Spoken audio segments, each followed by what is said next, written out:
You just glanced at a woman in the elevator, and the sultry lady couldn't control herself. Not only will I teach you English, but also yoga, and also change outfits, as my sister joins you for some fun. All because you awakened the system for evaluating mature women. Ding! The system detects a strong desire to learn in the host. Replying to the Sandog head binding system. Binding successful. Reward, 100% ownership of Manga company. Reward, a top-tier property. Just as you were puzzled by the system voice in your head, in the next moment, your clothes suddenly changed, and your body began to grow taller and stronger. You immediately took out your phone, turned on the camera, and pointed it at yourself, shocked by the drastic change reflected on the screen. If the full score is 100, your looks are at least 95 or above. Ding! The property deed has been placed in the host's backpack. The host can move in at any time. Just as you opened your backpack to look at that red booklet, the elevator suddenly shook, and you lost your balance, dropping the property deed on the floor. At that moment, the lady in black stockings beside you brightened up, catching a glimpse of heaven. One of the most upscale neighborhoods in Shedu, where even the cheapest houses require several small goals. The plane lifted its head and looked at you. So handsome. Even someone used to good-looking men and women couldn't help but admire the exquisite man before him. Damn it, how did I never notice how handsome he was before? This gave the neighbor in black stockings an idea, and she suddenly screamed in pain. Ouch, it hurts. I twisted my ankle when the elevator shook earlier. Handsome, could you help me? I seem unable to walk. She looked at you with a pitiful expression. As the saying goes, a close neighbor is better than a distant relative. One should help in times of need. You smiled slightly and picked up the property deed. Then you grabbed her right arm to support her, saying, "Take it slow, I'll help you home." You helped her into the living room and gently placed her on the sofa, about to leave. Suddenly, Lin Chi's hands hooked around your neck, and her body pressed against you as she softly said, "Little brother, on this long night, unable to sleep, why not practice yoga together?" The next morning, you were pushed awake by Lin Chi, blinking your eyes in confusion. You saw Lin Chi looking at you with a nervous expression, saying, "Hurry up and leave. My godfather is coming." At her words, you instantly woke up, glaring at her and shouting, "You big liar. Weren't you the one who said you were single?" Truly, the prettier the woman, the more deceitful she is. Don't look at me like that. I've never lied. I'm indeed single. I just forgot to mention that I have a godfather. Fine, you win. A gentleman doesn't take away what others cherish. Then goodbye, I'm not sticking around. An hour later, you appeared at the top of Tianji Ping, standing in the center of the living room, observing the layout. This decoration is too luxurious, and the furniture is all-inclusive. You instinctively pinched your thigh, realizing this was really not a dream. Starting today, I am also part of the homeowners club, possessing a luxurious duplex flat that most people spend their lives striving for but can never attain. Moreover, it comes with an aerial swimming pool that exceeds 300 square meters. If I could gather a few beauties to throw a party here, it would be absolutely fantastic. You took off your clothes and started swimming in the pool. Ding ding ding, the doorbell rang. Hearing the sound, you quickly got dressed and went to the door, saying, "Mr. Lin, hello, are you home?" You opened the door to find a beautiful woman in professional attire standing there, wearing a cream-colored blouse and a black pencil skirt. With a professional smile, she said, "Hello, Mr. Lin. I'm the property manager of Tianji Pin. My name is Luo Manman, you can call me Xiao Luo." Looking at the woman before you, who was definitely older, you said, "I'll just call you Sister Luo." Calling her Sister Luo greatly increased Luo Manman's fondness for you, as the residents here were not only wealthy, there were also some top-tier individuals, who were clearly used to being served and carried themselves with an air of superiority. Unexpectedly, this super-rich guy was not only handsome but also quite approachable. With a smile, Luo Manman said, "Mr. Lin, you're too polite. I'm here mainly because it's your first time moving in, and I wanted to ask if you have any requirements regarding our property management." You thought for a moment and asked, "How much is this property worth?" This question left Luo Manman a bit confused. After all, you bought the house yesterday, and today you're asking how much it's worth. Don't you know the value of your own property? Could it be that his family bought it for him? She felt a surge of curiosity about your background. Then she patiently explained, "Mr. Lin, this property is the crown jewel of our complex, priced at 500,000 per square meter,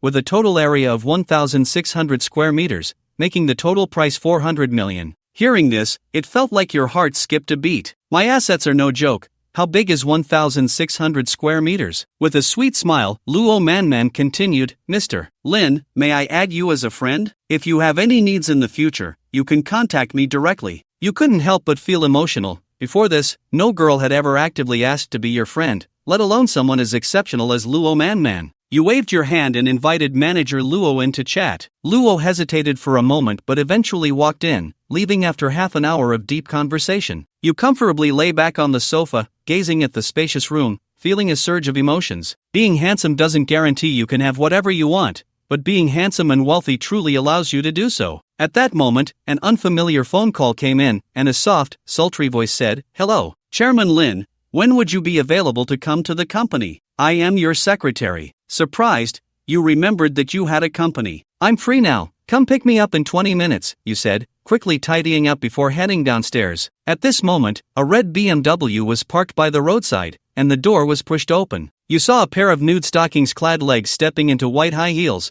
Just from the length of those long legs, it was clear they belonged to an exceptional figure. The moment she fully stepped out of the car, she instantly became the center of attention within 100 meters, with countless eyes fixed on her. Surue was already used to such fiery gazes. Her attention was entirely on you. Surprised that the new boss of the company was so young and handsome, she approached you with a smile, saying, "Chairman Lin, hello, I'm Surue, it's a pleasure to meet you." Surprised, you thought, "You are my lifeline." "Surue, I didn't expect you to be so straightforward." Her face flushed slightly as she awkwardly said, "Mr. Lin, there are many people at the company waiting for you. Let's go." Surue held the steering wheel with both hands, her long legs shapely and alluring. The scenery outside the car was truly enchanting. You couldn't help but steal a few glances. At this moment, Surue noticed your gaze and smiled, "Mr. Lin, if you look at someone like that, they'll get shy too." You chuckled awkwardly and remembered the phone call where she mentioned needing to discuss something with you. "So, what is it?" Surue smiled and said there were two matters. The first is that Fujian Company is here to sign a cooperation agreement, and since the amount involved is significant,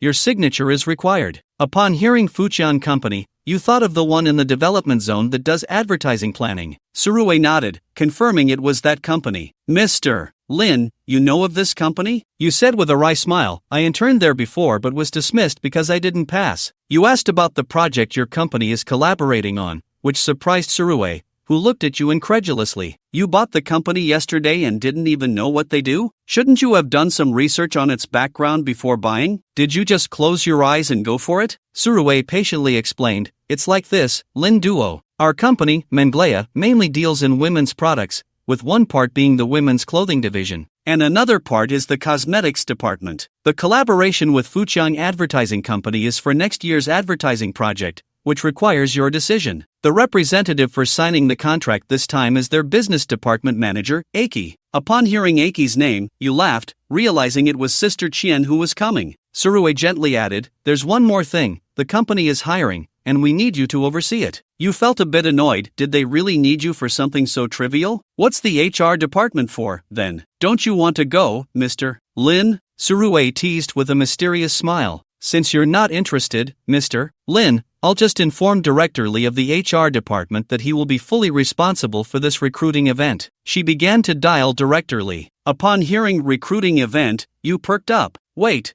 what did you mean by recruiting event?" Surue laughed. "We're recruiting models. We internally refer to it as the recruiting event." Your eyes lit up at the thought of recruiting models, each one stunning, with perfect figures and beautiful skin. How could you possibly miss out on that? Of course, you had to go see for yourself. A mission was issued: participate in the recruiting event and hire at least one model. Upon completing the task, the reward would be a luxury sports car. Suddenly, the thought struck you: sports car incoming. You wondered what model the luxury sports car would be: Ferrari, Porsche, or Lamborghini? The anticipation was thrilling. Soon, the car stopped in front of a building, and after it came to a halt, Surue smiled and said, "Mr. Lin, we've arrived. Time to get out of the car." "Yeah, let's get out. But if you don't move your hand, how can I get out?" You then realized your hand had been resting there the whole time. You smiled sheepishly and quickly got out of the car. After getting out, Surue began introducing your company, explaining that the production workshop was in a factory on the outskirts,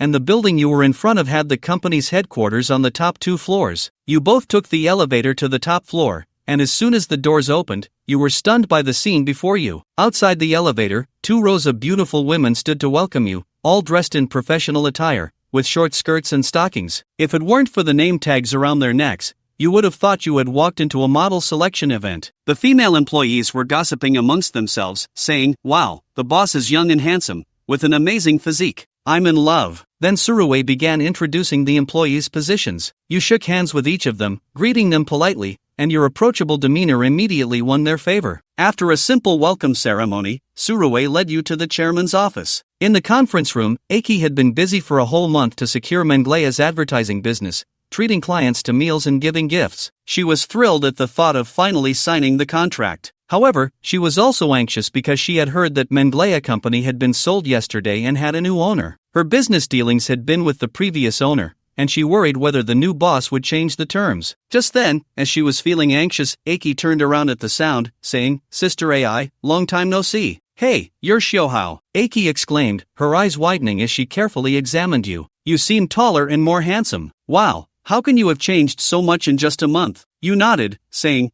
"I feel like I've gotten better looking too." Aki chuckled, "You haven't changed in your vain ways at all. Back when you worked together, you were in a superior-subordinate relationship, and Aki took great care of you. When you were dismissed, she even fought to keep you, but the company didn't agree. Knowing you were financially strapped, she even slipped you a red envelope with 500 yuan, truly going above and beyond for you. You sincerely said, 'Sister Qian, you're getting more beautiful too.' She smiled, 'You have such a sweet tongue. I know you're flattering me, but I love hearing it. Oh, by the way, this company doesn't allow men to come in, even the security and cleaning staff are female. How did you get in?' You replied casually, 'Well, I'm handsome, so they let me in. Come on, I know some people here too. I can have a few words with the chairman's secretary. If anyone bullies me, I'll just have Secretary Sue help me out.' You felt a surge of gratitude. She had always looked out for you at your previous company, and she was still doing so now. You opened your arms and gave Sister Qian a big hug. 'Thank you, Sister Qian. Your gratitude was heartfelt. If it hadn't been for that 500 yuan, you might not have made it through the month.' Sister Qian smiled happily. 'Why are you being so polite, you little rascal?' You politely told her you had something to attend to and would come back later. Shortly after, Surue handed Sister Qian the contract. As per the new chairman's request, the contract details had been slightly modified. It would take effect as soon as you signed it. Upon hearing the contract details, Aki immediately became tense. Most of the content remained unchanged, except the annual advertising fee increased from the originally discussed 6 million to 20 million. Aki's eyes widened in shock, and she nearly fainted right there. Meanwhile, in the lounge next to the conference room, over 20 aspiring models gathered, waiting for their upcoming interviews. One of the models suddenly said, "I heard the new chairman is very young, and very handsome too. Where did you hear that? Is it true?" "My friend works at the front desk, she told me. It's causing quite a stir. Young and handsome, plus a big boss, this is the legendary rich and handsome guy. Hee, opportunity knocks." Each girl harbored her own thoughts, determined to present themselves in the best light to the new boss. "Do you think the new chairman will be very strict? Will he be fierce?" "Not fierce at all. The new chairman has always been very courteous to beautiful women." Just then, a voice came from behind them, and all the aspiring models turned to look. The man before them was young and handsome, but dressed quite shabby. His jeans were faded, and his t-shirt looked like a cheap knockoff. "Who are you? Do you know the new chairman? How do you know about his attitude toward beautiful women?" the models asked, curious. They didn't connect you with the new chairman,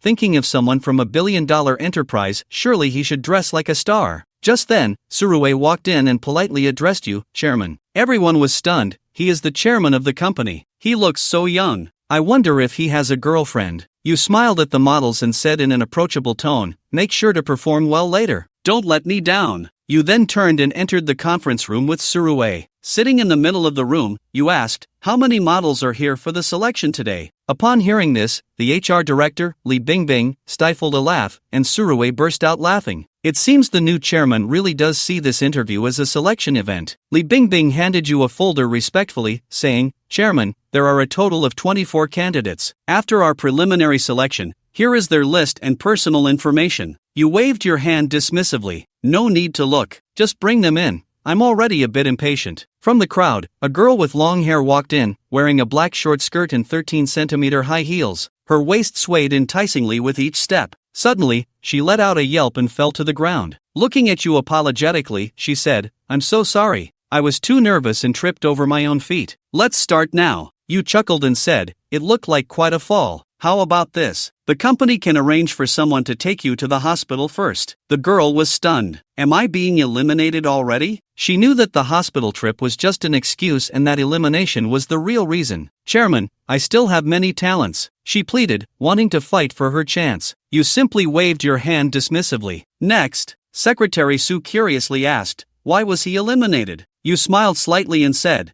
didn't you notice? That was a staged fall. Have you ever heard of celebrities tripping on the red carpet for various reasons? Do you really think they just happened to fall? Secretary Sue was puzzled, saying, even if it was staged, it just means he wanted to get your attention. There's no need for elimination based on that. You took a sip of coffee, finding it a bit bitter and still not used to these foreign drinks. He wasn't eliminated because of the staged fall. Did you notice his face? His nose is augmented, his eyelids are double folded, and his facial muscles are stiff. His entire face is a product of technology and harsh reality. Such a beauty isn't suitable for our company. As you spoke, you unconsciously assessed Secretary Sue in front of you. Noticing your gaze, Secretary Sue quickly clarified, Lin Duo, I haven't had any work done, I'm all natural. You laughed and replied, of course I can tell. Otherwise, you would have already been fired. Meanwhile, the HR director, Li Bingbing, became a bit anxious. Having any enhancements would mean dismissal. She despised those who had undergone surgery. In a hurry, she buttoned her shirt's second button. During the next interviews, you were not satisfied with any of the 12 candidates you saw. It wasn't until she appeared that you felt an immediate spark of interest. She shone like a brilliant gem, her short skirt perfectly accentuating her alluring curves. Her long, seaweed-like hair cascaded loosely,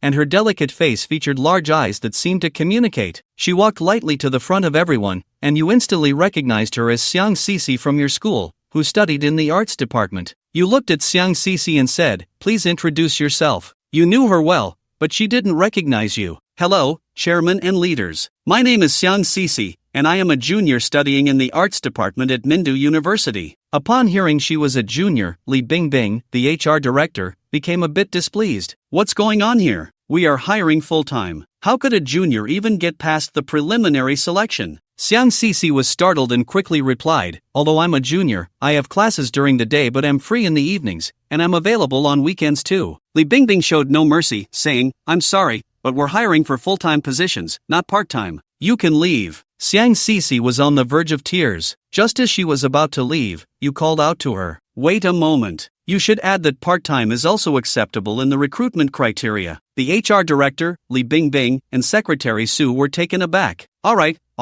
you're the boss, it's your call. You looked at Xiang Sisi and said, don't take what just happened to heart. Let's continue. Can you do a quick turn for me? Xiang Sisi slowly turned around and then walked a few catwalk steps. I must say, Xiang Sisi was not only beautiful but also had excellent flexibility and coordination. Especially when she walked the catwalk, her tiny waist swaying stirred your emotions. You then continued to ask, have you studied dance? Xiang Sisi nodded, saying she mainly studied traditional dance but also knew some modern dance. You knew Xiang Sisi could dance. She once performed solo at the school anniversary celebration, where she announced her 3 years of free choice in dating. You smiled at her and asked, since you've studied dance, can you show me something? Dancing was Xiang Sisi's forte, and she saw this as a great opportunity to showcase her talent. Chairman, do you want me to perform a traditional dance? You need the right attire for a traditional dance to look good, and that outfit isn't suitable, you said seriously. Just do a simpler one. Su Weiwei, can you dance? Secretary Sue, still sipping her coffee, nearly spat it out. Su Weiwei? Chairman,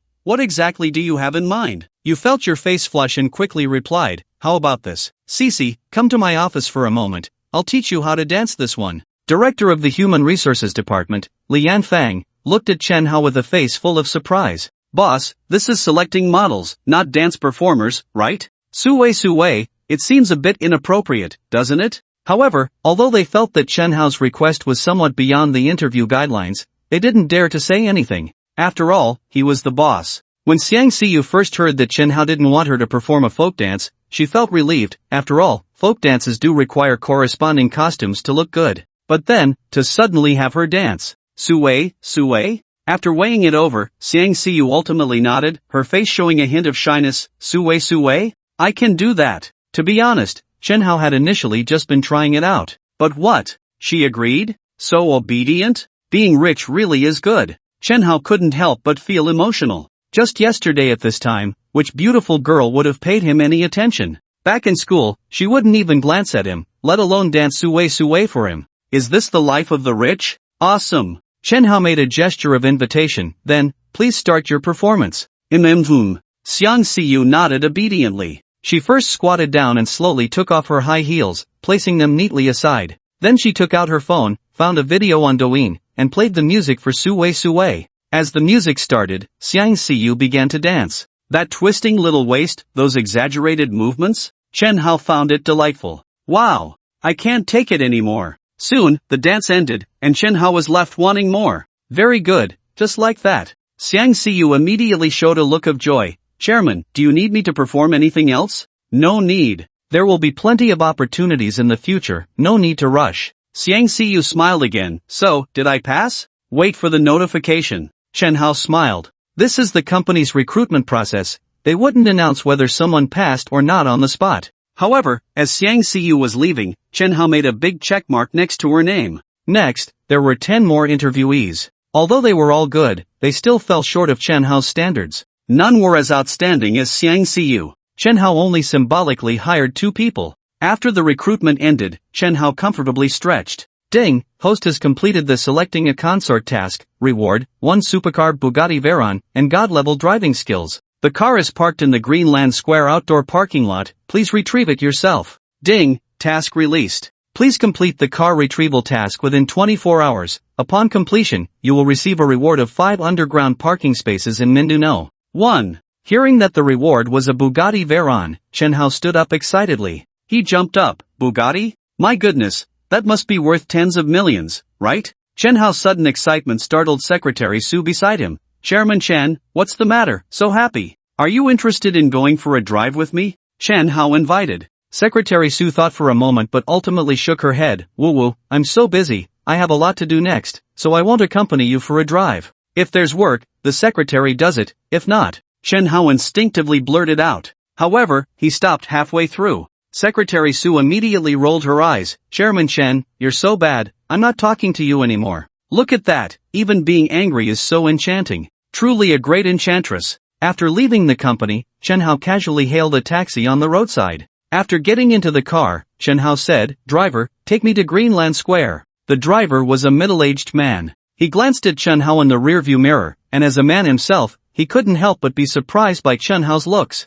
If my son looked this handsome, how could he have trouble finding a girlfriend? He reminded, please fasten your seatbelt. Just as he was about to start the car, there was a series of urgent knocks on the window. The driver rolled down the window. Young lady, what's the matter? Outside the window stood a girl holding a selfie stick, bending down to speak to the driver. Driver, I can't get a cab, I have an urgent matter, can you give me a ride? The driver's face showed a look of difficulty. But I already have a passenger here? I really have an urgent matter. The driver turned to look at Chen Hao. If Chen Hao didn't agree, he wouldn't be able to comply. The taxi company had a rule against carrying 2 sets of passengers at the same time unless the first passenger agreed. Driver, she has an urgent matter, so take her first. I'm not in a hurry. The system had given Chen Hao 24 hours to receive the Bugatti, so he had plenty of time and wasn't in a rush. Upon hearing this, the girl immediately looked delighted. She opened the door and got in. So handsome? When the girl saw Chen Hao, she clearly had a moment of surprise. Chen Hao, in turn, was also taken aback by her beauty. They say internet celebrities rely on beauty filters to look good, but this internet celebrity was stunning in reality. Her looks and figure were on par with Suemo Ran. Of course, she and Suemo Ran belonged to 2 different styles. Suemo Ran was the sexy and alluring type, while she was more of a youthful type. In terms of age, she should be a bit younger. Probably in her early 20s. Miss, where are you going? The driver asked. I want to go to Greenland Square. The girl replied. The driver responded, oh, you're going to Greenland Square too? What a coincidence, this young man is also going there. The girl looked at Chen Hao in surprise. He's also going to Greenland Square? Is the news spreading that fast? The driver curiously asked. What news? Did something big happen at Greenland Square? A supercar has appeared in the parking lot at Greenland Square. Chen Mingqi's emotions were a bit excited. She was still in a live broadcast state, holding her selfie stick. She had some followers on Douyin, but not many.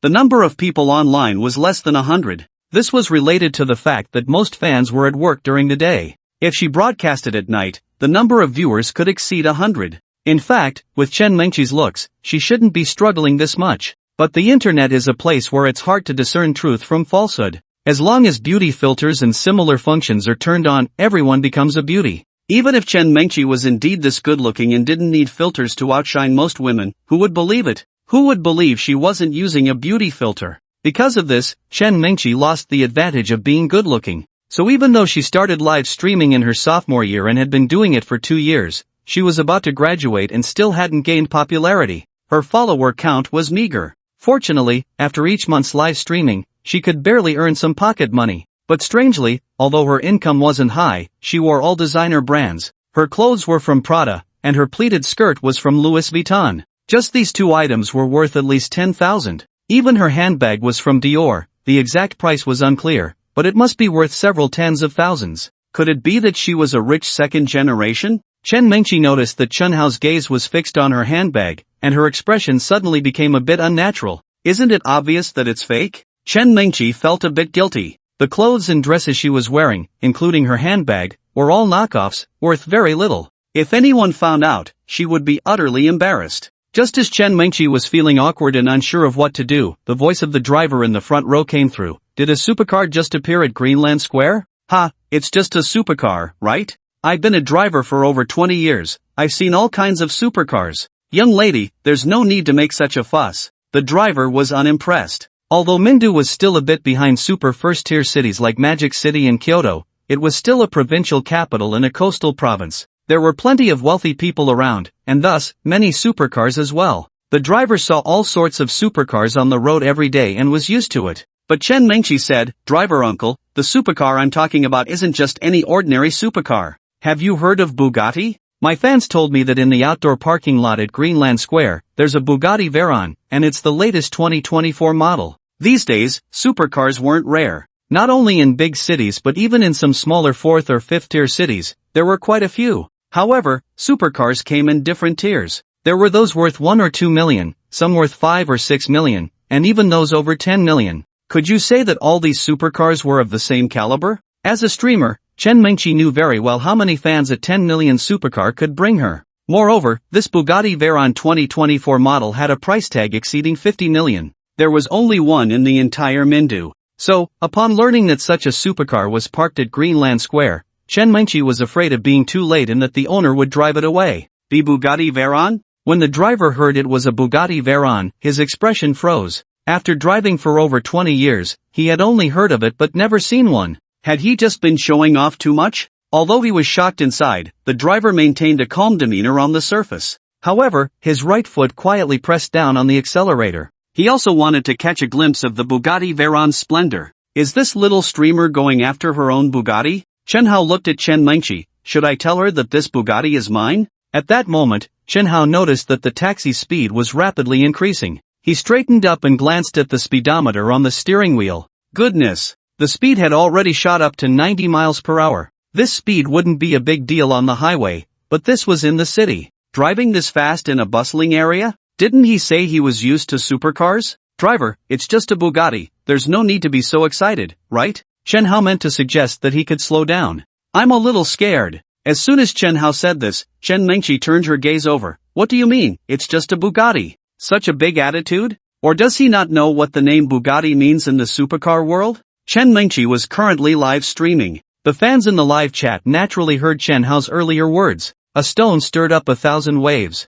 The originally quiet live stream room immediately became lively. Who was just talking? Why such a big attitude? I don't think it's a big attitude, it's ignorance. I swear on my friend who has been single for 100 years that he definitely doesn't know Bugatti's influence. This is just showing off. I give it a 0. Dream Chi, I want to see who it is that can look down on Bugatti while sitting in a taxi. What they said upstairs is right. I'm also curious about who this show-off really is. Dream Chi, turn the camera around. Curious, Chen Dream Chi looked at Chen Hao. My fans in the live stream want to meet you, do you agree? If Chen Hao disagreed, it would be awkward for Chen Dream Chi to continue the live stream. Agreed, Chen Hao smiled. After all, there was still some time before they reached their destination, and sitting idly was boring. It was just a way to pass the time. Only then did Chen Dream Chi dare to point the camera at Chen Hao. Hello everyone. Chen Hao greeted the people in the live stream with ease. Wow, he's so handsome? Oh my god, is he really the show-off from earlier?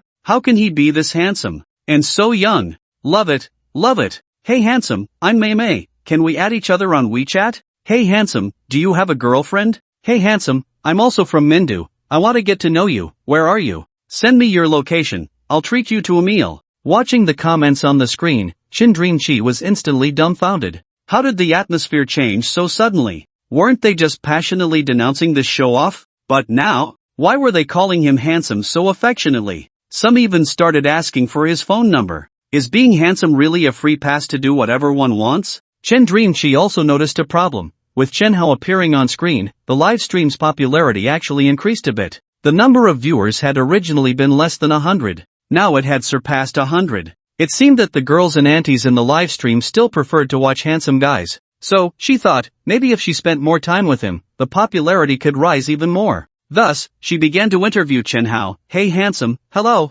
I'm Chen Dream-chi, a senior at Mindu University, a student, and also a streamer. Chen Dream-chi smiled sweetly. May I ask, did you come to Green Square specifically to see the Bugatti? Chen Hao waved his hand. See it? Not really. I went there because my car is parked there. I was just going to drive it back. Chen Dream-chi didn't connect Chen Hao with the Bugatti, and neither did the fans in the live stream. After all, how could a rich person who could afford a tens of millions supercar be so poor as to take a taxi? Oh, so the handsome guy is also part of the car club. Everyone, guess what car the handsome guy owns? I'll go first. I guess it's a Mercedes. Why a Mercedes and not a BMW? A Cadillac is also possible. Volkswagen.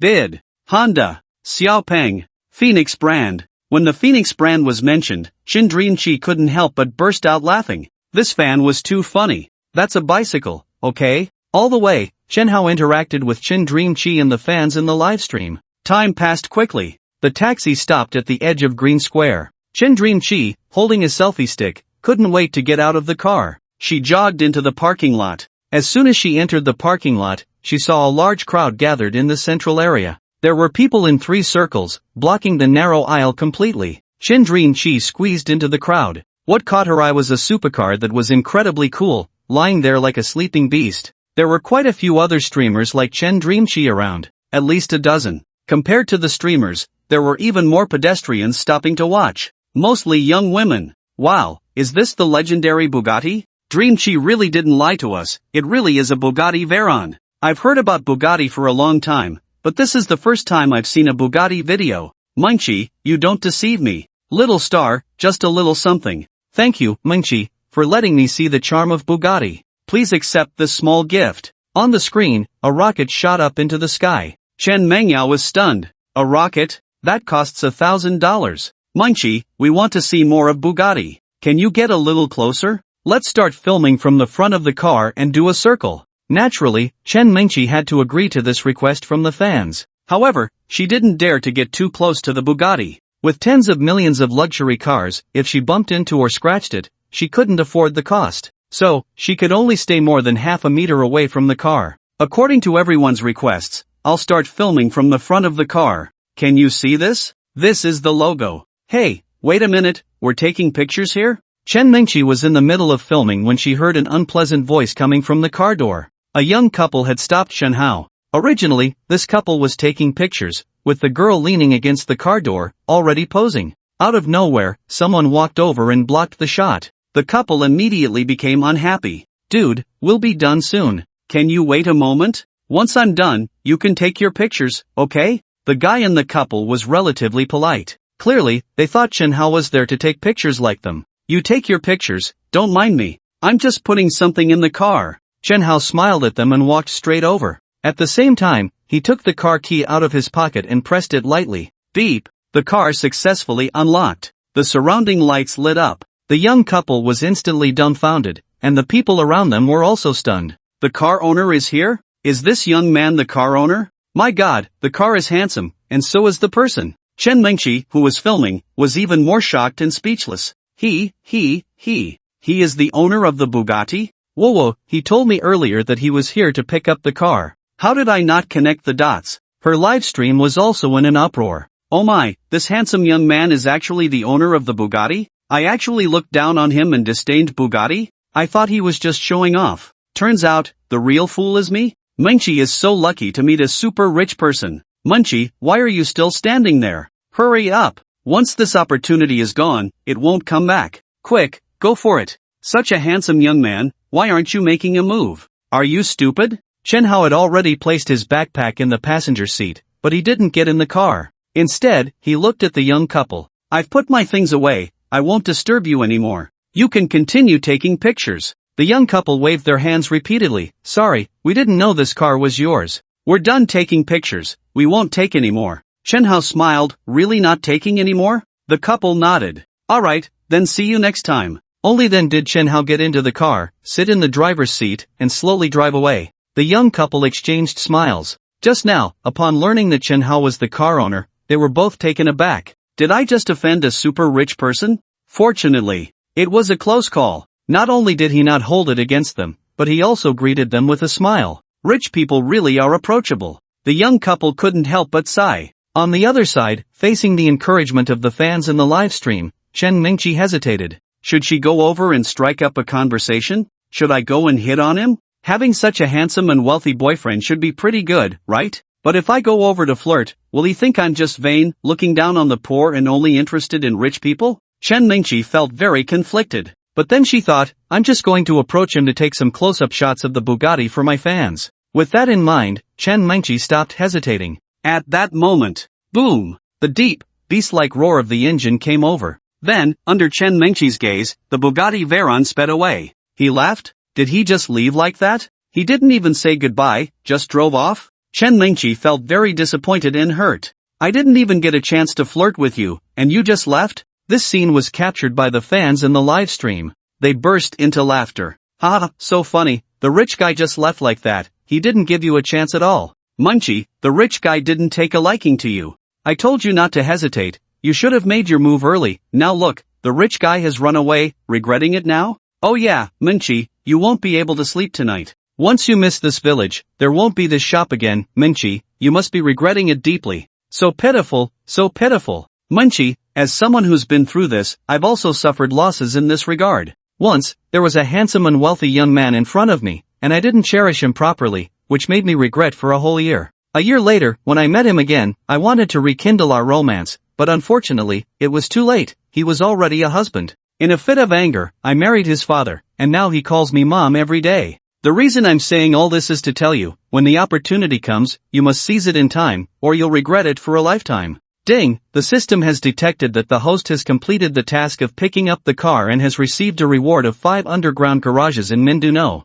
1. This task triggered a special reward, gaining physical strength. Just as Chen Hao drove the Bugatti out of the green parking lot, the system's voice echoed in his mind, making him excited. 5 underground garages in Mindanao. 1. In such a precious place, each garage is worth at least $1 million. The total price for 5 garages exceeds $5 million. How delightful. I was just worried about not having a place to park. It's like whatever I want just comes to me. And this physical strength. Chen Hao noticed that his strength seemed to have increased, but it wasn't very obvious. System, come out, I want to ask. What is the physical strength of a normal person? The system replied instantly, the average physical strength of a human is 50, the lower the value, the weaker the physique, and vice versa. Chen Hao asked again, so how much do I have now? The system answered, you can open the system interface and see for yourself. Just think about it in your mind. Chen Hao tried to think about it. Sure enough, a screen appeared in his mind. Host, Chen Hao. Gender, male. Age, 22. Physical strength, 65.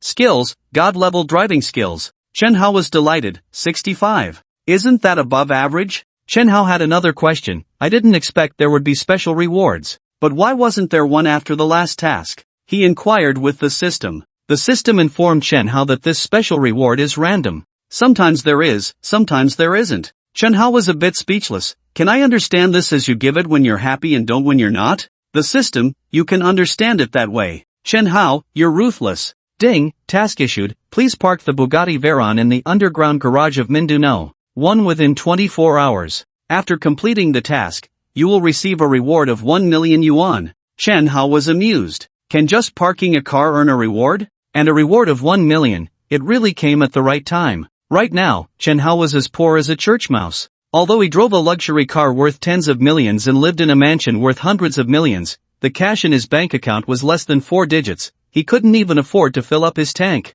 Mindanao. 1. Underground parking garage. Sorry, you can't park here now, please find another place. And Alfred drove over. Following his usual habit, it parked in an empty space. This space originally had no owner, so anyone could park there. But now it had been sold, so naturally, others couldn't park there anymore. The security guard came over and stopped the Alfred from entering the space. Where else is there a parking space? Is there one on level B2 or B3? The driver asked. The security guard shook his head. There are no available spaces left. What kind of place is Mindanao? 1. It's where the wealthy live. Who among them doesn't have a few cars at home? This led to a severe shortage of parking spaces at Mindanao. 1. Most of them had been sold long ago. What do we do now that there are no parking spaces? Where do you want us to park? The driver was a bit unhappy. You are tenants here, we didn't prepare parking spaces for you, the security guard replied. A few days ago, we let you park here because the space was temporarily empty, but now that it has been sold, you can't park here anymore. The security guard said, so please leave now and don't hinder my work. The driver was anxious and was about to say something when he was interrupted. The rear door of the car was pushed open, and a woman with sunglasses and an incredibly stunning figure stepped out. Hello, security brother. Aren't there 5 empty parking spaces here? Just let my car park for a bit. I won't be long, just 2 hours. I'll be back for a nap, and then I have to rush off to shoot a scene, so it won't take up too much time. If the owner complains, just say it was me who parked. I'm Yang Mimi. As she spoke, the woman took off her sunglasses, revealing a breathtakingly beautiful face. Despite being in her 30s, time had left little mark on her face. Instead, she exuded a mature charm that was irresistible. As a top star in the industry, who wouldn't recognize Yang Mimi? The security guard naturally recognized her too. His attitude softened a bit. Oh, it's a big star. I'm sorry, but this is already a private parking space. I can't make that decision. Please leave. Yang Mimi? What the heck? I've already identified myself, and you won't even give me this little face? I, Yang Mimi, also care about face. At that moment, a deep, beast-like roar echoed from afar, growing closer. Everyone turned to see a supercar, flashy and cool, speeding towards them. Wow, what car is that? Is it the legendary Bugatti? The 2 security guards were stunned. There were countless luxury cars in this garage, and many supercars too. But this was the first Bugatti. Even Yang Mimi was surprised. This brand of car was something she had rarely seen. The Bugatti came to a screeching halt in front of the parking space. Hello, please make way, I need to park. Chen Hao rolled down the window and poked his head out. Upon seeing Chen Hao, the 2 security guards immediately stepped aside. Just moments ago, they had received a call from their superior, the property manager Luo Qingyan, informing them that these 5 parking spaces had been purchased by Chen Hao, the owner of the penthouse. Chen Hao smiled. These 5 parking spaces are all mine, right? The security guard smiled and said, yes, manager Luo mentioned it, these are the 5 parking spaces. Chen Hao looked at the 5 parking spaces, which were still connected.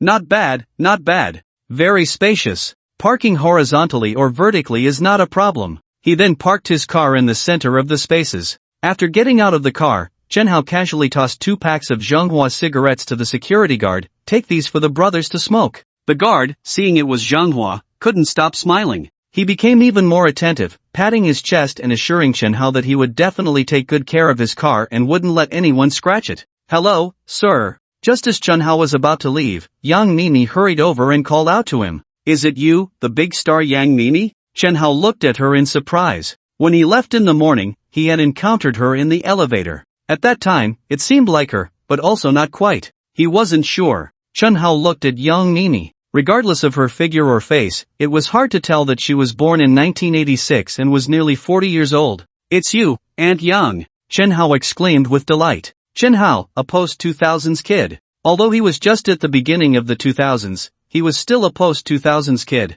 And Yang Mimi? She was from the 80s. There was a gap of over 10 years between them. It wasn't inappropriate for a post-2000s kid to call an 80s person aunt, right? But that one aunt directly broke Yang Mimi's defenses. Aunt? Does this person not know how to chat? Shouldn't he call her sister? By the way, Aunt Yang, are you looking for me for something? Chen Hao asked again. Yang Mimi felt like she had been stabbed again, with an urge to spit blood. Hold it in. Hold it in. Can't get angry. Getting angry will cause wrinkles. It's like this, I'm here in Mindu to shoot a film, temporarily staying in the Mindanao one community, and originally my car was parked in this space. Yang Mimi pointed to Chen Hao's parking spaces, but now this space has become yours, and there are no other parking spaces in the lot. Upon hearing this, Chen Hao understood. Oh, I see, you want to park your car in my spaces? Yang Nini nodded. Chen Hao grinned, no problem, go ahead and park. Helping others is a traditional virtue of the Chinese nation. Moreover, Chen Hao had 5 parking spaces, which he couldn't use all. With Chen Hao's affirmative answer, Yang Nini immediately breathed a sigh of relief. If Chen Hao hadn't agreed, her car would have to be parked on the street outside, which would be very inconvenient to get in and out. Just to clarify, this article is not purely entertainment, but it will involve some entertainment figures. After the driver parked the car, Yang Nini and Chen Hao stepped into the elevator together. They lived in the same building. Yang Nini lived on the 12th floor, while Chen Hao lived on the top floor. When Yang Nini saw that Chen Hao pressed the button for the 30th floor, she was surprised again. Although she wasn't an owner here, the housing in Mindu No. 1 was temporarily rented for her by the crew because she was shooting here. But how could she not know the status of Mindu No. 1 in Mindu? It was comparable to Modu No. 1. And the top floor of this building was the king of the building. Being able to buy the king of the building in Mindu No. 1 was definitely a symbol of status and identity. Driving a Bugatti, which is rarely seen even in Modu and Kyoto, living in a king of the building worth hundreds of millions,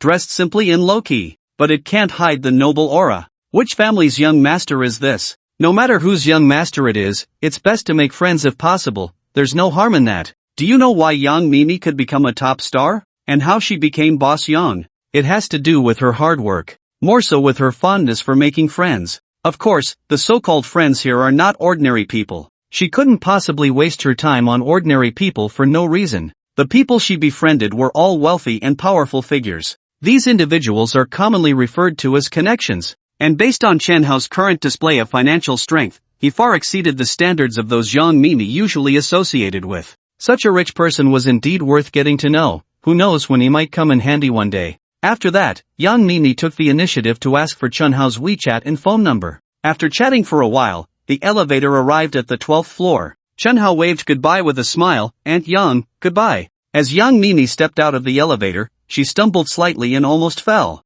Aunt Yang? Am I really that old? Returning to her room, she found that the housekeeper had already prepared lunch. Beep beep beep. A notification sound for a WeChat message. Yang Nini took her phone out of her handbag and smiled when she saw who the message was from. We just parted, and you're already so eager to message me? So impatient? Yang Nini felt a little smug inside. She opened the message. Chen Hao's message read, Aunt Yang, actually, I've been following you for a long time, you're my favorite female celebrity. When I was in college, my phone screen was filled with your photos. Upon reading this, Yang Nini felt even prouder. Was he confessing to her? Little brat, even if you confess, I wouldn't agree just because you're handsome. The second message, I've always had a question that I wanted to ask you. I hope you can answer? Yang Nini laughed, thinking, what question? Is he asking about my impression of him? Yang Nini replied, go ahead, what's the question? I will tell you everything. Chen Hao first sent a shy emoji. The following content was, this question has troubled me for many years, and it has also troubled my college roommates for many years.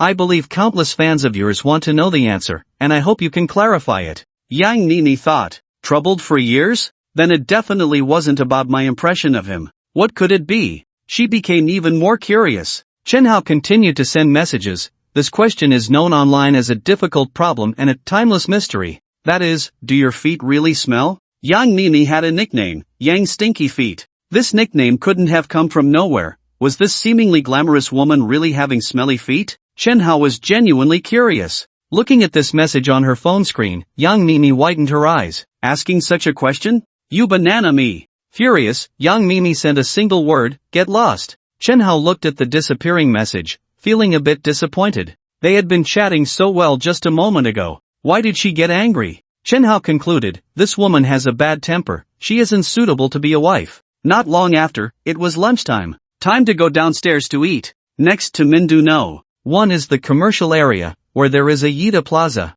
There are plenty of delicious foods there. Moreover, there are many brand specialty stores. The 1 million yuan reward from the system had just arrived, and with 100,000 cash in hand, it was time to change out of these shabby clothes. Since it wasn't far, Chen Hao walked over. Xiang Xiyu was getting out of a Didi car while chatting on her phone with her best friend. Did you ask if I passed the interview? I don't know either. They told me to wait for the notification. I don't know if I can be accepted. But let me tell you, today you missed out big time. The new chairman of Xingmenjuan is so handsome and young. He, if you saw him, you definitely wouldn't be able to walk. but he's a bit lecherous. He actually asked me to do a split right in front of him. Of course, I complied. Otherwise, I would definitely be eliminated from the interview. Alright, I've arrived at Yida Plaza. Let's meet another day and talk in detail. Hanging up. After hanging up the phone, Xiang Xiyu hadn't taken 2 steps when she saw a BMW parked by the roadside ahead. The driver's side window was rolled down.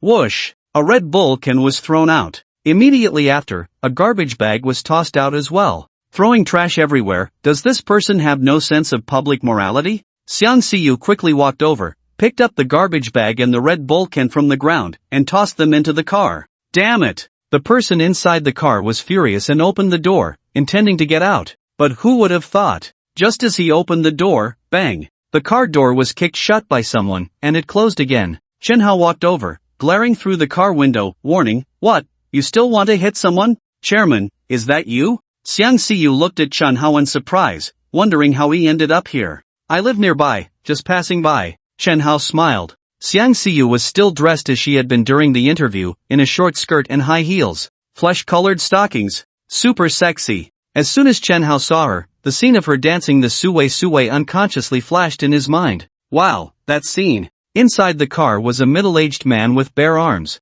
Seeing his beloved car being kicked made him even angrier. He directly pushed the door open to get out. "You little brat, you kicked my car, do you want to?" The last word was barely out when the bare-armed young man's words were swallowed back. Behind Chen Hao were 2 burly men, each at least 1.9 meters tall. Their fierce gazes shot over, and the young man immediately shrank back. "You bring bodyguards when you go out? Which rich kid is this trying to pick up girls? Can't mess with him. Can't mess with him." The young man weighed his options. If a fight broke out, he would definitely get beaten up, so he didn't dare to act recklessly. He quickly got back in the car and fled. "Brother Li, Brother Wang. Thanks." The 2 burly men behind Chen Hao were security guards from Minduno. 1. They were the same 2 from the underground parking lot. They had finished their shift and came to Yida Plaza for lunch. Chen Hao also came here to eat, so they walked together. "Boss Chen, you're too polite. We didn't really help much. If you need anything in the future, just let us know, brothers. We won't disturb you any longer. We're leaving." After saying that, the 2 security guards turned to leave, glancing at Xiang Xiyu a few times before thinking, "It's great to have money, all the girls are stunning, I really envy him." "Brother Wang, Brother Li, wait for me a moment." Chen Hao called out to the 2 security guards who were about to leave, asking them to wait a bit, then he went to a nearby tobacco and alcohol shop. Since these 2 had helped so much, he had to show his appreciation. While Chen Hao went to buy cigarettes, Xiang Xiyu immediately sent a message to her best friend. A photo. These 2 were pictures of Chen Hao that she had just secretly taken. As soon as the photo was sent, her best friend replied in seconds, "Wow, is he really that handsome? Xiyu, are you sure you didn't max out the beauty filter when you took the picture?" "Xiang Xiyu, I didn't use a beauty filter, and he was completely barefaced. I wasn't lying to you, this is the new chairman of Xingmenjuan Company I mentioned earlier. I ran into him again on the street."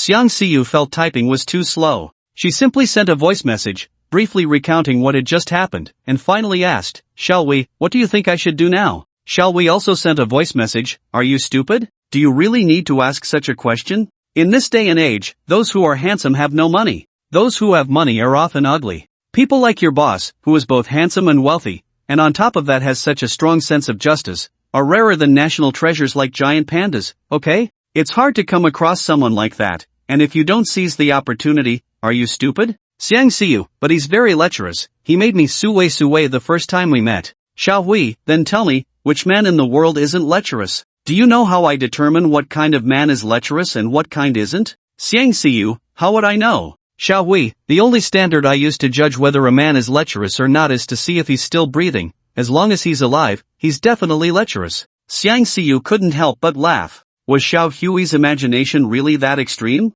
Could it be that there are truly no virtuous gentlemen in this world? What are you laughing at, so happy? At that moment, Chen Hao walked over. Hearing the voice, Xiang Xiyu, feeling guilty, quickly hid her phone behind her and said repeatedly, "Oh, it's nothing, my friend just sent me a joke." Chen Hao didn't say anything further. He handed 2 packs of Zhonghua cigarettes to Brother Wang and Brother Li, along with 2 bottles of mutai, 1 for each. "Mr. Chen, you're too polite." Brother Wang and Brother Li were stunned. 2 packs of fine Zhonghua cigarettes cost nearly 1,500. The 2 bottles of mutai were even more expensive, starting at 7,000. In other words, Chen Hao's gesture was nearly 10,000. No need to be polite, we're friends. Just that one word, friends, truly left the two men flabbergasted. Had they encountered a benefactor? They then patted their chests and assured Chen Hao that he could call on them for anything in the future. Moreover, they no longer called him Mr. Chen, but directly referred to him as Brother Hao. Xiang Siyu came to Yida Plaza originally to have dinner with a few friends, but after chatting with Xiao Wei, she changed her mind. Friends can gather anytime, but opportunities to be alone with Chen Hao might be hard to come by in the future. She had to seize the chance. So, she used the excuse that Chen Hao had just helped her to invite him to dinner. Chen Hao readily agreed. After all, he was out to eat, and having a beautiful companion would definitely make the meal more enjoyable. They had authentic Manhwa snacks for lunch. Chen Hao ordered flat meat dumplings from eastern Fujian, oyster omelette from southern Fujian, and baozi from Shaowu in northern Fujian. Xiang Siyu ordered taro dumplings from western Fujian, fried potato balls, and fish balls from Fuzhou. Phew! I'm so full. Director Chen, you rarely eat these kinds of snacks, right? I can't afford to treat you to a big meal, so I can only invite you to have these kinds of snacks. You must not be used to it, right? After leaving the restaurant, Xiang Siyu bought 2 cups of milk tea and handed one to Chen Hao. Who says I'm not used to it? Chen Hao smiled lightly. For my past self, a meal like today would definitely be considered luxurious. Chen Hao wasn't lying. When he first started his internship, his salary was very low. The base salary was 2,000. The monthly commission was only 2 or 3,000. In total, it was about 4 to 5,000. After deducting 1,500 for rent, how much could he save? A month ago, Chen Hao still had a girlfriend. Most of his money had to be spent on her. Although today's meal was just snacks, it still cost around 70 or 80. For the old Chen Hao, that was definitely a luxurious meal. Xiang Siyu didn't believe this. Luxurious? What a joke. You're a big boss, and you call a meal costing a few dozen yuan luxurious? Was he trying to give her a way out? Just as Xiang Siyu was about to say something, her expression suddenly became unnatural. In the direction of the stairway, a young man dressed in a suit, holding a bouquet of flowers and wearing glasses that gave him an intellectual appearance, walked over. Upon recognizing him, Xiang Siyu immediately hid behind Chen Hao, praying in her heart, he didn't see me, he didn't see me. Unfortunately, it was too late for Xiang Siyu to hide. The man walked straight towards them. Siyu, I finally found you. These flowers are for you. The young man handed over the roses he was holding. Xiang Siyu was speechless. It was truly a case of fearing something and having it come true. How could this guy be so persistent? And how did he know I was here? Xiang Siyu instinctively glanced at Chen Hao a few times, hoping he wouldn't misunderstand her relationship with Jiang Wangjun. However, Chen Hao's expression showed no change, he merely seemed to be enjoying the spectacle. Xiang Siyu did not take the roses. Jiang Wangjun, why are you giving me flowers? Siyu, I like you, marry me. At that moment, Jiang Wangjun suddenly knelt on one knee. Siyu, I love you. Did you see? This is the key to my new BMW. This is the property deed. I've already bought a house, with a down payment of 2 million. Kneeling on the ground, Jiang Wangjun seemed to perform a magic trick, pulling out the property deed and a set of BMW keys that most people would envy. Jiang Wangjun's kneeling left Xiang Siyu at a loss, feeling somewhat flustered. She glanced at Chen Hao again, thinking, I have nothing to do with him, please don't misunderstand. Then, she immediately said to Jiang Wangjun, what are you doing? Get up quickly. Siyu, marry me. I am formally proposing to you. Jiang Wangjun first placed the flowers and the property deed on the ground, then took out a delicate little gift box from his suit pocket. The box opened. Inside was a shiny diamond ring. Kneeling on one knee, Jiang Wangjun held the ring up to her. Siyu, this ring cost me a month's salary, a full 100,000, I hope you like it. As soon as he finished speaking, 2 young ladies appeared beside him, holding confetti. With 2 loud bangs, the confetti shot up into the sky and then floated down. The romantic atmosphere was thick in the air. Marry him! Marry him! After the 2 young ladies set off the confetti, they began to cheer. Zhang Qian, Xiao Wei, you too. These 2 cheerleading ladies were not only known to Xiang Siyu but also had a good relationship with her. She had come here at their invitation for lunch. Now she understood. The lunch was just a pretext. The main purpose was to create an opportunity for Jiang Wangjun to propose. Xiang Siyu had previously wondered why Jiang Wangjun knew she was at Yida Plaza. It turned out they had betrayed her? Someone is proposing? A public proposal, isn't that something you only see on TV? Interesting, let's go take a look. Soon, a crowd gathered around. This young man proposing looks quite good, wearing glasses and looking refined. He has a house and a car, and it's not just any car. Not everyone can afford a BMW. Did you not hear him say his monthly salary is 100,000? Wow, a monthly salary of 100,000? To earn such a high salary, not just in Mindu, but even in Modu or Jingdu, is quite rare. Definitely a social elite. This young girl is so lucky to meet such a good young man. If my daughter had such an outstanding suitor, I would wake up smiling from the dream. This girl is also quite nice, good-looking, with a great figure, and a round and perky backside. She must be easy to bear children. From my experience of having given birth to 3 children, I can tell at a glance that just based on this girl's round and perky backside, she's definitely having a boy. This guy proposing with glasses has quite an eye. But why do I feel like this little girl isn't interested in the guy with glasses proposing? Instead, she seems to favor the young man next to her even more? One remark from this aunt immediately caught the attention of the onlookers. Everyone then focused on Chen Hao. Wow, this young man is so handsome. You're being shallow. What good is being handsome these days? Can it be eaten? Can it buy groceries? These days, it's all about money. Look at what this young man is wearing, and then look at what the guy proposing is wearing. The difference is obvious, right? This girl wouldn't really choose the handsome guy over the one proposing with glasses, would she? What do you think she will choose? If it were me, I would definitely choose the guy proposing. I don't want to suffer with that guy. I think the same. At that moment, no one expected that Xiang Xiyu would do something that left everyone dumbfounded. She suddenly hugged Chen Hao's arm, pressing her whole body against him. Chen Hao was startled by her action and instinctively wanted to pull his arm back. But then he thought, this woman must be using him as a shield. So he let her hold on. Xiang Xiyu looked seriously at Zhang Wangjun. Zhang Wangjun, you can get up now. I will not accept your proposal, and I'm telling you, this is my boyfriend, so don't bother me anymore. With one sentence, Zhang Wangjun almost spat blood. Boyfriend? Why hadn't he heard about this before? Seeing Xiang Xiyu hugging Chen Hao's arm, her body pressed against him, her ample front was being squeezed and slightly deformed. I really want to experience what it feels like to be under the pressure of a beautiful girl's chest. He was even angrier. Xiyu, are you mistaken? What's so good about him? He's just a poor kid. What happiness can he bring you? Didn't you say you wanted to live the life of a rich wife? I'm not even 30 yet, and my after-tax annual salary is already over 1 million. If you marry me, I can give you the happiness you want. If you follow him, you'll only have plain meals for the rest of your life. Xiang Xiyu immediately rolled her eyes. He's a poor kid? You don't know he's the boss of Xingmenju and Company, do you? You think I, Xiang Xiyu, am stupid enough to choose you? Are you more handsome than him? Are you taller than him? Are you younger than him? Do you live more freely than him? Are you richer than him? What do you have that can compare to him? Choosing you would be truly foolish. Of course, Xiang Xiyu didn't say this out loud. She ignored him. Brother Chen Hao, don't mind him, let's go. Look at that. She's already calling him brother. Although she knew it was all an act, Chen Hao still enjoyed her calling him that. Zhang Wangjun was even more displeased. He stood up, blocking Chen Hao and Xiang Xiyu. Zhang Wangjun glared at Chen Hao, his eyes almost spitting fire. For any man who had pursued his ideal woman for 3 years, seeing her in someone else's arms was hard to accept. He couldn't understand why Xiang Xiyu would choose him. Wasn't it just that he was a bit more handsome and a bit taller? What was so great about that? Did he have achievements as high as his? I graduated just 2 years ago, and my annual salary is already 1 million. Can you compare to that? Mr. Chen, hello? Unexpectedly, a voice came from beside them, and everyone turned to see a stunningly beautiful young woman walking over. She was wearing black stockings and a beige bodycon skirt.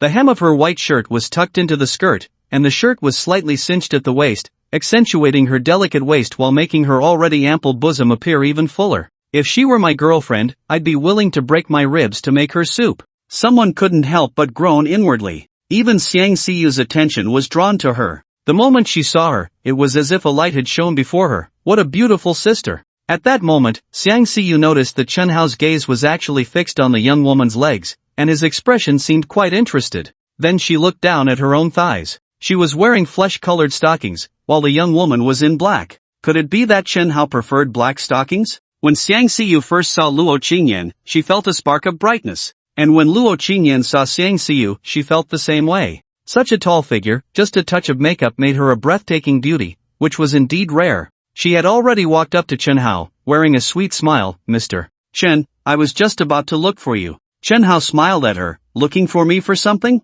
Luo Qingyan nodded. I went to your house yesterday and forgot to mention something to you, regarding the property fee. Of course I know. you definitely don't lack this little bit of property fee. But, it's still better to mention it in advance. Your property fee is 20 yuan per square meter, and your house totals 1,600 square meters, so the monthly property fee is 32,000 yuan. On the first of every month, we will come to collect. Of course, if you find it bothersome for us to come, you can also transfer it to our designated account. If you trust me, you can transfer it directly to me. As the property manager of Mindu No. 1, Luo Qingyan needed to clarify some matters regarding the property fee with Chen Hao. As soon as she said this, the people around them were instantly in an uproar. What kind of house has a property fee of 20 yuan per square meter? 32,000 a month? Is this a joke? Generally, in some ordinary communities, the property fee is within 2 yuan. For more upscale ones, it's only 3 to 5 yuan per square meter. Looking across all of Mindu, there are very few communities with property fees exceeding 10 yuan per square meter. Not to mention 20 yuan per square meter? The neighboring Mindu No. 1 community only charges 15 yuan per square meter. Ha ha ha. This is hilarious, really hilarious. Jiang Wangjun suddenly burst into laughter. Chen Hao, right? The actor you found has poor acting skills. You should check it out. Do we have any communities in Mindu with a property fee of 20 yuan per square meter? Even the property fee for the neighboring Mindu No. 1 is only 15 yuan per square meter. If you're going to act in the future, please get your script straight first. Luo Qingyan's delicate brows furrowed slightly. Ignorance is truly frightening. She calmly replied, you're half right. Most of the properties in Mindu No. 1 have a property fee of 15 yuan per square meter. Only the penthouse is an exception. At the mention of the penthouse, everyone couldn't help but gasp. This guy bought the penthouse? In the eyes of these ordinary folks, the property in Mindu No. 1 was an unattainable existence. Not to mention the penthouse inside. No way, this seemingly ordinary young man is actually the owner of Mindu No. 1, and what's even more shocking is that he bought the penthouse? Did we misjudge him before? We all thought he was poor, but it turns out he's so rich that we can only look up to him. Could it be that the rich second generation nowadays prefers to travel so low-key? The owner of Mindu No. 1, still the one who bought the top floor. This identity is definitely extraordinary. Now I understand why this little girl would choose this handsome guy over the proposal man. If it were me, I would also choose the handsome guy without hesitation. I thought the proposal man had an advantage before, but now it seems. There's no comparison, no comparison. As long as you're not a fool, who would choose the proposal man? Faced with the rising discussions around him, Chen Hao felt a bit helpless. I just came out for lunch. Is it really that hard to keep a low profile? Then, Chen Hao took out his phone and transferred 320,000 to Luo Qingyan. I've already transferred 10 months worth of property fees, please check. Luo Qingyan had already received the bank notification of the deposit. Mr. Chen, I won't disturb you and your girlfriend shopping anymore. Goodbye. After Luo Qingyan left, Xiang Siyu couldn't wait to ask, Chairman Chen, you live in Mindui Pin, right? And you bought the top floor there? Chen Hao nodded. Yes, what's wrong? Xiang Siyu's eyes instantly lit up. I heard that the houses there are extremely expensive. I'm very curious how much they cost per square meter? Chen Hao truthfully replied, the person just now is the property manager of Mindu No. 1. She told me yesterday that my apartment is 250,000 per square meter. Xiang Siyu's eyes widened. What? 250,000 per square meter? 250,000 per square meter, a total of 1,600 square meters. How much is that? Xiang Siyu immediately started counting on her fingers. Not knowing was one thing. Once she calculated, she was shocked. 400 million? 400 million for a house? That's simply outrageous. This is even higher than the total market value of Xingmenju and Company. Xiang Siyu was stunned. It seems she had underestimated his financial power before. Rich, wealthy, and handsome, isn't that exactly the type Xiang Siyu, like? Thinking of this, she hugged Chen Hao's arm even tighter. Feeling the incredible elasticity from his arm, Chen Hao turned to look at Xiang Siyu, who at that moment resembled a little bird cuddling against his arm. Interesting. Chen Hao smiled. When he looked over, she blushed a little. However, blushing or not, she had no intention of letting go of Chen Hao's hand. 400 million? I could never earn that much money in my lifetime? I just wonder what a 400 million house looks like. Is it really as magnificent as the legends say? Chen Hao chuckled. It's not that magnificent, because my house isn't gilded, but we do have a sky pool. Are you interested in swimming with me? It's not far, just across the street, a few steps and we're there. Upon hearing this, Jiang Wangjuan's eyes widened instantly. Inviting my goddess home? And to swim? Wouldn't that mean wearing a swimsuit that's simple and minimal? How ridiculous. Do you think she would agree? My goddess is a self-respecting person, okay?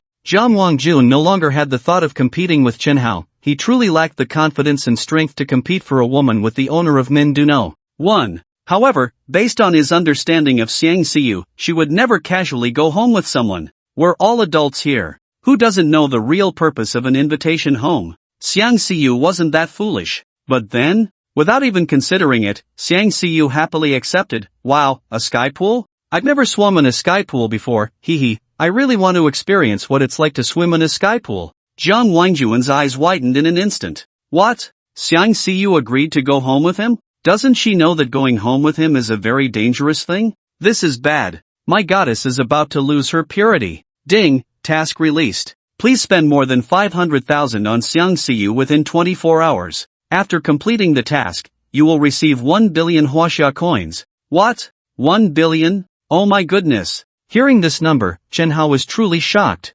1 billion? In cash? Just imagine, what would it be like to have a company full of beautiful women, driving a supercar worth 50 million, living in a mansion worth 400 million, and having 1 billion in the bank? This life could be completely laid back. Once out of Jiang Wangjuan's sight, Xiang Xiyu finally let go of Chen Hao's hand. Mr. Chen, thank you so much just now. If it weren't for you, I wouldn't know how to refuse him. I actually have nothing to do with him. He is my senior. He has been pestering me since I just started college, and he kept bothering me for 2 years. Later, when he graduated, I thought I could finally get rid of him. And then, not only could I not get rid of him, but he became even more relentless. He either blocks me at the school gate or buys off my friends to provide him with my whereabouts. It's so annoying. Brother Chen Hao, you mustn't misunderstand. I have nothing to do with him. Chen Hao chuckled to himself. This woman is so afraid I'll misunderstand? Is she trying to flirt? But, thinking about it, it makes sense. In terms of looks, wealth, who can compete? The key is that damn charm. When he received the system's newbie gift pack, his charm increased by 20 points. That's what gives him the greatest attraction to the opposite sex. However, Chen Hao knew. To win her over, the timing wasn't right yet. He needed to stoke the fire a bit more. Chen Hao remained calm and pointed to a specialty store ahead. Since you treated me to lunch, I'll give you a gift too. What are you giving me? Xiang Xiyu followed Chen Hao's finger to look. Louis Vuitton. What? He wants to give me that? Upon seeing this, Xiang Xiyu's eyes lit up. In this world, very few girls can resist such temptation. No, I just treated you to some snacks worth a few dozen yuan at noon. You can't give me something like that. In the end, Xiang Xiyu still refused. A casual bag costs over 10,000. It's too expensive. She can't accept it. Chen Hao thought, you refuse? How am I supposed to spend 500,000 on you then? For the sake of 1 billion, you have to buy it. It's not worth much. Let's go. Stop dawdling. Xiang Xiyu? Not worth much? Well, for a rich guy like you with a house worth several hundred million, a few bags really aren't worth much. Alright. Xiang Xiyu nodded. At the same time, she once again wrapped her arms around Chen Hao's. With such a strong embrace, the pair of proud headlights on Chen Hao's arm were completely squished. Soft yet resilient. This made Chen Hao enjoy the incredible elasticity from the girl while inwardly lamenting. Being rich really allows one to do whatever they want. Sir, miss, hello, welcome. As Chen Hao and Xiang Xiyu walked in, a waitress in a sheer short skirt approached, bowing politely. Chen Hao said to Xiang Xiyu, you can choose anything in this store. If you see something you like, just let me know. The waitress was instantly taken aback. Choose anything? Is he really that wealthy? Which young master is this? Such a bold attitude? Then her smile became even more radiant. Brother Chen Hao, you are too good to me. Xiang Xiyu said excitedly, Brother Chen Hao, then I'll go pick one. Chen Hao smiled and said, go ahead.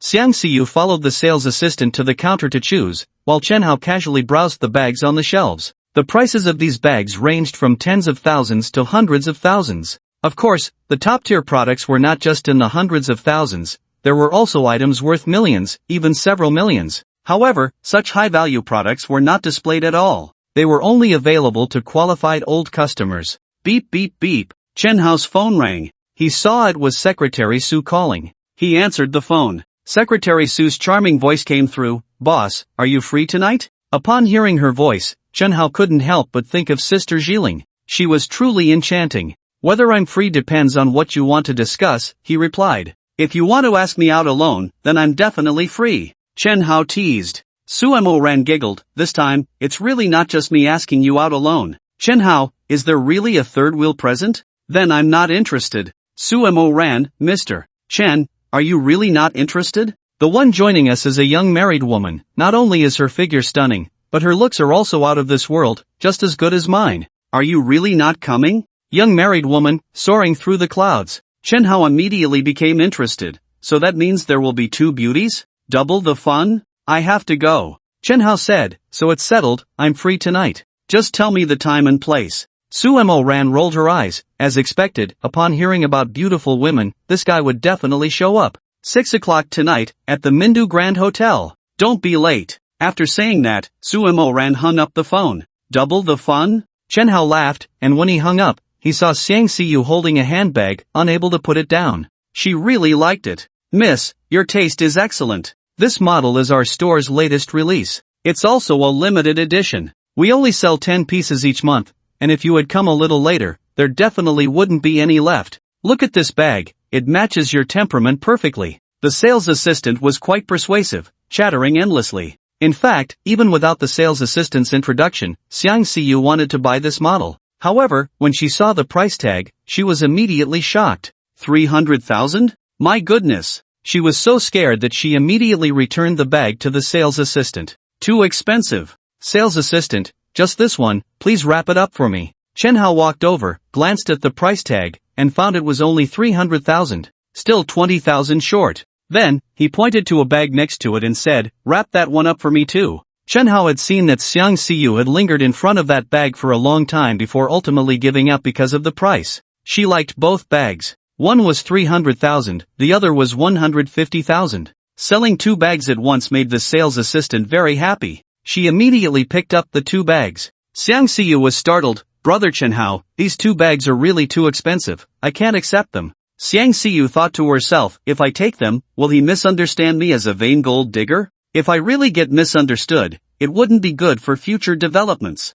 Meanwhile, Chen Hao felt a bit frustrated. The two bags together were only 450,000, still 5,000 short? But 5,000 is nothing. In such a big mall, buying anything would be enough. Mr. Chen, it's really too expensive. I can't accept it, Xiang Xiyu said once again. Although she liked him immensely, she knew she had to refuse at this moment. How could she accept such an expensive gift on the first occasion? If he misunderstood her as a gold digger, it would be a disaster. But Chen Hao was unyielding. Sales assistant, wrap it up for me. What a joke. If you don't want it, how can I spend money on you? The sales assistant beamed. Handsome and generous, she loved such straightforward customers. How lucky his girlfriend must be. I wish I had a boyfriend who was so extravagant and generous too. Chen Hao checked out, spending a total of 450,000 yuan. Just 50,000 short of 500,000. As they left the store, Xiang Xiyu couldn't contain her joy. Brother Chen Hao, you're so wonderful. She eagerly wrapped her arms around his. It was a very intimate gesture. She even gave him a little benefit,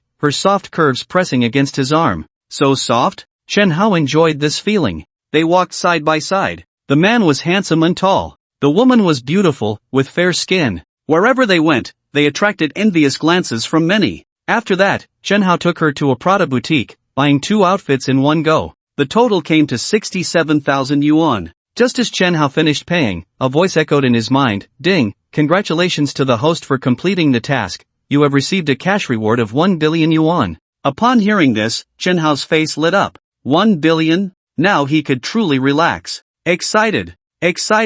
20 minutes later, at Minduno. 1. As soon as Xiang Xiyu entered Chen Hao's home, she was stunned by the luxurious decor and extravagant layout. The first floor was 800 square meters. The second floor was 1,600 square meters. Can you imagine how big this house is? There were 2 living rooms alone. One main living room, 300 square meters. One secondary living room, 100 square meters. There were even more rooms. And the furniture inside was all from world luxury brands. Even the curtains must cost tens of thousands, right? Is there really an indoor swimming pool? When Chen Hao took Xiang Xiyu to the second floor and she saw the pool, her excitement was palpable. This must be over 300 square meters, right? Chen Hao smiled. It should exceed 300 square meters. The water is disinfected and very clean. Xiang Xiyu nodded. Just by looking at the water quality, she could tell. In the past, she would rather swim in the sea than in a public pool. Why? Because it was dirty. You read that right, dirty.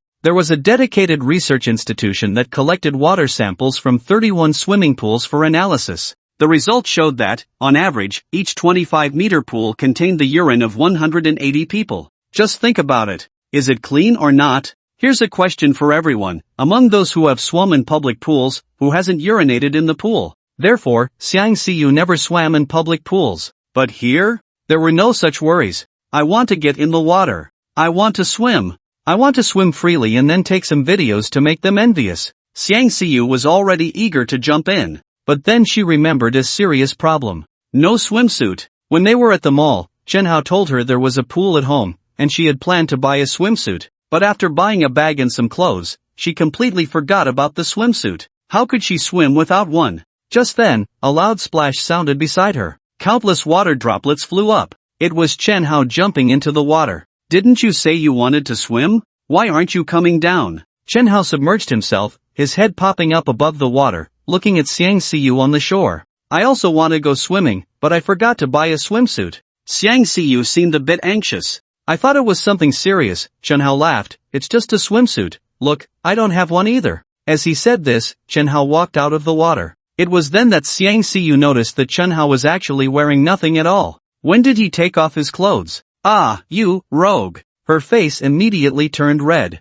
Her heart was pounding wildly. So shy. She quickly turned around, not daring to look at Chen Hao. Chen Hao, who had come out of the water, gently hugged her from behind. He whispered in her ear, do you want to experience what it's like to swim without a swimsuit, just like I am now? Xiang Siyu bit her red lip, quickly making a decision in her mind. She knew very well what would happen next. But after thinking for a while, Xiang Siyu let down all her defenses. They were both adults. How could she not understand Chen Hao's intentions in spending so much money on her? The key point was that she had accepted it. So she nodded, I want to. Her voice was very soft, like a mosquito's buzz, but Chen Hao still heard it. Chen Hao smiled faintly. Done. Then, Xiang Siyu turned around and slowly took off her clothes until she was in the same state as Chen Hao. I really can't control myself. Chen Hao immediately picked her up in a princess carry. Brother Hao, where are we going? To the room. Aren't we swimming? Let's put swimming aside for now. There are more important things to do.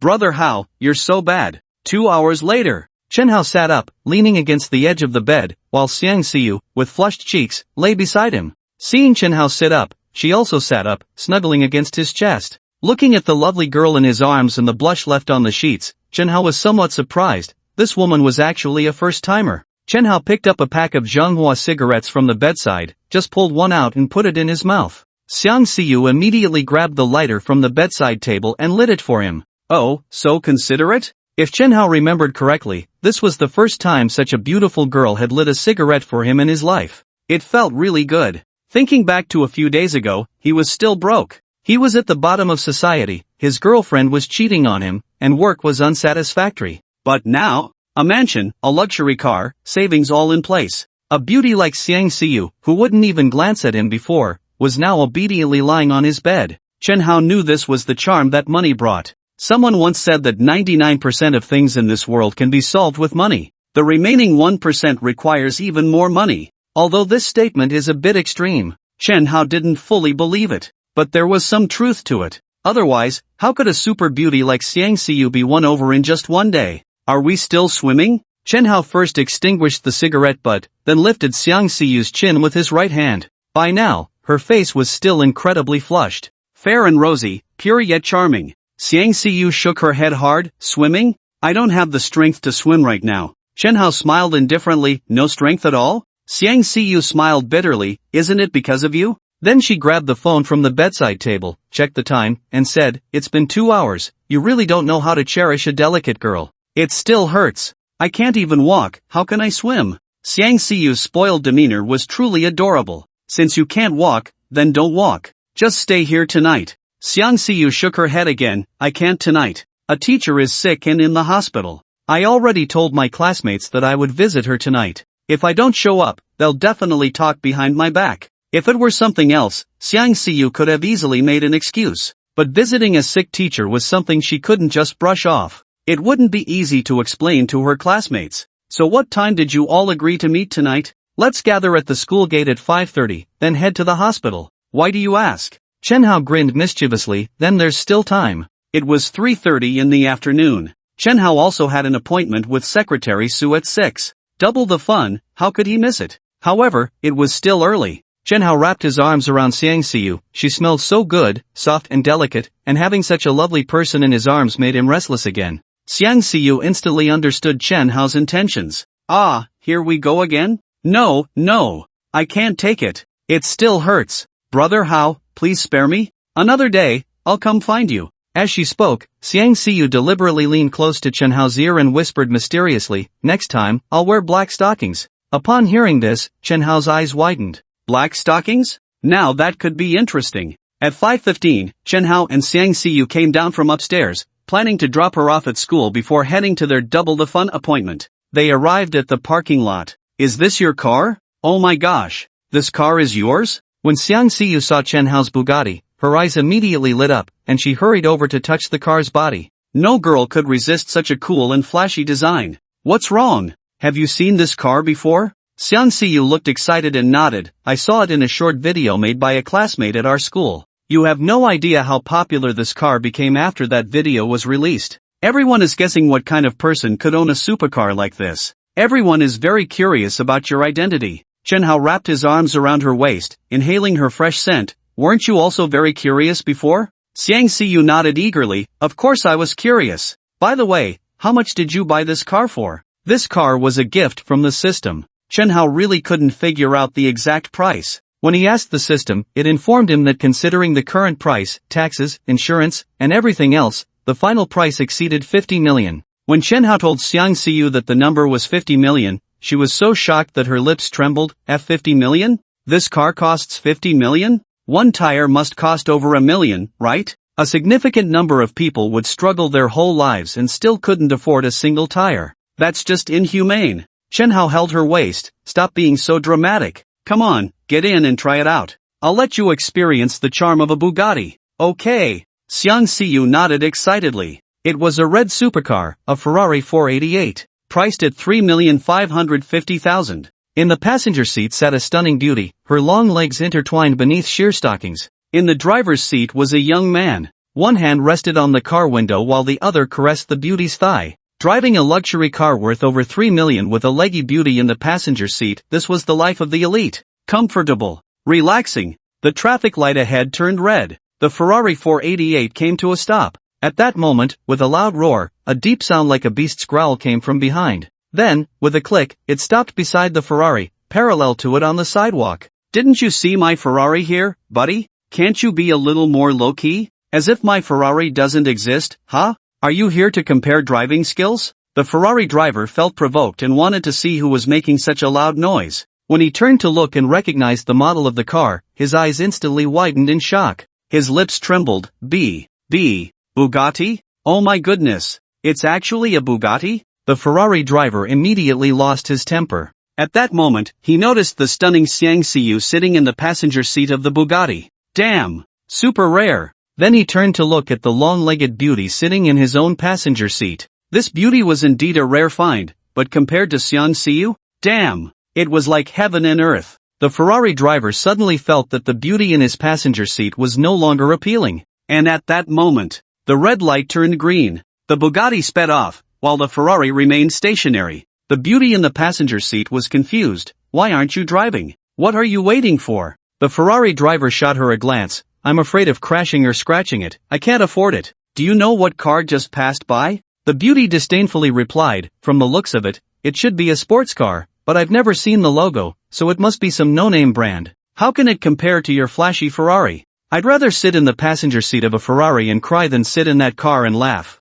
The Ferrari driver felt an urge to kick her out of the car. Big breasts really mean no brains, long hair but short sight, ignorance is truly terrifying. He cursed, are you insulting my dream car? Do you know how much this car costs? Let me tell you, the price is no less than 50 million. My Ferrari 488 isn't even worthy of carrying his shoes. The beauty was taken aback. 50 million? Then I'd still prefer to sit in his passenger seat and laugh. At that moment, the Ferrari driver remembered something. Yesterday, young Master Rue mentioned in the group that if anyone saw that Bugatti, they should notify him immediately. He took out his phone and called. Hey, young Master Rue, I saw that Bugatti. It went towards the university town in the south of the city. The other party was excited. Damn, the university town is so big. Which specific location? The Ferrari driver smiled wryly. How the hell would I know where it's going? I just saw it on the road. Young Master Rue said, damn it, you follow it. I also want to see who's driving a car in Mindu that's even more awesome than mine. Don't lose it,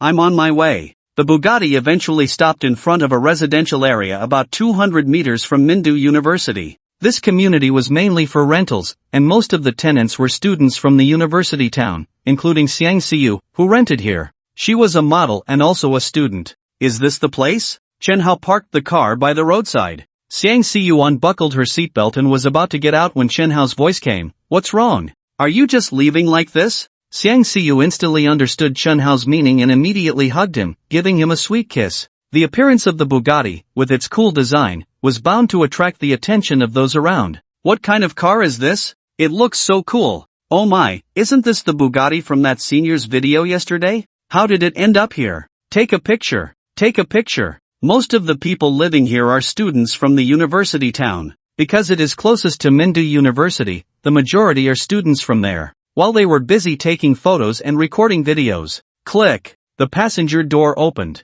A beautiful woman in flesh-colored stockings, a short skirt, and high heels stepped out of the passenger seat. The words on the gift bag in her hand and the Prada logo were incredibly eye-catching. Soon, someone recognized her. Isn't that Xiang Xiu from the third year of the art department? The campus beauty, Xiang Xiu? Isn't she single? How did she get out of a supercar? Do we even need to ask? The one driving the supercar must be her boyfriend, right? I didn't expect her to find such a rich boyfriend. As expected, the campus beauty ultimately belongs to a rich second generation, huh? Xiang Xiu completely ignored the rising murmurs and quickened her pace back to her rental apartment. She was about to meet her classmates. She needed to quickly put away the things she bought in her dorm before joining them. After Xiang Xiu left, Chen Hao slowly started the car and then accelerated, quickly disappearing from everyone's sight. As Chen Hao's Bugatti left, two more supercars roared in succession. Then, with 2 clicks, they stopped at the entrance of the community. Wow, 2 more supercars have arrived?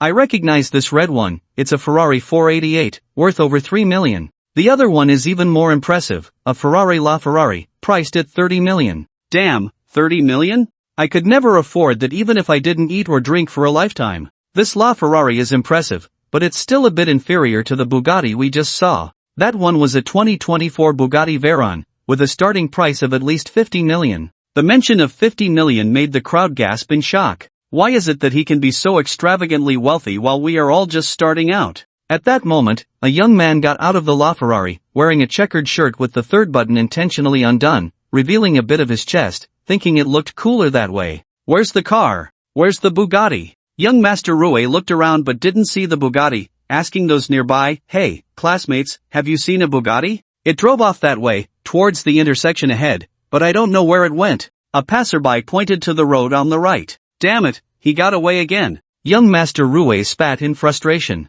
He had heard that a 2024 Bugatti Veyron had appeared at Greenland Square yesterday and rushed over immediately. But by the time he arrived, the Bugatti had already left. Today, damn it, he was late again. Chen Hao was unaware that he had already been targeted. He checked the time, it was only 5:30, and there was still some time before the agreed 6 o'clock, so he simply slowed down. While passing by Happiness Road, he spotted a familiar face. Ai Ichian. Isn't that Sister Ichian? Wow, she's dressed so beautifully tonight. Today, she wore a tight black dress that perfectly showcased her curvy figure. Her slender waist could be grasped with one hand, and her alluring hips swayed with every step, exuding a deadly charm. Dressed so sexy, does she have a boyfriend? Going on a date? With a click, the Bugatti stopped in front of Ai Ichian. Lowering the window, Chen Hao leaned out. Hello, Sister Ichian, dressed so sexy, are you going on a date with your boyfriend? Ai Ichian looked at Chen Hao in surprise. Xiao, how did you get this car? Although Ai Ichian didn't know what kind of car it was,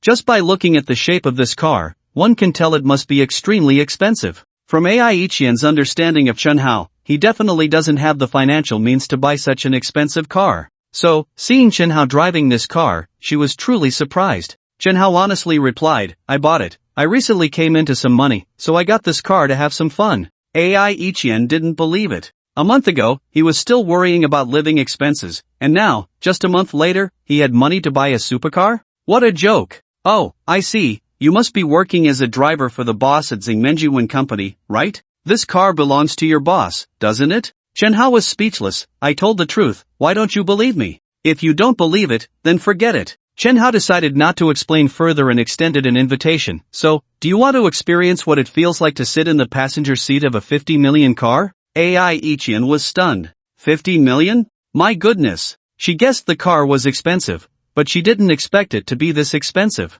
The new boss of Zingmenjuan Company is so wealthy? But she wondered what he looked like. Was he an old man or a young, handsome guy? Ai Ichian was on her way to the appointment. The time was 6 o'clock. Considering it was rush hour, it would be hard to get a taxi, and if she was late, it took a lot of effort to get Secretary Su to arrange a meeting with the boss of Zingmenjuan. If he had to wait for her, the contract might fall through. Ai Ichian decided not to hesitate and got into the passenger seat. Once in the car, she remembered a question. Xiao Hao, this is your boss's car. I got in the passenger seat without your boss's permission. Will he be unhappy if he finds out? Will he blame you? Some big bosses are quite particular. They don't allow any strangers in the passenger seat without permission. If her boss had such a quirk, Ai Ichian decided to get out and take a taxi instead. She didn't want to trouble Chen Hao. Chen Hao grinned, who cares if he's happy or not? As long as you and I are happy, that's all that matters. Hold on tight. Buckle up. The incredibly handsome me is about to take off.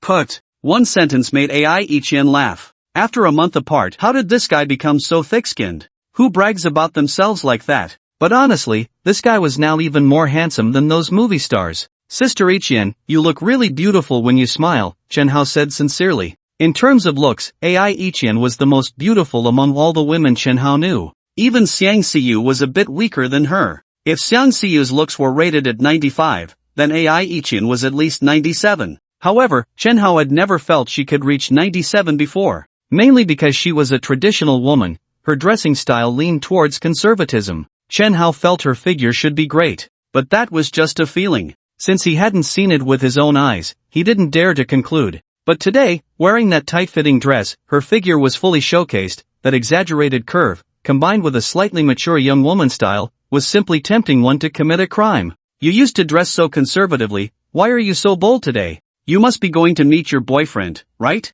Chen Hao was quite curious about her boyfriend. Stop talking nonsense and focus on driving. Ai Ichian shot Chen Hao a glance. When did this guy become so slick with his words, even daring to tease me? Chen Hao chuckled. By the way, dressed so sexy and beautiful today, you must be going to meet your boyfriend. I never heard you had a boyfriend before. When did you find one? Who told you I was going to meet a boyfriend? Your sister is still single, okay? Ai Ichian took out a makeup mirror from her handbag to check if her makeup had smudged. Seeing that her lipstick had faded a bit, she reapplied it. With such a serious demeanor, if she weren't going to meet her boyfriend, who else could it be? Still no boyfriend? Is it for a blind date then? That's right, Sister Ichian, you're getting on in years. If you don't go for a blind date soon, you'll become an older leftover woman. Ai Ichian immediately got angry and retorted, what do you mean by getting on in years? I'm not even 30 yet, okay? How am I old? How am I an older leftover woman? Poof. Chen Hao knew Ai Ichian wasn't really angry.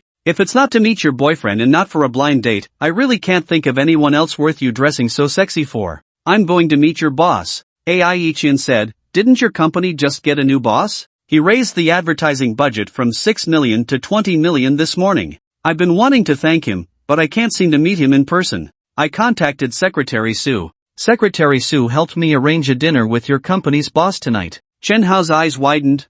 Double happiness. So the other person is you? The little married woman Secretary Su mentioned who is not inferior to her is you. But even if you're meeting our boss, you don't have to dress so sexy, right? For normal business interactions, dressing a bit more formally would be enough. I used to think that way too. Ai Ichian sighed, but Secretary Su told me that the new boss is not only young and handsome but also quite charming, though a bit lecherous. So, he asked me to dress sexier to make it easier to discuss work. So Secretary Su has been saying that about me behind my back? Am I lecherous? This question is worth Chen Hao's deep contemplation. It seems she has a point. But knowing that the new boss is quite lecherous, why would you still dress like this? Isn't that like a sheep entering a tiger's den? Ai Ichian shook her head. I'm not afraid. Secretary Su also said that the guy has lecherous intentions but lacks the courage. Just in case he tries to do something inappropriate, I have this. Saying that, Ai Ichian pulled something out of her handbag.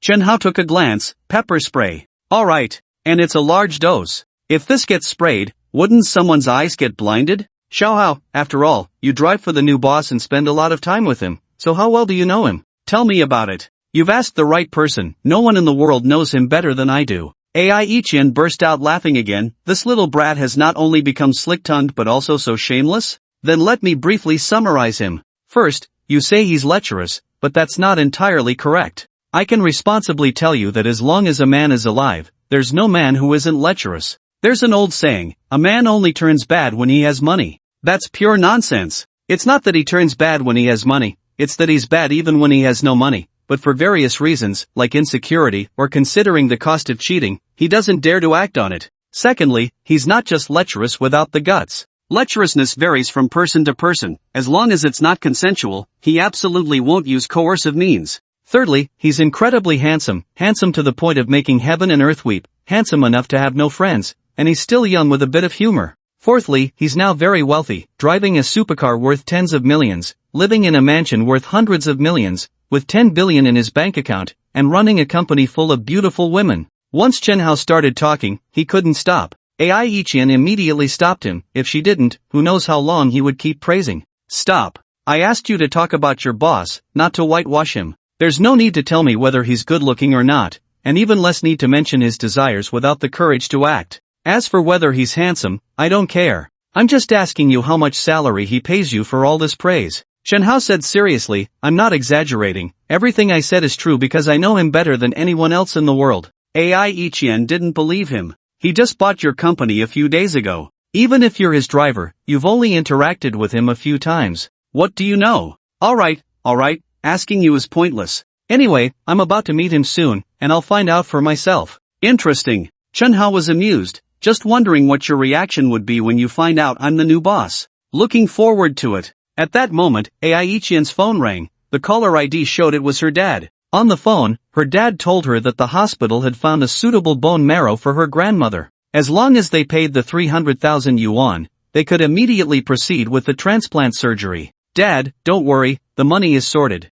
I just signed a big deal with a 60,000 yuan commission. I'll have the company advance the money to me. Ichian, you need to act quickly. The hospital said if they don't see the money by tomorrow, the bone marrow will go to someone else. This is your grandmother's last chance. Ai Ichian nodded. She knew that bone marrow waits for no one. There are too many people in need. After hanging up, Ai Ichian immediately called the company's finance department, hoping they could advance her commission. According to company policy, commissions are paid out with the next month's salary. If it were a small amount, the finance manager might have transferred it to her because of their relationship, but this commission was 60,000, and the finance manager couldn't make that decision. Ichian, don't worry. The general manager is abroad. The vice president is in charge now. As long as he agrees, I'll transfer the money to you right away. Okay, I'll go find the vice president. Ai Ichian quickly called the vice president, but when she explained the purpose of the money, the vice president gave her news she couldn't accept. Xiao Hao, drop me off at the intersection ahead, I need to go back to the company.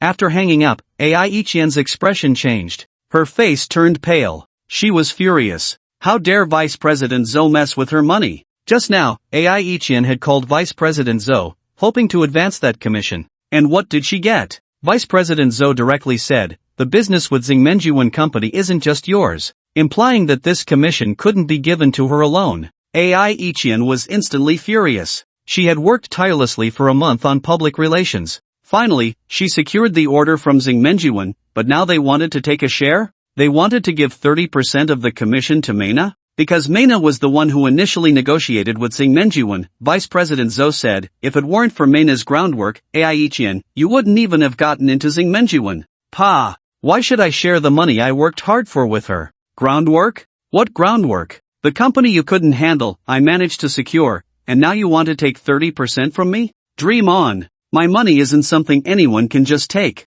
Do you think I'm easy to bully? The more Ai Ichian thought about it, the angrier she became. She didn't even eat dinner. He immediately called Secretary Su, telling her that he had something urgent and couldn't make it that evening. What kind of temper does your boss have? If I break my promise, will he be angry? Ai Ichian also had this concern. Today was her appointment, and now she was the one who ran away? Anyone would be very upset, right? He won't be angry, Chen Hao grinned. Don't be fooled by his handsome looks and youth. You might think he has a small temper, but his capacity is quite large. As the saying goes, a prime minister's belly can hold a boat, and that's exactly the kind of magnanimity he has, so stop right there. Ai Ichian immediately interrupted Chun Hao. If she didn't, who knew how long he would go on praising him? Ai Ichian noticed a problem. Whenever Chen Hao started praising the new boss of Xingmenjuan, he would go on, as if he wanted to shower him with all the compliments in the world. Did he really admire him that much? Stop the car ahead, let me out.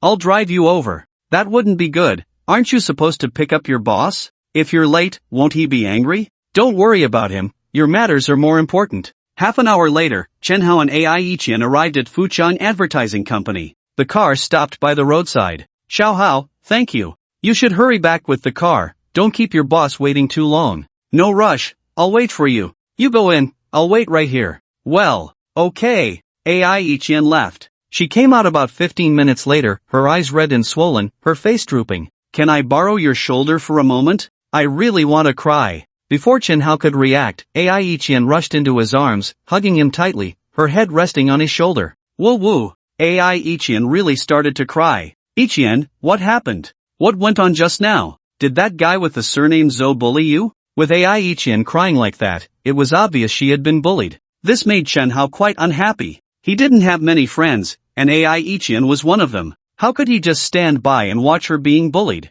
That guy Zhou just won't give me the money. He told me to get lost. He even said he would fire me. Whoa, my grandma is still in the hospital, and the bone marrow match has already been successful. We're just waiting to pay the money and then proceed with the surgery. But that bastard Zhou is deliberately messing with me. Hearing this, Chen Hao was genuinely angry. Cutting corners on life-saving money? What a bastard. Ichian, don't worry. I'll get that money back for you. Chen Hao gently hugged Ai Ichian back, patting her on the back. You can get it back? Ai Ichian stopped crying and looked up at Chen Hao. Chen Hao nodded, of course, it's a small matter. If I can't get it back, you can do whatever you want. If it were another company, Chen Hao might not have a way. But Fuchang Advertising? Ha ha. When he signed the contract back then, he had kept a trick up his sleeve. Of course, if I do get it back, then what? Promise me one thing. Ai Ichian thought to herself, if I can get the money back, I would agree to 10 things, not just one. She nodded, sure, what do you want me to do? It's a secret for now. Once the matter is resolved, I'll naturally tell you. Wait a moment, I need to make a call first. Chen Hao made a call. It was to Secretary Su. Once the call connected, Chen Hao stepped aside and chatted for a bit. Soon, the call ended. Chen Hao walked back. Ai Ichian looked at him with suspicion. Is that it? Just one call and it's all sorted? Chen Hao smiled. Pretty much, just wait. Ai Ichian widened her eyes. One call can really solve it? Why am I so disbelieving? Less than 5 minutes later, two people rushed out of the company in a hurry. A man and a woman. The man was bald, standing at 1.60 meters, weighing over 200 pounds. He was clean and fair-skinned, like a pig. He was the vice president of Fuchang Company. Running out with him was a 30-something young woman, dressed in black stockings and a short skirt. She was indeed sexy. She was a salesperson at the company. She was also Vice President Zhou's mistress. The commission that Ai Ichian was supposed to receive was intended to be shared with her. Ichian, it's my fault, all my fault. What happened just now was a misunderstanding. You mustn't take it to heart. That 600,000 commission, I've already notified finance to process it for you, it will be credited soon. Vice President Zhou was sweating profusely, his demeanor very low, still wearing a smile. He was completely different from just a few minutes ago. Ai Ichian was immediately stunned. What happened to him? Did he have a change of heart? Impossible, this guy's conscience was long eaten by dogs. Where would he have any conscience left? Ding dong. This was the notification sound of a text message on her phone. Ai Ichian took out her phone to check. Her eyes widened immediately. A deposit of 650,000? Good heavens! It was credited, and there was an extra 50,000? Ichian, that extra 50,000 is your bonus. You helped the company secure such a big deal, and the company is rewarding you. Vice President Zhou's smile was even uglier than crying. Ai Ichian was completely dumbfounded. Who can tell me what the hell is going on? Why did Vice President Zhou, who was so arrogant before, suddenly act like a grandson? Why? Ai Ichian turned her gaze to Chen Hao, who she had seen make a phone call earlier. Who did you call just now? How did you do it? Chen Hao grinned. I told Secretary Su that from now on, the the company we deal with must be you, or we will immediately terminate all business with Fuchang Company. You tell me, would Vice President Zhou still dare to treat you poorly? Would he still dare to fire you? Ai Ichian was surprised. Why does Secretary Su listen to you so much? Why is it that whatever you say goes? Chen Hao looked at Ai Ichian, and at this point, he had no intention of hiding it. To be honest, I am actually the newly appointed boss of Xing Menjiwen. Chen Hao thought that by revealing the truth, Ai Ichian would be shocked and then look at him with admiration. But, well, no surprise, no admiration. This woman didn't believe it at all. Her delicate hand pointed at Chen Hao's forehead, in an educating tone. Chen Hao, how is it that in just a month, you've changed so much? Bragging may not be taxed, but it shouldn't be like this. Is it so glorious to put gold on your own face? Chen Hao was anxious. How am I putting gold on my own face? I'm stating facts. Ai Ichian immediately rolled her eyes. Facts my ass, you're not a rich second generation. Where did you get the money to buy Xing Menjiwen? Do you know how much Xing Menjiwen is worth? Your family grows fruit. Even if you sold the whole mountain, you couldn't even get a fraction of Xing Menjiwen, right? Chen Hao was speechless. Why didn't she believe him when he was telling the truth? Forget it. He was too lazy to explain. At that moment, Ai Ichian suddenly leaned closer to Chen Hao and whispered mysteriously, actually, I've guessed it. You must be dating Secretary Su, right? Otherwise, I really can't imagine why she listens to you so much. Chen Hao was speechless. You think I'm dating her? Your imagination is really rich. Why don't you say I'm being kept by her? Ai Ichian slapped her thigh, exclaiming, right, that's possible. You're so handsome now that I want to support you, but unfortunately, I don't have that kind of power. What a ridiculous possibility, Chen Hao replied helplessly. Alright, the matter is settled, we can leave now. Who said the matter is settled? Wait a moment. Ai Ichian turned around and looked at Vice President Zhou. Vice President, thank you for your care over the years. Regret is endless. By the way, when the general manager returns another day, please help me say goodbye to her. After saying that, Ai Ichian turned to leave. Upon hearing this, Vice President Zhou became anxious. What was going on with Ai Ichian? Was she really going to quit? That couldn't happen. If she left, Xing Menjiwen's business would suffer. If Xing Menjiwen's business went down, the company's operations would be in trouble. If the general manager found out, Zhou's position as vice president would be in jeopardy. Ichian, haven't you already received your commission? Why do you want to leave? Vice President Zhou stopped Ai Ichian. Ai Ichian looked at him with interest. Vice President Zhou, you really have a short memory. Earlier, you said you were going to fire me. I've already been fired by you. Enough. Goodbye for now. Bye. After saying that, Ai Ichian pulled Chen Hao along and got into the Bugatti, leaving Vice President Zhou in a state of extreme frustration, alongside his silent, sexy mistress, who was staring in shock.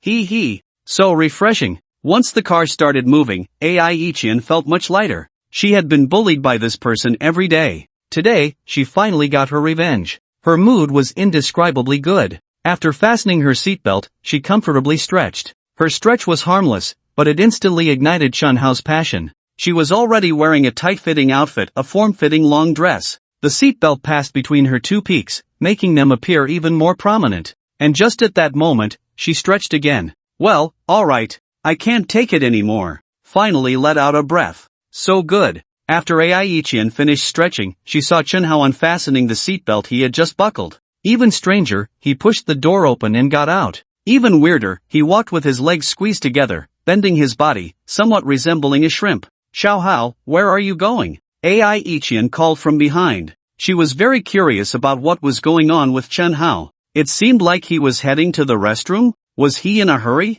When Chen Hao returned to the car, Ai Ichian was on the phone. Manager Ouyang, yes, where he is, I am not, and where I am, he is not. Let me tell you something from the heart. I've found him unpleasant for quite some time now. You should know his character as well. Today, he so brazenly deducted my commission. Luckily, Xing Menjiwen helped me out, or he would have gotten away with it. Next time, as long as he catches the opportunity, he will definitely make my life miserable. So, if you want me back at the company, that's fine. Fire him. As long as he is in the company, Ai Ichian, will never step into Fuchang Company. Alright, Manager Ouyang, that's it. I have other matters to attend to. After hanging up, Chen Hao started the car and said, Are you threatening Manager Ouyang to have him fire Vice President Zhou? Ai Ichian replied nonchalantly, There is indeed a hint of a threat, but what can I do? That Zhou is nothing but a petty person. If I don't deal with him this time, he will make my life hell next time. That's how the workplace is. If you don't hold grudges, everyone gets along fine,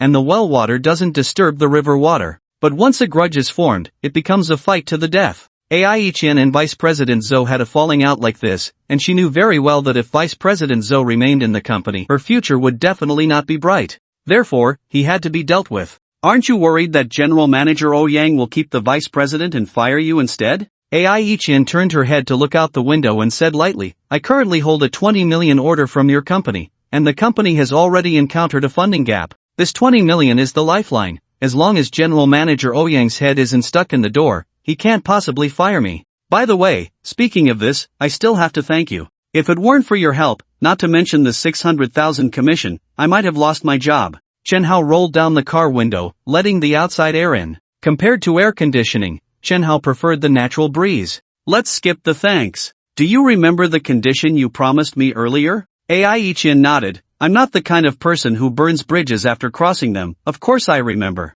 Just tell me, what's the condition? Previously, the two had made a bet. Now Chen Hao had one. Chen Hao abruptly stopped the car by the roadside. Actually, I've always had a wish. Since the first time I saw you, Sister Ichian, I had an idea. Ai Ichian immediately asked warily, You're not secretly in love with me, are you? Are you about to confess? Chen Hao replied, Don't interrupt, let me finish. Ai Ichian quickly covered her mouth and fell silent. If he really was confessing to her, what should she do? It's like this. I've been afraid of the dark since I was a child. So, I hope, Sister Ichian, you can wear black stockings to help me overcome my fear of the dark. Wear black stockings? Overcome my fear? Overcome what? You big pervert. How could Ai Ichian not see through Chen Hao's little scheme? Good. You've grown some wings, daring to tease me. Take this punch from your sister. Ai Ichian's tightly clenched fist swung toward Chen Hao. Chen Hao got hit on the forehead. Ouch. What's wrong? Are you having second thoughts?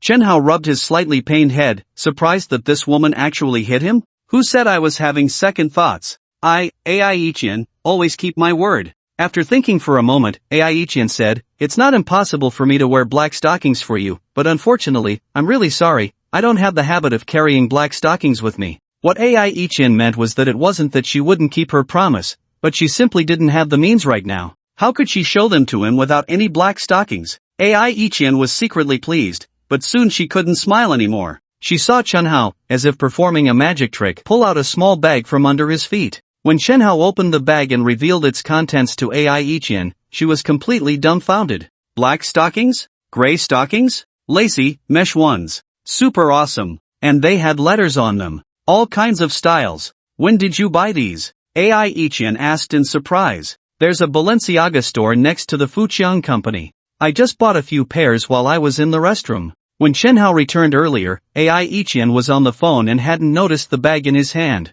Ai Ichian asked again, So you bought them when you bent over and ran out earlier? Chen Hao nodded with a smile. You planned this? Stop talking nonsense, please start your performance. Ai Ichian was silent for a moment. Fine, if I have to wear them, what's the big deal? It's just black stockings. Ai Ichian picked up the bag containing the stockings and then got out of the car. She headed to a nearby large shopping mall. Chen Hao saw Ai Ichian really put it on, and his mood instantly became excited. To be honest, Chen Hao was just trying it out with a casual attitude. He never thought she would actually wear it. And what happened? This woman really keeps her promises. After that, Chen Hao began to wait. This wait lasted half an hour. Ai Ichian returned. She sat back in the passenger seat. Where are the black stockings? Didn't wear them? Chen Hao was puzzled. The way this woman looked when she left was the same as when she came back. Just as Chen Hao was confused, Ai Ichian slowly tugged at her skirt. She was wearing a tight long dress today. The hem of the dress almost reached his heels. When she pulled the hem up a bit, her calves were immediately revealed. How is it? Does it look good? Ai Ichian held back her laughter. What about the stockings? Damn! You're wearing them underneath. What's there to see? Seeing Chen Hao's defeated expression, Ai Ichian couldn't help but burst out laughing. Ha ha ha, I kept my promise. But you never said I couldn't wear them underneath. Chen Hao, you little trickster. Big liar. But, it seems he really hadn't said anything about not wearing them underneath. Ai Ichian was laughing so hard her stomach hurt. Little brat, trying to outsmart me? You're still too young. At that moment, the low rumble of a car engine suddenly approached. Then, with a click, a car stopped next to Chen Hao's Bugatti. Damn, finally caught you. Bugatti? 2024 Bugatti? It was a sports car. The design was incredibly cool and flashy. As soon as the supercar stopped, a young man rushed out of the driver's seat. Cool, this is so freaking cool. This is the legendary Bugatti Veyron, and it's the 2024 model. Way cooler than my Ferrari. For car enthusiasts, Bugatti is definitely their beloved brand. This model isn't something you can just buy with money, because the production is too low. Supply does not meet demand. Buying one requires waiting in line. Rue, the young master, dreams of owning a Bugatti. Unfortunately, it has always been out of stock. He even considered buying a second-hand one, but in the end, no one was willing to sell. As far as he knew, the entire Huaxia had no more than 5 Bugatti models. Not just the Bugatti Veyron, but all Bugatti models combined were fewer than 5. My goodness, Bugatti is just Bugatti. Hey, let's get to know each other. I'm Situ.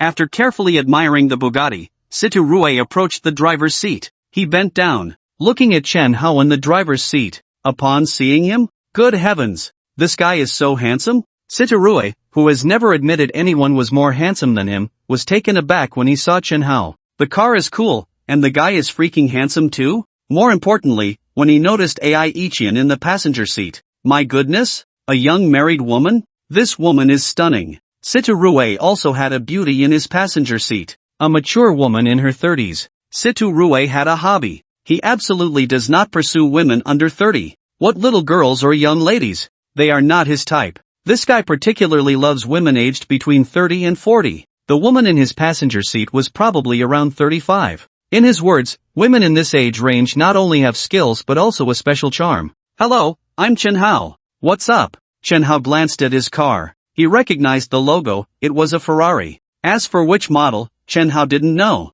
However, looking at the car's design, it should be worth over 10 million. It's like this, are you interested in a race? Let me experience the charm of a Bugatti? Situ extended the invitation. Chen Hao initially wanted to refuse. He still had to take Ai Ichian to the hospital. How could he have time to race with you? However, what Chen Hao didn't expect was that at that moment, the system's voice came through. Ding, task issued. Agree to Situ request for a race and win. Upon completion of the task, you will receive a reward, a supercar. Note, win against Situ with a lead of 0 seconds, reward, 1 supercar. Win with a lead of 10 seconds, reward, 2 supercars. Win with a lead of 21 seconds, reward, 3 supercars. And so on, for every additional 10 seconds, an extra supercar will be rewarded. Wow, this system is getting more and more powerful. Although the system didn't specify what kind of supercar the reward would be, Chen Hao was clear that it definitely wouldn't be in the 1 or 2 million range. For men, having more cars is always better.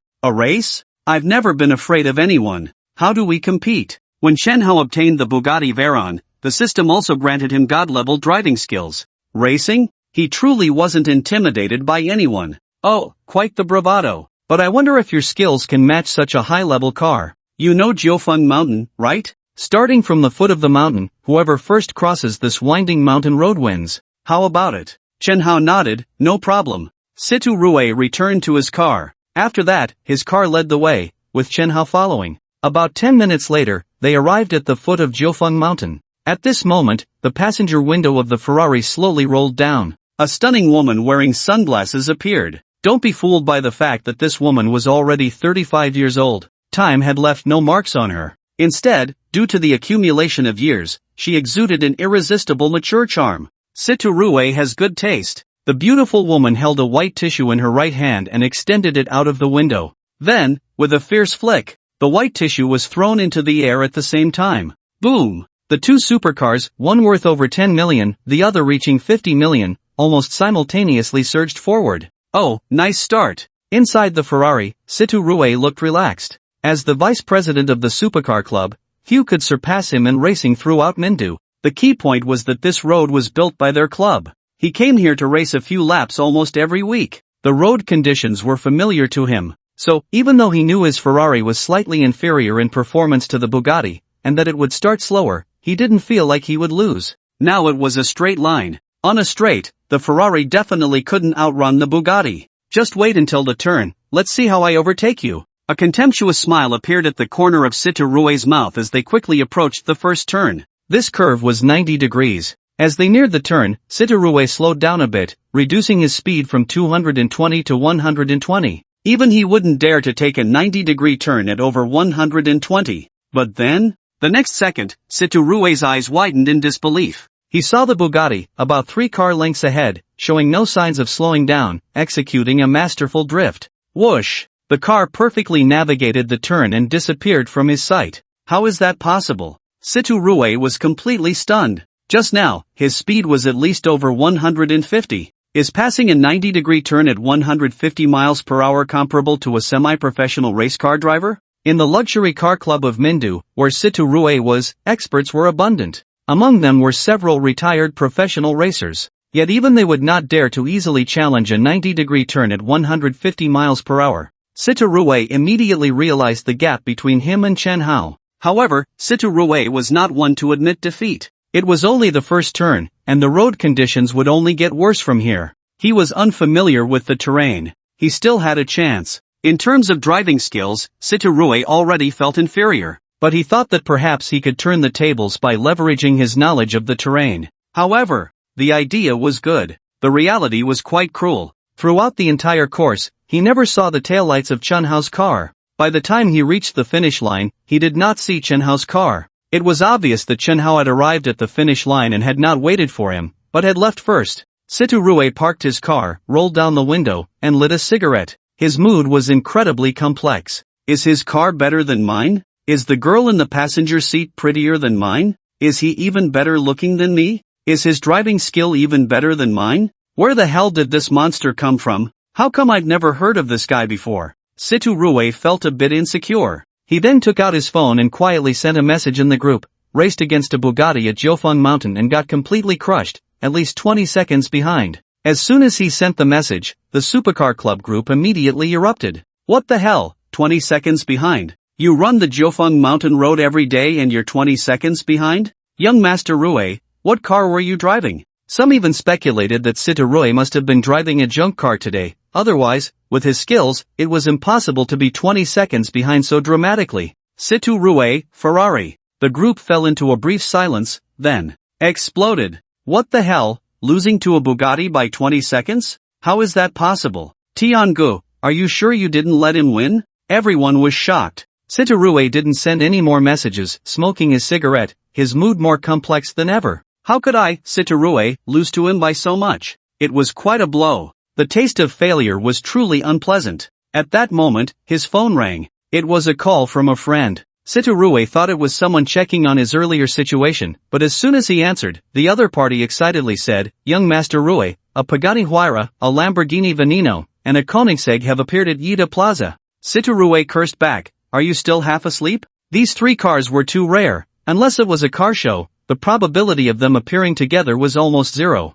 The other party said, Young Master Rue, I heard it from someone else. The authenticity is yet to be verified. I'm planning to go take a look. Are you coming? Siturue hesitated for a moment. Could it be true? He ultimately decided to go take a look, even though the credibility of the news was low. Because these 3 cars were all supercars. They were all more impressive than Chen Hao's Bugatti Veyron, especially that Koenigsegg, which was worth 100 million. Normally, it was hard to see even one of these cars, let alone the probability of 3 appearing together was extremely low. 3 cars appearing together? The authenticity was indeed low, but as a car enthusiast, even with low credibility, he still planned to go take a look. What if it was true? On the other side, after crossing the finish line, Chen Hao left directly without waiting for Siturue. Chen Hao, I'm going to kill you. Ai Ichian in the passenger seat was furious. Her face was pale, filled with rage. The pale face was from being scared. This was a mountain road. The turns were all over 150 kilometers per hour.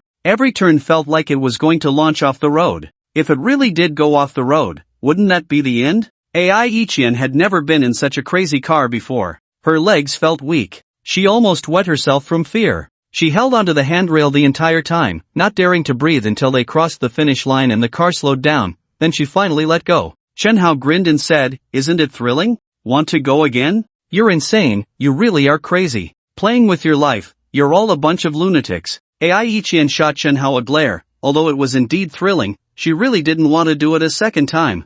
This was literally playing with death. Xiao Hao, take my advice, don't drive like this in the future. Chen Hao just smiled and didn't say anything. Dangerous? For others, it was indeed dangerous. But for Chen Hao, who had god-level driving skills, it was child's play. About 10 minutes later, Ai Yiqian got out of the car at the city hospital. She was going to visit her grandmother. Chen Hao had originally planned to invite her to see the 3 supercars that the system had just rewarded him with. But hearing that she was going to the hospital, he decided not to invite her. After that, Chen Hao returned to Mindanao. 1. He parked the Bugatti. The 3 supercars that the system had just rewarded him with were parked in the parking lot of Yida Plaza, just a street away from Mindanao. 1. Chen Hao didn't go to pick up the cars right away. He hadn't had dinner yet and was still hungry. He decided to eat first. On the first floor of Yida Plaza, there was a self-service barbecue restaurant with reasonable prices, only 99 yuan per person. Chen Hao had brought his girlfriend there once before. The food was quite good. After they broke up, he had thought about coming back to eat. But his pockets were tight, and he couldn't bear to spend the money. Now, with 1 billion in his account, he could eat however he wanted. Last time, Chen Mengqi live-streamed the Bugatti Veyron, gaining over 1,000 followers overnight. Tasting the sweetness, she felt that live-streaming supercars was like having the key to traffic. Unfortunately, supercars like the Bugatti Veyron were hard to come by. She was originally live-streaming at Yida Plaza when she suddenly heard someone say that 3 supercars worth over 10 million each were parked outside in the plaza. Chen Mengqi immediately went to the parking lot. No way, is this for real? Are there really 3 supercars? Babies in the live stream, did you see these 3 cars? I'm currently at Yida Plaza. Babies in Mindu City, you can come take a look. While Chen Mengqi was speaking, the camera was always focused on those 3 supercars. The live stream instantly erupted. Wow, one is a Pagani Huayra, another is a Lamborghini Veneno, and the most outrageous is the legendary Koenigsegg. Damn, it's actually a Koenigsegg? Chen Mengqi didn't know much about these supercars. Seeing the shock of the fans in the livestream, she asked, is this Koenigsegg better than the Bugatti Veyron? In the livestream, a fan replied, the Bugatti Veyron has a landing price of 50 million, while the Koenigsegg has a base price of 100 million. Seeing the 100 million, Chen Mengqi's eyes widened. The base price is already 100 million. What about the landing price? Wouldn't it be 120 to 30 million? Chen Mengqi was incredibly shocked. Which tycoon is so rich and extravagant? After the fans introduced the other 2 cars, Chen Mengqi was equally blown away. One was 70 million. The other was 50 million. And that was just the base price. Which super rich second-generation group came here? Chen Mengqi felt envious. Once I become famous and make money, I'll buy a luxury car like this to show off. Chen Mengqi continued to livestream while recording. She planned to edit these videos into a release after returning home. About 10 minutes later, more and more people arrived upon hearing the news, and the 3 cars were surrounded tightly. The parking lot was worried about the cars getting scratched, so they specially arranged for 5 security guards to keep watch. Everyone, there are too many people now, it's so crowded, we can't livestream anymore. Whoa, I haven't had dinner yet. I passed by a barbecue restaurant earlier, although I haven't eaten there, it looked very clean and the environment was nice. Let's go eat barbecue. Chen Mengqi felt fortunate that she had come early when there weren't many people. If she had come now, it would be impossible to live stream with people packed in circles inside and outside. She glanced at the online viewer count. Oh yeah, it broke 300. Before the live stream of the supercars, there were only about 100 viewers. In just over 10 minutes, more than 200 people had joined. This made Chen Mengqi feel delighted. She felt that her future was bright. Chen Mengqi arrived at the barbecue restaurant and, guided by the waiter, found a seat by the window. Oh, isn't that rich guy? Chen Mengqi exclaimed in surprise, hello, rich guy. The people in the live stream also recognized Chen Hao. Damn, is that really the incredibly handsome Bugatti owner? When it comes to looks, I never admit defeat to anyone, only to rich guy. Where's rich guy's Bugatti? I still haven't had enough from the last time, let me admire the Bugatti's charm again. Chen Hao, who was grilling meat, looked up, revealing a face that could captivate countless women. Hello. Then, he graciously greeted the fans in the livestream. Hello, everyone. Fans, he's handsome, young, and so approachable, a gentleman, polite, whoa, I really want to have a son like him. Fans, love it, does the young man have a girlfriend? Fans, I wish my boyfriend was this handsome. Fans, I want to fall in love, young man, how about a date? Fans, young man, are you interested in a one-night love affair? I'm not after your money, the point is, I want to sit in the passenger seat of the Bugatti and cry. Looking at these messages from the fans in the livestream, Chen Mengqi felt a bit speechless. Are these the women who supposedly can't move when they see a super handsome guy? Just as Chen Mengqi was about to say something, a sudden comment in the livestream made the entire room fall silent. I'm crazy about cars, everyone. Have you ever thought that those 3 supercars in the parking lot might also belong to rich guy? This statement instantly silenced the livestream. If those 3 cars outside also belonged to rich guy, then his identity would truly be terrifying. What kind of family background would allow someone to buy 4 supercars of this level at once? Even Chen Mengqi was taken aback. However, this unrealistic thought was quickly dismissed by Chen Mengqi. Have you ever seen someone go out driving 3 cars? Everyone, stop guessing randomly. Let me ask you, have you ever seen someone go out driving 3 cars at once? So, everyone, stop guessing. After saying this to the fans, Chen Mengqi smiled at Chen Hao. Rich guy, can I share a table with you? Sure. After all, eating alone is boring, having a beautiful companion is nice. Seeing that Chen Hao agreed, Chen Mengqi finally sat down. She sat across from Chen Hao. Let me formally introduce myself. My name is Chen Mengqi. Nice to meet you. What a coincidence. My last name is also Chen. So, does that mean we were family 500 years ago? Chen Mengqi suddenly felt much closer to Chen Hao. Continuing the conversation, little Chen, do you often come here to eat? As soon as the question was asked, Chen Mengqi regretted it. How could such a super rich person frequently come to a cheap restaurant to eat?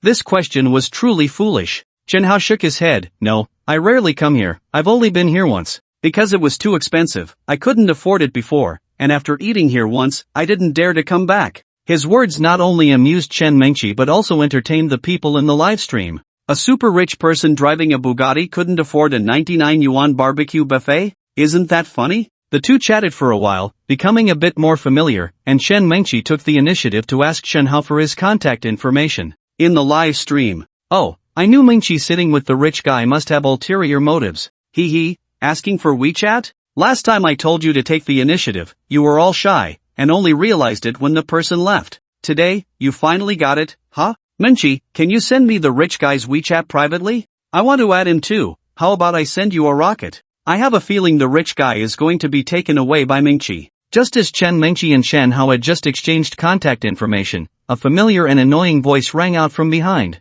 Oh, isn't this the campus beauty Chen? A woman walked over from the entrance, her upper body clad in a simple yet sexy tank top. With heavy makeup, her exact age was hard to tell. She carried a bag that exuded a rich vibe. Chen Hao had seen this bag when accompanying Tianxi to buy one. It cost over 70,000. Ordinary people really couldn't afford it. Her name was Lu Yanyan. Like Chen Mengqi, she was a senior at the Mindu Film Academy. Her again? Why is she everywhere? Chen Mengqi rolled her eyes. This nemesis just wouldn't go away. How could she run into her everywhere? If Chen Mengqi remembered correctly, this was already the 4th time she had encountered her this month. What a buzzkill. I just finished eating Japanese cuisine with my boyfriend not far from here and was planning to stroll around, didn't expect to run into you. Chen Mengqi and Chen Hao happened to be sitting by the window. This was a floor-to-ceiling glass window, allowing people outside to see inside. By the way, dear, how much did we spend at the Japanese restaurant just now? Lu Yanyan asked deliberately.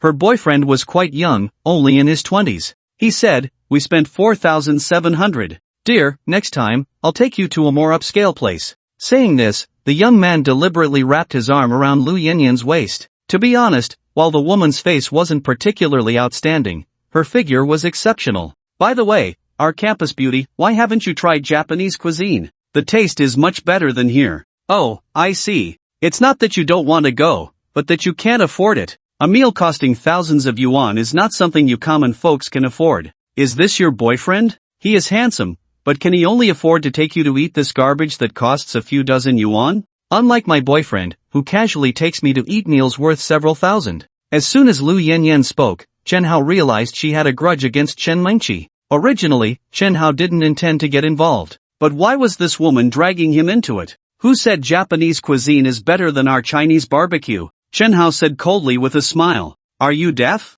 I just said that. Lu Yanyan had a proud look on her face. Japanese cuisine is indeed tastier than Chinese barbecue. Just look at the price. In front of Japanese cuisine, Chinese barbecue doesn't even qualify to carry its shoes. Chen Hao shook his head secretly. This woman had become so infatuated with foreign things that it was in her bones. There was no saving her. Meanwhile, the fans in the live stream had witnessed everything that had just happened. Each one was furious. What the hell? She's licking so much. Who does this woman think she is? A trashy thing that fawns over foreign culture. Who knows how many people have been with her? Even if you gave her to me, I'd find her disgusting. Damn it, is eating one meal of island cuisine really that impressive? I wonder how many favors she had to do to get that meal. You can tell at a glance she's not a good person. Everyone, calm down. With the rich guy here, why are you all in such a hurry? Just wait to see this foolish woman get slapped in the face. Right, let's wait for the rich guy to slap her face. This filthy bitch, does she even know who she's dealing with?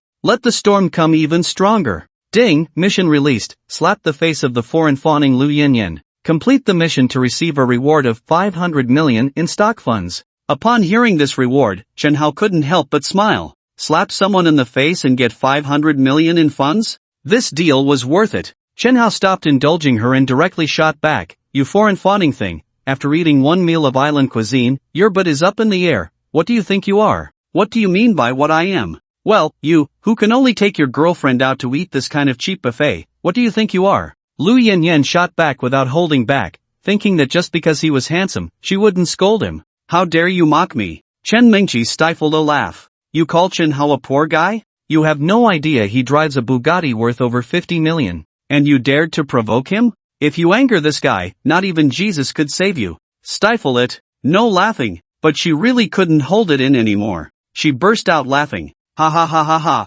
You're killing me. This is really too funny. To actually call him a poor guy? This is just hilarious. Chen Mingqi laughed so hard she nearly fell over, leaving Lu Yanyan completely bewildered. Did I say something wrong? Is it really that funny? At that moment, Lu Yanyan suddenly noticed something very unusual. Holding on to her boyfriend, his gaze was actually fixed on Chen Mingqi. Li Dasun, 23 years old. When he was young, his family was very poor, but they had good luck and encountered a demolition. His grandparents' house, along with his parents' house, were all demolished. They received compensation for 7 houses and over 4 million in cash. Then his father used that 4 million in cash to sell 3 houses and invested 7 million in the aquatic business. Currently, the family's assets exceeded 100 million. As the only child, Li Dasun began living a life of a wealthy second generation, free from worries about food and clothing. A typical nouveau riche. From the moment he entered, he noticed Chen Mingqi. 1 word, stunning. 2 words, incredibly stunning.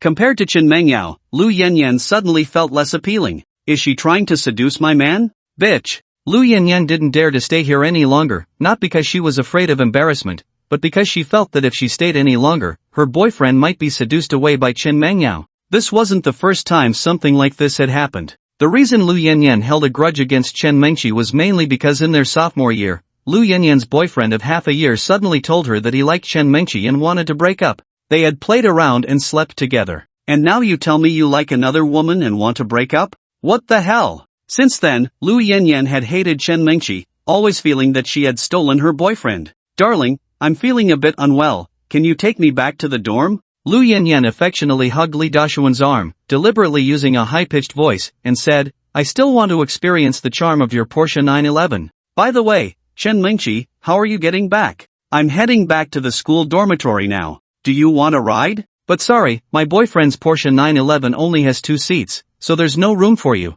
Lu Yanyan was clearly mocking Chen Mingqi, showing off a Porsche 911? Chen Hao shook his head in disbelief. In the real sports car world, a Porsche 911 isn't even entry-level. What's there to brag about? To ordinary people, the Porsche 911 is definitely a top-tier existence. But in Chen Hao's eyes, it's just a car worth over $1 million, hardly noteworthy. There's no helping it. The few supercars he owns are just too impressive. Not even entry-level? That's quite a boast. Li Dasun felt that Chen Hao was openly looking down on him and was quite unhappy. Who are you? Do you even know how much a Porsche 911 costs? Chen Hao couldn't be bothered to respond to Li Dasun. He wiped the grease from the corner of his mouth with a napkin and looked at Chen Mingqi across the table. I'm full, how about you? Chen Mingqi patted her round belly. I'm full too, I haven't eaten this much in a long time. Chen Hao stood up. I'll take you to a place. Chen Mingqi asked in return, where to? Chen Hao smiled, to the parking lot. I'll let you experience what a real world-class supercar is like. Hearing this, Chen Mingqi immediately got excited. So, does that mean I can take pictures of the interior of a Bugatti? Hee. If I really get to shoot the interior, I could definitely gain a lot of followers. At this moment, Lu Yanyan sneered, the charm of top supercars? That's really laughable. A poor loser who can't even afford island cuisine is fantasizing about driving a top supercar? That's not how you show off. Darling, let's go, don't mind them. Lu Yanyan and Li Dasan left together. When the two arrived at the parking lot, they saw a crowd gathered in front. As they walked over, they realized they were watching luxury cars. What the hell? Pagani? Son of the Wind? Koenigsegg? Am I hallucinating? When Li Dasan recognized these three supercars, he immediately lost his composure. Even he had never seen these three cars in real life before. Lu Yanyan curiously asked, Darling, what kind of cars are these? They look really cool, are they even better than your Porsche 911? Li Dasan immediately covered her mouth. Unfortunately, it was too late. The people around had already cast strange glances at them, and someone even mocked, truly big-chested and brainless, long hair and short knowledge, comparing a 911 to these three divine cars? Ignorant! Lu Yanyan had never been insulted like this and was about to retort. Li Dasan stopped her. Auntie, if you don't understand, just say less. It's really embarrassing, do you know? Do you know how much these three cars cost? Lu Yanyan shook her head. How would I know? Li Dasan pointed at the Son of the Wind. This car, the Pagani Huayra, is known as a legend in the sports car world, priced at 50 million. What, 50 million? Lu Yanyan was genuinely shocked. She had seen quite a few luxury cars in her life, but this was the first time she had seen a supercar worth 50 million. This one, the Lamborghini Veneno, is priced at 70 million. Scared yet? And there's something even scarier. The one in the middle, the Koenigsegg, costs over 100 million. Even if I sold all the houses in my family and my dad's company, I could barely afford this car. How about now? Can you still compare my Porsche 911 to these three cars? Lu Yanyan shook her head heavily. What's there to compare? The Porsche 911 in front of them didn't even have the qualification to carry their shoes. However, she couldn't help but wonder whose incredible car this was. It must belong to a super-rich second-generation heir, far more impressive than Li Dasan, right? Hehe, I'm just waiting for the owner to show up. Maybe I can hook up with one of them. At that moment, Chen Hao and Chen Mengqi walked over, chatting and laughing. There are still so many people, huh? Luckily, the parking lot has security watching over it, otherwise, it would definitely get scratched. Chen Mengqi was thinking that if there were fewer onlookers, she could do a few more minutes of live streaming with the luxury cars. However, she underestimated the influence of these three luxury cars. The crowd gathered in front of the luxury cars was even larger than before. By the way, where's your Bugatti? I haven't seen your supercar? Chen Mengqi looked around. In the entire parking lot, aside from these three supercars, there was only a Porsche 911 not far away, with no other supercars in sight. I never said I drove my Bugatti out today, Chen Hao smiled. You didn't bring the Bugatti? Then that would be a disaster. Wouldn't I just be laughed at by them? Didn't you just tell me to come experience the charm of top supercars? You big liar. Not true. At this point, Chen Mengqi suddenly realized something. She widened her eyes in disbelief, staring at Chen Hao. Could it be that one of these three supercars belongs to him? Exactly. To own a Bugatti and another supercar is quite normal. Which rich second-generation heir doesn't have multiple cars? What kind of person is Chen Hao? What kind of family is he from? Chen Mengqi became increasingly curious about Chen Hao. On the other side, Lu Yanyan was eagerly looking around. Unlike those busy taking photos and videos, she only took a few symbolic pictures. Compared to the supercars, she was more interested in the owners of these luxury cars. The owners of such luxury cars must be the creme de la creme of the rich second-generation heirs. 3 cars meant 3 owners. That gave her 3 chances. As long as she could secure one, she would truly step into the upper class. As for Li Dasan, she could just kick him aside. She was just playing with him anyway.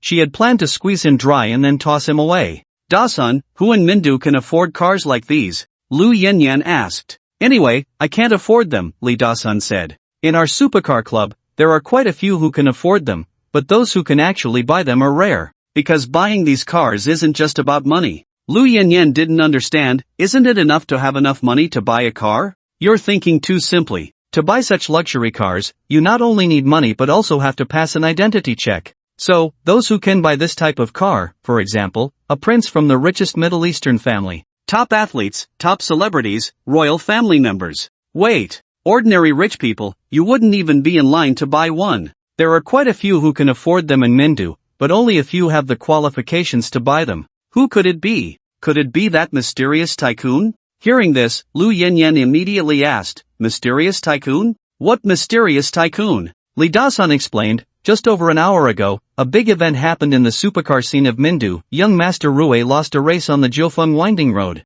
Actually, losing one race is normal. There are always people better than you, and there are skies beyond the skies. The terrifying thing is that young Master Rue estimates that he is at least 20 seconds behind the opponent. You have to know that young Master Rue was driving a multi-million-dollar Ferrari at that time. Lu Yanyan was shocked. A multi-million-dollar Ferrari lost to the opponent by more than 20 seconds? What kind of car is the opponent driving? Li Dashuan's eyes were filled with envy. Bugatti Veyron. Lu Yanyan was confused. Bugatti Veyron? What car is that? I've never heard of it. Li Dasan patiently explained, let me put it this way, that car starts at 50 million. What? 50 million? Upon hearing 50 million, Lu Yanyan was stunned. This car called Bugatti is sold for such a high price? Then tell me, who is that mysterious rich guy? Li Dasan blared at her. How would I know who he is? But no matter who he is, from now on, he is my idol. While Li Dasan was fantasizing about the day he would meet his idol and definitely hug his thigh, he saw Chen Hao walking towards the Pagani Huayra.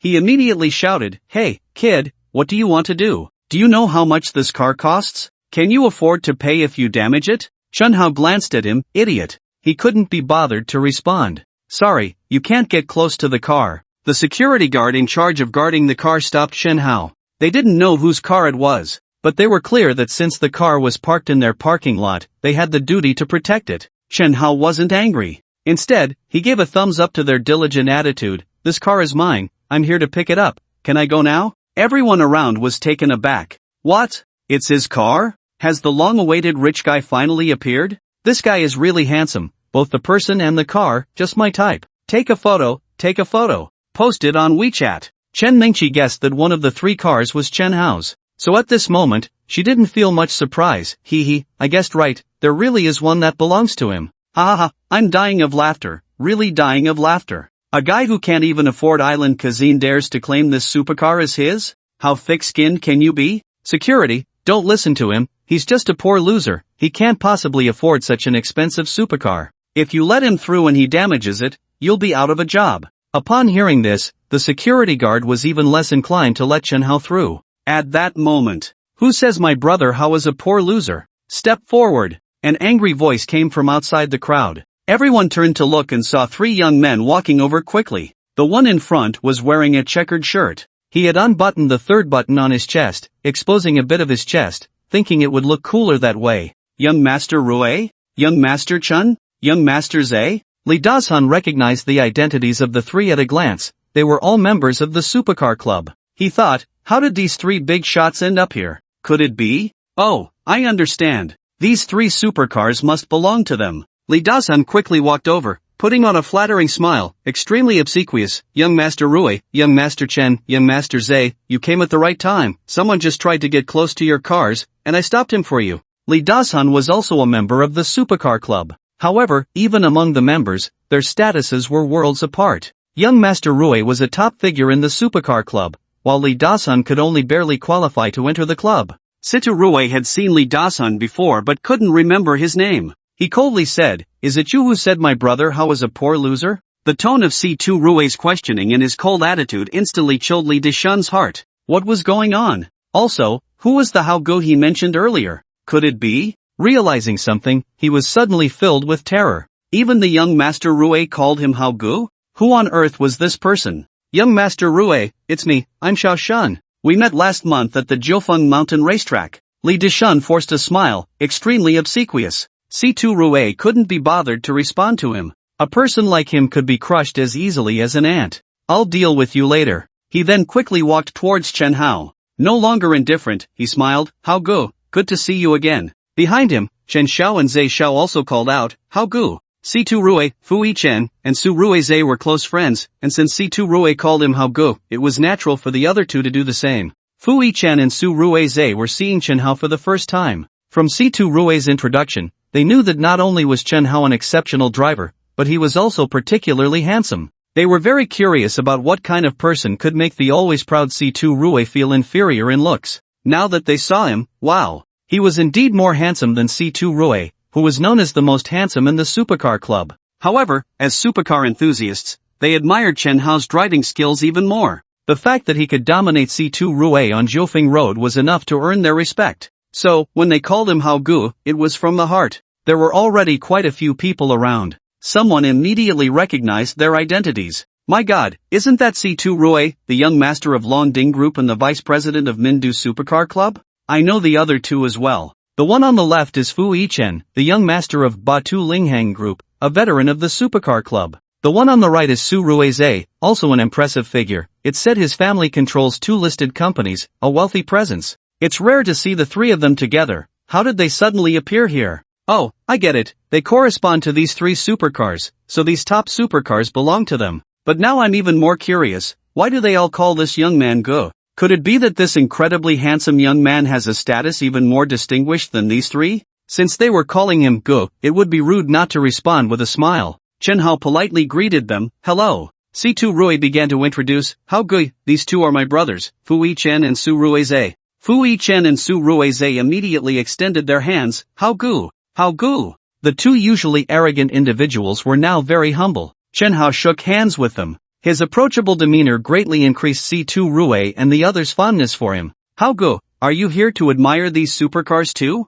It seems you are a true car enthusiast. C2 Rue said with a smile. It wasn't that he couldn't afford these 3 cars, he simply had no place to buy them. He thought Chen Hao was here to look at cars like them. Look at cars? Chen Hao chuckled. Then he pulled out a set of car keys from his pocket and pressed a button lightly. Beep beep. The Pagani Huayra parked on the far left suddenly lit up its headlights. Unlock successful. My car is parked here, I'm here to pick it up. Chen Hao wore a harmless smile. The entire venue suddenly fell silent. Everyone stared, wide-eyed, at Chen Hao. My god, he really is the owner of this luxury car? Li Dishun was stunned. Wow, this car really belongs to him? Earlier, I even mocked him for coming here? Lu Yanyan was utterly dumbfounded, her mouth almost forming an O shape in surprise. This car costs 50 million, and it's his? Isn't he just a poor guy who can't even afford island cuisine? Then, she began to feel jealous of Chen Mengqi. Why could she find such a wealthy boyfriend while I can only settle for someone like Li Dasun?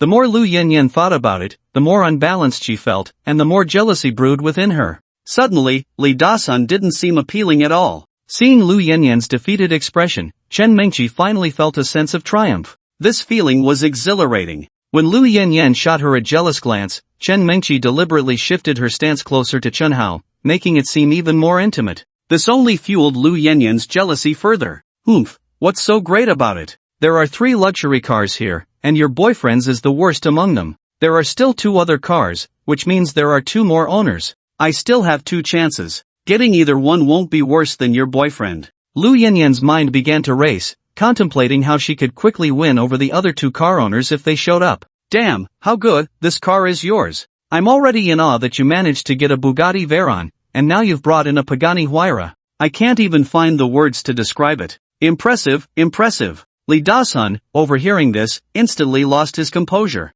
He was the owner of the Bugatti Veyron? My god. The news of Citarue losing to the Bugatti had long spread. Li Dasun finally understood why Citarue had been so humble around Chen Hao. Anyone who knew Citarue was aware of his 2 major passions. First, mature women. He absolutely wouldn't settle for anything less, as they lacked flavor. Second, supercars. He was someone who would defend the dignity of supercars with his life. He lost to Bugatti. If it were just a matter of losing by a few seconds, with some hard training, he might catch up. But this was over 20 seconds. Citarue knew very well that he would never reach that height in his lifetime. He had lost. He lost with complete acceptance. From that moment on, he began to admire Chen Hao. Calling him Hao Go was a genuine expression of admiration. By the way, Hao Go, whose are the other 2 cars? They must be your friends, right? I'm really curious about who they are in Mindu. I wonder if I know them. In Citarue's mind, the Supercar Club was already the pinnacle of the supercar scene in Mindu.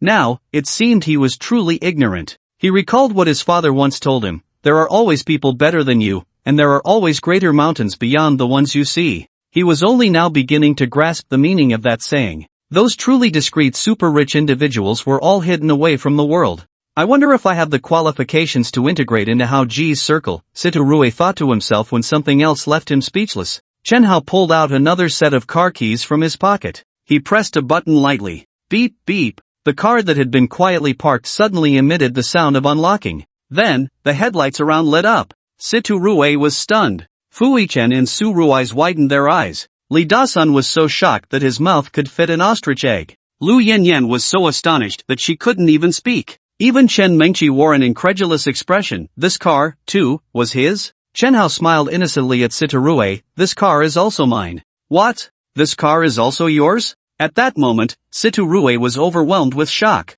He had a Bugatti Veyron, a Pagani Huayra, and even a Koenigsegg was his? Where on earth did this incredible person come from? How could there be such an amazing figure in Mindu? How come I've never heard of his name before? At that moment, Sitaru thought of something even more terrifying and pointed at the only remaining Koenigsegg. You're not telling me that this car is also, that's right, this one is mine too. Chen Hao said as he pulled out a car key and pressed it lightly. Beep. Successfully unlocked. Bro, you're really my idol. Sitarue was completely shocked. Even the club president couldn't get such a high-end supercar. He originally thought these 3 cars belonged to 3 different people, never imagining they were all owned by one person. How did he manage to buy so many top-tier sports cars? Sitarue couldn't even get one of this caliber. Mainly because these cars were just too rare. They were sold out before they were even produced. Sitarue instantly concluded that Chen Hao's identity and background were definitely not simple. It was very likely even more powerful than the president's background. Otherwise, how could he have gotten so many cars? This Koenigsegg costs up to 100 million, impressive, my bro. Sitarue appeared exceptionally excited. How good, can we add each other on WeChat? It'll be convenient to contact you later. Chen Hao didn't refuse, took out his phone, and they exchanged WeChat and phone numbers. Fuichen and Su Ruai saw this and realized it was a great opportunity to connect with a big shot, so they shamelessly asked for Chen Hao's contact information too. This scene left the onlookers dumbfounded. In the past, it was always others fawning over them, but today they were the ones fawning over someone else. Who on earth is Chen Hao? After adding each other on WeChat, Sitarue sent an invitation. Such a bro, you know, I also love supercars. I have more than 10 at home, but I just can't get a car as amazing as yours. Sitarue looked eagerly at the 3 supercars. He originally wanted to ask if he could experience the thrill of driving one. To put it simply, he was itching to drive. But considering that just asking to borrow it outright would probably get him a refusal from Chen Hao, he quickly changed his approach. How good, you're going to drive these cars back, right? You can't drive all 3 by yourself. How about I help you drive one? Fuichen and Su Rui's also reacted at this moment. They were supercar enthusiasts too, and who wouldn't want to experience such luxury? How good, I'll help you drive one. Me too, I want to drive one as well. Chen Hao was initially worried about having to make 3 trips to get the cars back, but now that they offered to help, it was perfect. He tossed them the car keys. The 3 of them were extremely excited to receive the keys. Sitarue chose the Koenigsegg, while Fuichen and Su Rui's took the poison in Windchild. Do you still think Japanese cuisine is better than our Chinese barbecue? When Chen Hao's gaze turned to Li Dasun was so scared he was almost in tears. Why would such a distinguished big shot bring his girlfriend to eat cheap barbecue? If he wasn't eating barbecue, I wouldn't have misunderstood you. Misunderstanding.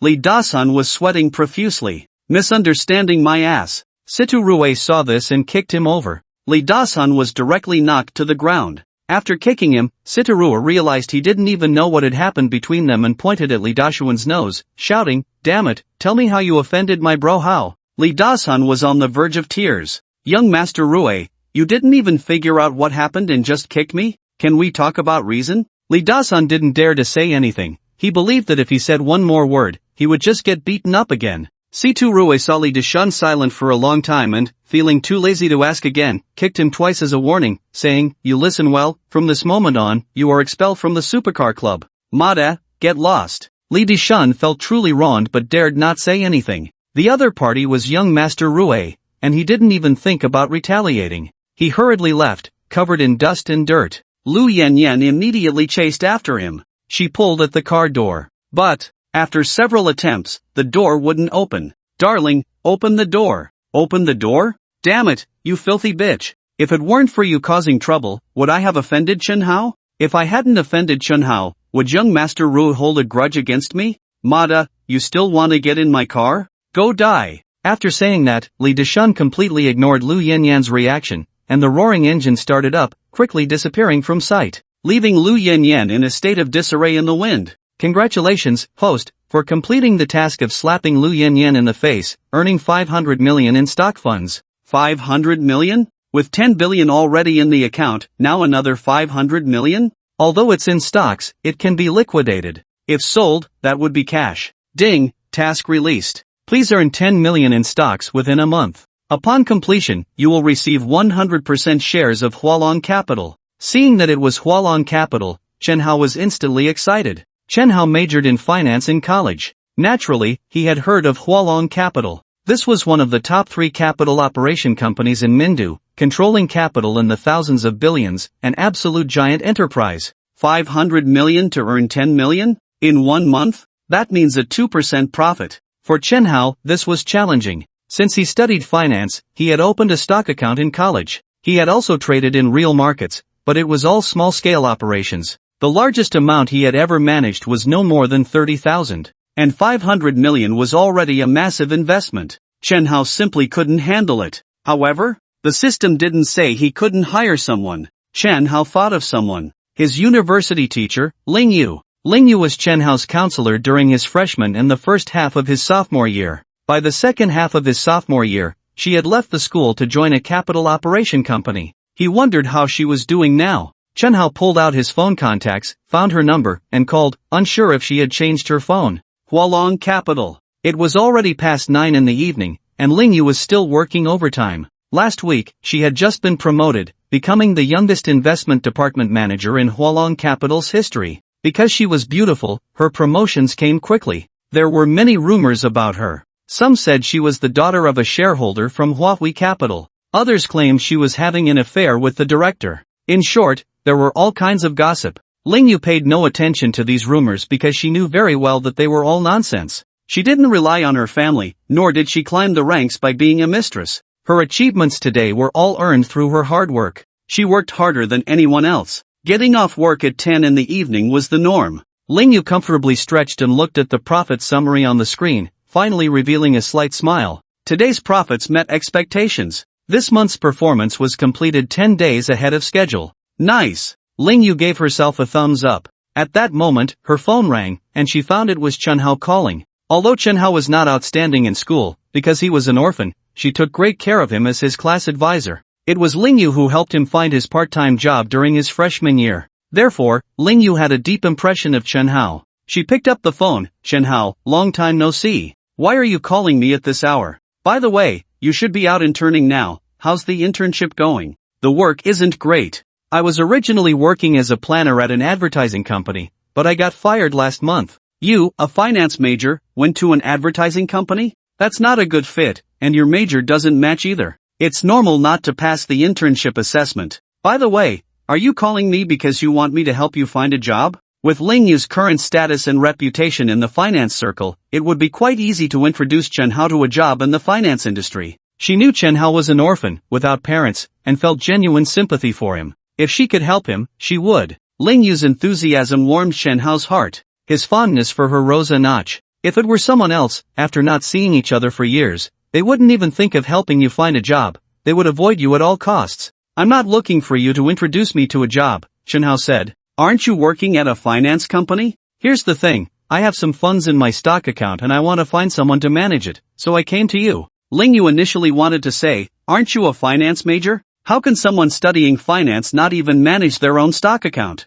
Did you waste 4 years in college? But she held her tongue, fearing it would hurt Chen Hao's pride. The fact that he came to her for help meant he must be in trouble. Perhaps he had already lost a fortune managing it himself? He might have no choice but to seek her help. Not every finance major can profit from stocks. Alright, you came to the right person. This is what I do. Ling Yu smiled. How about this? Are you free tomorrow afternoon? Let's meet and talk in person. Chen Hao nodded. 3 o'clock in the afternoon works for me. Where? Come to my company. My company is at 88 Financial Street, Hualong Capital Limited. I'll arrange for my assistant to meet you downstairs. When Chen Hao heard it was Hualong Capital, he nearly spat out the mineral water in his mouth. Wow, what a coincidence. Once Hualong Capital is in hand, won't you be my employee? What's wrong? Ling Yu noticed something was off on the phone. Nothing, Chen Hao didn't explain. See you tomorrow then. Ling Yu hung up. She didn't think much of Chen Hao's account, assuming it was like those of relatives and friends, just small amounts of money,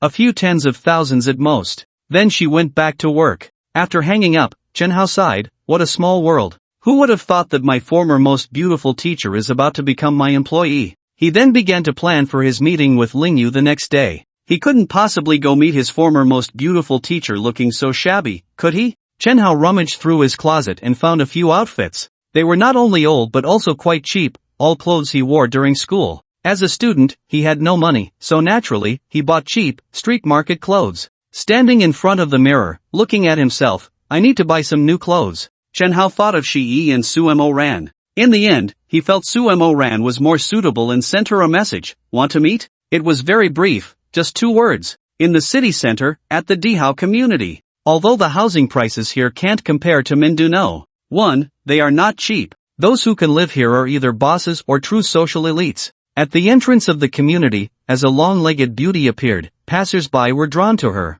She stood over 1.75 meters tall, and the high heels that added another 10 centimeters only accentuated her slender figure. She wasn't wearing stockings. The snow-white long legs exposed beneath the tight-fitting mini-skirt were bare to the air, and her skin, as white and tender as snow, could definitely blind anyone. Just standing at the entrance of the community, she immediately attracted countless gazes. The men's eyes sparkled. The women looked on with envy. Many wanted to approach and strike up a conversation, but they truly didn't dare. A woman so stunning and exuding confidence was not someone they could easily flirt with. Of course, there were some bold individuals. A BMW pulled up in front of her. Hello, Miss Sue, aren't you driving? Where are you headed? I can give you a ride, the young man said, leaning out of the car window. This BMW 7 had a price tag exceeding $1 million. Driving such an expensive car, the young man felt quite confident. Oh, Brother Lin, nice car. When did you get a new one? A BMW? This car isn't cheap, right?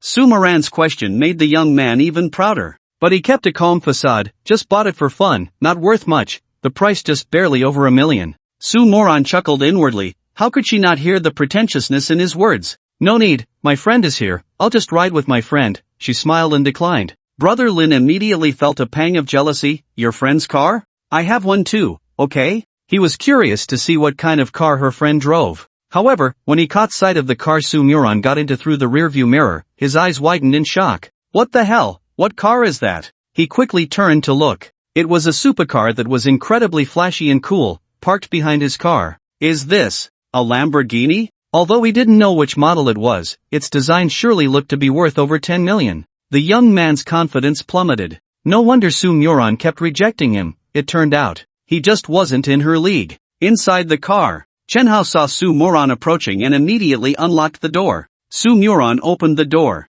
As she stepped in, her right leg entered first. Chen Hao's car was relatively low, and with her wearing a tight mini skirt, the moment her right leg crossed the threshold, the view beneath her skirt was suddenly exposed to Chen Hao's sight. Damn, does this woman not wear safety shorts when she goes out? Chen Hao felt a bit embarrassed and quickly averted his gaze. Su Muran didn't realize she had flashed him. After getting in, she took off her high heels, revealing her snow-white feet, which made Chen Hao's eyes widen. This woman's skin was truly flawless. He wondered how she maintained it. Su Muran surveyed the interior of the car, and even though she was used to luxury cars, she was still taken aback by the level of opulence inside. She exclaimed, "Boss, is this the legendary Lamborghini Veneno?" After starting the car, Chen Hao focused on the road ahead. Oh, you know about the Lamborghini Veneno? Su Muran smiled and replied, I studied some supercars a few years ago. I have a bit of knowledge about most of them. Chen Hao was surprised. Why on earth would you study supercars? Su Muran answered frankly, of course, to find a boyfriend.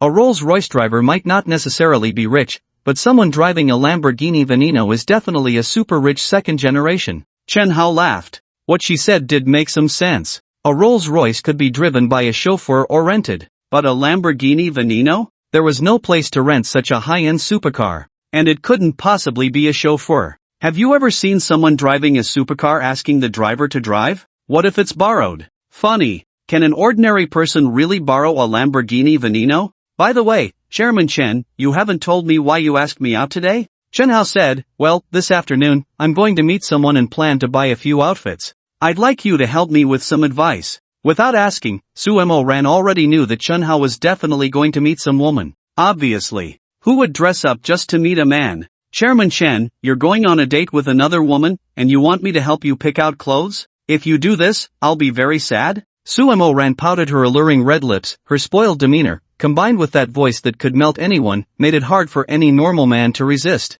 Chen Hao's hand unconsciously rested on her snow-white, flawless thigh, which was bare of stockings. The touch was silky. Chairman Chen, you're bullying me again? Sumo Ran looked at Chen Hao with a very unhappy expression but didn't push his hand away. Chen Hao chuckled inwardly. There's a chance. However, the timing wasn't right yet. Chen Hao could sense that this woman was not as simple as she appeared. Otherwise, she would have been taken down by her previous boss long ago. From the previous selection of a concubine event, Chen Hao knew that the last boss was definitely a lecher. A woman like Sumo Ran, who could bring disaster to a nation, would not have escaped the previous boss's lustful gaze. But why couldn't the last boss win her over? So, Chen Hao was very clear that this woman was definitely not as simple as she seemed. Just a touch on the leg, a hug, and you think you've won her over? Don't be foolish. A high-caliber woman has quite sophisticated methods. About 20 minutes later, Chen Hao and Sumo Ran appeared on the commercial street. This is one of the most prosperous streets in Mindu, with various brand boutiques from both domestic and international labels.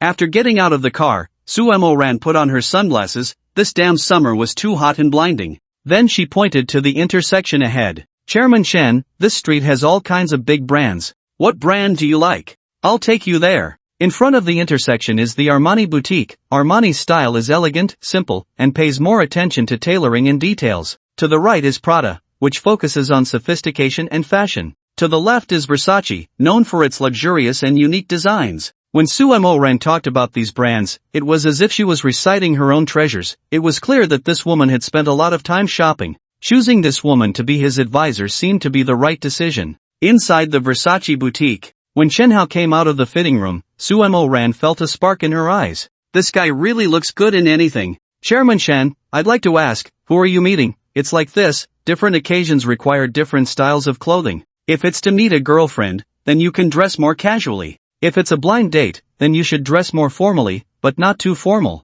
Chen Hao stood in front of the mirror, looking at himself. I'm going to discuss business, and it happens to be with my university professor. Chairman Chen, do you have other businesses? Sumo Ran's eyes lit up. It seemed her new boss's background was stronger than she had anticipated. Since it's for business, then dress a bit more formally, but since she's your teacher, dressing too formally might seem distant. Waiter, bring that outfit over for me to try. Sumo Ran pointed to the set on the rack. The waiter immediately took off the outfit that Sumo Ran mentioned, and when Chen Hao put it on, Sumo Ran couldn't help but be stunned for a moment. This new boss was indeed exceptionally handsome. The waitstaff here were also mesmerized. No matter what he wore, he looked stylish, a perfect clothes rack. By the end of the morning, Chen Hao had bought 7 outfits, and of course, he also bought 2 for Sumo Ran.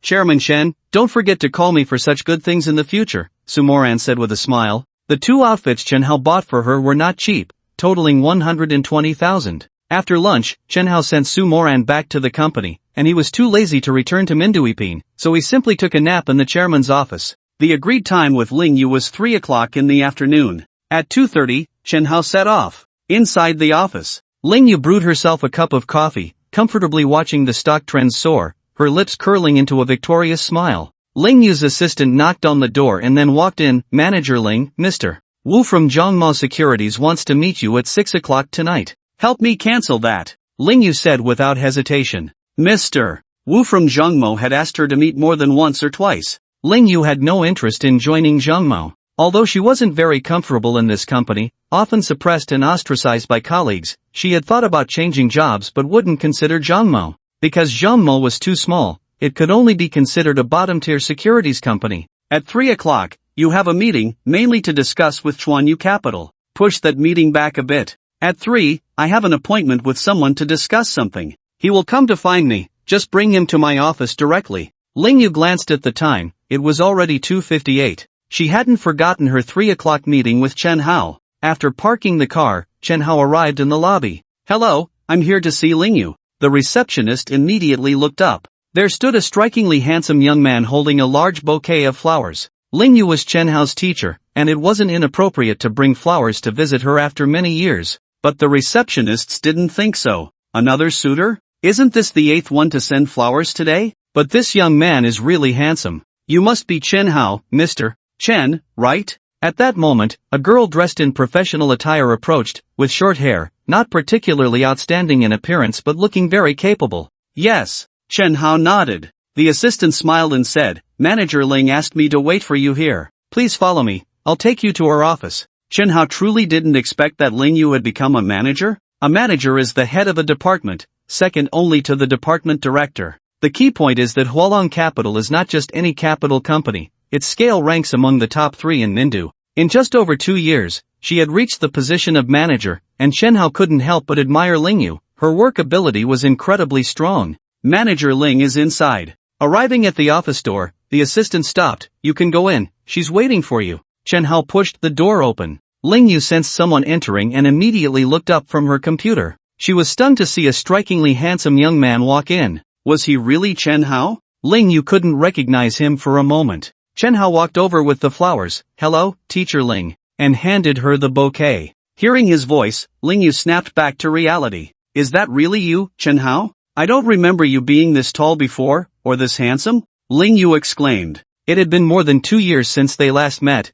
and with Chen Hao's appearance having improved by 20% since he acquired the system, it was only natural that Lingyu didn't recognize him. Lingyu pulled up a photo on her phone. It was a group picture with her classmates taken when she left school, and Chen Hao was among them. Zooming in, she found Chen Hao. Looking at the Chen Hao in the photo and then at the one in reality, he looked somewhat similar, but not entirely. "I really didn't expect that after more than 2 years, you would change so much. Don't just stand there, please sit." Lingyu took the flowers, and it was then that Chen Hao noticed a considerable number of flowers in the corner of the office. Got it. It seemed that Teacher Ling had quite a few admirers. But thinking about it, it made sense. The title of the most beautiful teacher at Min University was not just a rumor. You should have seen how many boys cried when Lingyu left the school back then. And now, she held the position of manager at a financial company, controlling vast amounts of capital. A woman with looks, figure, and a successful career, what man wouldn't be tempted? The people pursuing her now were either social elites or big bosses. Ordinary people really didn't have the courage to pursue her. Chen Hao initially thought his flowers would end up discarded in a corner. Unexpectedly, Lingyu called in her assistant. She asked her to find a flower pot and then personally arranged the flowers. This action instantly elevated Chen Hao's impression of her several notches. After that, Lingyu inquired about what had happened at the school since her departure, and Chen Hao answered everything without holding back. "Let's talk business. I have an important matter to discuss later, so I can't chat with you for long." Lingyu took out a commission contract from her drawer. "This is the commission contract I've prepared. Just write your fund account and password here." Chen Hao didn't even look and wrote it down directly. "Aren't you going to take a closer look? Aren't you afraid I might tamper with the contract?" Chen Hao grinned. "It's fine, it's just this little amount of money. Besides, I trust you. Since you're so busy, I won't disturb you. By the way, just a 2% profit will do." Chen Hao had calculated it. The system required a profit of 10 million. With 500 million in funds, 2% was exactly 10 million. Lingyu smiled. "Such a low requirement? Don't worry, given the current market, 2% is definitely achievable." After that, Chen Hao left. Lingyu put the contract back in the drawer. She wasn't concerned about how much money was in Chen Hao's account. She guessed it was at most a few $100,000. Just a few $100,000, hardly enough to pique her interest. Then she tidied up a bit and went downstairs with her assistant. She was going to meet with people from Chuanyu Capital. The assistant was driving. Lingyu sat in the passenger seat. Just as their car started moving, a deep, beast-like roar suddenly came from the side, and the assistant immediately slammed on the brakes. A supercar, stunning enough to make one's heart race, zoomed past them. Lingyu's eyes widened. "What is this? That was close. If we had crashed, I would have wasted a whole year of work." The assistant's face turned pale. As Lingyu's assistant, her salary wasn't low, exceeding 300,000 a year. But she felt that if they had crashed, even 300,000 wouldn't be enough to cover it.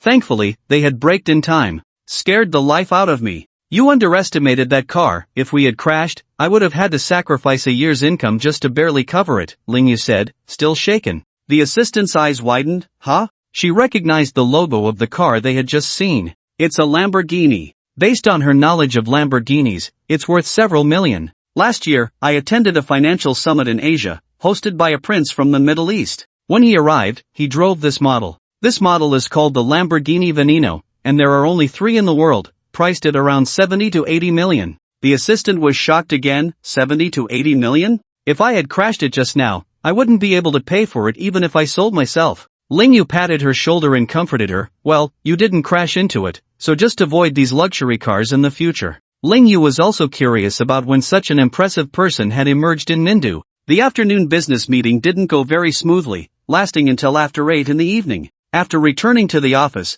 Ling Yu took out the authorization contract she had signed with Chen Hao. She planned to find a subordinate to manage Chen Hao's account. With just a few $100,000 in funds, any ordinary trader could handle it. She opened the trading software. Entering the account number and password, she wanted to see what Chen Hao's account losses looked like. However, when the funds page appeared before her, she, who had been indifferent, sprayed her coffee all over the computer screen, staring dumbfounded at the string of numbers on the screen, her lips trembling. 500 million? Could it be a computer glitch? Ling Yu couldn't believe it. If she remembered correctly, Chen Hao was an orphan, adopted by an orphanage. He wasn't a rich second generation at all. No one supported him, and he hadn't even officially graduated from university. So where did he get so much money? Ling Yu immediately called Chen Hao. Min du ipin. Chen Hao came up from the pool, wrapped in a towel. Ling Yu's call came in. Hello, Teacher Ling. Chen Hao answered the phone. Chen Hao, you have 500 million in your stock account? Ling Yu asked in surprise. Chen Hao nodded. Yeah, 500 million, what's wrong, teacher? Where did this money come from? Ling Yu initially wanted to ask where the money was from, but in the end, she didn't ask. In their industry, it was inappropriate to inquire about a client's source of funds. Ling Yu changed her tone. I really didn't expect you to be doing so well now. I'm proud of you. Chen Hao smiled broadly. Thank you for the compliment, teacher. Ling Yu couldn't help but feel a bit emotional. She had struggled for so long, yet as his teacher, her net worth hadn't even reached 100 million. And this guy had 500 million just lying in his account? Who knows how much his actual wealth is? How did this guy manage to do it? Ling Yu smiled and asked, when did you start your business? Aren't you already a prominent figure in school now? What prominent figure? Chen Hao smiled faintly. No one in school knows I'm rich. Ling Yu was even more surprised. She thought Chen Hao had accumulated this money over several years, and it would be hard to keep it hidden from classmates for such a long time. This kid really knows how to hide. Or does he prefer to keep a low profile? She couldn't help but wonder how his classmates would feel when they learned about Chen Hao's current achievements. They would definitely be shocked, right? After chatting with Chen Hao for a while, Ling Yu told him that she would personally manage his account. Just after hanging up, another call came in. Principal Wang, hello. What brings you to contact me at this time? Are you inviting me to this year's graduation ceremony? I haven't been back to my alma mater in a long time. I'll try to arrange my schedule. According to the tradition of Mindu University, each graduation ceremony invites some outstanding alumni to attend. With Ling Yu's current achievements, she is indeed qualified to be on the invitation list. Then, Ling Yu sent a message to Chen Hao. Chen Hao, add me to the class group. Chen Hao invites Ling Yu to join the 21 economics class group. A message popped up, and the originally quiet class group suddenly became lively. Wow, is it Teacher Ling? Teacher Ling finally joined the group. Hello, Teacher Ling. We haven't seen you in over 2 years, Teacher Ling. We miss you so much. Teacher Ling, I love you. Sob sob, I finally said what I'd been hiding in my heart. Then, a flood of I love you messages filled the screen. Ling Yu looked at these messages and thought of her lovely students, feeling a bit moved. After more than 2 years, they still remembered her. Ling Yu, hello, everyone, I love you too. I've wanted to visit the school so many times, but I've been busy. Now I have the chance. I will attend your graduation ceremony tomorrow, and we will finally meet. This stirred up a wave of excitement in the class group. Welcome, welcome, warmly welcoming Teacher Ling's arrival. Oh yeah, Teacher Ling is coming? Finally, we can see Teacher Ling again. Teacher Ling must be even more beautiful now. Do we even need to say? The title of the most beautiful teacher at Mindu University is not just for show. Ling Yu sent a shy emoji. Teacher Ling, don't be modest. You are the most beautiful teacher in our hearts. Teacher Ling forever. At this moment, Zhang Guangwei to Ling Yu. Teacher Ling, where do you live? Tomorrow morning, as the class monitor, I will represent the whole class, and I will drive to pick you up. Ling Yu to Zhang Guangwei, not bad, you bought a car? Zhang Guangwei smiled and said, because of work needs, I had to buy a car for transportation. I saved for a few months and finally bit the bullet and bought one. At that moment, someone caught on to something from Zhang Guangwei's words. You saved for a few months to buy a car? Class monitor, your income must be pretty good, around 20 to 30,000 a month, right? If we assume a car costs around 100,000, saving for 5 months means an income of 20,000 a month. Of course, one still has to eat, dress, and live. The income must be higher than 20,000. Wow, class monitor, impressive. You're still in your internship, and your income is already 20 to 30,000. If you keep this up for a few years, won't you be amazing? Likely to become the second Teacher Ling. Maybe at the next graduation ceremony, the school will invite the class monitor as an outstanding alumnus. By the way, class monitor, what car did you buy? Zhang Guangwei wanted this kind of public flattery. He sent out a few photos. Photos. The first two were pictures of Zhang Guangwei standing in front of the car. The last one was of him sitting inside the car. Wow, is this an Audi? This model must cost over 400,000, right? I was guessing the class monitor would buy a car around 100,000. But who would have thought it was an Audi? Class monitor, you must drive it to school for the graduation ceremony so I can admire the Audi's style. Many students felt envious. However, envy couldn't change the fact that many students were still worrying about jobs before officially graduating, while he had already bought a luxury car. It was hard to compare. Everyone, it's just an Audi. It's not a big deal. I believe if you work hard, you can achieve what I have now. Such a pretentious statement. Lingyu couldn't help but smile wryly and shake her head. In fact, from the moment Zhang Guangwei said he would pick her up, she sensed his pretentiousness. Otherwise, why would he deliberately mention driving to pick her up? Why emphasize driving if not to show off that he was part of the car-owning crowd? However, at that time, Lingyu was genuinely happy for him. It was rare for a student to be able to buy a car while still in their internship period. But gradually, Lingyu began to feel that something was off about him. Saving for a few months to buy a car? Look at that. Wasn't he just showing off his good job and high income? How many people can afford to buy a car after saving for just a few months? Very few, right? Zhang Guangwei thought his pretentiousness was clever, but Lingyu saw right through it. However, she didn't expose him. Who doesn't have a bit of vanity? She could still understand. But that last sentence made Lingyu unable to tolerate it any longer. What did he mean by if you all work hard, you can achieve my accomplishments? Are your achievements really that high? Lingyu couldn't help but think of Chen Hao. With 500 million lying in his stock account, who knows how much he really has in reality? Look at him, is he showing off? Compared to him, you're way off. Of course, as a former teacher, Lingyu wouldn't want to discourage Zhang Guangwei. Zhang Guangwei was still oblivious to the fact that Lingyu had seen through his pretentiousness, still immersed in the envy of many classmates, and was preparing to send a message to Lingyu to ask for her address so he could pick her up tomorrow morning. Suddenly, a message popped up on the screen, causing Zhang Guangwei's mindset to collapse instantly. Lingyu to Chen Hao, are you going to school together tomorrow? Lingyu had a reason for inviting Chen Hao to school. Mainly, she needed to discuss his investment matters regarding his fund account. As Chen Hao's advisor, Lingyu had to explain the investment direction to her clients before proceeding. That was the rule. However, she was really too busy. Her team was in the final stages of a battle in the stock market against their competitors, and she would have little free time coming up. Moreover, after going to school tomorrow, she couldn't guarantee that she would have a chance to be alone with Chen Hao, as there were too many people to meet. So, she decided to invite Chen Hao to go to school together. This move made the classmates in the group uneasy. Teacher Ling actively invited Chen Hao to school?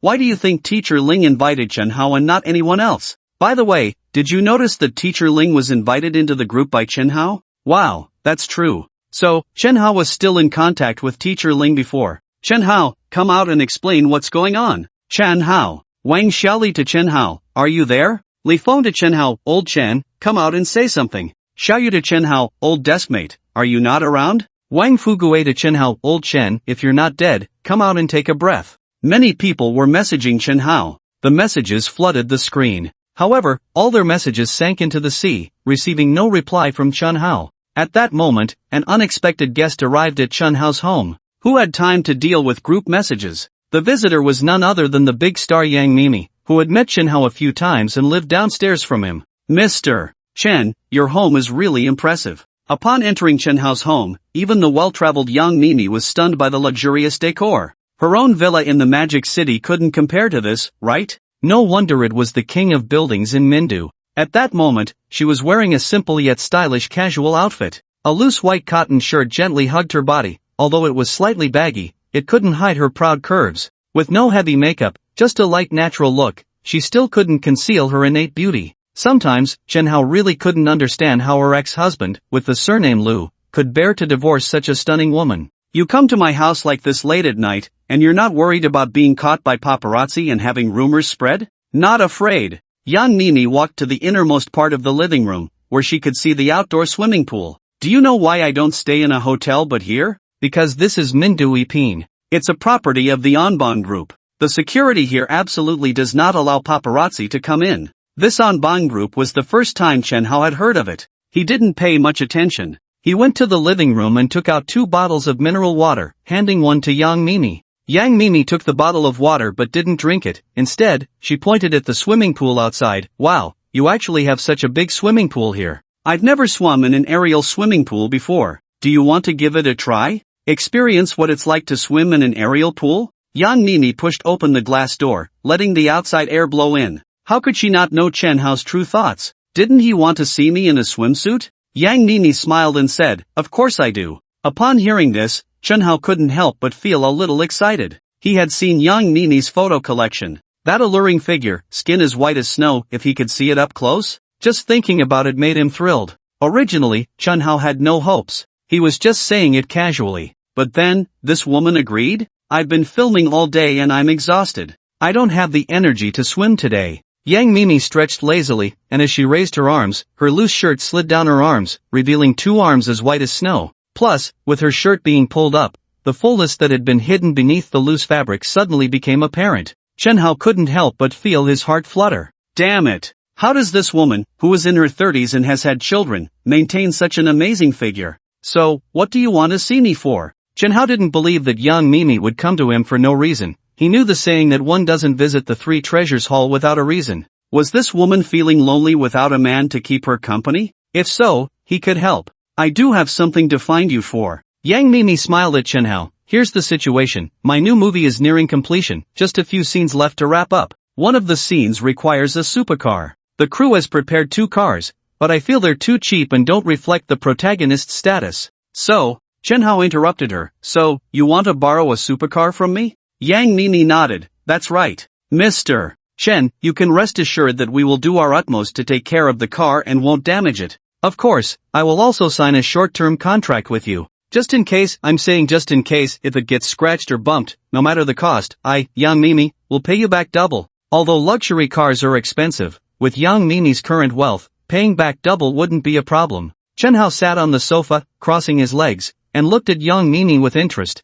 "I don't care about the double repayment. The key is, why should I lend you the car? Our relationship is at best just neighbors, right?" Yang Mimi immediately rolled her eyes. She really wanted to throw her phone in front of him and let him see the messages he had sent her that day. Who was it that said in WeChat that he had been a fan of hers for 4 years in college? Who said she was his favorite star? Who said he used her photo as his phone wallpaper? She thought he was her true fan? But what now? Banana you, what right do you have? Auntie, I even took the initiative to come to you, and you still ask me why? Is my face really that worthless? Yang Mimi's identity is not just that of a star. As a major shareholder of Jiaxing Film and Television Media, she has always been referred to as Boss Yang in the industry. If this were in Shanghai or Kyoto, with her network, she could easily summon luxury cars worth millions in no time. But here, it is not Shanghai or Kyoto. This is Min City, which Yang Mimi is not familiar with. Distant water cannot quench a nearby thirst. It would take at least 3 or 4 days to get a car from Shanghai or Kyoto. Letting the entire crew wait for 3 or 4 days? What a huge loss that would be. Of course, Yang Mimi could still afford such losses. The key point is that the longer it takes to transport these luxury cars, the greater the risk of them getting damaged. Once damaged, the losses would start at 1 million. Yang Mimi felt pained by that. So, the best solution was to find a car locally. "Tell me, what are the conditions?" Yang Mimi simply sat down opposite Chen Hao. If this guy's conditions were too outrageous, she might as well borrow a car from Kyoto or Shanghai. Chen Hao stood up, leaned in close to Yang Mimi's ear, and whispered something. Upon hearing this, Yang Mimi suddenly stood up, her face filled with uncontrollable anger. Without looking back, she walked straight out the door. "Impossible, absolutely impossible. You want me to? How outrageous. To make such an excessive demand?" Yang Mimi slammed the door and left. "Do you think I can't borrow a car? Do you think I have to rely on you?" Back at her own home, Yang Mimi started making phone calls.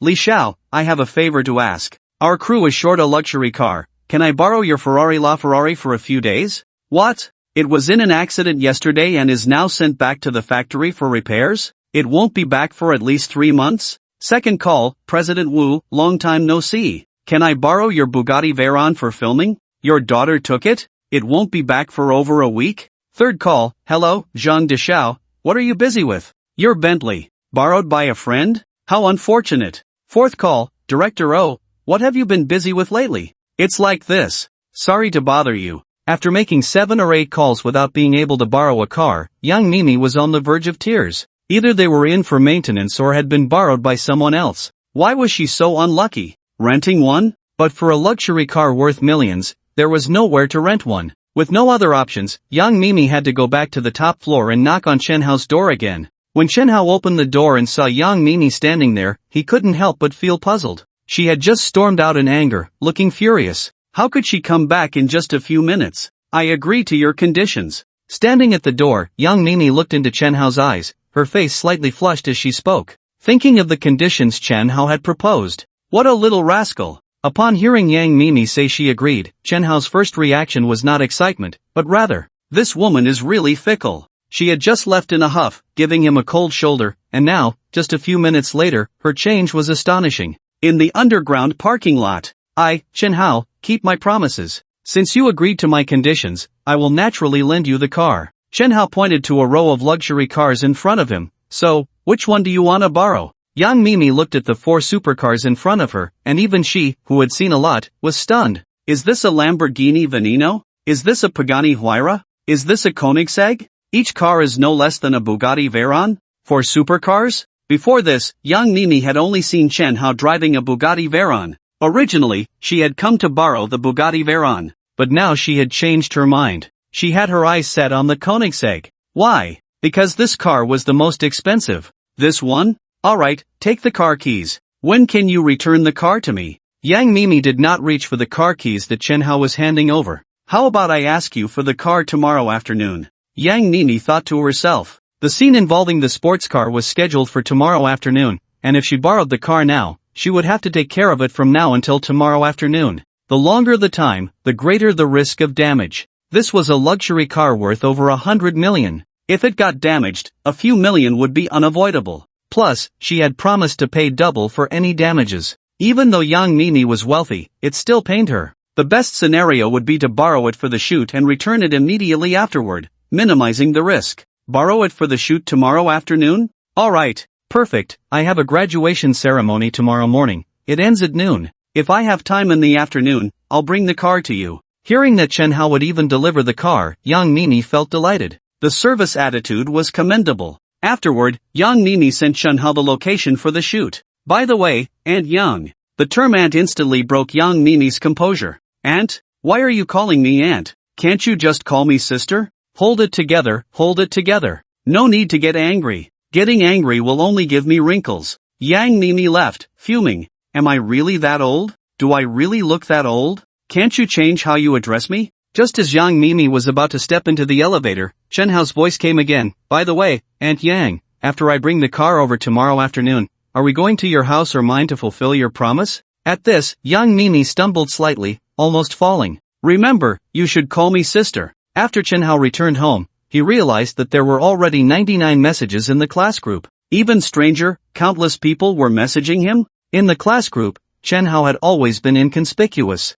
Average grades, average looks. Standing at 1.70 meters, just 2 centimeters short. He had always been marginalized, the kind of person who didn't attract attention. He was puzzled as to why so many people were messaging him out of the blue. Could it be that his identity as a wealthy person had been exposed? Chen Hao didn't bother to read the messages and decided to reply first before slowly catching up. Sorry, everyone, young Mimi came to visit me downstairs just now. I entertained her for a bit and didn't have time to check the group messages. Sorry everyone. Chen Hao's mention of young Mimi instantly silenced the previously noisy class group. After a brief pause, countless messages flooded in. Zhang Xiaoxiao to Chen Hao, Yang Mimi? No way, the top star Yang Mimi came to find you? Are you sure it's the top star Yang Mimi and not someone with the same name? Yang Xiaogua to Chen Hao, are you just showing off? How could the top star Yang Mimi possibly look for you? You're really inflating your own worth. Cheng Hui to Chen Hao, old Chen, I know you're joking. Zhang Guodong to Chen Hao, old Chen, being ugly isn't your fault, but deceiving people is.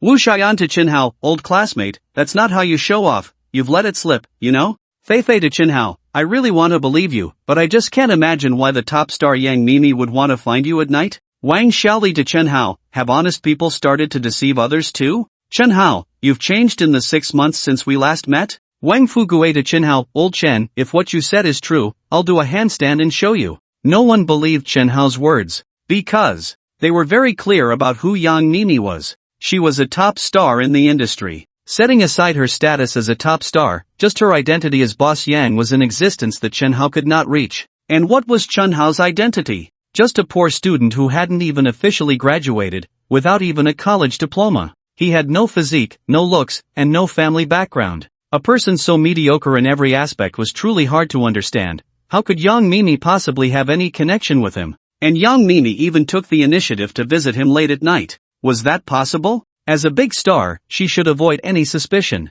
Even if she wanted to find him, it should be during the day, otherwise, if the paparazzi caught wind of it, rumors would spread. Yang Mimi couldn't possibly be unaware of this logic. And he took the initiative to find her? That was too far-fetched. Chen Hao looked at the dozens of messages that suddenly popped up in the group chat, truly not expecting that just stating a simple truth would provoke a unanimous attack from his classmates. At this moment, Zhang Guangwei also jumped in. He had originally planned to invite Lingyu to school together tomorrow, thinking it was a sure thing. But then, out of nowhere, Chen Hao appeared. Lingyu actually took the initiative to invite Chen Hao, ignoring him? This made Zhang Guangwei very unhappy. I have better grades than him, I'm the class monitor, and I'm also a member of the student council. Even my looks are better than his. How could the most beautiful teacher not pay attention to me? Zhang Guangwei felt very unbalanced inside. There was no reason for him to lose to Chen Hao. After feigning politeness, Zhang Guangwei said, Chen Hao, long time no see, how have you been these past 6 months?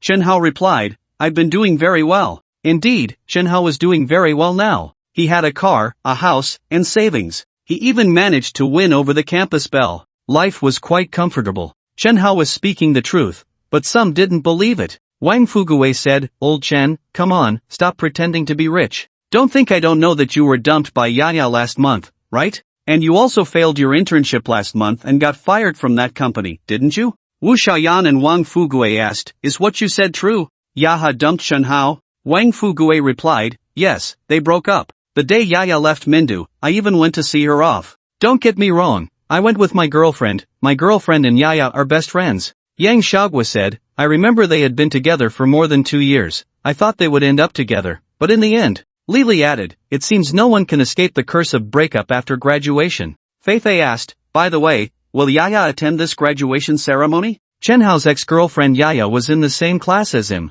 They were graduating together. No one answered. Because no one knew, and those who didn't want to say. Wang Fugui said to Chen Hao, first, you got dumped by your girlfriend, then you lost your job, and now you can't even afford to eat? You still say you're doing well? Stop pretending to be rich, okay? If you admit it's not good, I won't laugh at you. Chen Hao felt that Wang Fugui was always targeting him. Alright, everyone, let's tone it down a bit. Zhang Guangwei timely stepped in to save the situation. Old Chen has already had a tough time. Do you all have to kick him when he's down? Don't you have any classmate camaraderie left? Besides, we're talking about Yang Mimi now. How did it turn into a discussion about Yaya? Then Zhang Guangwei deliberately asked Chen Hao, by the way, is what you said about Yang Mimi true? Chen Hao replied, what if it's true, and what if it's false? Zhang Guangwei chuckled, feeling guilty now? Old Chen, usually in school, you're so honest, how come after just half a year, you've learned to lie? Even if you want to show off, can't you come up with a decent reason?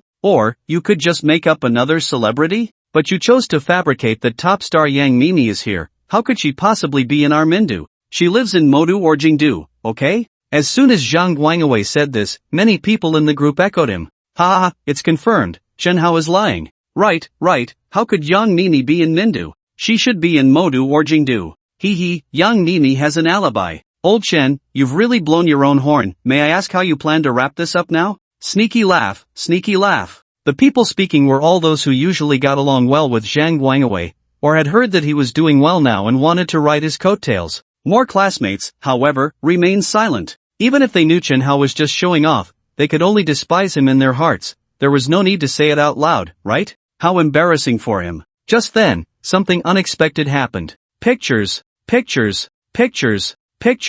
4 pictures were suddenly thrown out. All 4 were of Yang Mimi and a girl together. And the background of the pictures was easily recognizable as a scenic spot in Mindu, Jiufeng Suspension Bridge. After the 4 pictures were posted, a message accompanied them. Jolin, who told you that Yang Mimi is not in Mindu right now? Jolin, Chen Hao's best friend. Speaking of their relationship, Chen Hao could only say that they were very fated. They were in the same class in middle school, the same class in high school, and even the same class in college. Quite rare, right? Generally speaking, being in the same class in middle school and then in high school isn't that unusual, since they are in the same city and district. But after entering college, not to mention being in the same class, even being in the same school is quite rare. Yet, Chen Hao and Zhou Lin not only were in the same department in college, but also in the same class. They had known each other for a full 10 years. When they first met, Zhou Lin liked to keep her hair short. She looked like a tomboy, hanging out with Chen Hao every day. Chen Hao always regarded her as a buddy.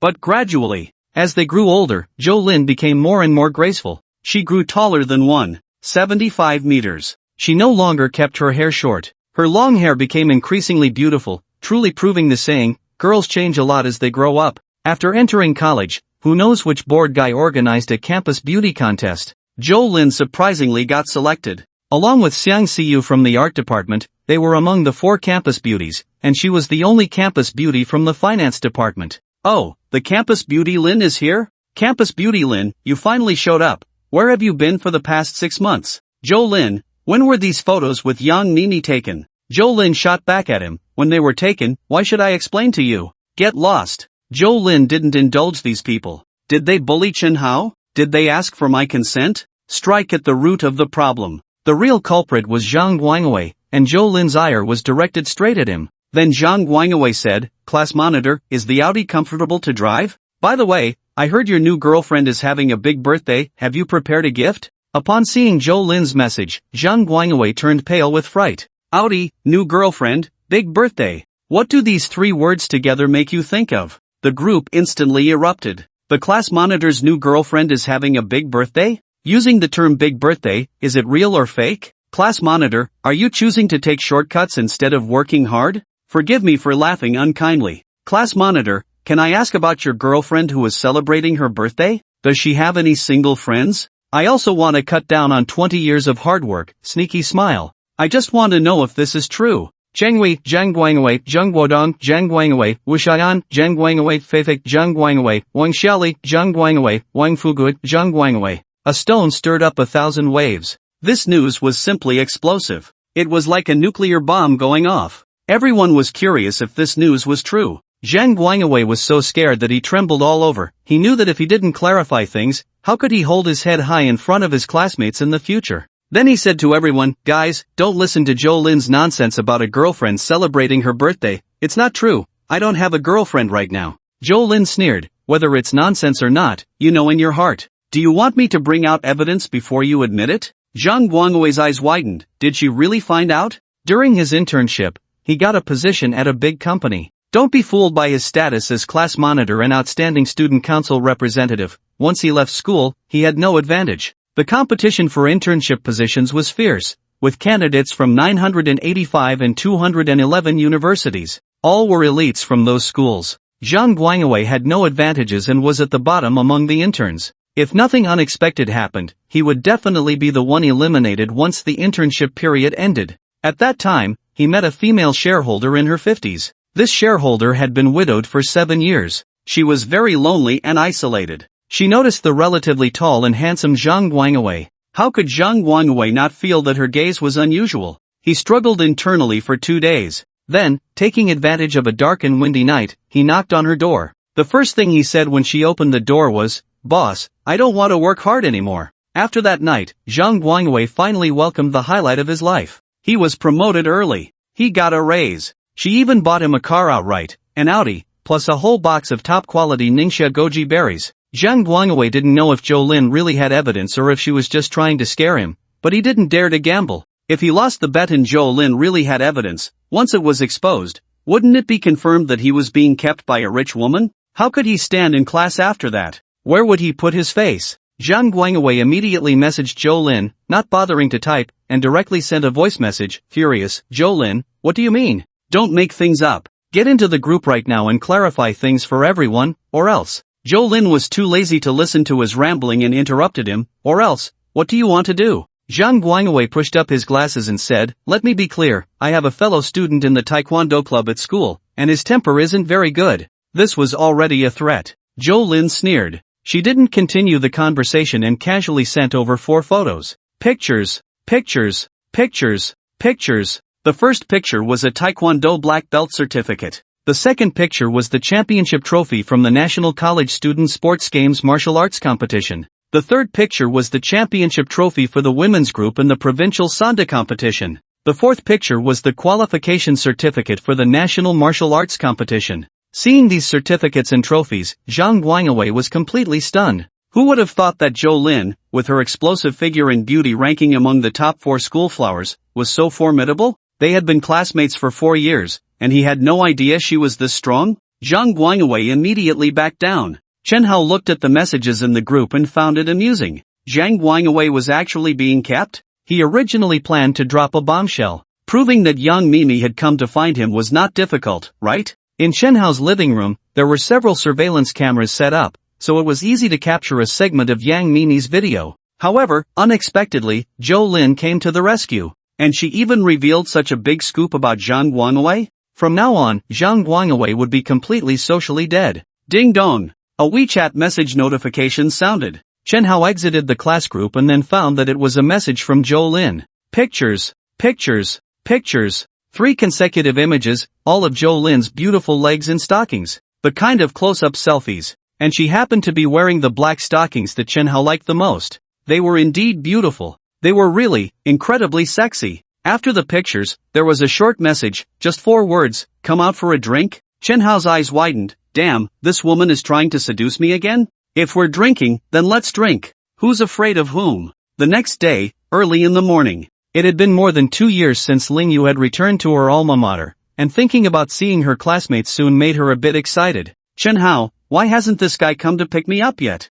They had agreed to go to school together yesterday. She called him. After a few rings, someone picked up. Hello, who is it? A woman's lazy, half-asleep voice came from the phone. Ling Yu was taken aback. Why was it a woman's voice? This brat, has he gotten rich and his private life become so chaotic? Hello, I'm Ling Yu, Chen Hao's teacher. I need to talk to him about something, Ling Yu said politely. Oh, it's Teacher Ling? The other party sounded excited. Teacher Ling, can't you recognize my voice? You are. Ling Yu thought for a long time before remembering. You are Zhou Lin? Zhou Lin nodded. That's right. Teacher Ling, Chen Hao is still sleeping. I'll wake him up right now. Zhou Lin glanced at the guy who was sleeping like a dead pig and kicked him. Chen Hao was kicked straight from the bed to under it. And then he woke up. Upon waking, he realized he was once again at Zhou Lin's house. Yes, again. This wasn't the first time. Every time Chen Hao went out drinking with Zhou Lin, who knew how this woman could drink so well? It was definitely Chen Hao who was passed out.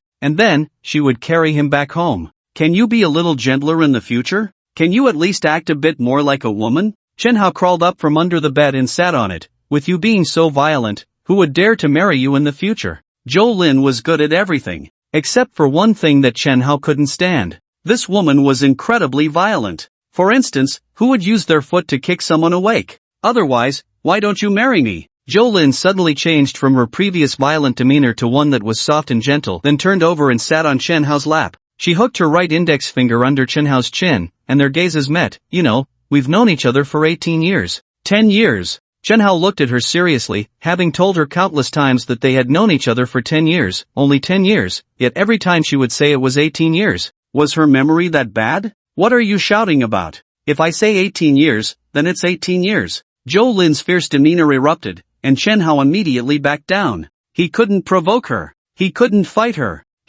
Don't be afraid, I'm very gentle. Zhou Lin laughed. You say we've known each other for 18 years, we can be childhood sweethearts, and we've even slept together. How about this? I'll take you in, and I'll be the one to suffer a little. What do you think? Come on, give your sister a smile. Chen Hao directly swatted her hand away. Get lost. What a buzzkill. Zhou Lin got off Chen Hao's lap and casually tossed her phone over. Teacher Ling is looking for you. Then, Zhou Lin took a set of clean clothes and went to the bathroom to freshen up. Hey, Teacher Ling. Chen Hao picked up the phone. Chen Hao, you rascal, you've managed to get the campus beauty Lin? Just now, Ling Yu had heard everything clearly on the phone. Teacher, don't misunderstand, Zhou Lin and I are nothing. Chen Hao, I have to say, you two are sleeping together and still say there's nothing? You don't want to pull up your pants and deny it, do you? Chen Hao was speechless. Although he had slept with her, it was just sharing a bed. Nothing substantial had happened. They hadn't crossed any lines. It wasn't that Chen Hao didn't have improper thoughts about her.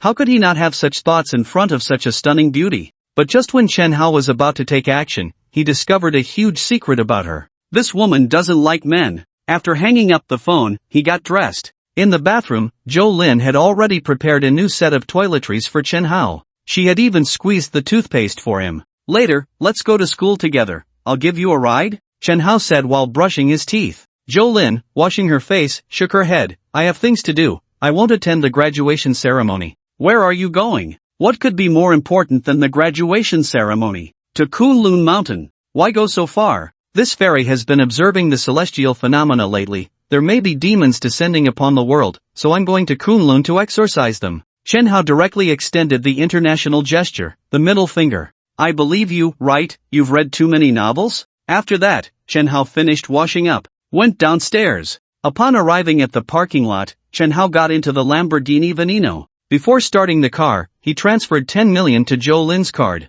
Now that he had made it big, he couldn't neglect this only good buddy. Zhou Lin's phone immediately rang. Thanks for the overnight fee, boss. How about staying another night? I'll give you a discount, 8 million. Chen Hao, get lost. Zhou Lin, alright. Wishing the boss great wealth. If the boss gets rich, then I can get rich too. Followed by Zhou Lin's laughter that sounded like a goose honking. 15 minutes later, Chen Hao appeared at the entrance of the Bianin community. Ling Yu was already waiting eagerly. Today, she was dressed quite formally, wearing a finely tailored black suit that perfectly outlined her tall figure. Underneath, she wore a snow-white shirt, and the diamond brooch at her collar sparkled brilliantly, just like her determined gaze. On her left wrist was a simple yet luxurious watch, and in her right hand, she gently held a small but exquisite handbag. The moment Chen Hao saw her, he could feel the powerful aura she exuded. No wonder she was a super elite in the financial world of Mindu. Is this your car? Ling Yu had seen this Lamborghini before. Last time, her assistant almost crashed it in the company parking lot.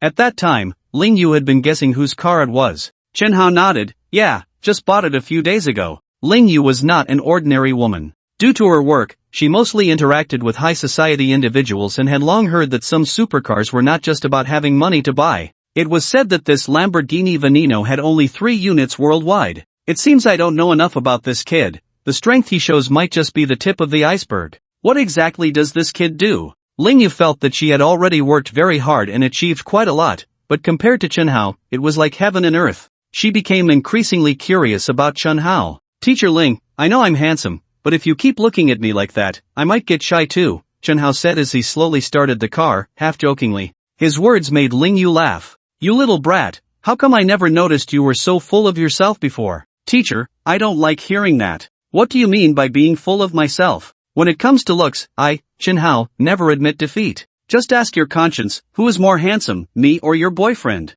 I don't have a boyfriend. Ling Yu sighed, resting her hands behind her head. She had been so busy these past few years, so busy that she had no time for romance. When she first entered college, she started preparing for the graduate entrance exam. After successfully passing, she had to study while also serving as the counselor for Chen Hao's class, which kept her extremely busy. By the time she graduated from her master's program, it was also when she left the school. After leaving, she joined Hualong Capital, starting as a bottom-level investor. She devoted all her time to work. She had never even considered dating. No way, the most beautiful teacher at Mindu University has no one pursuing her? Chen Hao exclaimed dramatically, are all the men in the world blind? Such a beautiful, gentle, and capable woman is right in front of them, yet no one is chasing her? Ling Yu rolled her eyes at Chen Hao. What do you mean no one is chasing? It's that I don't want a date, okay? She wanted to explain, but before she could say anything, Chen Hao's voice came again. Since no one is pursuing you, Teacher Ling, how about this?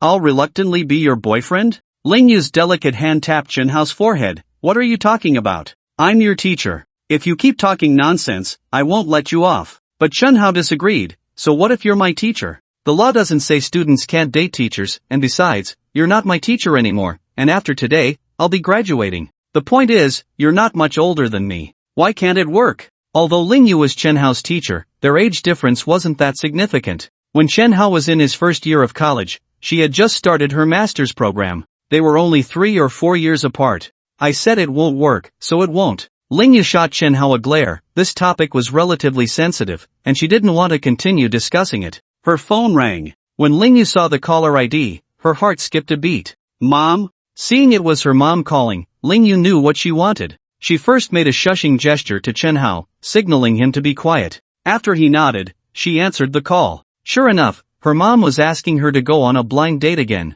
Yeah, your aunt introduced a quality guy to you. I've checked him out, he's really nice. Education, PhD. He's a director at a multinational company, with a high income. Age, just over 30. He looks quite energetic. You should come home this weekend to meet him. Lingyu felt a sense of wanting to cry without tears. This was already the third one this month, the 30th one this year, right? It was really annoying. At this stage of her career, Lingyu didn't want to date at all. She didn't want to waste time on blind dates either. She knew very well that if she refused, her parents would definitely come knocking on her door to demand an explanation. This kind of thing had happened before. Last month, Lingyu was genuinely busy and couldn't find time for a blind date. Guess what happened? The two elders came directly to take her away. They forcibly bound Lingyu and took her with them. In their eyes, nothing was more important than their daughter getting married. As for work, in their words, we can afford to support you. Even if you never work a day in your life, we can still take care of you. Mom, I'm not going this weekend. To be honest, I actually have a boyfriend. Lingyu had no choice but to tell a white lie. Yeah, don't try to fool your mom. I'm not that easy to deceive. Mom, I'm with him right now. Is it true or not? If it is, why not just video call? The phone hung up. Lingyu immediately turned to Chenhao and said, Chenhao, act like my boyfriend. Chenhao looked at Lingyu in surprise, his first thought being, women are really fickle. Just a moment ago, she was refusing. Now, just a few minutes later, she's being so proactive? My mom is pushing me to go on blind dates, and I don't want to, so I found you. You want me to be your shield, right? Lingyu nodded vigorously. At that moment, Ling's mother's video call came through. Answer it. Yeah, let me see him. As soon as the call connected, a charming young woman appeared on the screen. It was hard to tell if it was the beauty filter or what, but she didn't look like a woman nearing 50 at all. Chenhao slowly pulled the car over to the side of the road. Hello, Auntie. My name is Chenhao. I'm Yeye's boyfriend. Nice to meet you. Chenhao greeted Ling's mother on the video with a smile. Wow, he's so handsome? And so young? Ling's mother's eyes lit up. She found Chenhao very pleasing at first glance. Young man, how did you meet my Yeye? Chenhao spoke frankly. I'm her student. She was my advisor when she taught at Mindu University. Ling's mother was taken aback. A teacher and a student? That doesn't quite follow the rules, does it? Auntie, that's also why Yeye didn't dare to tell you she has a boyfriend. She was afraid you wouldn't accept it, so she kept it a secret. What's there to not accept? I'm not that feudal. Xiao Hao, are you free this weekend? Come back with Yeye for a meal. I'll have her dad cook something delicious for you. Auntie, I'm free this weekend. See you then. See you this weekend. You must come. After saying that, Chenhao handed the phone back to Lingyu. Lingyu chatted briefly with her mother before hanging up the video call. Chenhao, how could you agree to my mom's invitation for the weekend? Lingyu thought she could use Chenhao as a shield to get through this. But what happened? A sequel was unfolding? If I didn't agree, do you think Auntie would believe we're together? Auntie's life experience is there. It's not that easy to fool her. The best way is for me to visit your home, so they'll completely believe I'm your boyfriend. Then they won't push you to go on blind dates in the future. Lingyu thought about it and felt Chenhao's reasoning made sense. She stopped dwelling on it. The car continued to move. By the way, Chenhao, I need to talk to you about something serious, which is your stock account issue. I've planned it out. Given the current stock market, precious metals, Chenhao was Lingyu's client. According to the rules, Lingyu needed to explain her investment direction to her clients. Chenhao interrupted her. Did you deliberately want to go to school with me just to talk about this? Lingyu nodded. You don't need to explain investments to me. I only have one requirement, to make 10 million as quickly as possible. Chenhao had 500 million in his account. Making 10 million was just a 2% profit. 10 million? Is your requirement really that low? Lingyu was speechless. Who invests 500 million with a target of only 10 million? Isn't that ambition a bit too small? Alright then, I'll arrange it. I will personally manage your account, and for the trading, I will have my most capable team handle it. After saying that, Lingyu began to call her team remotely. Mindu University. Today is the graduation ceremony, and most of the students who interned for half a year have returned. A striking red Porsche was parked at the side of the school gate. Click, click.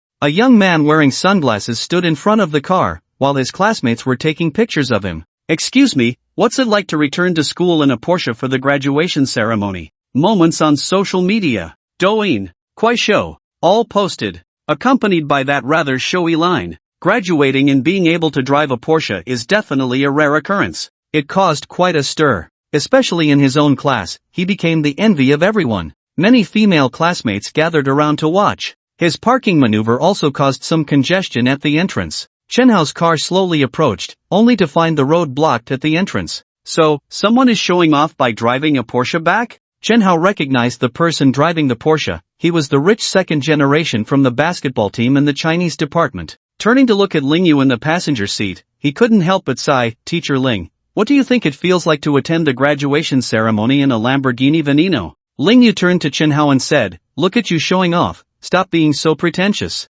I can guarantee that after today, your name, Chen Hao, will echo throughout Mindu University. In the future, when people mention the finance department, someone will definitely say there was a student who drove a Lamborghini Veneno to the graduation ceremony. Isn't that a great feeling? Chen Hao couldn't help but exclaim, actually, I prefer to be low-key. Ling Yu rolled her eyes directly. Low-key? You're talking nonsense. Driving a Lamborghini Veneno out, and you say you're low-key? The appearance of such a flashy supercar like the Lamborghini Veneno was bound to attract attention. As soon as it appeared, it caused a sensation. Wow, what car is that? My God, is that a Lamborghini Veneno? The legendary Lamborghini Veneno? This car costs around 70 to 80 million? Which tycoon is driving this? It can't be another rich second generation coming back for the graduation ceremony, right? Compared to the previous few million Porsche, this Lamborghini Veneno was clearly more popular. Soon, the car was surrounded by a crowd. Zhang Lingfeng was feeling frustrated.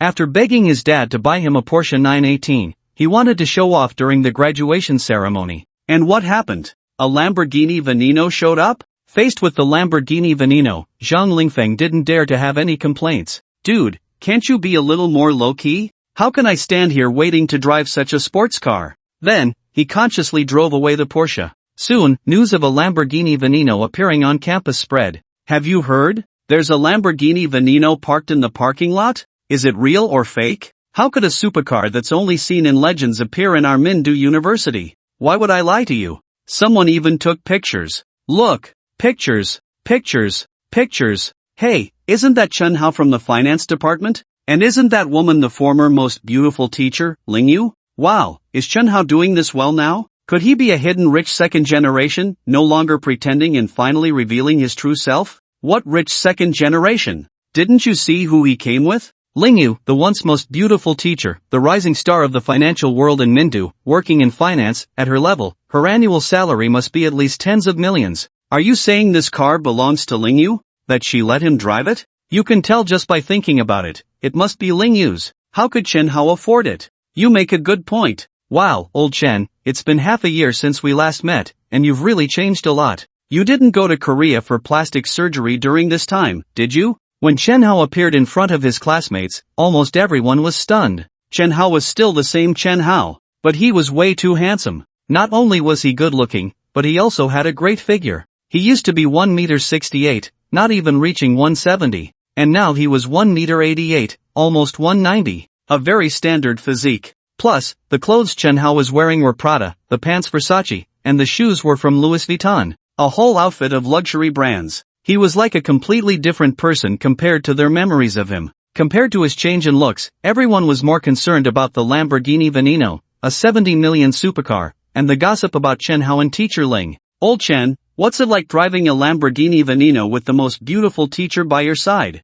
Old Chen, just admit it. We're about to graduate, and after today, there will be fewer chances for us to gather together from all corners of the world. Just spill the beans. How much does teacher Ling give you every month? Hearing this, Chen Hao was confused. What do you mean just admit it? What do you mean how much does teacher Ling give me every month? Chen Hao completely didn't understand what they were talking about. Old Chen, just keep pretending, huh?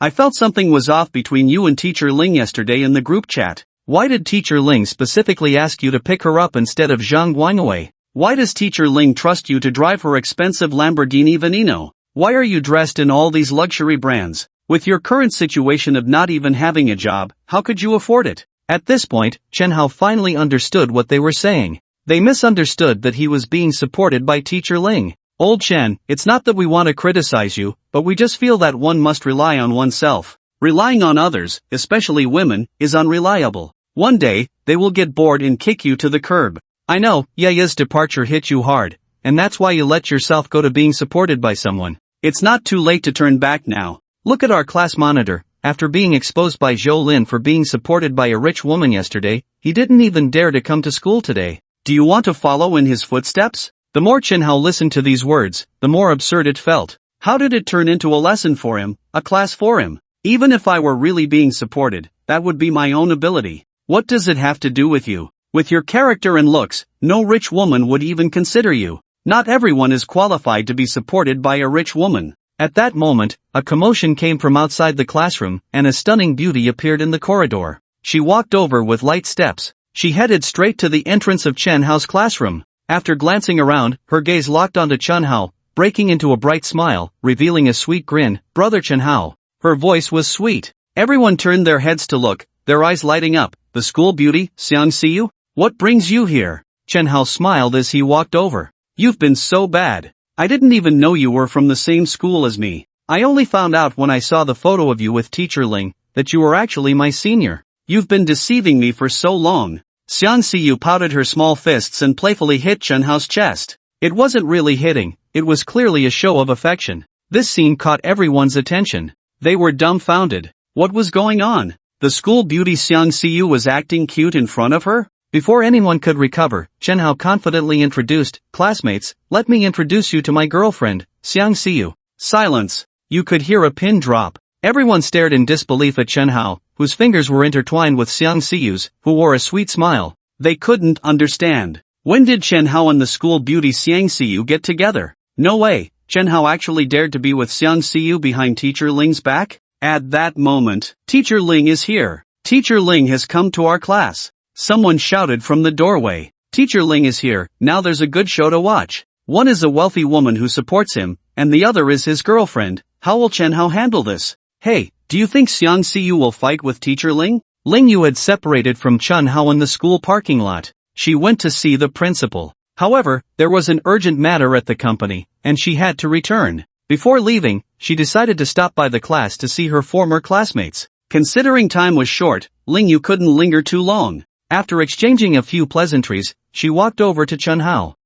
This is going to be interesting. When Teacher Ling sees Chen Hao with Xiang Xiyu, she will definitely dump him, right? However, what everyone didn't expect was that Ling Yu, seeing Chen Hao and Xiang Xiyu holding hands, showed no signs of anger. She simply said, "Don't forget to meet my parents this weekend." After saying that, Ling Yu left. And as soon as her words left her mouth, the crowd erupted. No way, Teacher Ling isn't angry at all? It's already at the point of meeting the parents, and she's not even mad about him being with another woman? Teacher Ling is so generous, willing to share her boyfriend with others? How did Chen Hao manage to have two women coexisting peacefully? Oh, great ancestor, please accept my bow. It was undeniable. Balancing two relationships and having both women coexist peacefully, who else in the world could do that? Just having Ling Yu was enough to make everyone envy Chen Hao. After all, she was the most beautiful teacher in the history of Mindu University. Countless suitors. Who knows how many boys in the school had crushes on her. If she were his girlfriend, he would be willing to break his ribs to make her soup.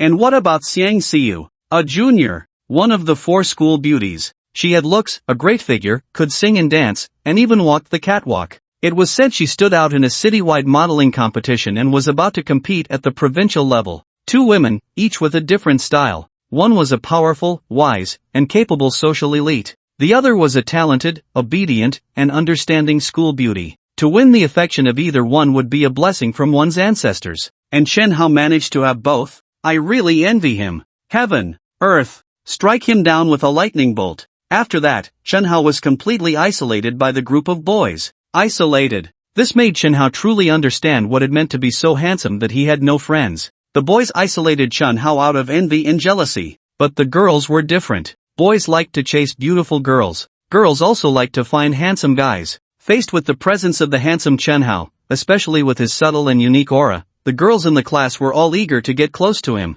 Chen Hao instantly became the most sought after among the girls. This scene continued until the graduation ceremony ended. At noon, Chen Hao treated all the girls in the class to lunch together. Yes, girls. And the boys? They could go eat wherever they wanted. 18 girls, plus Chen Hao and Xiang Xiyu, made a total of 20 people, splitting into 2 tables. The final bill came to 87,652 yuan. Perhaps this meal was the most expensive one they would ever have in their lives. After the meal, Chen Hao bid farewell to each of them. After sending off the last person, Chen Hao and Xiang Siyu originally planned to go to Minduipin. We have class in the afternoon. Xiang Siyu glanced at her watch. It was already 1:30, and there was only an hour left before class. Every time you take so long, an hour is definitely not enough. Chen Hao pretended to be puzzled. What takes so long? Xiang Siyu's face turned red, and she playfully scolded, Chen Hao, you're so bad. You know what I'm talking about. Chen Hao chuckled, enjoying her shy demeanor. Is it too late to go back?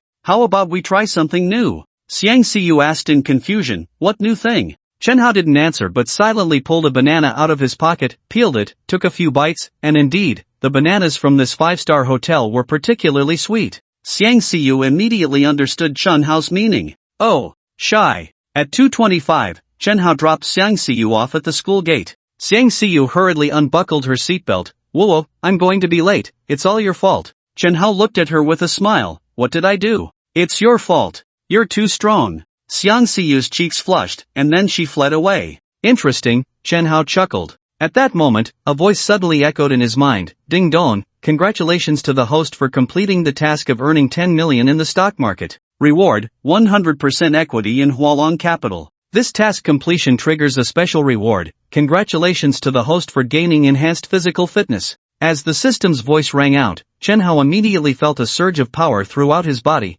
as if he had been reborn. According to the system's description, the normal physical fitness level is 50. Below 50 is considered weak. Chen Hao's original fitness level was 55, which had increased by 5 points to 60 last time. Now it had reached 70. System, come out. What level is this 70 fitness? The system explained, 50 is the normal level. Between 55 and 65 is considered the fitness of an ordinary soldier. Between 65 and 75 is considered the fitness of a special forces soldier. Chen Hao felt a bit excited. So, does this mean he has reached the level of a special forces soldier? Ding, task released, drive a Koenigsegg to Yang Mimi's film set, then have dinner with Yang Mimi. Upon completion of the task, gain martial arts, military boxing, proficient. Hualong Capital. Lingyu stretched comfortably, having been seated for so long that her back felt a bit sore. 10,062,000. Perfect. Looking at the more than 10 million that had appeared in Chen Hao's account, Lingyu revealed a satisfied smile.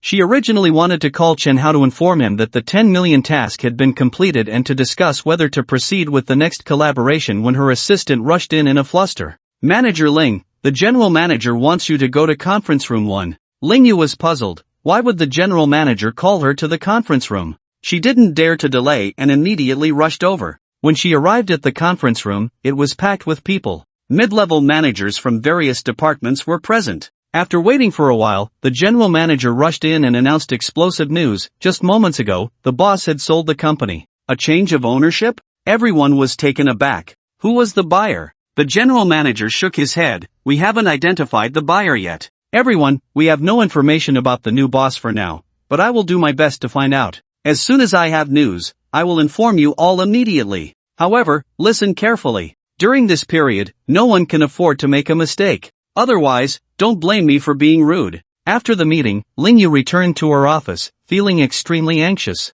The change of ownership was definitely not good news for her. The reason she became the manager of the investment department in just 2 years was largely because the boss valued her. Now that the boss had changed? Why am I so unlucky? After Chen Hao dropped Shi back at school, he returned to Minduipin, switched to a Koenigsegg, and headed straight to the filming location. Aunt Yang, I'm here. This was the resort at Jiufeng Scenic Area. The last few scenes of Yang Mimi's new drama were filmed here. In the courtyard of the resort, several security guards lay on the ground, clutching their stomachs and groaning in pain. Vases, furniture, and some equipment had been smashed, and the scene was chaotic and in disarray. A dozen thugs dressed like local ruffians looked arrogant, some wielding steel pipes, others holding daggers. The surrounding extras were silent, not daring to make a sound. Yang Mimi stood in front of these ruffians, her face cold and filled with anger. Wow, this film crew is impressive, even the extras' expressions are so realistic. Those thugs are acting quite convincingly, almost like the real deal.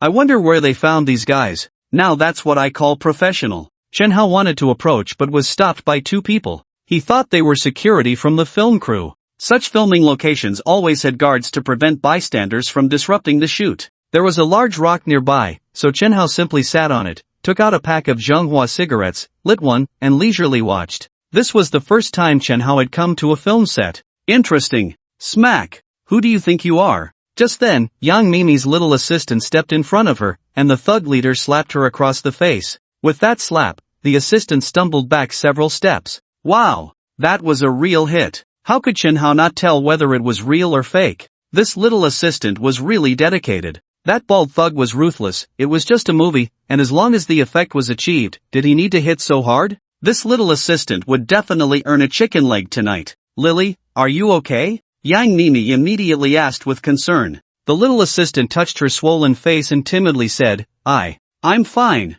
Yang Mimi looked sternly at the bald thug and shouted, what do you want? The bald thug leered at Yang Mimi, nearly drooling. He lewdly said, I mean no harm, I'm just following orders, wanting to invite Miss Yang to dinner. Yang Mimi sneered. No harm? If there was no harm, why would you knock down my security guard right away? If there was no harm, would you have swollen my assistant's face? How could Yang Mimi not know that the dinner they invited her to was a trap set for her? She absolutely couldn't go. You might as well give up on that idea, there's no way I'm going. The bald man sneered, Miss Yang, stop pretending to be so high and mighty. Do you think I don't understand the little dirty business in your entertainment circle? Sleeping with this director today? Sleeping with that producer tomorrow? Isn't that a common occurrence? It's no secret anymore, is it? Why is it unacceptable when it comes to me? You need to understand, this is Mindu, not the capital, nor the Magic City. You come here to film and don't even bother to give me a call, expecting me to come to you personally. Do you think I, Bald Wu, don't exist? To be honest, if you don't show up tonight,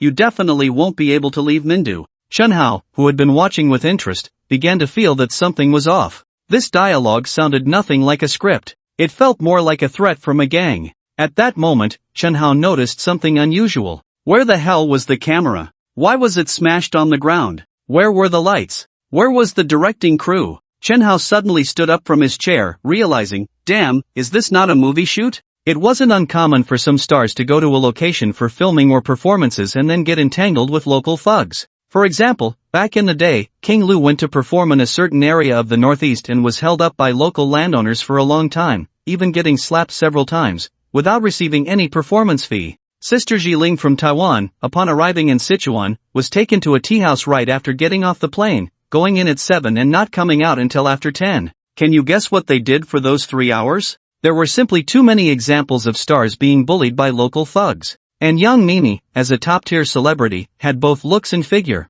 Who knows how many local thugs had their eyes on her? It was perfectly normal for her to encounter such a dinner invitation from local thugs. However, these thugs were clearly not playing fair. Inviting someone to dinner shouldn't involve smashing their filming equipment to such an extent. At that moment, Chen Hao's phone rang, and he saw it was Su Rui's calling. The last time he, along with Sita Rui and Fui Chen, helped Chen Hao drive 3 cars back, Chen Hao answered the call. Brother Hao, I have a buddy who saw a Koenigsegg heading towards Jiufeng Mountain. I'm right at Jiufeng Mountain. Are you also coming to Jiufeng Mountain for a street race? As soon as the call connected, Su Rui spoke excitedly. He held Chen Hao in high regard. Chen Hao was at the Jiufeng resort, and the Jiufeng Ring Road was nearby. Street racing? I'm not interested. Chen Hao chuckled. He had a good impression of Su Rui's. He could tell the guy was sincere and not scheming. That makes sense. With your status, Brother Hao, how could you be interested in this level of street racing? Su Rui's chuckled awkwardly. By the way,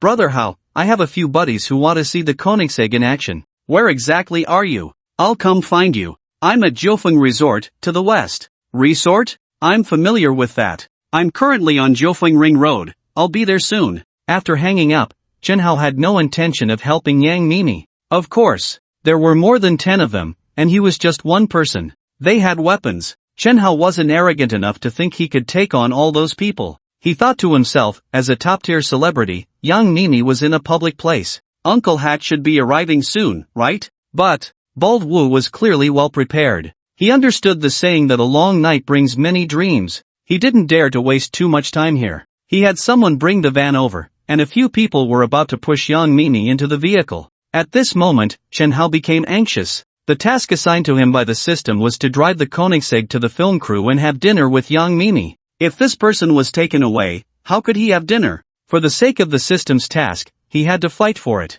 Chen Hao shouted, "Let her go, let me handle this," and strode over under everyone's gaze. At this moment, Yang Mimi was already a bit flustered from the fright. Although there had been instances of people forcefully inviting her to dinner before, this was the first time she encountered such violence. This was hardly an invitation to dinner, it was clearly a kidnapping. Chen Hao's appearance startled Yang Mimi. She knew he was there to deliver the car. Thankfully, he wasn't going to just stand by and watch. Bald Wu stared at Chen Hao with narrowed eyes. He saw that Chen Hao was unfamiliar and could tell he had never seen him before. However, from his attire and demeanor, it was evident he was likely a rich second generation. As long as he wasn't one of those super rich second generations, Bald Wu wasn't afraid. Bald Wu frowned and asked, "Who are you?" "I'm a police officer," Chen Hao replied coldly. Upon hearing that it was the Hat Uncle, Bald Wu's heart skipped a beat. Those involved in their line of work feared encountering the Hat Uncle the most. Although he had backing and could sort things out later, he didn't want to have a direct confrontation with the Hat Uncle in public. He immediately put on a smile. "Hey buddy,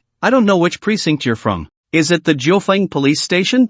I'm quite familiar with your director Wang, we had supper together the night before last." "You're familiar with Director Wang?" Chen Hao pretended to frown, putting on a somewhat troubled expression. Seeing this, Bald Wu immediately offered him a cigarette. Chen Hao took it. Bald Wu personally lit it for him. After taking a puff, Chen Hao said, "Since you're familiar with Director Wang, I'll give you some face. Let's pretend what just happened didn't occur, and take your brothers and leave now." Bald Wu stifled a laugh but couldn't hold it in. He burst out laughing. "Damn, you really can spin a tale. I'm just playing along with your act, damn. Let me tell you, there is no Jiufeng police station, this is under the jurisdiction of the Chengxi branch. That Director Wan was also made up by me. You don't even understand this and still want to con me?" Bald Wu could tell from the first glance that Chen Hao was a rich second generation. Yet, he claimed to be a police officer. Bald Wu immediately doubted his identity. How could a police officer wear clothes worth hundreds of thousands? But he didn't dare to be certain.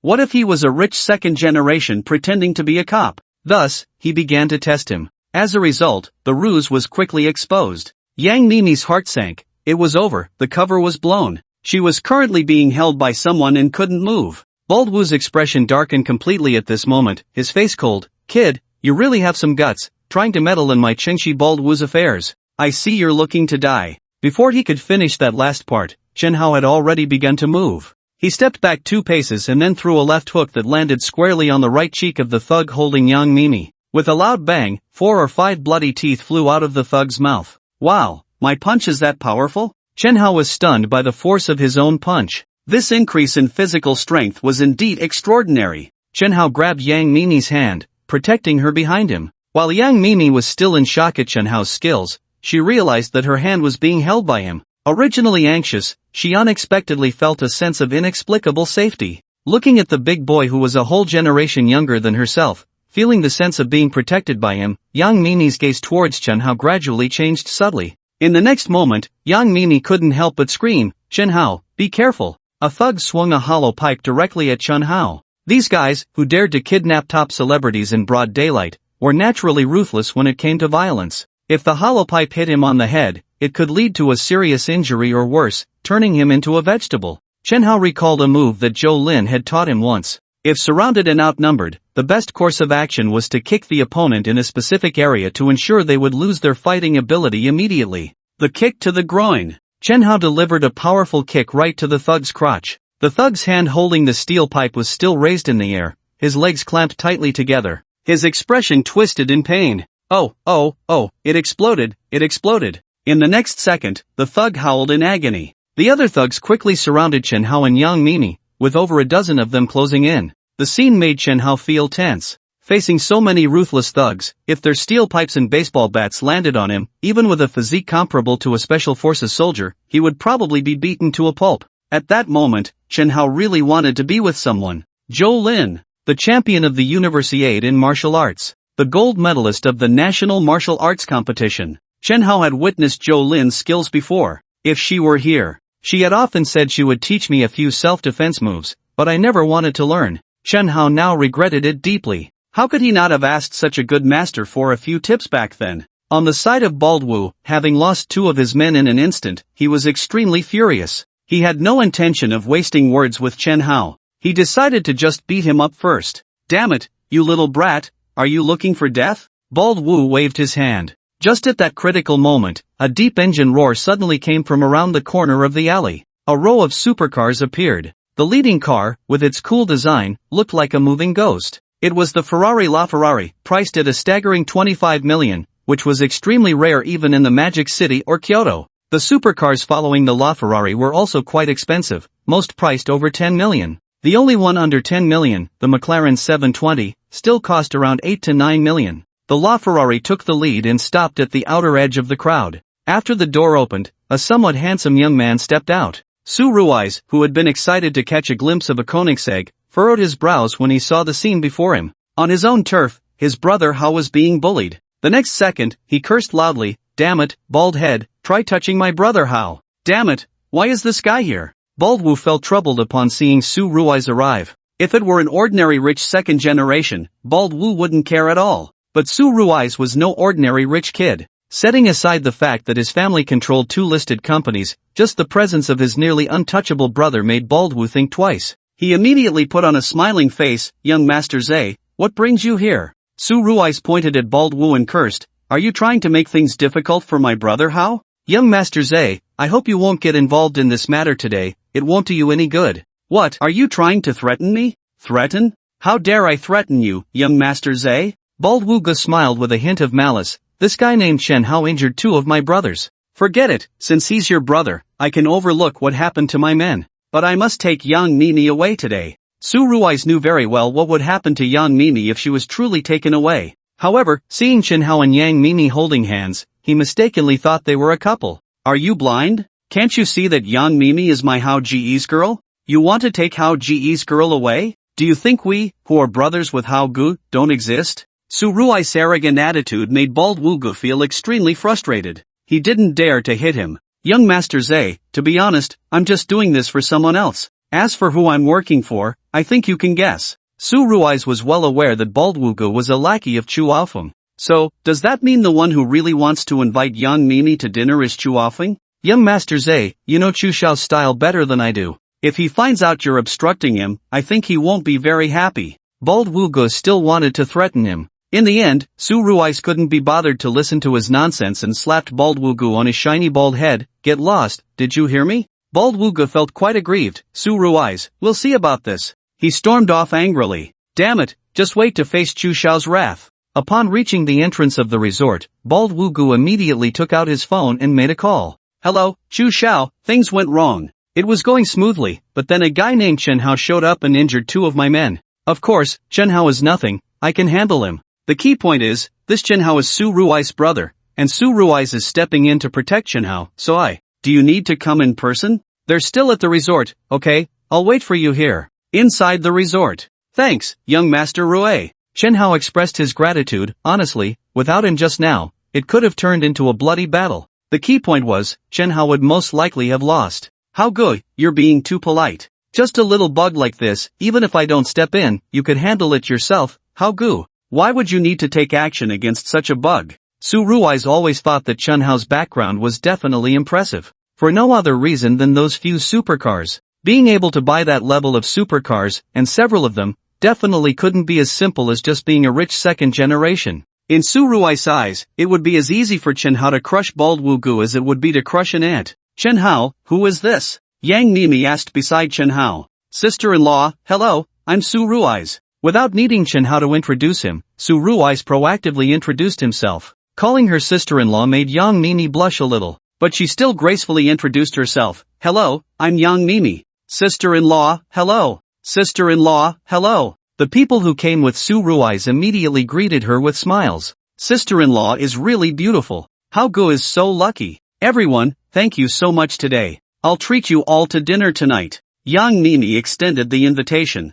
"Sister-in-law is treating, we will definitely go. But, sister-in-law, you're from out of town. It's rare for you to come to Mindu, how can we let you treat us? I have a restaurant at home, if sister-in-law doesn't mind, I'll treat you tonight." Su Ruiz smiled and said, "Sister-in-law, don't refuse, it's settled." On the film crew's side, after such a commotion, they couldn't continue filming today. "By the way, sister-in-law, since you just arrived in Mindu, you might not be very familiar with this place." Su Ruiz said, "To avoid similar incidents in the future, I suggest that next time you come to Mindu, it's best to hire a few bodyguards from Anbang Group." Yang Mimi smiled wryly. "Bodyguards? I know a security company too, next time I come, I'll bring a few bodyguards with me." Sister-in-law, no matter how many bodyguards you bring, they can't compare to hiring two from Onbang Group. Yang Nini thought to herself, are the bodyguards from Onbang Group that powerful? Can they take on 10? Su Ruai shook his head. The point isn't that the bodyguards are strong, but that Onbang Group is strong.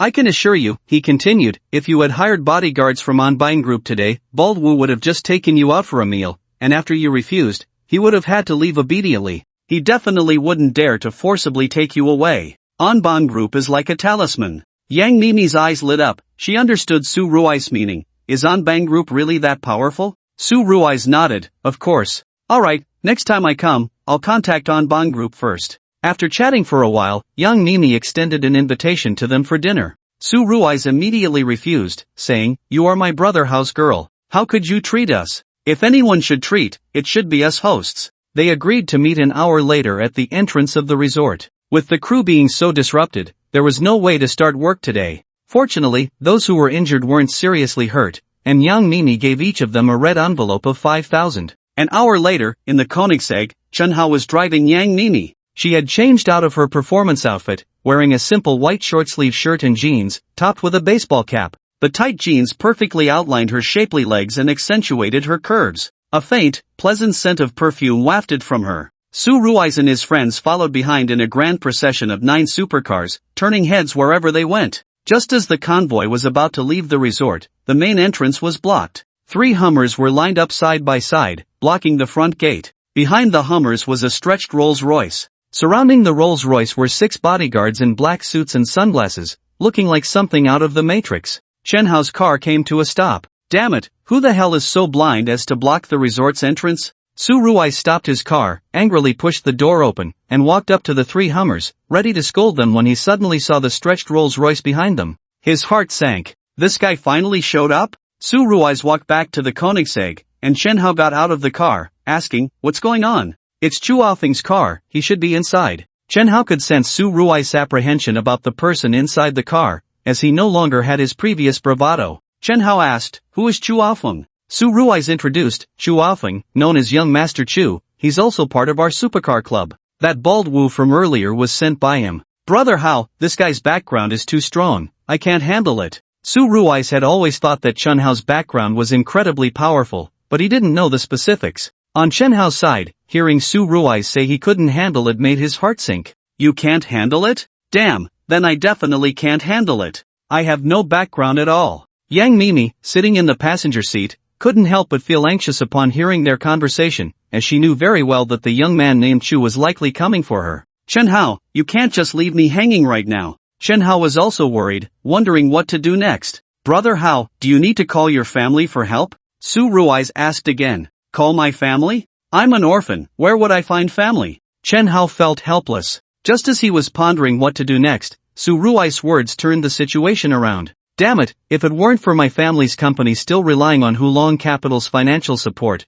I would have flipped out on him already. Chen Hao asked in confusion, wait, what's the deal with Hulong Capital? What does it have to do with him? Brother Hao, this kid's old man is the current general manager of Hulong Capital. Hulong Capital holds a massive amount of funds, all of which are controlled by his father. Over the years, Hulong Capital has expanded rapidly and is already on the verge of becoming the top capital operation company in Mindu. Because Hulong Capital has such vast resources, they invest only in large enterprises. On this side of Mindu, there are quite a few companies that have shares in it. The more companies they control, the stronger their backing becomes. For example, if Hulong Capital invests in a company, once something happens to young Master Chu, his family won't even need to intervene, the company will find a way to handle it for him. Hulong Capital has invested in at least dozens of such companies. Just think about how terrifying that network of relationships is. Even my family now has to rely on Hulong Capital. Previously, Chen Hao was still wondering how to get through this situation. There was no way he would let young Mimi be taken away, otherwise, he wouldn't be able to complete his system task. And now, you bring in the son of the general manager of Hulong Capital? Isn't that just too coincidental? The entire Hulong Capital is mine. A general manager? And the actual controller? Wow! Isn't that just someone working for me? One word could make you fall from grace. At that moment, the door of the Rolls-Royce opened, and a suave young man stepped out of the car. He was about 6 feet tall. A bit handsome, but he gave off a very arrogant and cocky vibe. Are you Chen Hao? Yang Nini is your girl? Chu Aofeng directly ignored Su Rui's, focusing his gaze on Chen Hao. Just borrowing her for a night, I'll return her to you safe and sound by tomorrow morning. Look at that. Is that something a person would say? What if I say no? At that moment, Chen Hao looked at Chu Aofeng as if he were a clown. It seems you still don't know who I am. Chu Aofeng lit a cigarette in the wind, looking quite smug. You've heard of Hulong Capital, right? My dad is. Chen Hao was too lazy to listen to his nonsense. I give you 3 seconds to get out of my sight, or you'll regret it. Chu Aofeng felt he had heard the biggest joke. Is this guy an idiot? My old man is the general manager of Hulong Capital. How many big enterprises look up to my dad? You want me to leave? Who do you think you are? Just as he was about to speak, he saw Chen Hao already pulling out his phone. What? Starting to call for help? I want to see who you can bring. Chen Hao connected the call. Hello, is this Yao Yaoling? There's someone attempting to kidnap here. Are you going to do something about it? I have pictures and videos, there's proof. I'm at the entrance of Jiufeng Resort. You need to get here right away. Okay, I'll wait for you. Chu Aofeng's eyes widened. What the hell? Calling the police? So cowardly? Fine, you just wait. Chu Aofeng wasn't stupid. He knew that if Uncle Hat showed up, it would be troublesome. Although he wasn't afraid. Even if it's true that he went in, he could come out in a minute. But, after all, there are some troubles, right?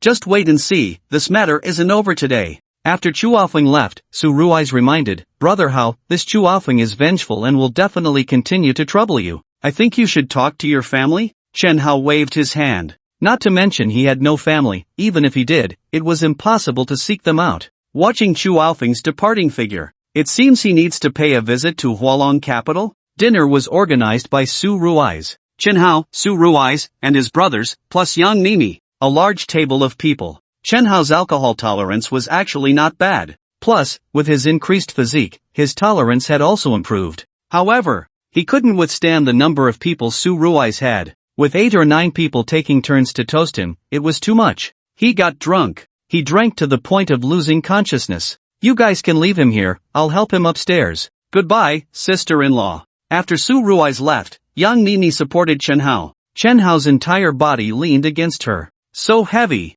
Woo-woo, so tired. Yang Mimi exerted all her strength to bring Chen Hao to the 30th floor, right in front of his door. Only then did she realize that his home had a password lock. Fingerprints were useless. With no other options, Yang Mimi had to support Chen Hao to the 16th floor. She laid Chen Hao on the bed and let out a long sigh of relief. She was truly exhausted. So handsome. Way more handsome than those young boys under me. Yang Mimi lay on the bed, resting her chin on her hands, quietly watching the sleeping Chen Hao. The more she looked, the more she felt he was handsome, the more she felt his outstanding temperament. Yang Mimi had also drunk. Although not as much as Chen Hao, she was still a bit tipsy. Whether it was the stimulation of alcohol or the fact that she had been single for too long, she felt a desire to taste what it was like to be with the opposite sex. She gently kissed Chen Hao on the forehead. At that moment, Chen Hao turned over and instinctively hugged Yang Mimi. Woo-woo, what are you doing? Yang Mimi was startled and instinctively tried to push Chen Hao away. But, Chen Hao was too strong. She couldn't push him away. Lying in Chen Hao's embrace, feeling his steady breathing and rhythmic heartbeat, her eyes gradually became hazy. Chen Hao had a dream, a wonderful dream. Truly, what an aunt. Not only was she beautiful, her figure was great. Even her skills were top-notch. Auntie, you're amazing, your skills are superb. Chen Hao didn't even know how he ended up dreaming such a thing. He didn't know when, but he woke up. It was the sound of the shower that woke him. Chen Hao looked around in confusion. If he remembered correctly, he should have been drinking with Su Rui's and the others. But where was this? It didn't look like a hotel. Nor was it his home. The bathroom door was ajar, and the sound of water came from inside, clearly indicating someone was showering. From Chen Hao's angle, he couldn't see who was inside. I can't have been picked up by some woman, right? Chen Hao was startled. Being picked up like this wasn't uncommon. In some hotels, there are people who specifically do such things at the entrances of nightclubs.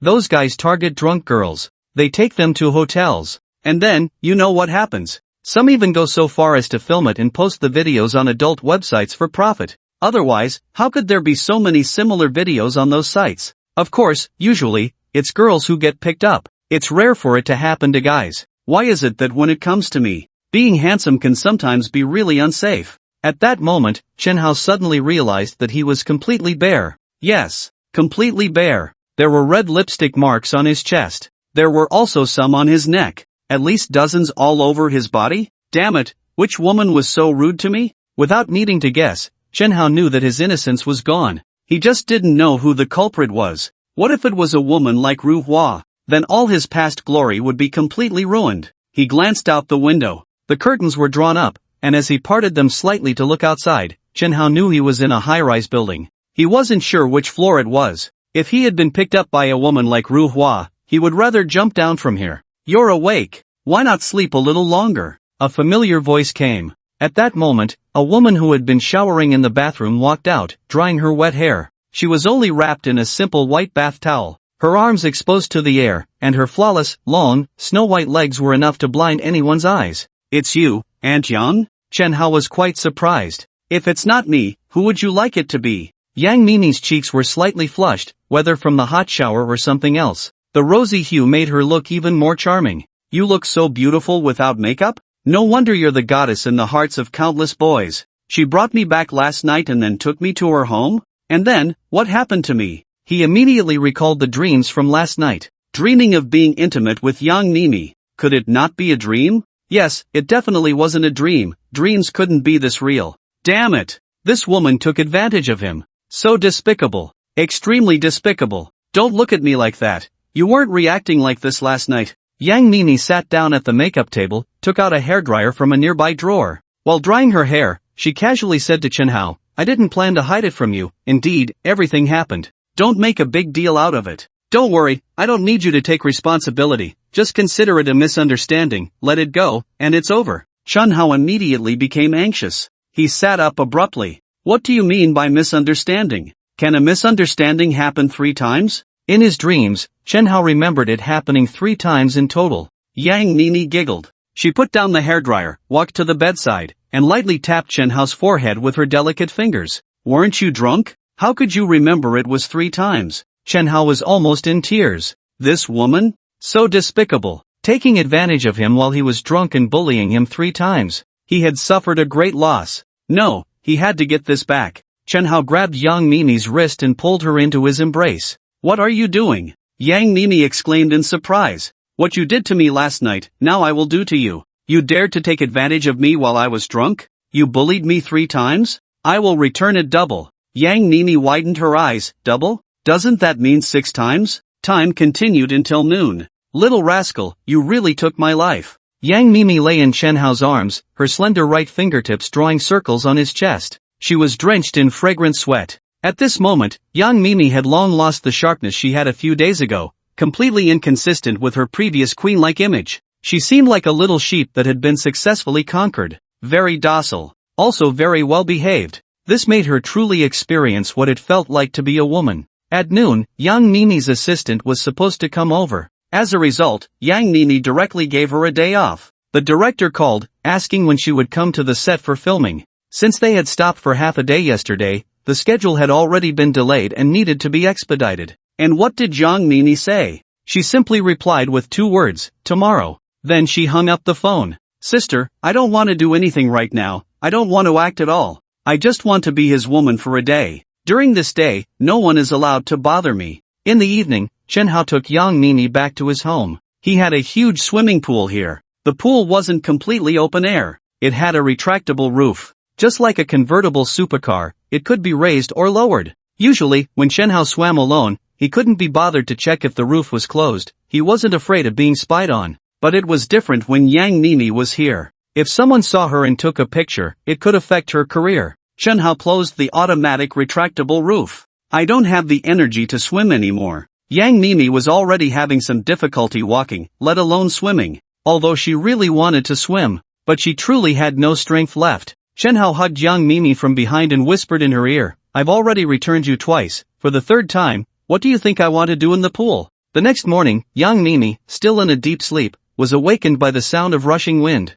Yes, wind. But where was the wind coming from in this room? When she opened her eyes, she saw Chen Hao practicing his punches and kicks in the living room. Sometimes throwing punches, sometimes jumping and kicking. His movements were fierce and incredibly swift. Each strike created a gust of wind. It was clear he was a professional fighter. Yang Nini had studied acting in college, and to facilitate her action scenes, she had learned martial arts. Of course, the martial arts she learned were only for performance, not for real combat. However, she had learned enough to recognize that the set of punches Chen Hao was demonstrating was definitely not just for show. This left her quite puzzled. 2 days ago, when she was on set, she had seen Chen Hao in action. At that time, although he was strong, his movements were clumsy, and it was obvious he didn't fight often, let alone being a trained fighter. Just by comparing his movements now to 2 days ago, it was like he was a completely different person. After finishing a set of punches, Chen Hao stopped and revealed a satisfied smile. This military boxing combines the essence of various martial arts, refined over decades, simplifying complexity,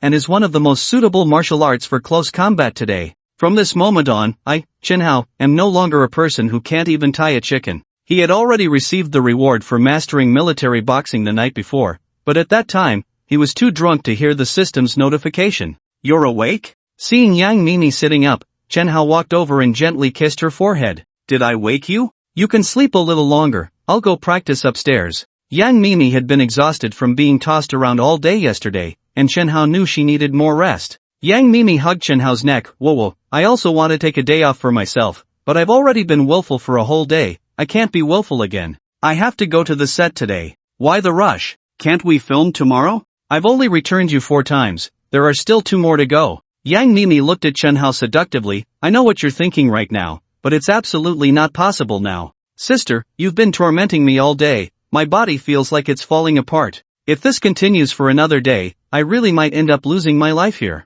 The remaining 2 times will be on credit. Chen Hao revealed a mischievous smile. On credit? Then interest will be charged. Yang Mimi playfully tapped Chen Hao's forehead with her delicate fingers. Really, you little rascal. After having breakfast together, Chen Hao personally took Yang Mimi to the film set, where they were shooting the last few scenes of the drama. Once they finished filming, the entire production would wrap up. The wrap party was scheduled for that evening. On the way, Yang Mimi told Chen Hao that their relationship must not be made public, and he couldn't let any of his friends know a thing about it. She certainly didn't want any rumors circulating. Chen Hao didn't mind keeping it a secret. After bringing Yang Mimi to the set, he didn't rush to leave. They still hadn't filmed the scene with the Koenigsegg from yesterday. Chen Hao planned to finish filming the Koenigsegg scene and then take it away. As he watched them shoot, the initial novelty wore off after a while, and it became rather dull. The scenes being filmed were not visually appealing at all. It was said that the scenery at this resort was quite nice, so Chen Hao wandered around a bit.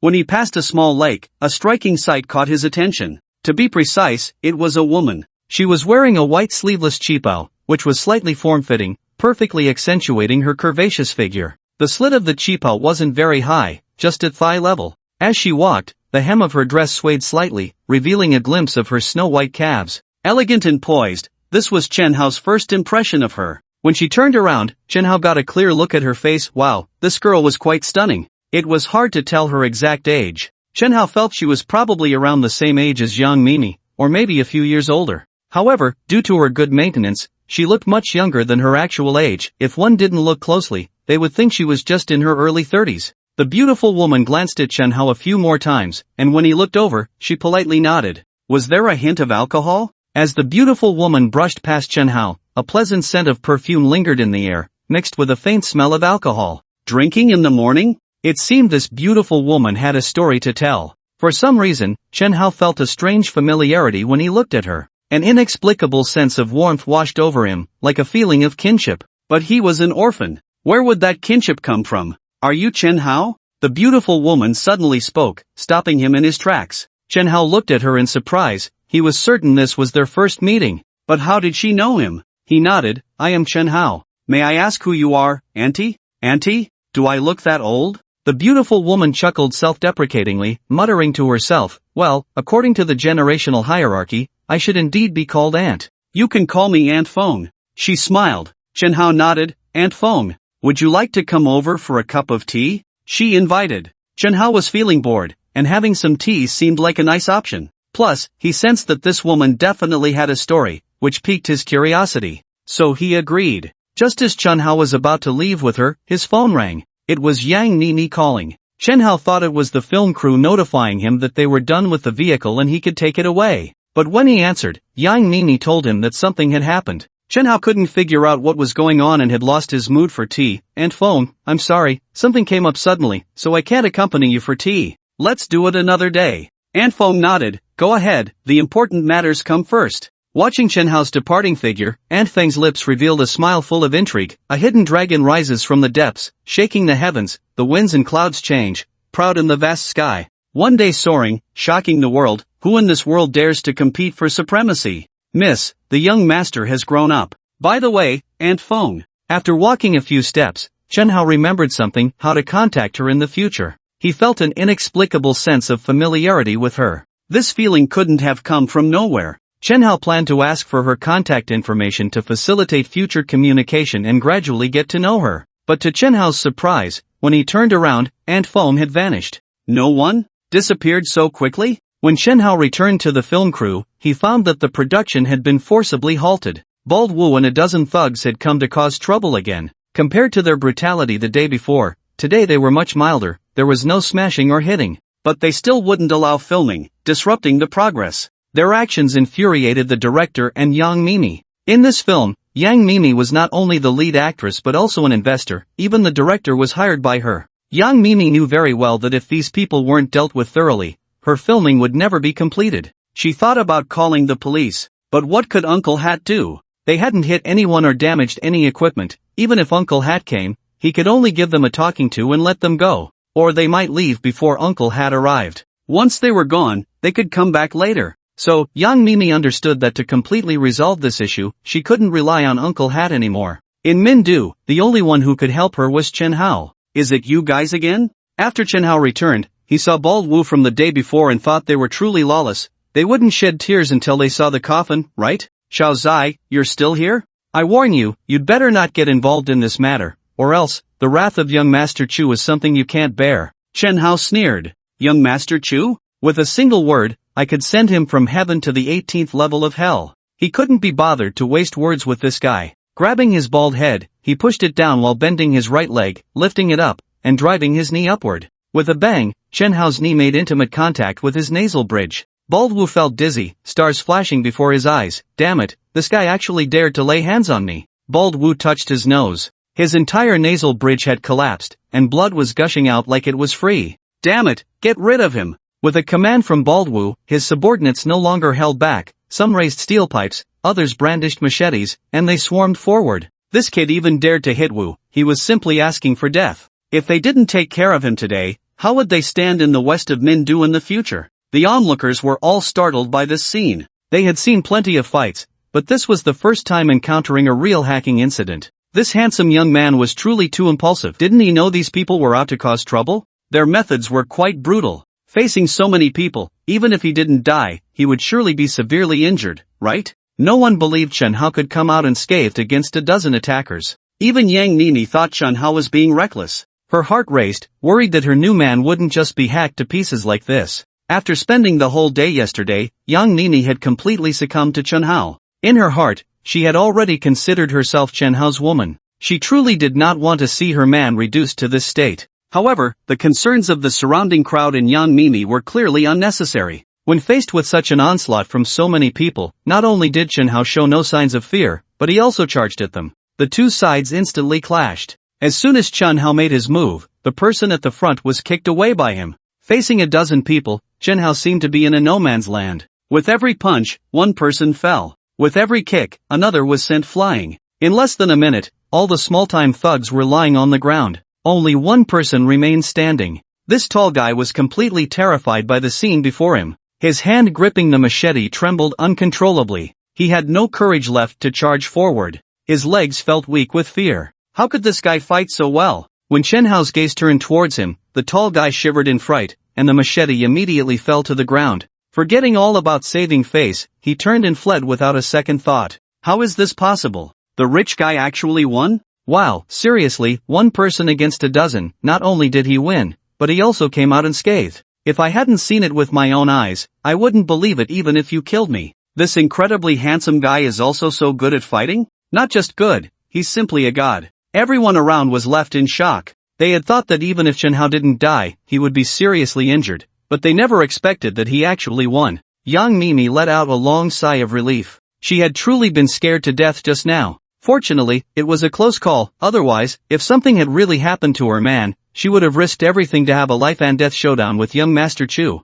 Thank goodness this guy won. He's really so handsome, not just good looking, but even his moves are incredibly cool. That last cake he did was simply awesome. Awesome. So cool, so impressive. What does it mean to be a man? This is what a real man looks like. The few girls in the crew. Well, women always have a bit of that beauty loves heroes trope, and the more they looked at Chen Hao, the more handsome he seemed. It's no wonder they developed a crush on him. Just think about it, he has looks, money, and such impressive skills. He was already the perfect man. What woman wouldn't like a man like that? Just as these girls were getting restless, wanting to go over and ask for Chen Hao's WeChat, they suddenly sensed an extremely fierce killing intent coming their way. A single glance from young Mimi scared them into not daring to make any move. It was then they remembered that this incredibly handsome guy had driven a Koenigsegg to bring Sister Mi to the set that morning. Is this Sister Mi's little pet? Boo-hoo! Did they get there first? Chen Hao ignored the shocked gazes of the crowd and walked up to the bald thug, who was bleeding profusely.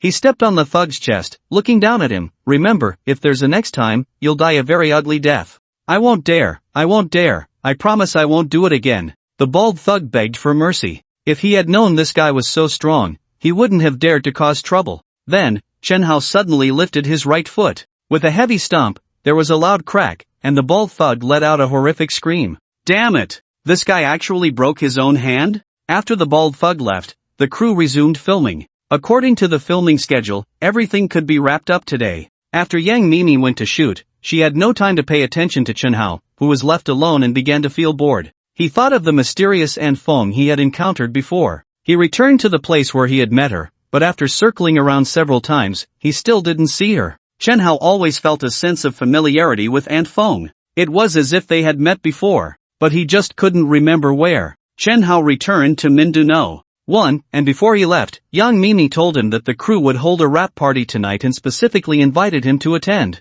Chen Hao gladly accepted. As soon as he returned to Mindanao, he received a call from Lingyu. Seeing her name on the screen, Chen Hao immediately recalled something. Last time, he had pretended to be her boyfriend and spoke to her family. During that call, he had promised to visit her family this weekend. Was Lingyu calling about that? When he answered the phone, he immediately sensed something was off in Lingyu's tone. Chen Hao, you can take your account back. Her voice was low and sounded very disappointed. Teacher Ling, there's no need to take it back. I trust you, just continue managing it for me. Whether it's profitable or not doesn't matter. Last time, the system task required Chen Hao to earn 10 million. He had given her the account for the funds. In just one day, the 10 million had arrived, but Chen Hao hadn't taken the account back. He left it with her. I've been dismissed and can't help you manage it anymore. You should find someone else, or I can find a trustworthy colleague to help you manage it. Chen Hao frowned. How could she have been dismissed out of the blue? Not long ago, he had heard that Lingyu was a rising star in the financial world of Mindu, sought after by countless securities companies. And now, just a few days later, she had been dismissed? Who the hell did this? Teacher Ling, where are you now? I'll come find you. I'm at the cafe downstairs of Hualong building. Okay, wait for me there, I'll be right over. After hanging up, Chen Hao drove his Pagani Huayra straight to Hualong building. Just as he left Mindanao, his phone rang again. Hello, may I ask if you are Mr. Chen Hao? It was a mature woman's voice, sweet and soft. Yes, I am. May I ask who you are? Hello, Mr. Chen, I am the director of the chairman's office at Hualong Capital. My surname is Ouyang, with the given name Hui. May I ask when you will come to the company for an inspection? The company had changed owners several days ago, but no one had seen the new boss yet. The people inside were getting a bit anxious. So, Ouyang Hui, the office director, was making this call. Director Ouyang, I will be at the company today. After saying that, Chen Hao hung up the phone directly. Ouyang Hui made this call on the orders of General Manager Chu Minghui. After hanging up, Chu Minghui immediately asked, so, what did the chairman say? The chairman said he would come to the company today. Did he say when? What time? Ouyang Hui shook her head. Why didn't you ask? Chu Minghui complained. I wanted to ask, but he hung up, Ouyang Hui replied. During the call, I felt like the new boss was a bit angry. Angry? Chu Minghui felt something was off. If he came to the company while angry, wouldn't he vent his frustration on them? However, no matter what, the new boss's first visit to the company couldn't be neglected. He immediately made arrangements and called his son, Chu Aofeng, over. After Lingyu was dismissed, Chu Aofeng took her position. Chu Aofeng is already the manager of the investment department. When Chen Hao arrived at the cafe, he saw Lingyu sitting by the window, from where she could see the main entrance of Hualong Capital. Her eyes were red and swollen, and she looked very dejected. Originally, she had a very stable job teaching at a university. She was willing to give up that job to venture out because she was unwilling to live a life of mediocrity. After joining Hualong Capital, she poured all her energy into her work. After 2 years of hard work, she finally earned the position of manager. She was even recognized as the annual investment rising star in the industry, and anyone could predict that her future was absolutely limitless. However, who would have thought she would be dismissed, just because she hindered his son's future? How infuriating. Ling Yu was unwilling to accept it. Very unwilling. Is it just because he has a good father? What's the big deal? Without your father, you are nothing. The more Ling Yu thought about it, the angrier she became, and the more unbalanced she felt inside. Teacher Ling, what exactly is going on? Chen Hao asked. 6 months ago, Chu Aofeng was expelled from school for fighting, which means he didn't even graduate from university. To enter our company, he at least needs a bachelor's degree. He didn't even have the qualifications to join us. And what happened? His father is the general manager of the company, and he calls the shots. In order to give his son a good future, Xu Minghui pushed Chu Aofeng into my department because our department had the best performance at that time. I originally thought Chu Aofeng was just here to gain some experience, but I didn't expect he would see me as a stepping stone. Normally, the appointment and dismissal of someone in my position requires the boss's approval. Someone who hasn't even graduated from university and has no performance record has no right to hold this position. Our company has a new boss, and Xu Minghui was worried that after the new boss took office, his son would have no more opportunities because the new boss would definitely not agree. So, before the new boss took office, Xu Minghui made sure his son secured the manager position. Upon hearing this, Chen Hao finally understood the reason. It turned out her dismissal was related to him. Ding, task released, help Ling Yu return to Hualong Capital, and after completing the task, gain Ling Yu's favor. You want me to pursue Ling Yu? Seeing this reward, Chen Hao felt for the first time that this system was really not serious. Don't worry, Teacher Ling, with me around, no one can fire you. Chen Hao revealed a meaningful smile. Ling Yu didn't believe Chen Hao's words. Chen Hao, I know you want to help me, and I know you are doing well now and have money, but even if you are capable, you can't reach into Hualong Group, right? The waiter brought the coffee that Chen Hao ordered. Chen Hao took a small sip. It was a bit bitter and a bit sour. Wasn't Peninsula coffee supposed to taste good? Why did it feel worse than Ruishing? Teacher Ling, how about we make a bet? Chen Hao put down his coffee cup and looked at Ling Yu. I'm not in the mood to bet with you right now. What if I said I have a way to help you return to Hualong Group and even get promoted? Would you believe me? Ling Yu felt that Chen Hao might be crazy. Did he really think he was an all-powerful super boss? The one who fired me was the general manager of Hualong Capital. Without his nod, no one could intercede for me. Chen Hao, I know you mean well, but this is unrealistic. The Chus will never let me go back. Think about it, I was fired to pave the way for Chu Aofeng. If I return, what will happen to him? Teacher, just say it, do you want to bet or not? If we're betting, then let's do it, you're bound to lose anyway. Chen Hao made a request. What if you lose? You say, whatever you decide will be fine. After thinking for a moment, Chen Hao said, if you can return to the Hualong Group and successfully get promoted, I want you to. At this point, Chen Hao stood up. Leaning down, he whispered in her ear, Teacher, I've been afraid of the dark since I was little, so I was wondering, could you wear black stockings to help me overcome my fear of darkness? Chen Hao had seen her wear white and flesh-colored stockings, but he had never seen her in black. Black stockings were what Chen Hao longed for. You little brat, are you trying to tease me? You dare to flirt with your teacher? Ling Yu glared at him. How could she not know Chen Hao's little thoughts? Not very big in stature, but quite clever. Black stockings? I've never worn them, okay? Chen Hao, refusing to back down, said, Teacher Ling, just say it, are we betting or not? If we're betting, then let's do it. Who's afraid of whom? Chen Hao, I'm telling you, you're definitely going to lose. Ling Yu could not believe that Chen Hao could get her back into the company, considering it was the general manager who had personally fired her. Who said relationships were of no use? Perhaps having drunk too much coffee, Ling Yu felt a bit urgent and went to the restroom. Just as she left, Chen Hao's phone rang again. It was Director Ouyang calling. He inquired when Chen Hao would arrive at the company today. Something came up, I won't be going to the office today. You go inform the manager of the investment department 3, I want to see the investment reports for the past year. Send it to me within an hour, or you can forget about your job. Also, have the manager of investment department 3 prepare to report to me in person. After saying this, Chen Hao hung up the phone without giving the other party a chance to respond. Investment department 3 was the department Ling Yu had previously worked in. You think you two are so arrogant? Just wait and see how I play you to your demise. After hearing Chen Hao's words, Director Ouyang became anxious. Fire me? Goodness, without even meeting, he says such harsh words? What the hell did I do to deserve this? What? The new chairman isn't coming today, but he wants to see the reports from Investment Department 3,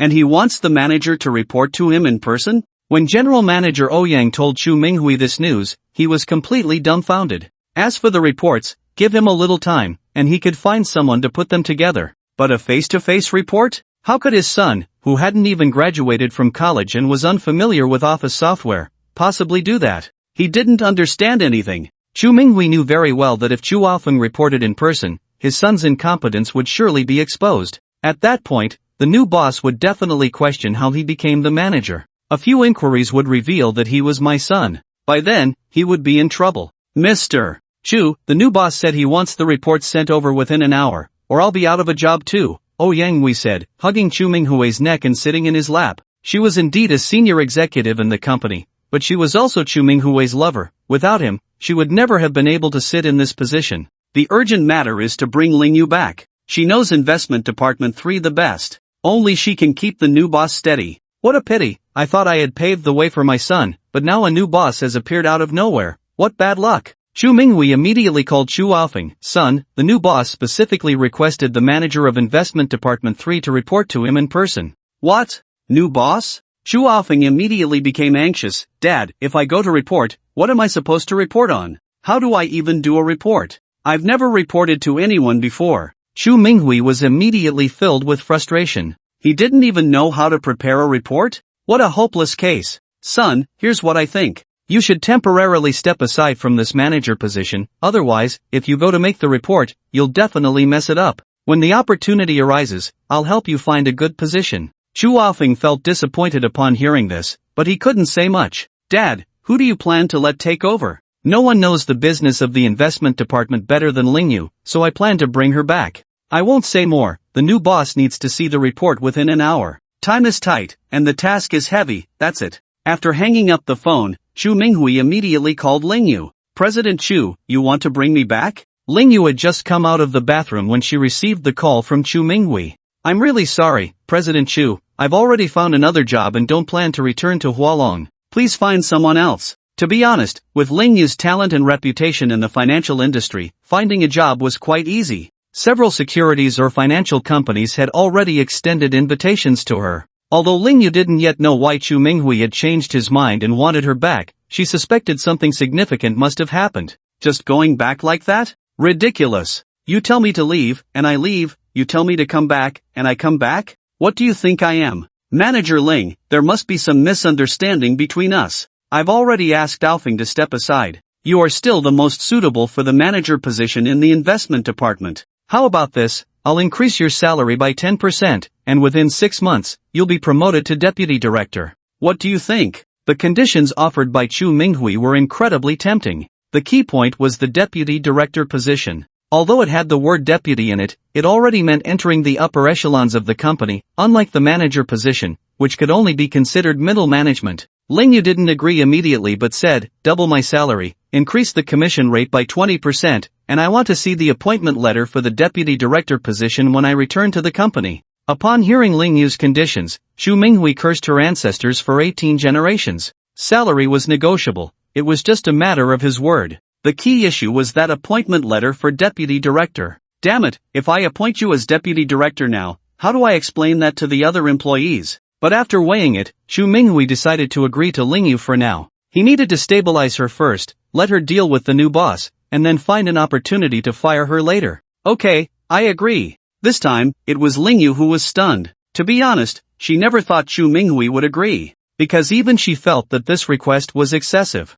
But he agreed? Manager Ling, where are you now? I'll arrange a car to pick you up and bring you back to the company. No need, I'm at the cafe across from the company. I'll head back now. After hanging up the phone, Lingyu's mood instantly brightened, though she didn't realize it was thanks to Chen Hao's help. She genuinely thought the company needed her. Meanwhile, Chen Hao was leisurely sipping tea. He really couldn't get used to coffee, so he had the waiter bring him a cup of green tea. Ding, task completed, reward obtained, Lingyu's favorability. This task triggered a special reward, 10 sets of commercial housing. Ding, task issued, please complete the rental task for the 10 sets of houses. After completing the task, you will receive a basic consumption double refund card. Just as the system's voice fell, a soft body crashed into Chunhao's arms. Chunhao, I have some fantastic news to tell you. Just now, the general manager of Hualong called me, asking me to return to the company. Not only a raise, but also a promotion. Oh yeah, that's great. Chunhao looked at her seriously and said, you, hug me? Lingyu suddenly realized that she had wrapped her arms around Chunhao's neck, and a blush instantly crept onto her stunningly beautiful face. She quickly stepped back a few paces. She wondered why she had thrown herself into his embrace just now. Also, why do I feel like I can't possibly be falling for him, right? Realizing this, her heart began to race uncontrollably. At the same time, she was startled by her own thought, impossible, absolutely impossible, he is my student, how could I fall in love with my own student? That would be a mess of hierarchy. Feeling extremely awkward, she couldn't face Chunhao. Chunhao, I'm back at the company, contact me when you have time. Lingyu picked up her handbag, intending to leave. Chunhao grabbed her hand. It seems you forgot something? Lingyu asked in confusion. What issue? Our bet. Lingyu's face instantly turned beet red. The thought of wearing black stockings in front of her student. That feeling? Ugh. Embarrassing. What's wrong? Don't want to fulfill our bet? Trying to back out? Teacher, that's where you're wrong. When we were at school, you always told us to be honest and keep our promises. Why is it that when it comes to yourself, you don't keep your word? Chunhao pouted. Who said I'm not keeping my word? Chunhao, let me tell you, I Lingyu am not the kind of person who bets and doesn't accept defeat. Chunhao laughed. So that means you're willing to help me overcome my fear of the dark? Lingyu looked at Chunhao with a smile, acting all smug. Did you forget what our bet was? The bet was you would let me return to the company. Although I'm back at the company now. It's not because of you, but because of my own strength. Without me, the company wouldn't function, so they invited me back. I don't have time to chat with you, I'm leaving. You should find someone else to help you overcome your fear of the dark, I won't accompany you. Hearing this, Chunhao became anxious. Hey, how can you do this? Alright, I'm not pretending anymore. I'm laying my cards on the table. Let me tell you the truth. I am the new boss of Hualong Capital, and it was my idea for you to return to the company. Upon hearing this, Lingyu was immediately stunned. She looked at Chunhao in disbelief. The next moment, she reached out and touched Chunhao's forehead, then touched her own forehead. Not hot. How could he say such nonsense? Great, this person must be crazy, daring to say such things? Do you know how large the funds controlled by Hualong Capital are? Nearly 200 billion. They have invested in or controlled dozens of companies. Only a supergiant could buy Hualong Capital, and you. Although she had seen Chunhao's financial power, she didn't believe he had the ability to buy Hualong Capital. She had heard long ago that the new boss paid in full at once. That is, bought it outright. Looking across the entire Huaxia, how many people have such financial strength? Lingyu couldn't be bothered to pay attention to Chunhao. When she returned to the company, not only was Chu Minghui waiting at the door, but all the other senior executives were also waiting at the entrance. They collectively applauded to welcome her. They gave Lingyu plenty of face. The director of the HR department even personally handed a letter of appointment to Lingyu. Lingyu took the appointment letter and glanced at it.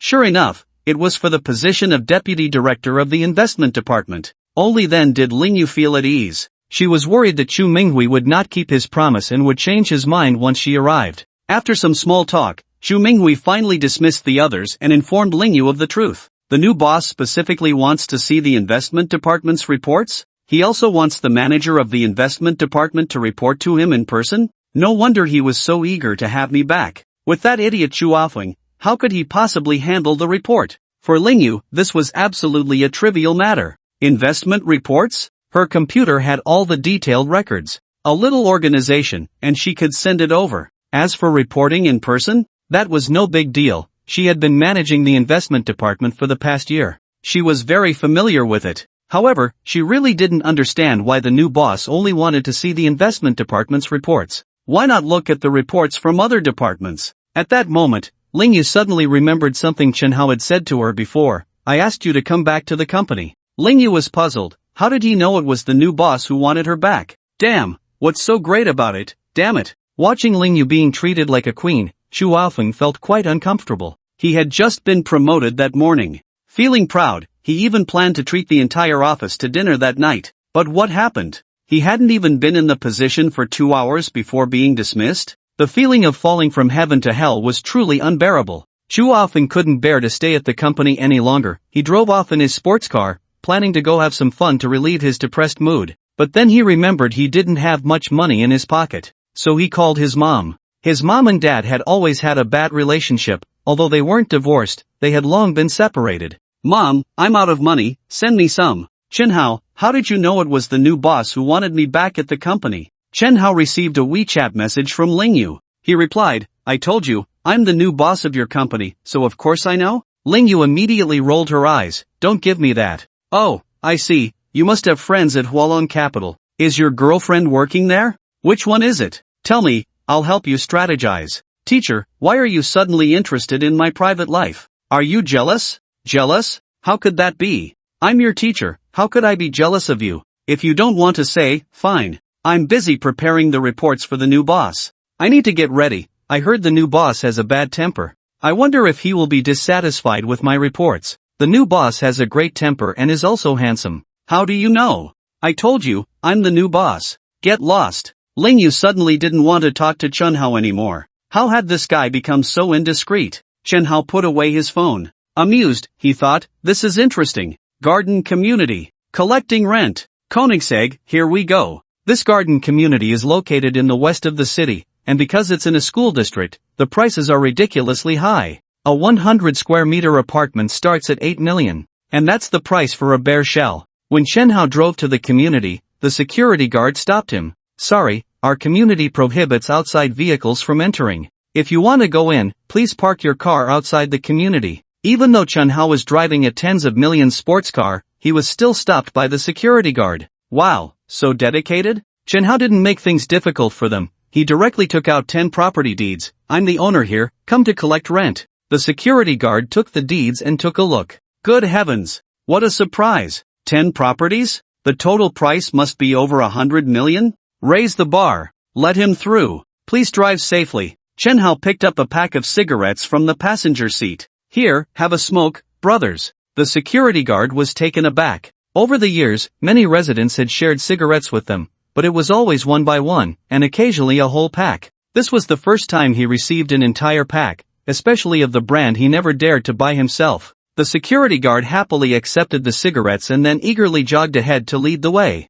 "Bro, this community is too big. It's your first time here, you might get lost. I'll take you there." "Thanks. No need to thank me." Chenhao's car had just entered the community when traffic came to a halt. A black Maybach was parked in the middle of the road. Since the passage was not wide enough for 2 cars to pass simultaneously, Chenhao had to stop his car. "Parking in the middle of the road, do you have no sense of public decency?" Chenhao honked a few times. Soon, a beautiful woman got out from the driver's seat of the Maybach. She first opened an umbrella. Then she looked at the front tire. The tire was flat. Goodness, a mature woman? Chenhao couldn't tell her exact age, as she was well maintained and looked quite young. She wore a white sleeveless tight-fitting dress that accentuated her curvy figure. Chenhao couldn't help but be captivated, while the security guard's eyes nearly popped out. "If she were my wife, I'd be willing to break my ribs to make her soup." But the security guard knew he didn't have that kind of luck. This young woman, although not on good terms with her husband and living alone, would never consider a security guard, no matter how lonely she felt due to their long separation. At that moment, the beautiful woman received a phone call. "Need money? Didn't I just transfer you $1 million a few days ago? It's only been 2 days, how could you be out of money? I'm not a bank, go ask your dad." After saying that, the beautiful woman angrily hung up the phone. The more she thought about it, the angrier she became. Every day, he just knows how to fool around, as if I don't exist as his wife. The reason she was living alone here was that she discovered her husband was cheating. And not just with one woman. In a fit of anger, she moved out. She thought that by moving out, her husband would change for the better. But, what a joke! He was even more reckless. The more she thought about it, the more frustrated she felt, the more she felt wronged. Why is it that you can fool around with young girls outside, but I can't find a young man? If you can find someone, so can I. Just then, Chenhao leaned out of the car window, and when the beautiful woman saw him, her eyes involuntarily lit up. What a handsome young man! So handsome? The eyes hidden behind her sunglasses widened slightly. She had seen many young men, but none as handsome as Chenhao. She walked over with a seductive sway. When she reached Chenhao's car, she had to bend down a bit to meet his gaze because his car was a bit low. And when she bent down, from Chenhao's angle, damn! It was completely empty inside? This woman was so bold? The beautiful woman didn't realize she had exposed herself and apologized. I'm really sorry, my front tire is flat, I can't move. I blocked your way, I'm really sorry. I've already notified my driver to come handle it, but he won't be here for a while, so please take a detour. It turned out the beautiful woman was here to apologize. Her polite and sincere attitude made it really hard for Chenha to get angry. Fine. If I have to take a detour, then so be it. By the way, are you heading to the West District? Passing through this road leads to the West District, which is why the beautiful young woman asked like that. Chenha nodded. I live in the West District, can I take your car there? It's just too hot today, and if I walk, I'll be drenched in sweat.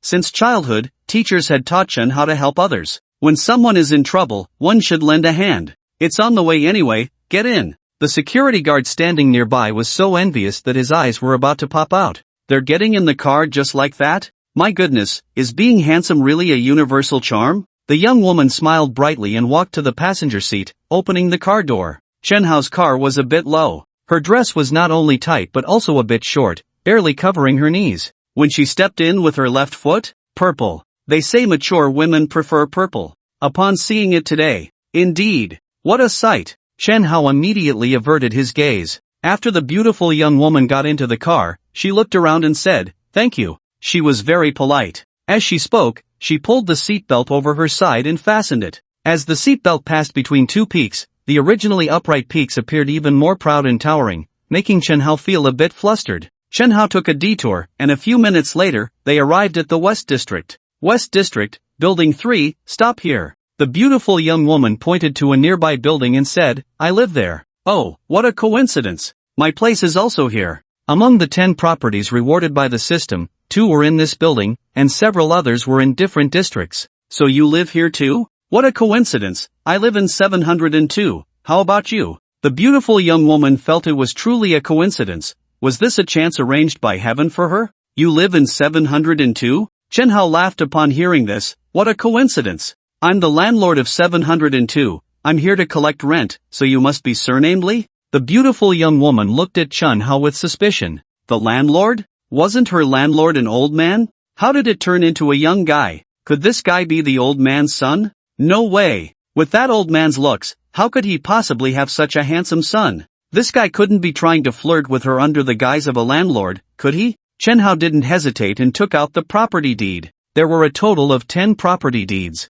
Chenhao flipped through them and found the one for 702, handing it to the beautiful young woman. The property deed just arrived, take a look. The beautiful young woman was truly stunned when she saw the property deed in Chenhao's hand. 10 deeds? This must be worth over 100 million, right? It seemed that this young man's family background was thicker than she had imagined. Chenhao owned 2 properties in this building. And 701. The beautiful young woman lived in 702. So you are the landlord, huh? Well, my phone is out of battery, so I can't transfer the money to you right now. How about this? Why don't you come upstairs with me? I have cash upstairs. Chenhao thought, cash is cash, and he needed to go to 701 to collect rent anyway, so he went upstairs with her. Please come in. The beautiful young woman appeared very warm and hospitable, even specially bringing Chenhao a brand new pair of slippers that had never been used. Her room was a total of 120 square meters. The rent was 6,000 yuan a month. Don't think 6,000 a month is a lot.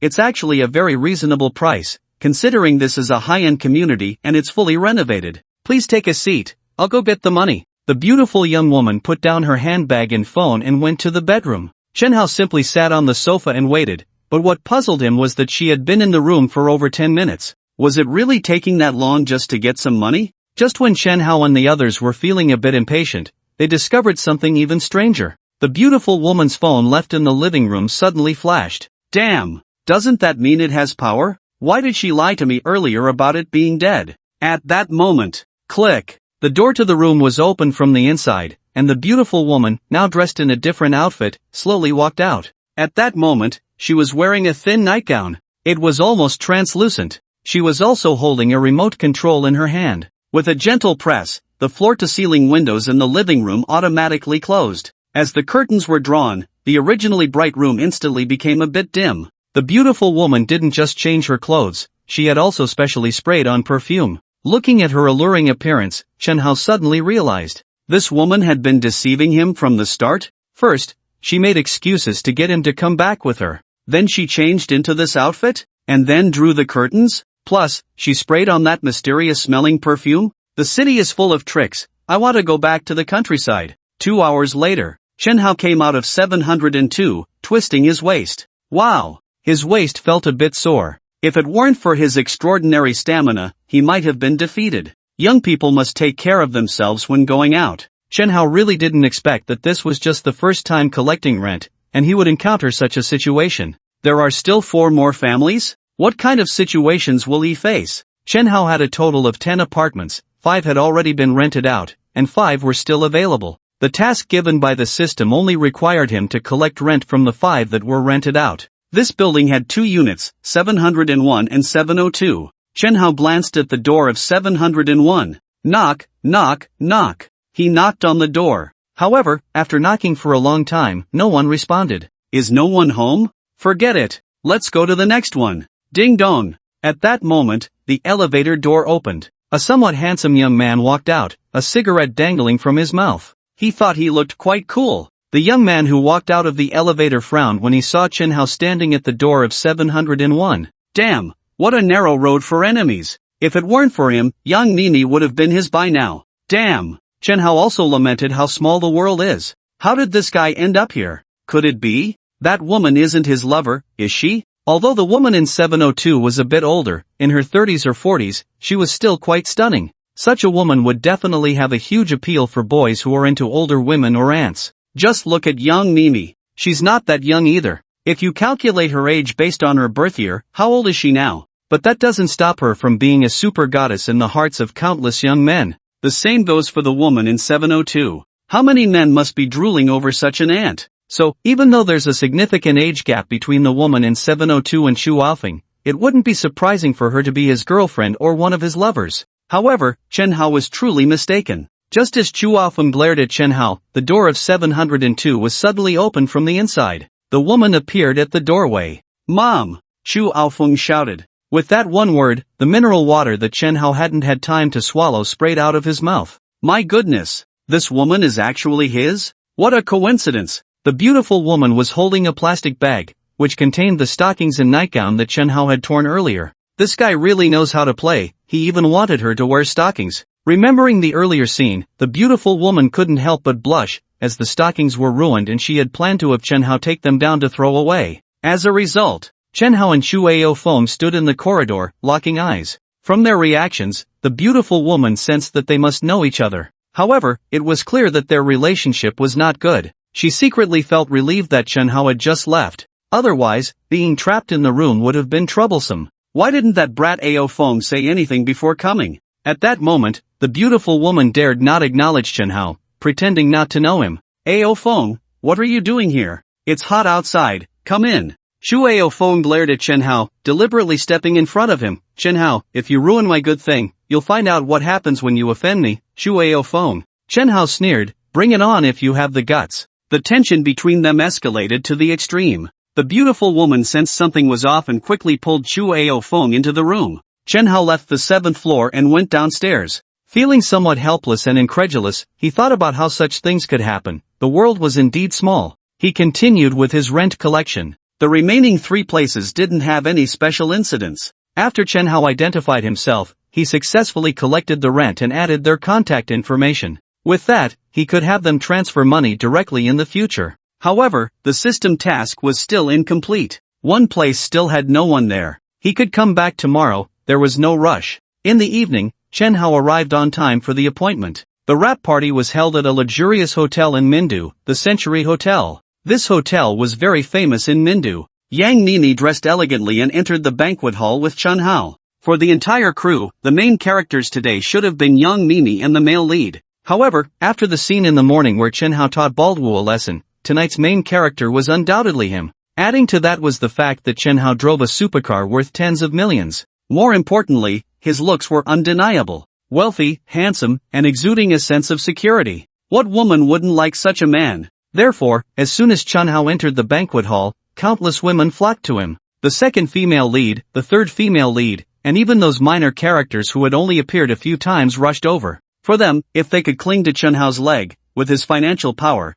it shouldn't be hard to become famous, right? With this mindset, no woman would want to miss the chance to get close to him. How does it feel? Taking advantage of the moment when no one was around Chen Hao, young Mimi approached him with a glass of red wine. Although she had already had many deep conversations with him, she still needed to maintain a proper distance in public. They had just finished filming, and with the new movie about to be released, they couldn't afford any rumors at this time. What do you mean by how does it feel? Chen Hao asked, puzzled. The feeling of being surrounded by beautiful women? Just for a little while, and you've already added those girls on WeChat. Not a single one of them has been left out, right? Chen Hao chuckled. Should I take that to mean you're jealous? Jealous? I don't have the time to be jealous of you. Young Mimi took a small sip of her red wine and said, I just want to tell you that if you could join the entertainment industry, with your looks and my connections, I guarantee you'll be famous all over the country in less than 2 years. You can have your pick of beauties. Are you trying to sign me? Yang Mimi nodded. Yes, so what do you think?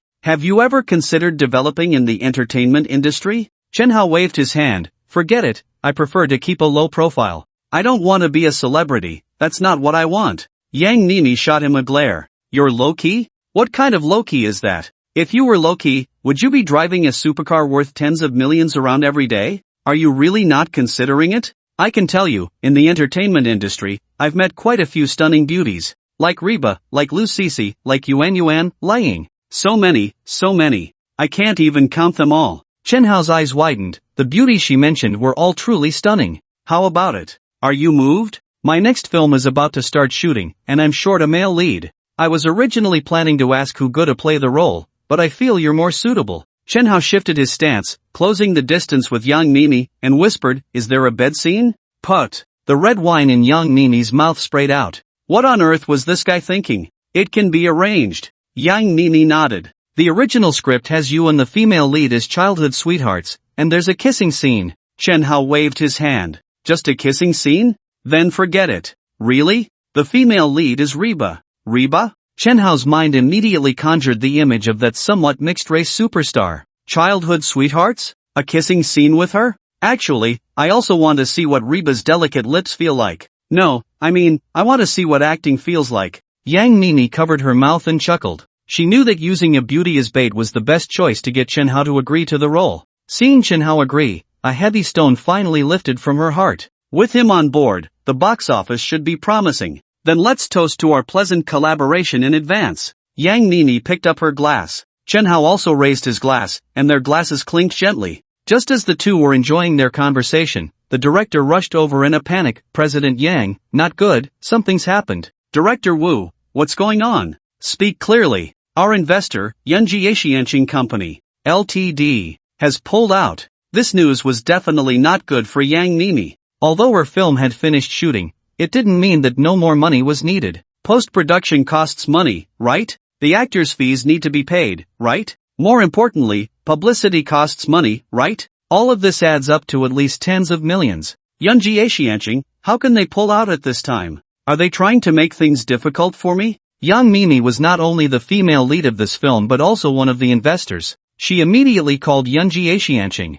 The call connected. President Yun, this isn't our first collaboration. We've always worked well together. What's going on this time? Why the sudden withdrawal? Boss Yang, I'm really sorry, but this time I can't help you. President Yun, is there something wrong with your company? There is a problem with the company. To be honest with you, Yunji Asianqing no longer belongs to me. President Yun, what exactly is going on? At that moment, an unexpected guest arrived at the banquet. Chu Ofan walked straight up to Yang Mimi. Boss Yang, let me tell you what's going on. 51% of Yunji Asianqing's shares have been acquired by my Hualong Capital. Now, I am the largest shareholder of Yunji Asianqing. Yang Mimi glared at Chu Ofan in anger. Chu Ofan, what do you want? Chu Ofang's gaze swept over Yang Mimi fiercely, lingering especially on her prominent features for several seconds. He had long coveted Yang Mimi. Unfortunately, she had been staying in the Magic City or Kyoto for years, and Chu Ofang's reach had not extended that far. Now, he finally encountered Yang Mimi in Mindu for filming. If he didn't make a move now, when would he? Originally, he planned to use Bald Wu to make Yang Mimi submit. But what happened? Damn, Chen Hao appeared out of nowhere. Chu Ofang knew that if he didn't use some tricks, Yang Mimi would never comply. She was not an ordinary actress. Regular actors could be dealt with using money, but this woman was a top-tier star. She was also Boss Yang. She didn't lack money. Therefore, for this highly ambitious woman, creating trouble for her career was the best way to make her submit. Thus, he didn't hesitate to incite his father to spend a high price to acquire 51% of Yunjie Xianqing's shares. Yang Mimi, you should know what I want. Chu Afeng lit a cigarette and, thinking himself suave, exhaled a puff of smoke. I've already booked a room upstairs, room 3401. Whether you come or not is up to you, but I must remind you, if you don't come, the consequences will be very serious. Chu Afeng, you should give up on that. Yang Nini said sternly, if Yunjie Xianqing withdraws its investment, so be it. It's just 70 million, I can cover it myself. With Yang Nini's background, 70 million was still manageable. Chu Afeng seemed to have anticipated this scene and showed no surprise, instead saying calmly, Boss Yang, I must remind you that the film negatives are all with Yunjie Xianqing. Upon hearing this, Yang Nini's expression finally changed. Yunjie Xianqing was a film post-production company. Since Yunjie Xianqing was the investor for Yang Nini's new drama, the post-production was entrusted to them. The negatives had all been given to Yunjie Xianqing. If they didn't hand over the negatives or simply deleted them, Yang Mimi's film would be in vain. Yang Mimi replied resolutely, Chu Afeng, if Yunjie Xianqing doesn't return the negatives to me, then we'll see each other in court. Chu Afeng was not at all flustered. Court? What a joke. At worst, I'll just shut down Yunjie Xianqing and claim the negatives are lost. What can the court do to me? Yang Mimi, stop struggling. I have 100 ways to make you comply. It's just one night, you won't lose anything. I'll be waiting for you in 3401. Chu Afeng looked confident. On one side was the film negative that had cost over 100 million to shoot, and on the other was a night of companionship. Chu Afeng believed that as long as she was a smart person, she would know how to choose. However, he still underestimated Yang Mimi's principled nature, who firmly rejected, Chu Afeng, listen well, I, Yang Mimi, will absolutely not agree to you. Give up on that. I don't believe that the laws of Huaxia can't deal with you. See you in court. Chu Afeng laughed. He laughed brightly, arrogantly. Court? Are you really going to sue me? In Moto or Kyoto, I might have to consider you, but don't forget, this is Mindu. This is my territory. I think you still don't know who my father is, right? Let me tell you, my father is Chu Minghui, the general manager of Hualong Capital. With the name Chu Minghui, Yang Mimi's expression finally changed. Before this, Yang Mimi truly didn't know what background Chu Afeng had, only that it was definitely not simple. But she never thought he would be the son of Chu Minghui. This was the general manager of Hualong Capital, controlling nearly 200 billion in funds, who in all of Mindu would dare to provoke such a person? At that moment, the people around also looked at Chu Afeng with new eyes. My God, this unexpected guest is actually the son of the general manager of Hualong Capital? I heard that Hualong Capital controls nearly 200 billion in funds. Is that true? Of course it's true. Hualong Capital releases its financial report every year. I remember last year's capital scale was about 190 billion. Goodness, in front of Hualong Capital, our company really feels too small. That's for sure. Our Jiaying company only has a market value of a few billion. We really can't compare. Boss Yang is really lucky. First, he caught the eye of the rich young master, and now he's being noticed by the son of the even more impressive general manager of Hualong Capital. Why don't I have such luck? Do you think Boss Yang will go with young Master Chu? If it were me, I would definitely go without hesitation. It's just one night, and not only can I get back the negatives, but I can also cling to such an impressive young master. Wouldn't I be able to walk sideways in the entertainment industry afterward? If Boss Yang goes with young Master Chu, what will happen to the rich young master? Although Boss Yang and young Master Hao seem to be respectful to each other on the surface, I always feel like they are putting on a show for us. There must be something between them. Are you saying that Boss Yang is young Master Hao's girl? You could also interpret it as young Master Hao being Boss Yang's boy. Although young Master Hao is also very wealthy, I really feel he can't compare to young Master Chu. The discussions around them grew louder. Everyone unanimously believed that compared to Chen Hao, young Master Chu was clearly much more impressive. This made everyone worry about Yang Mimi. Would she go to 3401 or not? If she went, there would be at least 100 people in the banquet hall, and once it got out, her star path would be completely over. But if she didn't go, how could she afford to offend the son of the general manager of Hualong Capital? It was possible she couldn't leave Mindu. Even Yang Mimi felt it was incredibly tricky. She was absolutely not going to agree to go to 3401. But if she didn't go, how should she deal with the situation next? Just then, Chen Hao, who was sitting next to Yang Mimi, slowly stood up. Hualong Capital's general manager, Chu Minghui. Is he really that impressive? As he spoke, Chen Hao took out his phone from his pocket. He found the number of Ouyang Hui, who had called him during the day. After connecting, Chen Hao directly said, "Tell Chu Minghui to come over and see me in 10 minutes. With the command to let Chu Minghui come over, the entire venue instantly fell silent. Everyone stared wide-eyed at Chen Hao. This guy, has he lost his mind? Asking Chu Minghui to come over? Do you have that kind of ability? Chu Ofeng couldn't help but be stunned for a moment, and after reacting, he couldn't help but burst out laughing. You want my dad to come over to see you? Who do you think you are? In the whole Mindu, how many people have the qualifications to make my dad come over to meet them? There are fools every year, but today there are especially many. This guy is either crazy or has had his head caught in the door. Chu Ofeng felt he had heard the biggest joke and coldly said, even those officials in Mindu have to be polite to my dad.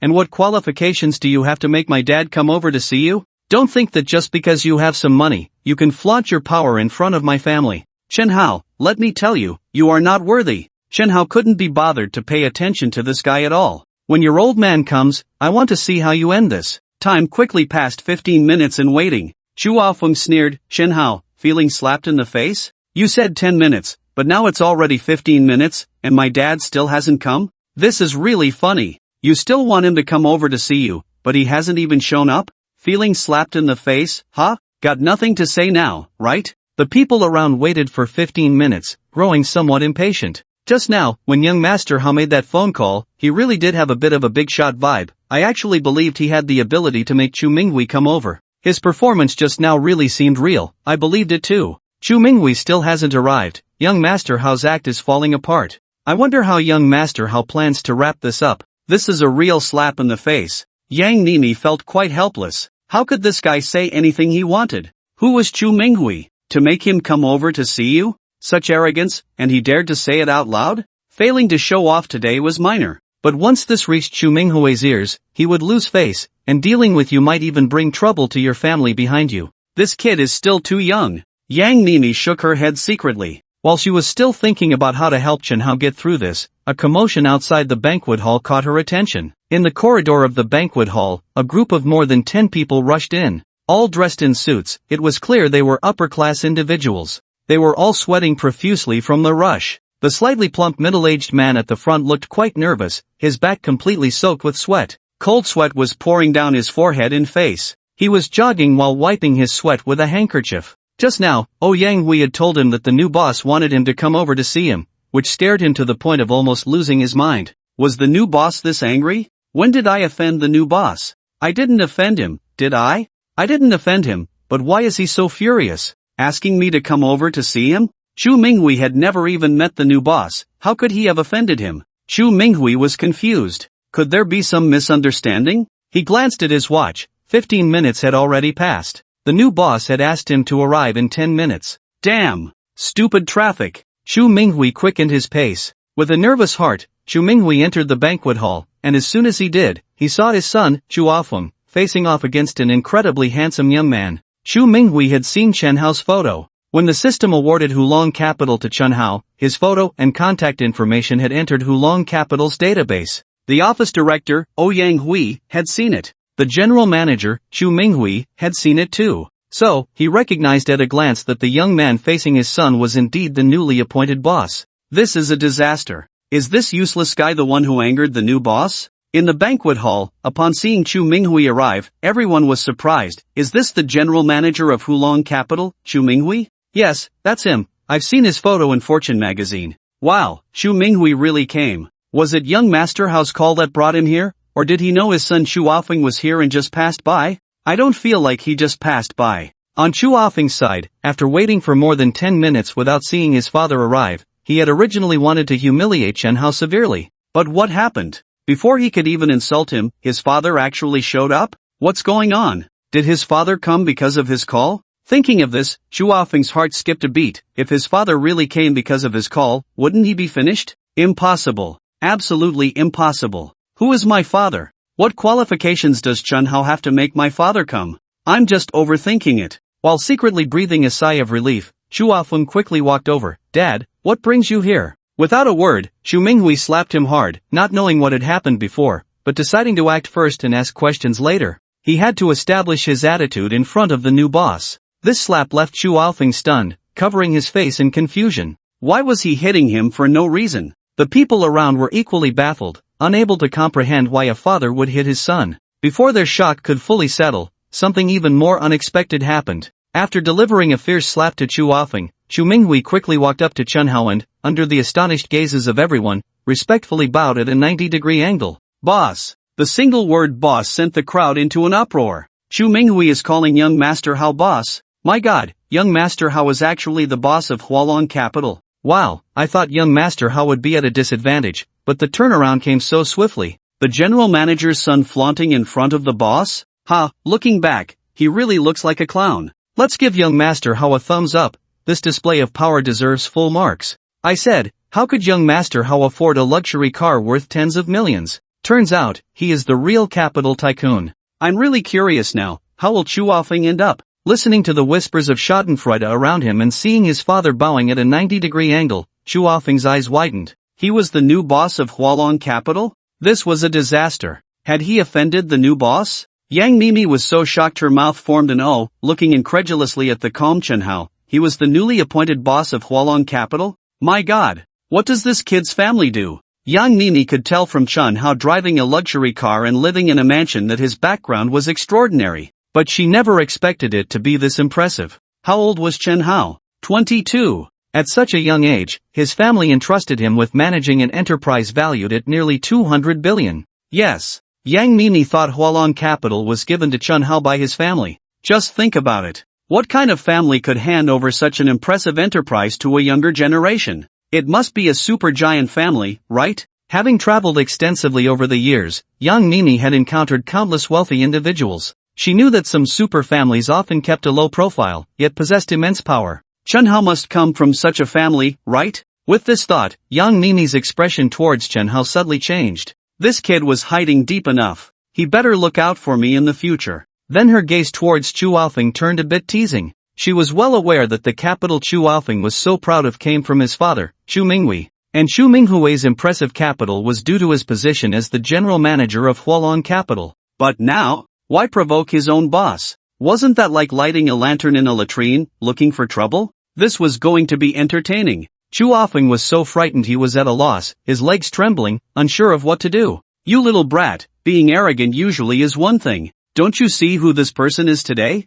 Is he someone you can provoke? Chu Minghui didn't know what had happened, but he was very clear that his son had offended the boss. How big of a mess had he gotten himself into? What are you still standing there for? Hurry up and apologize to the boss. Chu Minghui shouted fiercely. Then, grabbing Chu Ofeng by the collar, he dragged him in front of Chen Hao. Mr. Chen, I really didn't know you were the new boss of Hualong Capital. If I had known earlier, even if you gave me 10 times the courage, I wouldn't dare to compete with you for a woman. Chu Ofeng didn't even dare to look into Chen Hao's eyes. In his heart, he thought, you really are a dog, the boss of Hualong Capital, why hide it? Am I just a monkey for you to play with? At that moment, Chu Ofeng remembered something. That is Ling Yu. He was already in the position of manager, but then the new boss appeared. Damn, it must be this guy's doing. Chu Minghui forced a smile. Chairman Chen, look, this brat, I've beaten him and scolded him. Is there anything else you're not satisfied with? Just say it. Chen Hao completely ignored Chu Minghui and his son, too lazy to even glance at them.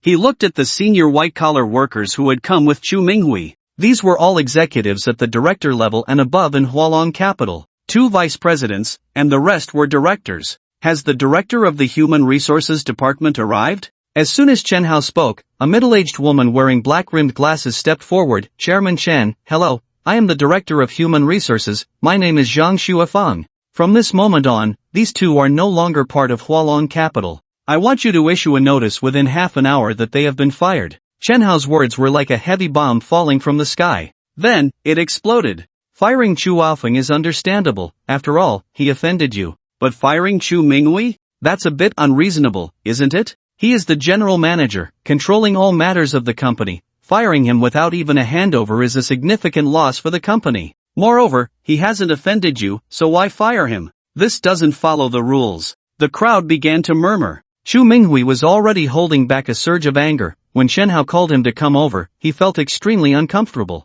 After all, I am the general manager. In the entire financial sector of Mindu, I am a person of some standing. You may be the boss, but you should at least show me some respect, right? Fine. I'll endure it. My son had a conflict with you, I didn't even understand the rights and wrongs, and I just beat my son. I've lowered my stance this much. You still want to fire me? Since the mask is off, don't blame me for being rude. I will make you pay an unbearable price. Being able to sit in the position of general manager, Chu Minghui is certainly not an ordinary person. His methods are quite clever. At this moment, he no longer held back. Chairman Chen, firing me? You are the boss. Firing me is just a matter of a word. However, the wheel of fortune turns. Take care of yourself. Alfeng, let's go. Chu Minghui intended to take Chu Alfeng away, but he was stopped by Chen Hao. Is that it? You think it's that easy? What else do you want? You've already fired me. Do you think I would be afraid? Just as Chu Minghui was saying this, Chu Alfeng suddenly let out a miserable scream.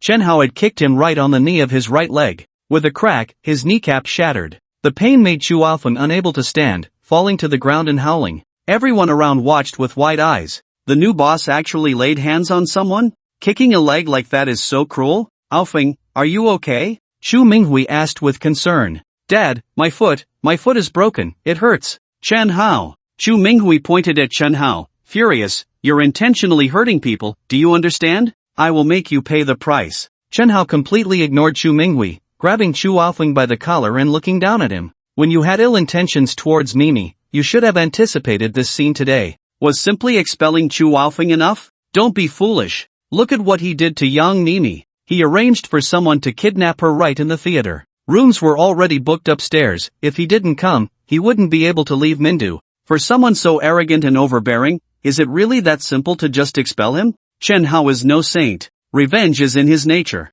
Those around him were astonished by Chen Hao's words, then looked at young Mimi with envy. Chen Hao actually went so far as to cripple Chu Alfeng for her? Boo-hoo! How enviable it is for Sister Mimi to have someone who cares for her like this. On young Mimi's side, facing this sudden concern, she was almost moved to tears. Anyone can say they care. That's not real concern. Real concern requires genuine action, just like what Chen Hao is doing now. You little brat, you're so good to me, what should I do if I really fall in love with you? Although young Mimi and Chen Hao had a relationship, could it be called love? Not really. At most, it was just a mutual need born from long-term loneliness. But now, this little brat suddenly pulls this stunt. It's truly unexpected and quite charming. The wheel of fortune turns, Chen Hao, we'll see. Chu Minghui couldn't swallow this anger. He originally wanted to call the police, but he knew very well it would be useless. The owner of Hualong Capital is not someone you can just lock up. Chen Hao looked at Chu Minghui with a calm expression. Your son's matter is resolved, now it's time to deal with your issues. Chu Minghui frowned. My issues? This is our first formal meeting, what issues could there be? At that moment, a breathtakingly beautiful and sexy woman walked into the banquet hall. She wore a shirt and a short skirt, with long, shapely legs wrapped in flesh-colored stockings. Her hair was styled in big waves. She even wore a pair of black-framed glasses, adding an intellectual charm to her already stunning appearance. Her entrance made everyone feel a sense of brightness. Even the beautiful young Mimi couldn't help but feel envious. This woman's figure was even more explosive than her own, and she was younger too? She held a folder in her hand and walked straight up to Chu Minghui. The folder opened. Inside were the materials that Su Moran had gathered. Chu Minghui, you have 7 properties in Modu, 4 in Kyoto, and a courtyard worth over 400 million. You own 7 luxury cars, with a total value of 110 million. You privately control 6 companies, with a total market value of 1.76 billion. Your personal stock market value has reached 970 million. Other financial assets exceed 500 million. 3 days ago, you illegally acquired Yunji Tianchang at twice the market price, receiving a kickback of 30 million. Mr. Chu, am I right? Su Moran always seemed to be so enchanting, smiling at everyone, exuding confidence, and using the most charming voice to deliver the most threatening words. You're talking nonsense. This is simply absurd. I have no idea what you're talking about. Chu Minghui could no longer remain calm, shouting in exasperation. His salary was very high. 50 million a year. But even with such a high salary, even if he didn't eat or drink, his net worth was only a few hundred million. But what was the total amount Su Moran mentioned? It was in the tens of billions. His income and net worth didn't match. Even a fool could understand what that implied. Mr. Chu, whether it's nonsense or not, you know better than I do. Su Moran still wore her harmless smile. Of course, I believe this is not all of you. After saying this, Su Moran no longer paid attention to Chu Minghui's reaction. She walked straight to Chen Hao's side and whispered, "Boss, how did I perform?" Chen Hao's gaze swept over her, especially lingering on her stockings for several seconds. If one were to say which woman Chen Hao knew was the most dangerous, it would undoubtedly be Sumo Ran. Especially those long legs. Chen Hao lowered his voice, "Your performance today, well, 80 points. 80 points? Sumo Ran felt a bit hurt. The day before yesterday, Chen Hao had asked her to investigate Chu Minghui. She had mobilized all her connections to gather the current clues. Just these clues were enough to keep Chu Minghui in prison for life. As a result, after all her hard work, she only got 80 points? Just as she was about to ask what else was unsatisfactory, Chen Hao's voice came again, "If you had worn black stockings, it would have been perfect." Hearing this, Sumo Ran was speechless. "I was asking about my work ability? But you were referring to my outfit. Boss, can't you be a bit more serious? This kid is indeed not lacking in beautiful women around him." Sumo Ran's appearance inexplicably gave Yang Nini a sense of crisis. But thinking about it, how could a rich second generation like Chen Hao only have one woman by his side? The subsequent events became much simpler. Chu Minghui did not agree with what Sumo Ran said, but it didn't matter, the truth would be revealed upon investigation. Sumo Ran reported to the police. Chu Minghui and his son, along with his mistress Ouyang Hui, were taken away. They would be handed over to the prosecutor's office and formally charged with embezzlement. Chen Hao had wanted to invite Sumo Ran for a late-night snack, but because she reported to the police, she needed to cooperate with Uncle Hat in investigating Chu Minghui and left with him. With one move, Chen Hao had rendered one of the Chu Minghui father and son incapacitated and sent the other one in. This frightened the executives of Hualong Capital quite a bit. It seemed that this handsome, seemingly harmless new boss was not as simple as he appeared. From now on, one couldn't act recklessly at work. Hualong Capital. After a day of work, Ling Yu was still working overtime. Her current position was Deputy Director of the Investment Department. However, it was still just a deputy title. She could only be considered a middle-level employee. She didn't even have the qualifications to accompany Chu Minghui to meet the new boss. Knock, knock, knock. There was a knock on the door. "Come in." As soon as Ling Yu's voice fell, the office door was gently pushed open from the outside. Then, a group of people entered. Yes, a group, all dressed in suits. Seeing this group of people, Ling Yu jumped up from her chair. Goodness, why did this group of big shots come to see her collectively? Did I do something wrong and they are here to question me? The group that came was the executives of Hualong Group who had just returned from Chen Hao. There were directors from various departments and 2 deputy general managers. Ling Yu's direct superior, the director of the investment department, was also among them. Ling Yu was genuinely surprised. She hadn't figured out the purpose of these big shots coming to her when they all started to flatter her. "Director Ling,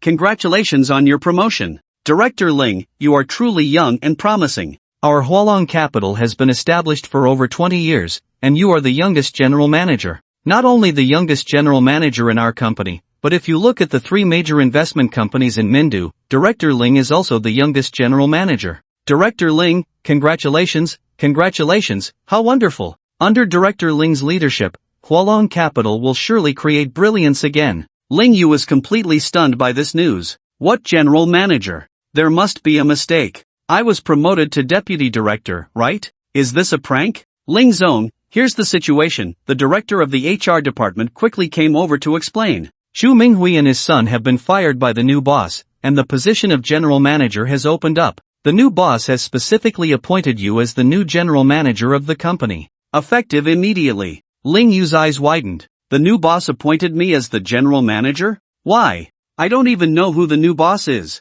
For Ling Yu, this was undoubtedly a piece of incredible news. It was too unexpected, too unbelievable. It was like a pie falling from the sky, landing right on her head. Ling Yu felt a wave of insecurity wash over her. Why was she feeling insecure? Because her qualifications were too shallow. How long had she officially entered the finance industry? Just a little over 2 years. She had only just become a deputy director. There were still directors, presidents, and vice presidents above her before reaching the general manager position. The president and the general manager were different positions. The hierarchy went from general manager to president. Ling Yu had suddenly jumped over so many levels, so it was natural for her to feel a bit insecure. However, she was even more curious about why this was happening to her. It made no sense at all. She asked everyone who the new boss was, but the result was everyone looking at each other, with no one answering. The new boss wanted to play a game of hide and seek with you. How could we spoil that? After everyone left, Ling Yu felt increasingly uneasy. Although it was surprising, it was really exciting. As soon as everyone was gone, she exclaimed, "Oh yeah, I've become the general manager? I've finally realized my dream." Ling Yu could hardly contain her joy and jumped up in excitement. She wanted to share this joy with someone. The first person that came to her mind was Chun Hao, and she immediately dialed his number. It rang 7 or 8 times before Chun Hao finally picked up. "Hello, what are you doing? Why did it take you so long to answer my call?" Chun Hao replied, "Don't be fooled by my charming looks, I'm still single and my lifelong affair hasn't been settled yet. To continue the Chen family line, I'm currently chasing girls." As soon as the words chasing girls came out, Ling Yu couldn't help but burst out laughing. This guy, even when chasing girls, speaks so grandly? "Well, since you're busy, I won't disturb you. Don't forget to come to my house this weekend." Chun Hao nodded, "I haven't forgotten, see you this weekend." Not being able to share the news with Chun Hao left Ling Yu feeling inexplicably disappointed. It was at this moment that she realized something.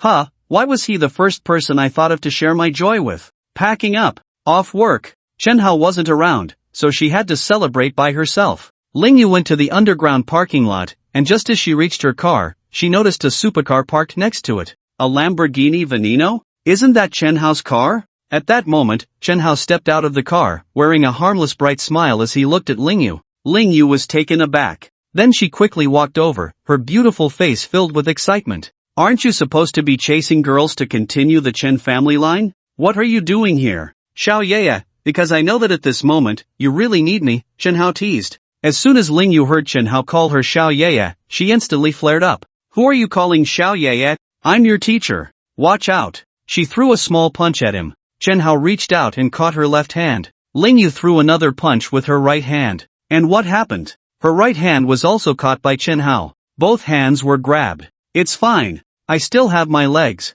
Look at my feet." The knees bent and pushed up. How could Chen Hao let her hit him? He brought his legs together, trapping her knee. The current scene was this: Ling Yu had both hands held, her right leg trapped. Only her left leg was left to support her body. The key point was that she was wearing high heels, which made walking unstable to begin with. Not to mention being in a one-leg stance? One foot simply couldn't support her body. She couldn't stand steady. Just as she was about to fall, Chen Hao immediately released his grip on her and reached out to wrap his arm around her slender waist. With a pull, he brought her into his embrace. That was close. Chen Hao couldn't help but breathe a sigh of relief. If she had fallen, this woman would likely hold a grudge against him for life, right? With Chen Hao's strong arm around her waist, their chests pressed together. Ling Yu, though she was 1.7 meters tall, nearly 1.8 in heels, was still half a head shorter than Chen Hao, who was close to 1.9 meters. She looked up at Chen Hao, who was so close. "Oh no, this guy is even more handsome." Chen Hao was also looking at Ling Yu. Time seemed to freeze at that moment. Chen Hao slowly leaned in towards her luscious red lips and kissed her deeply. At the moment their lips touched, Ling Yu's mind went completely blank. Just as Chen Hao was about to go further, the elevator door opened beside them, and a middle-aged woman stepped out. The sound of her high heels echoed loudly in the empty underground parking lot. Click, click. As soon as she stepped out of the elevator, she noticed a man and a woman embracing next to it. "So eager, don't you know to go home and do that? Do you have any sense of public decency?" The middle-aged woman scoffed. She had been divorced for many years, single for many years, and had always been in a lonely and cold state. The thing she disliked the most was seeing others show off their affection. She intended to scold them, but then, she suddenly realized something was off. Isn't that woman Ling? And that man? Oh my! The new boss? This middle-aged woman was the human resources director, and earlier at the restaurant, Chen Hao had her draft the dismissal notice for the Chu family. Chen Hao shot her a glare. "Didn't see anything, I didn't see anything. You two continue." The director was so scared she turned and ran. "Oh my god, I interrupted the boss's good thing, am I going to get fired?" Just like that, a good thing was interrupted, which made Chen Hao a bit frustrated. "Chen Hao, I'm going to kill you." Ling Yu was truly angry this time, her small fists came down again, and Chen Hao knew this woman was really mad. He turned and ran. Of course, if he didn't run, he'd be waiting to get hit. Ling Yu chased after him. "Chen Hao, give me back my first kiss." "Stop right there, I promise I won't kill you." Chen Hao shouted in grievance. "I swear, I thought you agreed." Ling Yu was furious. "When did I agree?" "Whoa, Chen Hao, you jerk." Chen Hao was quite speechless. "I didn't see you resisting just now. No resistance means consent, and consent means agreement, right? Ling Yu? When he kissed her just now, didn't she resist?" It seemed she really didn't resist. Why didn't she resist? Lingyu felt strange, and then she remembered that at the moment of the kiss, her mind seemed to crash, going completely blank. Was it my fault? No, it's all Chunhao's fault. Lingyu, Chunhao, stop right there, I promise I won't kill you. Chunhao, I won't stop, I'm not stupid. Lingyu, stop. Chunhao, I won't stop. This was a small eatery named Yuping Snacks. This place specializes in various snacks from Manhwa province and is located in the university town, where Chunhao often came when he was studying. Not only is the food delicious, but the prices are also reasonable. After learning that Lingyu hadn't eaten dinner yet, Chunhao brought her here. As the two entered the small shop, they immediately attracted the attention of many people inside the restaurant.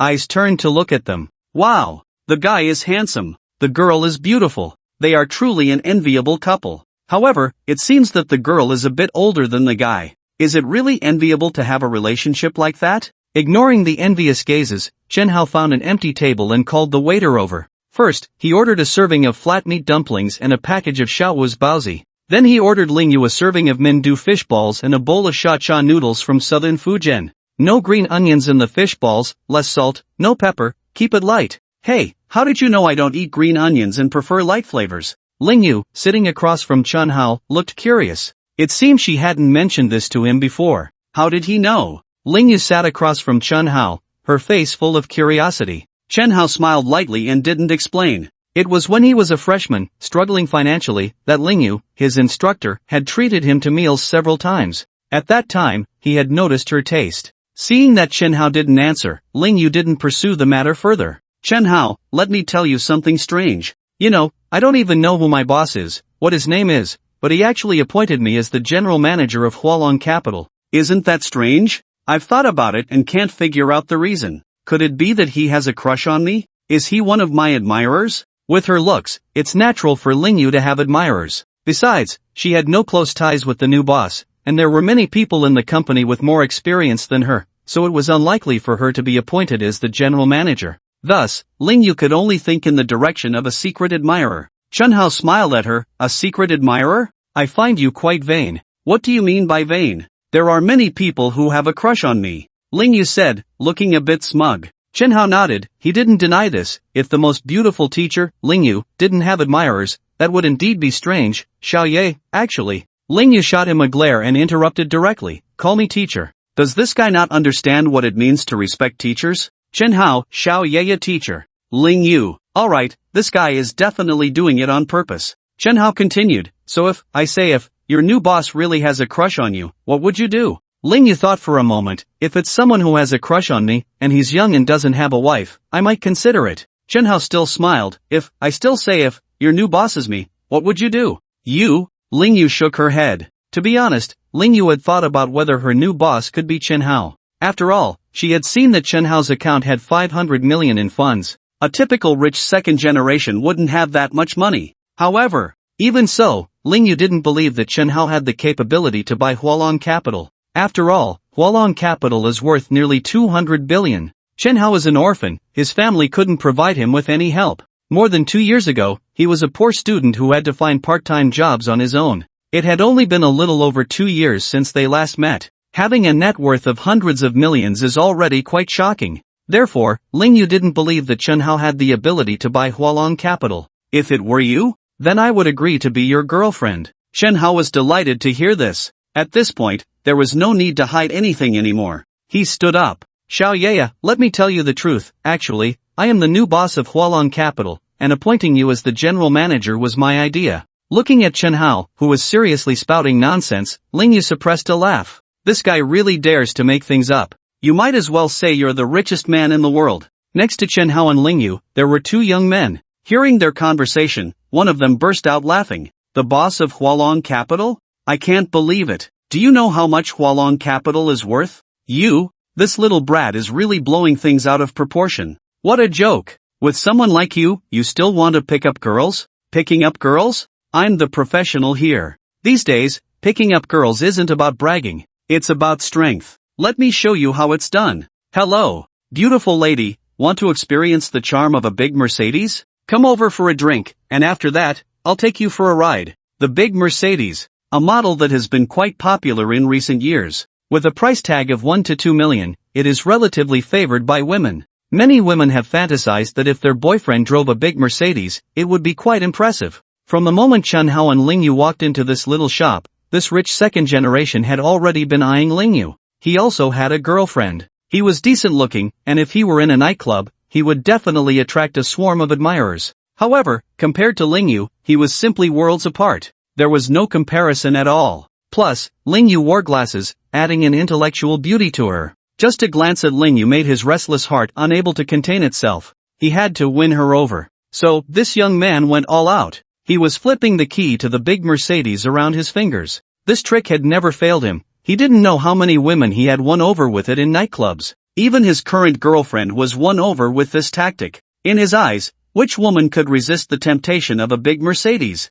However, he was wrong. Not every woman is interested in a big Mercedes. Hello, your sister. Is the big Mercedes really that impressive? It's just 1 or 2 million. If you have the ability, get a Lamborghini Veneno. Can't afford it, right? If you can't afford it, then stop embarrassing yourself here. To everyone's surprise, the seemingly knowledgeable and gentle super beauty suddenly stood up and directly cursed. Even Chen Hao was taken aback. He widened his eyes, looking at the furious Ling Yu in extreme surprise. Is this still the Ling teacher I know? Then Chen Hao silently gave her a thumbs up. So versatile, so cute, so fierce. Absolutely amazing. Perfect. Li Shun, you can't even handle one woman, how pathetic. The rich second generation's companion mocked. Originally, this rich second generation felt very embarrassed after being scolded by Ling Yu. Being mocked by his companion made him even angrier. He couldn't swallow this anger. Just as the situation was about to escalate, unexpectedly, Chen Hao, who had been silent all along, suddenly pulled something out of his pocket and slapped it on the table. The sound attracted everyone's attention. Is this a Lamborghini key? Wow, this handsome guy is actually a supercar owner? No wonder this woman is so arrogant. It turns out she has a powerful boyfriend. Everyone around was shocked. The gaze of the rich second generation also fell on the string of car keys belonging to Chen Hao. A Lamborghini? No way. It's actually a Lamborghini Veneno? Although they are all Lamborghinis, the keys for different models have slight differences. There are only a few Lamborghini Venenos in the world. The design of the car key is also distinct from other Lamborghinis. The rich second generation and his companions are supercar enthusiasts, and they immediately recognized that this was a Lamborghini Veneno. His friends were no longer calm, suddenly standing up in shock. They had heard a few days ago that a Lamborghini Veneno had appeared in Mindu, and at that moment, with a loud clap, another set of car keys was thrown onto the table. The two rich second generation stared closely. This is a Bugatti Veyron? Good heavens!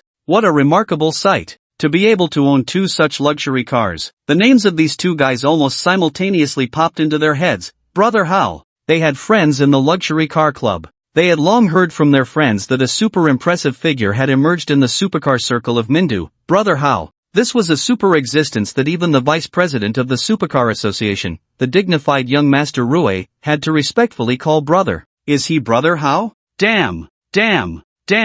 I actually teased his girlfriend in front of Brother Hao? Isn't this like lighting a lamp in a latrine, looking for shit? Sorry, Brother Hao, we didn't recognize the great mountain. Brother Hao, this meal is on us. We won't disturb you and your sister-in-law's dinner. We'll leave right now. The two rich second generation immediately swept up 500 yuan and ran away without looking back. After they left, Ling Yu curiously looked at Chen Hao. They called you Brother Hao, do you know them? Chen Hao shook his head. I don't know them. If you don't know them, how did they know your name? Chen Hao pondered, looking mysterious. Maybe it's because I'm too handsome, so much so that everyone knows me. Ling Yu stifled a laugh. Stifle it, don't laugh. But, she really couldn't hold it in anymore. Ah, Chen Hao, you're so narcissistic. Ling Yu laughed heartily. It took a while for her to stop laughing. She pointed at the two sets of car keys on the table. Do you always carry two sets of car keys when you go out? Isn't that tiring? In Ling Yu's impression, you take the car key of the car you're driving. Who carries two sets of car keys at the same time? You can't drive two cars at once. Isn't that redundant? But what Ling Yu truly didn't expect was that Chen Hao quietly pulled out two more car keys. 4 car keys were laid out in front of her. Ling Yu was stunned. Is it really necessary? Carrying so many car keys, aren't you tired? Chen Hao shook his head, not tired. This is a tool for showing off, the more the merrier. Alright, let's get serious. When you come to my house this weekend, don't drive your cars. Chen Hao and Ling Yu had already agreed that this weekend they would go back to her home together, pretending to be her boyfriend. Chen Hao didn't understand. Are you embarrassed by my cars? What are you thinking? Ling Yu smiled wryly. It's not embarrassing, it's just too eye-catching. My family is just a small county town. If such luxury cars appear, wouldn't it cause a stir? And my family might think that I'm relying on a rich guy. I don't want to be labeled as someone who relies on a rich guy. Upon hearing this, Chen Hao understood Ling Yu's intention. She wanted him to be a bit more low-key. However, thinking about it, it made sense. The 4 cars he owned were indeed too eye-catching. It wouldn't be appropriate to drive those 4 cars. But, he also couldn't be too low-key. If he was too low-key, Ling Yu wouldn't have any face to show. For example, if he drove a car worth over 100,000 back, Ling Yu's relatives would see it. The level. Good heavens! Is the son-in-law of the Ling family at this level? The Ling family has been underestimated. I have been underestimated as well. So, being too low-key is not good either. One must maintain a balance. Not too ostentatious, but not too low-key either. Just right. I raise my cup of tea in place of wine, to congratulate my little Yaya on her promotion. From now on, the sea is wide for fish to leap, the sky is high for birds to fly. It's your time to shine. Ling Yu immediately picked up her teacup. At the same time, she clenched her fist, encouraging herself. Dominating the financial world has been Ling Yu's dream since she started university. Now, the platform to showcase her talents is already there. The rest depends on herself. Chen Hao, thank you for your blessings. Thank you for coming to share my joy. The two clinked their teacups gently. Tea in place of wine. They drank it all in one go. After that, they talked quite a bit. Mainly, Ling Yu was sharing her thoughts. She already had a preliminary idea for the future general manager position. It wasn't until 10 o'clock at night that Chen Hao finally sent her home. This is fine. I'll go upstairs now. Drive slowly. Chen Hao nodded, sitting in the car, watching Ling Yu leave. Until her figure completely disappeared from his sight, he finally let out a sigh of relief.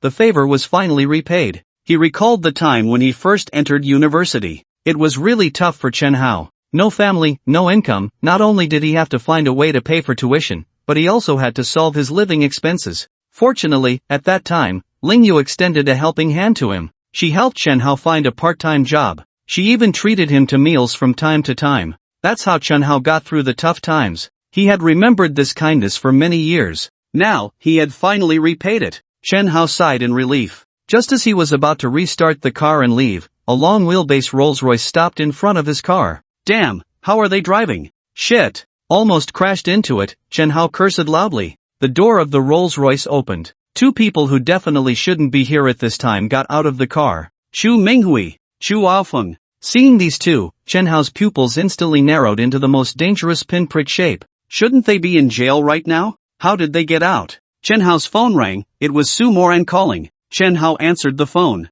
Boss, I just got news that the father and son of the Chu family have been bailed out. Chen Hao asked, what's going on? Who has such power to bail them out? Chen Hao had Su Moran file a lawsuit against Chu Minghui for discrepancies between his assets and income. This falls under economic crime. If nothing unexpected happens, he will be prosecuted for embezzlement. Su Moran replied, I just got the news and called you. I'm still investigating who bailed them out. But it's certain that this person has immense power. The assets of Chu Minghui that were uncovered amounted to tens of billions. To bail him out, one must explain the source of these tens of billions to Uncle Hat, otherwise, even if the King of Heaven came, they wouldn't let him go. Okay, I understand. Chen Hao hung up the phone. Because the father and son of the Chu family were already walking over. If nothing unexpected happens, the mastermind is in the Rolls-Royce. Chu Aofeng had one of his legs broken by Chen Hao and was already in a cast, leaning on a crutch. Chen Hao pushed the door and got out of the car. Chen Hao, didn't expect me to be out so soon, did you?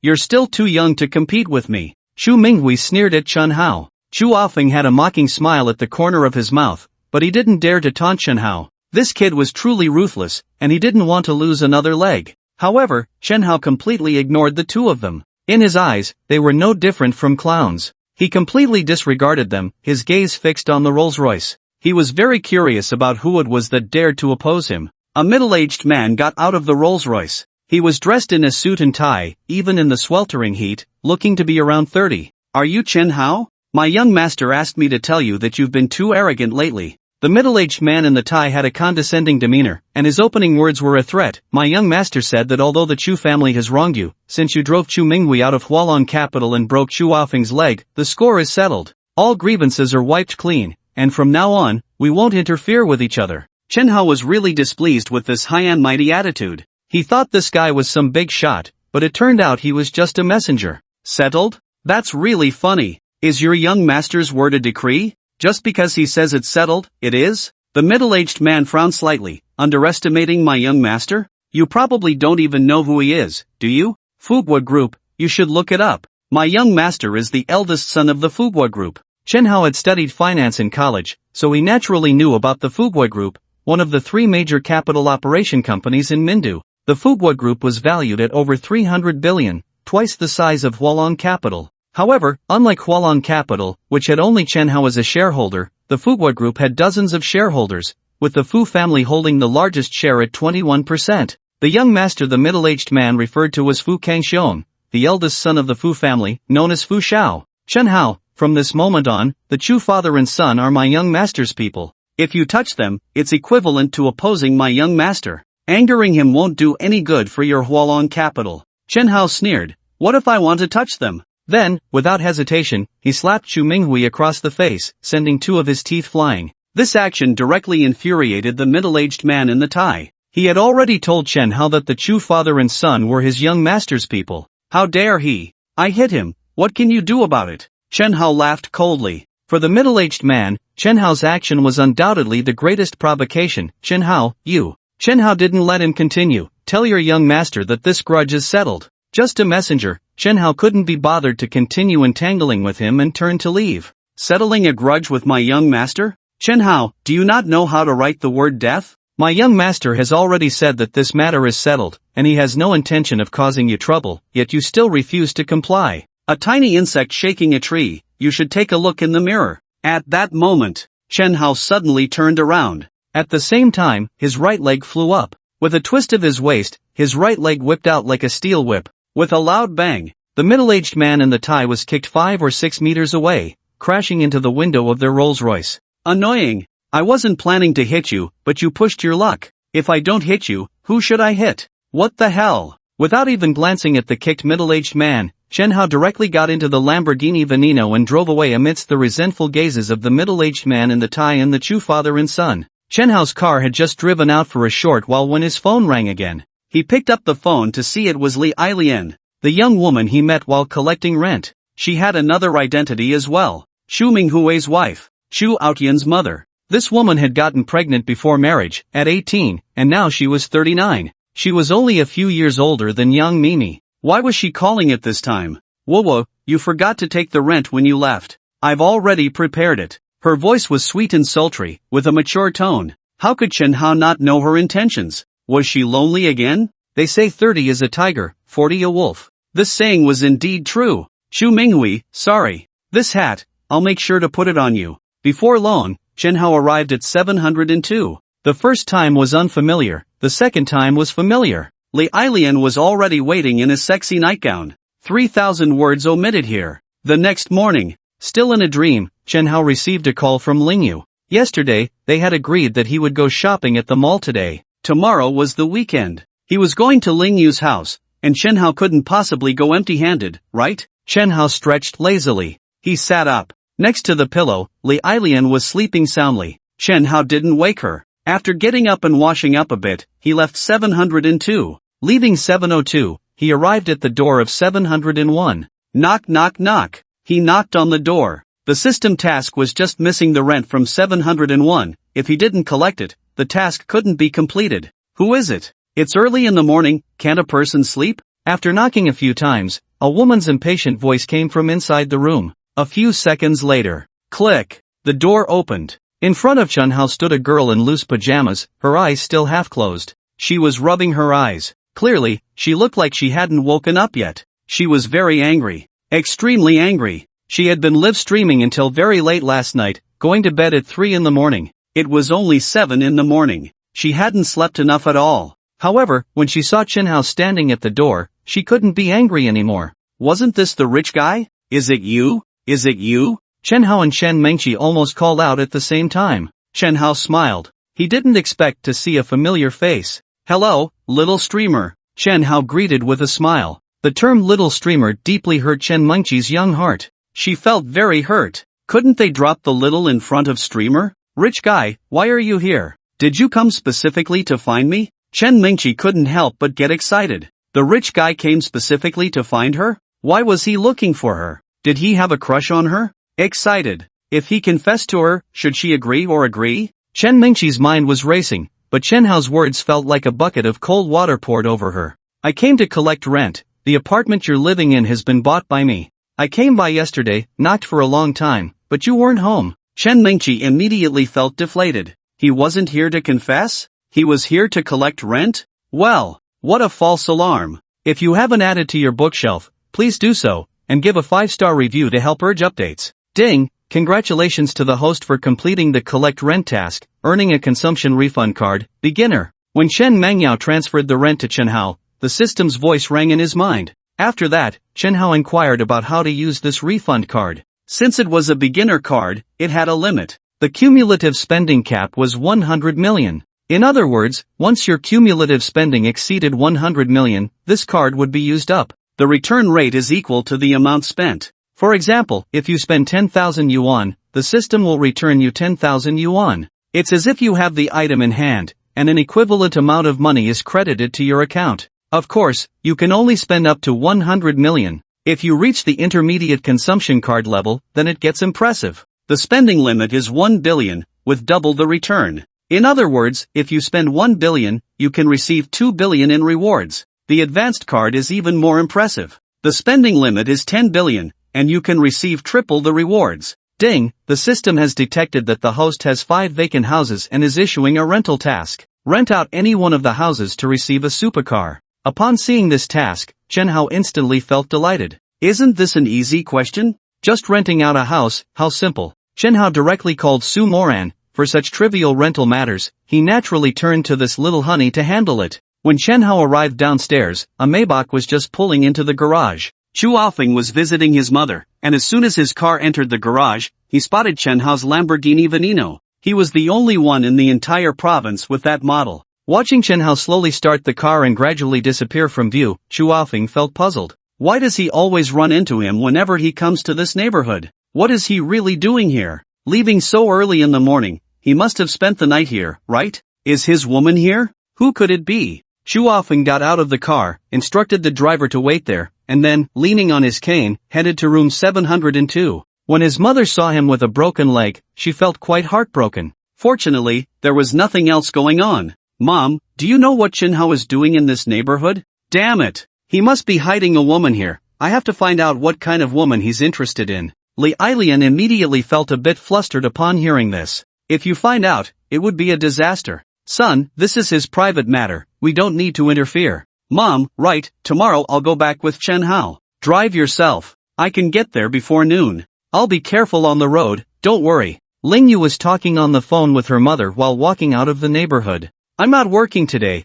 I've made plans with Chen Hao to go shopping at the mall. By the way, Mom, when I get back, I have some good news to tell you. I believe you'll be happy when you hear it. Ling Yu has become the general manager of Hualong Capital. This is definitely a matter of great pride for the family. They are also in business. With the support of Hualong Capital, it's not just a matter of soaring to new heights, but a qualitative leap is definitely not a problem. Ling Yu hasn't told her family about this good news yet. She's waiting to announce it in front of her parents, letting them share in her joy and happiness. Yeah, are you pregnant? You.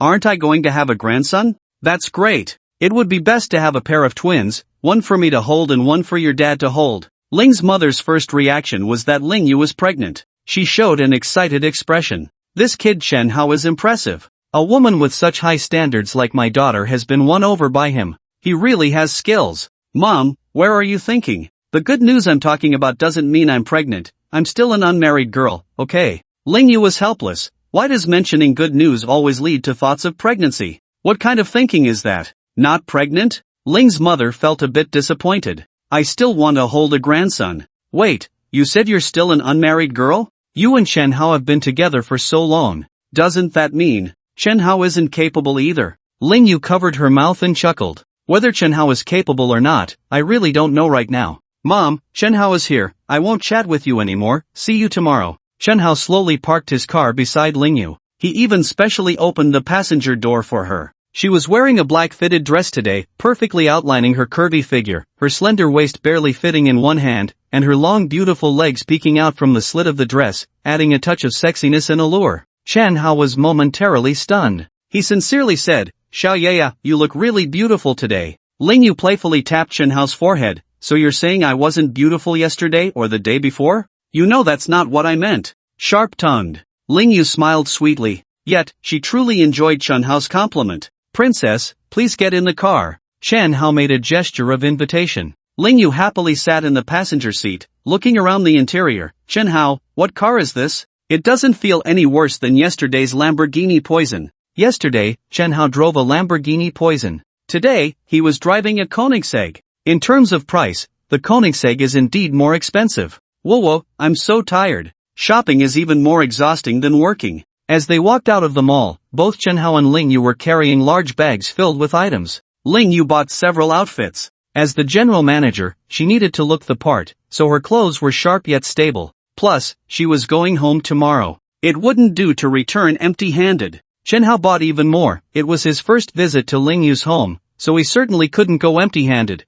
especially with over 20 family members to consider. It really is tiring. Chen Hao felt a bit helpless. This was the first time he had bought so many things at once. It was mealtime. They placed their items in the car and prepared to head to the restaurant across the street. Just as they exited the parking lot, 3 luxury cars approached them, with 2 big Benzes at the front and back, and a Maybach in the middle. Traveling in a convoy of 3 luxury cars, the identities of the occupants were undoubtedly wealthy or noble. The convoy stopped in front of Chen Hao. Then, from the back seat of the Maybach, a stunning woman in a black cheapao stepped out, standing over 1.7 meters tall, with exquisite makeup and high heels, without stockings. Whether it was intentional or not, the slit of her cheapao was much higher than usual, almost reaching her waist. As she walked, the hem of her dress swayed, revealing her long, smooth legs, which were indeed captivating. The glamorous woman walked straight up to Chen Hao. A waft of fragrance enveloped him. She smiled at Chen Hao and extended her right hand. Hello, Mr.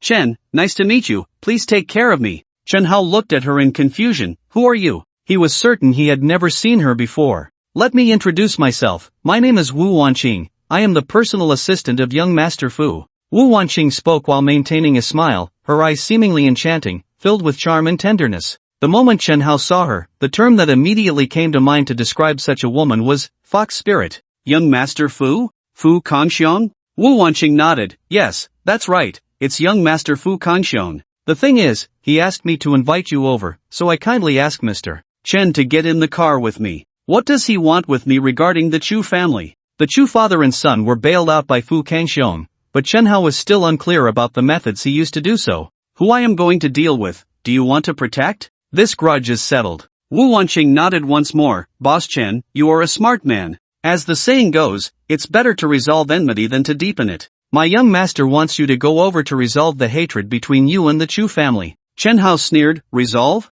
What a joke. If you want to resolve the grievances, fine, first send the Chu father and son to prison, and I can pretend nothing happened. Previously, Wu Wanqing had always been pleasant, but now she was somewhat displeased. Mr. Chen, do you think just because you are the boss of Hualong Capital, you have the qualification to challenge my young master? I can tell you, you are too naive. At this moment, Ling Yu, who was beside them, suddenly froze. The boss of Hualong Capital? Is he really the boss of Hualong Capital? Good for you, Chen Hao. You actually kept this from me? Ling Yu originally wanted to ask if it was true, but before she could speak, a bodyguard who had come with Wu Wanqing suddenly shouted coldly, Chen, what do you think you are? Do you know who young Master Fu is? He called you over, and you still act all high and mighty. Do you want to? The bodyguard didn't even get to finish the last word die before he was suddenly sent flying, kicked by Chen Hao, landing hard on the ground. After hitting the ground, he spat out a mouthful of blood. Just as he was about to get up, Chen Hao stepped on his face, coldly saying, when adults are talking, what does a dog servant like you have to say? Chen Hao was no longer the powerless person who could be easily bullied. His physique had reached 70. This was beyond that of a special forces soldier, coupled with his mastery of military boxing. With his current skills, dealing with such small fry was a piece of cake. Wu Wanqing's beautiful eyes narrowed into the most dangerous needle-like glare. This guy actually made a move? He truly did not take young Master Fu seriously. The bodyguards she brought were not just one person. Her initial thought was simple. First, show courtesy, then use force. If she could get Chen Hao to obediently follow her, there would be no need to resort to violence. But if he was stubborn, it wouldn't be too late to act. However, she truly did not expect that Chen Hao was not just stubborn, but completely disregarded young Master Fu. This could not be tolerated. I heard you are quite skilled. I want to see if the rumors are true. A few days ago, Chen Hao taught a lesson to that group led by Bald Wu on set. Not many people knew about this incident. Yet, Wu Wanqing happened to know. However, in Wu Wanqing's eyes, Bald Wu and his group were just a bunch of street thugs without formal training and hardly any combat power. She waved her hand. The bodyguards who had been standing by the Mercedes and had not come over immediately rushed forward. Wang Chen, Li Shan, take it easy, just don't kill him, Wu Wanqing said with a faint smile. As her voice fell, two bodyguards in black emerged from the crowd. Both of them were over 1.8 meters tall. They had a robust build, giving off a very fierce impression. The fact that they could be arranged by Wu Wanqing to take the lead, along with her confident demeanor, indicated they were definitely the elite among bodyguards. The two of them attacked Chen Hao from the left and right. Military boxing? From their initial moves, Chen Hao could tell that these two were using military boxing. Retired? It's quite common for retired soldiers to become bodyguards, nothing surprising about it. Generally, two of them working together could easily handle 5 or 6 ordinary bodyguards. But today, they encountered Chen Hao, who had mastered military boxing. As soon as they threw their punches, Chen Hao immediately saw their flaws. He slightly shifted his body to evade their attacks. The two men struck air. Chen Hao did not give them a second chance to attack. Before the two guys could retract their fists, Chen Hao had already leaped into the air. In mid-air, he twisted his waist, using the force generated from the movement to swing his extended right leg like a steel whip. Then came two loud thuds. The kicks landed on their cheeks, and the two bodyguards were sent flying, unconscious on the spot. Silence, the sound of a pin dropping could be heard. Almost everyone was dumbfounded, staring at the scene. Even Ling Yu was stunned. Initially, when Ling Yu saw so many people led by Wu Wanqing trying to forcibly take Chen Hao away, she was extremely anxious. She had her phone in hand, ready to call the police at the first sign of trouble. Kidnapping is a serious crime. Uncle Mao would definitely not ignore it. But now, with Chen Hao's sudden display of skill, Ling Yu's perception of him was once again overturned. When did this kid become so strong? How many things are you hiding from me, you little brat? Wu Wanqing's previously confident expression vanished, her beautiful eyes narrowing into a dangerously sharp gaze.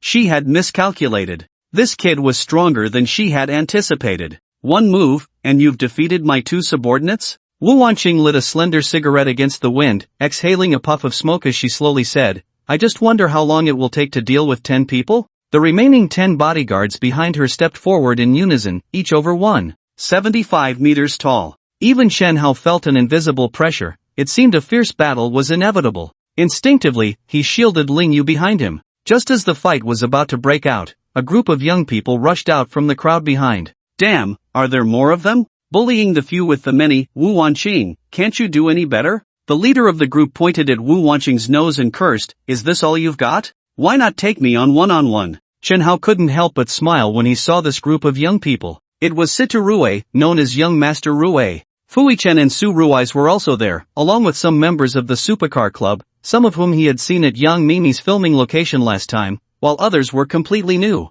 They had a race that night. Naturally, they needed to check their cars beforehand, and the inspection spot was nearby. Everything was fine until someone told them they saw a Koenigsegg at the mall. That's how GE's car. So, they all came over to pay a visit. And what did they find? Damn! They actually saw Hao Gu being bullied? 10 against 1? Isn't this just plain bullying? Do you think we, Hao GE's brothers, don't exist? Upon seeing Situ Rue, Wu Wanqing felt quite helpless. If it were an ordinary rich second generation, she would have just stepped on him. But Situ Rue was no ordinary rich second generation. His family background was not inferior to her own. The supercar club had 2 vice presidents. One was Situ Rue, and the other was Fu Kangxiong. These two didn't see eye to eye. Young Master Rue, this is a personal matter between my families Fu Xiao and Chen Hao. I advise you not to get involved. Wu Wanqing's tone towards Situ Rue was clearly different from that towards Chen Hao. Hao GE's business is my business. If you touch Hao Gu, I won't agree. Not to mention that Situ Rue regarded Chen Hao as an idol. Even if they were strangers, he would still intervene. Who told him he couldn't stand Fu Kangxiong? Chen Hao did not expect that young Master Rui would defend him so fiercely. He felt a small pang of emotion. However, this is his own business, and Chen Hao really did not want to drag Sister Rui and the others into it. He patted his shoulder. Young Master Rui, I can handle it myself, just keep an eye on Lingyu for me. Chen Hao walked towards Wu Wanqing. Go back and tell Fu Kangxiong that sending a woman out is nothing. If he has the ability, he should come himself. Are you looking down on women? As Wu Wanqing's voice fell, she flicked her fingers, and the slender cigarette in her hand, still glowing with embers, shot straight at Chen Hao. The sudden scene. Fortunately, Chen Hao's physique had reached 70, and his reaction speed was more than double that of an average person. He tilted his upper body to the right, and the burning tip brushed past his cheek. That was close. Chen Hao couldn't help but breathe a sigh of relief. At that moment, a sharp sound of wind rushed over, startling Chen Hao, who had just relaxed. What incredible speed! There was no time to dodge. Chen Hao instinctively raised his hands to block. A loud bang echoed. Chen Hao felt as if his arms had been struck by a hammer. It hurt. It really hurt. It was Wu Wanqing who had attacked. No, it was a kick. Just now, a whip-like leg swept towards him, and Chen Hao almost couldn't defend against it. Her speed was incredibly fast. After one kick, another followed, catching Chen Hao off guard as he raised his arm to block again. Bang! It felt like being hit by a steel whip. Damn, that hurt. After the second kick, the third came immediately. This kick was surprisingly fast. Chen Hao didn't even have time to block, and his chest was kicked. Stumbling back. With such force, Chen Hao couldn't help but take several steps back. Pain shot through his chest. Damn it, kicking me in the chest? Chen Hao glared at Wu Wanqing. You kick me in the chest, and I'll smash yours. At this moment, Sister Rui's expression was as strange as it could be, looking at Wu Wanqing as if she were a monster. He had known Wu Wanqing for many years. Every time he saw her, she was always by Fu Kangxiong's side. He thought she was just a pretty face. Now that he thought about it, damn, this woman is actually so skilled. She had deceived me for years, hiding it so deeply. Chen Hao felt that this woman was a complete fraud. A person involuntarily came to his mind. It was from Mr. Jin's novel The Heaven Sword and Dragon Saber. The protagonist's mother told him before she died, "Child, when you grow up, be wary of women deceiving you. The prettier the woman, the more likely she is to deceive." Chen Hao had not believed this saying before. Human nature is inherently good. Does it really matter if one is beautiful or ugly? But now he truly believed it. From the very beginning, this stunningly beautiful Wu Wanqing had presented herself as a delicate flower. How could she look like someone who could fight? She clearly seemed like a weak woman who couldn't even lift a chicken. But this woman was not weak at all. She was definitely a martial arts expert. One could say she was the second strongest woman Chen Hao had ever encountered. The first, without a doubt, was Zhou Lin. This woman had won every martial arts championship she could. Chen Hao really couldn't figure out how strong she was. While Chen Hao was astonished by Wu Wanqing's skills, Wu Wanqing was equally surprised by Chen Hao's abilities. Few people in Mindu could block her whirlwind 3-kick combo. I really underestimated you. Although Wu Wanqing was surprised by Chen Hao's strength, she still wore a confident expression. I will ask you one last time, will you come with me to meet my young master? Chen Hao rubbed his left chest. She just kicked him hard there. And to think this woman is wearing high heels. With such force, combined with the sharp stiletto heel, even someone with a physique of 75 would feel considerable pain. It felt like being stabbed by a nail. Damn, that really hurts. Chen Hao's gaze swept over Wu Wanqing's towering waves. Damn it. You kick my chest, I'll smash yours. If you want me to go back with you, you have to beat me first. Chen Hao's heart hardened, charging forward like a furious beast. Coming again? Little brother, is it just you? You can't beat me. Wu Wanqing looked very confident, her eyes holding a hint of mockery. Her previous whirlwind kick combo against Chen Hao was merely a test. Although she couldn't knock him down, she already had a rough idea of his strength. Not worth fearing. As expected, after just 5 moves, the situation turned around. Wu Wanqing seized the opportunity to go from defense to offense. After 2 moves, Chen Hao was at a disadvantage. Strength and speed, you're too weak. In their brief exchange, Wu Wanqing had already discerned Chen Hao's strengths and weaknesses. His weaknesses were strength and speed, both inferior to hers. However, Chen Hao excelled in the application of military boxing, having reached a level of mastery. If it weren't for his skilled use of military boxing, he would have been defeated long ago. However, Wu Wanqing was not in a hurry. Those who often walk by the river, how can they not get their shoes wet? I wonder how long you can hold on. Why do I feel like Brother Hao is going to lose? The onlookers, including Sitaruei, who practiced boxing and learned free fighting, could see at a glance that Chen Hao seemed to be losing. If Brother Hao gets beaten by Fu Kanxiong's mistress, where will he put his face if this gets out? Brothers, if Brother Hao loses later, you all come with me, and we'll gang up on this woman. Some were puzzled. Young Master Rue, with so many of us against one woman, and she's so strong with so many bodyguards. I'm afraid we can't win? Sitaruei spat. Damn, even if we can't win, we have to fight. Ling Yu watched with increasing anxiety. Even she, an outsider, could see that Chen Hao couldn't beat that woman. On Chen Hao's side, he was getting more and more frustrated, feeling increasingly outmatched. He realized his disadvantages. He wasn't as fast as her. His strength was also inferior. The only reason he hadn't fallen yet was because of his military boxing skills. However, Chen Hao knew very well that if this continued, he would eventually be defeated. Thinking of this, he couldn't help but feel anxious. Ding, detected that the host has completed the renting a house task, awarded a supercar Bugatti Chiron, now placed in the garage of Minduipine.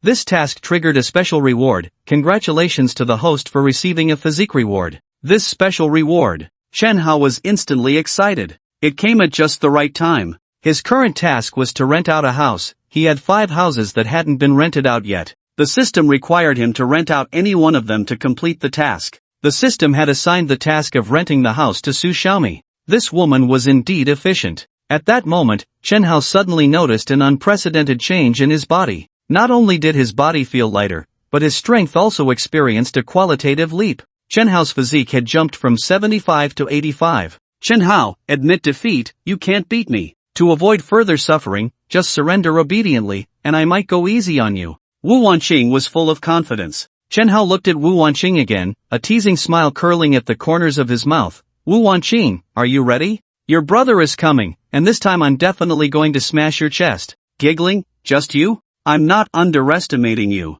Your sister is right here. If you have the ability, come and smash it. Seeing Wu Wanqing's confident and mocking expression, Chen Hao stopped talking nonsense and suddenly charged forward, his speed increasing dramatically. Such speed? Wu Wanqing was taken aback by the change in Chen Hao's speed. Just a moment ago, she had firmly suppressed him, but now his explosive speed completely exceeded her expectations. But that wasn't all. Whoosh! Chen Hao threw 2 punches in quick succession. The first punch. Although Wu Wanqing managed to block it, the force behind Chen Hao's punch made her stagger back several steps. She hadn't even steadied herself when the second punch came. This punch caught Wu Wanqing completely off guard. With a loud bang, Chen Hao's fist struck her left chest, and with that punch, the once envied perky shape that even Ling Yu admired instantly deflated. What should have burst.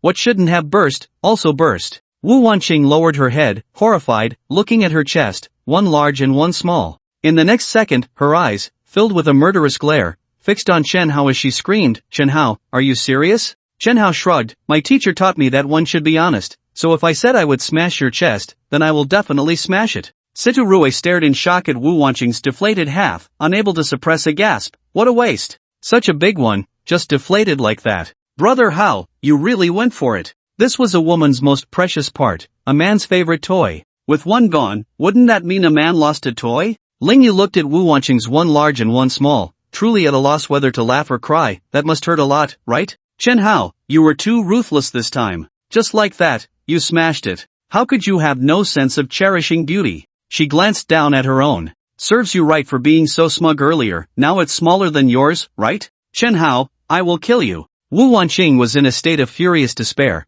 glaring at Chen Hao as if she could eat him alive. Was it easy for me? It took me 24 years to grow this big. And now, just like that, it was smashed with one punch. Woo. Chen Hao, I will kill you. Wu Wanqing was truly crying now. Was it really necessary to hit so hard just for a fight? Then, without looking back, she left. She needed to rush to the hospital immediately to see if she could restore it to its original state. If it couldn't be treated, how would she face people with one large and one small in the future? Damn it, I'm not even married yet. If I can't get married in the future, will you marry me? Chen Hao, damn your ancestors for 8 generations, just wait for me. After Wu Wanqing left, Sitaruei and the others all gave Chen Hao a thumbs up. Brother Hao, awesome. Brother Hao, what was that last move called? That punch was amazing. Is it called the exploding chest dragon claw? Teach us. Sitaruei had previously admired Chen Hao for his driving skills, but now he was even more impressed after witnessing Chen Hao's prowess. It's over. He admired him even more. Brother Hao, tonight is our Supercar Club's semi-annual event, held on the Longpan Road at Nine Peaks Mountain. Are you interested in joining? Situ Rue extended the invitation. Last time, after losing to Chen Hao on the mountain road, Situ Rue had shared the news of his defeat in the Supercar group. Some believed it, while others thought young Master Rue was just bragging. They understood young Master Rue's driving skills. Even he lost to the other party by dozens of seconds. Unless the opponent was a professional racer, it was simply impossible. This made young Master Rue extremely angry. Fine. You don't believe it, huh? I'll have Brother Hao show you what true style is. Today just happens to be the semi-annual race. If Chen Hao can participate and show off a bit, it will definitely shut them up. Chen Hao originally planned to refuse Situ Rue.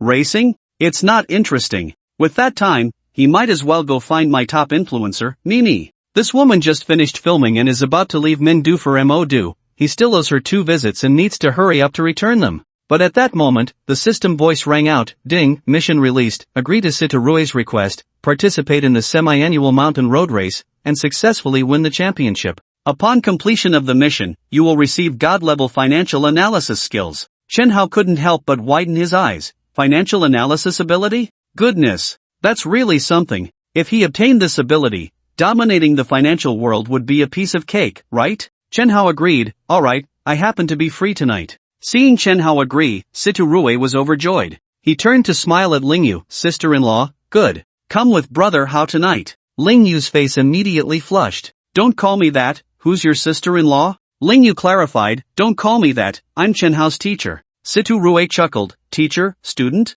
I understand, hello, teacher. With that, the rich second-generation friends who came with him all chimed in, hello, teacher. Lingyu felt quite uncomfortable. Chen Hao shot them a glance. What do you know? Brother Hao, have you eaten? My family's restaurant is nearby, let's eat together. This was the second time Fui Chen met Chen Hao. The last time he helped Chen Hao drive his supercar home with Situ Rue. He had always wanted to get closer to Chen Hao but never had the chance. Today, they finally ran into each other. It was his time to shine. What he didn't expect was that before Chen Hao could respond, Situ Rue slapped him on the back of the head, leaving Fui Chen dazed. Why hit me? Is Brother Hao short of your meal? Can't you see Brother Hao and sister-in-law are together? Situ Rue scolded, you have no sense at all. They want to enjoy their world together. What are you meddling for? Reminded by Situ Rue, Fui Chen immediately shrank his neck. Oh right. What am I meddling for? Lingyu expressed helplessness. I've already said that I have no relationship with Chen Hao. We're just teacher and student. Why don't you believe me? After Situ Rue and the others left, Chen Hao and Lingyu found a nearby restaurant for lunch. Afterward, Chen Hao took Lingyu back home. Chen Hao had sent Lingyu home before, but each time he left after dropping her off downstairs. This time, because she had bought more things, Chen Hao helped carry them. This was Chen Hao's first time at Lingyu's home. The house wasn't very big, probably only 70 or 80 square meters. Though small, it was very tastefully decorated. What would you like to drink? Coffee or tea? Mineral water, I guess. Alright, just a moment. Lingyu took a bottle of Evian mineral water from the fridge. She then made herself a cup of coffee and sat in front of Chen Hao, staring at him without blinking, making Chen Hao feel a bit shy. I know I'm handsome, but if you look at me like that, I'll get shy too. Lingyu said seriously, Chen Hao, stop being glib. I want to ask you, why did you lie to me? Chen Hao was stunned. When did I lie to you? Not admitting it, huh? Then let me ask you, you are the new boss of Hualong Capital, why didn't you tell me? Lingyu felt truly deceived by this guy. Everyone in the company knew. Only she, the general manager, was left in the dark. Chen Hao, is it fun to play me like this? Chen Hao shouted in protest, Sha Yaya, ask your conscience if I ever told you I was the new boss of Hualong Capital? Lingyu thought for a moment. It seemed he really had said that. And not just once. However, after Chen Hao said it, Lingyu simply didn't believe him. Chen Hao cried out in indignation, it's you who didn't believe me, and now you're blaming me? Can you be reasonable for once? By the way, I just remembered something. Do you remember when you were fired by Chu Minghui? I said if I helped you return to the company, you would agree to one condition? Back then, when Lingyu was fired, Chen Hao secretly helped her return to the company. The condition he mentioned was for her to help him overcome his fear of the dark. However, Lingyu at the time didn't think it was Chen Hao who helped her return to the company. So she never fulfilled that promise. This was just a few days ago, of course Lingyu remembered. Wearing black stockings? Ha! How shy! Chen Hao suddenly cornered Lingyu against the wall and whispered in her ear, Teacher, I still have a great fear of the dark. Can you help me with that? In her life, it was the first time Lingyu had been cornered like this, so close that she could feel Chen Hao's steady breathing. How shy. Her cheeks flushed. For some reason, her little heart started racing. Is this what it feels like to have a heartbeat? No way. How could I have feelings for him? Could it be that I? No way, absolutely not. How could I have feelings for someone younger than me, and my student at that? It must be an illusion, it has to be. Chen Hao, I am your teacher. If you keep this up, I might get angry. Although she said this with a tough tone, her voice was weak. She had no confidence at all. Chen Hao lifted her chin, making their eyes meet. You were my teacher before, but which law states that a teacher can't like a student, or a student can't like a teacher? And don't forget, you are already my girlfriend now. Lingyu panicked on the spot. How did I become your girlfriend? We agreed that I would pretend to be one when I go to your house tomorrow. It's not the case yet. Chen Hao, stop saying nonsense. At that moment, Chen Hao actually took out his phone and played a recording of what happened yesterday. In the recording, Chen Hao asked, so if your new boss really has a crush on you, what would you do? Lingyu replied, if it's someone who has a crush on me, and he's young and doesn't have a wife, I might consider it. Chen Hao continued, if your new boss is me, what would you do? Lingyu answered, if it's you, then I would agree to be your girlfriend. The recording ended. Gah! Lingyu was instantly frozen in place. Alright, I really said that? With the recording as evidence, Lingyu realized she couldn't deny it anymore, just as Chen Hao thought she would obediently give in. He still underestimated a woman's capriciousness. Chen Hao, so from the very beginning, you set me up? No way. You're being unreasonable, this doesn't count. Hearing this, Chen Hao panicked. There was a recording, there was the truth. How could it not count? Who taught us to be honest? Who taught us to keep our promises? Who taught us that promises must be kept? Was it you? Was it you? Or was it you? But why, when it comes to yourself, do you change your mind? You can't be so unreasonable. Since you're being unreasonable, don't blame me. Chen Hao kissed her without hesitation. Lingyu truly didn't expect to be forcefully kissed by Chen Hao again. Her instinct was to push him away. But, after several attempts to push him away, she couldn't. Gradually, she stopped pushing, letting Chen Hao do as he pleased. She didn't know how long it had been when Lingyu suddenly grabbed Chen Hao's very reckless hand. Chen Hao, don't do this. Just moments ago, Chen Hao's right hand had precisely found its way to the center point, and then it was caught by Lingyu. Chen Hao, reminded by Lingyu, finally came to his senses. Just now, he actually made a mess of things. She was definitely going to be angry. Chen Hao thought that Lingyu would surely be angry this time. Even if she didn't slap him hard, she would at least scold him loudly. Instead, he saw Lingyu's cheeks flushed, softly saying, didn't you want me to help you overcome your fear of the dark? I'll help you overcome it. Hearing this, Chen Hao stood up excitedly. This could work. Wait for me, I'll go change. Chen Hao nodded eagerly. Watching Lingyu walk back to her room slowly, Chen Hao's heart raced with excitement. He had seen her in flesh-colored stockings, white stockings, and bare legs, but he had never seen her in black stockings. It must be very exciting. Exciting. However, there was one thing Chen Hao didn't understand. She had been so unwilling before. Why had she agreed now? Chen Hao concluded a principle. Sometimes, you have to be a bit rough with women. While waiting for Lingyu to return, Chen Hao noticed his WeChat buzzing non-stop. Taking out his phone, he realized he had been added to a group by Situ. The group was named Min City Supercar Association. Chen Hao's name had already spread in the Supercar Association days ago. This was a big deal, even admired by the young Master Rue. As soon as he entered the group, the lurkers were all brought out. The originally quiet group instantly erupted. Damn, Brother Hao is here. Brother Hao finally found the organization. Brother Hao owns a Bugatti Veyron, Pagani Huayra, Lamborghini Veneno, and Koenigsegg. It's simply amazing. Please accept my knee. Brother Hao, please accept my bow. Brother Hao, do you need someone to carry your bag? I not only can carry bags, but I can also. Shy expression, Brother Hao, is there still room on your lap? I beg for a hug. For limited edition supercars, damn, if I could have one, I would wake up laughing in my dreams. Brother Hao, you are my idol. The screen was flooded. Envy was off the charts. Jealousy was through the roof. They were fawning over him like crazy. This group of rich second-generation kids had a net worth starting at least $1 billion. If it was lower, they wouldn't even get in, and some families were worth hundreds of billions, like the young Master Rue, who could compete with Fu Kangxiong. Who says rich second-generation kids can't fawn over people? Damn, when they fawn, it's simply beyond reach, amazing to the point of flying. Situ Rue jumped in, everyone, quiet down. Listen to me. I have an announcement. The group instantly quieted down. Siturue, everyone, I have good news to share. Tonight Brother Hao will participate in the Jiufeng Panlong Mountain event, and you will all get to see Brother Hao's style. Instantly, the group erupted. Is Brother Hao coming? Finally, I can see Brother Hao's style. Brother Hao, which car are you driving tonight? Drive the Veneno. I've never seen it before. Drive the Koenigsegg. Although the Huayra is not as expensive as the Koenigsegg and Veneno, its performance is not inferior to them. Brother Hao, drive the Huayra. Bugatti Veyron is not bad either. Let me admire the latest model style. Everyone has their favorite dream car, but Chen Hao can only drive one. Chen Hao replied to a message, thank you for the invitation, young Master Rue. I will attend the Jiufeng Mountain event on time tonight.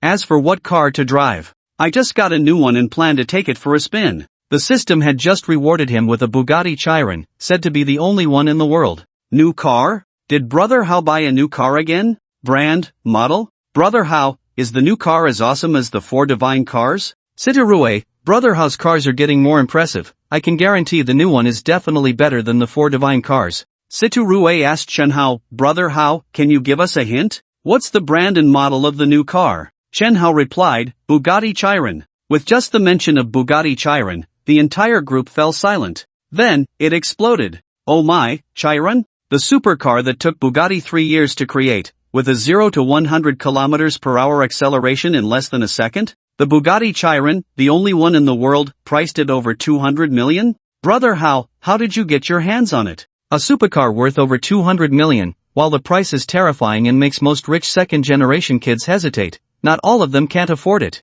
For example, Siturue, Fuichen, and Su Rui's. The problem is, this car isn't something you can buy just because you have money. As a car that took Bugatti 3 years to create, it would normally be owned by famous royal family members or super tycoons on Forbes. How did Brother Hao manage to get it? Siturue already knew that Chen Hao was the behind-the-scenes boss of Hualong Capital, but just based on that identity, there was no way to compete with those royal members and Forbes tycoons for this car. Yet, Brother Hao still got it? What is Brother Hao's identity? At this thought, Siturue couldn't help but feel shocked. It seems Brother Hao's family background is far more impressive than he imagined. Could it be that he is one of those hidden families with immense power that don't show off? After chatting with these rich second-generation kids for a while, Chen Hao excused himself, everyone, I have something to attend to, see you tonight. Sending off Brother Hao. Brother Hao, take care. Brother Hao, see you tonight. Everyone, please stand up to send off the big shot. Each one was quite flattering. If he hadn't known beforehand, Chen Hao would suspect he had entered a sycophant group.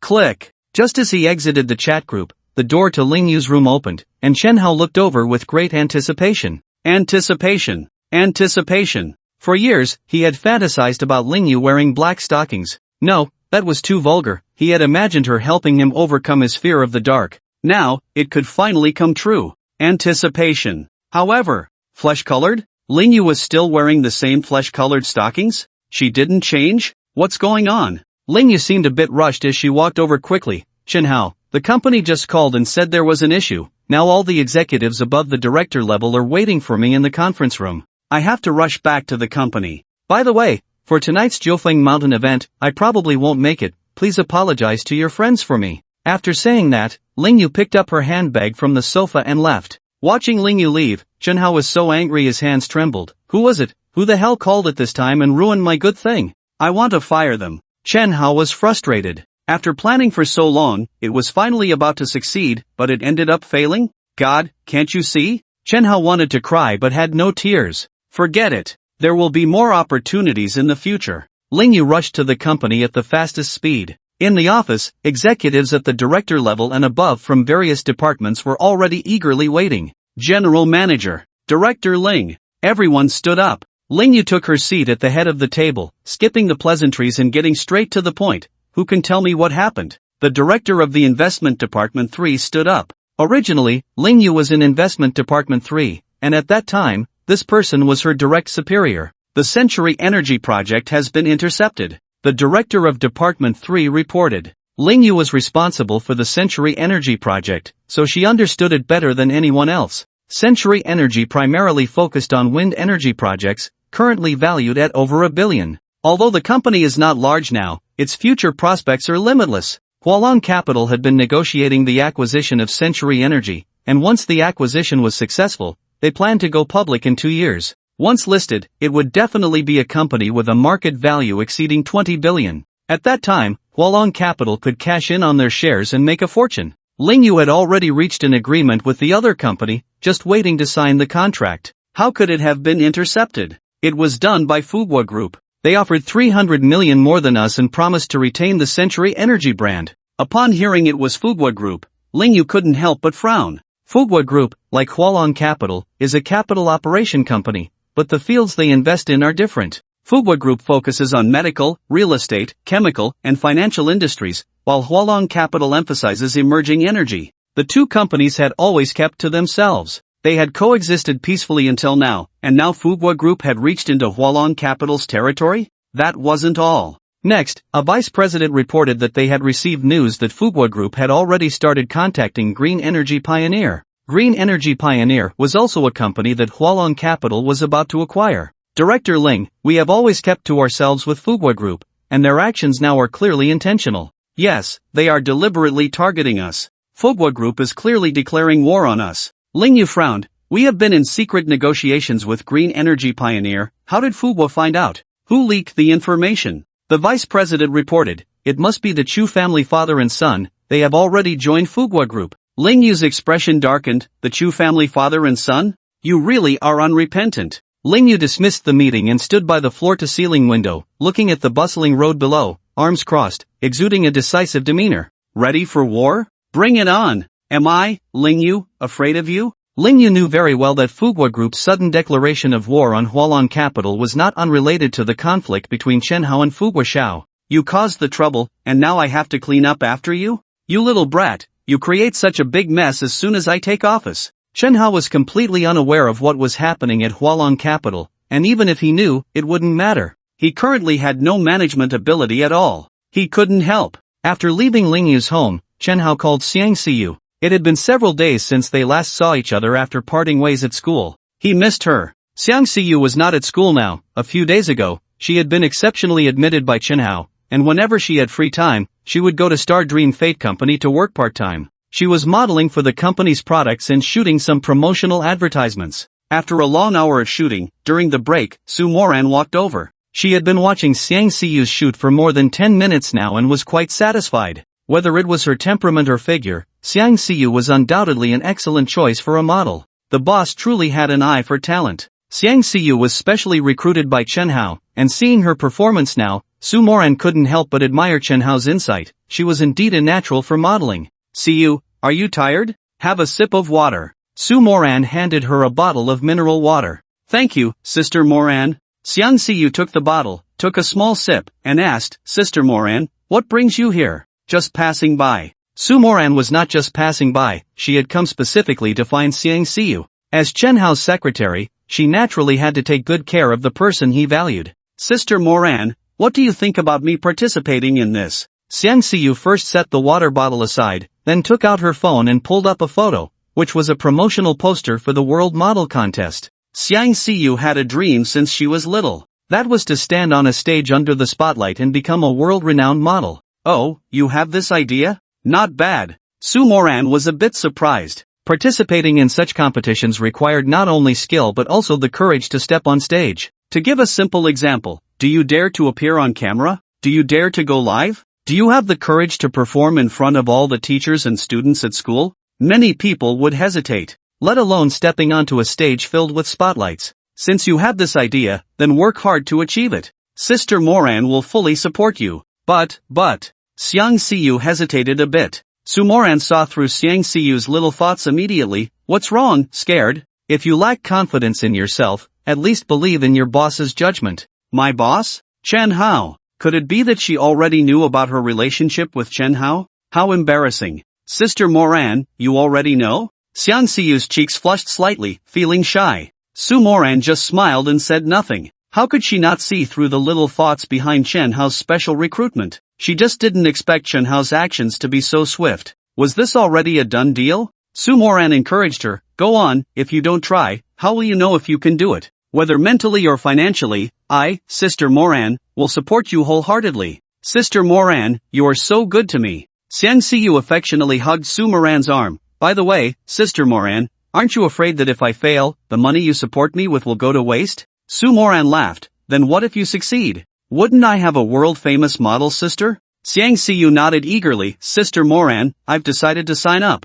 Thank you for your encouragement. I will definitely work hard. Silly girl. Su Moran smiled. From Xiang Siyu, she saw the version of herself that once fought hard for a living. I have work to do, so I won't chat with you anymore. I'm heading downstairs. Not long after Su Moran left, Xiang Siyu's phone rang. It was a call from Chun Hao. She answered. Now. But I'm at work. Taking a leave? You approved it? Alright then, I'll wait for you at the company entrance. I happen to have some good news to tell you. Xiang Siyu had just stepped out of the company when she saw a supercar parked on the side of the road, looking incredibly flashy and cool. She thought it was Chun Hao's. However, as she walked over, she realized it wasn't. The person in the car saw Xiang Siyu approaching and immediately got out, holding a large bouquet of flowers. Why is it him? How did he find his way here? This person knew Xiang Siyu, was from the same school as him, and had once been in the same class as Chun Hao, but had repeated a year. Now he was in the same class as Xiang Siyu. His name was Li Dongsheng.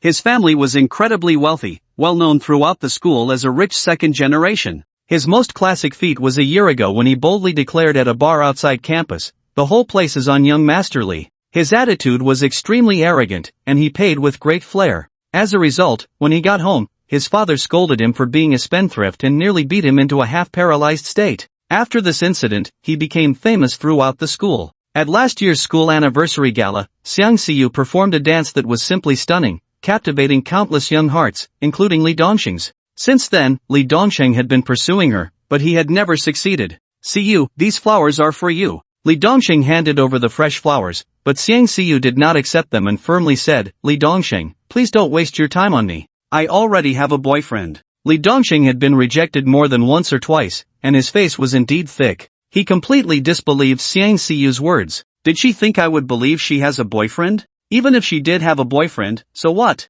I've even been with women who are married. Isn't this our young Master Li? Upon hearing a voice from behind, Li Dongsheng turned to see a handsome guy walking over. Chen Hao's car was parked across the street. Seeing someone bothering Xiang Siyu, he came over. "You are Chen Hao?" Li Dongsheng could hardly recognize this old classmate. The change was too great. "I really didn't expect you to remember me, old classmate. How's the third leg doing?" Chen Hao smiled at him. This guy was completely a beast who thought with his lower body. In high school, he was somewhat restrained by family, but after moving out for college, he completely let himself go, indulging in women. His life motto was, "Die under the peony." Even as a ghost, one should be romantic. However, one cannot walk by the river without getting their shoes wet. Once, he got involved with a married woman, and when her husband found out, he was beaten in a hotel, and his third leg was directly broken. To recover, he had to take a year off from school. This was also why he had once been in the same class as Chun Hao and was now in the same class as Xiang Siyu.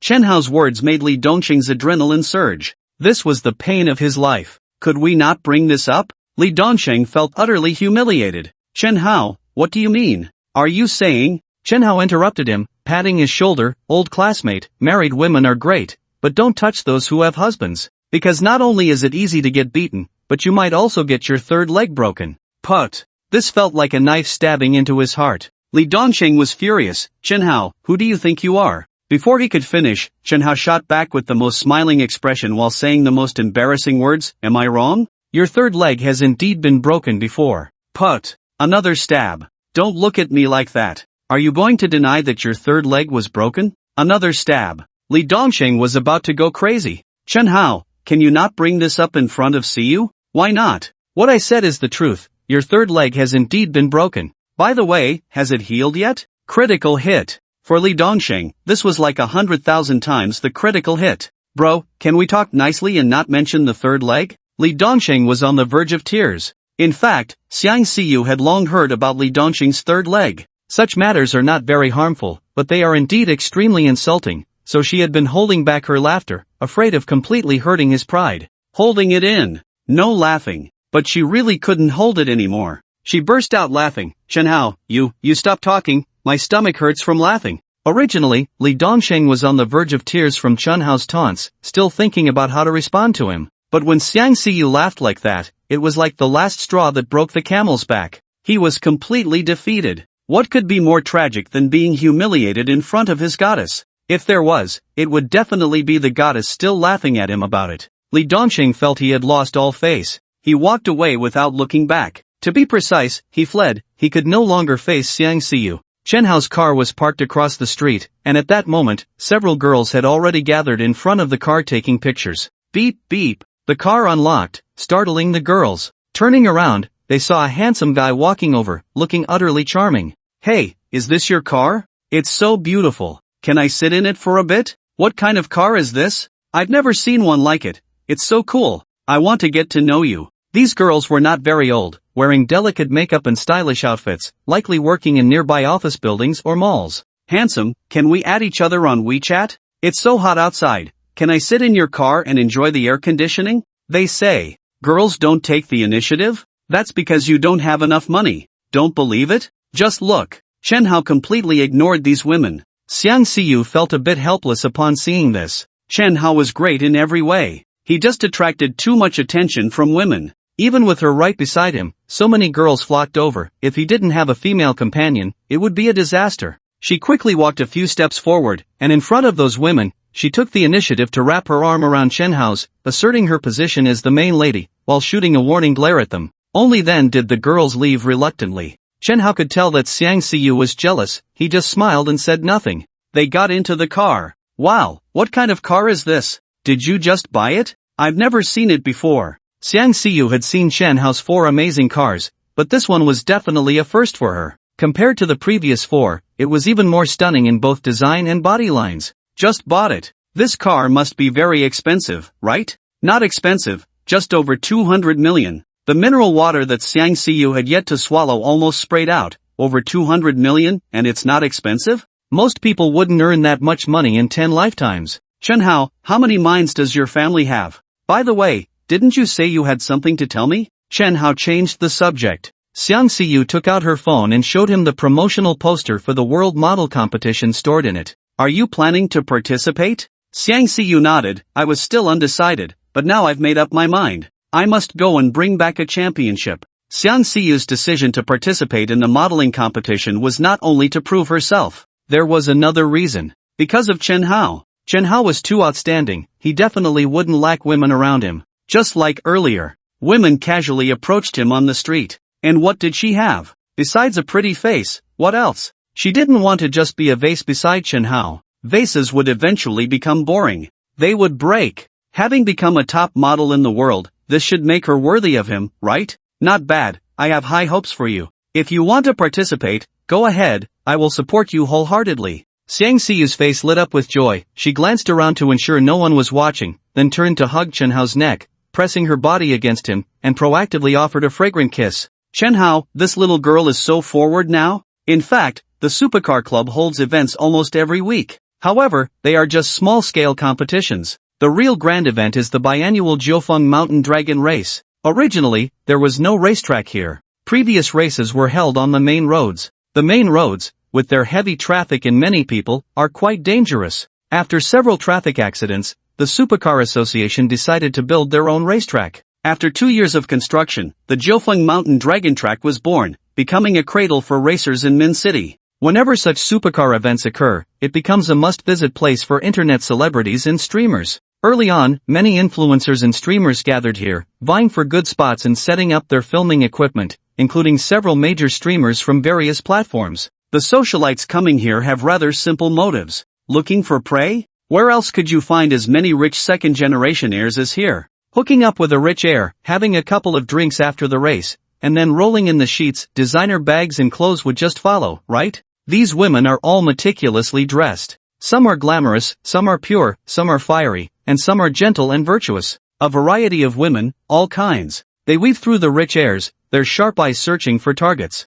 So many people, huh? I've heard about the popularity of the Jiufeng Mountain Dragon Race, but I didn't expect it to be this crazy. What an eye-opener. In the passenger seat, seeing so many people ahead, there was a hint of excitement in his expression. In the future, if you want to come, I can bring you anytime, Chen Hao smiled. He then slowly parked the car by the roadside. With the appearance of Chen Hao's Bugatti Chiron, all eyes at the scene were drawn to it. Wow, what car is this? I've never seen it before. It's a Bugatti emblem, but I don't know which model. Even some well-known streamers couldn't recognize Chen Hao's car at first. After all, there is only one Bugatti Chiron in the world. It hardly advertised. Only true supercar enthusiasts would know. At that moment, something unexpected happened. The rich heirs, who had been chatting and laughing together, all stopped their activities and rushed over. "Brother Hao, you finally made it. Brother Hao, we've been waiting so long. Damn, the Bugatti Chiron, it really is the Bugatti Chiron. Brother Hao, you didn't lie to me, it truly is the Bugatti Chiron, amazing, my brother. Add to the bookshelf, urge for updates, and give a 5-star review, thank you. What's going on here? What are these rich heirs up to? Even young Master Rue is rushing over. Who is this big shot?" The streamers who were live broadcasting saw such a large group of rich heirs running towards a guy who was exceptionally handsome. Their curiosity piqued. Who is this person? Especially when they saw young Master Situ Rue rushing over with enthusiasm, their curiosity grew even more. They were well aware of young Master Rue's status. In the entire rich second-generation circle of Magic City, there was no one worthy of such a warm welcome from him. "You guys still don't know, huh?" At this moment, the rich second generation who was being interviewed by the host smiled and said, "The person who came is called Hao Gu. He has some of the most impressive supercars in Mindu. Last time, didn't I ask you who the 3 luxury cars parked at Yida Plaza were? I'll tell you, they belong to him. Chen Xiao, is it true? Those 3 luxury cars belong to the same person?" The host was surprised. He originally thought those 3 luxury cars belonged to 3 different people. "When have I ever lied to you? I have some connections with Hao Gu. Come on, I'll take you to meet him." The host nodded repeatedly. Excited. Being able to meet such an impressive person is far better than knowing 10 or 8 ordinary rich second-generation kids. In just a few seconds, 2 or 3 dozen rich second-generation kids gathered around Chen Hao. The socialites and internet celebrities were not to be outdone either. The moment Chen Hao appeared, their eyes lit up. Their purpose for being here was to fish for wealthy suitors. And Chen Hao, with his stunning looks and top-notch physique, of course, that wasn't the main point. The main point was that so many rich second-generation kids were eager to curry favor with him, which meant his status was definitely extraordinary. Such a man, who wouldn't want to pursue him? Immediately, countless internet celebrities and socialites flocked to Chen Hao. When Li Dongxing arrived, he was targeted by 2 socialites, one pure yet charming, the other charming yet pure. Their voices were sweet and pleasant. They knew how to flatter, making Li Dongxing feel overjoyed. The key was that they could wrap their arms around him and touch his thigh. Li Dongxing found it hard to resist the attentions of these 2 beauties and ended up buying them 2 bags online.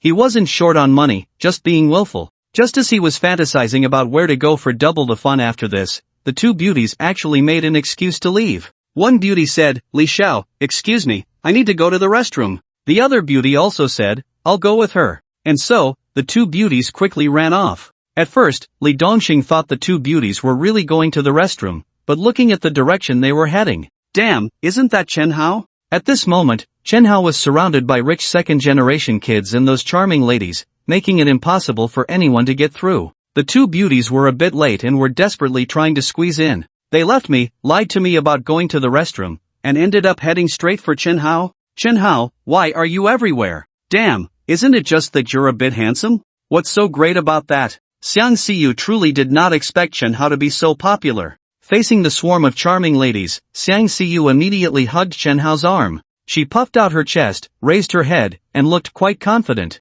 The powerful aura that Xiang Xiyu displayed immediately intimidated the flocking ladies. Compared to Xiang Xiyu, these ladies were completely incomparable, each feeling ashamed and lacking the courage to approach, gradually dispersing. "Hao Gu, there are some people you don't know yet, they are all my brothers. Let me introduce you." There were more than 20 people with Sitarue, all members of the Supercar Club, some of whom he had seen during the day, while others were new faces. Sitarue introduced them one by one. "Hao Gu, nice to meet you. A small gift as a token of respect. This is a gold card from my family's restaurant. With this card, you can enjoy a 30% discount. This is a VIP card from my family's hotel. Hao Gu, when you come to my place, everything is 50% off. Hao Gu, here's a premium card for the sauna center, please keep it." After the introductions, one by one, gifts were presented. At this point, Chen Hao felt a bit awkward. It was hard to accept, but it was also hard not to accept. Situ Rue smiled and said, "Brother Hao, actually, the world of martial arts is all about human relationships.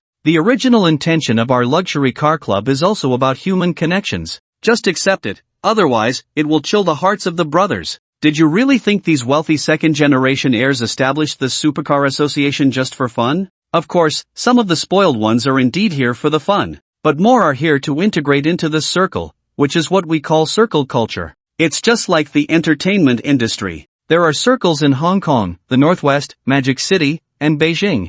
This is socializing. It's paving the way for business. With C2 Rui's reminder, Chen Hao understood, human relationships, I get it. So he stopped refusing and accepted all the cards. Seeing Chen Hao accept them, C2 Rui shouted, from this moment on, Brother Hao is a member of our club. To celebrate Brother Hao joining our luxury car club, I announce that today all expenses are on me, C2 Rui. Everyone, drink to your heart's content and have fun, it's all on my tab. There were at least 300 to 500 people here today, which would be quite a hefty expense, but for C2 Rui, it was truly a piece of cake. This immediately sparked cheers. Young Master Rui is mighty. Young Master Rui is domineering. However, there were also discordant voices. Hey, see, why have I never seen you so generous before? The last time I asked you to buy me a drink, you refused. A little girl emerged from the crowd. She was only 8 or 9 years old, but her figure was not at all like that of a typical child her age. Girls, as long as they are well nourished, tend to mature early.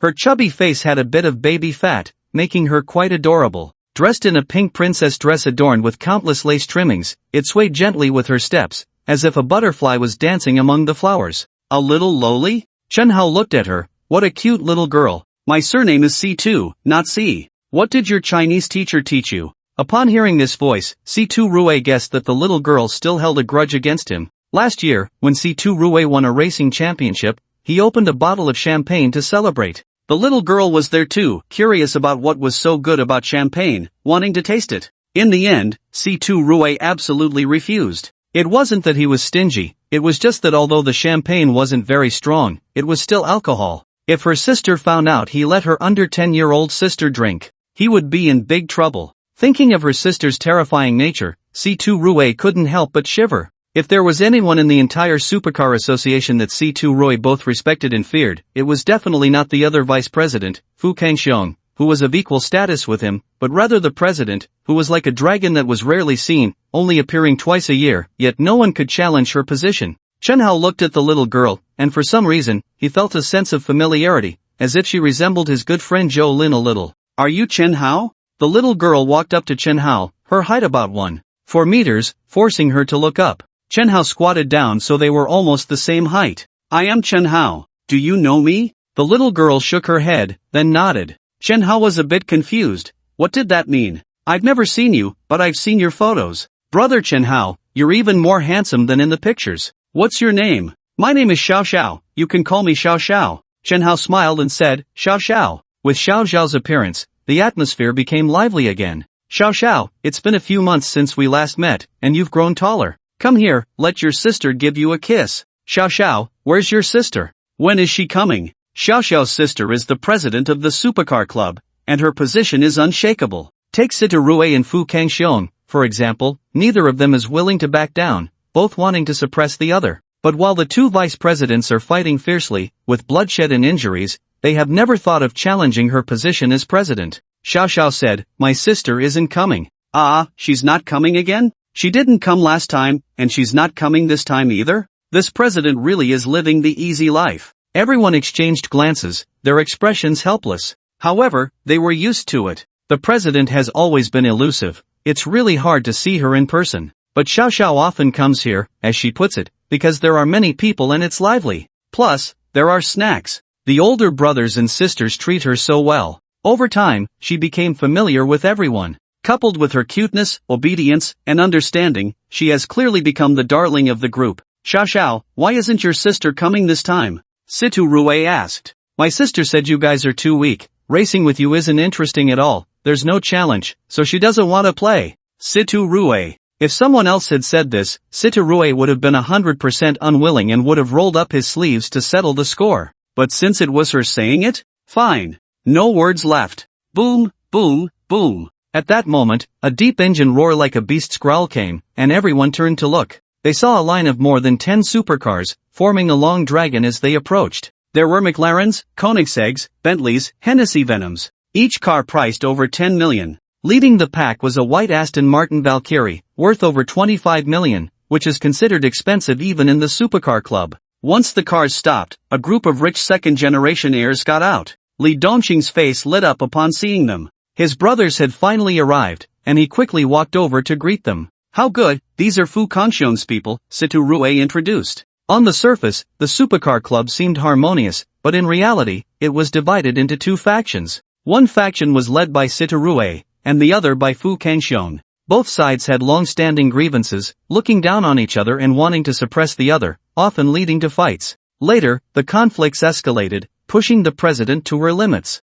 "Want to fight? Fine. Let's see real skills on the racetrack. Anyone who dares to take it to the streets will have to deal with her." With the president's deterrence, both Situ Rui's and Fu Kangxiong's people became much more obedient, and bloody conflicts ceased. However, grievances still needed resolution. Thus, the biannual Jiufeng Panlong Mountain event was born. "Is the one getting out of the Aston Martin Valkyrie Fu Kangxiong?" Chen Hao asked. Although Chen Hao had clashed with Fu Kangxiong a few times, he had never actually seen him. He thought the leader was Fu Kangxiong. Situ Ru shook his head. "No, Fu Kangxiong hasn't arrived yet. The one in front is Zhu Yichun, Fu Kangxiong's right-hand man and most loyal follower. This guy is arrogant and lecherous." Chen Hao, Zhu Yichun? What a name. I wonder what his father was thinking. Zhu Yichun had already walked over with his followers, each accompanied by a girl. You might dislike the rich second-generation heirs, but you can't deny their taste. These girls, whether in looks or temperament, are incomparable to the heavily made-up bar girls.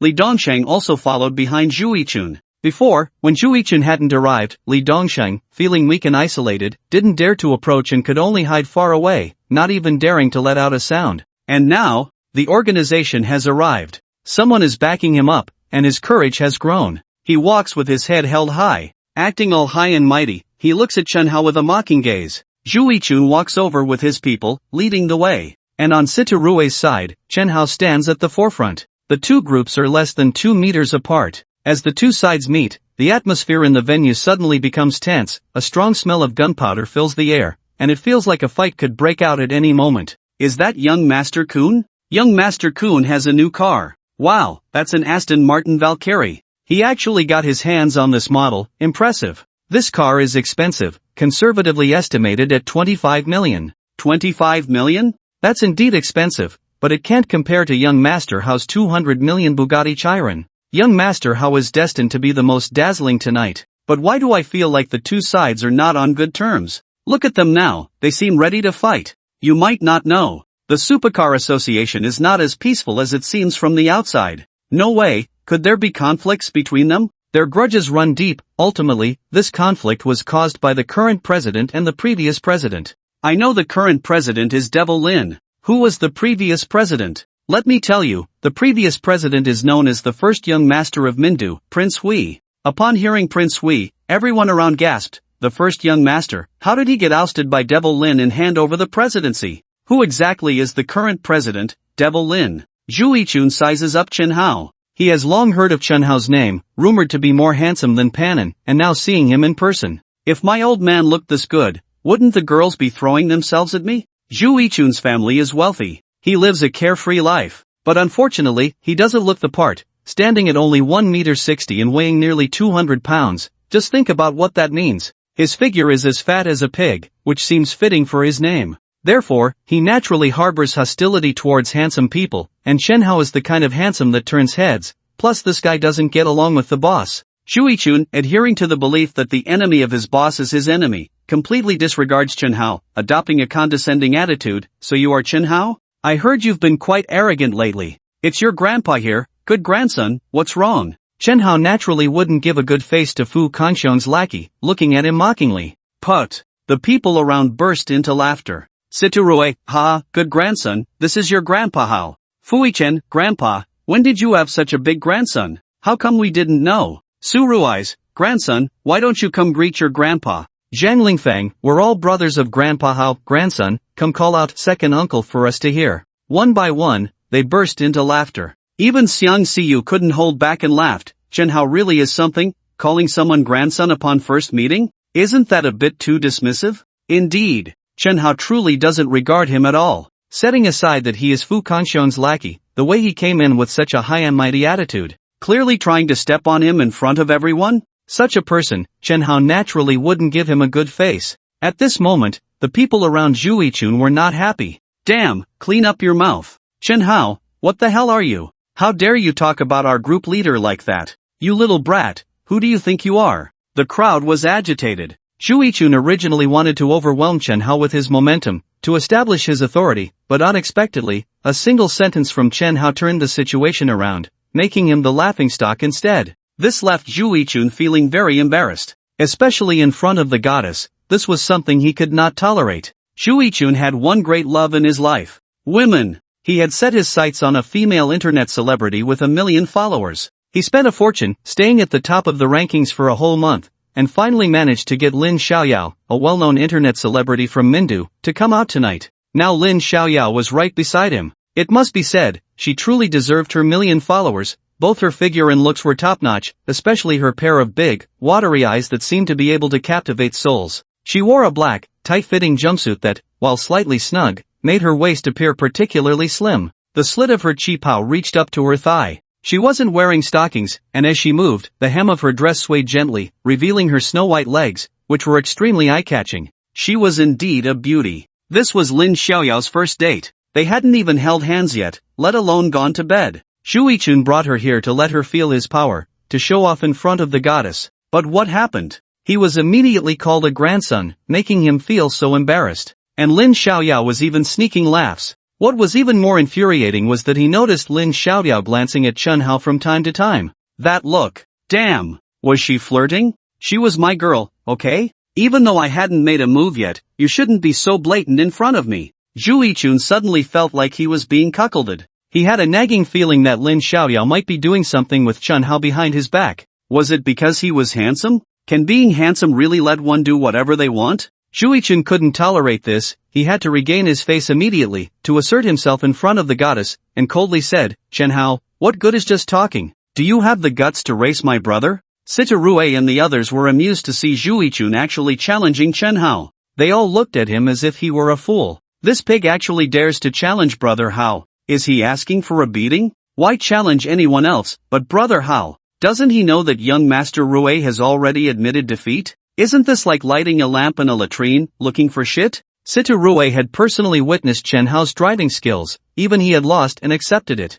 Yet Zhu Yichun, who couldn't even see his taillights, dared to challenge him. Zhu Yichun had no idea about Chen Hao's driving skills. Not only Zhu Yichun, but even the rich second-generation kids who came with him were unaware. When Sita Rue shared Chen Hao's driving skills, it was in their own WeChat group. Because the two sides were not on good terms, they naturally couldn't stay in the same group. The supercar club had long been split into two. The group that Chen Hao joined was established by Sita Rue, and Zhu Yichun and the others were not in it. They had their own group. To them, Chen Hao was just a rookie. You want to compete with me? Fine, I accept your challenge. How do you want to compete? You tell me. Chen Hao agreed without hesitation. Since the main event hadn't started yet, it was just a warm-up. Xu Xiao, how about I take this chance to compete with Chen Hao? To be honest, the girl beside Chen Hao was originally the one I had my eye on, but he got to her first. Li Dongsheng whispered in Zhu Yichun's ear. Zhu Yichun had actually noticed Xiang Xiyu a long time ago. It must be said that Chen Hao's taste was indeed sharp. In terms of looks and temperament, he was a notch above his own Lin Xiaoyao. You came? The opportunity is yours. Zhu Yichun agreed to Li Dongsheng, not out of kindness, but because, to be honest, Zhu Yichun's driving skills were not that great. He was a 200-pound fat man, and his physique was there. With every extra pound, the car's load increased. Have you ever seen a fat race car driver? Moreover, his reaction speed was slower than others, so his driving skills could only be considered at the bottom of the entire club. Just like when he challenged Chen Hao earlier, he was saying, dare to compete with my brother, rather than saying, compete with me. In contrast, Li Dongsheng, though a bit sleazy, had to be acknowledged for his impressive driving skills. Even Sita Rue didn't have the confidence to take him on. While Li Dongsheng and Zhu Yichun were talking, something unexpected happened. Lin Xiaoyao, whom he had painstakingly invited, walked straight towards Chen Hao in front of everyone, extending her hand with a radiant smile. Hello, I'm Lin Xiaoyao, I'd like to get to know you. Zhu Yichun's eyes widened instantly, feeling a chill in his heart, as if his head was covered in green. Lin Xiaoyao, you. 3 U's burst from his mouth, and he couldn't get the rest of the words out, clutching his chest. It hurt. Heartache. Worse than heartache was the embarrassment. The girl he brought had left him to curry favor with his rival. Wasn't that a slap in the face in public? There was nothing more tragic in the world than this. Lin Xiaoyao, you can forget about me giving you a single penny in the future. I'm done being the top supporter. Is this Lin Xiaoyao? Going to please another man in front of the top supporter? Isn't she afraid he'll run away? Her actions are quite irrational, aren't they? Even if Hao Gu is handsome and she wants to flirt, she shouldn't do it in front of the top supporter. Without the top support, Xiaoyao's income will drop significantly. I really don't know what she's thinking. Is she really going against money? Facing the murmurs around her, Lin Xiaoyao just smiled inwardly and chose to ignore them. Was she really as irrational as everyone said? Not at all. On the contrary, this was the result of her careful consideration. She knew very well what Zhu Yichun's goal was in becoming her top supporter.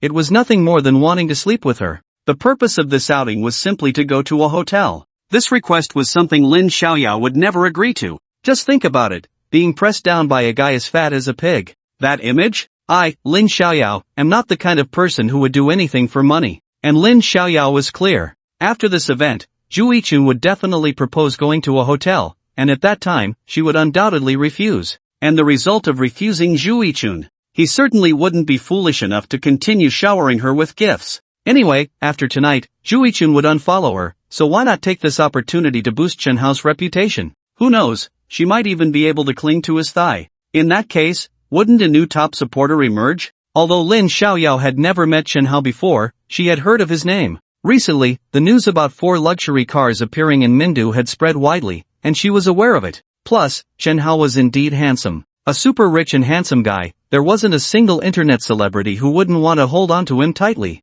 Chen Hao looked at the stunning beauty in front of him, who had millions of fans. Her figure was indeed impressive. She was tall, probably around 175 centimeters. The tight-fitting dress accentuated her perfect shape. No wonder she was a beauty streamer. Even without the beauty filter, she was still breathtakingly beautiful. Chen Hao smiled at her. Are you Lin Xiaoyao? Lin Xiaoyao nodded. That's right. Never heard of you. Put. Lin Xiaoyao felt as if her heart had been stabbed. Big brother. I gave up on the top big brother and came over to flirt with you in front of him. Could you show me a little respect? I would feel very awkward. Although she felt embarrassed inside, Lin Xiaoyao still insisted on smiling and said, if you hadn't heard of me before, now you know me, right? In fact, how could Chen Hao not see through Lin Xiaoyao's intentions? She was a clever woman. Chen Hao extended his hand and gently shook her delicate white hand, and this scene caught the attention of those around them. The goddess's flirting skills are quite impressive, huh? Who said the goddess can't flirt? Then tell me, what's the situation on Xiaoyao's side now? In the past, it was only others who flirted with Xiaoyao. I didn't expect Xiaoyao to flirt with someone else. Zhu Yichun flirts with Xiaoyao, and Xiaoyao flirts with brother Hao? Xu Gongzi has really lost face. Did you see that? Xu Gongzi's face has turned green with anger. Just as everyone said, at this moment, Zhu Yichun was on the verge of exploding with rage. Pointing at Lin Xiaoyao, he shouted angrily, Lin Xiaoyao, from today on, if I, Zhu Yichun, give a single penny in your livestream, I am a pig. Sita Rue and his group felt immensely pleased to see Zhu Yichun so furious. At this moment, they had to add fuel to the fire to make him even angrier. Oh, Zhu Yichun, you're not going to give any gifts? You think I don't play Douyin? If you don't give, then I will. I, Sita Rue, have never been afraid of anyone when it comes to money. Saying this, Sita Rue took out his phone, opened Douyin, searched for Lin Xiaoyao, and then followed her. He patted his chest and said grandly, Xiaoyao, from now on, I will be your number one big brother. Lin Xiaoyao's heart soared. She had long heard of Sita Rue's great reputation. Fu Yichen was not to be outdone and also followed Lin Xiaoyao. The number one position belongs to young Master Rue, so number 2 is mine. No one can compete with me. With these two leading the way, others quickly followed suit and also began to follow Lin Xiaoyao. The attention of over a dozen super-rich second-generation heirs truly excited Lin Xiaoyao. It was an unexpected delight. Absolutely an unexpected delight. Excited. Thrilled. Originally, she just wanted to cling to Chen Hao's thigh, but she didn't expect to gain the attention of so many rich second-generation heirs. Lin Xiaoyao knew very well that those who could join the supercar club were not just any rich second-generation heirs. Each one was incredibly wealthy. Any internet celebrity who could gain the protection of any one of them would be incredibly fortunate. Not to mention, she had gained the attention of more than 10 at once. With the support of these super-rich heirs, was she about to become famous? Lin Xiaoyao repeatedly thanked them, keeping her posture very humble, thinking that after this was over, she would immediately start a live stream. Damn it, that bitch, I won't let you off. Zhu Yichun was so furious he felt like he might explode. Then he patted Li Dongxing's shoulder. Dongxing, it's up to you now, get my face back for me. After you win, I won't treat you poorly. If he lost face with women, he would regain it on the racetrack. Li Dongxing felt that his moment to shine had come. He was energized. Brother Zhu, don't worry, in the racing world of Mindu, there are really not many who can beat me. Li Dongxing gave Zhu Yichun a reassuring look. Then he walked up to Chen Hao, emboldened by Zhu Yichun and the others. Chen Hao, we meet again. I challenge you on behalf of young Master Zhu. Oh, that pig didn't dare to come, so he sent you? Chen Hao looked at him with interest. In front of Zhu Yichun, Li Dongxing had to maintain his dignity and said sternly, Chen Hao, watch your mouth, young Master Zhu is not a pig. Not a pig? You are? I remember now, you're the pig with the third leg broken. Chen Hao smiled lightly. Li Dongxing almost spat out a mouthful of old blood. Chen Hao, bringing this up again? Li Dongxing dared not let Chen Hao continue on this topic. Once he mentioned the incident of his third leg being broken, he would never be able to hold his head high in the club again. He quickly changed the subject. According to the rules of our supercar club, every race must have a stake. A stake, to put it simply, is a bet. Li Dongxing was eager to eat Chen Hao's car, so he proposed a substantial wager. Whoever loses, the other's car belongs to them. Do you dare? Li Dongxing's car was a McLaren, worth around 20 million. Chen Hao's Bugatti Chiron, over 200 million. Chen Hao laughed. This guy must be dreaming. Li Dongxing was truly tempted by Chen Hao's Bugatti Chiron. After all, this was a limited edition, one of only a kind in the world. If he could own it, wouldn't the girls flock to him? Just thinking about it was exciting. However, before Chen Hao could speak, Sita Rue and the others directly confronted him. Li Dongxing, do you still have any shame? How much is your broken McLaren? And how much is brother Hao's Bugatti Chiron? You dare to propose such a bet? How shameless can you be? A McLaren, just over 10 million, while brother Hao's Bugatti Chiron is over 200 million. Your car isn't even worth a fraction of his. To even make such a request, you really have no shame. Li Dongxing's face turned red from the criticism. Are you interested in my car? At that moment, Chen Hao's voice came over. I'll give you a chance to get my car. So, the bet. If I lose, the Bugatti Chiron is yours. Hearing this, Li Dongxing's eyes lit up. This guy really dares to put the Bugatti Chiron on the line? He's offering to give it to me. But, if you lose, Chen Hao's gaze swept over the row of supercars behind them. If you lose, all your supercars will belong to me. All of them, which meant 17 cars. Most of these supercars were limited editions. Their prices ranged from around 10 million to nearly 30 million. For example, Zhu Yichun's Aston Martin was priced between 25 million and 30 million, making it the most expensive among them. The total price of the 17 supercars was likely over 200 million. In terms of value, it was comparable to the Chiron.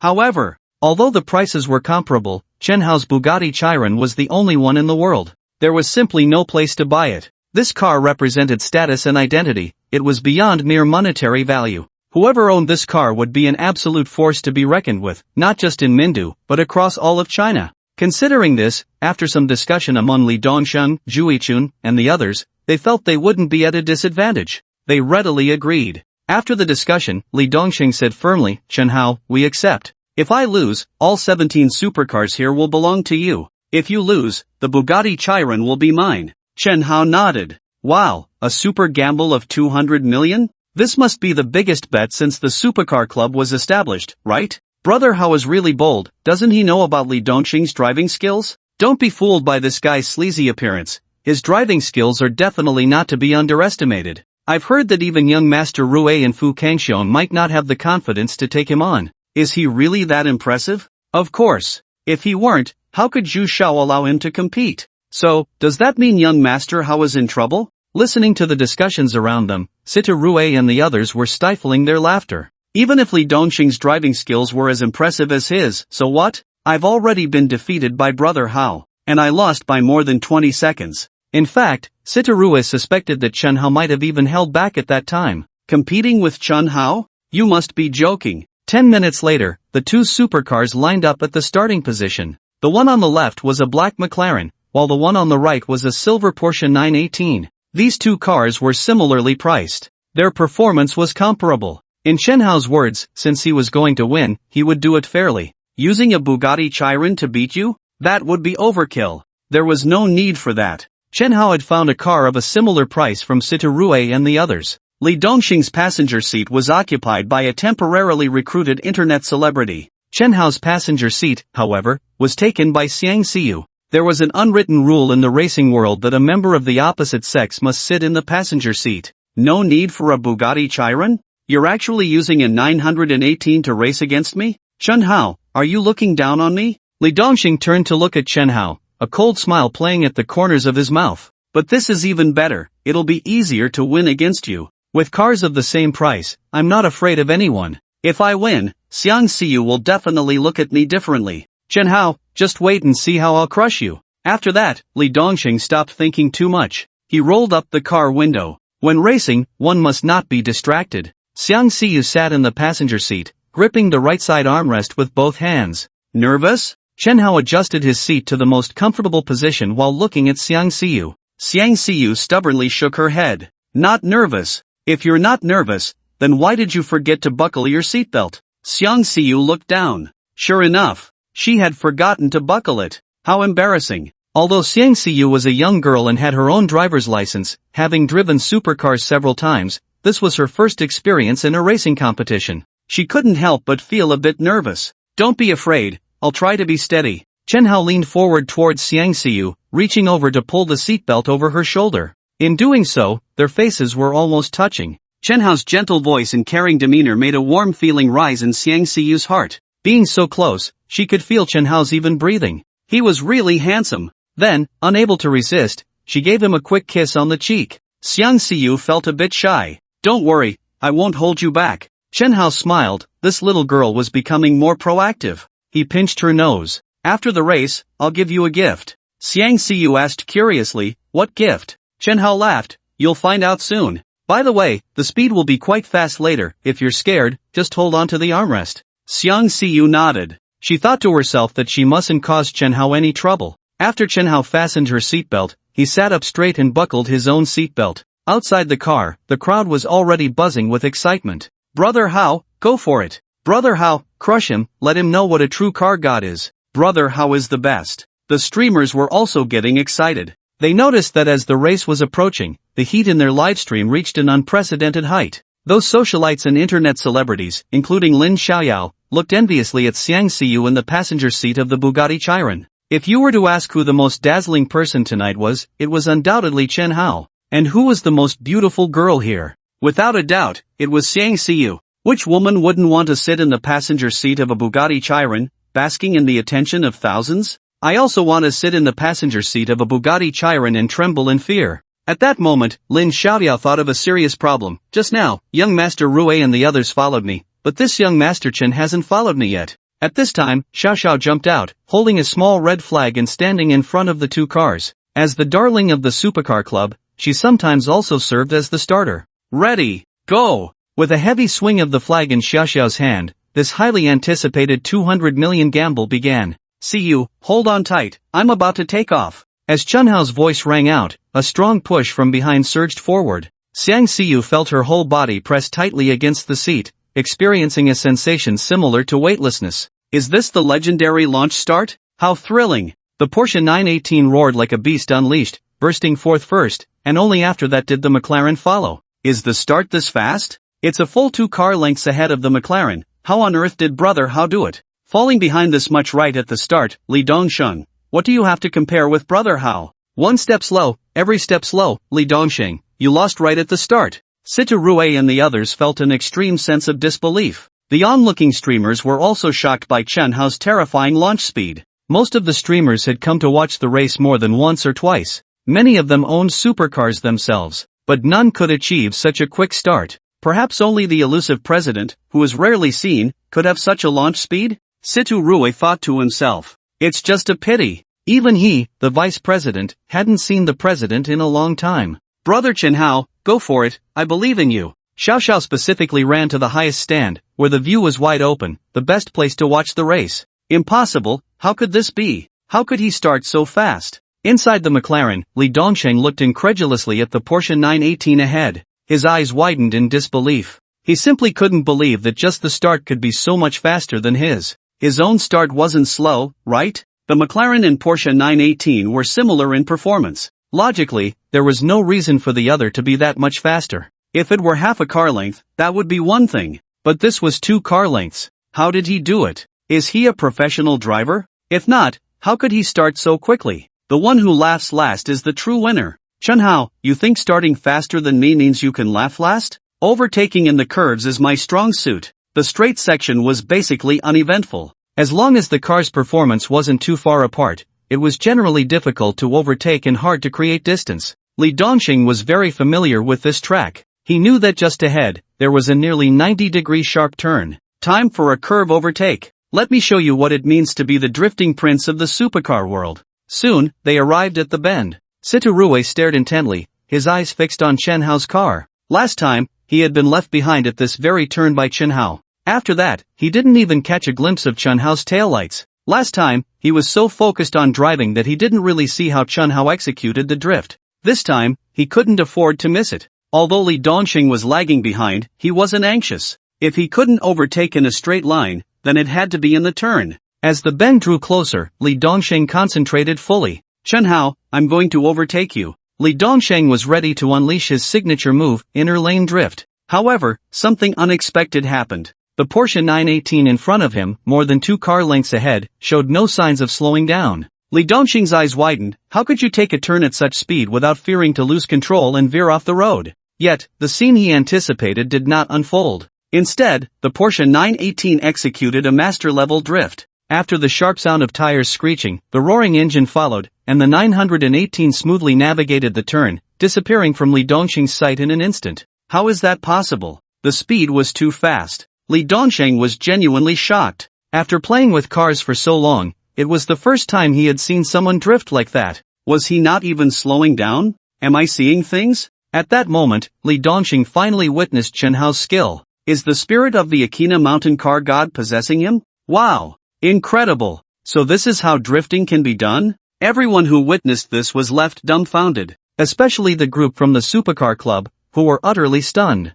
As the saying goes, outsiders watch the excitement while insiders see the essence. This group from the supercar club knew just how unbelievable Chen Hao's drift was. It's no exaggeration to say that not a single person here could replicate it. Now I finally understand why the esteemed young Master Rue admires Brother Hao so much. Young Master Rue said he lost to Brother Hao by at least 20 seconds. I didn't believe it before, but now I do. Brother Hao is on a completely different level than us. This is the difference between professional and amateur. Do you think Brother Hao is a professional racer? Brother Hao likely received professional racing training. Ha, now we have a good show to watch. I want to see what expression Li Dongxing has after the race. Hey, look at Juichun and the others. Their expressions are like they've just lost their parents. One side rejoices while the other laments. Situ Rue was already preparing to celebrate victory. Meanwhile, Juichun and his group were silent, their faces extremely grim. When an expert makes a move, you can tell the difference. The skill Chen Hao just displayed was enough to showcase his strength. Compared to Chen Hao, Li Dongxing was not even close.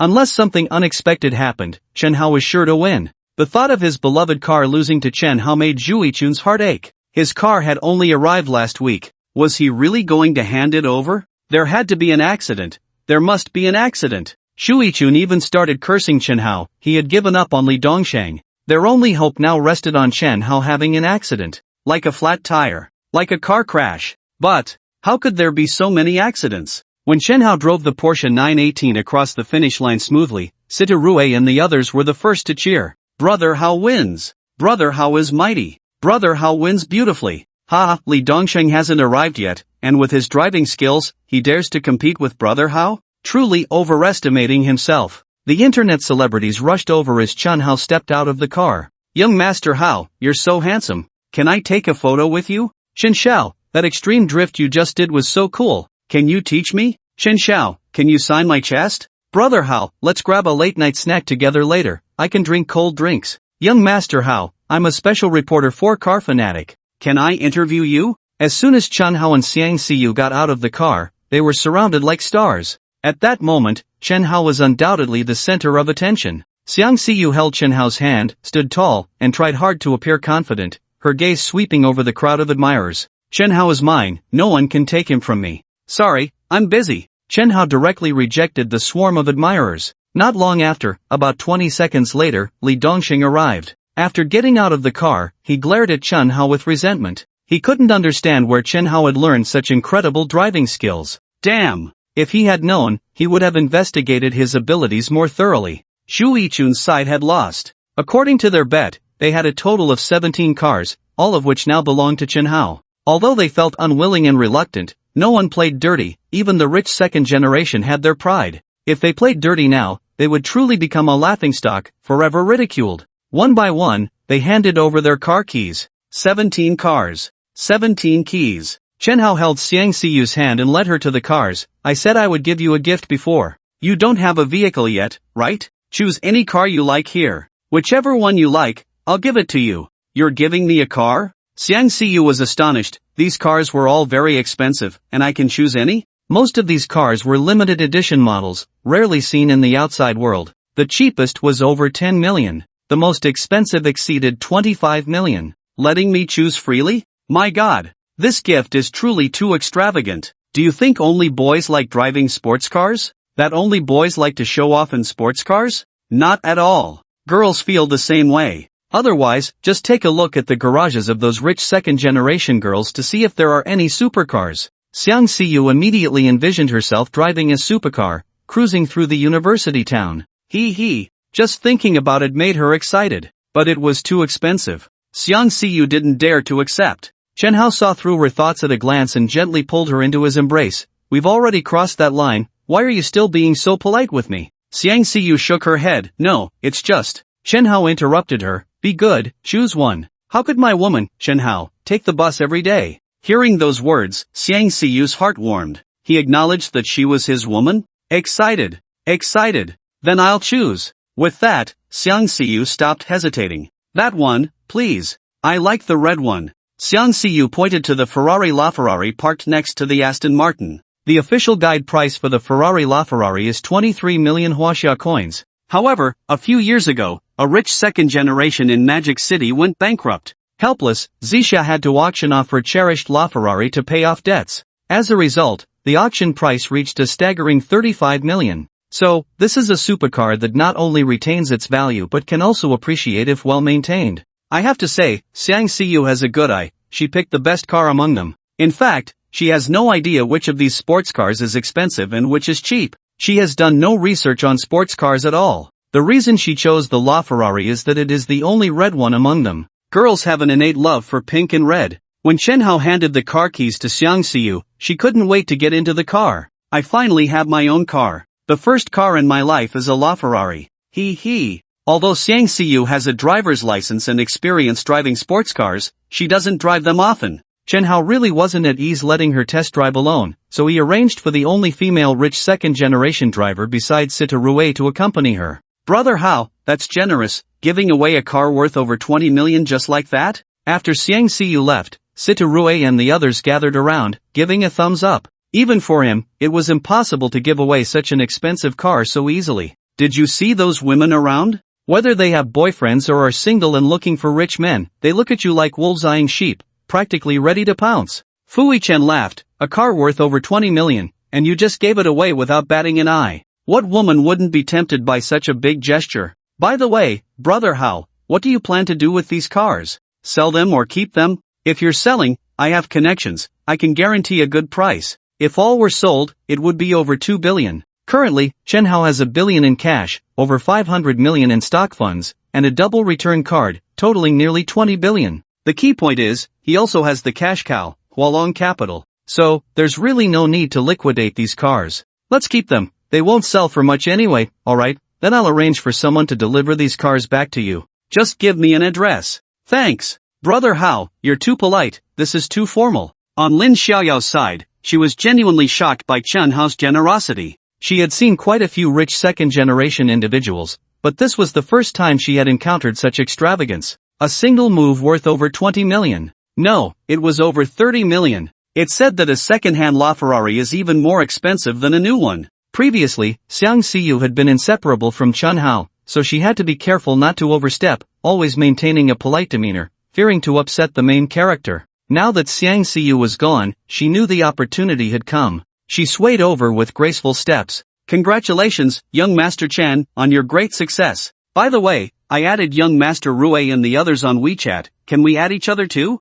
Lin Xiaoyao took out her phone proactively. This made Sita Rue and Fu Yichen notice something. They could bet that if Chen Hao nodded at this moment, he would definitely take her home tonight. Then they glanced gleefully at Juichun, who was sulking across the way, smoking in silence. This guy had been fawning over Lin Xiaoyao for over a month. He had guarded the top position for her for so long, who knows how much he had invested. And what was the result? He hadn't even touched her hand. But look at brother Hao. He didn't need to fawn, she came to him on her own. Fawning dogs end up with nothing. Juichun was smoking, and there were already 5 or 6 cigarette butts on the ground. Losing a car is a small matter, he could just buy another one, especially since he had more than one car in his garage. But losing face is a big deal. He was feeling quite frustrated. Then he saw his goddess wildly licking Chen Hao, and he completely lost it. Li Dongsheng, I'll fuck your grandma. Juichun kicked Li Dongsheng aside, and with such force, Li Dongsheng was directly knocked to the ground. Damn it, if it weren't for you, would I lose so much face?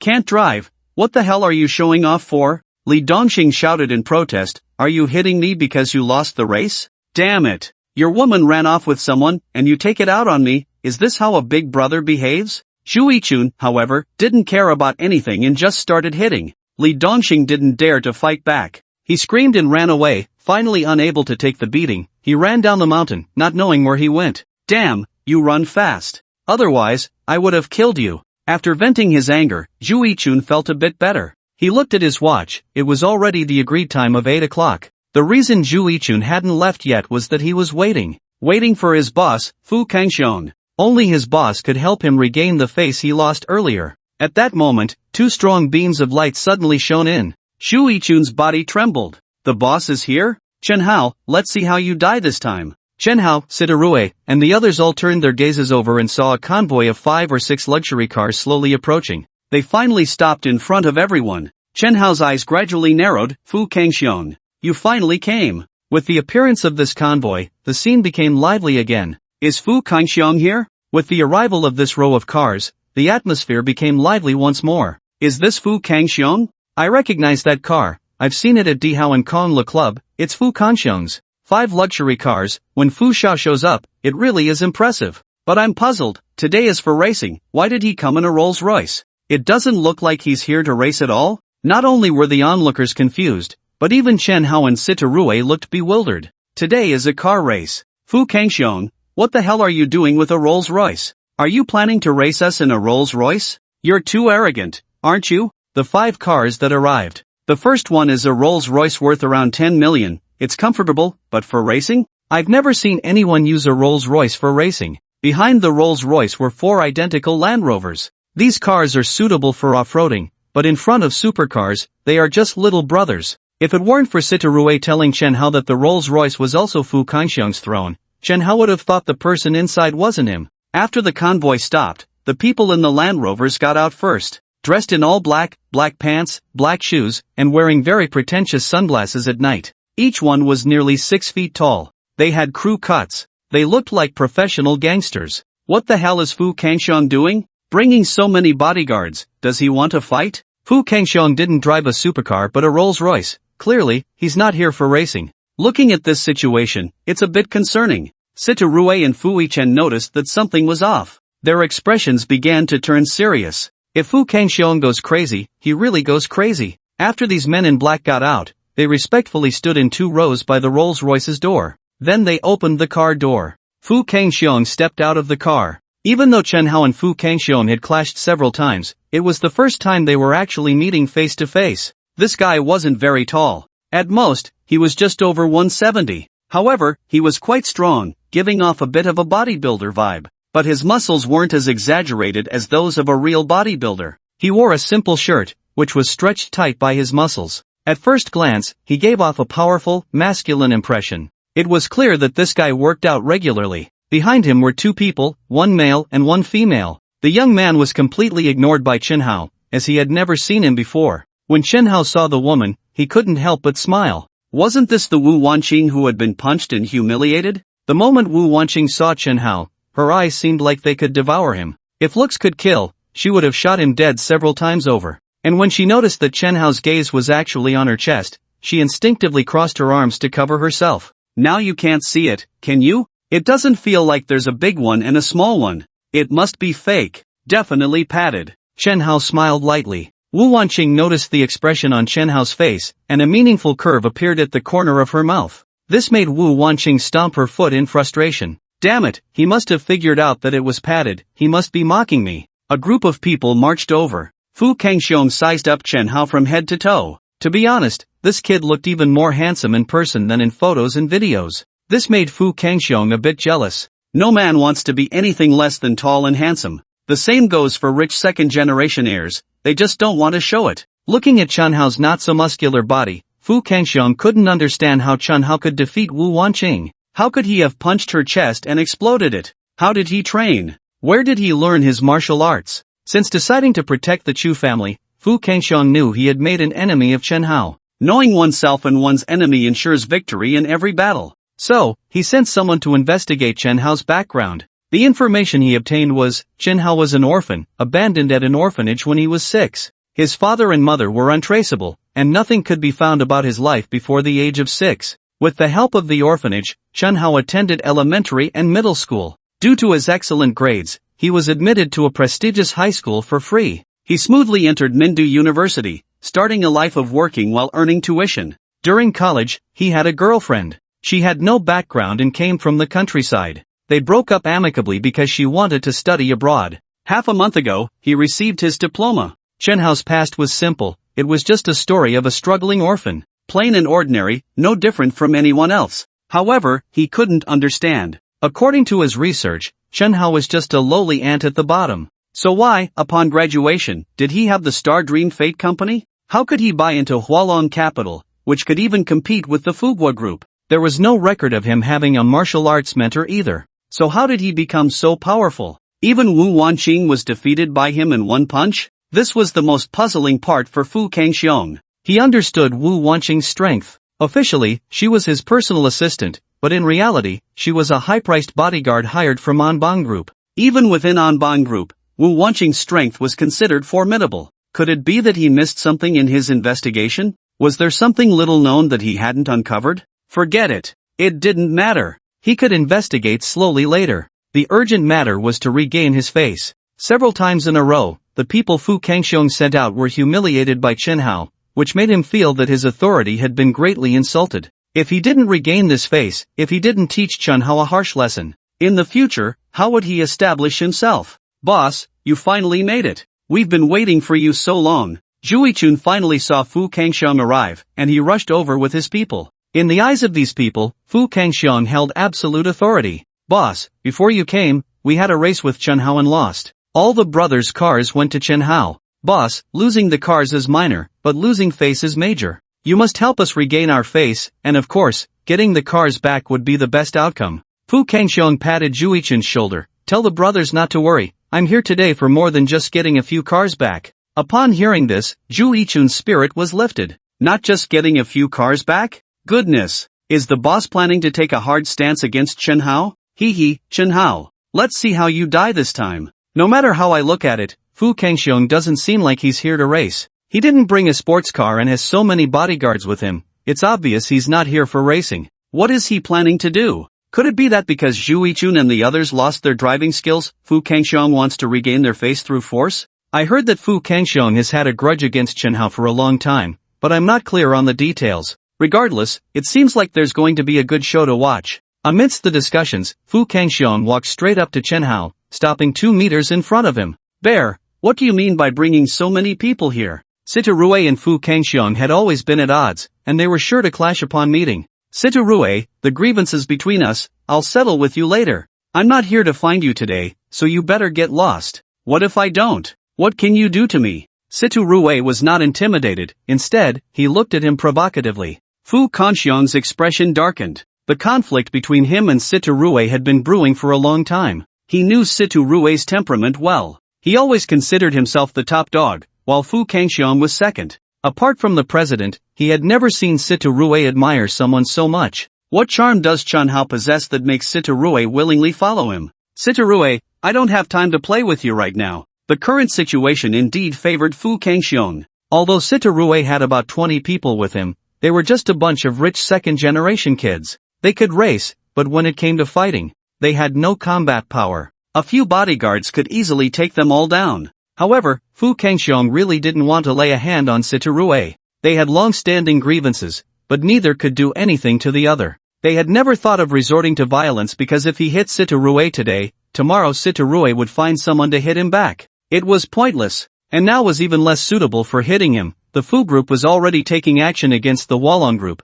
and if he beat up Sitarue at this time, it could very well drag the Situ family into the fray. To deal with Hualon capital, the Fu group had to go all out to have confidence in their survival. If the Situ family intervened at this moment, it would be extremely disadvantageous for Fu Kangxiong. Fu Kangxiong wasn't that foolish. He understood this reasoning perfectly. However, if he didn't deal with Situ Rue and the others, it wouldn't be easy to take action against Chen Hao. Young Master Rue, since this bear is here to find me, I'll handle it myself. Brother Hao, having one more person means one more strength. Situ Rue had witnessed the scene of Chen Hao and Wu Wanqing fighting. Even though Chen Hao ultimately defeated Wu Wanqing, it didn't seem to him that he was much stronger than her. Standing beside Wu Wanqing was a young man with a stern expression, who rarely smiled. He gave Situ Rue a feeling of being unfathomable. This guy was definitely not simple. If the two of them teamed up, it would surely be a big loss for you. I know who he is now. He is Wu Yufeng, the deputy hallmaster of the West Hall of the Anbang group. Su Rui's finally recognized the cold young man who had been silent the whole time standing next to Wu Wanqing and suddenly shouted,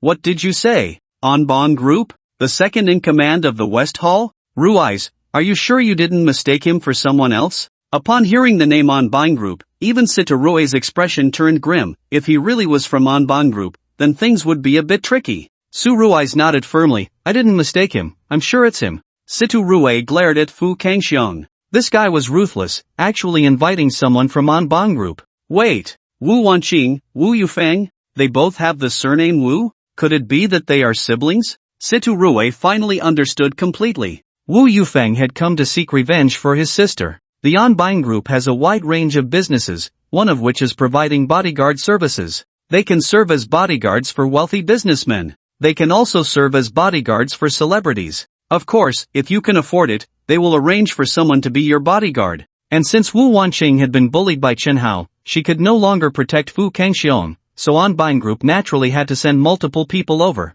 Upon learning that his sister had been bullied, Wu Yufeng volunteered to come. Fu Kangxiong no longer paid attention to Situ Rue and the others, provocatively looking at Chen Hao. "I've sent people to invite you several times, but not only did you not come, you even beat up my men. You dare to touch my people, Chen Hao, you really have some guts." Almost everyone unanimously believed that at this moment, Chen Hao should back down. After all, the opponent's strength was evident. However, what everyone didn't expect was that not only did Chen Hao show no signs of fear, he instead took a step forward, closing the distance between them. Then, he looked down at him. Yes, looked down. This guy was less than 1.7 meters tall, while Chen Hao was nearly 1.9 meters. He asked him seriously, "The Chu father and son were saved by you. I just want to ask you one thing. Are you going to hand them over or not?" "Oh, still glaring at me?" Fu Kangxiong's lips curled into a cold smile. "As for the Chu father and son, you might as well give up on that thought. One is now the deputy general manager of Fugui Group, and the other is a business department specialist. They are already my people." Chen Hao's expression remained serious. "So there's nothing to discuss?" Fu Kangxiong nodded. "Nothing to discuss. Nothing to discuss. Then let's not discuss it. Let's flip the table. I'll fuck your horse." Chen Hao made his move. No, to be precise, he kicked. This kick was fast, accurate, and fierce, directly landing on Fu Kangxiong's stomach. With great force, the unprepared Fu Kangxiong was sent flying several meters away. The sudden turn of events left everyone around dumbfounded. Even the Wu siblings didn't react in time before Fu Kangxiong was already 7 or 8 meters away. Damn, Chen Hao actually made the first move? It wasn't Chen Hao who got hit, but Fu Kangxiong. I didn't see it wrong, did I? Chen Hao actually beat up Fu Kangxiong? Does he not know what the situation is? He still dares to make a move. Does he not want to live anymore? This time, isn't it like poking a hornet's nest? This is really going to be a spectacle. Situ Rue and the others were clearly stunned for a moment, but after reacting, Situ Rue excitedly shouted, "Damn, how good, that was beautiful. I've wanted to teach him a lesson for a long time, and you did what I wanted to do but couldn't. How good, so cool, so awesome. Brother Hao, I love you like a mouse loves rice." Then Situ Rue saw Fu Kangxing's bodyguards surrounding Chen Hao in the center. Situ Rue shouted, "Is it bullying when there are more people? I'll fuck you up. Brothers, let's go, grab your weapons." As Situ Rue's voice rang out, the guys from the supercar club sprang into action. Lin Zikai held 2 empty beer bottles. Su Rui's returned to the car and took out a wrench to distribute to everyone. Zhang Yifei picked up a fist-sized rock. Wu Yafeng somehow found a hollow iron pipe. Fu Yichen put on his boxing gloves from training. 20 rich second-generation kids, their weapons were all sorts of things, gathered together like a rabble. It looked quite ridiculous. In contrast, those bodyguards were uniform in attire, synchronized in their steps, and even their facial expressions were the same. Clearly, this was a group of professionally trained fighters. The two sides formed a stark contrast. A group of rabble versus a group of professionals. This is really funny. Has young Master Rue gone mad? A bunch of rabble actually provoking these professional fighters. No doubt they'll get beaten to a pulp. The onlookers couldn't help but laugh. A group of rabble. So amusing. But Chun Hao couldn't laugh. They say a couple is like birds in the same forest. When disaster strikes, they fly their separate ways. Yet at this moment, Situ Rue and the others had not abandoned themselves? This was something Chen Hao truly did not expect. Brother Hao, don't worry, the brothers are here to help you. Situ Rue tightly gripped a hollow pipe, standing in front of Chen Hao with this group of rabble. Thanks, young Master Rue. Chen Hao patted Situ Rue on the shoulder. At this moment, to still dare to come and help him, Chen Hao remembered this kindness. Brother Hao, if I call you brother, you will always be my brother. They say in battle, father and son fight together, and who can fight without me, Situ Rue? And me, Fu Yichen. And me, Zhang Yifei. And me, Su Rui's. Fu Kangxing was helped up by Wu Yufeng and Wu Wanqing. Damn it. Shit, I've been kicked so hard I'm bleeding internally. The spot on his chest where Chen Hao had kicked him felt like it had been smashed by a hammer, heavy and nauseating. Chen Hao, I want you dead. Get him. With Fu Kangxing's command, the bodyguards no longer hesitated. Brothers, go. Situ Rue shouted. This group of people with no blood ties was now tightly united. Clearly scared. Clearly fearful inside. They knew that once the fight started, their side would definitely suffer. They could very well be beaten to the point where their parents wouldn't recognize them. Even if the other side went all out, getting injured or crippled was very possible. But at this moment, not a single person chose to back down, nor did anyone flee. However, having guts doesn't mean having strength. Even though Situ Rue's side had a slight numerical advantage, in the face of absolute strength, that advantage was utterly useless. Soon, someone from Situ Rue's side fell. 3 minutes passed quickly. On Situ Rue's side, only 3 people could still stand. Situ Rue and Wu Yafeng back to back. Fu Yichen was quite fierce. He had trained in free fighting and was the best fighter among this group, but in a 1-against-3 situation, he could only passively take hits. After getting beaten like this, why not run? Is this still the group of rich second-generation kids I know? I used to think they only knew how to eat, drink, and have fun. It seems I need to re-evaluate them. Looking at those wealthy second-generation youths who fearlessly fought, preferring to fall rather than back down. The female internet celebrities fell silent. The socialites fell silent. The streamers fell silent. Even the fans watching the stream in the streamers' rooms fell silent. Originally, in their eyes, this was just a group of rich kids, living a life of indulgence, with nothing to their name but a disdainful attitude. But who would have thought that this group of seemingly worthless rich kids could also possess such courage and masculinity? Go, young Master Rue. Fu Yichen, I love you. Rue Zhe, you are the best. Zhang Yifei, if you get hurt, I'll marry you. These rich kids all had female companions with them. Some were just temporary dates from a school, while others were genuine girlfriends. At this moment, these women couldn't help but be inspired by the masculinity displayed by their men. If it weren't for the worry of causing trouble by rushing over, they would have dashed forward. Brother Chen Hao, I'm here to help you. Beat the bad guys. No one knew where Xiao Xiao found a branch as long as her arm, but she charged forward, shouting and hitting the back of a black-clad bodyguard. It didn't hurt, but it was quite annoying. The bodyguard was infuriated. Damn it, where did this little brat come from? Get lost. The bodyguard didn't even bother to look back, completely disregarding the fact that it was just a little girl under 10 years old. He executed a spinning kick directly at Xiao Xiao's face. If that kick landed, how could Xiao Xiao's small frame withstand it? You dare. Chen Hao's heart leaped to his throat, a murderous intent surging through him. He wanted to save her. Unfortunately, he was currently entangled with the siblings Wu Yufeng and Wu Wanqing, unable to break free. Situ Rue shouted, his eyes nearly bursting, damn it, Fu Kangxiong, tell your people to stop. Fu Kangxiong was startled. This was his sister. If Xiao Xiao got hurt, he would never forgive himself. When this woman went mad, even the Fu group might not be able to protect him. Unfortunately, it was too late for him to intervene. At that critical moment, a loud bang echoed. The black-clad thug who had kicked at Xiao Xiao flew backward like a cannonball, crashing into a nearby Audi. The entire side door caved in. Wow! A mouthful of mixed blood and internal organs sprayed from his mouth. Then he fell from the car, sliding to the ground. He was knocked unconscious. His chest caved in, his life uncertain. Silence. You could hear a pin drop. Who had such strength to kick a nearly 200-pound man so far? The sudden scene caused everyone to stop their actions. Then their gazes all turned towards Xiao Xiao, where a woman with an explosive figure appeared beside her.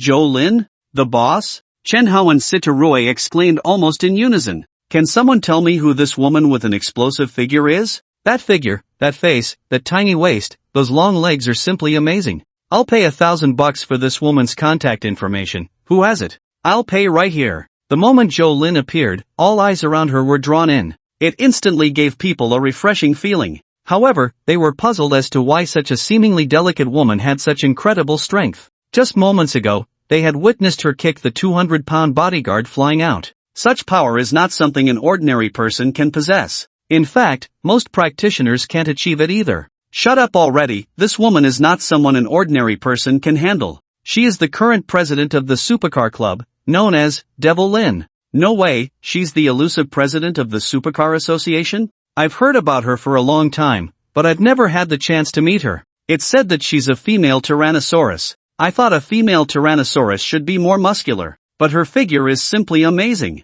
Fu Kanxiong's eyes narrowed into a dangerously sharp glare. Damn it, why is this woman here? Wasn't she supposed to not come? Do you know why Fu Kanxiong came up so late? He was prepared for two scenarios. If Zhou Lin was present, he wouldn't have come. Because as long as Zhou Lin was there, not to mention fighting, even racing wouldn't be a match for her. If she showed up, it would only end in him being beaten. And if Zhou Lin wasn't there, then it was time for him to deal with Chen Hao. So he had been waiting. The event had already started, and Zhou Lin still hadn't appeared. He thought she wasn't coming. That's when he brought his people up in full force. But in the end, that woman still showed up. Zhou Lin, you came just in time. The moment he saw Zhou Lin, Chen Hao was ecstatic. Don't be fooled by her delicate appearance. She was a master at fighting. She had fought the school bullies from middle school to high school. In college, she constantly sought out members of the martial arts club for sparring. After a few bouts, the martial arts club was scared off. They had no choice but to disband. What could they do? They couldn't win. Who could stand being beaten every day? The martial arts club was gone. Then she set her sights on the taekwondo club. As a result, just a day later, the taekwondo club announced its disbandment. After entering her second year, this woman took leave every few days. The reasons for her absences varied. One moment she said she was going to climb Mount Everest, the next she claimed she was going to the wilderness for survival challenges. One time she said she was going to Songshan to challenge the monks there. Another time she said she was going to Wudong to compete with the Taoists. Once during summer vacation, she went to Jiuhua Mountain and stayed for a full 6 months. Seeing her stay up there for so long, Chen Hao thought she had become a nun. But that wasn't the most outrageous part. The most outrageous part was that just before graduation, when everyone else started their internships, she told Chen Hao she was going to Huashan. When Chen Hao asked her what she was going to do there, her answer was, to debate swords at Huashan. I can't believe that. The most ridiculous part was just a few days ago when she told Chen Hao, I observed the celestial phenomena, there may be demons descending upon the world. This fairy must go to Kunlun to exorcise them. Look at that. Is that something a serious person would say? But regardless of whether she's serious or not, this woman can really fight. Even now, with Chen Hao's physique reaching 85, he still wouldn't have the confidence to take her on. Zhou Lin, I knew you would come. Chen Hao walked over and, in front of everyone, gave Zhou Lin a big hug. With Zhou Lin joining in, Wu family siblings, let's see how you can still act tough. This scene caught the attention of those around them. Everyone's eyes widened. Brother Hao actually hugged the boss? Those who knew Zhou Lin understood that this woman, let alone a hug, hadn't even let any man touch her hand. At first, some were skeptical. They wanted to try their luck with her. Of course. Who wouldn't want to make a move on such a beautiful girl? But what happened? After sending breakfast for over a month, they thought they would finally win her over. Surely holding her hand would be possible, right? Guess what? They didn't even get to hold hands before Zhou Lin threw them into the river. Since then, who would dare to touch her? So, when everyone saw Chen Hao hugging Zhou Lin, the first thought that flashed through their minds was, Hao Gu is in trouble. But then, 1 second passed, 2 seconds passed. Nothing? It's actually fine? The president didn't make a move? Not only did she not make a move, but they also saw the president gently lift Chen Hao's chin with her fingertip. In a voice that would never be revealed in front of this group of rich second-generation kids, she said, "How about it, sister, did I come at the right time?" Siturue looked at the scene in disbelief. The boss actually smiled at Haogu? When has the boss ever been this gentle? Siturue hadn't seen Jolin, the president, for over half a year. He excitedly ran over. "Boss, I missed you so much." He opened his arms, thinking that if Chen Hao could hug her, then Siturue should be fine too. But what happened? Whoosh! A shoulder throw. With just a simple shoulder throw, Siturue was sent flying. He landed hard on the ground. "Oh no! I won't have a rectal tear, will I?" Painfully, Siturue cried out. He was puzzled. They were both men, so why did Haogu get to hug her while he couldn't? "Why you are the president of the Supercar Association?" Chen Hao's eyes widened. When Siturue called her boss, Chen Hao finally realized. Jolin nodded. With a confirmed answer, Chen Hao was so angry he almost jumped up. 10 years, I've known you for 10 years, Jolin looked at him seriously. 18 years. Chen Hao really couldn't understand. Why did Jolin always say 18 years? 3 years in middle school, 3 years in high school, 4 years in college. No matter how you count it, it's 10 years. Where does the 18 years come from? Even if the math teacher taught it, it's still 10 years. You can't be telling me that we met when we were 3 or 4 years old. Come on. Who the hell remembers such small things? Chen Hao didn't have time to pursue this question. This woman, a liar. A big liar. Thinking back to the past, when he was so poor he could barely make ends meet, she not only didn't support him but also came to his place every day to mooch off his food.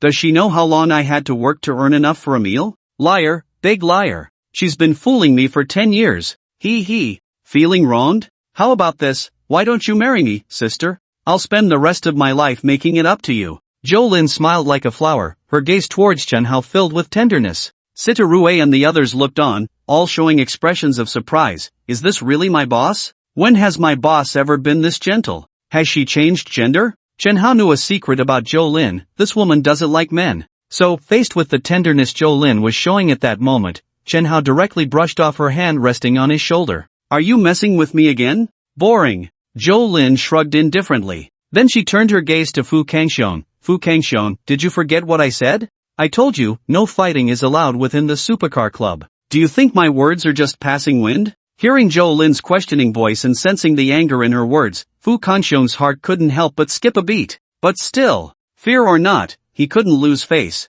With so many people watching, if he backed down, how would he stand in Mindu in the future? It wasn't just his little brothers around. There were internet celebrities. There were streamers. And quite a few streamers were still live streaming. How many eyes were watching? How could the young master of the Fugwa group back down? Fu Kangxiong placed his hopes on the Wu siblings. They were the strongest here. The two siblings joined forces, believing they could easily deal with a mere woman. However, what Fu Kangxiong never expected was this. Young Master Fu, our cooperation ends here, farewell. Wu Yufeng clasped his fists towards Fu Kangxiong and then turned to leave with his sister Wu Wanqing, under Fu Kangxiong's utterly incredulous gaze. They got into a Land Rover and quickly disappeared from everyone's sight. The Wu siblings ran away? Fu Kangxiong looked utterly incredulous. The Wu siblings were bodyguards that Fu Kangxiong had hired at a high price from the Anbang Group. The Anbang Group had always prioritized its reputation above all else. Protecting the employer was synonymous with maintaining that reputation.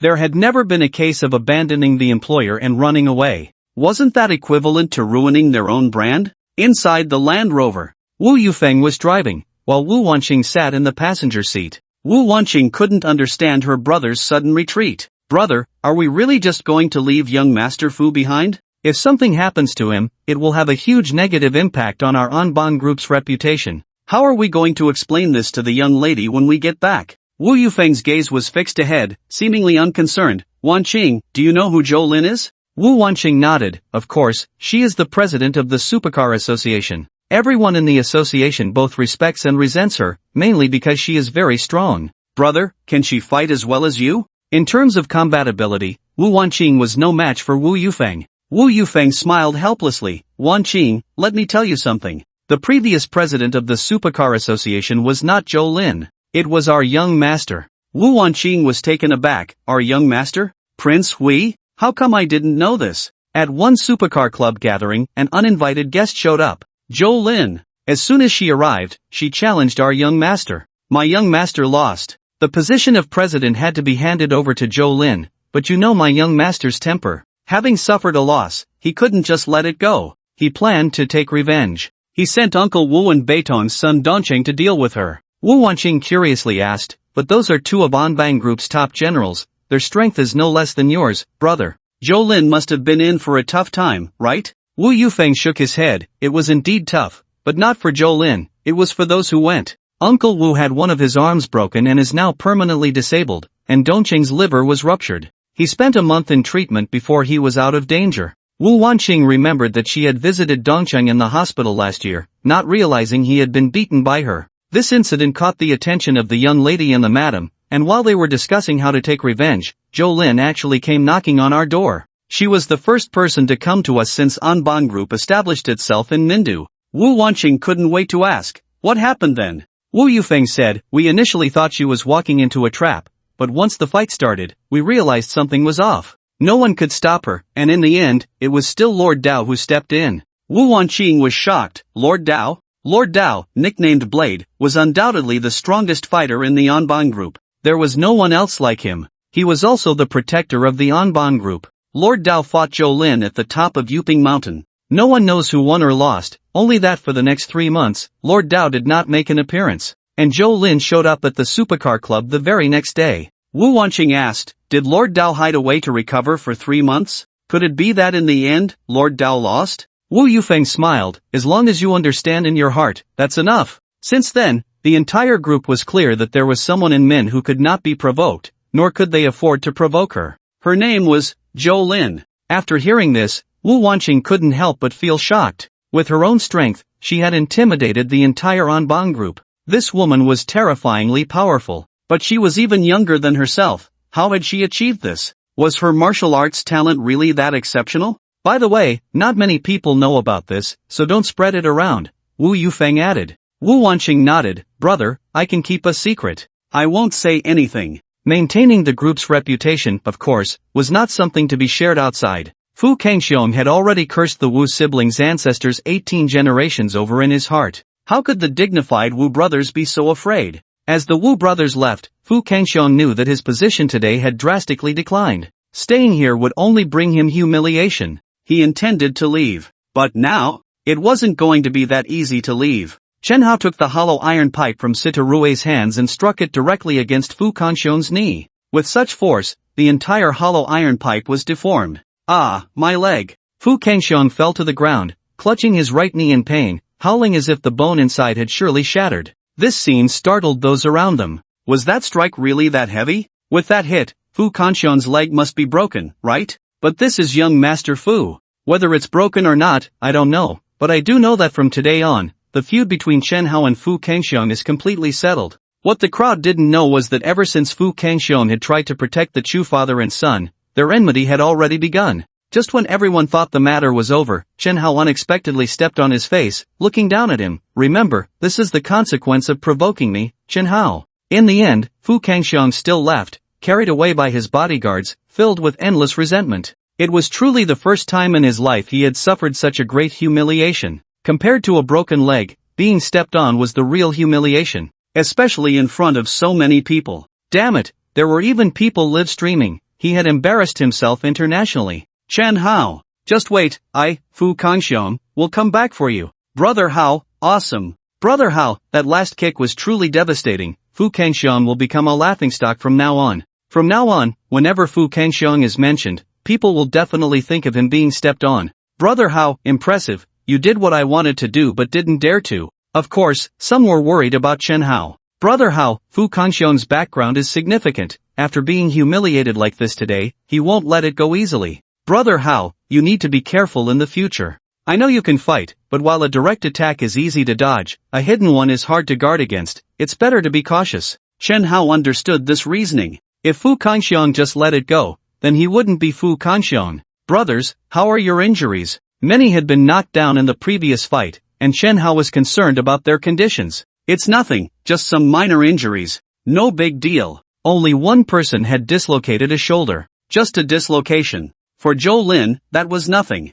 With a crack, it was fixed. At this moment, Chen Hao remembered something very important. He still hadn't completed his system task. The system task was to win the championship in tonight's race, so he proposed that everyone have a race. Having just won a victory, this group of rich second-generation kids was still in high spirits. Chen Hao made a suggestion, and they all agreed. Only one person disagreed. Zhou Lin. In her words, if I participate, what will you all do? Chen Hao directly gave her the universal hand gesture. Damn, can't you just stop showing off? Half an hour later, when Chen Hao crossed the finish line first, the system's voice rang in his mind. Ding, congratulations to the host for completing the racing task. Reward, God-level financial analysis ability. As the voice echoed, countless financial knowledge inexplicably filled Chen Hao's mind. After absorbing this knowledge, Chen Hao couldn't help but be astonished. He had studied finance in college, but these analytical abilities were nowhere to be found in textbooks. Profound and extensive. Absolutely profound and extensive. Ding, considering the host's low strength, unable to deal with the combined efforts of the Wu siblings, this task specially rewards physical fitness. The system's voice sounded again. Goodness, what a surprise. Previously, when triggering special rewards, the maximum was just an increase of 10 points in physical fitness. This time, a direct increase of 50? System, I love you. Chen Hao's physical fitness was originally 85. Now, with a sudden increase of 50 points, it reached an astonishing 135. Now he could easily dominate everything. Previously, when fighting against the Wu siblings, in a 1-against-2 situation, Chen Hao couldn't defeat them. It should be noted that Chen Hao was only slightly stronger than Wu Wanqing. His strength was comparable to Wu Yufeng. In a one-on-one fight, Chen Hao was not afraid of any of them. But if they teamed up, he was absolutely no match. But now it was different. His physical fitness had suddenly increased by 50 points. Even if there were 10 Wu siblings, Chen Hao was confident he could handle them all. I wonder how strong I am now. I need to find someone to test it out. Chen Hao thought of Zhou Lin. Zhou Lin always gave him a sense of profound mystery. He also wanted to see what her strength was like. However, when Chen Hao got out of the car, there was no sign of Zhou Lin. Even Xiao Xiao was nowhere to be seen. He immediately called. Chen Hao, hey, where did you run off to? Zhou Lin, I went home. Chen Hao, you didn't even say a word about going home. Zhou Lin, Xiao Xiao is tired and wants to sleep. Chen Hao, after you drop Xiao Xiao off, come out for a drink. Zhou Lin, no time, I'm not drinking anymore, I'm leaving Minda soon. Chen Hao, where to? Zhou Lin, Changbai Mountain. Chen Hao, what are you going so far at night for? Zhou Lin, this fairy is observing the celestial phenomena at night. There may be evil spirits descending from the northeast, so I'm going to Changbai Mountain to exorcise demons and eliminate harm for the people. Chen Hao, here we go again? Last time she said she was going to Kunlun Mountain to exorcise demons. This time, Changbai Mountain? Does she think I'm a 3-year-old? Chen Hao, get lost. This woman has definitely read too many novels. If she can't be called out, then forget it. Later, under Situ Rue's suggestion, these rich second-generation kids all went to a bar. Situ Rue was a regular here. During this time, Chen Hao told Situ Rue to thoroughly investigate the Fugua group. The Fugua group had declared war on Hualong capital, and Chen Hao had severely taught Fu Kangxiang a lesson. The Fugua group's offensive would only become more ferocious. Knowing oneself and knowing the enemy ensures victory in every battle. Situ Rue patted his chest and guaranteed that he would take care of this matter, and by the day after tomorrow at the latest, or tomorrow at the earliest, he would uncover everything about the Fugua group. A group of people drank until dawn. By the time Chen Hao returned to Minduiping, he was already feeling a bit tipsy. With the increase in physical fitness, his alcohol tolerance had also risen, but he still couldn't handle the crowd. Not getting completely drunk was already quite impressive. What puzzled Chen Hao was that the living room light was still on. On the coffee table in the living room lay a laptop, its screen displaying a stock price trend chart. Chen Hao glanced at the stock chart. Then, a bizarre scene unfolded. After today's trend, a future trend appeared. What is this? Wait, can I see the future trend of the stock? Chen Hao rubbed his eyes, thinking he was hallucinating from drinking too much, but after rubbing his eyes, he could still see it. This god-level financial skill, can it really show the future trend of stocks? What a wonderful use. With this, wouldn't I become a stock god? I'm going to get rich. Without needing to guess, Chen Hao knew it must be young Mimi who had come over. So far, she was the only one who knew the access code to his home. Why did this woman come to my house so late at night? Chen Hao's house was too big, with 800 square meters on one floor. There were several bathrooms. As his physique improved, Chen Hao's hearing also increased significantly. He noticed the sound of running water coming from the bathroom next to the pool. Is Mimi taking a shower in there? Let's give her a surprise. Chen Hao hid by the door. Not long after, the bathroom door opened from the inside. A woman in pajamas walked out, drying her wet hair. Chen Hao, hiding behind the door, stepped out and hugged her from behind. Pressing close to her ear, he whispered, "What do you want to do coming to my house so late at night?" At the same time, Chen Hao's hands accurately located two focal points. Just as he pinpointed them, he suddenly felt something was off. The scale was wrong. The feel was also wrong. Chen Hao certainly understood what Yang Nini's scale was. Could it be that this isn't Yang Nini? The woman was caught off guard by Chen Hao, her body stiffening in place, and when she reacted, "Ah, pervert!" Chen Hao quickly stepped back. The woman turned around, arms crossed over her chest, glaring fiercely at Chen Hao. Only then did Chen Hao see her face clearly. Her beauty was exotic, like a fusion of Eastern and Western beautiful elements. "Oh my, isn't this the top star Dilly Reba? How did she come to my house?" Chen Hao was absolutely certain that he hadn't mistakenly entered the wrong door because he was drunk. This was definitely his home. But how could Reba be in his house? And taking a shower in his house? In reality, Chen Hao didn't know Reba. There was no reason for her to appear in his home. But why was she here? This left Chen Hao utterly confused. However, it must be said that top stars are indeed top stars. They are just beautiful. Have you ever seen Reba without makeup? Probably not. Chen Hao was now admiring her bare face. Although her bare face couldn't compare to her made-up look, it was undeniable that even without makeup, she could outshine most women. Especially her skin. It was like creamy jade, moist and translucent, radiating a healthy glow. Her figure was graceful and slender, tall and curvaceous. Having just showered, she was wrapped in a bath towel, which covered her from her chest to her knees. Her hair was wet. She held a white towel in her hand, which she had just used to dry her hair. "Ah, pervert." The towel in her hand was thrown at Chen Hao, who dodged it by tilting his head. In her panic, Reba spotted a feather duster in the corner. Grabbing the feather duster with both hands, she pointed it at Chen Hao.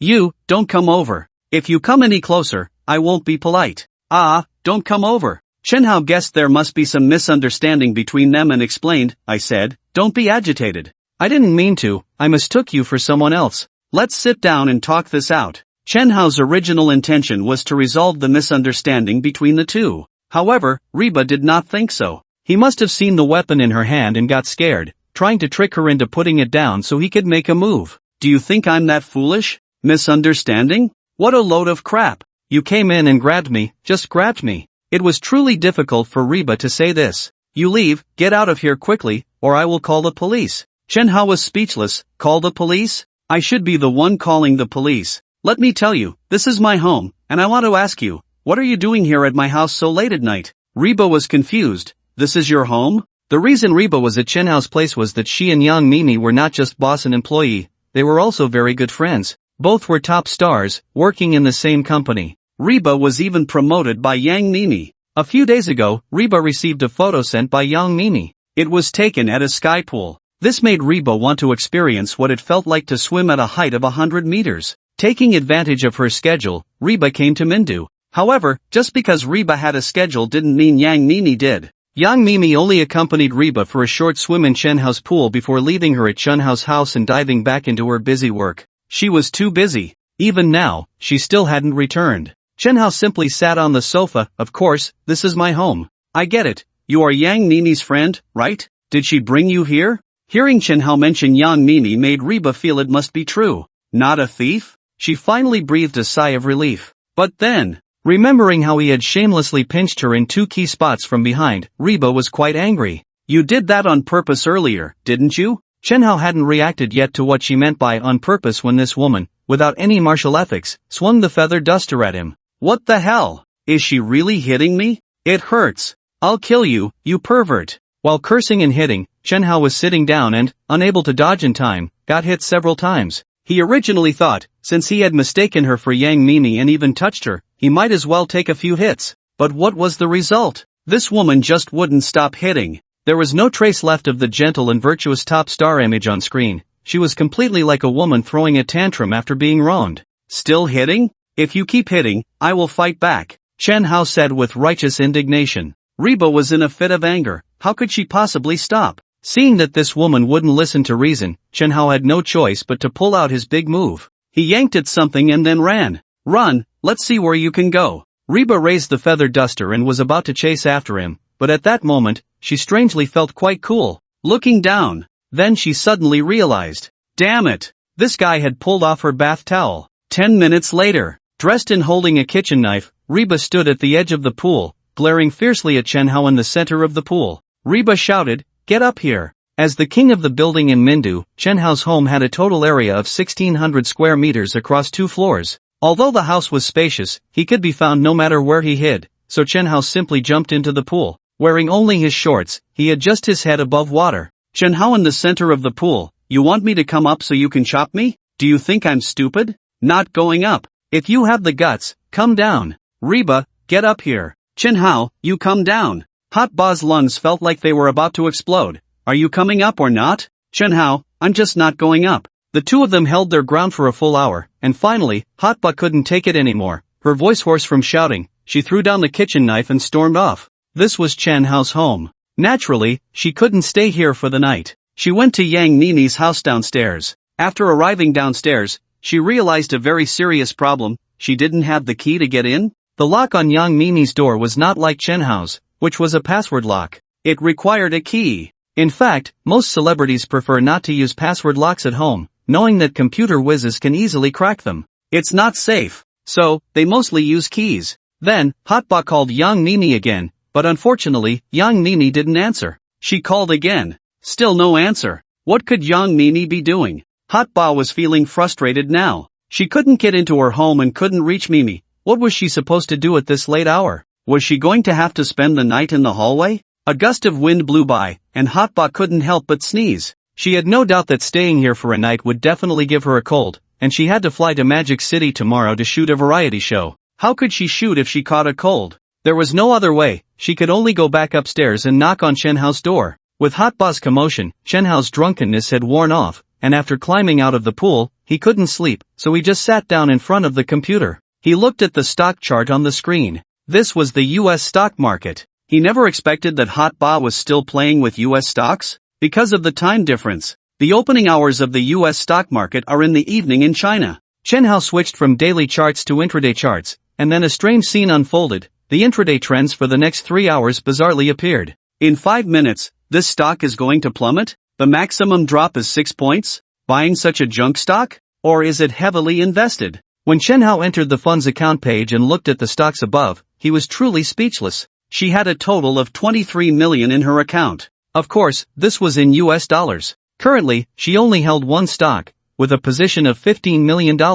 Based on a 6-point drop, in a few minutes, she would lose $900,000, and from the daily chart, this stock was just at the beginning of its decline today. Within a month, the drop could reach 70%. As for why it dropped like this, Chen Hao had no idea for now. Then Chen Hao looked at her past trading records. Good heavens! What the hell? This woman had invested a total of $100 million in the stock market, and now only had 23 million left, with a staggering loss of 77%? Forget it, let me help you out. Chen Hao clicked to sell, placing orders in batches to clear out all the stocks in her account. Knock, knock, knock. A knock on the door. Who is it? Knocking on the door so late, is there no sense of courtesy? Chen Hao walked over and looked through the peephole. What met his eyes was an unparalleled beauty, and seeing it was Hot Ba again, Chen Hao was quite speechless. Damn, here she comes again. Does this woman ever stop? Hot Ba shouted, Chen Hao, open the door. Chen Hao, I won't open. What a joke. Open the door?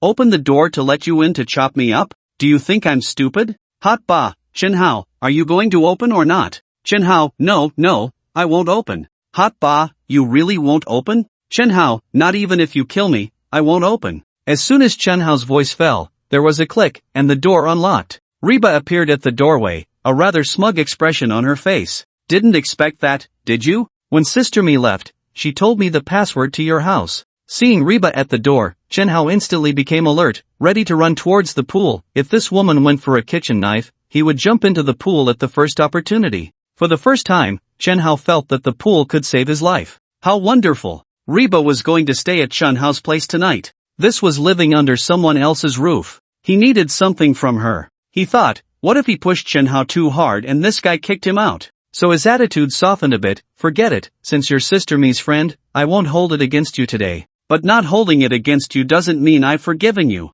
When Sister Mi comes back, I'll settle this account with you properly. Hearing this, Chen Hao breathed a sigh of relief. As long as she didn't chop me up. But then, Chen Hao was puzzled, since she wasn't going to settle accounts with him tonight. What was she doing at his house? Since you're not going to hold it against me tonight, can you go back then? Chen Hao asked. Reba, you want me to leave as soon as I arrive? Don't be like that. I have nowhere to go. How about we coexist peacefully for one night? Of course, Reba only thought this in her heart. Sister Mi told me when she left to wait here for her return and not to go anywhere, so I can't leave, Reba said weakly. She felt really embarrassed to say that she couldn't get into Sister Mi's house. She had nowhere to go. She had to stay at your place for one night. It was hard to say, so she made up a reason. Chen Hao was a very shrewd person and immediately saw through her little thoughts. I see, you can't get into Sister Mi's house, right? You want to stay at my place for a night? Chen Hao knew that young Mimi's house was opened with a key. It must have been that young Mimi left in such a hurry that she forgot to leave the key for Reba.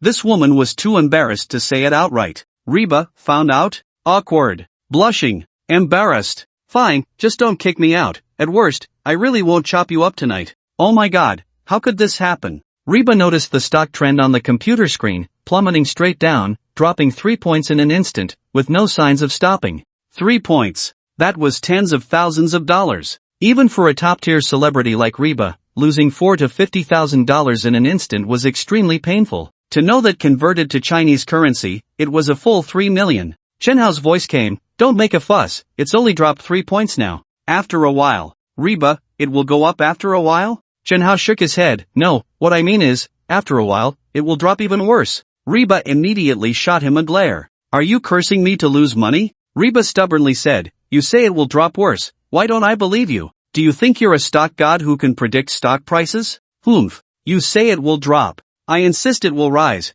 I want to go against you. Chen Hao laughed. Don't believe me? How about we make a bet? I say it will continue to drop, probably down to around 6 points before it stops. Reba, why don't I believe you? If you say it will continue to drop, Reba actually believes that. But to predict it precisely to 6 points? That would be overconfident, right? Even Buffett doesn't have that ability. Reba nodded. Alright, I'll bet with you. If it drops to 6 points and stops, you win, otherwise, I win. Chen Hao snapped his fingers. Since it's a bet, there has to be a prize. If I win. Here's the situation. I've been afraid of the dark since I was little, and I hope you can help me overcome this fear. Hearing this, Reba felt a surge of sympathy for Chen Hao. She knew that some people develop psychological shadows due to various reasons in childhood, and at night, they would be scared, with some even afraid to walk alone at night. They even had to sleep with the lights on. Reba never expected that such a handsome person could also have such psychological shadows. How pitiful. So she nodded and said, alright, if I lose, I'll help you overcome your fear of the dark. Tell me, how should I help you? Chen Hao said seriously, actually, it's quite simple. As long as you wear black stockings. In Chen Hao's mind, black stockings were the real deal. Reba was taken aback. It took her a while to react, then she grabbed a cushion from the sofa and threw it at him. Chen Hao, can you be any more shameless? Overcome the fear of darkness? I'll overcome you, you idiot. At first, when Reba heard Chen Hao's vivid and pitiful description, she really thought he had a psychological shadow from childhood. She was even thinking about how she could help him. But then the tone shifted. Wear black stockings. How utterly shameless. Reba really couldn't understand how Mi Jia could have such a shameless friend. She couldn't be bothered to deal with him. I'm going to check my stocks. Then she pulled over a chair, sat down in front of the computer, and focused on the stock trends. But the more she looked, the colder her heart felt. The more she looked, the more despondent she became. The stocks were plummeting, just half an hour had passed, and the stock price had reached an astonishing -6 before it showed any signs of stopping. Is it really at -6? Reba found it hard to believe and turned to look at Chen Hao in surprise. This guy must be guessing, right? I know I'm very handsome, but if you keep staring at me, I'll get shy too. Put. Chen Hao's sudden remark made Reba laugh. This guy has a bit of humor. Then she pointed at the computer screen. Chen Hao, how did you know the stock price would drop to -6? Did you analyze the trend chart? Reba had heard of some stock trading experts. They could analyze future trends from the charts. However, not every prediction would be successful. There were probabilities of both success and failure. Was Chen Hao one of those people? Want to know the answer? Chen Hao smiled. As long as you help me overcome my fear of the dark, I'll tell you. Get lost. He was being unserious again, and Reba suddenly didn't want to talk to him anymore. At that moment, Reba remembered a very serious problem. That is, if it dropped 6 points, didn't that mean she had lost nearly $1 million? Her market value was 15 million. A 6% drop. Exactly 900,000. A full $900,000, which converted to Chinese currency would be 6,500,000. Such a large sum of money, even Reba felt the pain. Another loss of $900,000. Why is my life so hard? Over the years, Reba had invested a total of $100 million in the stock market. Almost all the money she had earned over the years had been put in. But what was the result? After several years of turmoil, she was left with just over 20 million. The loss had reached an astonishing 80%. There couldn't be a more unfortunate stockholder in the world than herself. This junk stock, I'm not playing with you anymore. She had held this stock for over 20 days, recommended by a friend. At first, she made some profit and didn't sell. But a few days later, it started to drop. Now the drop had exceeded 20%. Reba decided to sell it and switch to another stock. As soon as Reba entered the fund's account page, she suddenly noticed that the available stock count displayed was 0. My stocks have been cleared? Oh my god. When were they sold? So, does this mean I successfully avoided today's drop? This drop was 6 points. $100,000. 100,000 regained, which instantly excited Reba. Yay yay yay. Overjoyed, she couldn't help but cheer and jump. But this jump caught Chunhao's attention completely. Reba's figure could rival young Nini's. Do you know why she usually prefers to wear loose clothing, unlike other stars who like to wear slightly tight outfits? It's because her figure is too large. She doesn't want to attract attention. A woman with real substance doesn't need to rely on clothing to boost her image. Then Reba entered the back end to check the trading records. It showed that the stocks were sold 45 minutes ago. Reba suddenly looked at Chunhao. Did you do this? Chunhao nodded, not denying it. If it wasn't me, who else could it be? With this junk stock of yours, selling it earlier could have minimized your losses. With Chunhao's affirmative answer, having recovered $900,000 in losses, Reba's opinion of him changed slightly. At that moment, her phone rang. As soon as she saw it was Xiaoman calling, Reba's temper flared up. The stock that had caused her loss was recommended to her by Xiaoman. She answered the call. Xiaoman, what kind of stocks are you recommending to me? In less than a month, my losses have exceeded 20%. No way, have you held this stock for a month? The other party pretended to be surprised. I remember when I recommended it to you, I told you it was for short-term trading. Why have you held it for so long? Short-term? Xiaoman did say it was short-term. But everyone has a different understanding of short-term. Some think 1 or 2 days is short-term. Others think 10 days, 8 days, or even a month is short-term. There is no specific definition. Unfortunately, Reba belongs to the latter group. Reba, let me ask you, during the days I just recommended it to you, wasn't the stock still rising? If you had sold it then, you wouldn't have lost. It's because you didn't sell it. How can you blame me? After Xiaoman said this, Reba felt she made a lot of sense. It did rise a bit at first, and she didn't sell. She held on, which is why she lost so much. Xiaoman, I knew you wouldn't harm me. Is there a better stock? Recommend one. This time I'll listen to you. When you say buy, I'll buy, and when you say sell, I'll sell. Reba, considering our good relationship, I'll recommend you another one, Moon Energy. You can buy it now. However, this stock will have significant price fluctuations recently. Don't worry about those fluctuations, just sell when I tell you to. Reba believed her completely. After hanging up, she entered the code for Moon Energy. The computer screen displayed the stock chart for Moon Energy. Chunhao took a glance. Goodness, what a mess. This stock isn't just dropping, it's crashing off a cliff. Reba was very excited and first checked her remaining funds in the account. Her current plan was to invest all her funds. Just as she was about to place the order, Chunhao, who had been silent for a while, finally spoke. If you invest all your funds in this stock, your account will be cleared within 2 days. Reba found it amusing. Cleared? Although she was a novice in stocks, she knew what being cleared meant. It meant she would have nothing left. How could Xiaoman possibly recommend a stock that had lost every single penny to herself? Impossible. Compared to Chunhao, whom she had only known for an hour, Reba naturally trusted Xiaoman, with whom she had years of friendship, much more. Ignoring Chunhao's advice, she invested all her funds into Moon Energy. Chunhao shook his head secretly, not listening to your brother's words, and you're going to suffer the consequences. Just wait, I'll see how you cry later. Reba still had over $20 million in her account, and she poured it all in. Then she comfortably stretched and yawned. So sleepy. I want to sleep. Looking at the time, it was already past 2 in the morning. If it weren't for the fact that she had no engagements the next day and could rest all day, she would have been asleep long ago. But now the question arose. Where would she sleep? There were many rooms here, but which one should she choose? Chen Hao, where should I sleep? Reba asked. Chen Hao pointed in the direction of the rooms. There are plenty of rooms, just pick any one you like except for mine. After looking around, Reba chose a relatively spacious room. She specifically checked the door lock of this room. It was not broken. Would Chen Hao have a spare key? What if he had a spare key and came in while I was asleep? When Chen Hao saw that she had chosen the room next to his, he immediately ran back to his own room. He carefully checked the door lock of his room. Then he ran to the kitchen and hid the kitchen knife away. Reba was curious. Chen Hao, what are you doing? Chen Hao replied, you tell me, if I let you stay at my place, isn't that inviting a wolf into the house? What if you come at me with a knife while I'm asleep? Remembering the scene where she had chased him with a kitchen knife before, Chen Hao still felt a lingering fear. This woman is truly terrifying when she goes crazy. Chop you? If I were to chop you, it would be in front of Sister Me. I want her to see what kind of friends she has. Sister, I'm tired, I'm going to sleep. Reba yawned again, remembering that her computer was still in the living room. She planned to put it away first.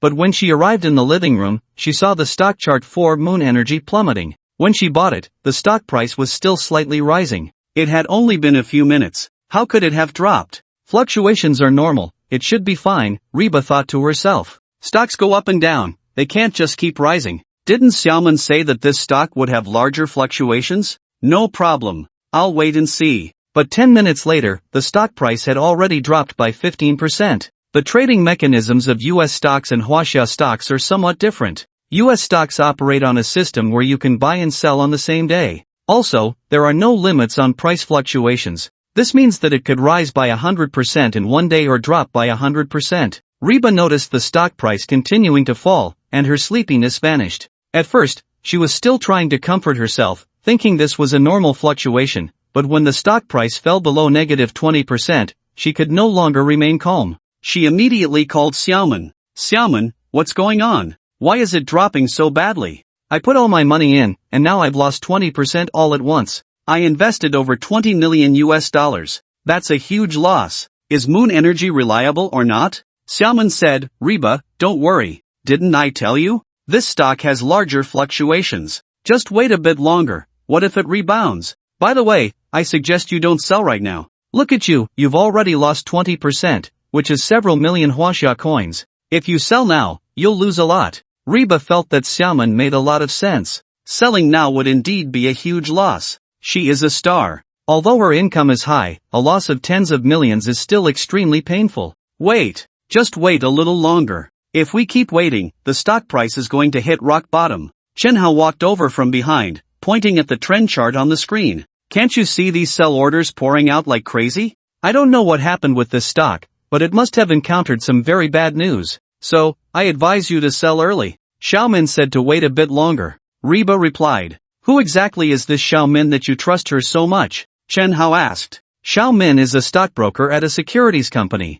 I met her on a plane once, and she has been recommending stocks for me to buy over the years. Chen Hao was speechless. You dare to trust stocks recommended by a stockbroker? This is clearly a tactic to exploit familiarity. Let me ask you, when she recommends stocks to you, do you sometimes make money and sometimes lose money? But overall, do you lose more than you gain? Reba nodded. She had been trading stocks for 3 years, investing a total of $100 million.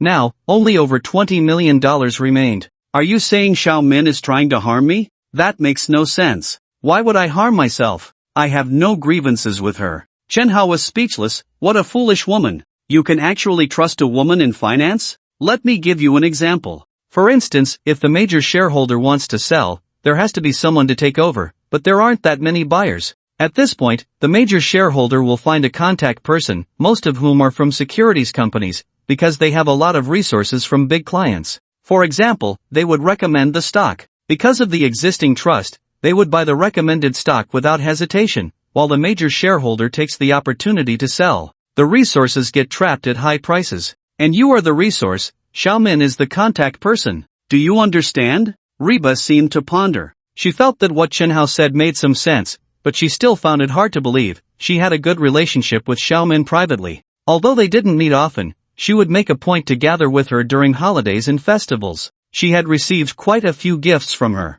She always regarded Xiaomin as one of her good friends. How could someone so close to her want to harm her? Seeing that she was still hesitating, Chen Hao told her, if you don't believe me, you can try. Reba asked, how do I try? Chen Hao said, just sell all the stocks you have right now. Within 10 minutes, she will definitely call you and will want you to buy back in. Reba stared at Chen Hao. I believe you think you're a god? But, I'll give it a try. Reba immediately sat down in front of her computer. Since there were many sell orders now, she could only sell at a low price. It took her a full half hour to clear out her stocks. She checked her loss status. She had lost a full 30%. It hurt. Chen Hao, I've sold all my stocks. If Xiaomin doesn't call me, just wait and see how I deal with you. Then, it was time to wait. Ring ring ring. Just 3 minutes later, Reba's phone rang. She picked up her phone, looked at the caller ID, and her eyes widened. It really was Xiaomin? As soon as the call connected, Xiaomin spoke with a questioning tone. Hello, Reba, why did you sell all the stocks of Moon Energy? Didn't we agree that you would wait until I told you to sell? Xiaomin, I couldn't hold on anymore. I saw the stock drop so much, I was afraid it would all disappear. Didn't I tell you that this stock has some big fluctuations? This is all within the normal range of fluctuations. I originally wanted to help you make some money, but you didn't listen to my instructions. Xiaomin pretended to be helpless. Reba, it's not too late now. You can still buy in. Hearing this, Reba's eyes widened in disbelief as she looked at Chen Hao. Did he really guess everything? Did Xiaomin really want her to buy in again? Was Xiaomin just deceiving her all along? Reba finally believed it now, her voice rising several decibels. Xiaomin, I thought of you as a good friend. How could you do this to me? Reba, I don't know what you mean. How did I harm you? Reba questioned. I just want to ask you, are you sure Moon Energy will rise again soon? Xiaomin paused for a moment. Since she had been exposed, she stopped pretending. Forget it, since you've seen through me, the game is over. Reba, you really are quite foolish. I've been playing you for 3 years, anyone else would have seen through it long ago. My car, my house, my savings, all thanks to you. Just like that, if you want to buy stocks in the future, keep looking for me, haha. Xiaomin mocked. Reba was stunned. Calling me foolish? Why are you calling me foolish? You are the foolish one. Your whole family is foolish. Reba felt extremely wronged. I considered you a friend. You actually treated me like an ATM? And you call me foolish? Xiaomin, do you even understand that this is fraud? Reba said angrily. Fraud? Xiaomin laughed, continuing to mock. Just because you say it's fraud, it is? You can report me, you can sue me. As a veteran in the financial world, Xiaomin knew very well that even if Reba reported her, she wouldn't be able to take her down. Reba, Xiaomin, you. Xiaomin cut her off. What about me? Reba, let me tell you, you are the most foolish woman I've ever seen. You're naive and have too much money. If I don't con you, who should I con? After saying that, Xiaomin hung up the phone. Was Reba really foolish? Of course not. She was just too innocent, too easily trusting of others. She always believed, human nature is inherently good. Little did she know how many people in this world would do anything for money. She called me foolish? She called me foolish again. And hung up on me? Wah wah wah. Feeling wronged, Reba buried her face on the table and cried loudly. She cried so sadly. Have you ever seen a top influencer cry? Probably not. Chen Hao had seen it. It wasn't pretty at all. She cried for a full 10 minutes, her eyes swollen from tears. After crying it out, her mood wasn't as gloomy anymore. Chen Hao, why don't you comfort me? Huh, where is he? Reba felt that Chen Hao was really inconsiderate. She was crying her heart out, and he didn't even try to comfort her. But, when she lifted her head, she realized he was gone. Chen Hao had already returned to his room. Women crying. Annoying. He hid away in his room for peace. When Reba arrived at Chen Hao's room, she saw him sitting in front of the computer, leisurely watching stock charts. Some time ago, Chen Hao had entrusted his stock account to Lingyu. Lingyu had helped him open AU's stock account. Reba stood behind Chen Hao, watching him buy and sell from time to time. Buying low and selling high in the short term? Did he think he was a god? In the U.S. stock market, the system allows for unlimited buying and selling on the same day. Even though Reba was a novice in stocks, she understood that buying low and selling high relied purely on luck. It was possible to succeed once or twice. Want to succeed every time? Don't dream. This guy really thinks he's a stock god? Even a stock god can't succeed every time, right? Let's see how you lose money. Reba simply stood behind Chen Hao, not disturbing him, just watching him trade stocks. She planned to mock him fiercely once he lost money. But then, after Chen Hao successfully operated on more than a dozen stocks, how could that be possible? Reba's eyes widened in disbelief. If only 1 or 2 stocks were successful, it could be attributed to luck. But for more than a dozen stocks to succeed?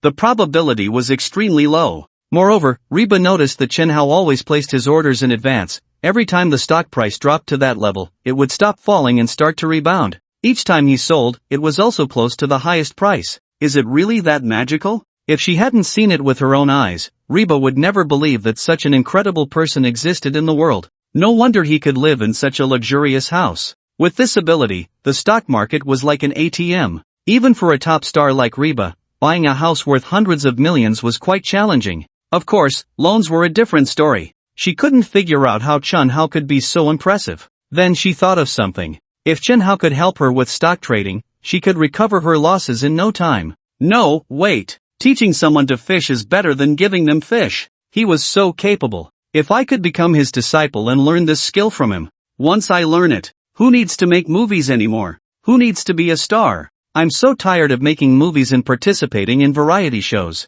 Counting money at home every day sounds much better. Chen Hao, can I discuss something with you? Reba found a chair and sat next to Chen Hao, shedding her previous domineering and fierce demeanor. She suddenly became as gentle as water, which made Chen Hao feel a bit uncomfortable. Acting cute? Was her voice a bit high-pitched? What did this woman want? Chen Hao immediately became alert. When she was outside, she acted like she was ready to fight. Now she was suddenly so gentle? Flattery without reason is either deceitful or malicious. Chen Hao decisively refused. There's nothing to discuss. I haven't even said what it is. How can there be nothing to discuss? It won't be anything good anyway. Chen Hao shrugged nonchalantly and pointed to the door. Turn left when you go out. Your room is there. I'm not seeing you off. Just let me finish before you refuse. Can you teach me how to trade stocks? Chen Hao looked at her. You want to learn stock trading? You want to be my disciple? Reba nodded eagerly. Chen Hao, think about it. I'm a well-known actress. If people find out you have a top star as your disciple, wouldn't that be quite impressive? Without a second thought, Chen Hao replied, turn left when you go out. I'm not seeing you off. Take a disciple? What a joke. Do you think I need you to boost my reputation? Seeing Chen Hao refuse so decisively, Reba had to pull out her trump card. Chen Hao, if you agree to take me as your disciple, I'll help you overcome your fear of the dark. Hearing this, Chen Hao looked at her in surprise. Was this a yes or a yes? After considering for 3 seconds, Chen Hao refused. Take you as a disciple? Teach you how to trade stocks? How could I teach? My ability is a reward from the system. How could I possibly pass on the ability to see the future of stocks to you? Even if I wanted to, I couldn't. To take a step back, even if I could teach, on what basis would I teach? Just because you acted cute, sold a little charm, and offered to help me overcome my fear of the dark, I should teach you such important knowledge? There's no way it could be that cheap. Chen Hao said bluntly, out, left turn, not seeing you off. Don't forget to close the door. Faced with Chen Hao's indifference, Reba was furious. I lowered my stance so much, I acted cute. I even mustered the courage to say I was willing to wear black stockings for you to enjoy. And you still won't agree? I'm a big star. As long as I wiggle my fingers, countless wealthy men would flock to worship at my feet. But you, Chen Hao? Humph. You're really infuriating, completely impervious to my charms. Being rejected by Chen Hao hit Reba hard. Forget it. I won't seek you out anymore. At worst, I'll just stop playing the stock market. I can make movies, shoot commercials, and appear on variety shows. I can still earn a decent amount of money. Wait a minute. Just as Reba was about to leave, Chen Hao called out to her. Reba's heart leaped with joy. Have you changed your mind? Are you going to take me as your apprentice? You're thinking too much. I mean, although I can't take you as my apprentice, but I can help you manage your stock account. Although Reba felt a bit disappointed, at least Chen Hao could help her manage her account, which brought her some comfort. With his skills, he should be able to help her make a lot of money. Chen Hao's voice came again, but, upon hearing him say but, Reba immediately shot him a glare. This guy really has conditions. Actually, I still hope you can help me overcome my fear of the dark. Reba, I can't believe this. Do men really enjoy seeing women in black stockings this much? Are they really that attractive? Reba shrugged. It's not that I don't want to help you overcome it. It's just that my luggage is at Miji's house, and my stockings are in my suitcase. Sorry about that. Why don't you help me manage the account first, and I'll wear them for you later. Before she could finish her sentence, Reba saw Chen Hao pull a set of keys from the drawer of the bedside table. He tossed the keys to Reba. This is the key to Miji's house. It wasn't surprising that Chen Hao had the key to Yang Miji's house since he knew the password to her door. Holding the keys, Reba was stunned. 3 seconds later, she threw the keys at Chen Hao. Chen Hao, why didn't you say you had the key to Miji's house earlier? Reba felt like crying again. This guy is so infuriating. He knows I can't get in and didn't mention he had the key? Am I just a joke to him? Is this fun? An hour later, Yang Mijie returned home, dragging her exhausted body. They had just finished shooting a new movie, and she still had to supervise the post-production.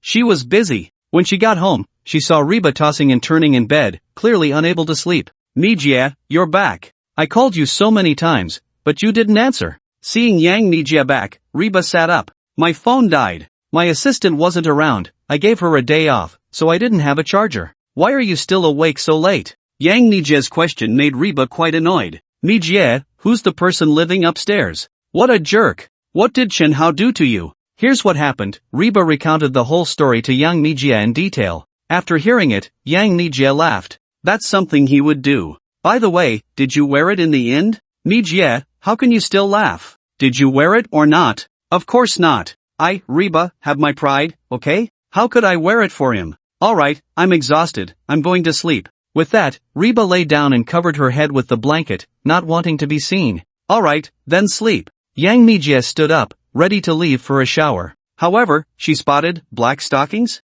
2 pairs? She immediately understood. Surprised, she turned back to look at the blanket-covered Reba. Is this your pride? This little girl actually knows how to tease me? Is this Chen Hao taking advantage of my absence to bully my sister? Just wait and see how I deal with you. Yang Mimi first took a shower, changed into a set of home clothes, and sprayed on some perfume. Afraid of being recognized, she put on sunglasses that covered most of her face. Still feeling insecure, she added a baseball cap. Looking at herself in the mirror, even if someone took a picture, they probably wouldn't recognize me, right? Only then did she sneakily make her way to Chen Hao's floor. This floor only had Chen Hao's family. She entered the password. Click. The door opened. Then she slipped inside with a whoosh. Phew! She let out a sigh of relief. Being a star has its downsides. Even visiting someone at night feels like being a thief. The living room lights were still on, but Chen Hao was nowhere to be found. Has he gone to bed? Yang Mimi thought Chen Hao was in his room and was about to head there.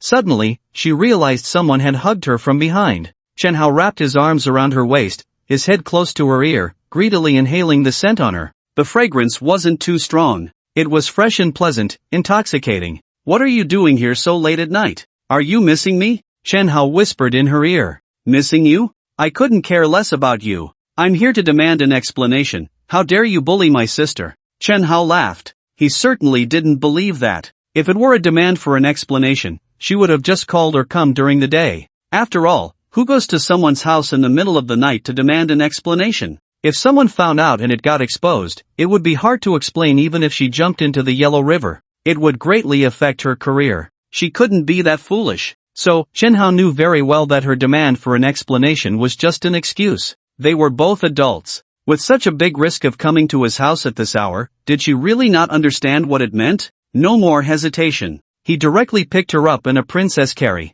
Yang Mimi didn't refuse, wrapping her arms around Chen Hao's neck, gazing at him with affection. To the bedroom or the living room? Chen Hao asked for her opinion. Yang Mimi's face flushed slightly, a rosy hue enhancing her charm. In a low voice, she said, the balcony. When Chen Hao heard that they were going to the balcony, he was momentarily taken aback. The balcony? He wouldn't even dare to think of that place. He couldn't believe those words came from Yang Mimi's mouth. This woman really knows how to play. The next morning, the sun had already risen, and when Reba woke up, it was already past 9. She grabbed her phone and opened the stock trading app. When she saw that all the stocks in her account were profitable, she couldn't help but exclaim, Chen Hao helped me build my position about an hour before the market closed. He bought 3 stocks in total. One made a profit of 15%. The other 2 are around 20%. My God! The U.S. stock market has no limits on price fluctuations, so some stocks can be quite volatile. Did I just make $3 million? That's over 20 million Chinese yuan? My God? This is way faster than making money from filming. Who exactly is Chen Hao? After a night of interaction, Reba's attitude towards Chen Hao had completely changed, from initially despising him and wanting to kill him to having to rely on him and eventually trusting him. Now, she was even more curious about Chen Hao. She hurriedly ran to Yang Mimi's room, wanting to inquire about Chen Hao and learn more about him. The curtains in Yang Mimi's room were drawn, blocking out the sunlight, making it feel somewhat dim. The air conditioning was set to 21 degrees. Yang Mimi had buried her head deep in her nest, sleeping soundly. Reba had called her for a long time before she finally woke up, groggily asking, "Reba, what time is it? It's already 9:60, aren't you getting up?" Yang Mimi, still half asleep, replied, "There's no schedule in the morning, let me sleep a bit longer." "Sister Me, why do I feel like you're especially tired? What's wrong, are you sick?" Yang Mimi thought, how could I not be tired? I worked until dawn yesterday. I was with Chen Hao until 6 in the morning, and I had originally estimated that with Chen Hao's stamina, it would take at most an hour to finish. The previous times had all been around an hour, but for some reason, last night it stretched to 3 hours. How did it suddenly become so intense? Tired. Exhausted. I've only been lying down for a little over 2 hours and you've already woken me up. I haven't even had enough sleep, how can I not be tired? If it weren't for you being at my house, afraid you'd find out about my relationship with Chen Hao, I would have just slept at his place. I hadn't planned to tell anyone about my affair with Chen Hao, not even Reba. The more people know, the greater the risk of it getting out. I'm not sick, just tired. Then Sister Me, who exactly is Chen Hao, and what's your relationship with him? We're just ordinary friends, let me wake up first before we talk about anything. With that, Yang Mimi pulled the blanket over her head and went back to sleep. Tired, it felt like her body was falling apart. Seeing that Yang Mimi was really exhausted, Reba decided not to disturb her anymore. Just ordinary friends? Sister Me actually has such an impressive friend. Reba freshened up. Then she dressed up a bit, put on sunglasses and a baseball cap. The elevator arrived at Chen Hao's place. Reba thought to herself, he helped me earn so much money, it's not too much to come thank him, right? Yes, I'm just here to thank him, nothing else. Just as she stepped out of the elevator, her phone rang, and she found it was a video call from Sikhun. Reba had a decent relationship with Sikhun privately. Sikhun looked listless, feeling blue, like a mushroom. "Baby, what's wrong?" Reba asked. "I was hoping to make some money in the stock market, but I've lost almost everything, even my underwear, and the pay from the last drama went into it too, feeling blue, like a mushroom." Reba first logged into her stock account, then took a screenshot of the trading page. Sent it over. Picture. Sikhun took a look and her eyes lit up. "Wow, all 3 stocks are up more than 10%, Reba, how did you do it?" "Hee, I found a stock god to help me trade, this is the position he set up for me last night, impressive, right?" Sikhun nodded vigorously, "Impressive, my brother." "Reba, who is he, so amazing? Hurry, recommend him to me. Don't hang up the video, I've arrived at his place, you can ask him yourself in a bit." Arriving at Chen Hao's doorstep, Reba didn't knock but directly entered the password. In the pool, Chen Hao was on the phone with Ling Yu. Originally, the plan was for Chen Hao to go to her house today as Ling Yu's boyfriend. However, after becoming the general manager, Ling Yu was too busy, even on the weekend she couldn't get away. Last night, Moon Energy was her masterpiece. Although Moon Energy was listed in the U.S., its production base was in the country. Fughua Group was the second largest shareholder of the company. Fughua Group had declared war on Hualong Capital, and naturally, Hualong Capital wouldn't sit idly by. The first shot was aimed at Moon Energy. Ling Yu spent a large sum to bribe an executive from Moon Energy, who revealed some negative news about the company. Not knowing was one thing, but asking was shocking. Moon Energy was not only suspected of financial fraud but also of fabricating core technology. Fabricating core technology was outrageous. This was no longer just a matter of delisting, the CEO would likely be imprisoned. Last night, the stock price plummeted, nearly halving. Today, the Fughua Group would surely take some countermeasures to completely destroy Moon Energy, and as the instigator of this incident, Ling Yu naturally had to be present. So, she informed Chen Hao that she wouldn't be going home today. She gave Chen Hao 2 choices. First, he could go by himself. Second, they could reschedule. Chen Hao was immediately dumbfounded. "Go by myself? You want me to face your parents, grandparents, and all your relatives alone without you there? That's ridiculous." "Second, I choose the second option. I was all set to meet my future mother-in-law, and now you say we're not going?" Chen Hao was frustrated. After hanging up, he crawled to the shore. Just as he got on land, Reba came running over with an excited expression, holding her phone. "Sikhun, did you see? I wasn't lying to you, isn't he handsome?" Reba pointed the camera at Chen Hao. "He's really handsome, and his body is great." Sichuan's eyes lit up. Chen Hao had just come out of the pool, wearing only a pair of swim trunks, his 8-pack abs exposed to the gaze of the 2 women. Even they, who had seen many handsome men and beautiful women, couldn't help but be amazed. "Hello, big brother." Sikhun greeted Chen Hao warmly. "Who are you? A big star? Wow, really? I know you, I love watching the movies and TV shows you're in." Chen Hao showed an excited expression. "Hello, fairy sister Ife. Sichuan's face immediately darkened. Do I look like Ife? Reba shot Chen Hao a glare. Chen Hao instantly understood Reba's meaning. Sorry, I mistook you, you're not Ife. Hello Sikhan. Reba? Sikhan, I can't believe this. I don't look like Sikhan either. Not Sikhan either? Oh, I get it, you're lying? Sikhan nearly spat blood. Suppressing her anger, I can't get angry, getting angry will give me wrinkles. The atmosphere was incredibly awkward, and Reba quickly stepped in to ease the tension. Sikhan, don't listen to this guy's nonsense, he's just joking with you. Chen Hao, isn't that right? Reba kept giving Chen Hao meaningful looks. Chen Hao nodded repeatedly. That's right. Just joking. In reality, he only felt she looked familiar, but he really didn't recognize her. Actually, Chen Hao wasn't a fan. He couldn't accurately name most celebrities. He mixed up names. Just like the first time he saw Yang Mimi in the elevator, he couldn't tell if it was really her until she left the elevator. Chen Hao, here's the situation. Sikhan is my good friend, and she's been losing quite a bit in the stock market recently, so I hope you can help her out. For Chen Hao, trading stocks was really simple now. But why should I help her? We just met. You say one word, and I'm supposed to help? That's too easy for you.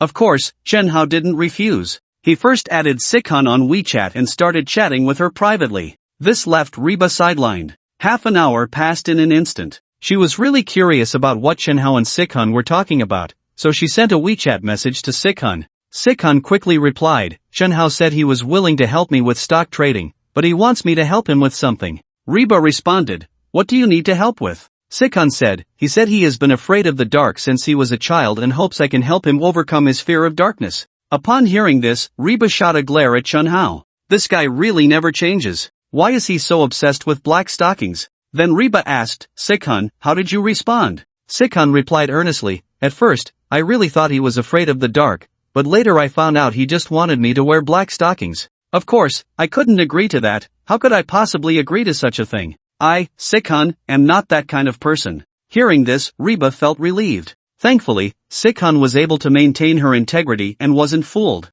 After ending the call, however, she was taken aback when she saw Chen Hao leisurely looking at his phone as she exited WeChat. Curious about what he was so focused on, she snatched the phone away. Then, she saw on Chen Hao's phone screen, pictures, pictures, pictures, 3 consecutive selfies sent by Sikhan. Each one featured her in black stockings. Reba's forehead was instantly filled with countless stars. What happened to her principles? What happened to her refusal? Sikhan, you've changed. Sikhan, you even deceived me. That evening, by the roadside, at a barbecue stall. How go, over here. Siturue stood up to greet Chen Hao as soon as he saw his car stop. Chen Hao had arranged to meet with Siturue the day before. Not only was Siturue there, but Su Rui's and Fuichen had also arrived. Siturue smiled and said, the barbecue here is quite good, though the environment isn't great. How good, I hope you don't mind. Su Rui's joked, the barbecue tastes good, I see someone has ulterior motives. Fuichen chuckled and glanced inside the shop.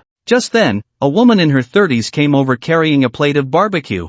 Siturue immediately stood up to take it from her. Seeing Siturue so attentive, Chen Hao understood right away. This guy had 2 major hobbies, racing and women. He always went for women older than him, all over 30. In his words, younger women lack that charm. The allure of mature women is something that young girls can't just pretend to have. How good, let me introduce you. This is my fiancé, Yuding. Fuichen smiled and introduced, Yuding and I have already discussed it. We plan to get married in the second half of the year, and you must be there. Fuichen was actually quite young, only 24. He had just returned from studying abroad 6 months ago and was starting to take over the family business. Once married, the family business would be fully entrusted to him. His girlfriend Yuding, while not from a family as wealthy as Fuichen's, was still quite good. The union of their families could be considered a strong alliance. Congratulations on the upcoming wedding. I will definitely be there. Chen Hao sincerely wished them well. Yuding stood up with a smile, poised and graceful. Hello, Hao Gu. I've heard Ichen mention you. Today I finally get to see your true self. Ichen really didn't lie. Hao Gu is truly handsome. By the way, Hao Gu, do you have a girlfriend? I have quite a few single girlfriends. Before Chen Hao could respond, Su Rui's perked up. Yuding, I'm still single. Can you introduce me to someone? Yuding shot him a glare. You change girlfriends every few days and still say you're single? Put. Chen Hao laughed. C2 Rue and the others all laughed. At this time, the shop wasn't very busy, and the proprietress sat beside C2 Rue. Chen Hao could sense that, barring any surprises, C2 Rui would be taking a beautiful woman home tonight. The group was in high spirits. Chen Hao enjoyed this pleasant atmosphere. After a few rounds of drinks, C2 Rui found an excuse to send Yu Ting and the proprietress away. It was time to discuss serious matters. Hao Gu, here is the information we found on the Fugwa group. C2 Rui handed a file to Chen Hao. Yesterday, Chen Hao had asked C2 Rui and the others to help investigate the Fugwa group's background. Since war had been declared, it was essential to know both oneself and the enemy. Fu Yichen lowered his voice. Hao Gu, are you really planning to go head-to-head with the Fugwa group? They're not simple. Even though Fu Yichen and C2 Rui knew that Chen Hao was the boss of Hualong Capital, that alone still left a significant gap compared to the Fugwa group. They were worried that Chen Hao would suffer a great loss. To be honest, they wanted to help Chen Hao. But this was a clash between two superpowers. Although they were super-rich second-generation heirs, they were ultimately not the decision-makers in their families. They had no real power at home. Moreover, their families would definitely not get involved. Once they chose the wrong side and lost, it could very well lead to ruin. Therefore, whether it was Fu Yichen or C2 Rui, they wanted to help but felt powerless. Head-to-head? From the moment I broke Fu Kangxian's leg, do you think there's any chance for reconciliation between me and the Fugwa group? Chen Hao smiled indifferently. Hao Gu, you must not be careless. C2 Rui reminded him. The president of the Fugwa group, Fu Yongyan, who is also Fu Kangxian's father, is close with a big shot in the Inbang group. At this point, C2 Rui's voice suddenly stopped. 3 luxury cars drove up. All were Mercedes-Benz. They stopped in front of the barbecue stall, and then 2 young men in black clothes and pants got out of the first car. The young men were serious and unsmiling, with a tough demeanor that gave off the impression of retired soldiers. C2 Rui's brows instantly furrowed. Not good. Are they from the Inbang group? Boss Chen, my brother wants to see you. Please come with us. The 2 men in black approached Chen Hao directly, their voices deep and straightforward, asking him to go with them. Are you from the Inbang group? Chen Hao continued eating barbecue without turning around. The 2 young men did not deny it and nodded. Chen Hao couldn't help but marvel. The Inbang group really had some capability. He had just casually chosen a roadside stall, and they could find him so quickly. I don't know who your brother is, and I don't want to know. Chen Hao's voice was cold. Tell your brother that if he wants to see me, he should come himself. Why should I go see him? Who does he think he is? The 2 young men frowned immediately. One of them, slightly taller and with a fiery temper, couldn't tolerate Chen Hao's words about his boss. He wanted to explode but was stopped by the shorter young man, who reminded him, the boss said to invite him over. But he insulted the boss. Business is important, don't ruin the boss's good plans. The taller one reluctantly held back his anger. Boss Chun, do you know who my boss is? The shorter young man spoke with a hint of threat, realizing that without the option to act, he could only resort to intimidation to get Chen Hao to come with them. I said, I don't want to know who your boss is. Due to his relationship with the Wu siblings, Chen Hao had a poor impression of the Inbang group and spoke very firmly. I still stand by what I said. If he wants to see me, let him come himself. Not sending you off. Chen Hao issued an eviction order. The 2 young men exchanged a glance. If it weren't for the boss's orders not to act, they wouldn't have been able to endure such humiliation and would have started fighting long ago. At that moment, the rear door of the large Mercedes in the middle was pushed open, and a strong-looking young man in his 30s stepped out. He had a buzz cut and a stern expression. The slight furrow in his brow indicated that he was in a bad mood at the moment. Wu Yufeng. Situ Rui immediately recognized the approaching figure. Wasn't he the vice leader of the Shitong branch of the Onbine group whom he had just met yesterday? He was back again? Yesterday, the Wu siblings had been the enforcers by Fu Kangxiang's side. However, after the arrival of the boss, Zhou Lin, they had inexplicably left. Did they come back today specifically for revenge because they couldn't fight yesterday? The Situ Rui and the others were unaware that the Wu siblings were afraid of Zhou Lin. The newcomer did not come with good intentions. Situ Rui silently picked up an empty beer bottle from the ground, ready to fight and assist brother Hao at all costs. Fu Yichen and Su Rui's also sensed that the atmosphere was off. They exchanged glances, and one grabbed an empty chair while the other, like Situ Rui, picked up an empty beer bottle. However, what no one expected was, Boss, bring me 50 skewers of kidneys, 50 skewers of grilled meat, 1 more grilled fish, and 5 boxes of beer, ice cold, hurry up. Wu Yufeng shouted a few times before plopping down in the empty seat next to Chen Hao. Brother Chen, I hope you don't mind me sitting next to you. Wu Yufeng grinned, revealing 2 rows of big white teeth, and handed over a pack of Zhonghua cigarettes. Want one? Chen Hao was bewildered. What was Wu Yufeng up to? The moment Wu Yufeng approached, Chen Hao thought he was there to settle a score, and he was still thinking that his physique was over 100 now. This guy was clearly looking for trouble. But what was the result? It didn't seem like he was there to settle a score at all. Instead, there was a hint of trying to please him. Why? Chen Hao was completely confused.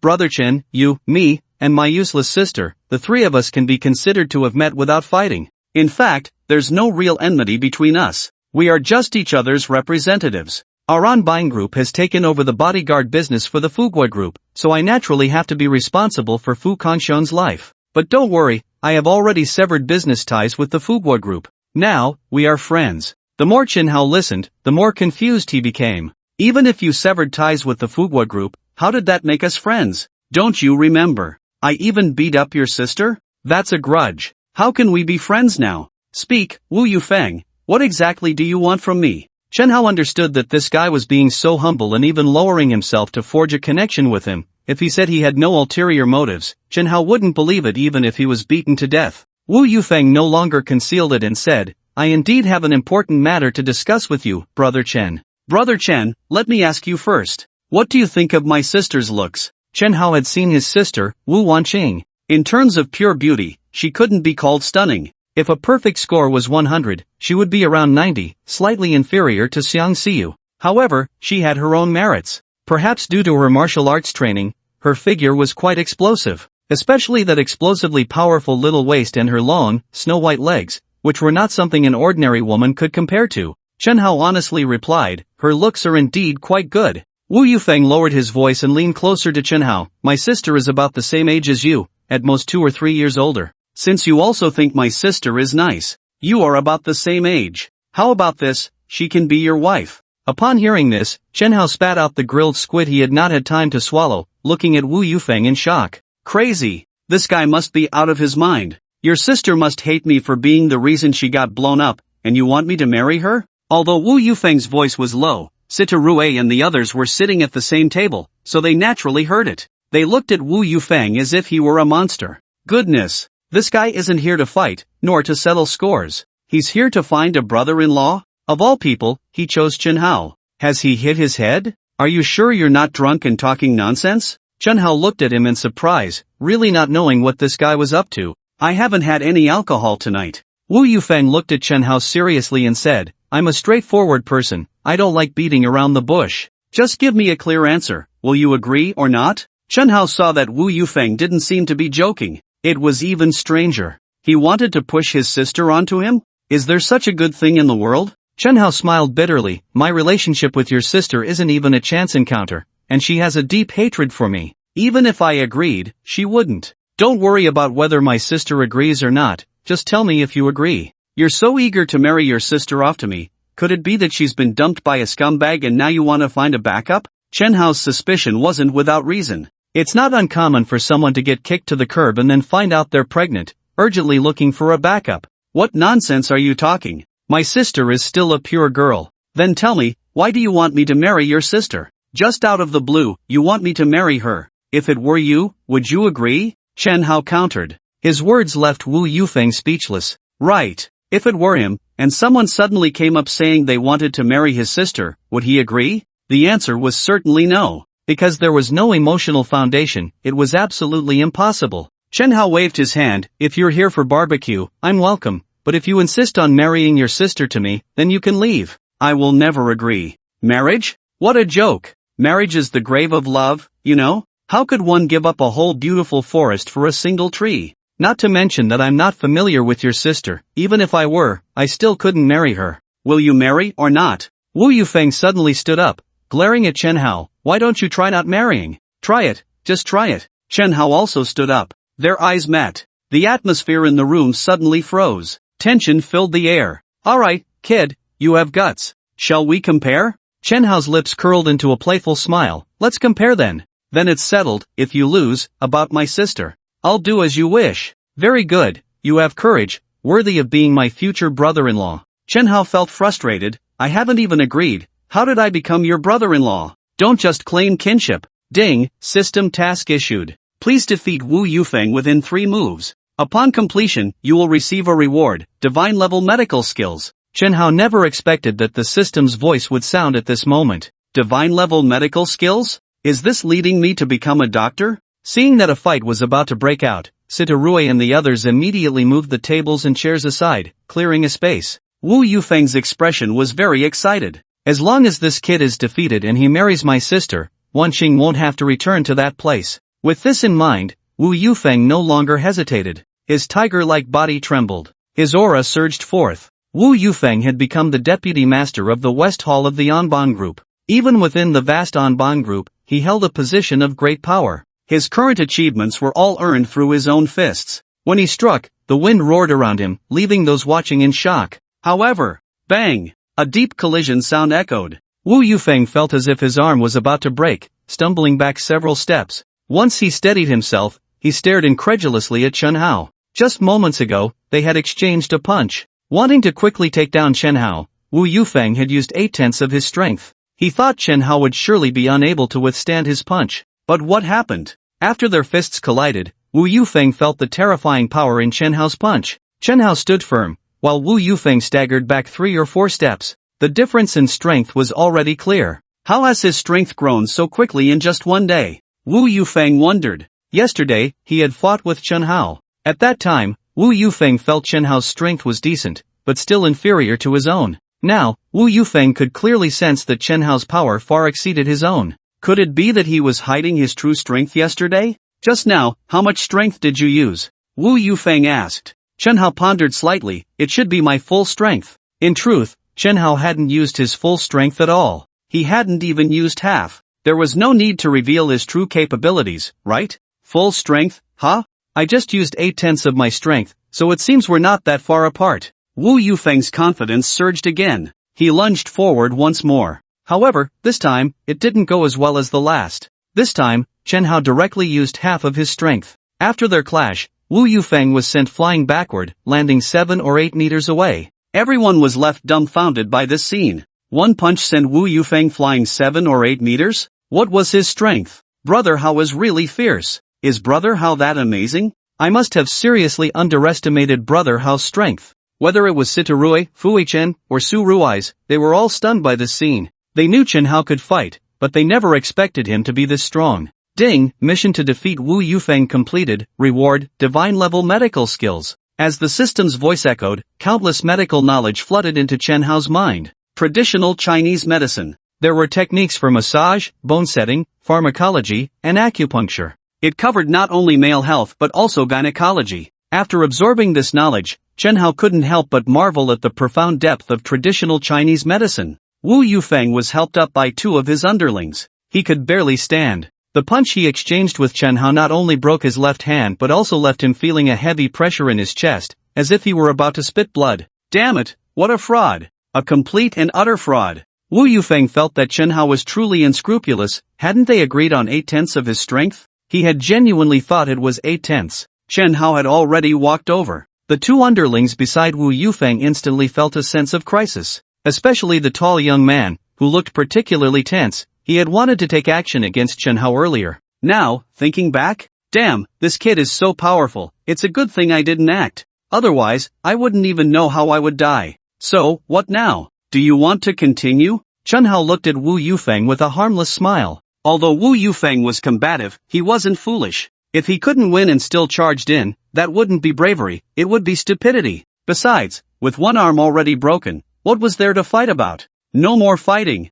Wu Yufeng grasped the spot where his right arm had fractured. Chen Hao, even though I've lost, I still hope you can seriously consider my sister. Crack! Wu Yufeng's hand was merely dislocated, and Chen Hao easily helped him treat it. Move it around and see how it feels. Wu Yufeng swung his arms a few times and threw a few punches. All healed. I didn't expect you could set bones? Have you studied traditional Chinese medicine? Wu Yufeng admired. Chen Hao nodded. When I was a child, I met an old man who gathered herbs in the mountains. He taught me some traditional medicine. It seems you encountered a benefactor. With your skills, I assume that old man taught you as well? The old man Chen Hao mentioned was a fabrication, otherwise, he wouldn't know how to explain his medical skills. He didn't deny it and nodded. Chen Hao, I still hope you can seriously consider my sister. As he spoke, Wu Yufeng bowed to Chen Hao. He knew that Chen Hao had definitely gone easy on him earlier, otherwise, his right arm wouldn't have just been dislocated. After Wu Yufeng left, Chen Hao felt increasingly uneasy.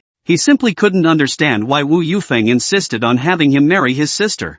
Strange things happen every year, but this year was particularly strange. Forget it, no more thinking. Time for some skewers. After all, marrying Wu Wanqing was out of the question. How could he give up an entire forest for a single tree? Wow, what a cool sports car. And there are 4 of them. Ai Qian, dressed in a short skirt and a white shirt, was walking past a barbecue stall when her attention was immediately drawn to the 4 sports cars parked by the roadside. Although she couldn't recognize the brands, the designs looked expensive. Ai Qian, keep it up. One day, you'll be able to afford a luxury car like this. Ai Qian had always had a dream. That was to become rich, extremely rich. Just 3 days ago, her company, Fuqiang Advertising Company, Ltd., was up for sale because her boss was in debt and eager to pay it off. Ai Qian felt this was an opportunity. So, she bought the company. Although it wasn't large, it was worth millions, and Ai Qian didn't have that much money. It was her best friend, Su Moran, who extended a helping hand.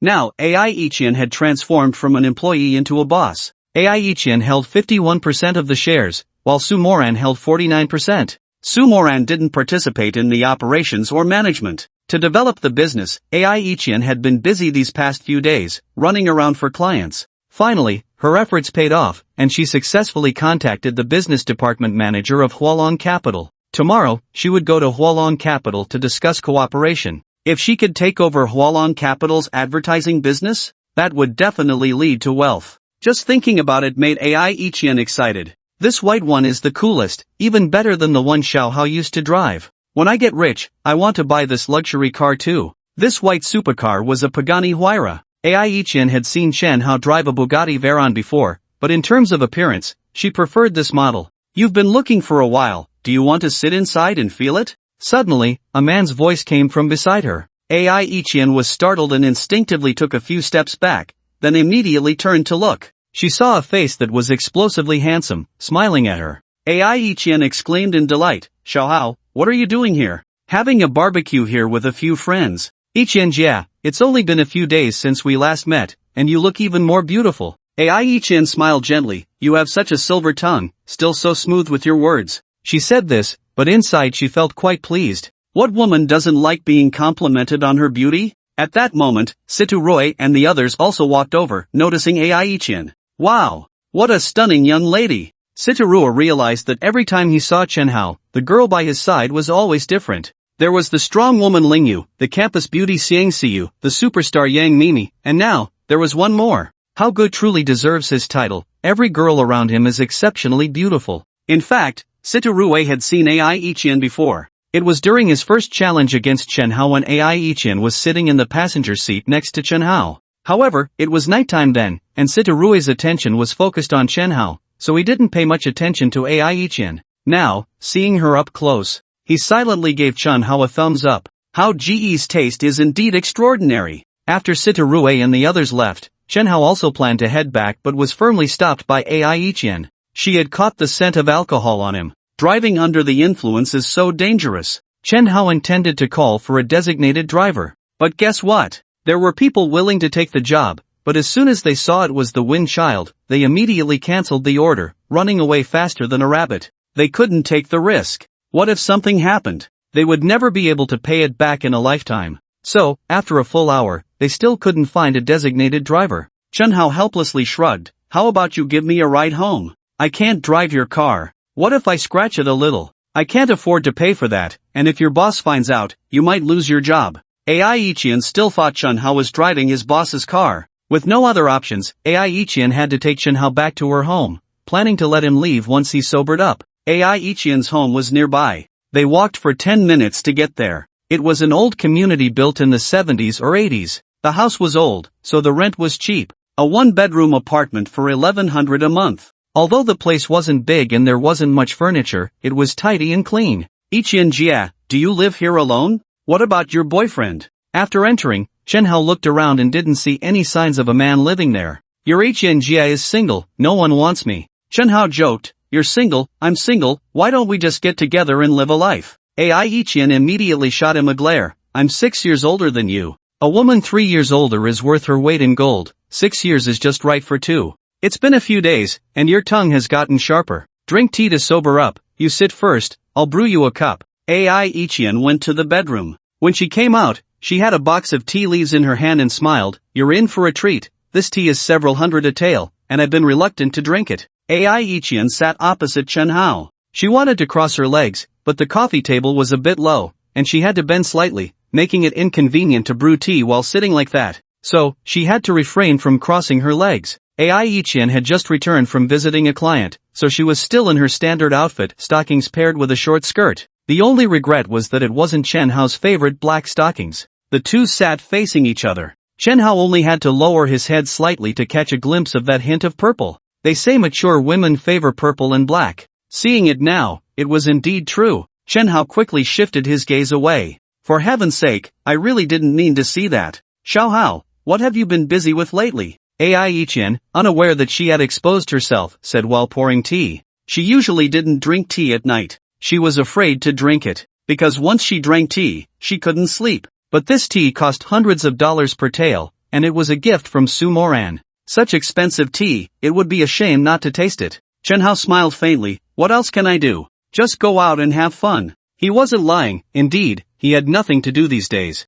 Hualong Capital was managed by Lingyu. Xingmenjuan was managed by Secretary Su. Chen Hao had completely become a hands-off manager. "Xiao Hao, I think this. Look at you, a graduate from a 985 university, working as a driver. It's really a bit of a waste of talent. How about this? Come help me, and I'll give you a managerial position. You have experience in business, and I believe you can handle it." Ai Ichian had always regarded Chen Hao as a younger brother and truly didn't want to see him waste his youth like this. Although he was now valued by his boss and driving every day, he couldn't possibly be a driver for life, could he? "Help you?" Chen Hao looked at her in surprise. He was a bit confused. "By the way, I forgot to tell you. I've already bought Fuchang Company, now I'm the boss of Fuchang Company." Chen Hao was surprised again. Although Fuchang Company was just a small company, it was still worth some money. With her financial resources, how could she possibly buy it? "It was Moran who helped me, she basically covered the costs. Your sister needs people right now, so why don't you come help me? With your looks, if the client is a woman, I believe it should be easy to negotiate. When it comes to business, beautiful women have their advantages, and handsome men have theirs too. For example, if the other party is a rich woman, having a handsome man present increases the chances of signing the contract by at least 30%. Are you asking me to sell my looks?" Ai Ichian chuckled. "Don't say it so harshly. You're at most selling your skills, not your body. Think it over, your sister won't treat you unfairly. Tomorrow, come with me to a place." Chen Hao certainly couldn't agree to Ai Ichian working at her company. Reason? To work? "I would rather die than go to work." And Chen Hao wanted to help Ai Ichian. There were plenty of ways to do that without being her employee. "Where are we going tomorrow?" Chen Hao asked. "I contacted the advertising department manager of Hualong Capital through connections, and we agreed to meet tomorrow." "Such a big company, I'm a bit scared. Can you accompany me?" Upon hearing this, Chen Hao immediately laughed. "Hualong Capital? Isn't that a coincidence? Sure, I'll go with you tomorrow." Ai Ichian smiled and said, "Then you should drive one of your boss's sports cars tomorrow. Take me in the sports car, and let Hualong Capital see our strength." Driving a luxury car to negotiate business is a common trick used by small bosses. It's for show. For example, if you are negotiating with two people, one drives a car worth over 100,000, and the other drives a $1 million luxury car, under the same conditions, which one would you choose to cooperate with? I believe most people would choose the one driving the $1 million luxury car because it looks more powerful. Ai Ichian saw that Chen Hao's teacup was empty and poured him another cup. Chen Hao was sitting opposite her, and for Ai Ichian to pour tea into his cup, she had to stand up. She leaned forward, her arm outstretched, just to reach Chen Hao's teacup. "This tea table was a bit too long. Once I make some money, I'll replace it for you." What Ai Ichian didn't expect was, just as she leaned forward and bent down, the button of her shirt suddenly popped open. "Open your heart." Chen Hao picked up his teacup and took a small sip. Suddenly, he caught a glimpse of the spring color that was laid bare. With a splutter, the tea he had in his mouth sprayed out. It turned out not to be a cushion, this was the real deal. When Chen Hao and Ai Ichian were colleagues at Fuchang Company, Ai Ichian always dressed quite casually. Her clothes were also relatively loose. So, it was impossible to gauge the scale of things. It felt like it wouldn't be small. But he never expected it to be so grand, so unexpectedly impressive. With this scale, even young Mimi could only look on in envy and concede defeat. "What's wrong with you? You sprayed my cup." Ai Ichian thought Chen Hao had choked and was about to find a tissue to wipe his mouth. But then she saw Chen Hao turn his head away and point at her chest. Only then did Ai Ichian lower her head to take a look. A beautiful blush quickly spread across her snow-white face. Damn it! How did it pop open? It never popped before. Why did it pop now? She first covered her chest with her hand, then stood up and went back to her room. She closed the door. Standing in front of the mirror, she first took off her shirt. Looking at herself in the mirror, she cursed silently. She had actually grown a bit more. At this age, she wasn't a 17 or 18-year-old girl anymore. How was she still developing? Ai Ichian felt a bit helpless. Not all women like bigger is better. Just the right size is truly good. If it's too big, it becomes a burden. For example, when running, it shakes a lot, and wearing a sports bra doesn't help. And then there's wearing clothes. The buttons pop open easily, okay? But now that she had grown this much, Ai Ichian had no choice but to accept it helplessly. Future husband, you're in for a treat, she silently said to herself, then changed into a home shirt and came back to the living room. To ease the awkwardness, Ai Ichian deliberately changed the subject as she walked over. Xiaohao, I have an appointment with manager Wang from Hualong Capital at 9 in the morning. You come pick me up at 8, and we'll head over early. Zhenhao smiled and said, no need to be that early, 9 o'clock is fine. After all, the appointment is at 9.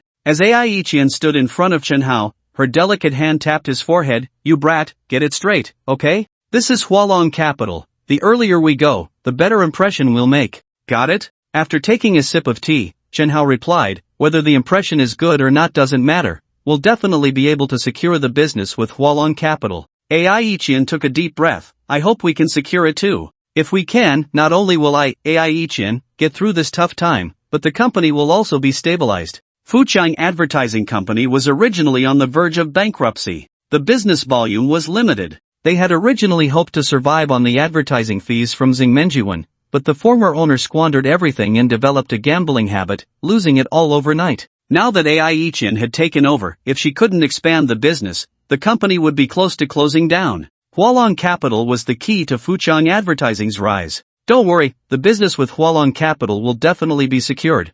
Zhenhao, guarantee it, Zhenhao said with a calm smile. Ai Ichian immediately shot him a glare. You think you can just say it and it will happen? Who do you think you are? What's wrong? Don't believe me? How about we make a bet? As soon as Ai Ichian heard this, she remembered the last time she met Zhenhao. They also made a bet. She lost, and then helped him overcome his fear of the dark. As a result, Ai Ichian pulled a trick, silk in his pants. Zhenhao was almost about to explode with anger. What's wrong? Do you want me, your sister, to help you overcome your fear of the dark? Fine, I promise you, if we really secure the business with Hualong, wearing black stockings isn't out of the question. Zhenhao immediately perked up. I want the kind with letters on them, not just regular stockings. Ai Ichian nodded. A smug smile of my scheme has succeeded appeared on Zhenhao's face. Ai Ichian yawned. She was so tired. After running around for business all day and walking so much, her back and legs ached. She stretched comfortably. Alright, I won't chat with you anymore. I'm so tired, I've been running around all day, and my whole body is sore. I'm going to take a shower and then sleep. Oh, by the way, Xiaohao, you just drank, so it's better not to go back. Just sleep on my sofa tonight. We'll go to Hualong Capital together tomorrow. Zhenhao joked, Sister Ichian, you want me to stay over? Don't tell me you're planning something untoward while I'm asleep? You can come at me, I won't resist. Ai Ichian smiled sweetly. You wish. Then she turned away. And then, suddenly, a gasp. Before Zhenhao could react, Ai Ichian had thrown herself into his arms. With a beautiful woman in his embrace, Zhenhao was filled with questions. This woman actively threw herself at me and says she's not planning anything untoward? When Ai Ichian realized she had actually jumped into Zhenhao's arms, a charming blush instantly appeared on her snow-white face. So awkward. She immediately tried to break free from his embrace. She wanted to stand up. However, as soon as her right foot touched the ground, a sharp pain shot through her ankle. The pain made Ai Ichian grit her teeth.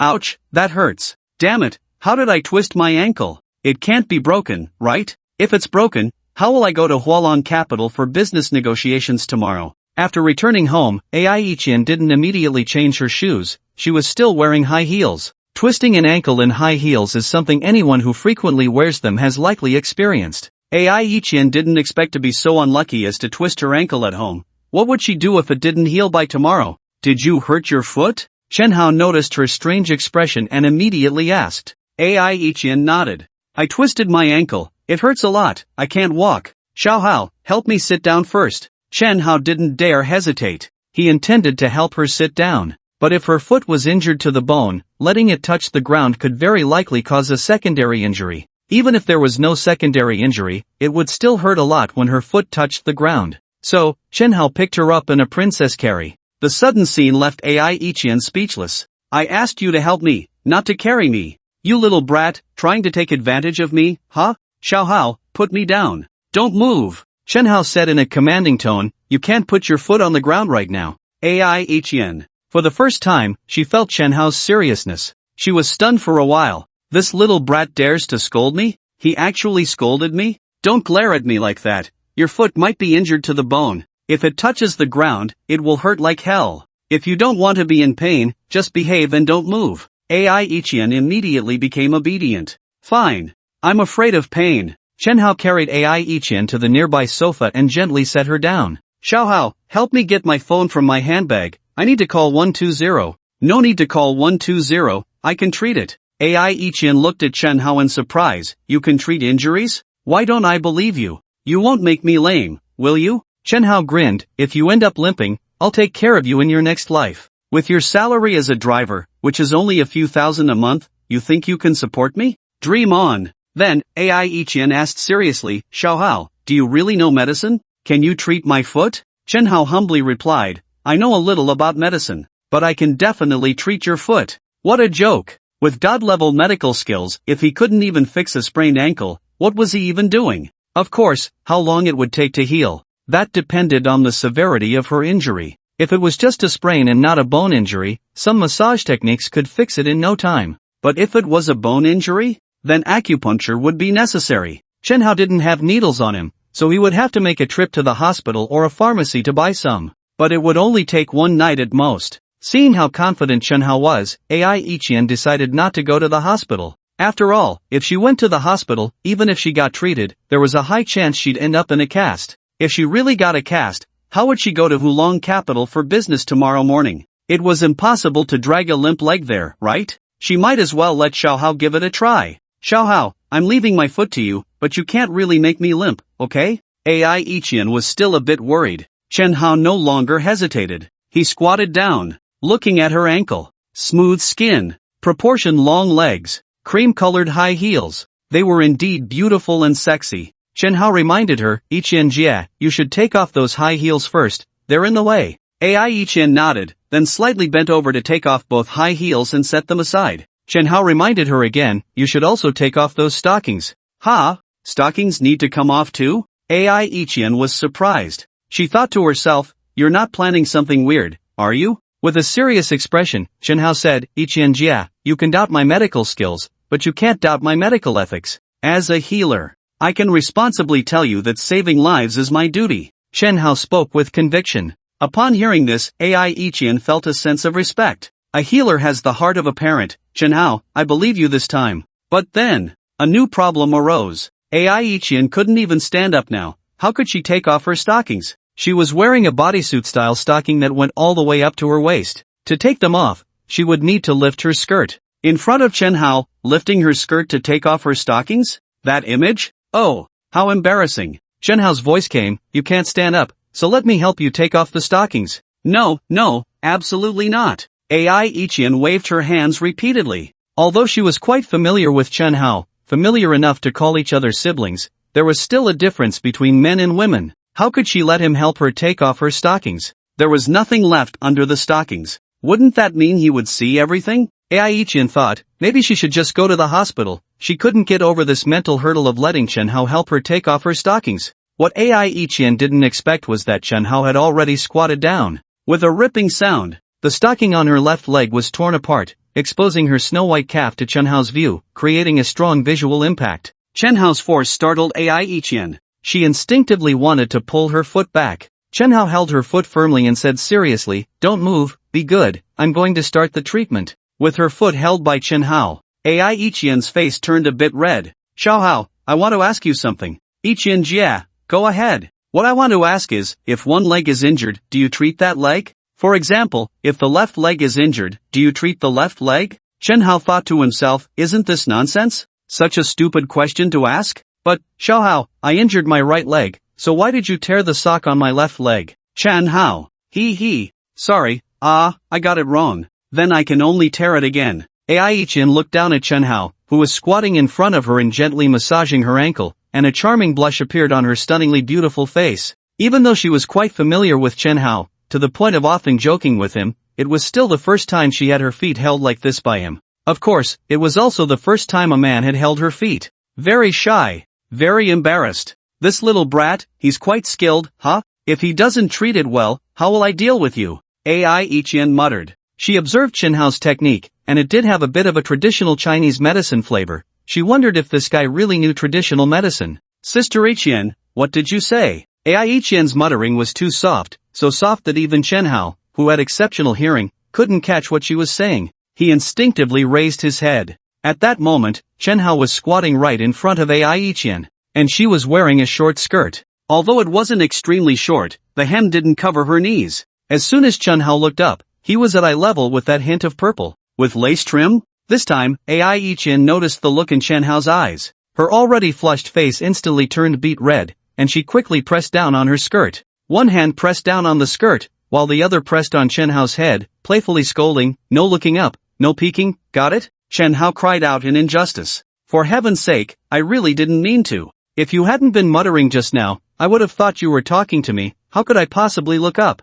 After that, Chen Hao indeed did not look up. He focused intently on the treatment. About 10 minutes later, Chen Hao stopped his movements. "Sister Ichian, it's done. You can stand up and take a few steps to try." Chen Hao stopped and stood up. "Is it really okay now?" Ai-chan was half convinced. Then she tried to stand up and found that her right ankle didn't hurt at all. She walked a few circles in the room. And the result? There was no difference from before she got injured. "Oh yeah, I'm better? This is really great." Just now, Ai-chan was genuinely worried. If it couldn't be treated in time, tomorrow's meeting with Hualong Capital would probably be ruined. Ai-chan looked at Chen Hao with joy. "Xiao Hao, how did you do it? They say it takes 100 days to heal a sprain, but you treated my foot in just a few minutes. It's truly amazing." Chen Hao smiled lightly. "So, what do you think? Are you impressed? Do you feel I'm particularly handsome?" Ai-chan immediately rolled her eyes at Chen Hao, full of yourself. But inside, she was increasingly curious about him.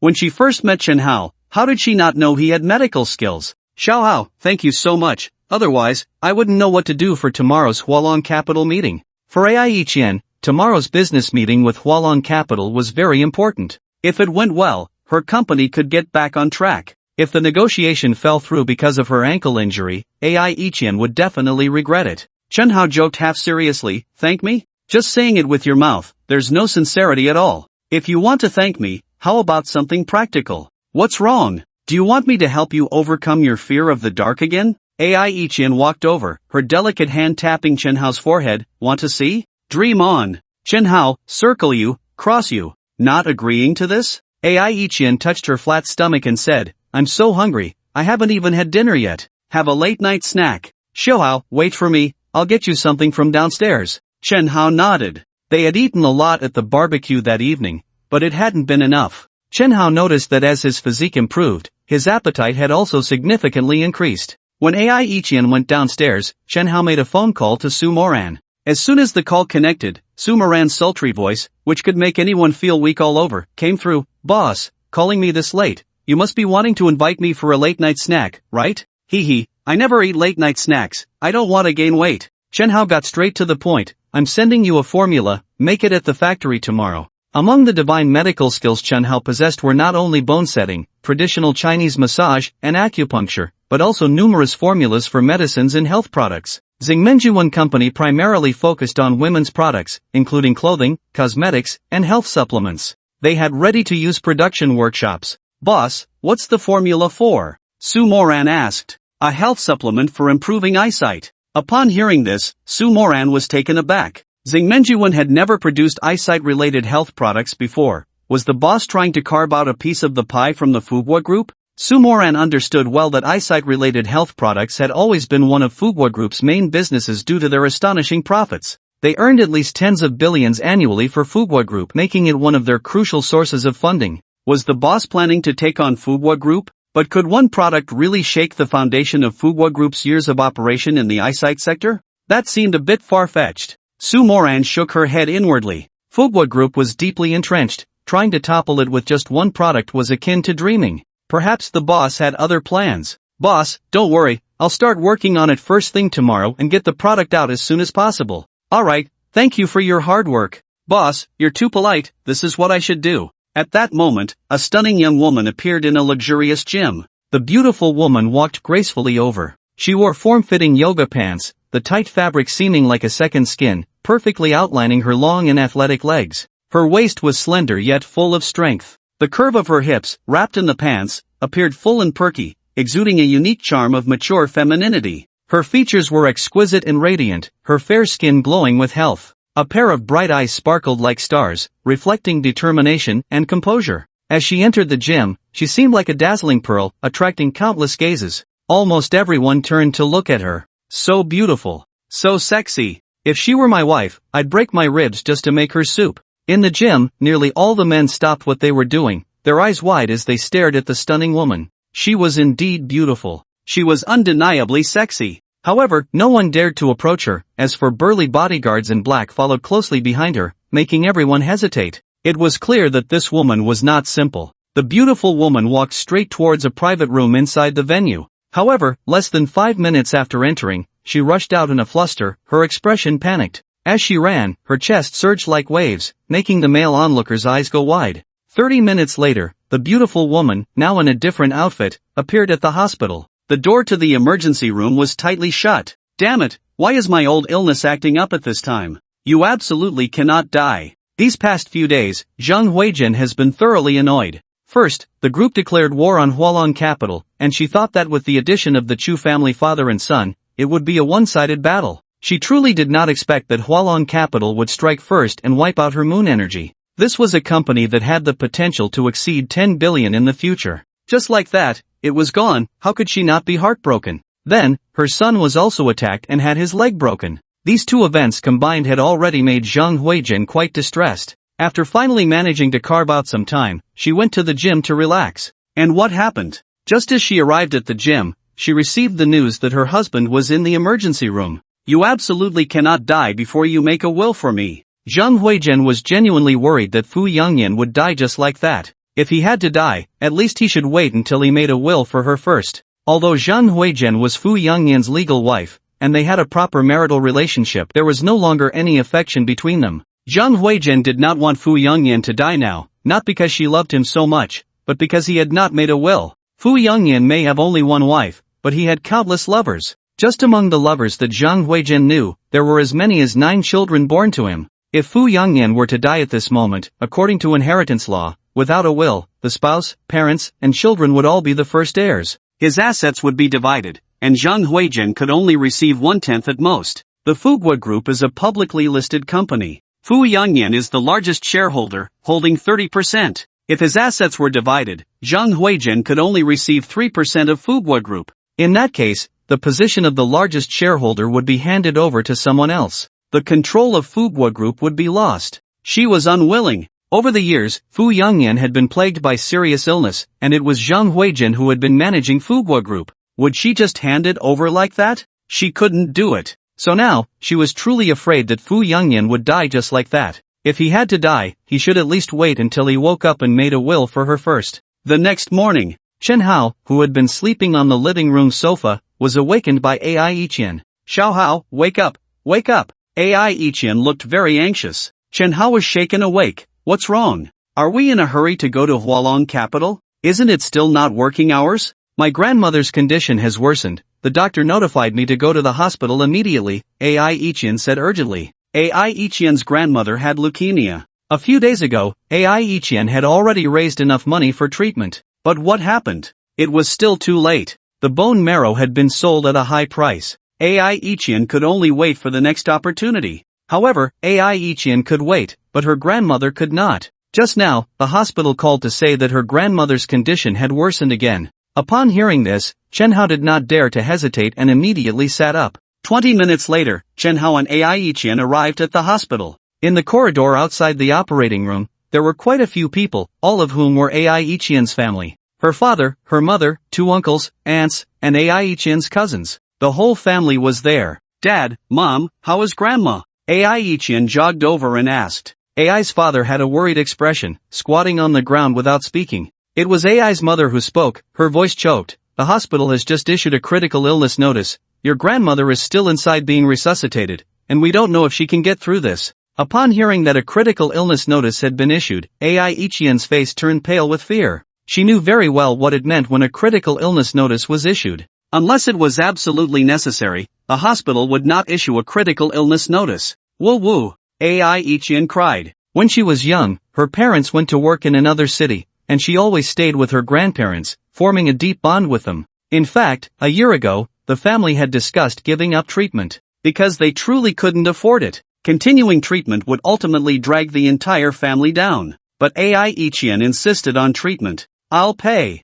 If you won't treat her, I will. After that, AI Ichien didn't dare to buy clothes, didn't dare to drink milk tea, didn't dare to buy snacks. Her monthly salary was quite good. Over 10,000. Enough to buy a small car for commuting. She didn't dare to buy it. For longer distances, she took the bus. For shorter ones, she walked. She scrimped and saved, persisting in treatment for a whole year. Now she had the money for a bone marrow transplant. The result. Chenhao gently pulled AI Ichien into his arms, softly comforting her. Don't worry, with me here, your grandma will be fine. About an hour later, the emergency room door was pushed open from the inside. The doctors came out. Dr. Wang, how is my grandma? AI Ichien rushed over, asking anxiously. Dr. Wang sighed helplessly. I've done my best. Upon hearing this, AI Ichien felt as if struck by lightning, frozen in place. Is grandma really going to leave me? Grandma, I don't want you to go. You're Dr. Wang, right? Chenhao spoke up. Dr. Wang was a middle-aged man, AI Ichien's grandmother's attending physician, and it was the first time he had met Chenhao.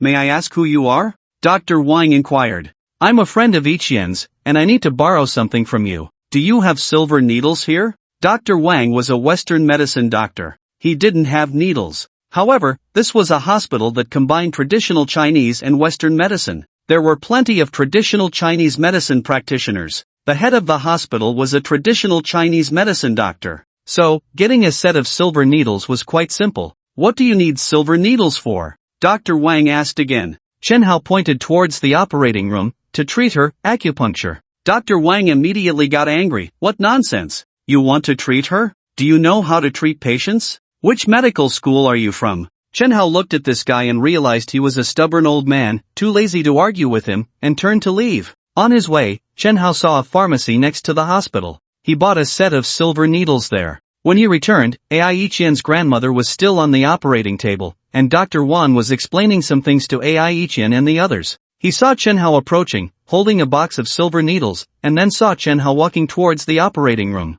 Immediately, he stopped him. Stop. What do you think you're doing? I warn you, this is a hospital, not a place for you to act recklessly. Inside is my patient, and I won't allow you to touch my patient. Hospitals have their own rules. Once the attending physician is determined, other doctors cannot interfere. Let alone someone like Chenhao, who didn't even have a medical license. Time was tight, and Chenhao didn't have time to waste with him. He pushed him aside and then slammed the door to the operating room shut. This action completely infuriated Dr. Wang. Kid, this is a hospital, not a place for you to run wild. You're not even a doctor, and you want to treat patients? Do you understand you're playing with lives? Knock, knock, knock, open the door. You better open that door. Since the door was closed from the inside, Dr. Wang couldn't push it open at all. After knocking for a long time, Chenhao still didn't open it. With no other choice, Dr. Wang had to call for security. The commotion here also caught the attention of others in the hospital. It alarmed the higher-ups.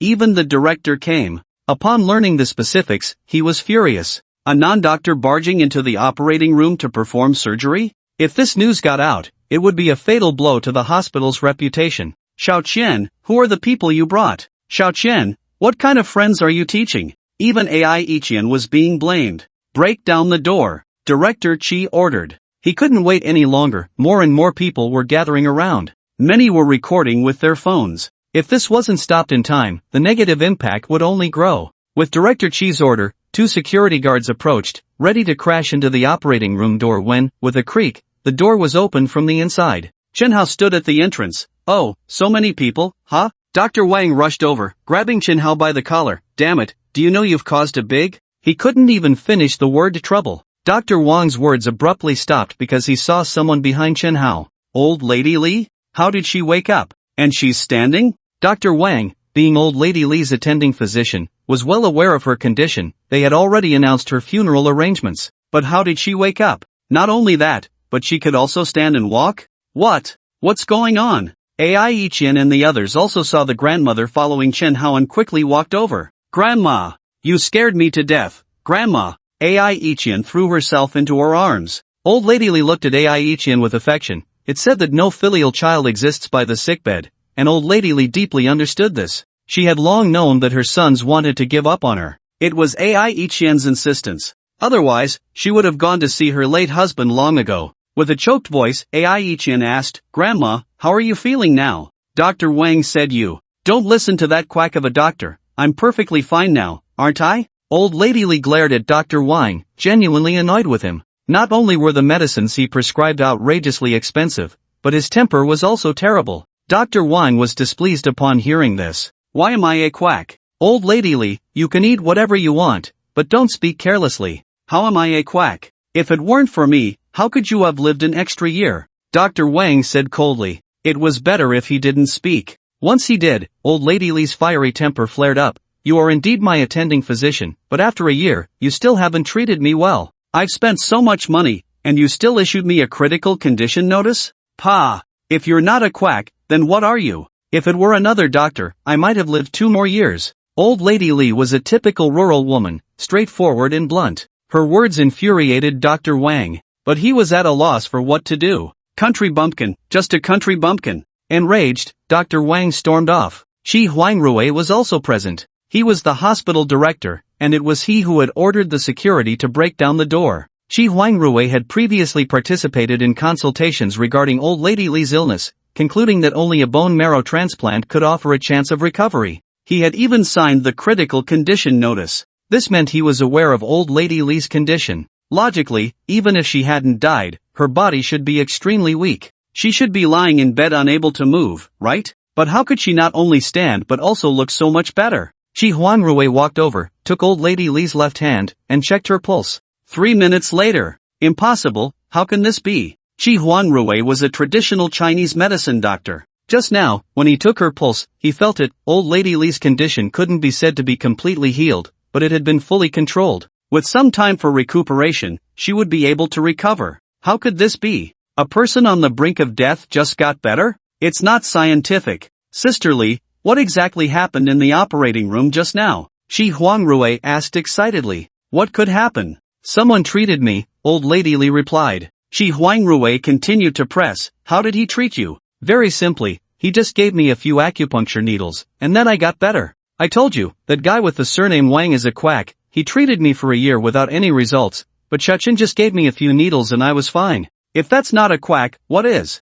Old lady Li said it so casually, but Shi Huangrui was extremely excited to hear it. Acupuncture? He was an old Chinese medicine practitioner and had seen some ancient medical texts where certain acupuncture techniques could indeed treat leukemia, but those techniques had long been lost. Great! Someone can perform this miraculous acupuncture technique. This is a blessing for our Chinese medicine. Hey, where is he? At that moment, Shi Huangrui noticed that Chen Hao had already disappeared without a trace. 10 minutes later. In the monitoring room. Every operating room had surveillance. It was a 360-degree unobstructed recording. Shi Huangrui stared at the screen, which was showing the scene of Chen Hao performing acupuncture just now. What is this? 9 curves 13 needles? Oh my god, it's actually 9 curves 13 needles? Shi Huangrui's body trembled with excitement. Coming from a family of traditional Chinese medicine, his grandfather had mentioned 9 curves 13 needles to him when he was young. It was a technique that could defy fate.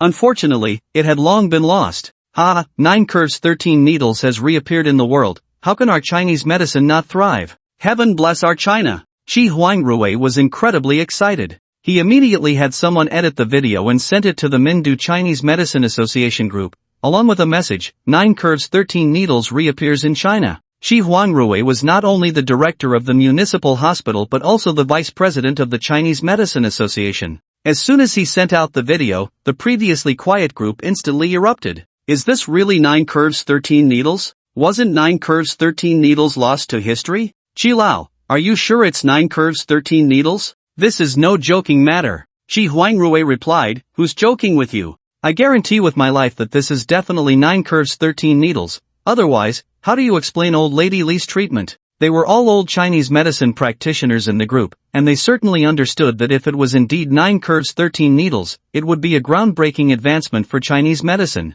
Xi Lao, who is the young man performing the acupuncture? Whose disciple is he? What's his name?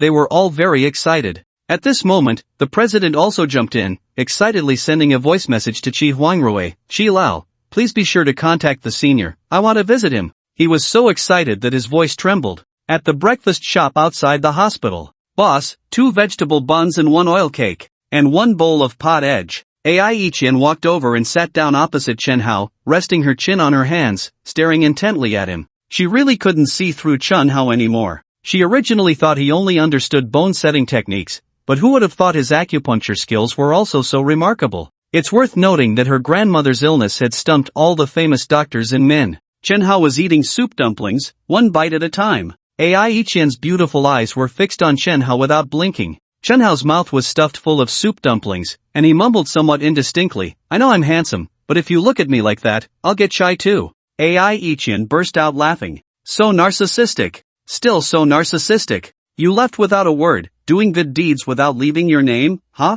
I searched for you for half a day. Ai Yiqian was in a great mood and said generously, but Ai Yiqian, am not someone who doesn't know how to be grateful. Today's breakfast is on me, so eat your fill. Upon hearing this, Chen Hao immediately got anxious. A breakfast only costs a few bucks. I saved your grandma, and you treat me to this? Aren't you being a bit stingy? Ai Yiqian looked at Chen Hao with her beautiful eyes and smiled. So what do you want? Are you asking for too much? Ai Yiqian, have no money. I have plenty of money, enough to last a lifetime. What do I need your money for? Ai Yiqian rolled her eyes at him. You're just a driver. How much money could you possibly have? At that moment, Ai Yiqian suddenly became alert. Oh, I know what you want. You're overthinking it, Chen Hao said, standing up after finishing his meal and walking towards his wind chaser. Ai Yiqian stood up and called out to Chen Hao's back, hey, at least tell me how I should thank you. Chen Hao didn't respond but held up 5 fingers. At first, Ai Yiqian didn't understand what it meant, but after a moment, she realized that the little brat still remembered the 500 yuan. Back when Chen Hao was at his lowest, Ai Yiqian had lent him 500 yuan. A drop of water shall be returned with a burst of spring. Sister Yiqian, I no longer owe you anything. We're even now. In fact, Ai Yiqian had already prepared herself mentally. She thought Chen Hao would definitely take this opportunity to ask her for help in overcoming his fear of darkness. As long as Chen Hao brought it up, she would comply. However, she would also feel quite uncomfortable and even look down on him. Why? Because that would seem a bit like moral coercion. Yet, what Ai Yiqian never expected was that Chen Hao didn't bring it up at all. He only remembered the 500 yuan. This instantly raised Ai Yiqian's fondness for Chen Hao by more than 1 degree. This little brat, I really underestimated you. Ai Yiqian chased after him. Hey, where are you going? Did you forget you still have to accompany me to Hualong Capital for a business meeting? Chen Hao lazily stretched. He was a bit tired. Last night, he hardly slept at Ai Yiqian's house, having promised Ma Shichen to help her with stock trading,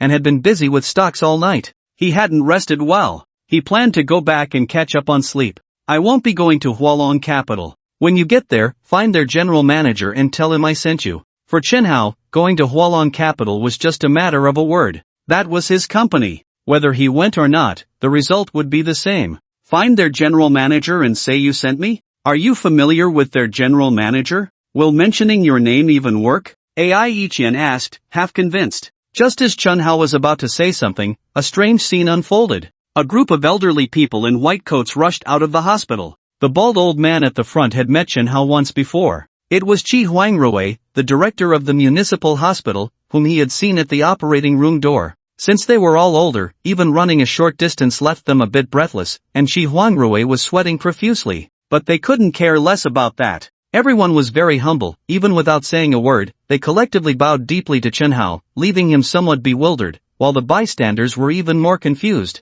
Why would this group of big shots show such great respect to a young man? The owner of the breakfast shop looked completely dumbfounded. Was this young man, who had just eaten breakfast here, some kind of big shot? Qi Huangrui was the first to speak. Mr. Chen, I am the director of the city hospital. My name is Qi Huangrui. Here is my business card. I am the director of the city hospital. My name is Guo Baohua. Here is my business card. I am the director of the City Traditional Chinese Medicine Hospital. My name is Wan Jiao. The president of our Chinese Medicine Association is on his way here from a distance. Each of them was very humble, not only introducing themselves but also eagerly handing over their business cards, showing no trace of the demeanor of high-ranking figures. Those who didn't know might think they were a group of sycophants. Chen Hao felt a mix of surprise and honor. What is this all about? Mr. Chen, it's like this. Qi Huangrui smiled. May I ask, the acupuncture technique you used to save old Lady Li, is it the long-lost 9 curves 13 needles? Chen Hao nodded. The system confirmed that it indeed was the 9 curves 13 needles. With a positive answer, everyone was excited. Director Qi, you're looking for me. It can't just be to confirm this, right? As the saying goes, no one visits the Three Treasures Hall without a reason. They were making such a big fuss. It was either to discuss something or to ask for a favor. Mr. Chen, then I won't beat around the bush. We came to you hoping you could help save those cancer patients. We really have no other way. Of course, we won't ask you to help for free. You tell us, how much does it cost to treat one person? Name your price, and I will discuss it with the families of those patients. As a healer, one should have a compassionate heart, so we hope. Chen Hao understood and stopped him from continuing, simply responding with 2 words, lead the way. Upon hearing this, the group of big shots was overjoyed. Ai Yiqian witnessed everything, watching Chen Hao leave with the group of old doctors. His image instantly grew tall in her mind. Originally, Chen Hao had refused to go to Hualan capital with Ai Yiqian, saying he was too tired. Ai Yiqian had wanted to drag him along. But now, Chen Hao was going to save lives. She really couldn't bring herself to say anything. Time continued until evening. After treating the last patient, Chen Hao felt as if he was completely drained. Tired. His whole body felt weak. Now he just wanted to have a hearty meal and then sleep comfortably for a night. Don't be fooled by the simplicity of acupuncture. It was extremely exhausting. If it weren't for Chen Hao's physical condition reaching 135, he would have collapsed long ago. Did you all remember? Chen Hao turned around. In the operating room, besides Chen Hao and the patient, almost all the renowned traditional Chinese medicine practitioners from Fujian were present. Qi Huangrui, Guo Baohua, Wan Jiao. Even the president of the Chinese Medicine Association, Zhou Yixian, was there. Over 20 of them. All were highly respected old Chinese medicine doctors. When Chen Hao treated the patients, he didn't send them away. He let them watch from the side, even explaining the steps and principles of each acupuncture session. This was clearly teaching them. Listening to you for a day is worth more than 10 years of study. The gains from today are equivalent to 10 years of closed-door training.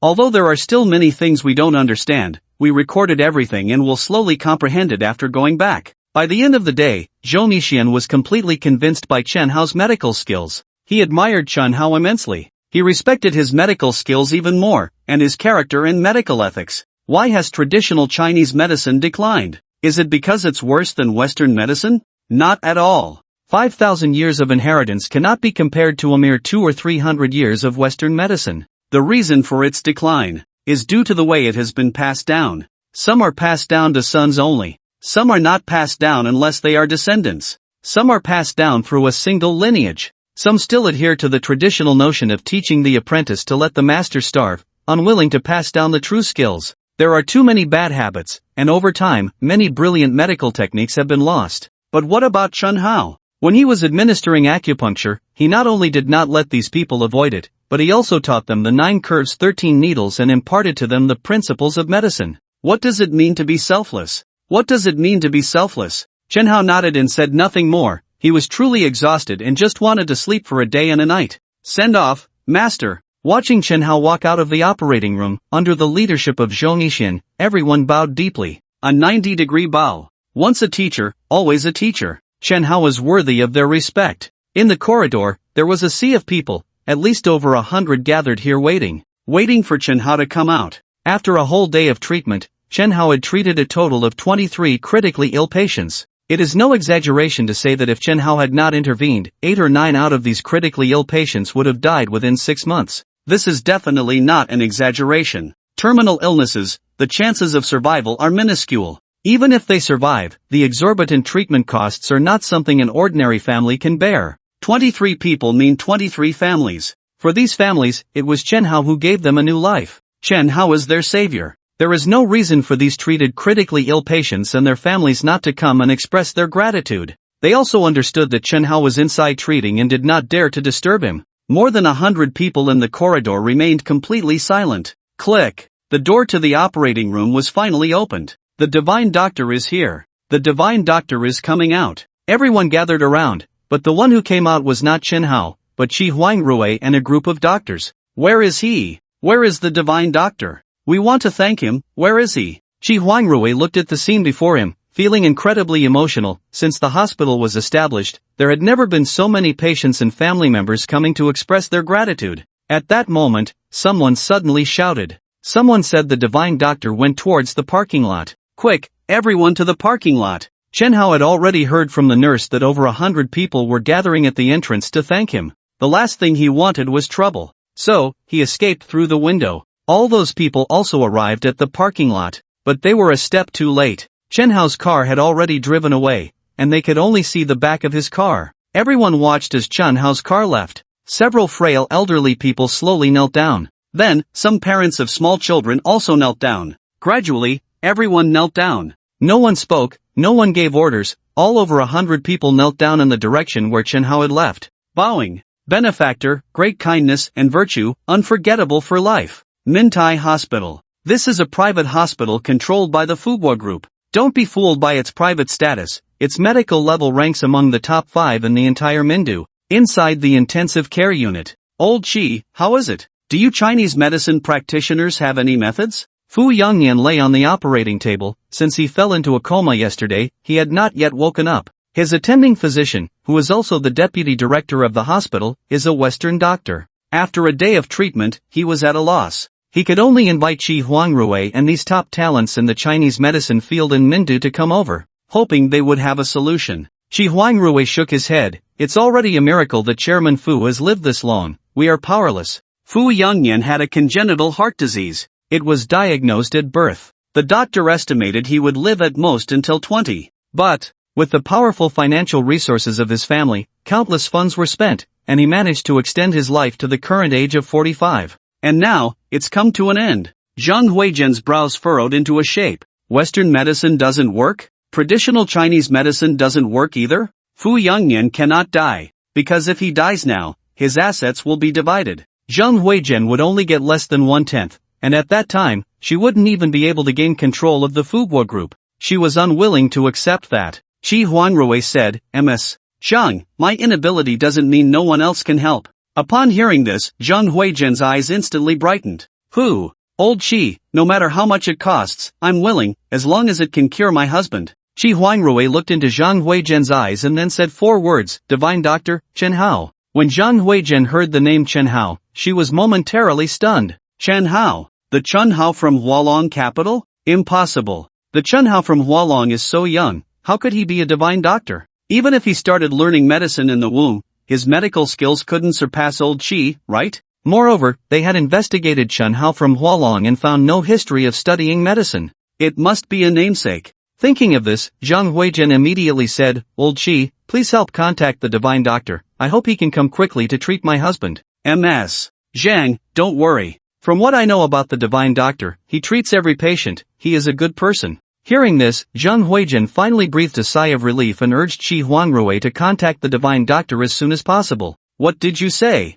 You're still at Hualong capital? After leaving the hospital, Chen Hao made a call to Ai Yiqian. He intended to invite her to dinner. But, why is this woman still at Hualong capital? Whoa, I've been waiting all day. Their business manager is just too busy, making me wait, and I've been waiting for a whole day. Chen Hao was speechless. What do you need the business manager for? Didn't I tell you to find the general manager? Chen Hao shouldn't have mentioned this, but as soon as he did, Ai Yiqian got angry. Right, I listened to you and went to find their general manager. And then? The general manager's secretary asked if I had an appointment. Of course, I didn't have an appointment, and then she wouldn't let me see the general manager. You didn't mention my name? I did. I said Chen Hao sent me to find the general manager, but that little girl said she didn't know you. Chen Hao, I circle you across. Don't know me? I'm your boss, and you dare to say you don't know me? Chen Hao, your name doesn't work? So, I had to go find the business department manager again, and guess what? This business department manager really knows how to put on airs, making me wait, and here I am now. It's driving me crazy. Chen Hao was quite speechless. My name doesn't work at Hualong capital. This is unacceptable. Turn left at the intersection ahead. Chen Hao's car roared, heading straight for Hualong Capital. This was Chen Hao's second visit to Hualong Capital. The first time was when Ling Yu was still the manager of the investment department, and Chen Hao came to ask her for help with stock trading. After becoming the boss of Hualong, he really hadn't come back. The receptionist's eyes lit up when she saw Chen Hao. She remembered him. He had come by half a month ago. As for why she could remember Chen Hao? Simple. He was handsome. May I ask, do you have a deep impression of beautiful women? The same goes for girls, they also have a deep impression of handsome guys. They let him go directly. Then, Chen Hao saw Ai Yiqian waiting in a lounge on the third floor. The first thing Ai Yiqian said upon seeing Chen Hao was, "Chen Hao, your name doesn't work here." Those words hurt Chen Hao deeply. He then took Ai Yiqian's hand and found the office of the business department manager. Knock, knock, knock. He knocked on the door. "Who is it?" came an impatient voice from inside. About 10 seconds later, a young man in a suit came over and opened the door, only to see Chen Hao and Ai Yiqian standing at the entrance. "Didn't I tell you to wait a moment?" Bang! Before Chen Hao could say anything, the door was slammed shut. Chen Hao was left with a face full of dust, while Ai Yiqian struggled to hold back her laughter. "See, I didn't say anything wrong, did I? It's not just your name that doesn't work, you yourself don't work either." Chen Hao couldn't stand this kind of humiliation. Bang, bang, bang. The knocking grew louder. "Damn it, are you done yet?" The young man who opened the door said, clearly annoyed. "Do you know who I am? I am. Idiot." Bang! The door was shut again. This time, Ai Yiqian couldn't hold it in any longer and burst out laughing. Chen Hao was furious. "Kid, you're in big trouble now." Not many people at Hualong Capital had met Chen Hao. Only a few directors had seen him when they accompanied the previous general manager, Chu Minghui, to meet him. In the conference room, Ling Yu finally dismissed the meeting. She had been busy dealing with the battle against Fuguo Group during this time. This meeting was also aimed at countering Fuguo Group. As she came out of the conference room, she heard a loud bang of a door slamming shut. Turning around, she saw Chen Hao standing at the entrance of an office. "What is he doing here?" Ling Yu walked over, followed by a group of company executives who had just finished the meeting. "Is this the boss? The boss is here? Why wasn't I informed?" The directors recognized Chen Hao. Ling Yu approached. "Did you get the cold shoulder? I think you're the first boss in your own company to be turned away by your own employees." "Everyone," Ling Yu announced loudly, "I believe many people in the company don't know who our boss is. Let me introduce him. This is our Hualong Capital's boss, Chen Hao, Chairman Chen." This was the office area of the business department. All the business department staff couldn't help but widen their eyes at Chen Hao. "Wow, the new boss is so young and handsome. Hello, boss. Hello, Chairman." Behind Ling Yu, the group of department directors all wore smiles. "Director Wu, you from the Human Resources Department, please announce the chairman's information to all employees later to prevent this kind of thing from happening again," Ling Yu instructed. The director in charge of human resources immediately went to make arrangements. But the most surprised was Ai Yiqian. "Old boss? He is the boss of Hualong Capital, the chairman? Is this a joke? Did I hear wrong, or are they putting on a show?" Ai Yiqian truly couldn't believe this was real. In her impression, Chen Hao was just an orphan with no background. A month ago, he was destitute, and she even gave him 500 yuan. How could he have become the boss of Hualong Capital in just a month? Ai Yiqian stared wide-eyed at Chen Hao. "Don't tell me that Xingmenjuan Company is also yours?" Chen Hao nodded. "No wonder when I went to sign the contract at Xingmenjuan, the amount suddenly jumped to 20 million. So he was secretly helping? Fraud. He's really a big fraud. We agreed to be poor together until the end of time, but you secretly became a rich man. Watch me not beat you to death." Ai Yiqian's little fists were ready to strike, but she suddenly realized so many people were watching. She felt embarrassed to lose her temper. She could only hold it in, thinking to herself that she would hammer him when no one was around. After that, Chen Hao and Ai Yiqian followed Ling Yu to her office.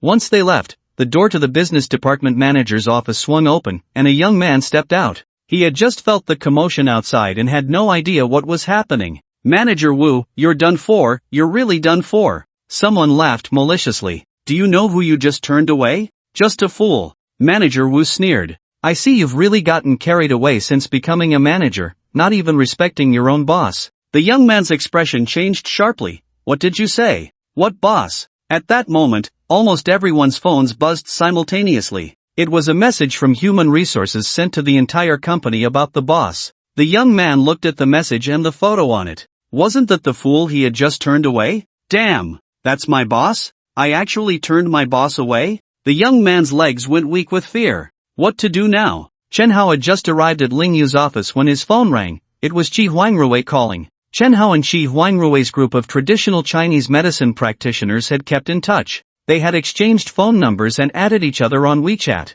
Divine Doctor, I know it's rude to disturb you at this time, but I have a patient here who probably can't wait any longer, Qi Huangrui said with deep apologies. He knew Chen Hao had been busy all day and was very tired. He shouldn't have disturbed him at this time. But Fu Yangyan really couldn't wait. Send me the location, I'll head over right now. Chen Hao didn't even ask who he was going to save. He was truly exhausted, but he still went without hesitation. Before leaving, Chen Hao instructed Ling Yu, this is Ai Yiqian, the boss of Fuqiang Advertising Company. She's here to discuss business with us. Xiao Yaya, I have something to take care of, so I'll leave her to you. Ling Yu replied, you just got to the company and you're leaving already? Are you really planning to be a hands-off manager? Hee, I trust you to handle the company, Xiao Yaya. Upon hearing their exchange, Ai Yiqian thought, how close must they be for him to call her that? What kind of relationship do they have? Ai Yiqian was guessing what kind of relationship Ling Yu and Chen Hao had. In terms of looks, she was not inferior to herself.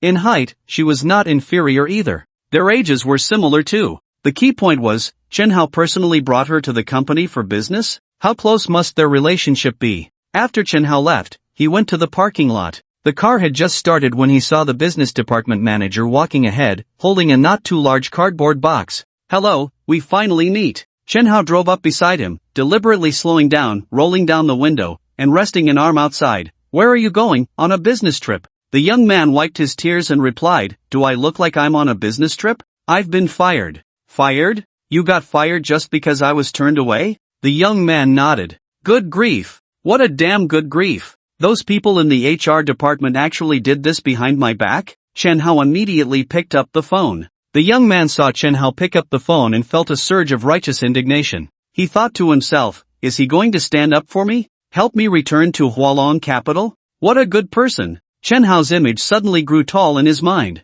Vision? What is vision? This is what vision looks like. However, reality was far more brutal than he had imagined. After the call was connected, Chen Hao asked, who fired the manager of the business department? Good job. Brilliant. I want to raise his salary by 1,000. The business department manager beside them froze at these words. The look he shot at Chen Hao could almost spit fire. Damn you. Please help add to the collection if you haven't, urge for updates a bit, and give a 5-star review, thank you. 15 minutes later, Chen Hao arrived at Mingtai Hospital. Qi Huangrui and Director Zhang of Mingtai Hospital were already waiting at the entrance. After Chen Hao got out of the car, Qi Huangrui kept apologizing to him, saying it was inappropriate to disturb him at this time, but the situation was truly urgent and life-threatening. Chen Hao simply waved his hand, signaling him to stop talking. Since he had returned, he naturally wouldn't blame him. However, Director Zhang, a Western doctor, looked at Chen Hao differently than Qi Huangrui did. He thought that the divine Dr. Qi Huangrui invited must be at least in his 40s or 50s, if not 70 or 80. But this one looked so young, barely in his 20s. At a medical university, someone of this age wouldn't have even graduated yet. Director Zhang maintained a skeptical attitude towards Chen Hao's abilities. The patient is on the top floor, follow me, Director Zhang led the way. The three entered the elevator, during which Qi Huangrui received a phone call and was still on the line when they got off the elevator. Mr. Chen, let's go see the patient in the ward. The two didn't wait for Qi Huangrui. On the way, Director Zhang briefly explained the patient's condition. Congenital heart disease. He had relied on medication and physical therapy to extend his life for over 20 years. Now he was at the end of his rope. Western medicine had a solution, which was to perform a heart transplant. But a heart isn't something you can just swap out whenever you want. Not to mention whether a suitable one is available. Even if there is, the risks of the surgery are enormous, with a success rate of less than 10%. That's why they had never dared to try. As Director Zhang walked and introduced, when they were nearing the innermost ward, a person came out of the room. Chen Hao looked at him. He looked back at Chen Hao. Fu Kangxiong? Chen Hao. The two exclaimed in unison. Enemies meeting naturally sparks intense animosity. Fu Kangxiong leaned on a crutch, his right knee in a cast. During the trip to Jiufeng Mountain, Chen Hao had forcefully broken his right leg, but it would heal in a month or two. Chen Hao, what are you doing here? Fu Kangxiong shouted. Chen Hao frowned at him. I should be asking you, what are you doing here? Director Zhang then explained from the side, Mr. Chen, the patient inside is actually young Master Fu's father. Chen Hao's eyes widened. Is it his father, Fu Yangyan? Well, while fighting an economic war with me, he's looking for me to save his life? What is the Fu group doing? Before this, Chen Hao truly had no idea that the person he was supposed to save was Fu Yangyan. If he had known, would he have come? Although saving a life is worth more than building a 7-story pagoda, it also depends on whose life it is. Those ordinary people troubled by illness, I would save them. I would even do it for free. But you, Fu Yangyan? I can only, Young Master Fu, this is the divine doctor recommended by Elder Qi, Chen Hao. He is here to treat your father, so please step aside, Director Zhang said. Upon seeing Chen Hao, Fu Kangxiong wished he could kill him. How could he let him treat his father? Treat my father? Chen Hao, you want to harm my old man, don't you? Get out of here. You are not welcome here. My old man doesn't need your treatment. Hearing this, Chen Hao laughed. He hadn't planned to treat him anyway. Chen Hao turned and left. Shi Huangrui had just finished his call and walked over, only to see Chen Hao, with a serious expression, turning his back and leaving without looking back. What was going on? What just happened? Teacher, what happened? Go ask Fu Kangxiong. Chen Hao dropped a sentence and entered the elevator, heading downstairs. Shi Huangrui could clearly sense Chen Hao was filled with anger. He walked over and questioned Fu Kangxiong. What exactly happened just now? Why did the divine doctor leave in such a rage? What did you do to him?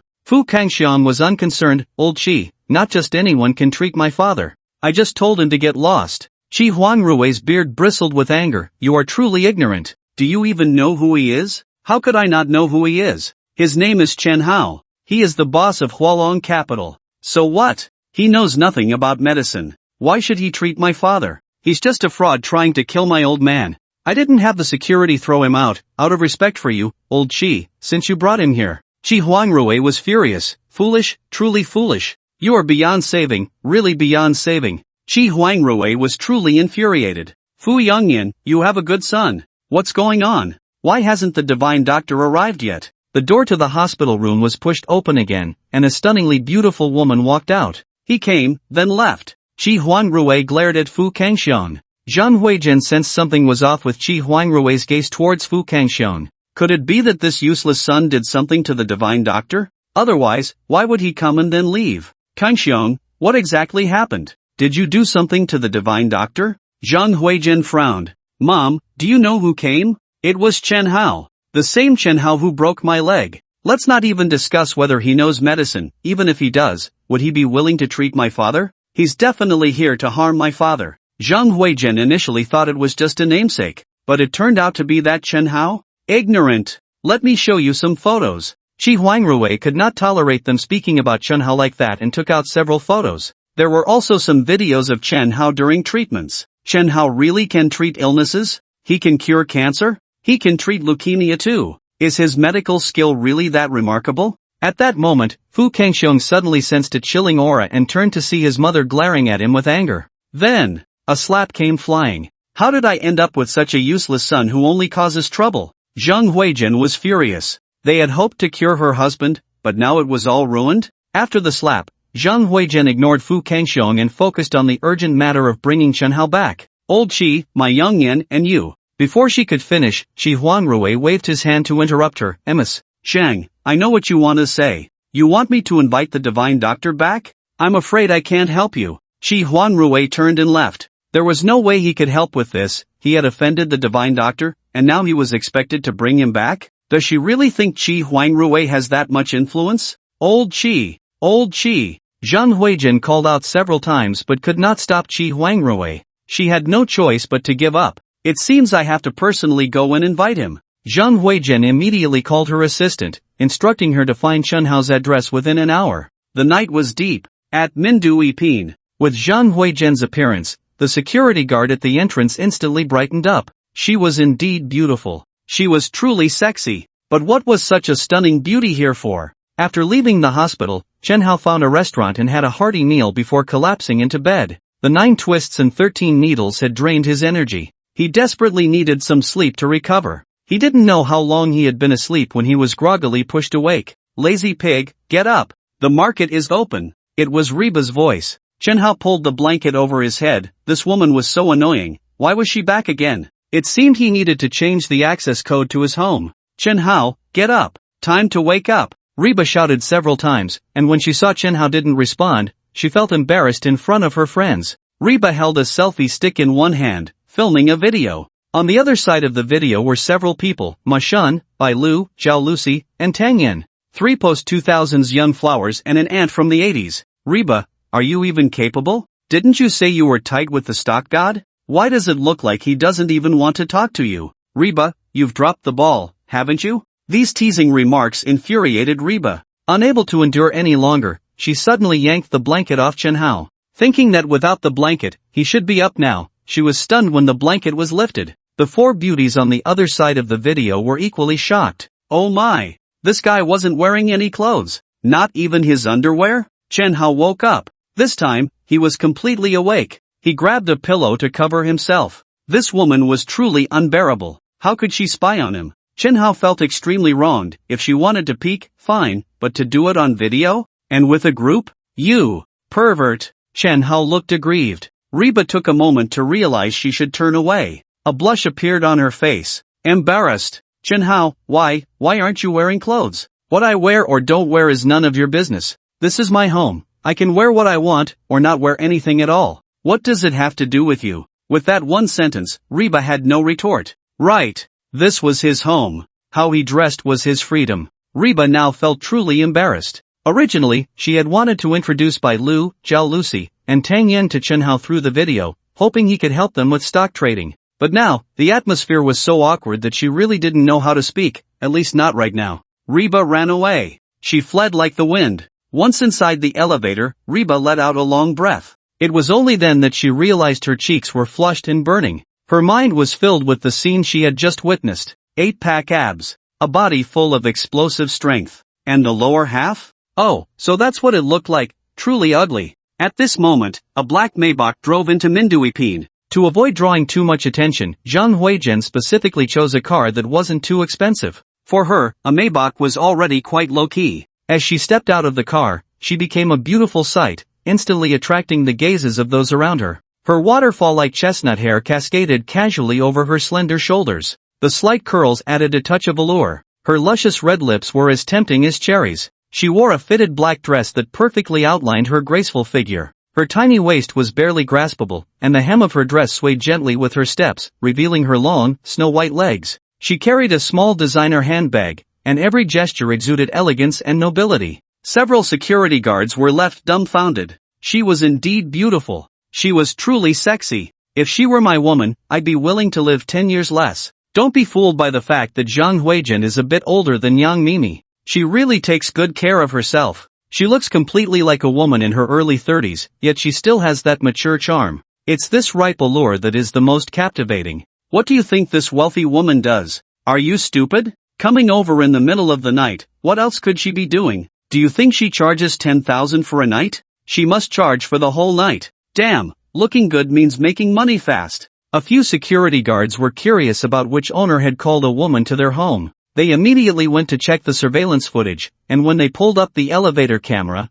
they saw the beautiful woman pressing the button for the top floor. The top floor? Wow! Did Hao Gu call her? The security guards couldn't help but sigh. Hao Gu is really lucky. Being rich is so damn nice. He can get any woman he wants, and they come right to his door. I wish I could be as rich as Hao Gu. After Reba left, Chen Hao lay down to sleep, but just as he had barely settled in, ding dong. Ding dong! The doorbell rang again. Is this ever going to end? Don't I have the access code? Why knock on the door? Chen Hao thought it was Reba. He couldn't be bothered. Ding dong! Ding dong! The doorbell rang again. Chen Hao was a bit annoyed, jumped out of bed, threw on some beach shorts, and went to open the door. I said, "Are you done with, who are you?" The woman at the door was unfamiliar. Chen Hao had never seen her before, but she was indeed beautiful, and undeniably sexy. Chen Hao was puzzled. What could such a gorgeous woman want at his home in the middle of the night? Upon seeing this stranger, Chen Hao's thoughts mirrored those of the security guards. Could she be here to sell herself? But then again,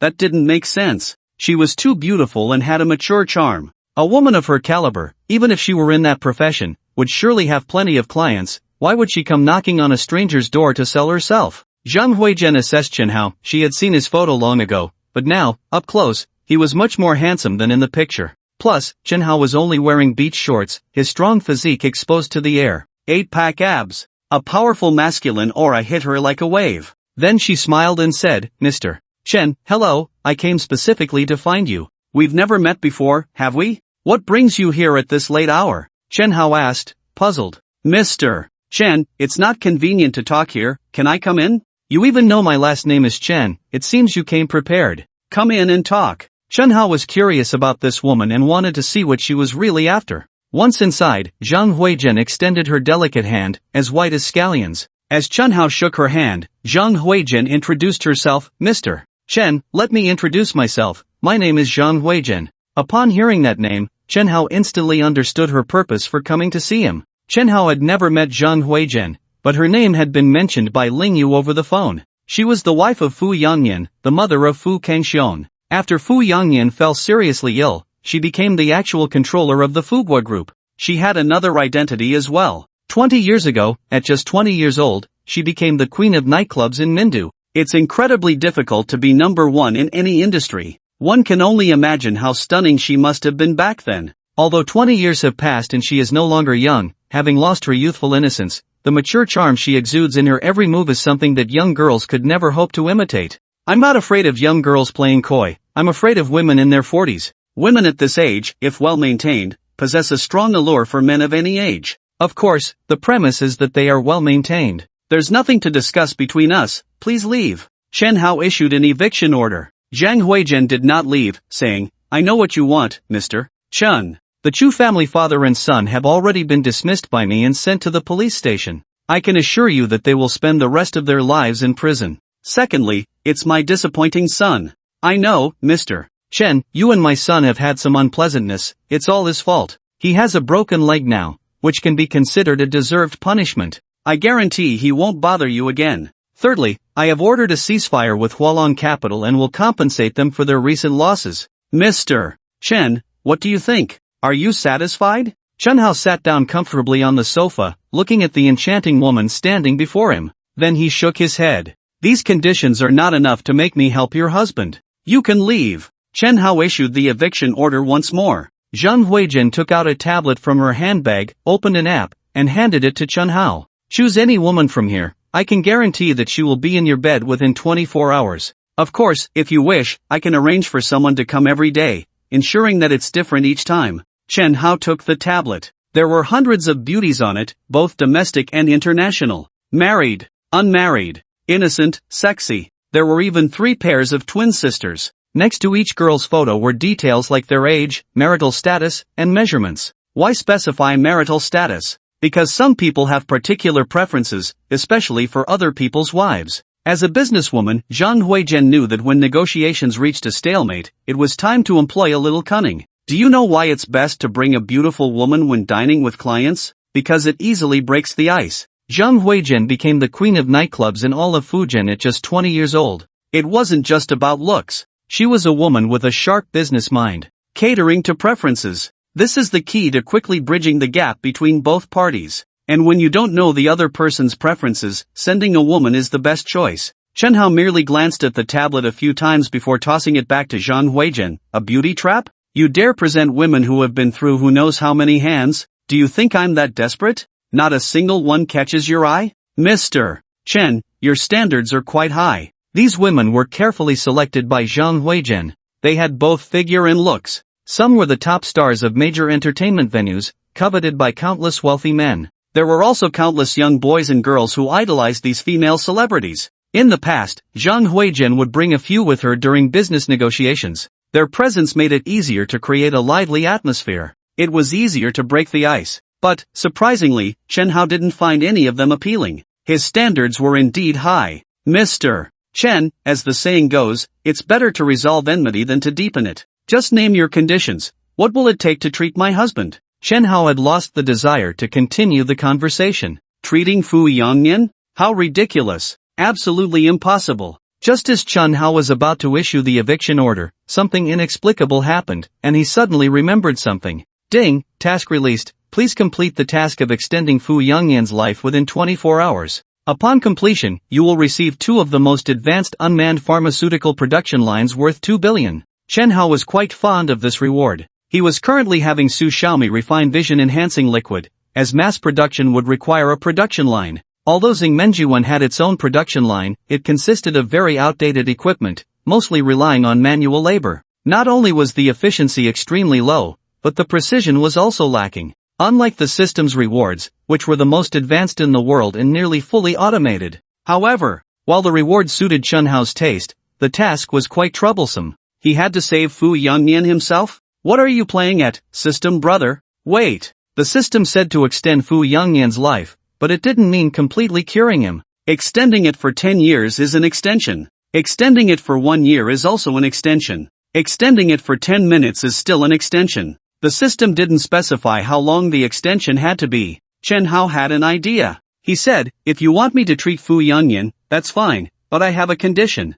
Hearing Chen Hao say this, Zhang Huizhen was immediately overjoyed. As long as he was willing to treat him, everything else could be discussed. She quickly asked, Mr. Chen, what is your condition? Just say it, and I will definitely make it happen as long as it's feasible. Chen Hao cut to the chase and stated his condition. I want 100% ownership of Minfu Square. Last time, Chen Hao had asked Sita Rue to investigate the Fugua Group. He learned that the group had a huge investment project coming up. Building a shopping mall. This Minfu Square, located in the city center, had an investment exceeding 10 billion, more impressive and grander than Yida Square. In the future, it would definitely be a project that raked in money daily. Moreover, Minfu Square was one of the key investment focuses of the Fugua Group. Zhang Huijin couldn't sit still and suddenly stood up. Minfu Square? That was a project worth over 10 billion, and it was already completed and ready for investment attraction. It was about to start making money. You want it? A 10 billion project? You really dare to ask for so much? Mr. Chen, this Minfu Square. Chen Hao guessed you wanted to haggle and didn't let her finish, interrupting her. If you're unwilling to give it, then there's nothing to discuss. No deal. Chen Hao issued the eviction order once again. Zhang Huijin had already cursed Chen Hao's ancestors 18 generations over. Too greedy. But Zhang Huijin could see Chen Hao's determination. If she didn't agree, he definitely wouldn't treat Fu Yongnian. Fine, I agree. After weighing the pros and cons, Zhang Huijin finally relented. However, you also know that the Fugua Group belongs to Fu Yongnian. Although I hold the position of general manager, I can't just give you Minfu Group. My signature doesn't count. It needs Fu Yongnian's personal signature. Don't worry, once Fu Yongnian wakes up, I will have him sign the transfer agreement immediately. Chen Hao nodded. What Zhang Huijin said was indeed true. For a 10 billion project, only the owner's signature counted. Deal, I'll go to the hospital tomorrow morning. Zhang Huijin finally breathed a sigh of relief. If 100 billion was lost, so be it. It was better than Fu Yongnian dying and losing control of the entire Fugua Group. Just as Zhang Huijin was about to leave, Chen Hao called out to her, wait a minute, I have one more small request. Zhang Huijin's heart sank. A request? One Minfu Square wasn't enough. Did he want to ask for even more? Chen Hao, can you not be so shameless? Business isn't conducted like this. Chen Hao looked at her with great interest. I've heard for a long time that Miss Zhang was the sensation of Mindu 20 years ago, outshining everyone, and her dancing skills were top-notch. Could you dance a piece just for me? By the way, I prefer watching people dance in high heels. When Fu Kangxiong learned that only Chen Hao could cure his father, he was completely panicked. You see, Chen Hao had originally planned to treat Fu Yongnian. As a result, he was chased away. The thought of Fu Yongnian actually kicking the bucket made him anxious. Those uncles would definitely not let him off the hook. So he was very worried. Fortunately, his mother stepped in. He could only pin his hopes on her. As long as his mother invited Chen Hao over, he would still have a chance, and those uncles wouldn't blame him anymore. That night, he couldn't sleep. He waited at the villa's entrance until Zhang Huijin returned. The time reached midnight. A black Maybach drove into the villa, and as the car came to a stop, Fu Kangxiong immediately ran over. He anxiously asked, Mom, why did you take so long? Did Chen Hao agree to treat Dad? Zhang Huijin shot him a glare. She was really angry. Originally, it wouldn't have cost a dime, but this guy had turned it into 100 billion. What a spendthrift. Really a spendthrift. How did I end up with such a fool? At the same age, why is there such a huge difference in ability? Chen Hao and Fu Kangxiong were about the same age, both in their early 20s, but to Zhang Huijin, the difference in their capabilities was like heaven and earth. If you had even half of Chen Hao's excellence, I would wake up laughing in my dreams. Hey, Mom, why do your high heels have no heels? I remember you went out wearing heeled shoes? Fu Kangxiong noticed that Zhang Huijin's high heels had turned into flat shoes. What was going on? Where did the heels go? As soon as Fu Kangxiong brought it up, Zhang Huijin's anger flared up. Where did the heels go? They broke while dancing. That shameless Chen Hao is truly outrageous. Why bring up such conditions? Why not ask for something else? Why dance? Does he not know that I haven't danced in 20 years? Fine. If it's dancing, then I'll dance. But what does it mean to ask me to dance in high heels? To highlight the beauty of my legs? Of course. How could I not know that dancing in high heels accentuates the leg lines? But, doesn't he know that dancing in high heels is easy to twist an ankle? Fortunately, my dance foundation is good, so I only twisted the heel. Fu Kangxiong followed Zhang Huijin into the villa's hall. No way? The ownership of Minfu Plaza? Chen Hao really dares to ask for that. When Zhang Huijin informed Fu Kangxiong of the condition proposed by Chen Hao, Fu Kangxiong immediately exploded with rage. He knew very well that Minfu Plaza was worth billions. Chen Hao was truly greedy. Mom, did you agree? Zhang Huijin glared at him again. What a stupid question. If I didn't agree, your dad would just have to wait to die. Fu Kangxiong, listen to me. This matter, in the end, is all you're doing. From now on, no matter how reckless you are, before you act recklessly, please open your eyes and see if the other party is worth provoking. Our Fu family is not yet at the level to dominate Mindu. After a warning, Zhang Huijin turned and went upstairs. She really didn't want to see this spendthrift anymore. Fu Kangxiong's expression gradually darkened. Damn it, Chen Hao, you made me get scolded again. For now, I won't deal with you, but after you cure my dad, just wait and see how I settle this with you. The next morning, early, Ai Ichian stepped out with a handbag. She was in a great mood. Grandma's illness has been treated, and she signed a long-term cooperation agreement with Hualong Capital, which promptly transferred a 30 million advance payment. It can be said that both family and career are thriving. How could her mood be anything but good? However, the only thing that bothered her was that Chen Hao had deceived her for so long. Humph, that brat, who was clearly the boss of Hualong Capital, still pretended to be poor with me. She originally planned to call Chen Hao to ask where he was, but just as she took out her phone, a flashy bright red car drove up. It slowly stopped in front of Ai Ichian. The young man leaned one hand on the car window while gripping the steering wheel with the other. He felt that driving a Cadillac with one hand looked particularly cool. Ichian, are you going out? Where to? It's just on my way, let me give you a ride. Ai Ichian couldn't help but scoff in her heart. On your way? I haven't even said where I'm going, and it's on your way? This pickup technique is too obvious. After all, he was the landlord's son, Li Gu, so Ai Ichian didn't expose him. Li Gu had long been interested in Ai Ichian. He just didn't dare to make a move before because he had a wife, but after getting divorced last month, he began to pursue Ai Ichian. He knew very well what a city white-collar worker like Ai Ichian needed: a house, a car, and money. He didn't lack a house. Ai Ichian lived in one of his properties. He also had some savings. Although not much, he had around 400,000 to 500,000. The only thing he lacked was a car. So, he gritted his teeth and bought a Cadillac. He had a new car. Feeling a bit smug and a bit high, it was time to show Ai Ichian his financial power and win her over. Li Gu, if you have something to do, go ahead and get busy. I'll walk a few steps and I'll be there. Anyone could tell that Ai Ichian was rejecting him, but Li Gu didn't care at all. Ichian, have you seen my car? This is a Cadillac. A luxury brand. I bought it outright for over 300,000. Come on, get in, let me show you the charm of a luxury car. Ai Ichian thought to herself, 300,000? Is that even worth a tire of Chen Hao's car? I've sat in luxury cars worth over 100 million, and you want me to experience the charm of your car? She actually looked down on him. Looked down on his smugness. However, since he was the small landlord, Ai Ichian didn't plan to hurt his feelings and rejected him again. Li Gu, no need,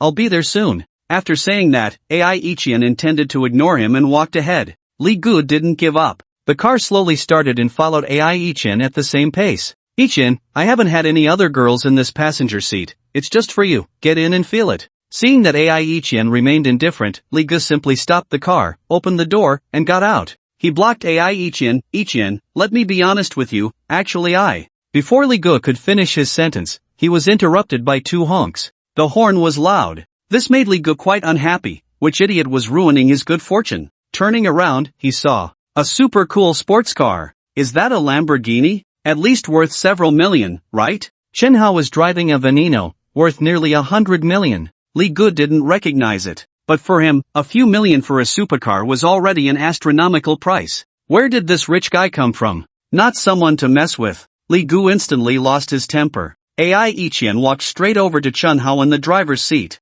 She opened the car door and, under Li Ji's incredulous gaze, sat in the passenger seat. Li Gu was dumbfounded. Didn't you say it was very close? Didn't you say you would be there in a few steps? But why did you get into his car? As the Lamborghini Veneno passed in front of Li Gu, it deliberately slowed down. Chen Hao leaned out his head and said, "Hello, brother, driving this car to pick up girls is too low class. At the very least, you need a car like mine. Bye." After Chen Hao finished speaking, the Lamborghini roared to life like a beast. It quickly disappeared from Li Ji's sight. Li Gu, left standing there, was almost in tears. "My car is too low class? Damn, are you blind? This is a Cadillac. Do you understand Cadillac? A luxury brand." But then he remembered that he was driving a Lamborghini, and Li Gu immediately wilted. "No more temper. Do you think I don't want to drive a Lamborghini to pick up girls? I want to too. But, damn it, I don't have that kind of ability." Chen Hao dropped Ai Ichian off at the Fuchang Advertising Company.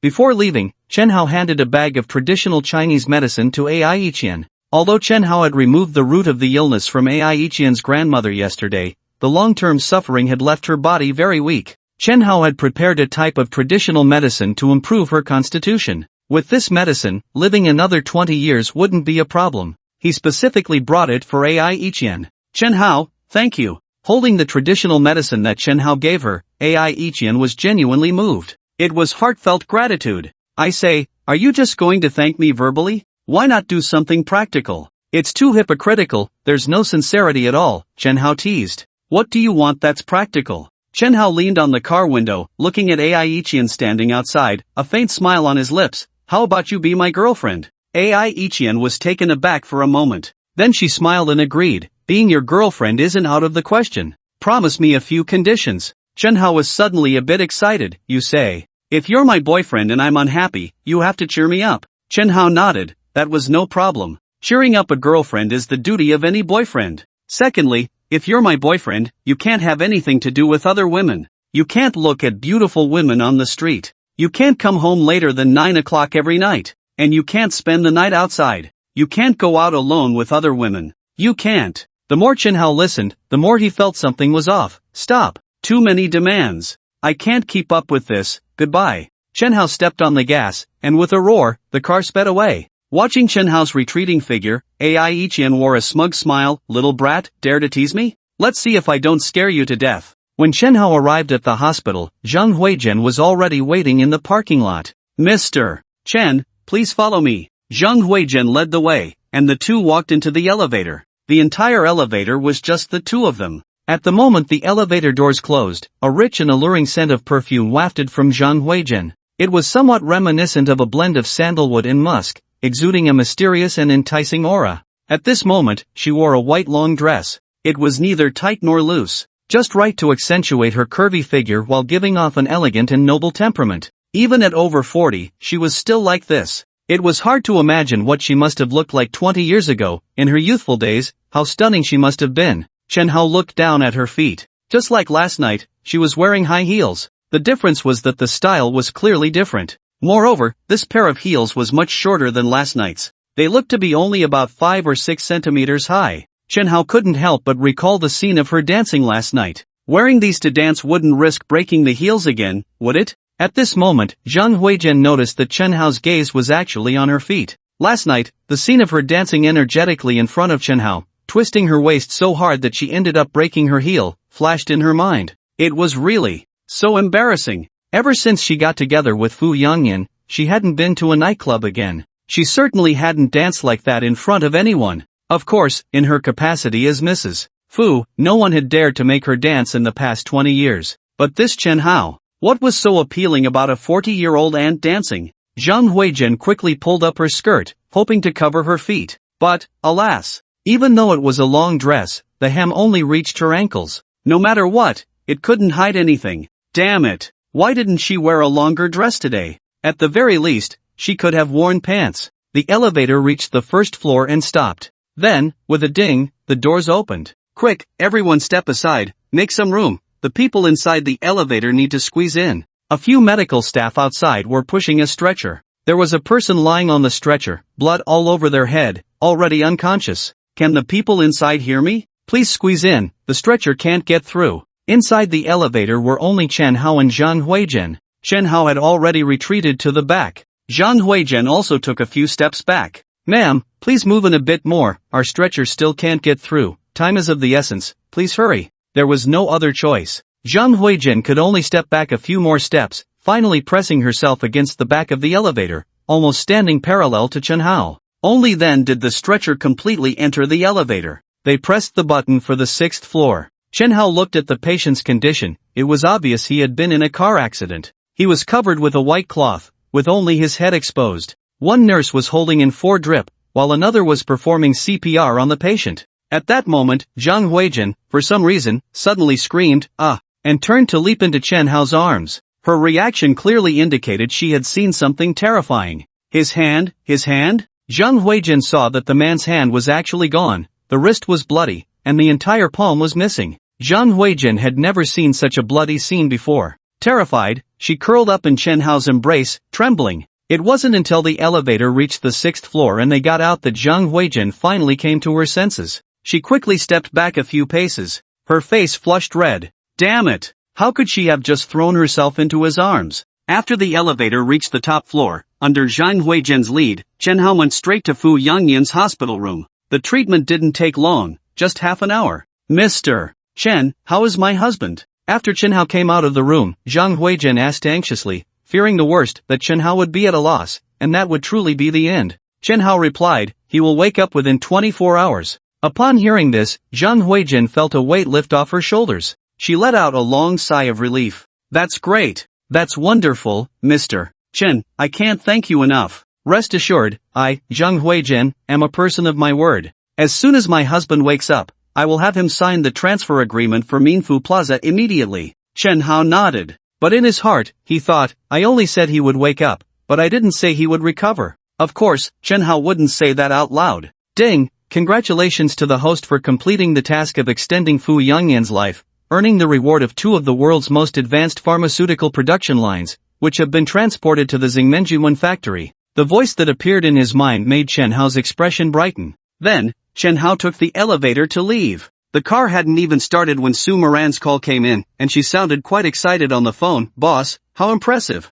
This is the most advanced pharmaceutical production line in Germany, and you actually brought in 2? How much did that cost?" Chen Hao sat in the Lamborghini Veneno, lit a cigarette, rolled down the window to let the outside air in, and laughed. Not expensive, not expensive. One production line is about 2 billion. The price was what the system had told him. Su Moran was momentarily stunned. 2 billion? That meant 4 billion for 2 production lines? Not expensive, huh? Su Moran's voice remained as sweet as ever, sending shivers down the listener's spine. "The last time you asked me to develop the Ming Vision liquid, it was because our existing equipment was too outdated. We tried several times but couldn't succeed. However, with these 2 production lines, I believe we can develop it within 2 days. Just wait and see, boss." Chen Hao smiled. "Then it's hard work for you. I trust you to get things done." Su Moran giggled. Whoa, it's really hard work. "So, boss, how about giving me a little raise?" Chen Hao replied, "No money, but I have a life. Do you want it?" Su Moran, stingy.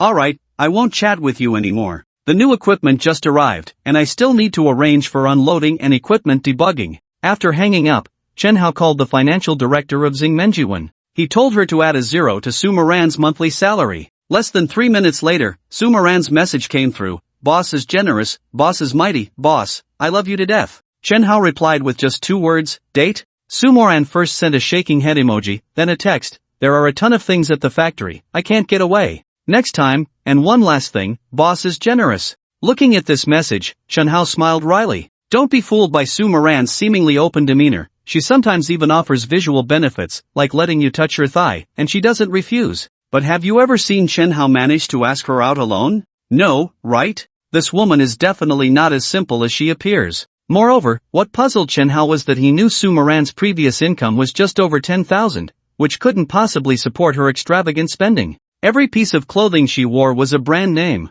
Even her stockings cost over 1,000 each. She never wore the same outfit twice. The bags she carried were all limited edition luxury items, costing at least tens of thousands each, and the housing prices in her neighborhood reached over 100,000 per square meter. Even more baffling to Chen Hao was that Ai Yiqian had said that the money to buy Fuchang advertising came from Su Moran. 10 million in funds. Su Moran took it out without batting an eye? Such financial extravagance. It made Chen Hao curious about where this woman's money came from. Could she be the mistress of some wealthy man? No, that didn't make sense. If she were a mistress, how could she still be living in a small company like Xingmenjiwan? Shouldn't mistresses be living in villas with air conditioning? Forget it, no need to guess, the truth will come out one day. In the 2 parking spaces behind Chen Hao's Lamborghini, an inconspicuous nanny car was parked, inside which Fu Kangxiang looked coldly at the Lamborghini as it slowly drove away. A cold curve formed at the corner of his mouth. Chen Hao, you saved my old man, I should thank you, but you absolutely shouldn't have broken my leg. It's time to settle the score with you. He made a phone call. Have you found out everything? The other party replied, yes, we found out that there are 3 people who had close contact with Chen Hao. One is called Ai Yiqian. She and Chen Hao used to know each other at a small company and were colleagues. Fu Kangxiang frowned. Colleagues from a small company? Chen Hao, such a big boss, working at a small company? Experiencing life? What a playboy. The other party continued, Ai Yiqian has been getting close to Chen Hao these days. Her grandmother's terminal illness is being treated for free by Chen Hao, but it's uncertain if she's his girlfriend. The second one is Ling Yu, the current general manager of Hualong Capital. She used to be a teacher at Mindu University and was also Chen Hao's advisor. It's unclear if they have a romantic relationship, but it's certain that their relationship is quite deep. Otherwise, how could Ling Yu become the general manager of Hualong Capital so quickly? The third one is Xiang Xiyu, a junior at Mindu University. Chen Hao has only acknowledged her as his current girlfriend, and he even gifted her a Ferrari LaFerrari, which shows how deep his feelings for her are. Fu Xiao, which one should we target? You choose. Fu Kangxiang chose Xiang Xiyu without hesitation. He wouldn't dare touch Ling Yu. If something happened to the general manager of Hualong Capital, it wouldn't be a joke. Ai Yiqian's relationship with Chen Hao is still uncertain. Kidnapping her might not be effective. So, naturally, it had to be Xiang Xiyu. Alright, Fu Xiao, I'll arrange for someone right away. Just wait to see the show. Remember, find someone unfamiliar. Fu Xiao, don't worry. I've already found the people. They're all from other provinces and can act at any time. After ending the call, Fu Kangxiang immediately transferred 200,000 over. A cold smile appeared on his face. Chen Hao, you broke my leg. I want you to kneel before me and sing Conquer. Hey, everyone, did you see that? Up ahead is the venue. This year's World Model Contest is being held right here in the Mindu division. Chen Mengqi held a selfie stick, pointing towards the entrance of the venue. The streamer wanted traffic. Naturally, she would go where the excitement was. She had planned to participate in the semi-annual street racing event held by the Supercar Club last time. But what happened? She encountered a guild war at the last minute. She couldn't go. And this time, the World Model Contest was proceeding as scheduled. How could she miss such a great opportunity to gain traffic? She came excitedly. However, when she reached the entrance of the venue, she was stopped by security. Sorry, you can't enter. Why can they go in, but I can't? They have invitation letters. Chen Mengqi immediately became unhappy. Why didn't they say you needed an invitation letter to enter? But there was nothing she could do. The organizer's rule was that only those with invitation letters could enter. Mengqi got shut out, Came in high spirits, but can't get in? Such a high-end place isn't somewhere a small streamer like you can come to. Smirking, the fans in the live stream room started to tease. Backstage at the venue, Xiang Xiyu came down from the stage and let out a long sigh of relief. It was only the preliminary selection stage. Because the number of applicants was really high, each contestant's display time had to be controlled within 5 minutes. If they passed, they would enter the provincial competition, then the national competition. After that, the Asian competition. Finally, the world competition. Xiang Xiyu didn't know if she could pass. She felt she could, yet also felt she couldn't. The organizers told her that the results would be announced within 3 days. Since the competition was over, there was no need to stay here. She could go back and wait for the results. Xiang Xiyu walked out from backstage and headed to the parking lot. Her car, that red Ferrari LaFerrari, was parked in the lot. Although this car was flashy and eye-catching, ever since Xiang Xiyu drove it onto campus, those who originally wanted to pursue her immediately lost the courage to do so. Inferiority. They didn't dare to provoke her. So, during this time, Xiang Xiyu had been quite peaceful. She walked towards the parking lot while making a phone call. Mo Ranjia, I finished. You have no idea, there were so many people who signed up, I don't even know if I can pass. Do you think I can pass? Hee, I'll take your good luck charm. If I pass, I'll treat you to a meal. The organizers said the results will be out in 3 days. As Xiang Xiyu chatted while walking, she hung up the phone just as she passed a yellow van. Suddenly, the van's door was pulled open. Two burly men jumped out from inside, grabbing Xiang Xiyu and pulling her into the car. Ah, help, help. The sudden turn of events left Xiang Xiyu panicked and at a loss. Instinctively, she wanted to scream. The kidnappers were clearly prepared. One of them immediately covered her mouth with a towel. She couldn't make a sound. She tried to resist, to struggle. But how could a woman weighing less than 100 pounds break free from the clutches of two strong men? In less than 7 seconds, Xiang Xiyu was dragged into the car. Then the van sped away. This scene was just seen by Chen Mengqi, who was walking by. She couldn't get into the venue. Hearing that there was a Ferrari LaFerrari in the parking lot, she thought taking pictures of luxury cars could gain her followers. So she came. But what did she see? A kidnapping? My God, is this a movie? But I don't see any cameras? So it's not a movie? What the heck, in broad daylight, someone is actually being kidnapped? That woman just now, she looked so much like Chen Hao's girlfriend? In reality, Chen Mengqi had never met Xiang Xiyu. A few days ago, on the night of the street racing at Jiufeng Mountain, Chen Hao brought Xiang Xiyu along, and there were so many streamers and internet celebrities present. They took a lot of photos and videos. Although Chen Mengqi didn't go, she had seen the video of Chen Hao and Xiang Xiyu together from her friends.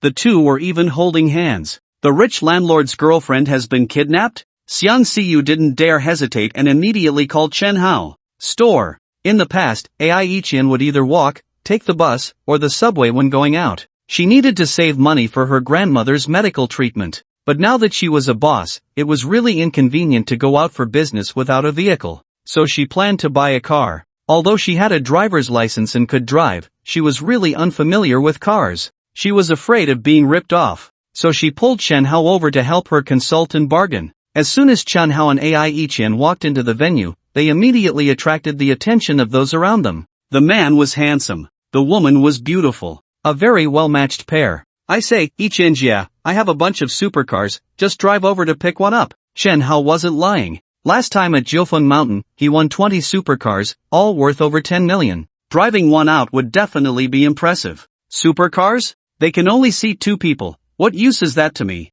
I want to buy a car that can be used for business and also for family. And one that can take my grandmother out to play. Chen Hao laughed. You really know how to live. Drive a BMW, ride in a Mercedes. Since you want to take your grandmother out, then choose a Mercedes, it's more comfortable for her. Ai Yiqian didn't understand and asked, what does driving a BMW and riding in a Mercedes mean? Chen Hao patiently explained, this saying emphasizes BMW's advantages in driving performance, while Mercedes excels in passenger comfort. So, I suggest buying a Mercedes, and it won't lose face in business either. Ai Yiqian nodded, I'll listen to you. Deciding to buy a Mercedes, the two headed towards the Mercedes exhibition area. How good, it's really you. Chen Hao heard the voice and turned to look. A young man with short hair and a slightly handsome face was walking over. Fu Yichen, one of the brothers from the supercar club. What a rare guest. Fu Yichen said with a bright smile. He quickly glanced at Ai Yiqian, who was standing next to Chen Hao.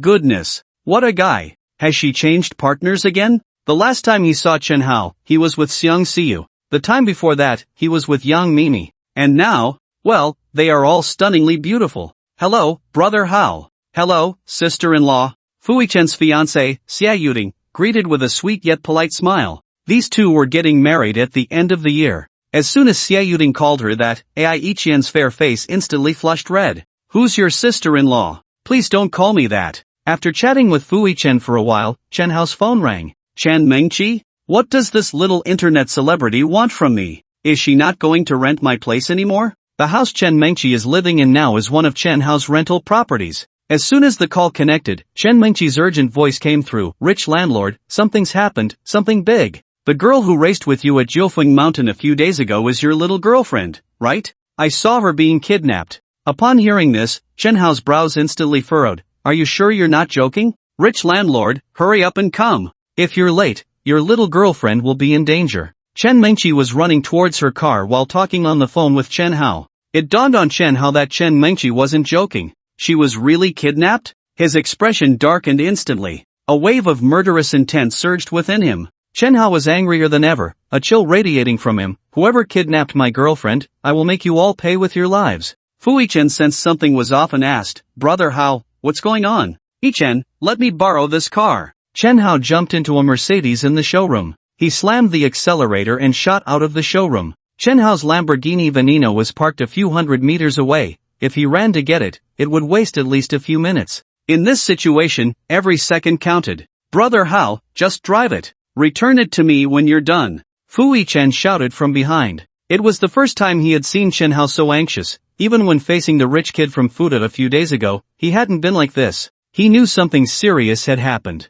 He immediately entered the WeChat group and sent a message in a group called The Most Beautiful Five. "Everyone, Brother Hao is in trouble." There were only 5 people in this group. The group owner was Zhou Lin. Then there were Chen Hao, Sitarui, Fu Yichen, and Su Rui's. This group was created the night they raced at Jiufeng Mountain. Originally named The Handsomest Five. But Zhou Lin vetoed it. Sister is beautiful, not handsome. So, it was changed to The Most Beautiful Five. This time, Chen Hao and Sitarui were not happy. Most of the group was men. How could you call it the most beautiful? It didn't fit the temperament of these big guys. Zhou Lin couldn't care less about that, sending a finger gesture emoji in the group along with a message. "If you don't agree, the 4 of you can take me on together." The 4 men immediately wilted. "Can't we just talk nicely? No need for violence. Can't we just be civilized?" Zhou Lin's profile picture was currently blacked out, clearly offline. Sitarui was at the boxing gym, training. After the last race at Jiufeng Mountain, Sitarui deeply realized how weak he was.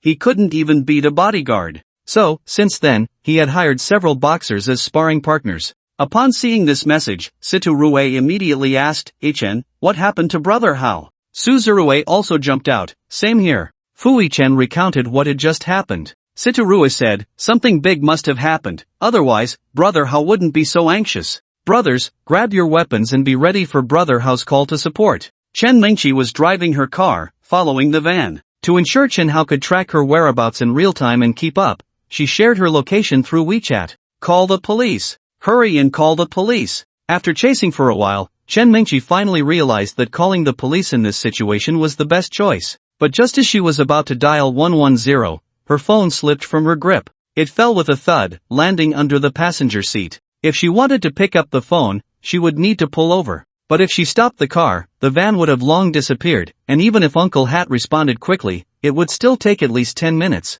10 minutes? The flowers would have wilted. Who knows where the person was taken? Chen Mingqi decided not to worry about the phone anymore. She thought as long as she didn't lose sight of them, Chen Hao would catch up and handle it. The van clearly had a planned route. After passing Chemical Road, it headed straight for the seaside. Chen Mingqi sensed their intentions. They wouldn't be taking the person to some small island, would they? Fujian is a coastal province with countless small islands nearby, some developed into tourist spots, while others remain untouched. If they intended to hide someone on one of those islands, finding them would be quite difficult. Even if she guessed their purpose, Chen Mingqi had no way to intervene. All she could do was follow them and not lose track. She didn't dare to stop them. This group, bold enough to kidnap in broad daylight, was definitely ruthless. If she tried to stop them, she would either be silenced or end up like Xiang Si, being taken away. And what would happen if she was taken to their destination? Being run over would be the least of her worries. So, Chen Mingqi could only follow from behind.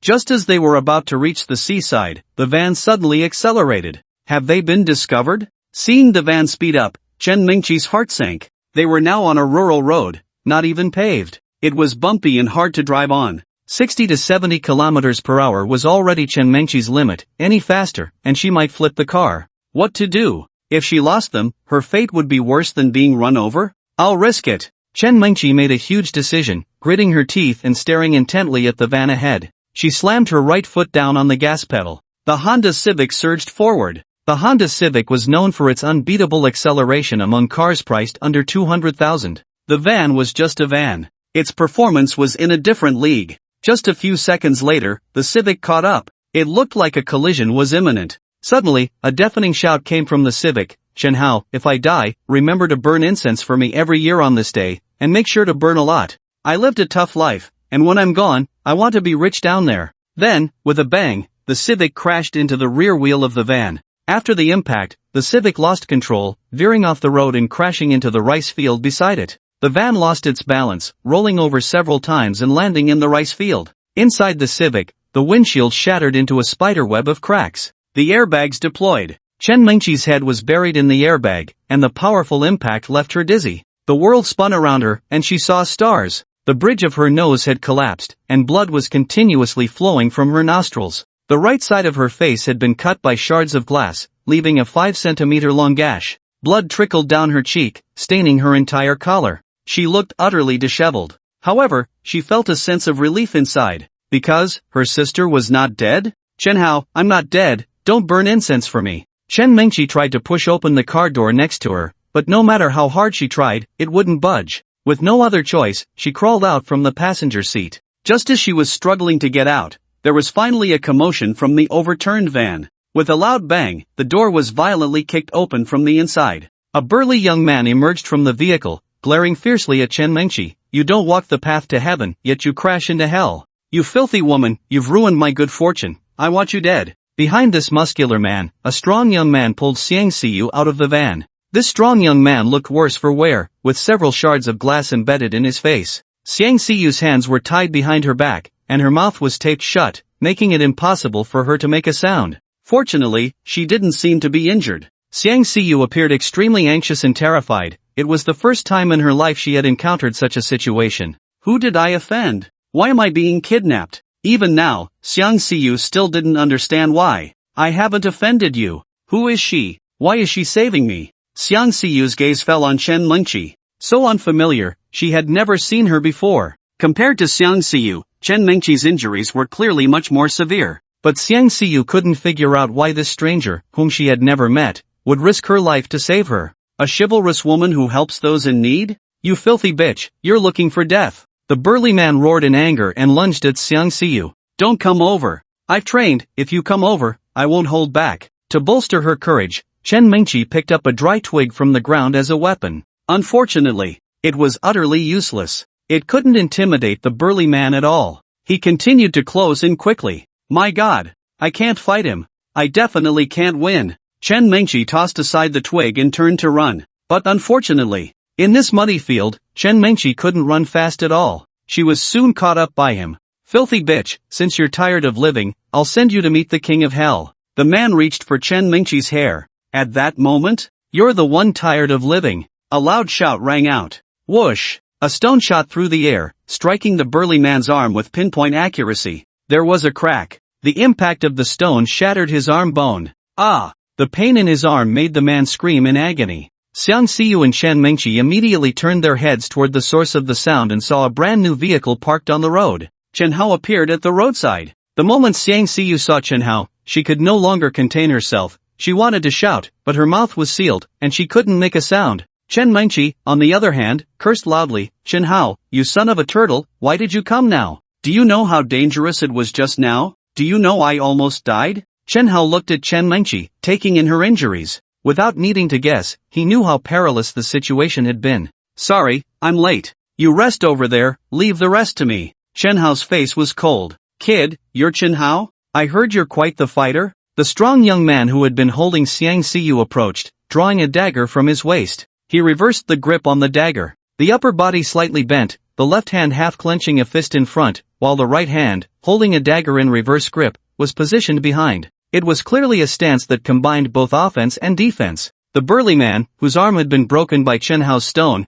endured the excruciating pain in his right arm and drew a dagger from his boot with his left hand. Unlike his companion, he held the dagger in a proper grip. A proper grip indicated a greater inclination towards offense, while a reverse grip leaned more towards defense. Their postures made it evident. These two guys were undoubtedly skilled fighters. Chen Hao, you came at the right time. We originally kidnapped Xiang Xiyu to lure you out, and you've delivered yourself right to us, said the shorter, stockier man in a low, hoarse voice. Tell me, who sent you? I'll leave you with a complete corpse. Chen Hao, do you think that's possible? Chen Hao fell silent for a moment. Fu Kanxiong sent you, didn't he? Chen Hao, stop guessing. Prepare to die. The shorter youth attacked first, charging forward with a swift step, his right hand slicing the dagger towards Chen Hao's neck. Quick, precise, and ruthless. However, Chen Hao's kick was even faster. With a simple front kick, the youth was sent flying over 10 meters away. Upon landing, his chest caved in, and a mouthful of blood mixed with internal organs spewed out.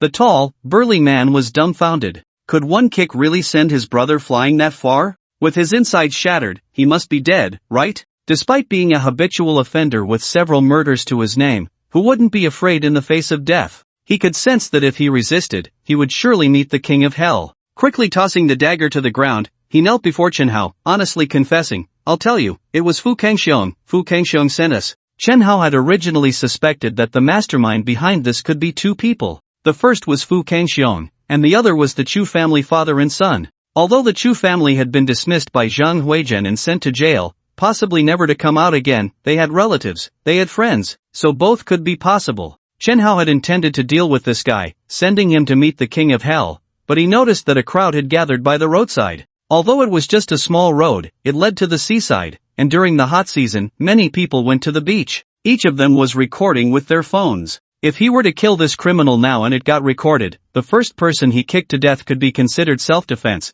but this man had already put down his weapon and was kneeling, begging for mercy. When no one was around, killing was killing, but with so many witnesses, it would definitely exceed the bounds of self-defense. Chen Hao wasn't foolish enough to get himself into such big trouble. If he couldn't kill openly, he would do it secretly, letting him live for 7 more days. Chen Hao's right hand reached into his pocket, where he had a box of silver needles, and then he patted the robber's shoulder. "Remember, when Uncle Hat arrives, be honest." The robber nodded desperately. "I will be honest, I will definitely expose Fu Kangxiong." At that moment, the robber felt a sharp pain in his shoulder, as if bitten by a mosquito, but he didn't pay it any mind. It was normal to have mosquitoes in the wilderness. About 15 minutes later, the sound of police sirens blared. At least 5 police cars arrived, with over 10 officers, led by a young female officer who was over 1.7 meters tall in flat shoes. Dressed in a crisp uniform, she exuded a strong presence. One kicked to death, with internal organs shattered? Lu Yanan immediately went to check the deceased.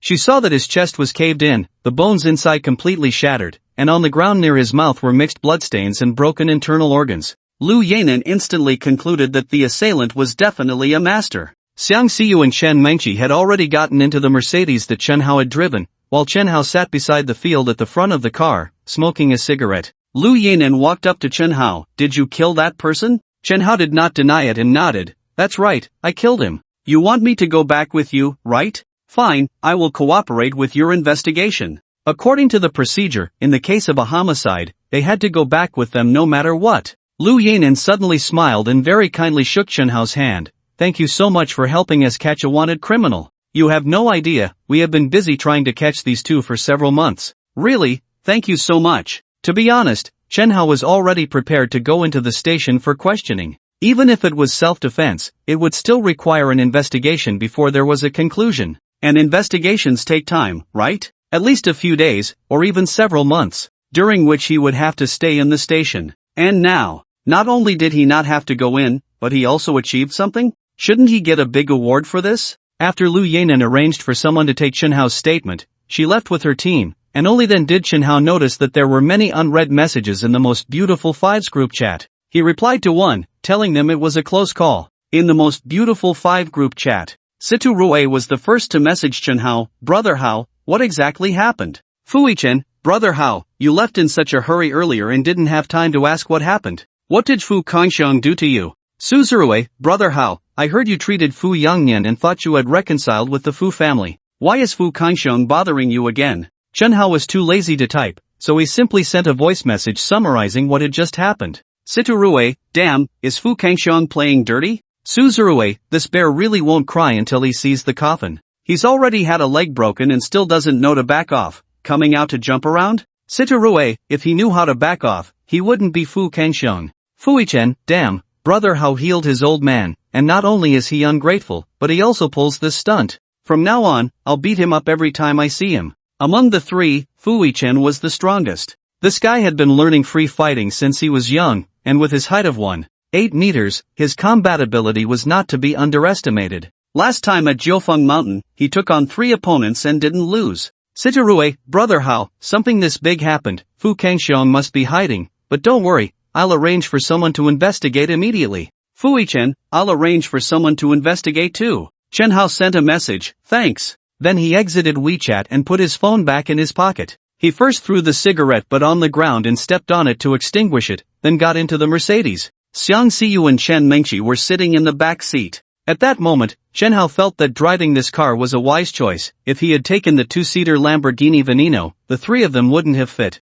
Xiang Xiyu was basically uninjured. She only had a few rope marks on her hands, and her clothes were slightly torn by glass around her belly, but her skin was unharmed, so she was in good condition. Chen Mengqi, on the other hand, was in worse shape, covered in bruises and even disfigured. However, for Chen Hao, who possessed god-level medical skills, these injuries were nothing. A few doses of medicine would be enough to handle it. At this moment, in Xiang Siyu's eyes, Chen Mengqi's image had grown immensely tall, and she looked at her as if she were an idol. In her eyes, she was the modern-day Hua Mulan, a woman who single-handedly stormed the enemy camp like a female Zhao Zilong, the one who defeated the Jin soldiers like Mu Guiying. In short, I love you to death. If it weren't for her, I would have been done for. At that moment, Chen Mengqi realized something was wrong. Why was her face hurting so much? It was a pain like being cut and torn by a knife. She immediately grabbed her phone, switched to selfie mode, and looked at her mud and blood-covered face in the mirror. Chen Mengqi was taken aback. The abrasion on her forehead was the least severe. The real tragedy was her nose,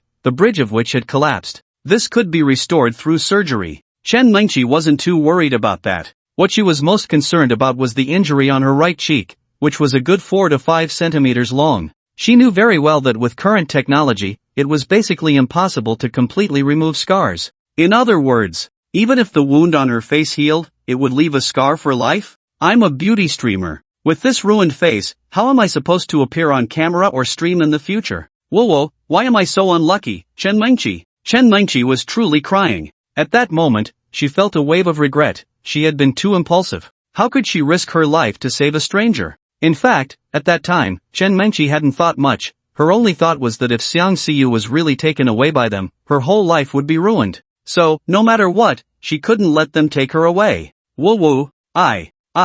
Woo, I. Chen Mengqi was crying so hard that she could barely speak, and it took her a long time to finish a complete sentence. I haven't gotten married yet. What if I can't get married? What should I do? Clearly, Chen Mengqi was crying heartbreakingly and saying very sad things, but Xiang Siyu almost burst out laughing. At this moment, she was actually thinking about getting married? Hold it in, don't laugh. Hugging Chen Mengqi's arm affectionately, she said, Sister Mengqi, don't worry, no matter what, no matter how much it costs, I will find a way to help you get treated. Xiang Siyu knew that Chen Mengqi was like this because of her. Naturally, she had to take responsibility. Even if it meant selling everything she had, she would send her to the best hospital for treatment. But Chen Mengqi was still crying. What if? Whoa, what if it can't be treated? Xiang Siyu thought for a moment and then said softly, if it can't be treated and no one wants you, I'll let Chen Hao take you. Chen Mengqi stared at Xiang Siyu in surprise, and then her crying grew louder.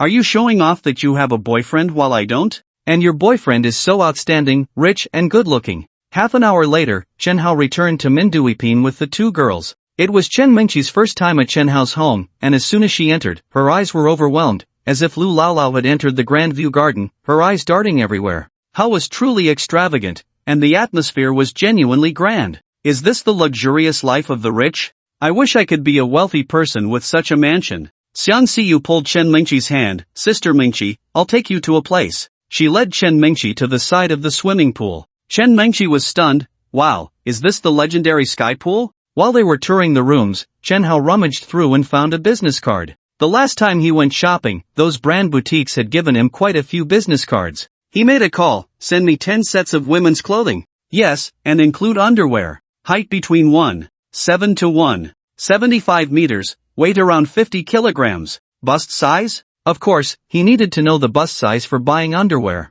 Otherwise, what specifications would he buy? Chen Hao glanced back at Xiang Siyu and Chen Mengqi, planning to prepare 5 sets for each of them. Chen Hao had experienced the scale of Xiang Siyu and knew she was at that level, so buying for her was just fine. As for Chen Mengqi, although Chen Hao had never seen her true self, from what he could observe, she wouldn't be any less than Xiang Siyu, and might even reach that level. Don't be fooled by her small stature, her presence was indeed significant. No wonder she was a beauty streamer, she had some real substance. One should be enough, 5 sets each. Can it be delivered in half an hour? My address, Minduipin, 3201. After ending the call, Chen Hao looked again at Chen Mengqi, who was playing by the pool with Xiang Siyu. To be honest, Chen Hao had met Chen Mengqi a few times before, but he didn't have a good impression of her because she gave off a very vain vibe. How could she be decked out in designer brands? But what if they were all fakes? If she couldn't afford the real thing, why wear anything at all? Why wear fakes? Wasn't that just vanity?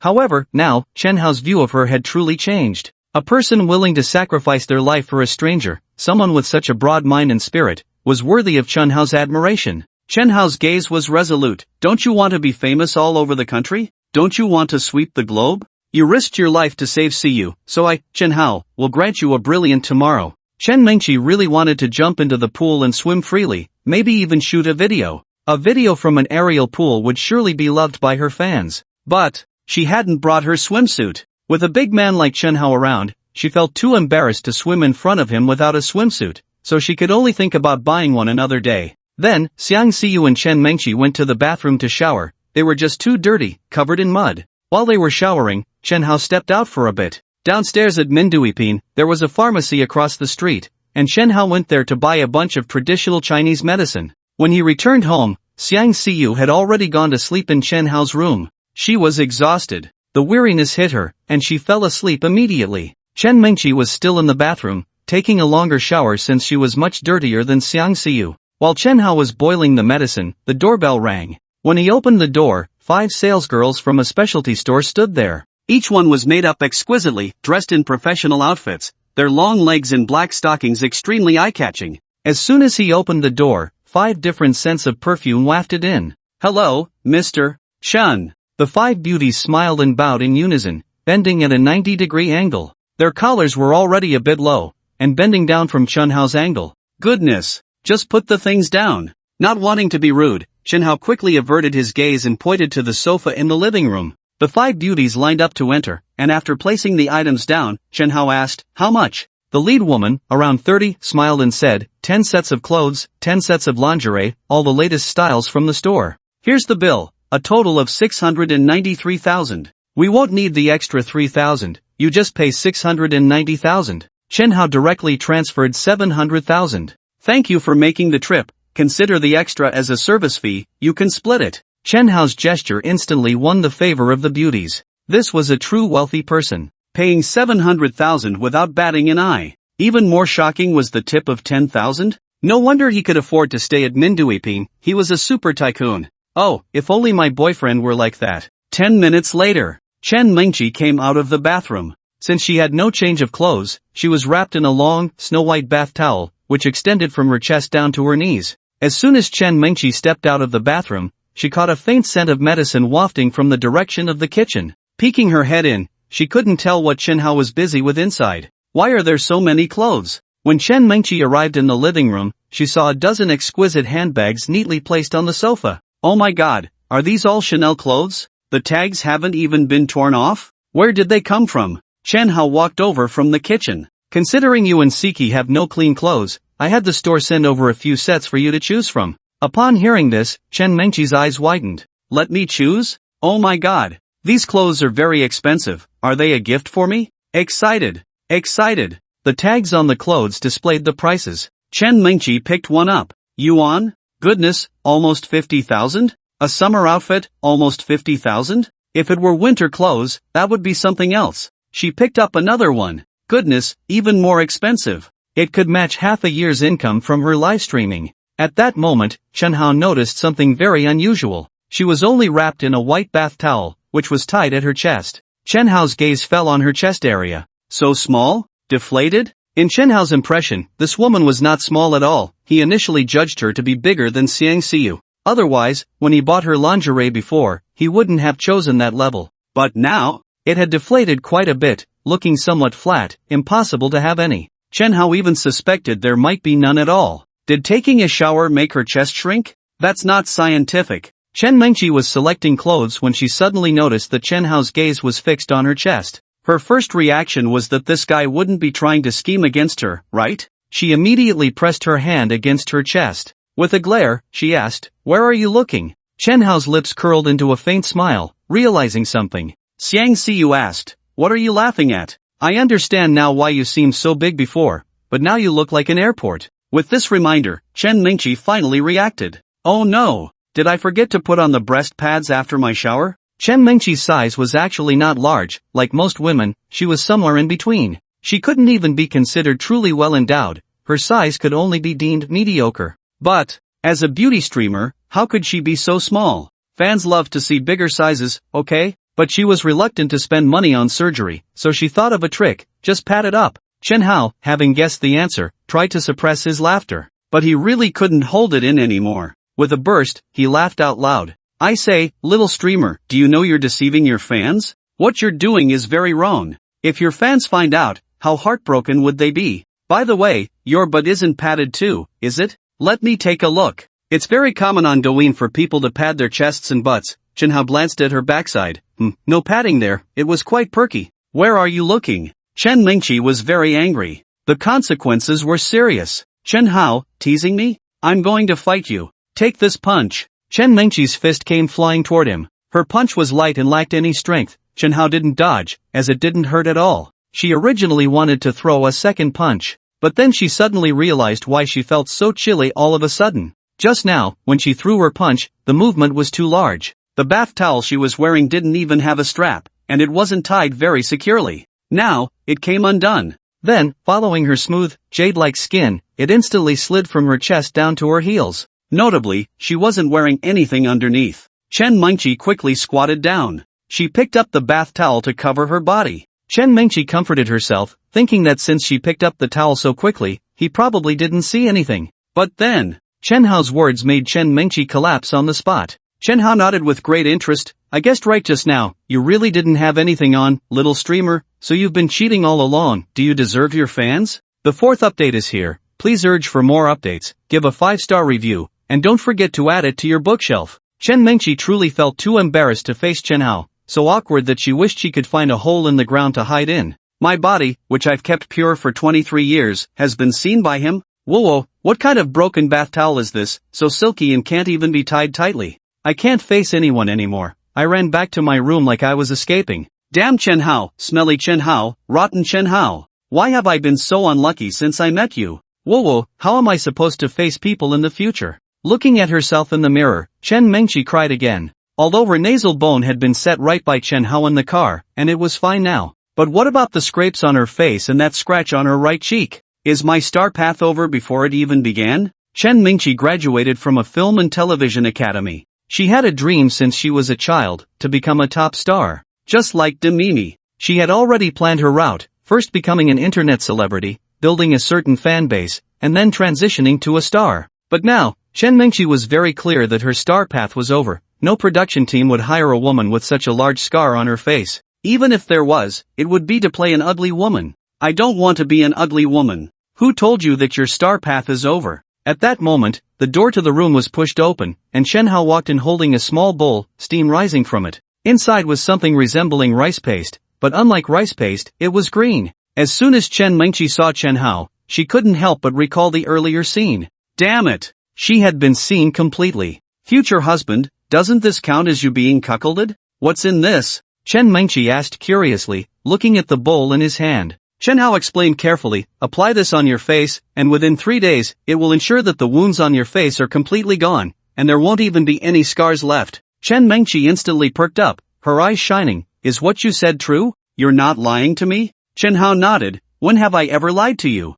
Chen Mingqi thought for a moment. It seemed he really hadn't. Chenhao continued, apply more on the areas with wounds, and if you have freckles or dark spots, you can apply it there too. It's effective for removing spots as well. Chen Mingqi asked in surprise, this can not only remove scars but also has a spot-removing effect? Is it really that magical? Why am I so skeptical? Chen Mingqi had originally planned to trust Chenhao this time, but when Chenhao said it could remove spots too, this made Chen Mingqi suspicious. Removing scars and removing spots are completely two different products, okay? There's no such magical thing on the market, okay? So, do you want it? Yes. Chen Mingqi was afraid Chenhao would take it back, so she immediately snatched it. After all, trying it out wouldn't cost anything. Why not give it a shot? This was a mansion so luxurious it was almost outrageous. There is a swimming pool, an orchard, and even a small golf course, with more than 50 servants attending to everything. Gardeners, drivers, nannies, chefs, housekeepers, and so on. Everything is available.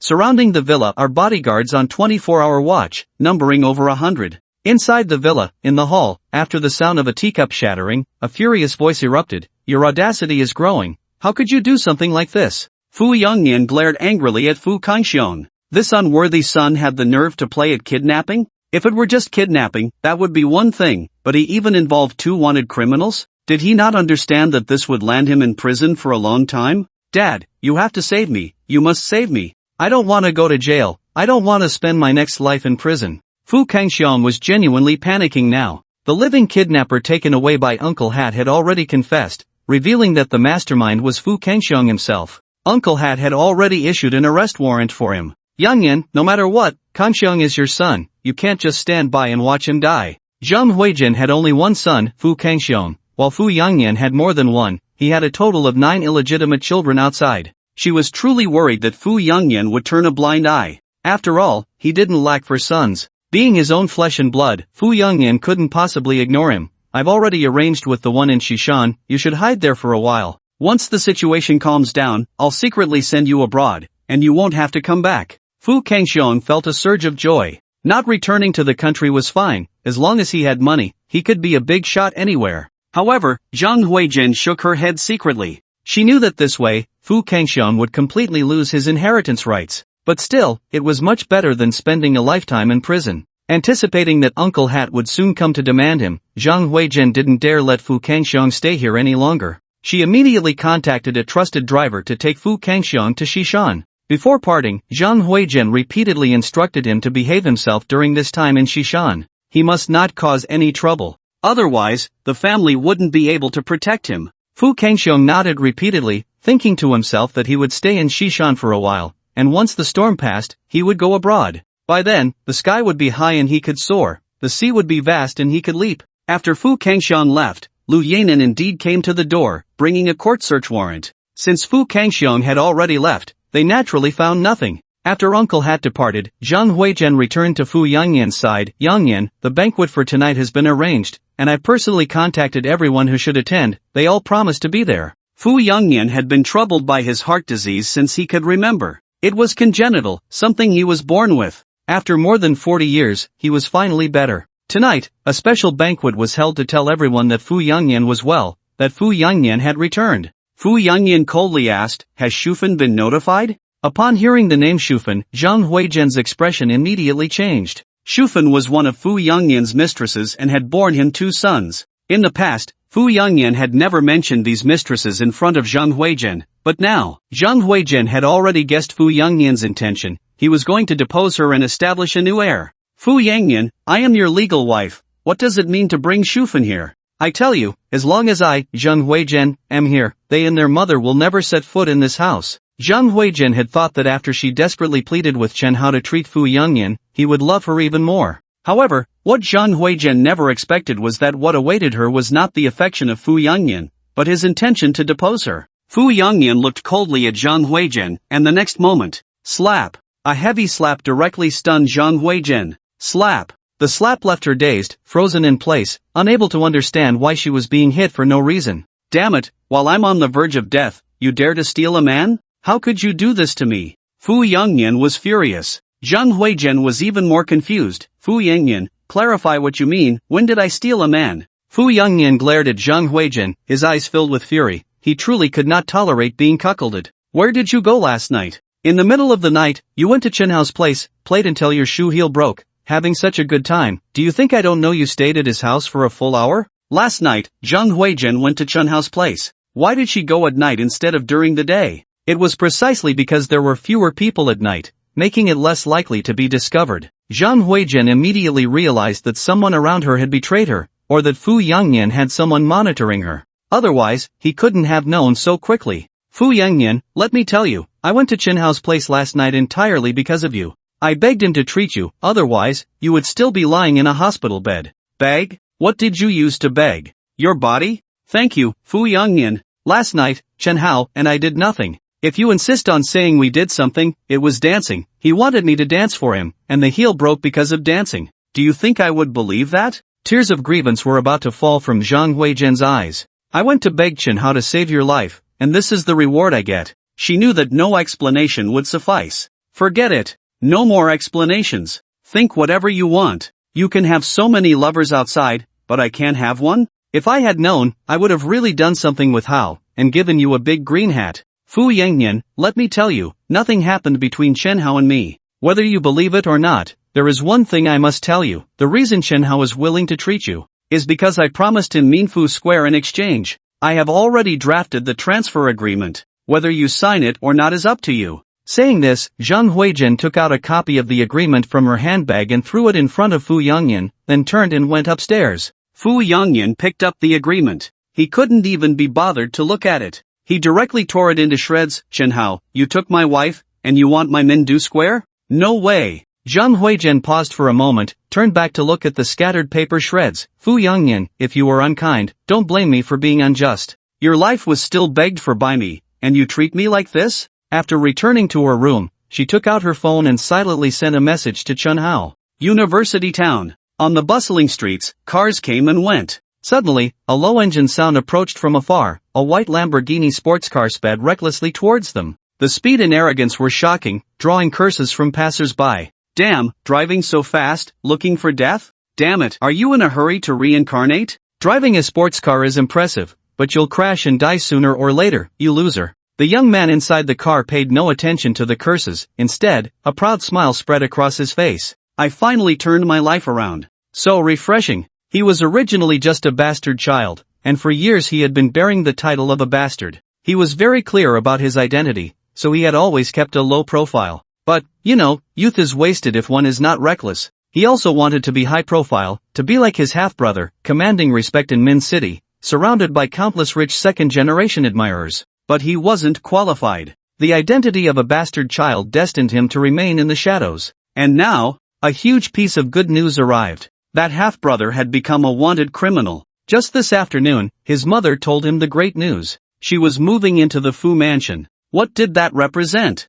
It meant that his mother had become the new mistress of the Fu mansion, and he and his brother would become the new heirs of the Fu family. Tonight, his father was hosting a banquet, specifically inviting the three of them, and the intention was already very clear, to announce their legitimate status to everyone. After enduring 19 years, he had finally made it. How could Fu Xiaochuan not be excited? He drove recklessly. Soon, the car arrived at the Minfu Grand Hotel, but since he came late, there were hardly any parking spots left. After searching around, he finally found an empty space. The car moved forward. However, suddenly, a supercar came speeding in, executing a masterful drift and perfectly parking in the empty spot. Fu Xiaochuan was startled. He almost crashed into it but managed to hit the brakes just in time. Damn it, how dare you steal my parking spot? You must be asking for trouble. Fu Xiaochuan recognized the car. It was the extremely rare Pagani Huayra. This was a supercar worth 50 million, and it was obvious which super-rich second generation had arrived. If it were before, Fu Xiaochuan wouldn't have dared to provoke someone driving such a luxury car.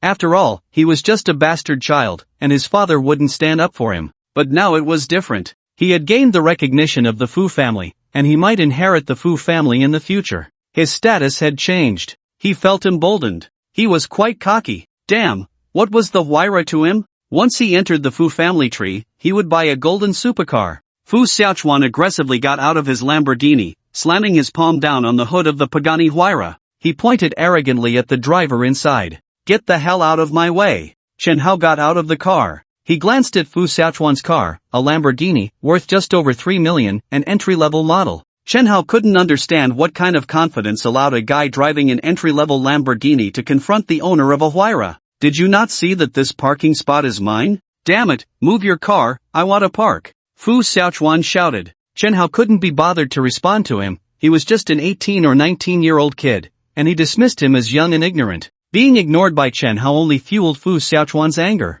Are you going to move or not? If you don't, do you believe I will smash your car? Fu Xiaochuan threatened. Only then did Chen Hao turn to look at him. Smash my car? My car is right here. Go ahead and try. Damn it, you think I wouldn't dare to smash it? Fu Xiaochuan was feeling quite confident now. The Minfu Grand Hotel was owned by their family. His parents were upstairs in the banquet hall, and a single phone call could bring them down. Was he still afraid of him? Fu Xiaochuan immediately ran back to his Lamborghini and found a baton for self-defense. You little brat, watch closely, see if this young master dares to smash your car. Fu Xiaochuan raised his hand, swinging the baton down hard towards the windshield of the Huayra. Just then, Chen Hao kicked out, striking Fu Xiaochuan in the waist. With great force, Fu Xiaochuan flew several meters away. Damn it, you hit me? You dare to hit me? Do you know who I am? Fu Xiaochuan felt like his waist was about to break, but it wasn't actually broken. He struggled to get up. Pointing at Chen Hao, he said, "You're dead meat.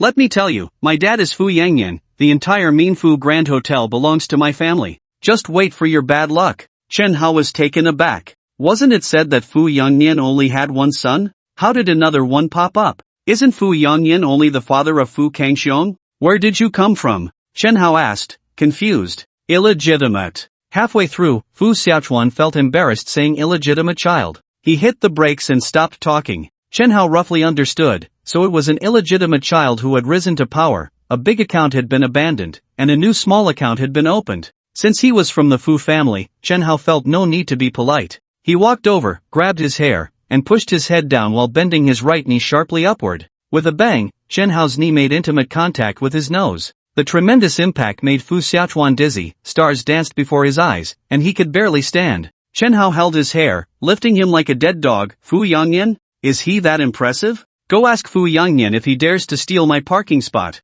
Security personnel in the parking lot rushed over upon hearing the commotion. They didn't know Fu Xiaochuan before, but as one of the main characters of the night, his photo had been sent to all the security guards 2 hours ago. Young master? The young master has been beaten? A few security guards felt a jolt in their hearts. The young master was beaten on their turf? This was serious. All three held rubber batons. Chen Hao completely ignored the security guards, not even bothering to glance at them. One hand held Fu Xiaochuan's hair while the other slapped his face. Come on, I'll take you to your dad to settle this. Ask him if I should let you smash my car. Chen Hao? Is he the Lord Hao? The three security guards initially planned to snatch Fu Xiaochuan away, but upon hearing Chen Hao's name, they dared not act rashly. Fu Xiaochuan had never heard of Chen Hao because he was still in school and out of the loop. But these security guards had long heard that Fu Kangxiong had a deadly rival named Chen Hao, and Fu Kangxiong had fallen at his hands. Young master, how could you provoke him? Aren't you asking for death?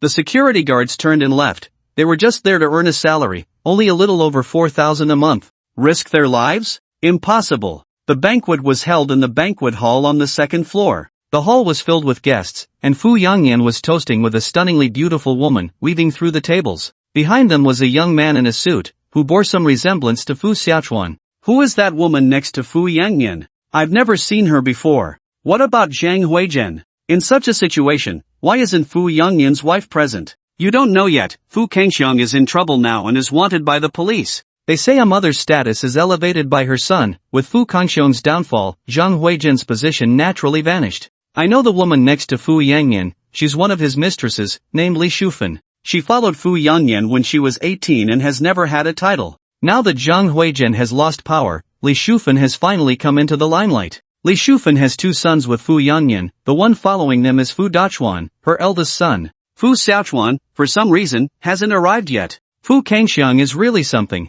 If he hadn't resorted to such illegal means, Uncle Hat wouldn't have targeted him. In fair competition, he might not even lose to Chen Hao. Chen Hao, as the boss of Hualong Capital, indeed has strength, but compared to the Fugua group, he still falls a bit short. If the two were to compete normally, I would still favor the Fu family. If there's blame, it should be on Fu Kangxiong for being too young and impatient, leading him to take extreme measures. I heard that Zhang Huizhen lost her power because she slept with Chen Hao, and Fu Yongnian found out. You can't just say that. What would I lie to you for? One of our maids is a cousin of the maid in Yongnian's family. The maid spread the word, saying that Zhang Huizhen was beaten by Fu Yongnian because of this incident. Chen Hao is really lucky. He could get a woman like Zhang Huizhen into bed. Why don't I have that opportunity? Shu, lower your voice. Are you trying to get yourself killed? Although Zhang Huizhen has been cast aside, she is still Fu Yongnian's wife. If he hears you say this, do you think you can still survive in Mindu? In the banquet hall, discussions were buzzing. Fu Yongnian and Li Shufan went from table to table toasting. Normally, given his status, others would come to toast him, but today was different. First, he wanted to let everyone know that his illness was cured. Second, he needed to introduce Fu Dachuan to everyone. With Fu Kangxiong becoming a wanted criminal, he could no longer be the successor, so he naturally had to cultivate a new one. Fortunately, he had many sons. Among them, Fu Dachuan was one of the more outstanding ones. Li Shufan was now radiant and full of spirit. After being a mistress for 20 years, she had finally been legitimized. She glanced at her Patek Philippe on her wrist. It was already so late. Why hadn't her youngest son arrived yet? Mom, I just called my brother. The call went through, but he didn't answer. I don't know what's going on. Fu Dachuan whispered in Li Shufan's ear. Send someone to check, I hope nothing happened on the way. Fu Dachuan nodded, preparing to arrange for someone. Suddenly, the tightly shut red lacquer door burst open with a loud bang. The sound startled everyone, and they quickly turned their attention to the door, where two men in black clothes and pants flew in from outside, crashing heavily into the sight of the crowd. After hitting the ground, the two men screamed in agony, clutching their stomachs and curling up like shrimp. The crowd gasped at the sight of their misery, who had the audacity to attack the bodyguards at the venue. These two were Fu Yongyan's bodyguards, not the kind of security guards earning 3,000 to 4,000 in the parking lot. It is said that one should look at the owner when hitting a dog. To hit Fu Yongyan's people, was that courting death? Before everyone could figure out what was happening, a tall figure walked in from the open door. He stood tall, with a handsome face capable of captivating countless women. He was indeed handsome, but his face was covered in frost, clearly suppressing his anger. In his right hand, he was gripping a teenager's hair, forcing the boy to walk bent over, as if dragging a dog. Who is this person? Chen Hao. I know him, he is Chen Hao from Hualong capital. Someone exclaimed. When they realized that the person before them was the recently famous Chen Hao, everyone couldn't help but stand up. Was this the legendary Chen Hao? The one said to be more handsome than Panin? Seeing him in person, he truly lived up to the reputation. Let go of my brother. Xiaochuan. Fu Dachuan and Li Shufan almost shouted in unison. The crowd gasped, oh my god, he is Fu Yongyan's youngest son, Fu Xiaochuan. At this moment, everyone focused their attention on Fu Xiaochuan, and indeed, he bore a resemblance to Fu Dachuan. However, Fu Xiaochuan's nose had been broken and was sunken in. It was quite a tragic sight. After dealing with Fu Kangxian, now he has to deal with Fu Xiaochuan? Is Chen Hao planning to go head-to-head with the Fu family? Chen Hao ignored the strange looks from those around him. He casually tossed Fu Xiaochuan aside. He walked straight up to Fu Yongyan, towering over him by a head, looking down into his eyes, his voice deep. I heard you're not planning to give me Min Fu Square? Brother Hao is here. I knew it, in this kind of situation, Brother Hao would definitely come. Heh, I guessed right. Fu Yichen was sitting at the same table as a group of rich second-generation heirs, along with his fiancée, Xia Yuding. The Fu family and the Fugua group had business dealings, so naturally, the Fu family came to congratulate Fu Yongyan on such a significant recovery. Fu Yichen didn't want to come, but he anticipated that Chen Hao might cause a scene, and perhaps he could help out. With that thought, he decided to show up. The table Fu Yichen was at was filled with rich second-generation heirs from Mindu, more than half of whom were girls. The moment these girls saw Chen Hao, whether they had boyfriends or not, their eyes immediately lit up. Is this Chen Hao? I heard he ranks second in looks among the rich second-generation heirs in Mindu, and no one dares to claim the first place. Now that I see him, the rumors are indeed true. Not only is he handsome, but he's also incredibly capable. Fu Kangxiong actually fell into his hands. You have to know, Fu Kangxiong has been in a stalemate with young Master Rui for years, and just like that, he was taken down by him in a few days. Chen Hao is truly remarkable. By the way, Yichen, I heard you're quite familiar with Chen Hao. Does he have a girlfriend? Can you help me get his contact information? If not, could you introduce me? I want to get to know him. Me too.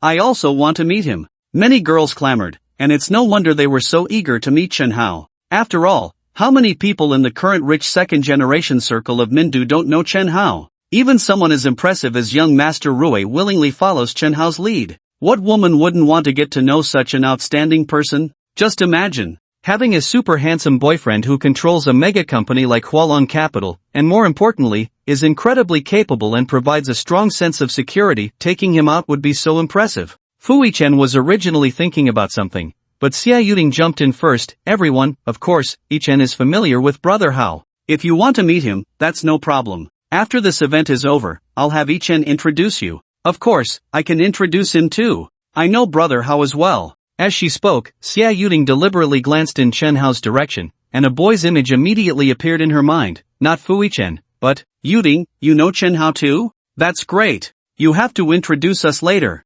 Yuding, don't forget about me. We're good sisters. Upon learning that Xia Yuding knew Chen Hao, the rich girls all crowded around her. For them, Chen Hao was a hot commodity. Who wouldn't want to know him? You guys are disturbing my meal. Just as Fu Yichen's table was getting lively, an unpleasant voice suddenly came from the next table. Their neighboring table was the main table. Originally occupied by the Fu family, it was easy to imagine the esteemed status of the guests dining there. It was a middle-aged man, not very tall, just over 1.60 meters.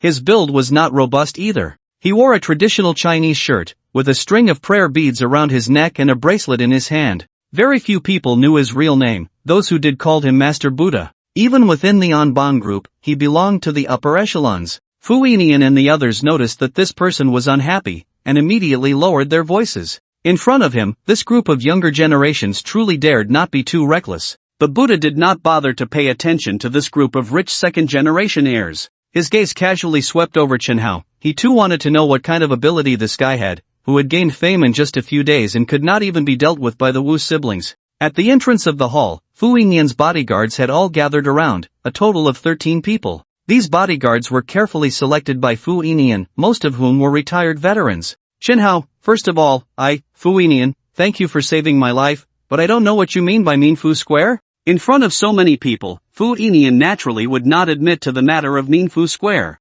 Why? Simple. People care about their face, just like trees care about their bark. At Fu Yinyan's level, face is extremely important. If it were known that Chen Hao's condition for treating him was Minfu Square as an exchange, and he did not give it, what would that imply? It would only imply that Fu Yinyan was an ungrateful person, which would greatly affect his reputation. Therefore, denying it and pretending to be ignorant was the best choice. So you really don't want to give it? Chen Hao pondered for a moment, a cold smile curling at the corner of his mouth. Very well, you will regret it. When you regret it and come to seek me, it won't be as simple as just a Minfu Square. Chen Hao, when Fu Yinyan, was dominating Mindu, you weren't even born yet. You think you can threaten me? Fu Yinyan sneered, you saved me, and I thank you, but you not only beat my son but also caused a ruckus at my venue. How should we settle this score? My son is not someone you can just hit, and my banquet is not something anyone can just crash. Chen Hao glanced at the bodyguards behind Fu Yinyan. What do you want to do?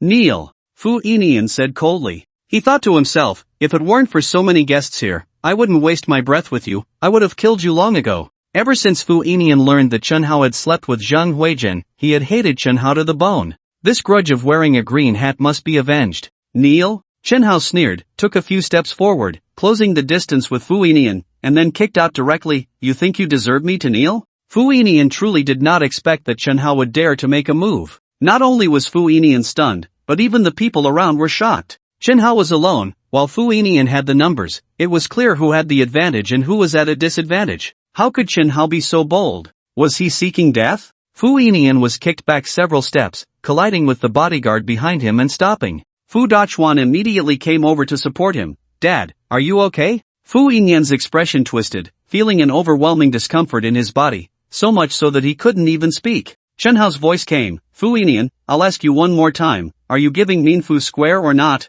Fu Yinyan took a long time to catch his breath. Damn it, you hit me, and you still want Minfu Square? Are you dreaming? Chen Hao was too lazy to waste words with him and turned to leave. Just a dying man, no need for more words. Chen Hao wanted to leave, but how could the Fu family let him go so easily? Fu Dachuan shouted at Chen Hao's back, Chen Hao, you hit my dad and think you can just leave? There's no such easy thing. Chen Hao stopped in his tracks. He pointed at Fu Dachuan and then at the bodyguards. To save time, you all, come at me together. All of them? Damn, is Chen Hao crazy? This is more than a dozen people, and they are not just ordinary street thugs. They are all carefully selected bodyguards by Fu Yangyan. One can take on 3 without any problem, and you actually want to challenge them all. Is young Master Chen a bit too arrogant? Is he an idiot? Does he think he's Bruce Lee, wanting to take on more than 10? It's practically asking for death. After the initial shock, the guests in the venue looked at Chen Hao with strange expressions. This kid has been too popular lately. Could it be that he's getting carried away? Challenging so many people, isn't that just asking for trouble? Even the rich second-generation ladies at Fu Yichen's table looked at Chen Hao with unusual gazes. They had seen arrogance before, but nothing like this. These rich second-generation ladies all had bodyguards at home and understood how strict the selection of bodyguards could be. Bodyguards are different from security guards. Security guards only need to be able-bodied and healthy. But for bodyguards, if they don't have real skills, they can't be chosen, and Chen Hao actually boasted about wanting to challenge more than a dozen bodyguards? He must be truly insane. Even Fu Yichen couldn't help but smile wryly. Brother Hao, if you want to play, it shouldn't be like this. Can you handle more than a dozen people? Fu Yichen had witnessed Chen Hao's strength before. That was on Jiufeng Mountain. At that time, they had a conflict with the bodyguards brought by Fu Kangxiong, leading to a brawl. Although Chen Hao and the Wu siblings didn't lose, they didn't win either. Now he wants to take on more than a dozen bodyguards. Brother Hao, are you confident? Fu Yichen couldn't just stand by, he was already prepared to rush in to help if Chen Hao got into trouble. He quietly picked up a beer bottle, ready for anything. Just as he picked up the beer bottle, Fu Dachuan spoke, his voice low. Chen Hao, you want to challenge us all? I admire your courage, but it's not my style to take advantage of numbers. I want to duel you. Did he really think Fu Dachuan wanted to duel Chen Hao because it was unfair to use numbers? How naive. Fu Dachuan wasn't that kind-hearted. For the past 20 years, he had lived as an illegitimate child, and today he finally gained Fu Yangnian's recognition, to be written into the Fu family genealogy and become the heir of the Fu family. Since he was the heir, he naturally couldn't remain nameless. Chen Hao had been very popular lately. If he could step on him, who would dare to mock him as an illegitimate child in the future? Wouldn't my name, Fu Dachuan, become famous throughout Fujian? In the future, whenever someone mentioned Chen Hao, they would definitely think of him as Fu Dachuan's defeated opponent. Just thinking about it excited him. Only by standing on the shoulders of giants can one see far. Stepping on the face of a celebrity can make one even more famous. Chen Hao saw through Fu Dachuan's little scheme at a glance. A duel?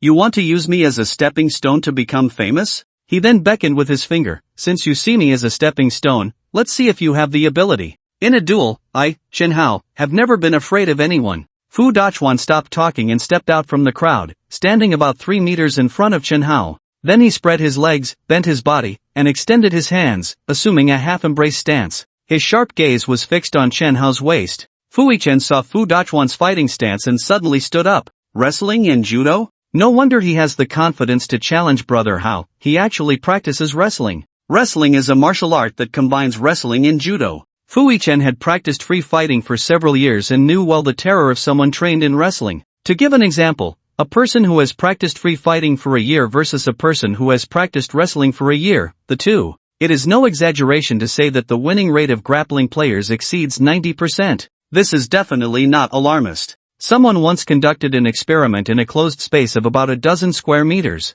A grappling player who had trained for half a year faced off against a boxer who had also trained for half a year, and the grappler won decisively. No wonder Fukawa is so confident in challenging Brother Hao one-on-one. It turns out he is trained as well. Fu Yichen couldn't help but worry about Chen Hao. Fukawa originally intended to execute a bear hug takedown on Chen Hao, wrapping his arms around his waist and throwing him backward. Normally, when thrown, the person's head would hit the ground, and even if they didn't die, they would likely be knocked out or suffer a broken neck. Even if they survived the fall, once on the ground, grappling techniques could be used to lock Chen Hao down.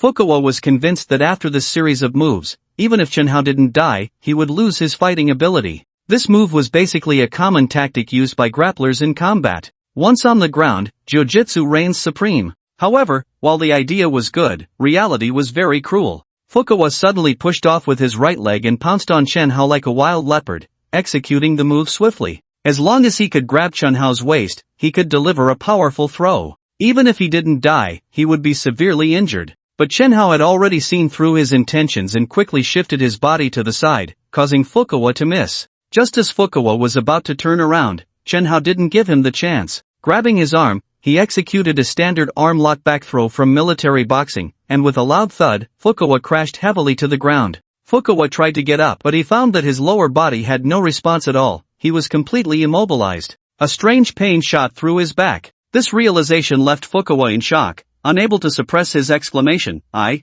broke my spine? The force with which Chen Hao had thrown him was no small matter. Fukawa's spine had slammed against the concrete floor, directly breaking it. Upon hearing this, everyone couldn't help but gasp in shock. Who doesn't know what happens to someone with a broken spine? They would be confined to a bed for life. Chen Hao shook his head secretly. I told you to come together, yet you insisted on challenging me one-on-one? Dachuan, how are you? Brother! Fukawa's mother and Fukawa Xiachuan rushed over, while Fu Yangnian's expression darkened completely as he glared at Chen Hao. Your eldest son, Hu Kangxing, has been turned into a wanted criminal because of you. His life from now on can only be spent wandering the world, unable to return home. And now you've turned Fukawa into a cripple? Chen Hao, Fu Yangnian, will not let you go. Today, no matter what, I will make you stay here. Although Fu Yangnian was not a fighter, he could sense that Chen Hao's strength was not to be underestimated, and his dozen or so bodyguards might not be a match for Chen Hao. He thought of someone. He then quickly walked to the main table, bowed respectfully to the Buddha, who was eating and drinking as if everything happening around him was irrelevant, and said politely, I ask the Buddha to take action. At the same time, he extended 5 fingers. The meaning was 5 million. The Buddha smiled and said nothing, only extending 1 finger. Alright, I agree. Fu Yangnian nodded. 10 million, even he felt a bit of pain at that. Only then did the Buddha put down his bowl and chopsticks, wiped his mouth, and slowly stood up. Having eaten and drunk enough, it was beneficial for his health to stretch his muscles. Good fellow, asking the Buddha to take action? The Buddha's strength, even within the Anbang group, is considered strong. Asking him to deal with Chun Hao seems like using a sledgehammer to crack a nut. Chun Hao is in for some trouble, isn't he? You're definitely going to be unlucky, otherwise, do you think Chun Hao has the ability to defeat the Buddha Master? Even Fui Chen felt nervous when he saw the Buddha Master was about to make a move. Although he didn't know the extent of the Buddha Master's strength, he was aware that his ranking within the Anbang group was higher than that of the Wu siblings. One could tell from his appearance fee that his strength was not simple. Otherwise, how could he demand 10 million for a single appearance? Where is he? The Buddha Master approached and found that Chun Hao had disappeared. Someone pointed towards the door, indicating that Chun Hao had left. The fight was over, so naturally, Chun Hao had left. The Buddha Master immediately chased after him. Damn it, Chun Hao, I want you to die here today. Looking at Fu Dashuan, who lay on the ground unable to move his lower body, Fu Yongnian was extremely angry. Chun Hao, you're doomed, the Buddha Master is coming for you, let's see how you die. The reason the Buddha Master could command such respect from Fu Yongnian was not only because he was one of the elders of the Anbang group but also due to his strength. The Wu siblings were merely like younger brothers in front of him. Fu Yongnian immediately followed him out. He wanted to see for himself how the Buddha Master would teach Chun Hao a lesson. Seeing Fu Yongnian leave, the other guests quickly followed suit. Where there was excitement, they naturally had to go and watch. Outside the hall was the staircase leading down. At the staircase entrance, including Fu Yongnian, all the guests who had rushed over to witness this battle were left dumbfounded.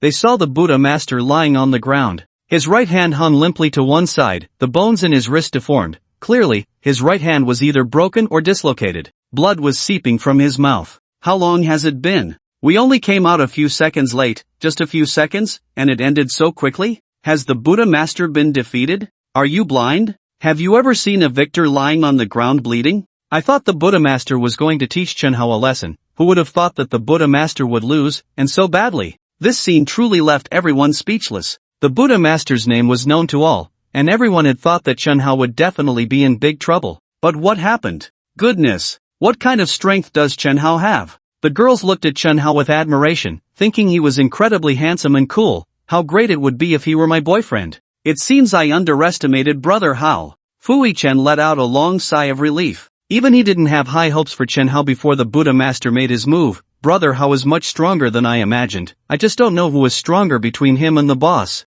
Fui Chen's boss, Zhou Lin. Meanwhile, his girlfriend, Xia Yuding, squinted her eyes slightly. Is Chun Hao stronger than Huigo? The Buddha Master, lying on the ground, looked as if his body had fallen apart, his wide-open eyes staring at Chun Hao as if he were a monster. One move. He was defeated in just one move? Just now, he had exchanged a punch with Chun Hao. His arm simply couldn't withstand the force behind Chun Hao's punch. It was broken. The immense impact made him feel as if his insides were churning, and he directly spat out blood. He must have sustained internal injuries. How could his strength be so great? How did he train? The Buddha Master was horrified. Meanwhile, Chun Hao looked down at the Buddha Master. You were praised to the heavens, and I thought you were strong. I didn't expect you to be so weak. Chun Hao shook his head inwardly. If he had known, he would have held back a bit. Hearing this, the Buddha Master was almost in tears. I've already lost, and you still want to mock me? Can you give me a little face? Besides, it's not that I'm weak, it's that you're too abnormal. Just the force of your punch is something that few people in the Anbang group could withstand. Brother Hao, you're amazing. I, your younger brother, am willing to bow down. Fui Chen came over with his fiancée Xia Yuding and some other rich second-generation friends, both male and female. Fui Chen practiced free fighting. Taking on 3 or 4 bodyguards was a piece of cake for him, and he had been thinking about finding Chun Hao for a sparring session, but now it seemed unnecessary. How could he possibly compete with someone who could defeat Buddha in an instant?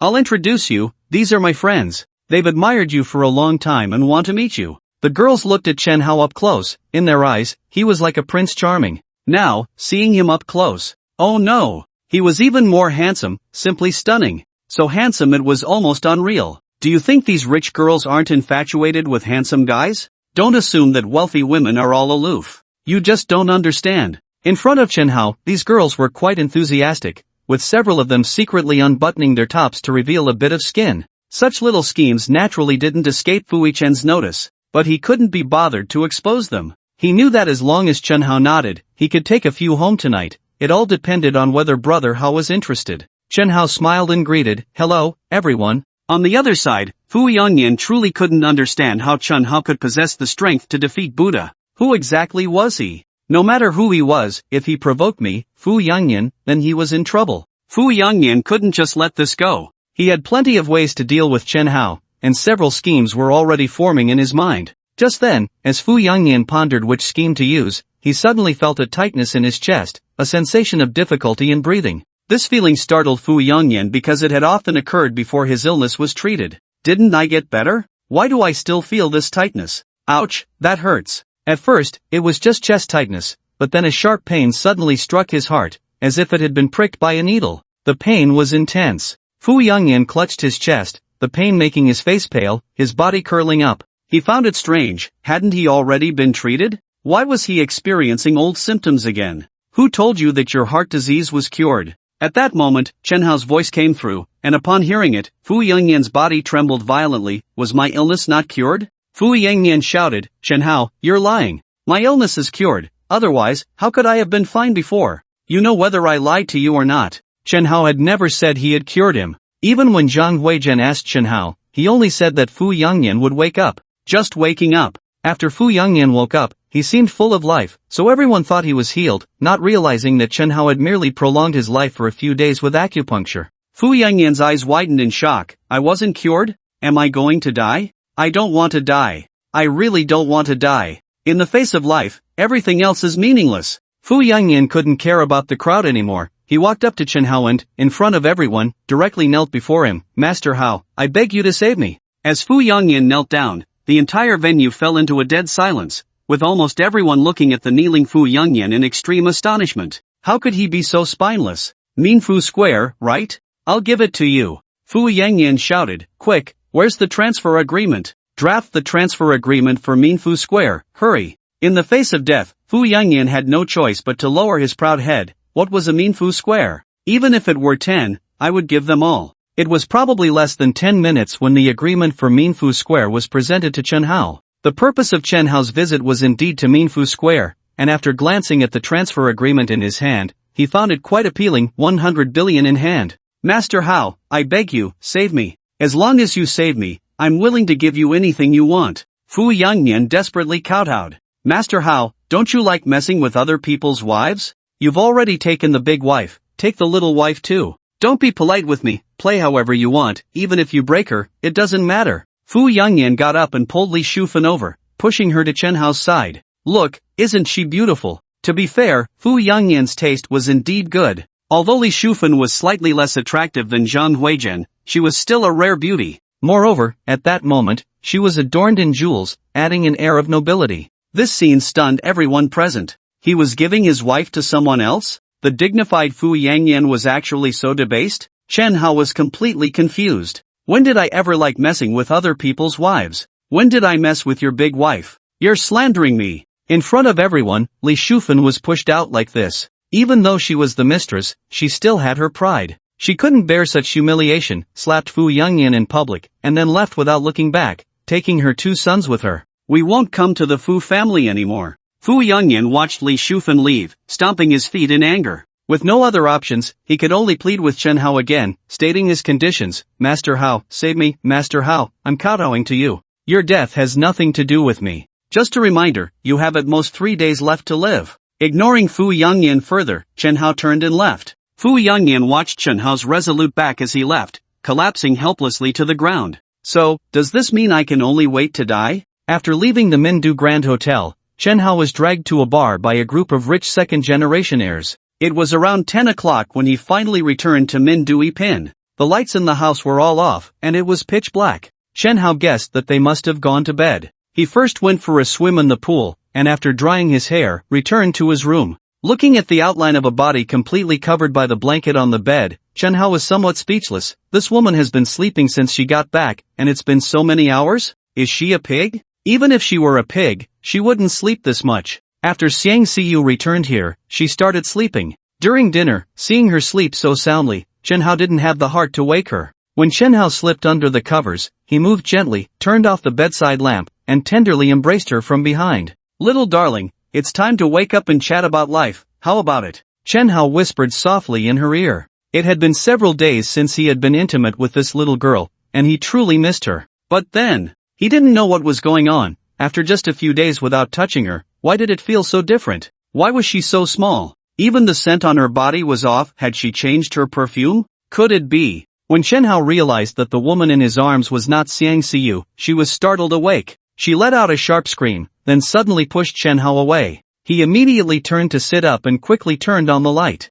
Chen Mengqi also sat up, wrapping the blanket around her body, glaring angrily at Chen Hao. Seeing that it was actually Chen Mengqi, Chen Hao's eyes widened in shock. How could it be her? Where is my Xiyu? Chen Hao truly hadn't expected it to be Chen Mengqi. She was completely under the covers, not even her head was showing, so Chen Hao had always thought it was Xiang Xiyu's, because Xiang Xiyu had been sleeping in this bed since the afternoon. Who would have known that after stepping out for a bit, it would turn into Chen Mengqi? I say, if I tell you this is a misunderstanding, that I thought it was Xiang Xiyu, would you believe me? Chen Hao said weakly. Chen Mengqi remained silent, just staring at Chen Hao. She felt that Chen Hao was truly despicable. Taking advantage of her being asleep, he actually crawled into her bed and even touched her several times. Woo woo, he touched me, how dare he touch me there? Although it's not big. But, just because it's not big, can he squeeze it so hard? Chen Hao, go die. Chen Mengqi threw off the covers and charged at him, while Chen Hao shouted, don't get excited.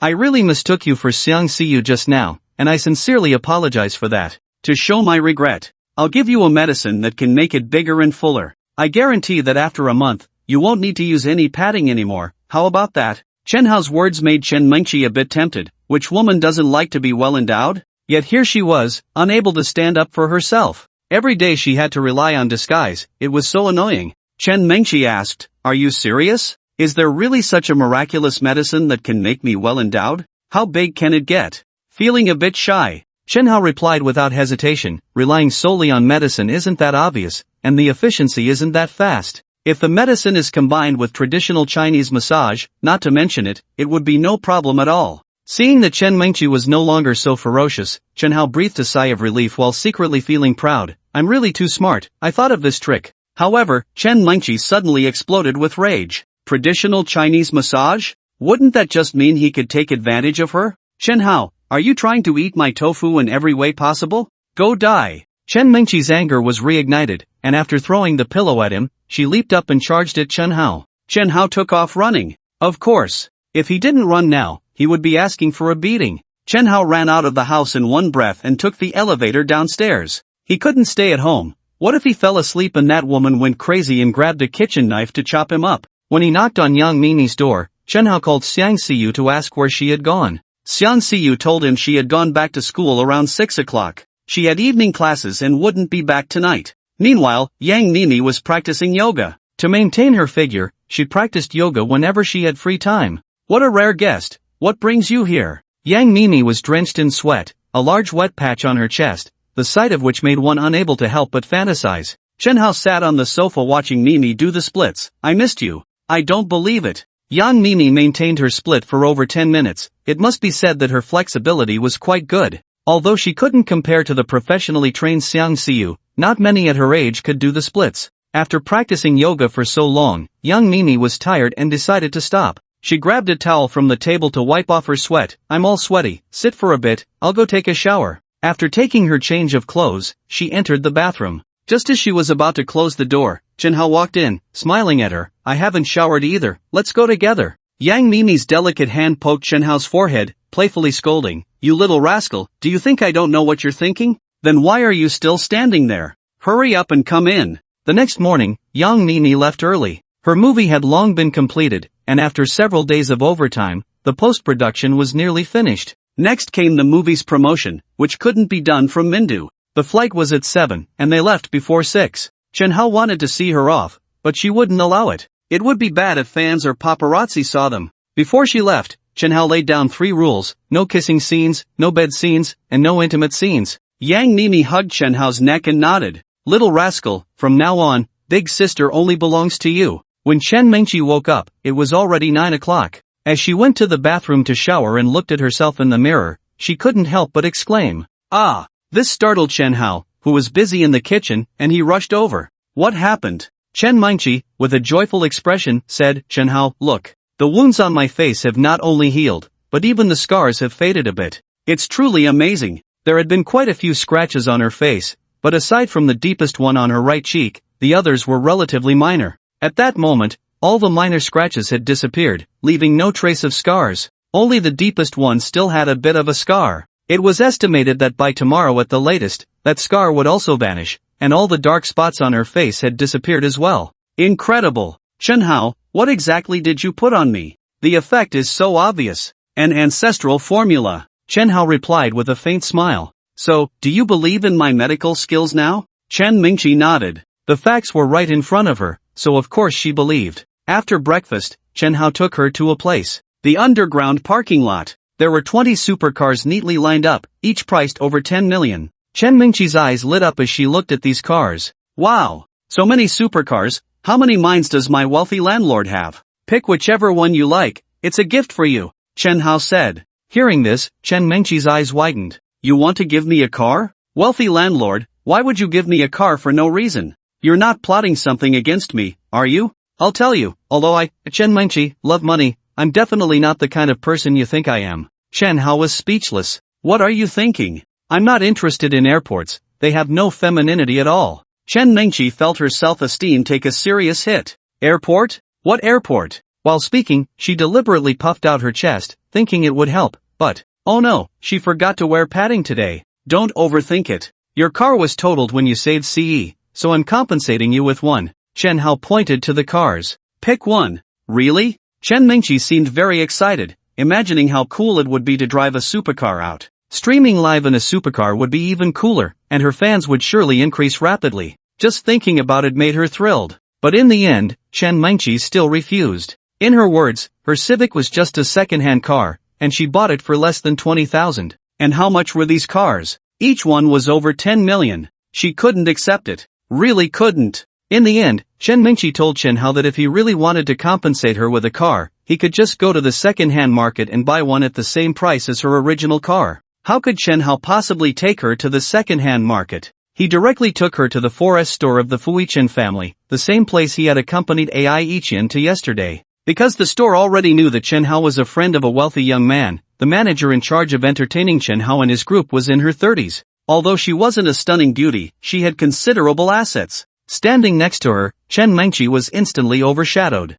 Chen Mingqi secretly glanced at her own figure and then at the manager's. The comparison was disheartening. Not only that, but Chen Mingqi also noticed that the female sales staff in the store stood proudly, which made her even more envious. Why were they all so much better than me? She felt envy, even a bit of jealousy. Perhaps stimulated by this, after buying the car and returning home, Chen Mingqi finally mustered the courage to ask, "Rich landlord, is that medicine you mentioned last night that can help me stand tall really true?" "Of course it's true. Do you want to give it a try?" Chen Mingqi nodded eagerly. She was tired of living in a way that required her to pat herself. Chen-hao didn't say anything but went to the kitchen. When he came out, he had a mineral water bottle in his hand, containing a green substance that resembled rice paste. Chen-hao had prepared this in the kitchen while Chen Mingqi was still asleep that morning. After placing the mineral water bottle down, Chen-hao took out 2 small rubber balls he had prepared earlier. Chen Mingqi looked at the 2 balls, confused about their purpose, and asked, "Is this mineral water bottle filled with the medicine you mentioned? But what are these 2 small balls for?" Chen-hao said seriously, "This medicine, when simply applied, doesn't have an ideal effect. It's not that it has no effect, but if combined with traditional Chinese massage, the results will be very obvious. I'll teach you traditional Chinese massage, these 2 balls are props to mimic your." At this point, Chen Mingqi suddenly realized, "You want to teach me traditional Chinese massage, not that you want to." So, did she misunderstand him last night? When Chen-hao brought this up, her first reaction was that he wanted to help her with a massage, thinking he was trying to take advantage of her. Now that she thought about it?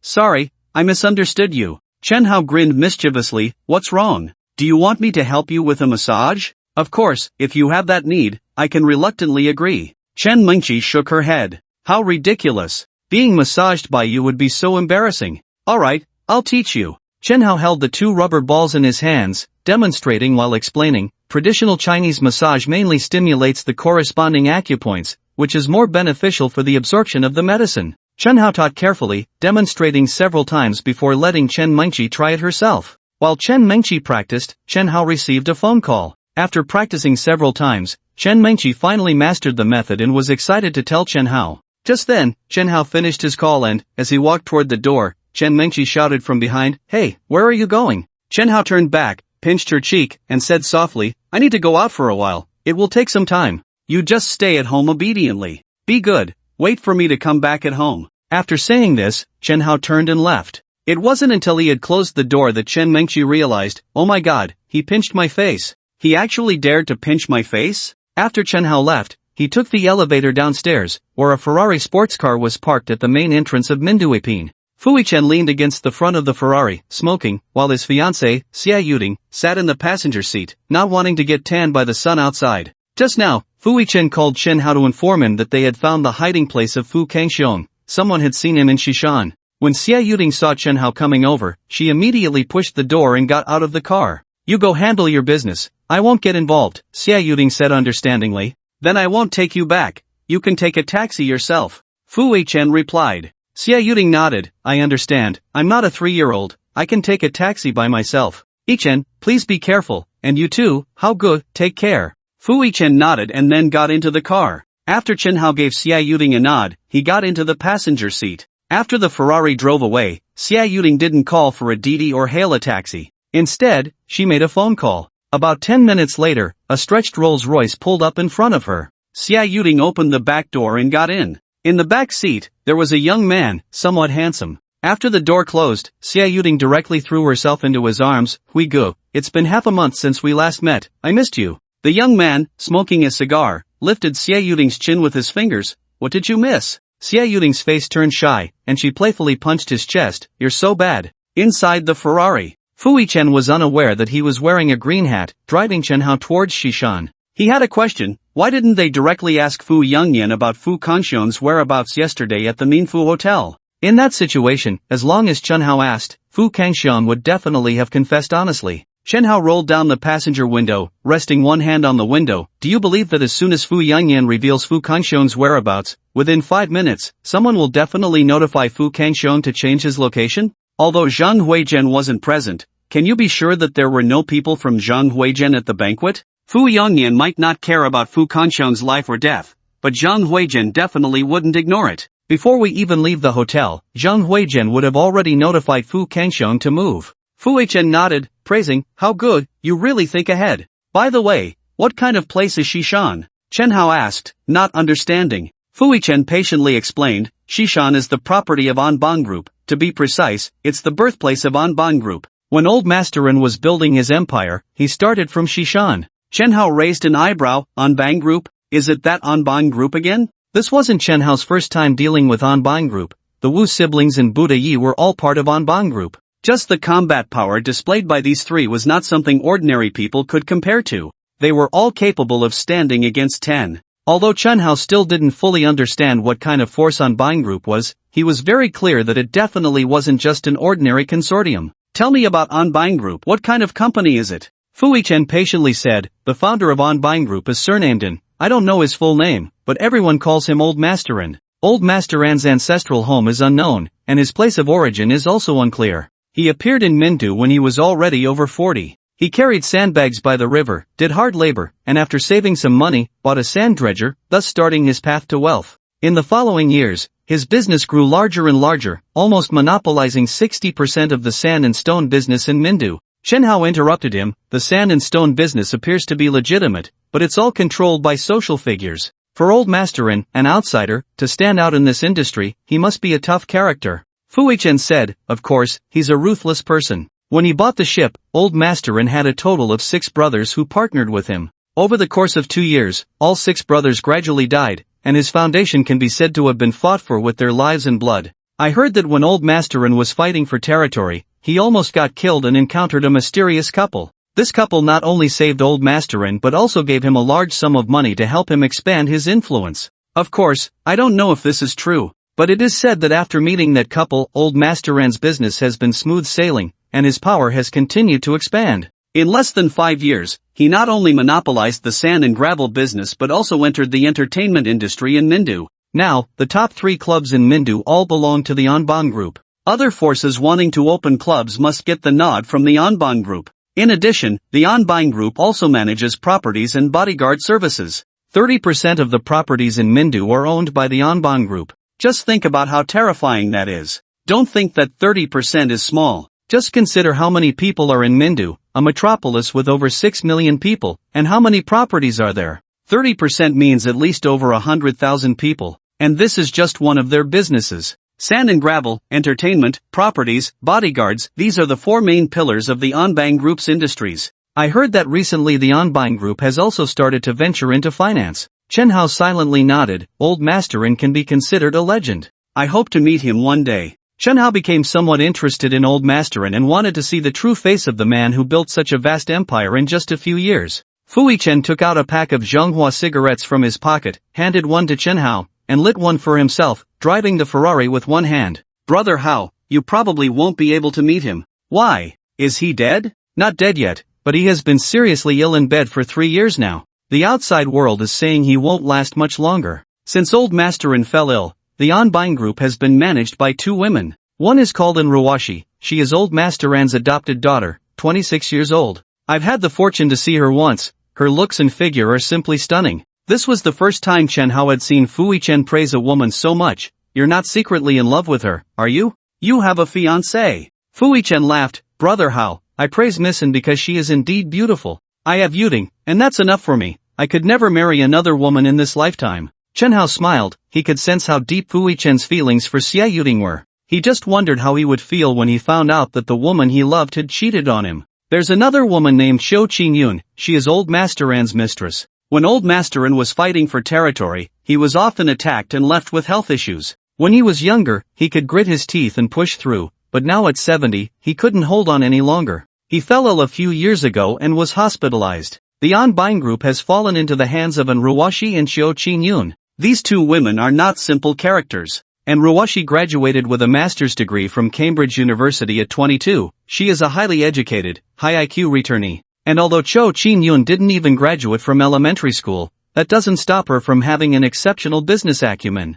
Chen Hao was puzzled. Wait a minute, even if Old Masterin is seriously ill, how could the business fall into the hands of 2 people with no blood relation? Doesn't Old Masterin have any offspring? Fui Chen nodded. Old Masterin never married and indeed has no biological children. One is an adopted daughter, and the other is a mistress who has never received a marriage certificate. These 2 women are controlling the Anbang Group, neither of them willing to submit to the other, both wanting to sit in the top seat of the Anbang Group. As long as Old Masterin is still alive, these 2 women have already begun their open and covert battles. If he dies, who knows how fierce their competition will become. By the way, Xiu Qingyun has a son. His name is Li Guanawei. This name was unfamiliar to Chen Hao.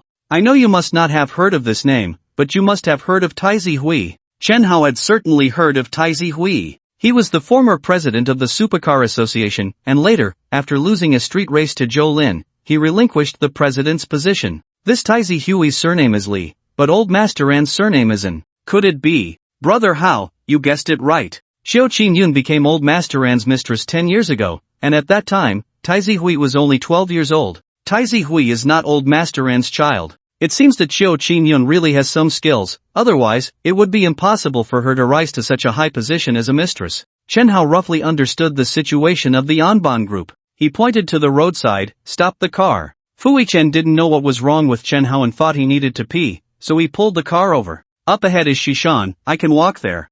Chen, you can go back. Chen Hao, barefoot, was not afraid of wearing shoes. But Fui Chen was different. Getting involved with such a big enemy, Chen Hao really didn't want to drag him into it. Brother Hao, what do you mean by that? Although Chen Hao didn't explain, how could Fui Chen not understand his meaning? He patted his chest and said to Chen Hao, in battle, father and son fight together, brothers fight tigers. Although we are not biological brothers, I, Fui Chen, recognize you as my brother. Your business is my business. Brother Hao, do you think my strength is too weak to help and that I would hold you back? If that's the case, just say the word, and I will turn around and leave without a second thought. You know that's not what I mean. Then stop hesitating. Fui Chen directly locked the passenger door, and Chen Hao couldn't open it. No choice. Let him be. Shishan is located to the west of Mindu. After leaving the city, it takes about 7 or 8 minutes to reach a luxurious villa area. Because it is close to the city, with convenient transportation and, more importantly, pleasant air and beautiful surroundings, the villa prices here are quite expensive. On the right side of this luxurious villa area, there is a brilliantly decorated entertainment city. It not only has a racetrack, a real person area, an outdoor expansion area, a hot spring resort, but also a rare underground gladiatorial arena. The most attractive of all is the Shishan Casino. The parking lot is filled with luxury cars, Mercedes, BMW, Ferrari, Porsche, but according to Fuichen, the real big shots who come here definitely do not drive such luxury cars. Usually, the real big shots ride in ordinary cars like Volkswagen or BYD, which cost only a few $100,000. Why? Because they don't want to attract attention. After arriving here, Chen Hao separated from Fuichen. Shishan is simply too large, and the only clue he had was that Fu Kangxiong had appeared in Shishan. Who knows where he is? Fuichen went to the underground gladiatorial arena, while Chen Hao headed to the casino. The two agreed to notify each other by phone once they found Fu Kangxiong. Just as Chen Hao arrived at the entrance of the casino, he witnessed a strange scene. A fat guy was thrown out by two security guards. Chen Hao was puzzled. Is there really a reason to kick out a guest? He heard one of the security guards shout, "Damn it, no membership card, and you still want to force your way in? Do you think this is a place where you can act recklessly?" The fat young man patted his butt and got up from the ground. He had already been thrown out more than once. He was used to it. "Bro, here to gamble? Take me in, will you?" The chubby young man saw Chen Hao and stopped him. This place operated on a membership system. Only members could bring non-members inside. "Can't you walk in on your own?" Chen Hao was puzzled. "Dude, you're a member. Just take me in. Don't be so stingy." "Member? What member? This is my first time here." The chubby young man instantly became furious. Damn, after all this, he was just like him, wanting to get in for free. "Buddy, just a friendly reminder, without a membership, you can't get in. Did you see me just get thrown out? It's because I didn't have a membership card." Chen Hao smiled faintly. "Who told you that without a membership card you can't get in? Hey, you wanna force your way in? You're asking for trouble." The chubby young man scoffed, thinking that the guy didn't know what he was getting into. Chen Hao couldn't be bothered with this guy and walked straight to the entrance, where two security guards were sizing him up. Seeing that Chen Hao looked unfamiliar, they stopped him. "Please show your membership card." What these two security guards didn't expect was that as soon as they finished speaking, Chen Hao made his move, grabbing the hair of the guard who spoke and smashing his head against the doorpost. With a loud thud, the guard was knocked out cold. "Damn, are you looking for death?" The other guard reacted and swung a tight fist at Chen Hao's face. A right hook aimed directly at Chen Hao's chin. It was clear that this guy had trained in free fighting and knew which parts to hit to incapacitate an opponent. Chen Hao leaned back slightly, dodging the punch. It was the same right hook. Just because Chen Hao could evade his punch didn't mean he could evade Chen Hao's. With a bang, the guard felt as if he had been hit by a hammer, and then his mind went blank as he collapsed unconscious. Two people were easily dealt with. Chen Hao entered the casino. The chubby young man, seeing Chen Hao go in just like that, stared in disbelief. What the hell? This guy is a master. Soon, the situation at the entrance reached the casino manager. Rose watched the video from the surveillance and a cold smile appeared at the corner of her mouth. "One punch each? Young Master Hao, you really came." After leaving the security room, several guards accompanied Rose to the hall. The two guards who had been beaten by Chen Hao had already woken up. Seeing Rose arrive, they immediately went over and respectfully said, "Sister Rose, that guy is over there playing dice. He ambushed me just now." Rose shot him a glare. "Ambushed? If you can't match up, you can't match up. Sister Rose, this kid doesn't have a membership card but forced his way in. He's clearly breaking our rules." "Sister Rose, should I take a few people and throw him out, then give him a beating? Damn, where did this reckless kid come from? Doesn't he know this is Anbang Group's territory? How dare he act wild here?" The guards were quite angry, relying on being Anbang Group's security to act arrogantly. If you were a member, they would treat you like royalty. But the opposite was true, they wouldn't hold back. These guards were eager to go, just waiting for Rose's command to rush over and beat Chen Hao up. However, to their extreme disbelief, Rose ordered them to stand down. "You all, step back." "Step back? Are we just going to take a beating?" "Sister Rose, he broke our rules, just like that." The guards were unhappy. The crowd was indignant. They had been beaten and didn't fight back. That wasn't our style. Rose shot them a glare. "Do you know why Buddha is still lying in the hospital? It's because he got beaten up. Who wants to go up? Go ahead, I won't stop you." Security. "Alright, is he really that tough? The one who put Buddha in the hospital is him? No way." The security guards immediately backed down. Someone who could beat Buddha into the hospital was not someone they could handle. "This is a big fat sheep, there's plenty of money. If we scare him away, that's a loss for the company." Rose looked at Chen Hao. From her position, she could only see the right side of Chen Hao's face. Even just the right side. So handsome. Wang Chang, Li Shun, go to finance and get 5,000. Rose was always clear about rewards and punishments. These two security guards had been beaten up, and since it wasn't appropriate for them to seek revenge, they naturally needed some compensation. Then, Rose dismissed the crowd. She herself walked over in high heels, swaying her slender waist like a water snake, exuding charm. However, after just a couple of steps, she stopped again. She took out her lipstick and touched it up. Perfect. It's not easy to catch a big fat sheep. If I don't make you bleed a little today, I won't call myself Rose. When opening the door to do business, what's most important? Naturally, it's making money. There was originally a middle-aged man sitting next to Chen Hao. When Rose approached and patted his shoulder, the middle-aged man immediately gave up his seat. Rose sat down. Chen Hao felt a pleasant fragrance wafting over and instinctively turned to look. Then he saw a stunning beauty smiling at him. He noticed her lips slightly parted, the corners of her mouth curving up with a hint of a smile that was intoxicating, like poison that made one willingly sink. The tight dress wrapped around her graceful figure, accentuating her slim waist and voluptuous curves. Every move she made was filled with deadly allure, making it hard to resist, as if the whole world faded in comparison to her sensual charm. A phrase popped into Chen Hao's mind, so seductive. Seeing Chen Hao turn to look at her, Rose smiled and said, "Young Master Chen, your presence is an honor. Please forgive my lack of hospitality." Chen Hao could swear it was his first time seeing her. But why did she know his surname was Chen? "You know me?" Chen Hao asked, puzzled. His gaze dropped slightly. She was wearing a bright red cheapao, the collar not low, but the chest area had a crescent-shaped cutout. From Chen Hao's angle, alright, he could see half of her snow-white skin. Quite impressive. Chen Hao was sure it was definitely not fake, no padding. Rose chuckled, how could I not have heard of the famous young Master Chen? I had only heard of your name before, but now that I've seen you, you're even more handsome than the legends say. For young Master Hao to come here to have fun, it truly brings glory to this place. This woman was not only beautiful but also quite eloquent. Chen Hao asked, puzzled, who are you? Let me introduce myself. My name is Knight Rose, and I am the person in charge here. Everyone calls me Sister Rose, you can just call me Rose, young Master Hao. Sister Rose. Hee, young Master Hao, you are too polite. Rose waved her hand, and immediately a beautiful waitress came over with red wine, along with a box of precious cigars. The nearby waitress eagerly lit one for Chen Hao. Chen Hao took a puff. It felt a bit spicy, not easy to smoke. He couldn't understand why those big shots on TV loved to smoke cigars. After the pleasantries, Rose revealed her true intentions. I've heard that young Master Hao's Hualong capital is making a fortune every day, but I wonder how your luck is at the gambling table. Are you interested in playing a few rounds with me? Chen Hao looked at her with great interest. What kind of bet are we talking about? Rose smiled and said, let's play with this dice, comparing sizes. Whoever guesses right wins. 1 round, how about 10 million? Upon hearing 10 million for a round, the people around couldn't help but gasp. Even though many of them were social elites, it was still difficult to take out that much money at once. A 10 million bet per round was something usually only seen in private rooms, right?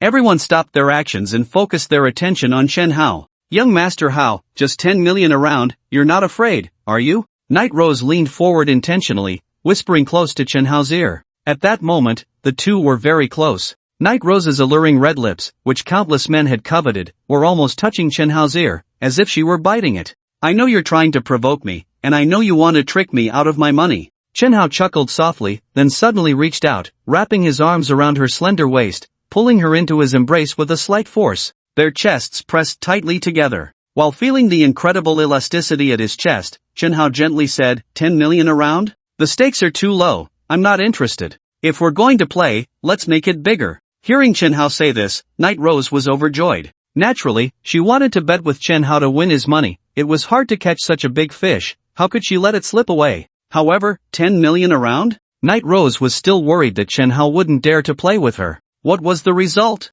This guy actually thought it was too little? Didn't he know that in this casino, I was unbeatable at dice? Wasn't he just handing me money? Knight Rose didn't break free from Chen Hao's embrace. Instead, she gracefully sat on his lap, wrapping her arms around his neck, a scene that made all the surrounding gamblers widen their eyes in shock. Wow, when did Knight Rose have such a tender side? In everyone's eyes, Knight Rose was definitely a fierce character. Just think about it, this is a casino, where all kinds of people come, and how could someone like Knight Rose, who could keep them in check, be simple? They had never seen Knight Rose so gentle. Could it be that being handsome really allows even a female tyrant to instantly transform into a delicate beauty? Chen Hao held her waist with one hand, while his right hand rubbed her thigh. It felt incredibly smooth. After pondering for a moment, he finally said, 10 million a round remains unchanged, plus if you lose a round, you have to take off a piece of clothing, of course, including pants. Oh, I forgot. You're wearing a cheapao today, no pants. Night Rose didn't expect Chen Hao to make such a request. She was slightly surprised. At the same time, she felt a little smug. What woman doesn't like it when a man shows interest in her? Then, she leaned close to Chen Hao's ear and softly said in a voice only they could hear, Young Master Hao, who said I wasn't wearing pants? They're just a bit short. If you have the ability, make me take it all off. If it were poker or mahjong, Night Rose wouldn't have that confidence, but playing dice was different. She had never lost in the entire Min capital. Little rascal, I promise you, let's see if you have the ability to make me take it all off. Night Rose playfully tapped Chen Hao's forehead, then stood up and returned to her seat. Across the gambling table was a bunny girl dressed in revealing attire. The dealers here were all stunningly beautiful, and their sexy outfits truly made them a striking sight in the hall. The beautiful dealer politely yet confidently asked, Sister Rose, Young Master Hao, how many dice are we playing with? Night Rose originally wanted to say 3 dice, 1 or 2 dice were relatively easy, but before she could say it, Chen Hao spoke first, 6 dice. Put. The red wine in Night Rose's mouth sprayed out. 6? 6 dice? Usually, when playing dice to guess the numbers, it's always 1 to 3 dice, anything over 3 is practically unheard of. And 6 dice? Night Rose had never played that before. Playing dice to guess numbers or sizes, without cheating, relies on hearing, so each additional die exponentially increases the difficulty. 1 die isn't too hard, as long as you have some talent and have received proper training, you can generally hear it. 2 dice increase the difficulty. 3 dice is the ceiling for most people. Night Rose's limit was 4 dice, but even then, the success rate was only about 60%. And 5 dice? The gambling kings of Macau and Las Vegas had a century match 2 years ago, and their limit was only 5 dice. 6? I can't do it. She felt that Chen Hao was doing it on purpose, definitely on purpose. What's wrong, scared? Chen Hao smiled at Night Rose, if you're scared, you can just admit defeat. Night Rose was taken aback, and in her heart, she had already cursed Chen Hao's ancestors 18 generations. Playing with 6 dice was no longer about skill but luck. Since it was impossible to guess, winning naturally relied on luck. Night Rose thought, this is my home ground, could my luck be worse than yours? 6 dice? Night Rose, accept. Xiaolan, you can start. The dealer, Xiaolan, received the order and brought out 3 more dice, placing them in the shaker along with her original 3. Then, she quickly shook the shaker. The shaking was fast and slow, high and low. The movements were fluid, making it hard to keep up. After about a minute, the dealer Xiaolan suddenly turned the shaker upside down on the table. Young Master Hao, you're the guest, you go first. Night Rose smiled at Chen Hao. Chen Hao thought for a moment and then said, I guess big. Night Rose chuckled lightly, since you guess big, I can only guess small. Xiaolan, you can reveal it. Xiaolan nodded. When Xiaolan opened the shaker to reveal the dice, Night Rose suddenly stood up. 5, 3, 2, 6, 6. Points? Big. When betting on the size with 6 dice, anything over 18 points is big. Chen Hao looked at her with interest. Sorry, I won by luck. Young Master Hao, your luck is quite good today? Night Rose smiled, but I wonder if your luck will continue to be good. Just 1 round, Night Rose could still afford to lose. Then let's see who can laugh last. Chen Hao casually tossed a $10,000 chip to dealer Xiaolan, which made her extremely happy. For dealers like them, even if they receive tips, it's usually just dozens or hundreds. Such a generous amount is really rare. Chen Hao's action immediately caught the attention of the women. They had seen many handsome and wealthy men, but truly generous ones were few and far between. It was rare to encounter a rich and generous man. How could these women, who frequented casinos, not be tempted? If it weren't for the fact that Chen Hao was with Rose at that moment, these flirtatious women would have already flocked to him. Young Master Hao, can we start now? Night Rose sought Chen Hao's opinion. Chen Hao's gaze shifted slightly downward. Judging by this shape, there was definitely nothing inside. A hint of a teasing smile played at the corners of his mouth as he leaned closer to her ear and whispered, Sister Rose, you're really going in empty-handed.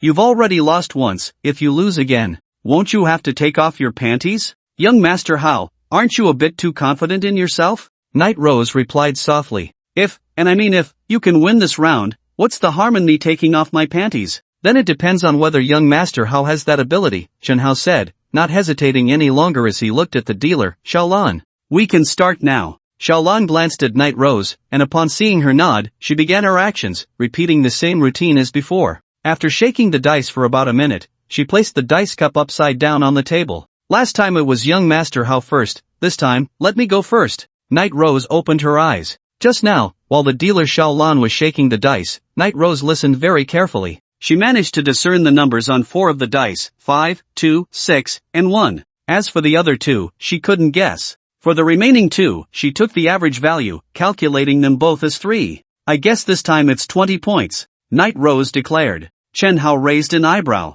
This time you're not guessing high or low, but directly guessing the points? Night Rose nodded. Whoever is closer wins, how about that? Chen Hao nodded. Then I'll guess 21 points. Despite Night Rose's calm demeanor, her heart was racing with anxiety. Otherwise, how could Chen Hao sense her heart pounding? When Xiaolan lifted the lid of the dice cup, revealing the numbers inside, Rose suddenly stood up. 1, 2, 6, 1, 2, 5 points. It really was 21 points? If she had known, she would have let him guess first. He must have seen her choose 20 and just picked a number close to that. What luck! Night Rose didn't believe that Chen Hao had guessed based on skill. Was he really relying on luck? Of course not. His physique had reached 130, and the increase in physique meant an overall enhancement of the body. Not only was his strength increased, but his hearing and vision had also improved. Chen Hao had no doubt that if his physique continued to grow, he could reach the level of having eyes that could see 1,000 miles and ears that could hear the wind, and the dice relied entirely on hearing.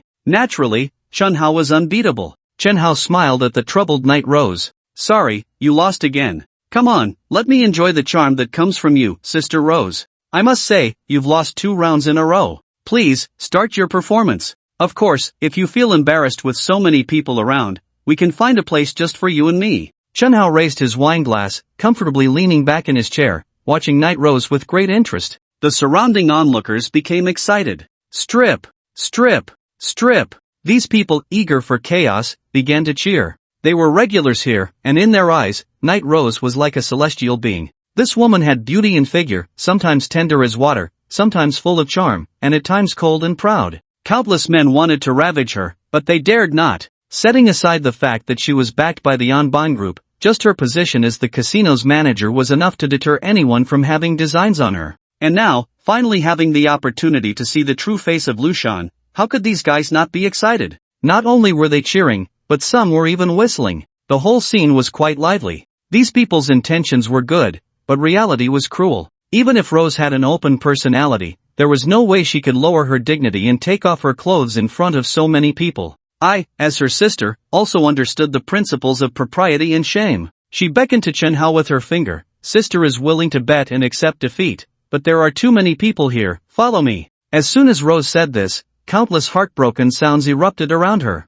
They had hoped to feast their eyes, but in the end, their hopes were dashed. Watching Chen Hao leave with Rose, everyone looked enviously at him. I also wanted to see what Rose looked like without her clothes. Rose and Chen Hao walked side by side, heading up the stairs to the second floor. This second floor also belonged to the casino, consisting of several rooms for entertaining guests. Rose's office was in the innermost room on the second floor. Originally, her office was not here, but at the stairway entrance, but that spot was too noisy, so Rose moved it to the back. It was quieter here. Her office was not only spacious but also quite elegantly decorated. As soon as Chen Hao entered, he noticed the wine rack on the left side, filled with exquisite wines from around the world. To the right was the reception area. Her desk was at the back, a spacious red lacquer table with a genuine leather chair. In the corner to the right of the desk was a half-height black safe, and after entering the office, Rose walked straight to the safe. The safe was a bit low, and she had to bend down. As she bent down, the qipao she was wearing was already quite fitted, and now in this bending position, she was facing away from Chen Hao. In this way, her full curves immediately came into Chen Hao's view. Could this be the legendary woman with a big backside that is good for bearing children? However, compared to Ai Chen, the size was still a bit smaller. Night Rose took several stacks of money from the safe and placed them in front of Chen Hao. A rough estimate showed it was about 1 million. Didn't we agree on 10 million for a round? There's not 20 million here, right? Night Rose smiled and said, if it's 20 million, I will transfer it to your account, and this 1 million will be the price for me taking off my clothes. Chen Hao sat on the sofa, crossing his legs. Don't tell me you're not going to take off your clothes and want to use this 1 million to offset your debt? Rose nodded. Chen Hao laughed. Do you think I, Chen Hao, am someone who lacks this 1 million? Rose sat beside Chen Hao and specially poured him a cup of tea. I know young Master Hao makes money hand over fist and isn't short of cash. How about this, 2 million? Rose raised the price from 1 million to 2 million. To be honest, although her income was high, she was ultimately just a member of the on-buying group, earning a salary and dividends, so her income was limited. 2 million was quite painful for her. She thought that with 2 million, Chen Hao would be satisfied. But what happened? 2 million, huh? Chen Hao slowly shook his head. What if I still don't agree? Young Master Hao is young and handsome, surely not lacking beautiful women around him, while I'm an old woman in my 30s, already past my prime. What's there to look at? As long as I find it beautiful, that's enough. Night Rose saw that Chen Hao was unyielding and had already cursed his ancestors in her heart. However, although she was angry inside, she had to maintain a friendly demeanor on the surface, or else Chen Hao would think she couldn't take a loss. I have a way, young Master Hao. A pair of 19-year-old twins just arrived at the hot springs center. I'll have them come over to serve you tonight. Don't worry, they're very clean, and the cost is all waived. Chen Hao smiled lightly. 19-year-old sisters? Double the pleasure? I haven't tried that before. However, it's not easy to win against Sister Rose like this. Such an opportunity to see the true face of Lushan is rare. I believe there won't be another chance like this in the future. I really don't want to miss this opportunity. Chen Hao's insistence left Night Rose feeling trapped, wanting to cry without tears. If she had known, she wouldn't have gambled with this guy. She ran a casino, and what's most important in running a casino? Naturally, it's credibility. If even the person in charge is unwilling to gamble and lose, then what integrity is there to speak of? Without integrity, where are the repeat customers? But, to take off her clothes in front of Chen Hao? All she had on was a cheapao, and underneath was just a pair of panties. Night Rose truly couldn't bring herself to do that. So unwilling. Are you worried your husband will find out and you'll be divorced when you get home? Don't talk nonsense. I, Night Rose, am not married. Oh, since you're not married, doesn't that mean you're freer? Chen Hao shifted closer, leaning in to whisper in her ear, let me tell you, I'm also single. Rose immediately rolled her eyes. Of course, I know you're single. Not only do I know you're single, but I also know you have a girlfriend named Xiang Xiu, and you have all sorts of connections with Lingyu from Hualong Capital. You think I don't know? You're just a big flirt. At that moment, Night Rose suddenly realized that Chen Hao's hand was becoming quite unruly. His right hand had already reached her back. The zipper of her cheapao was right there on her back, and Night Rose was startled. Chen Hao, what do you want to do? Chen Hao's voice came from her ear, since you're so unwilling, let me help you take it off. Just as Chen Hao was about to pull down the zipper on Night Rose's back, she suddenly grabbed his hand and warned seriously, Chen Hao, please show some respect. Don't forget where this is. This is definitely not a place where you can act recklessly. Chen Hao smiled lightly, I'm not being reckless. I'm just enjoying the benefits that a winner deserves. What's wrong with that? Do you know which parts of a woman's body are particularly sensitive? The earlobes and the neck. However, some women are special. Their waists are particularly sensitive, and Night Rose belonged to this category. When Chen Hao wrapped his arms around her waist, she could clearly feel her body tremble slightly, and her cheeks began to flush. Chen Hao, let go of me. If you don't let go, I'm going to scream. Scream? Go ahead, let me enjoy how countless men's goddess screams. Upon hearing this, Night Rose felt like crying without tears. What I meant by scream was to call for help. How did it turn into something so shameful and vulgar in your mouth? If you don't want to take it off, I can give you a choice. Tell me, where is Fu Kangxiong? Do you think Chen Hao has been entangled with her for so long just to win a little money? What a joke! With Chen Hao's current financial power, he truly looked down on such money. Although Night Rose wasn't the owner of Shishan, she was at least a mid-level manager here, and she might know Fu Kangxiong's whereabouts. Rose finally smiled, pushed Chen Hao away, and stood up. Young Master Hao, you really can endure. I was wondering how a dignified young Master Hao would come to a casino to gamble. Turns out it was for Fu Kangxiong. I'm curious, on what basis do you say Fu Kangxiong is in our Shishan? Chen Hao also stood up. How you know that is not your concern, just tell me his whereabouts. The West Mountain is really too big, with entertainment areas, hot springs, golf courses, and horse riding grounds. There are also large picking gardens. To find someone who was deliberately hiding in such a vast place is like searching for a needle in a haystack. If there were a guide, it would certainly save a lot of trouble. A cold smile hung at the corner of Chen Hao's mouth. I believe you already know the grievances between Fu Kangxiong and me. He is hiding here, under your protection. Can I understand this as you, the Anbang group, being in cahoots with Fu Kangxiong? Now, hand over Fu Kangxiong, and I, Chen Hao, can pretend nothing has happened. Otherwise, I won't hesitate to go to war with your Anbang group. The Rose was stifling a laugh. But, she really couldn't hold it in and burst out laughing. Go to war with my Anbang group? Young Master Hao, this is the best joke I've heard in years. Do you know what kind of enterprise my Anbang group is? Have you looked into our background? Do you think defeating Fu Yanyan gives you the qualification to challenge the Anbang group? Fu Yanyan is just a businessman. At this point, Night Rose waved her hand. Young Master Hao, I'll pretend I didn't hear what you just said. I advise you not to say such foolish things again.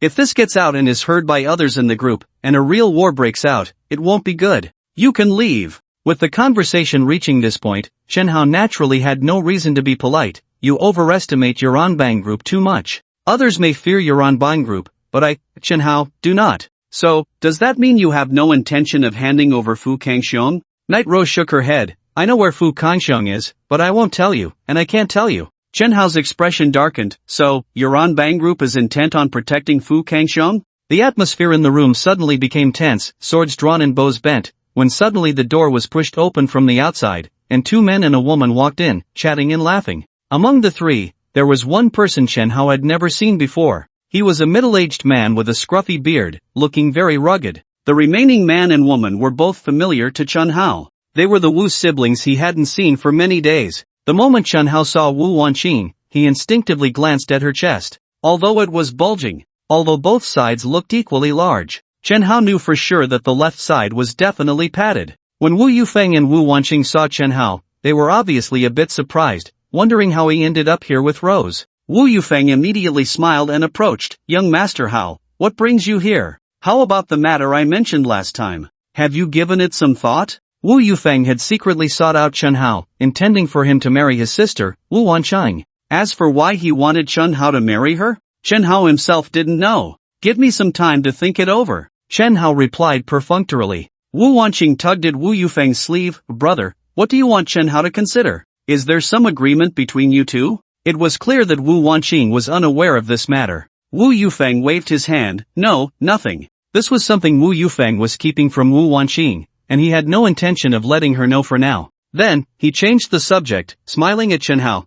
Chen Hao, it's rare for you to come to West Mountain. Today, I'll treat you, and all expenses will be on me. Come, I'll take you around. Wu Yufeng appeared very enthusiastic. Of course, this could potentially be his future brother-in-law, so he had to treat him well. Seeing her brother being so warm towards Chen Hao, Wu Wanqing was puzzled, wondering when her brother and Chen Hao had become so close. Not only was Wu Wanqing puzzled, but so was Night Rose. As far as he knew, the Wu siblings had fought with Chen Hao, and Wu Wanqing had even been beaten badly by him. Logically, with Wu Yufeng's protective nature, he should have been at odds with Chen Hao. But how could they be on such good terms? While Night Rose was in doubt, Chen Hao's voice came over. Rose, I'll ask you one last time, will you tell me the whereabouts of Fu Kangxiong or not? Night Rose had thought that with three experts on her side, Chen Hao would surely be more restrained, but she didn't expect him to be so aggressive. At that moment, Night Rose's expression darkened. Chen Hao, do you really think our Anbang group is afraid of you? Wu Yufeng, Wu Wanqing, and that middle-aged man with a beard initially thought that Chen Hao and Night Rose had a good relationship.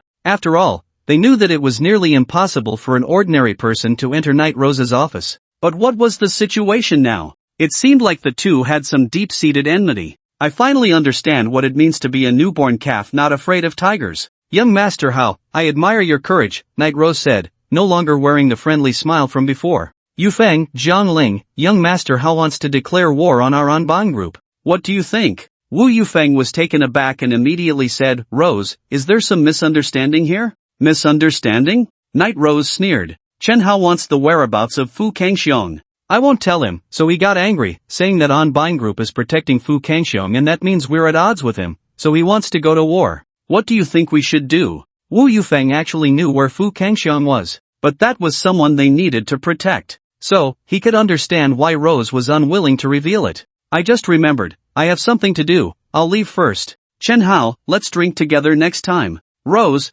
I'll come to find you another day. Wu Yufeng sensed that things were getting bad. It was better to slip away quickly. After all, once a fight broke out, who would he help? He had years of friendship with Rose, so it would be unreasonable not to help her. But Chen Hao could very well be his future brother-in-law, so it would also be unreasonable not to help him. He had to help both sides, but he couldn't offend either. So, the best choice was to not help either. He then pulled Wu Wanqing out of Rose's office. Wu Wanqing couldn't understand why her brother was retreating at such a critical moment and said, isn't this a great opportunity to take revenge on Chen Hao? Why run away? Wu Wanqing was still brooding over being beaten badly. If this grudge wasn't avenged, it would be hard to swallow. Wu Yufeng advised, Wan Qing, what enmity do we have with Chen Hao? You just weren't skilled enough. Don't mention revenge in the future. Wu Wanqing was confused. What was wrong with her brother? When she was little, if she suffered even a little grievance, he would beat up the person who bullied her half to death. But now that she had been beaten by Chen Hao, he actually said there was no enmity? With the departure of the Wu siblings, only Chen Hao and the two others remained in the office. The middle-aged man with a beard had no ties with Chen Hao. He looked at Chen Hao with a sneer. Oh, so this is the famous Chen Hao who has been all the rage in Mindu lately? What a rare guest, but this is Shishan, not a place you can just tread upon. Kid, go back. Jiang Ling's right hand reached directly for Chen Hao's shoulder, intending to take him down with a grappling move and throw him out the door. Night Rose wanted to remind Jiang Ling not to underestimate his opponent, but before she could say anything, Jiang Ling was thrown out by Chen Hao with a classic arm lock back throw. This move was a classic in military boxing. Just yesterday, Fu Dachuan had been thrown with this move and had his spine broken. However, Jiang Ling's ability to take a hit was much stronger than Fu Dachuan's. Although this fall didn't break his spine, the intense pain in his back made him feel as if his body was falling apart. He cursed inwardly, damn it, where did this little brat come from? So much strength? Night Rose looked at Jiang Ling, who was lying on the ground, with a helpless expression. This guy is still so impulsive. I forgot to tell you, it was him who sent Buddha to the hospital. Jiang Ling, huh? You should have said that earlier. Although Jiang Ling was not weak, he was still somewhat inferior compared to Buddha. He had heard that Buddha had been sent to the hospital, but it was still unclear who had injured him. After easily dealing with Jiang Ling, Chen Hao fixed his gaze on Night Rose. Now, can we talk? Night Rose first let Jiang Ling leave. After he left, Night Rose held a small teacup and took a gentle sip. She still preferred the rock tea from Wui Mountain. Although the tea was strong, it was not bitter and had a lingering aftertaste. The next moment, Night Rose flicked her finger, and with a whoosh, the small teacup in her hand shot straight at Chen Hao. The speed was astonishing. Even Chen Hao was taken aback by this sudden scene. With his current reflexes, he couldn't dodge in time and instinctively raised his hands to shield his face. There was a loud bang as the teacup struck his palm and shattered instantly. His palm throbbed with pain. A master? Chen Hao instantly concluded that the opponent was definitely not an ordinary person. He knew that she had flicked her finger, not thrown it. The power of an ordinary person's flick was like a tickle when it hit someone. But this was different. The teacup was fast, precise, and fierce, so much so that even Chen Hao couldn't dodge in time. More importantly, when the teacup shattered in his palm, it felt like an explosion. The force was terrifying. Thus, Chen Hao could immediately determine that this woman was very formidable. Damn! I was tricked again. At first, Chen Hao really thought this woman didn't understand martial arts. This made him think of Wu Wanqing. When he first met her, her delicate appearance made him believe she was clueless about martial arts. And what happened? When it came to fighting, she was fiercer than any man. Could it be that the women of the Anbang group all liked to hide their strength and then ambush you when you least expected it? Who taught them this bad habit? Chen Hao vigorously shook his right hand, feeling a bit sore and numb in his palm, while Rose sat on the sofa, picked up another teacup, and leisurely took a sip. Because her legs were crossed, the hem of her qipao slipped to the side, revealing a large portion of her long, beautiful legs,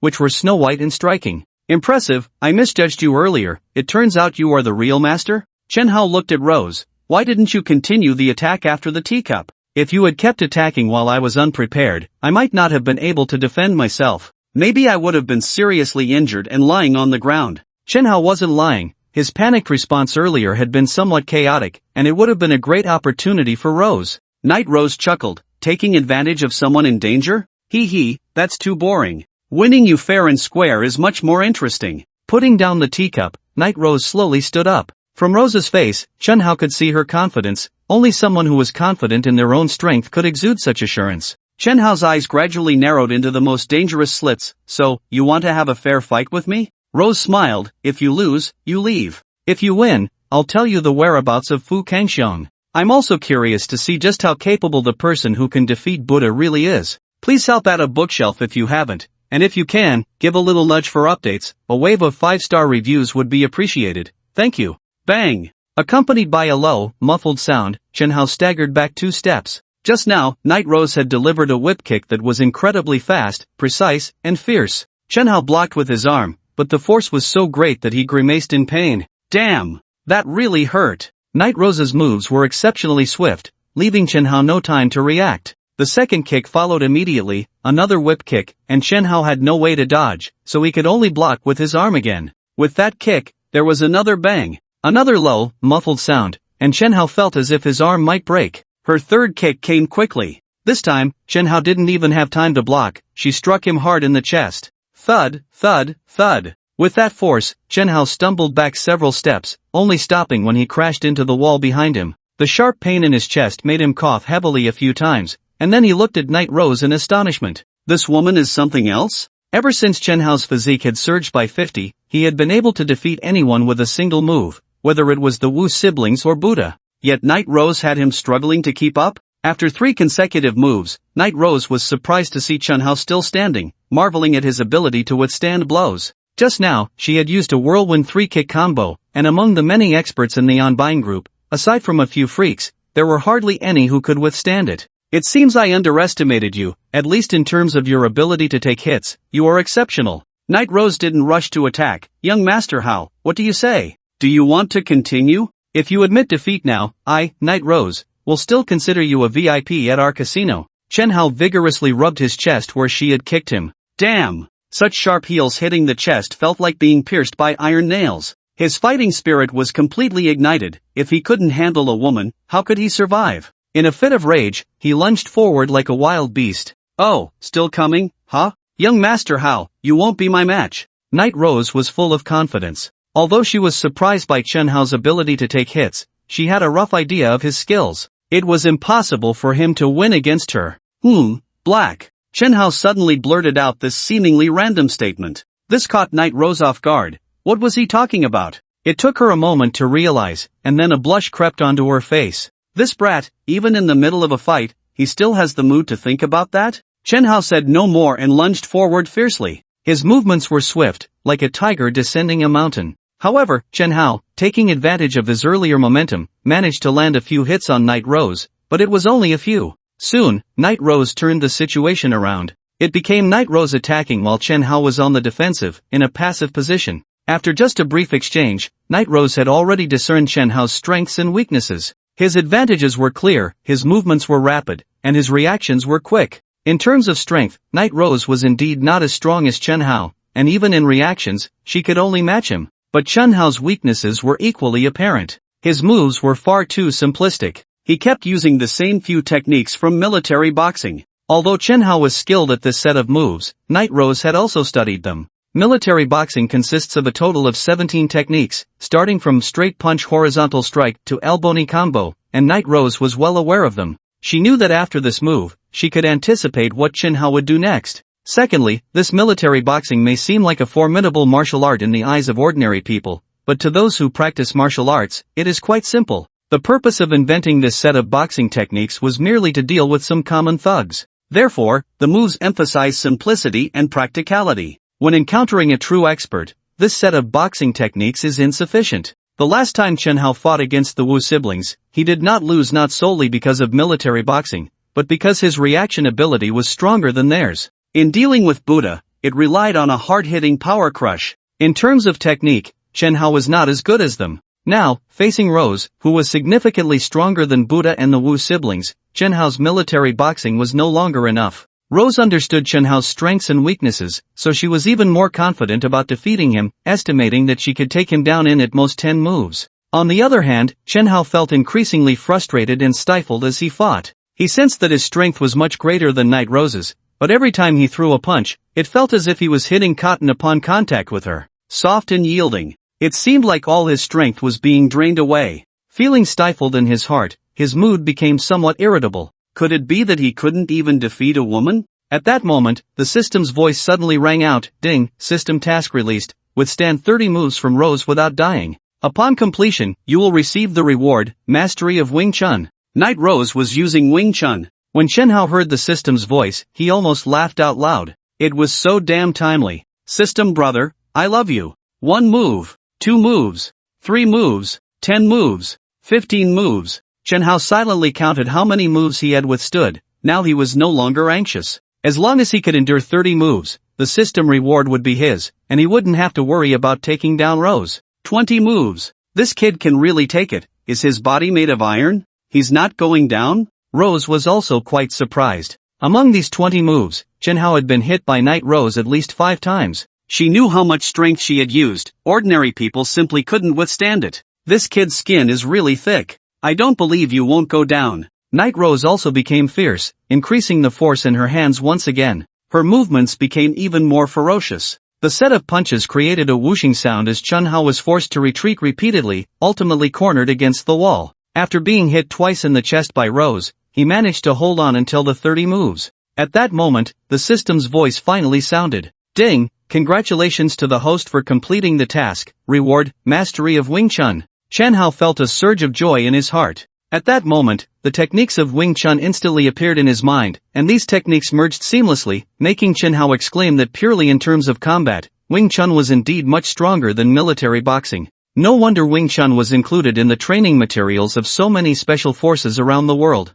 Is he really not going down? Night Rose looked at Chen Hao, who had been pushed into a corner, planning to deliver the final blow. At that moment, Chen Hao suddenly erupted, shouting, "The one who should go down is you." Chen Hao pushed off the ground, leaping a meter high. In midair, he twisted his waist, using the momentum of his body's rotation to whip out his right leg like a steel whip. In a hurry, Night Rose quickly used both arms to block. With a loud bang, Rose staggered back several steps. After stabilizing herself, she shook her hands, cursing, "Damn it, this kid is really strong." Then she noticed a very strange phenomenon. Chen Hao slightly bent his knees, spreading his legs shoulder-width apart, his right hand clenched into a fist with the palm facing up, resting at his left waist, while his left hand formed a palm with the palm facing up, placed in front of his chest. Night Rose furrowed her brows. What is this? A Wing Chun starting stance? Night Rose practiced Wing Chun, so how could she not recognize that Chen Hao's pose was indeed Wing Chun? Young Master Hao, are you trying to learn from me? Your movements do have a bit of the authentic Wing Chun look, but just from watching me perform a few times, you think you can learn it? Hee. What do you take yourself for? A self-taught martial arts prodigy? To be honest, Wing Chun is profound and complex. Without 7 or 8 years of hard training, you can't even begin to grasp it. As for me, I started learning at the age of 3, spent 4 years in horse stance, and another 4 years on the wooden dummy. Only then did I lay the foundation for learning Wing Chun. You think you can learn it just by watching me a few times? Young Master Hao, give it up. Go back and study for another 10 or 8 years before coming to find me. Right now, you can't possibly defeat me. Chen Hao curled his lips into a cold smile and beckoned her with his finger. You really talk too much. Keep going, this time I'll hit you until you cry. Oh, your fighting spirit is still so high? Since you want to get beaten, then I can only oblige. Rose tried to advise him gently, but Chen Hao remained stubborn. This kid was just a hothead. How could he be so thick-headed? Since that's the case, then don't blame me for being rude. Night Rose no longer hesitated and struck again, still using Wing Chun. However, as soon as she threw her punch, she felt something was off. Just as her fist was about to smash into Chen Hao's chest, he executed a slap with a loud sound, striking her hand back. This slap not only neutralized her attack but also made Rose feel as if her hand had been chopped, causing her to retract her fist sharply. Seizing the opportunity, Chen Hao stepped forward, his right fist launching out like a cannonball. Before Rose could react, her chest was hit hard by Chen Hao. The force of the punch made Rose stagger back 3 steps. Once she steadied herself, she stared at Chen Hao in astonishment. Just now, she had used the Wing Chun technique, the slap? Although this slap was a relatively basic move in Wing Chun, mastering it was not a simple task. Based on Chen Hao's reaction just now, Night Rose realized that even she couldn't have done it. What was going on? Had this kid learned Wing Chun before? If he had, why had he been so thoroughly suppressed by her earlier and only used it now? But if he hadn't learned it? It was impossible for him not to have learned it. If he hadn't, how could he use this move so skillfully? If he had learned it, where did he learn it from? Right, that punch he just threw? The inch punch? Yes, it was the inch punch. This inch punch and the slap were both moves in Wing Chun, but they served different purposes. The slap leans towards defense, while the inch punch is purely an offensive technique. The inch punch is a combat skill very suitable for close combat, but usually, there is a buildup of power when executing it. The buildup time can vary, some people take longer, some shorter, depending on their personal strength. However, Night Rose noticed that Chen Hao had almost no buildup at all. Instantaneous inch punch? How did he do that? Even after practicing Wing Chun for so many years, Night Rose couldn't achieve an instantaneous inch punch. In her memory, only her master could do such a thing. Even Night Rose herself couldn't manage it. This kid was indeed hiding his strength. Night Rose finally put away her underestimation and took him seriously. But at this moment, it was already too late. She was outmatched in strength and slightly slower in speed compared to Chen Hao. Before, she could rely on her advantage and techniques to firmly suppress Chen Hao. But now, with the only advantage gone, how could Night Rose win? Chen Hao fought more fiercely, pushing Rose to retreat continuously, while Night Rose became increasingly alarmed and felt the situation was unbelievable. Chen Hao's mastery of techniques from binding hands to plowing hands to killing neck hands was extraordinary. Night Rose felt inferior. Such authentic Wing Chun, where did he learn it? Night Rose was greatly shocked. Since Wing Chun was passed down, countless practitioners had emerged, leading to numerous branches, while those who practiced the true form of Wing Chun had decreased significantly. Night Rose only knew a few masters who practiced authentic Wing Chun. Who could have taught Chen Hao to be such a disciple? Bang! Night Rose couldn't dodge in time, and Chen Hao's punch struck her chest again. The pain in her chest almost made Night Rose cry out. Damn it, she wouldn't end up like Wu Wanqing, would she? She quickly turned around, desperately rubbing the area, hoping to alleviate the pain. That damn Chen Hao actually hit her there? Didn't he know that was one of the most vulnerable spots for a woman? If it got damaged, he would pay. Don't worry, I went easy on you, it's not damaged. Chen Hao's teasing voice came over. But I can't guarantee that your spot can withstand my next hit. I'm not fighting anymore. Night Rose waved her hand. If she got hit again, she was sure it would burst. She didn't want to become the second Wu Wanqing. Do you admit defeat? Fine, then can you tell me where Fu Kangxiang is hidden? Night Rose pointed towards the back mountain. Leave the casino, go straight, cross a small stream, turn left, and you'll find a hot spring resort. He's there. Chen Hao nodded. If you're lying to me, you know the consequences. After saying that, Chen Hao left. As soon as Chen Hao left, Night Rose couldn't wait to unbutton her clothes to check, and after confirming that she wasn't damaged, she finally breathed a sigh of relief. That little brat hit so hard, he didn't understand how to cherish a woman. Just as Night Rose was about to pull up her cheongsam zipper, she suddenly found Chen Hao at the door. Night Rose immediately covered her chest. When did you stand at the door? Chen Hao smiled lightly. Since you unzipped your dress. Upon hearing this, Night Rose almost exploded. So, when she unzipped to check earlier, he must have seen everything? Damn it, didn't he leave? Why did he come back? Embarrassing. By the way, I came back to tell you that I have a habit, whether it's good or bad, I don't like people owing me. Earlier, you lost 2 pieces of clothing to me at the gambling table, can you fulfill that now? Hearing this, Night Rose felt like crying. How could this brat remember so well? They had just fought, and he still remembered this? The commotion in the office had attracted the attention of the casino security, and soon over a dozen security guards rushed over. With so many security guards, Chen Hao felt a bit helpless. It seemed today was not going to work out. Chen Hao walked over, leaned down to whisper in Rose's ear, remember, you owe me 2 pieces of clothing. When you find the time, let's meet alone. After saying that, Chen Hao left with a smile. Of course, those security guards couldn't just let Chen Hao leave, they wanted to take action but were stopped by Rose. With Chen Hao's strength,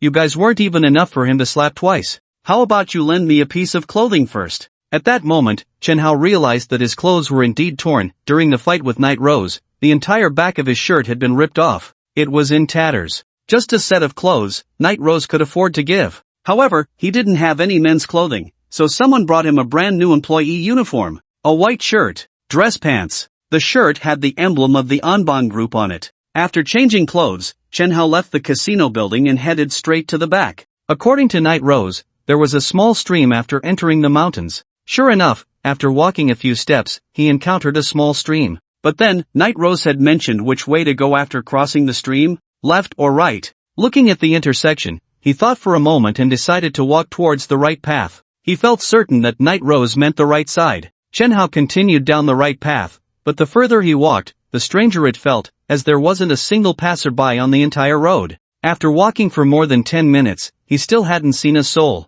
Logically, since he was at the hot spring resort, there should at least be some guests around, right? But why was there no one? Am I on the wrong path? Huh, what's this? Chen Hao saw a lake ahead. It wasn't very large, covering only about 5 or 6 acres. The water was very clear, and occasionally fish leaped out of the surface, while around the lake was a large orchard. Why do I feel like I've been here before? Looking at the scene before him, Chen Hao had a sense of familiarity, as if he had visited this place before, but he just couldn't remember when. Was it when he was very young? Before he entered the orphanage? Chen Hao grew up in an orphanage, having been left there at the age of 6. He could hardly recall any memories from before he was 6. If he had been to this place, it must have been before he turned 6. We meet again. The voice came from the side, and Chen Hao immediately turned to look, seeing a middle-aged woman carrying a bamboo basket, which contained a watermelon. She smiled warmly at Chen Hao. Aunt Feng, is that you? Chen Hao looked at her with joy. More than half a month ago, he had met her at a resort at the foot of Jiufeng Mountain when he visited Yang Mimi's filming location.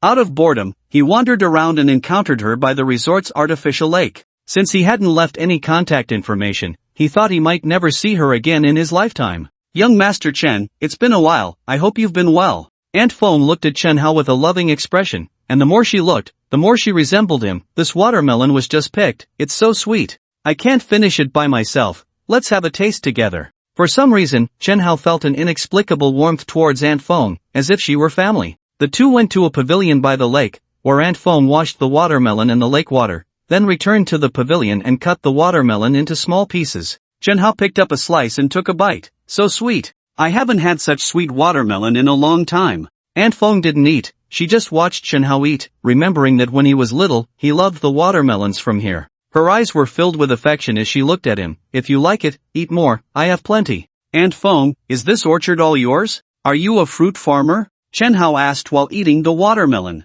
Aunt Feng shook her head. This isn't mine, I'm just helping someone manage it. This is Shishan, part of the Onbine Group's property, so this orchard must belong to Onbine Group too, right? Aunt Feng, does that mean you work for Onbine Group? Chen Hao was genuinely curious about Aunt Feng's identity. Aunt Feng smiled. Who said Shishan belonged to Onbine Group? They were just the caretakers. Aunt Feng didn't explain, just handed another slice of watermelon to Chen Hao. Eat slowly, there's plenty of watermelon. Chen Hao ate several slices of watermelon in a row, then patted his swollen belly and grinned. Aunt Feng, that's enough, I'm stuffed. Chen Hao wiped the corner of his mouth where the melon juice had dripped. Aunt Feng, I have important matters to attend to, I'll come find you another day. Fu Kangxiong still hadn't been caught. Chen Hao couldn't stay here too long. What if he got wind of it and ran away? That would be a wasted trip. Business is important. Aunt Feng also stood up. You should come here more often, you are always welcome. Chen Hao nodded. By the way, Aunt Feng, where is the hot spring resort?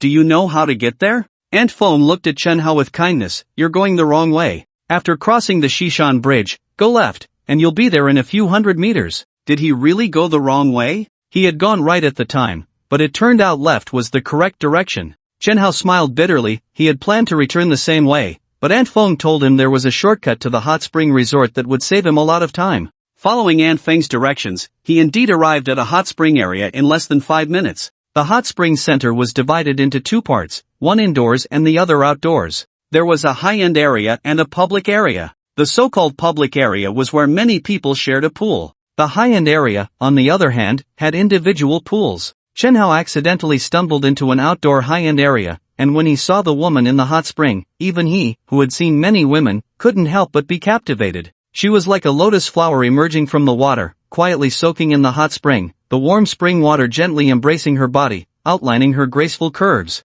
Her waterfall-like long hair floated casually on the water's surface, strands shimmering with an enchanting luster. She had a strong nose, and her beautiful arc seemed meticulously sculpted, her rosy lips slightly pursed, occasionally revealing a faint smile, like a flower blooming in spring, charming and alluring. She was indeed beautiful. The woman appeared to be around 25 or 26 years old, over 1.70 meters tall, neither too thin nor too fat. She was the type who looked slim when dressed but had curves when undressed. Those who have soaked in hot springs know that both men and women wear very light clothing while soaking. This woman was no exception. Perhaps she had soaked long enough. She slowly walked out of the hot spring pool, and as she emerged from the water, her curvaceous figure was fully revealed to Chen Hao's gaze. Beautiful was an understatement, and sexy was an understatement. Purely in terms of looks and figure, she could rival Lingyu and Ai Qian. However, she possessed a cold elegance that Lingyu and Ai Qian did not have. Yes, cold elegance. Her gaze was icy, and her face bore almost no expression. Was this the legendary aloof female CEO? As the woman stepped out of the hot spring, she quickly noticed a man standing not far from her and swiftly grabbed a bathrobe to put on, wrapping her body tightly. After giving Chen Hao a cold glance, she said with slight anger, "Didn't I instruct that no one can enter without my permission? Are you new here?" This was an outdoor hot spring area, located in a valley, and was not enclosed. However, she had already instructed that no one was to disturb her while she soaked, especially no men. Seeing Chen Hao in the work uniform, she naturally assumed he was an employee here. "I don't want to see you, resign yourself." "I said, I'm not from here." Chen Hao initially wanted to explain that he wasn't an employee and had stumbled in by accident, and he also wanted to ask who the person in charge was. However, before he could finish, a woman wearing the work uniform rushed over. This woman in her 30s was the supervisor here. The moment she saw a man inside, her legs went weak with fear. She was well aware of the young lady's temper. Her job was at stake. Regardless of whether she could keep her job, the priority was to drive that man away. Which department are you from? This is the young lady's private hot spring area. You can't just come in here, don't you know? The supervisor pointed at Chen Hao and shouted. She was quite attractive, dressed in a black suit with a white shirt underneath, her figure ample and the clothes tightly fitted, paired with a black pencil skirt and nude stockings. A typical office worker's outfit. The young lady? Chen Hao frowned. Previously, Fui Chen had mentioned that there was only one young lady in the Anbang group, the adopted daughter of old Masterin, who now controlled half of the Anbang group and Ruwashi. Even Fui Chen, who rarely praised anyone, had marveled at Ruwashi's beauty. Was she in Ruwashi? Just as Ichen had said. Are you still looking? I told you to get lost, did you hear me? Seeing that Chen Hao not only refused to leave but was also looking towards the young lady, which was a great disrespect, the supervisor walked over and slapped Chen Hao. Chen Hao, however, easily caught her wrist, applying a bit of force, causing the supervisor to cry out in pain. Are you the person in charge of this hot spring resort? Chen Hao's voice was low. Let go of me. You're fired. Oh, it hurts, it hurts. Chen Hao's voice came again. You answer my questions, no more nonsense. Are you the person in charge of the resort? The supervisor was in so much pain she was almost crying, losing her previous domineering attitude. Yes, I am the person in charge of this resort. Very good. Now you're being obedient. Chen Hao smiled. Such a woman needed to be taught a lesson, otherwise, she wouldn't be honest. Now tell me, where is Fu Kangxiong? Upon hearing Fu Kangxiong's name, and Ruwashi looked over. This guy was looking for Fu Kangxiong? Could it be that he was the one who injured the Buddha and defeated the Wu siblings, now searching for Fu Kangxiong everywhere? And Ruwashi naturally knew the story between Chen Hao and Fu Kangxiong and was aware that Fu Kangxiong was currently wanted, but she didn't understand why he would come here. Could it be that Fu Kangxiong was hiding in Shishan? Who was hiding him here without her knowledge? Pain. I'll tell you. Just let me go, and I'll take you to find him. The supervisor felt her wrist was about to break, wondering how this guy had so much strength. The pain was making her want to cry. I hope you don't try any tricks. Chen Hao released her. The supervisor glared at Chen Hao, then shook her wrist vigorously. Damn it, how dare he touch me? She would make him understand the consequences of touching her. Someone come. Quick, someone come. The supervisor shouted. As her voice fell, 4 bodyguards rushed in, each one strong and imposing, but the supervisor felt these 4 looked unfamiliar. She had never seen them before. Were they new? Or from another venue? Shishan was vast, with not only the hot spring resort but also casinos, racetracks, underground boxing rings, and more. There were hundreds of security personnel. Seeing that these men were all wearing Anbang group uniforms, the supervisor didn't think much and pointed at Chen Hao. Grab him, beat him. Before she could finish her sentence, a cold glint flashed, and a sharp dagger sliced across her neck. The supervisor felt something cut across her neck, and blood instantly gushed out. She pressed her hands tightly against her neck to stop the blood from spraying out. But it was futile. The gaze was fixed firmly on the 4 strangers who had just entered. Why? The foreman was unwilling. But what could he do? With his throat cut, even Hua Chua would be of no use. The 4 moved with astonishing speed. After dealing with the foreman, their intentions were clear as they lunged directly at Ruwashi. And Ruwashi was startled by this sudden turn of events but quickly regained her composure. Assassins? Beside her were some fruits, and she grabbed an apple, hurling it at the assassin. Each of the assassins was well trained, and with a slight shift of their bodies, they dodged the apple. But then, put! Just as they avoided the apple, a fruit knife followed closely behind. The speed of the flying knife was impressive, but the aim was lacking, and it lodged in one assassin's shoulder, failing to take his life. After throwing the knife, Ruwashi turned and ran. We can't let her escape. If she dies, no one will compete with the lady for the Anbang group. The 4 assassins were incredibly fast and quickly caught up to Ruwashi. Without any unnecessary words or a shred of mercy, their sharp blades aimed directly at her back. If she were to be struck, even if she didn't die, she would be left crippled. Just then, bang! The one who had raised his blade to strike was sent flying like a cannonball, landing over 10 meters away. His chest caved in, and his insides mixed with blood spewed from his mouth. His head tilted, and he fainted instantly. Chen Hao appeared in front of Ruwashi, a faint smile on his lips. Listen, how about we make a deal? I save your life, and you hand over Fu Kangxiong to me. In this situation, did Ruwashi have any other choice? She nodded firmly. Chen Hao, you saved my life, and no matter who protects Fu Kangxiong, I will definitely hand him over to you. Deal. Chen Hao snapped his fingers. He liked dealing with straightforward people like her. Of the 4 assassins, one was kicked to death by Chen Hao, and one was wounded in the shoulder, leaving 2.5 capable fighters remaining. They sensed Chen Hao's strength. A man who could kick an adult over 10 meters was not to be underestimated. The remaining assassins did not recklessly charge in but instead surrounded Chen Hao in a fan shape. The leader spoke. Kid, we must kill Ruwashi. Leave now, and we won't hold it against you. Chen Hao protected Ruwashi behind him, coldly looking at them. Did you not hear? I'm here for Fu Kangxiong. I still need her to help me find him, so there's no way I'm letting you kill her. Are you asking for trouble? Since you seek death, don't blame us for being ruthless. These assassins understood the dangers of prolonging the night and stopped wasting words with Chen Hao, almost simultaneously launching their attack. The 3 were not empty-handed, each held a machete. However, against Chen Hao, who was proficient in military boxing and Wing Chun, with a physique of 130, having machetes was useless. Their strength was far inferior to his. With a swift move, he disarmed one of them, taking the machete and throwing it like a dart. Poor the one who had been struck in the shoulder by Ruwashi's fruit knife. Before he could react, a machete fell upon his head. The machete struck directly down onto him.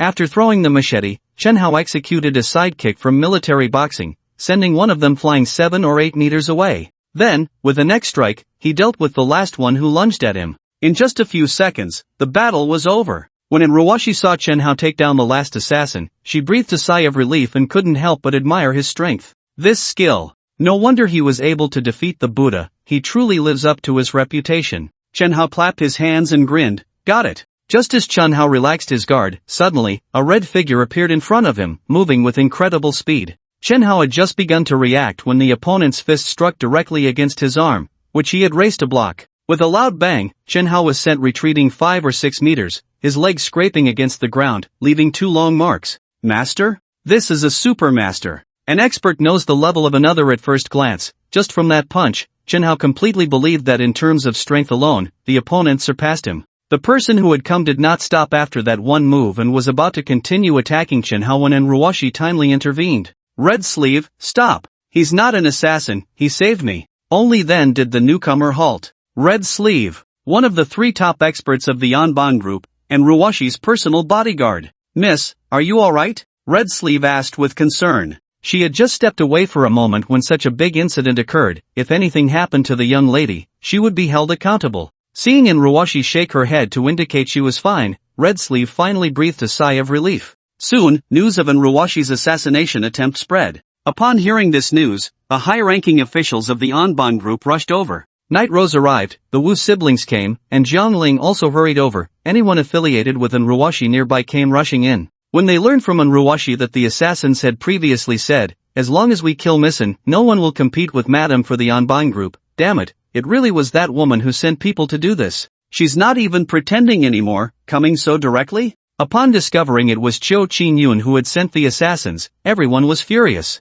Wu Yufeng was especially enraged. Qiu Qingyun and Ruwashi were the actual controllers of the Anban group. The 2 women held the reins of the Anban group. Since everyone wanted to sit in the top seat, their relationship was far from harmonious. Open and covert struggles were common, but no one expected Qiu Qingyun to be so impatient as to send someone to assassinate. The old man isn't even dead yet, and she's so anxious? Brother Chen Hao, you saved the young lady. From now on, whatever you command, I, Wu Yufeng, will not hesitate to go through fire and water, Wu Yufeng promised, patting his chest. Jiang Ling, with his big beard, spoke with a strong voice. Young Master Hao, I, Jiang Ling, don't like to play games. You saved our young lady, and I thank you. If you have any requests in the future, just let me know. You little brat, since you saved the young lady, I won't hold your previous recklessness against you, Night Rose said, blinking her beautiful eyes at Chen Hao, finding him more and more pleasing to the eye. Wu Wanqing bit her red lip, looking as if she wanted to say something but hesitated. If anyone here disliked Chen Hao the most, it would naturally be her. Chen Hao's punch had left her injured, and the doctor had said that even if the wound was stitched, it would always be uneven. How would she face people in the future? She wasn't even married yet. Would her future husband be able to accept such a flaw? Therefore, Wu Wanqing had been thinking about how to take revenge, but now, Chen Hao was the young lady's savior. What to do? Should she deal with the young lady's savior? That seemed a bit unreasonable, right? All of the young lady's subordinates came over to express their gratitude to Chen Hao, who merely smiled indifferently. By the way, Nissan, I've saved your life. When will you fulfill your promise to me? And Ruwashi did not immediately answer Chen Hao's question. Instead, she looked at Night Rose. Fu Kangxiong, in Shishan? Night Rose nodded. Yes, he's in Shishan. I saw him at the casino last night when he went to play, and later arranged for someone to follow him, discovering that he was hiding in the hot spring villa. And Ruwashi frowned. Fu Kangxiong was indeed in Shishan? Where exactly is he? Night Rose immediately replied, in the hot spring villa, among the villas on the east side. There were several villas near the hot spring villa, and Ruwashi also had a villa here, while the one on the east side belonged to Prince Hui. So it really is him? And Ruwashi nodded thoughtfully. Only this mother and son would dare to arrange for someone to enter Shishan without reporting to her. Go, bring Fu Kangxiong over and hand him over to young Master Hao. If there is any obstruction, no matter who it is, beat them up severely. And Ruwashi ordered in a deep voice. Wu Yufeng and Night Rose exchanged glances, excitement evident on their faces. They had long wanted to teach that side a lesson, but had been holding back. Although there was open and covert competition between the young lady and the madam, they had not yet torn their faces apart. How could the subordinates dare to break the facade? So both sides had been very restrained.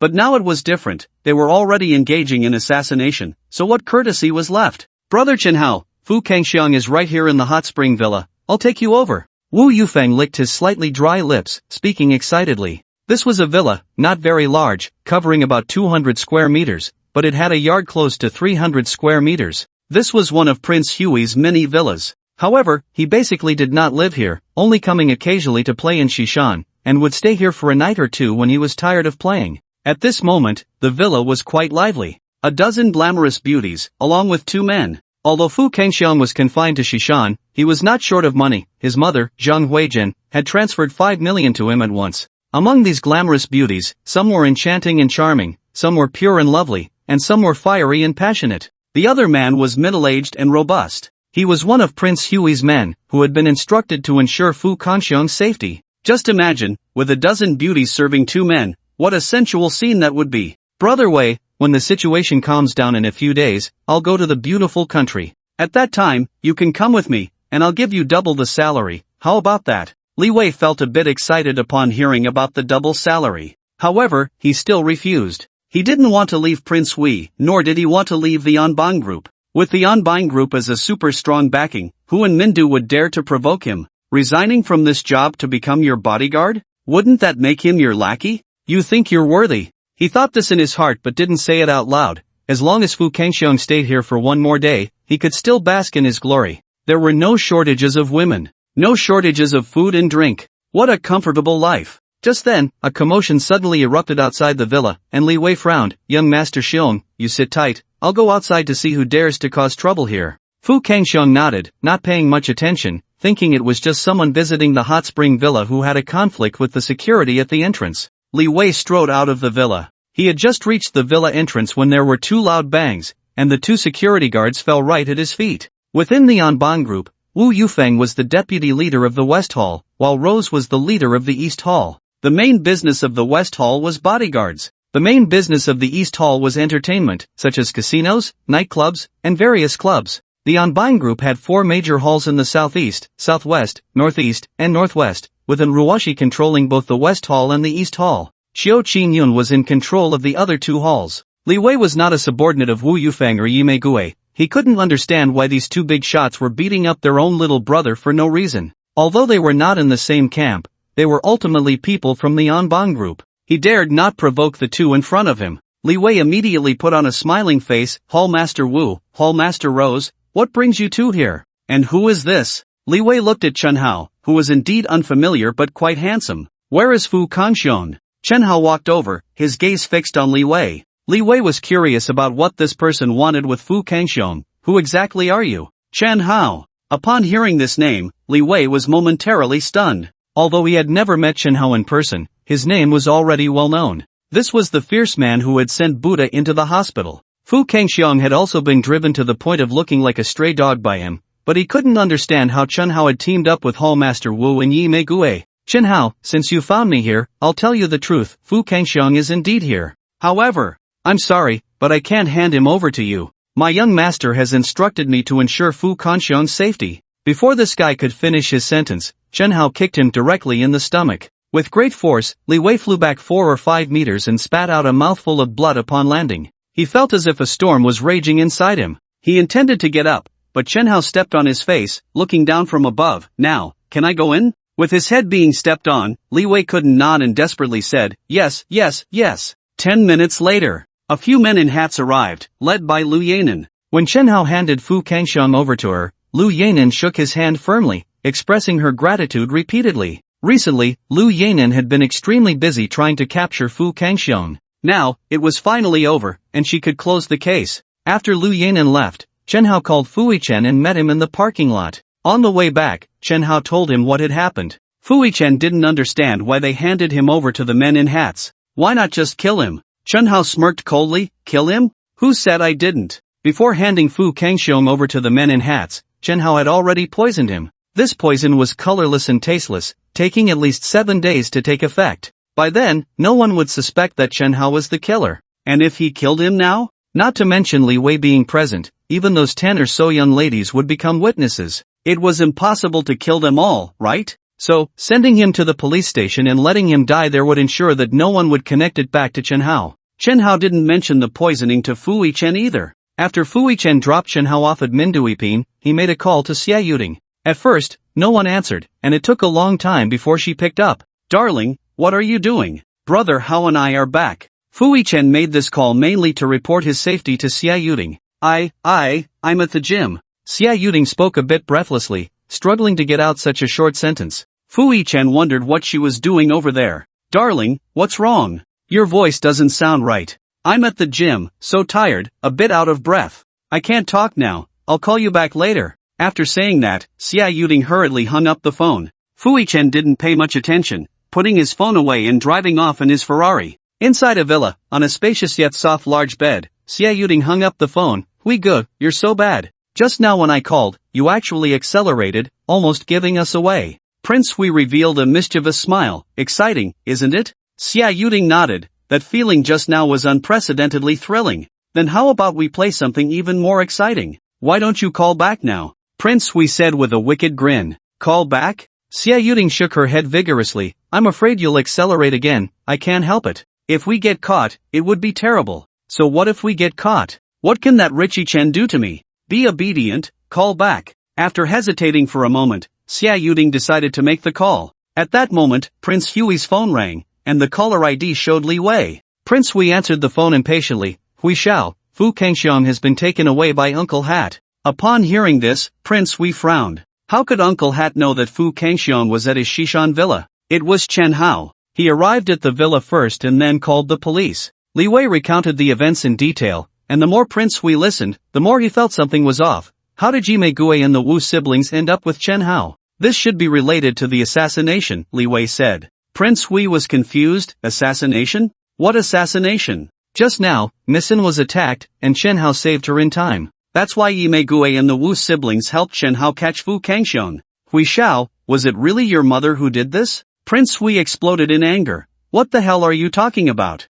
How could my mom do such a thing? But they all say it was your mother. Damn it, just because they say so, you believe it? Listen carefully, you can eat whatever you want, but you can't talk nonsense. If anyone asks, you insist it wasn't your mother. The assassination of the young lady from the Anbang group was no joke. Once admitted, both sides would definitely go to war. He knew something big was about to happen and had no intention of continuing with Xia Yuding. He got up, put on his clothes, and left. He was well aware that regardless of whether his mother was behind the assassination of Anruwashi, the Anbang group would no longer be peaceful from today onward. This was an extraordinarily grand villa. The villa had 4 floors. To be precise, it was 5 floors, with 4 above ground and 1 underground. Half of the underground level was set up as a garage, while the other half was arranged as a large swimming pool. The pool was relatively enclosed, with no sunlight coming in. Even during the day, the surroundings were still lit. By the poolside, water splashed lightly, and a young woman emerged from the water like a lotus, stunning the moment. She slowly stood up from the pool, glistening droplets of water rolling down her smooth skin like sparkling pearls, the light casting a dazzling halo around her. The black swimsuit clung tightly to her graceful figure, accentuating her slender waist and long legs. She gently shook her wet long hair, droplets scattering in the air like brilliant crystals. Her face, moistened by the water, appeared even more alluring, her eyes sparkling with clarity, and the corners of her mouth slightly raised in a confident smile, as if she had stepped out of a painting. Surrounding her were several maids attending to her. Being women themselves, they couldn't help but marvel at her beauty. The only young man standing by the pool was about 27 or 28 years old, over 6 feet tall, not exactly handsome, but with a resolute expression and a serious demeanor. He gave off a very cool vibe. He crossed his arms in front of him, not daring to look in the woman's direction, knowing it would be disrespectful. Her name was Chiu Qin-yun. Chiu Qin-yun, the mistress of the old masterin and the mother of Crown Prince Hui, controls half of the Anban group. A maid handed her a phone. Chiu Qin-yun took the phone and listened for a while, her expression instantly darkening, and Ruwashi was attacked, and they said I did it? After finishing the call, Chiu Qin-yun said nothing and returned the phone to the maid. Who is framing me? How could they say I sent someone to assassinate her? Am I that foolish to act in Shishan? Chiu Qin-yun was competing with an Ruwashi for control of the Anban group and naturally hoped for an accident to befall an Ruwashi. This way, she could take over the entire Anban group without bloodshed. However, today's assassination was truly not orchestrated by her. So who would pin the blame on her? Chiu Qin-yun had a vague feeling that someone was weaving a large net. What was the purpose? Who could it be? No matter who it was, Chiu Qin-yun knew clearly that she had to resolve this misunderstanding with an Ruwashi first, otherwise, it could very well lead to war. She was not fully prepared for war yet. Zhao Yong, arrange a meeting with an Ruwashi. I need to talk to her. The only man standing by the pool nodded and took out his phone. The Fu family. Fu Yangyan knelt before Zhang Huizhen, pleading desperately, Huizhen, I beg you, please save me, I don't want to die, I really don't want to die. Only you can persuade Chen Hao, I'm begging you to plead with him. Huizhen, for the sake of our years as husband and wife, help me this once. Just help me, and I'll give you whatever you want. I know you have an affair with Chen Hao, he will definitely listen to you. Zhang Huizhen slapped Fu Yangyan across the face. Fu Yangyan, I've told you before, I have nothing to do with Chen Hao, please don't insult me again. Fu Yangyan thought to himself, nothing happened? Who are you trying to fool? After spending so much time in his house, playing until the soles of her shoes wore out, you say nothing happened? You think he could resist such a beautiful woman? Ridiculous. While thinking this, he kept nodding. Yes, you didn't have a relationship. Huizhen, I know you are innocent. I'm begging you, help me one last time. We've been married for so many years. I know you wouldn't just watch me die. Zhang Huizhen said coldly, help? How can I help? Chen Hao's money won't be less than yours. Do you think money can buy him? Besides money, what else can you offer? Fu Yangyan was taken aback. He felt Zhang Huizhen made a lot of sense, then weakly said, how about this, Huizhen, you sacrifice a little and sleep with him. Fu Yangyan, go die. Zhang Huizhen slapped Fu Yangyan again.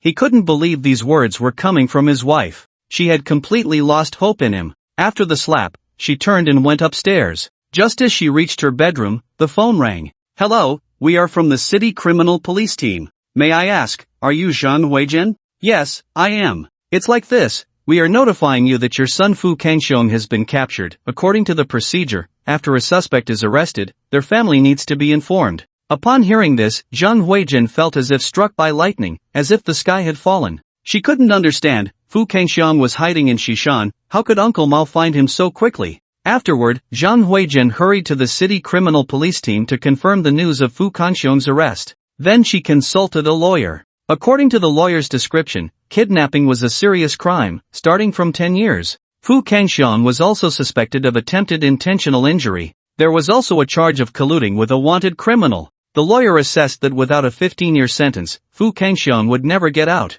The thought of a full 15 years? Zhang Huizhen couldn't accept it. The lawyer gave Zhang Huizhen a suggestion. Unless Chen Hao withdrew the lawsuit, Fu Kangxiong was definitely going to serve his time. That night, silence enveloped everything. A Maybach pulled into the underground parking lot of Minduipin. Zhang Huizhen stepped out of the car. Clearly, she had dressed up meticulously, even wearing black stockings that most men would go crazy over. Her every move indicated that she understood men well. At a roadside barbecue stall, after listening to Fu Yichen's account, Siturue slammed the table and pointed at Chen Hao and Fu Yichen, both of whom were trembling. You guys, is this how you treat your brothers? You don't even bring me along for such exciting things? I want to cut ties with you. Chen Hao stifled a laugh, munching on skewers and completely ignoring Siturue, while Fu Yichen chuckled. Rue Xiao, I'm not saying you, but with your three-legged cat skills, you'd only end up getting beaten if you went. Situ-Rui was indignant. I'm strong now, okay? 1 against 2 is no problem.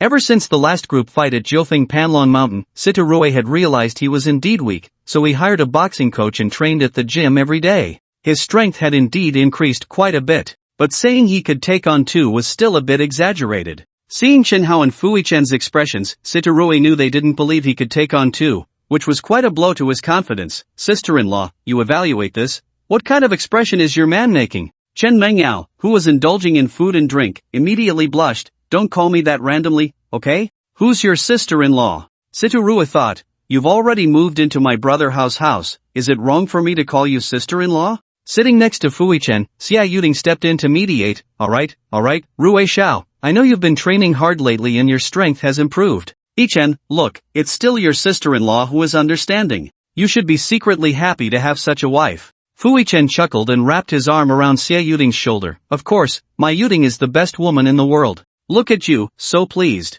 Situ-Rui said, Chen, sometimes I really envy you for having such an understanding and reasonable girlfriend, unlike the women around me, who only covet my looks. Sometimes, being handsome is also a curse. Chen Hao, Fui Chen, and the usually silent Su Rui's all stopped their actions, exchanged glances, and then simultaneously extended the universal gesture, the middle finger. Situ-Rui chuckled, when it comes to being handsome, I never back down. Then, he turned serious and looked at Chen Hao. Brother Hao, are you free tomorrow? Can you teach me a few moves at the gym? The coach I hired looks like a fraud. Chen Hao replied, tomorrow. Tomorrow morning won't work, but tomorrow night is fine. Since Rui Xiao had spoken, Chen Hao was naturally willing to teach him a few moves, but tomorrow morning was impossible. He had already arranged with Zhou Mixin and Qi Huangrui, the old Chinese medicine doctors, to go to the hospital to treat patients. There were a few seriously ill patients that Qi Huangrui and the others couldn't handle, and only Chen Hao could help. Saving lives was naturally more important. Oh, isn't this the streamer Chen Mengyao? Come, have a drink, have a drink. I'll give you a rocket if you drink one, and if you drink 2, I'll give you a carnival. At that moment, an unpleasant voice came from the next table. There were 4 spirited young men at the next table, the surface empty, having ordered nothing yet, looking at Chen Mengyao with mockery in their eyes and speaking frivolously. I was just wondering why there haven't been any live streams these past few days. Turns out you've latched onto the top guy's leg? After dinner, are you going to book a hotel room too? I knew it. Your fans have been increasing so much these past few days because you've hooked up with a rich guy. With a wealthy supporter, it's only natural for your fan count to rise quickly. Ha ha ha. The more they talked, the more outrageous they became. Situ-Rui suddenly stood up. Damn it, who the hell are you? Clean up your mouth when you talk to me. Su Rui's also grabbed a bottle. Both of them were about to charge over. This is my sister-in-law, it's not your place to comment. However, they were stopped by Xia Yuding. Young Master Rui's, can you have a little sense?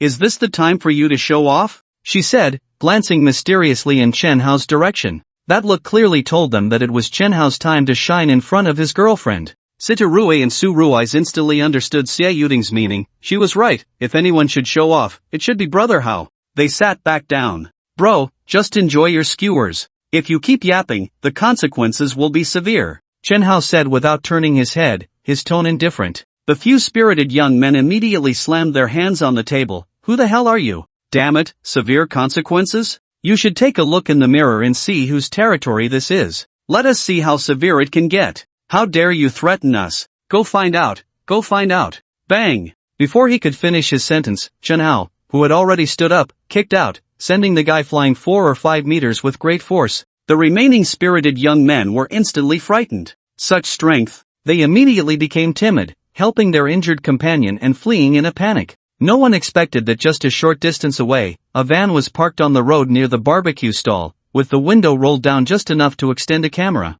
Inside the van, a guy with a high-definition camera recorded the entire scene. Xia Yuding instinctively glanced towards the van, a strange smile that outsiders could hardly detect curling at the corners of her mouth. For Chen Hao, what had just happened was trivial, he didn't care at all. Everyone was chatting and laughing, and after the gathering, Chen Mengyao told Chen Hao she was going back. Having not streamed for 2 days, if she didn't return to make money from live streaming, she would be eating dirt next month. Chen Hao originally planned to take her back, but Chen Mengyao shook the car keys in her hand. Sister, I got a new car, I don't need you to take me. Chen Mengqi's car, a BYD Han, a new energy vehicle. In her words, it was to support domestic products. With Chen Mengyao's departure, the large Mindui Pin house became Chen Hao's alone, facing the empty house. Goodness, it felt a bit lonely and cold. Chen Hao originally planned to go downstairs but then remembered that Yang Mimi had also left for Yinjing. Just as he was about to call Xiang Xiu, the doorbell rang. Chen Hao thought it was Chen Mangyao returning, but when he opened the door, it was not. Zhang Huizhen. Zhang Huizhen in black stockings. Despite her age, time had not left many marks on Zhang Huizhen. Instead, she possessed a mature charm that a young girl could never have. Moreover, at this moment, she was dressed up beautifully, even more stunning. The key point was that she was wearing the black stockings that Chen Hao liked the most. "What are you doing here?" Chen Hao asked curiously. "Young Master Hao, I have something to discuss with you. Can I come in to talk?" Zhang Huizhen's voice was very low. "Come in." Chen Hao also wanted to know what she was looking for him for, so he let her in. After entering, Zhang Huizhen proactively closed the door. Chen Hao sat on the sofa, just lighting a cigarette, preparing to wait for her to reveal the purpose of her visit. To his surprise, when she walked in front of him, she slowly began to take off her top, then her short skirt, and then, Chen Hao widened his eyes. What does this woman think she's doing? Early the next morning, Zhang Huizhen left, barely able to walk steadily, needing to lean against the wall to exit. She did not plead for Fu Yangyan. Instead, she came for her son, Fu Kangxiong, and according to the lawyer, he would face at least 15 years. But Chen Hao did not agree. Xiang Xiu was his woman. Touching his woman was completely crossing his bottom line. To think that after one night, he would let him go and not press charges? That was too far-fetched. Even if Chen Hao chose not to press charges, it was already too late. He had already poisoned him, and he would undoubtedly die in 7 days. After returning home, Zhang Huizhen found Fu Yangyan lying motionless on the bedroom floor. Upon checking, she discovered his body had already stiffened. He was dead. He had suffered a heart attack and collapsed on the floor the night before, but since this was the bedroom, the servants did not dare to enter easily, so it went unnoticed. How pitiful, a once formidable figure in the business world of Mindu, discovered dead after a night. The death of Fu Yangyan had the greatest impact on the stock of Fuguo Group. As soon as the news of his death spread, the stock of Fuguo Group began to fluctuate violently, entering a freefall mode. Hualong Capital. Lingyu crossed her arms, calmly watching the huge LCD screen on the wall. The screen displayed the stock trends of Fuguo Group. Behind her was her carefully selected trading team, and as they watched the continuous decline of Fuguo Group's stock, a knowing smile finally appeared on her lips. "President Ling, you truly have a knack for predicting the future. You anticipated the crash of Fuguo Group." Her assistant, Xiaoli, praised her. Days earlier, Lingyu had already arranged for people to start positioning themselves in Fuguo Group's stock and had prepared a substantial amount of capital, seemingly ready to swallow Fuguo Group whole. Everyone was skeptical. After all, Fuguo Group had a market value close to 300 billion, trying to swallow it was like a snake trying to swallow an elephant. However, Lingyu was the general manager, and no one dared to voice any objections. Today, when the news of Fu Yangyan's sudden heart attack and death spread, the stock of Fuguo Group plummeted, and everyone finally understood Lingyu's intentions. This woman was incredible. Lingyu smiled and shook her head. "I have a knack for predicting the future? Hee, I don't have that ability." The news of Fu Yangyan's inevitable death was told to Lingyu by Chen Hao. With Lingyu's keen business insight, she immediately realized that Fu Yangyan's death would undoubtedly lead to turmoil in Fuguo Group's stock price. And that wasn't all. The key point was that once Fu Yangyan died, his 30% stake would be divided among his illegitimate children, and the Fu family would completely lose control over Fuguo Group. In other words, Fuguo Group would be leaderless, a scattered mess. By making some moves here, it could cause Fuguo Group's stock price to plummet once more. Within half a month, I want Fuguo Group's stock price to be halved. In business, especially in the stock market, Lingyu's style of handling matters had always been decisive, and a halved stock price would mark the official acquisition of Fuguo Group by Hualong Capital. After Zhang Huizhen left, Chen Hao continued to sleep. He didn't know how long it had been when he was awakened by a phone call from Xiang Xiu. She excitedly told Chen Hao that she had passed the preliminary round and qualified for the provincial competition. Xiang Xiu has always had a dream, which is to become a world-class supermodel, and she has been working hard towards that goal. Recently, she participated in a citywide audition. It was on the day of the audition that she encountered a kidnapping. The provincial competition is next week, and I need to go to Minxia City for a while with Sister Mo Ran. She found me a teacher, and I'll be training intensively for some time. Given Xiang Xiu's current condition, passing the audition was not a problem, but when it came to the provincial competition, or even the national competition, that would be a significant issue. Most of those who could enter the provincial competition were professional models. Xiang Xiu's self-taught catwalk skills were far from professional, and the chances of her succeeding in the provincial competition were slim. Therefore, Suemo Ran contacted a friend in the modeling industry, who agreed to train Xiang Xiyu for a week, but that friend was in Ningxia City. "How long will you be gone?" Chen Hao immediately asked. "Before the competition, I will definitely come back, probably next week." Hearing it would be a whole week, Chen Hao suddenly recalled something terrifying. Yang Mimi had left, and now you would be gone for a week too. How would I get through those long, lonely nights? Fifth miss? After chatting with Xiang Xiyu for a while longer, she told Chen Hao that she and Suemo Ran were about to board the plane. After ending the call, Chen Hao transferred 10 million to Xiang Xiyu's account. Xiang Xiyu immediately called back. "Why did you transfer me so much money?" Chen Hao replied, "It's only right for the husband to earn money and the wife to spend it." Hearing the word wife made Xiang Xiyu feel sweet inside, like she had eaten honey. Chen Hao looked at the time, it was getting late. Today, he had an appointment with Qi Huangrui and other old Chinese medicine doctors to treat critically ill patients. He got up, washed up, and took a cold shower. Looking at himself in the mirror, Chen Hao grinned. Another flamboyant day was about to begin. Just as Chen Hao finished changing and was about to head out, the doorbell rang. Could it be Zhang Huizhen returning? He opened the door and found it was not. Two serious-looking men in hats stood at the entrance. "Excuse me, are you Chen Hao?" one of the men asked. Chen Hao nodded. "Yes, I am." The man continued, "We are from the North City branch, and here is our police badge." The man seemed quite formal. He then asked, "Last night, were you at the university town, eating barbecue on Hualin Road?" Chen Hao nodded again. The man continued, "While eating barbecue, did you have a conflict with the table next to you and hit someone?" This was indeed the case. At that time, the four spirited young men at the next table had been teasing Chen Mengyao, and Chen Hao had stepped in to teach one of them a lesson. He had kicked that person, likely in the abdomen. The man continued, "The person you hit last night has already reported to the police, and you have admitted to using force. Please come with us to assist in the investigation. By the way, I should remind you that the person you hit has had 4 ribs broken, and we have requested a forensic assessment of his injuries. The assessment result is a level 2 minor injury. Therefore, you are suspected of intentional injury. Please come with us." Chen Hao immediately frowned. Level 2 minor injury? That could carry a maximum sentence of 3 years in prison.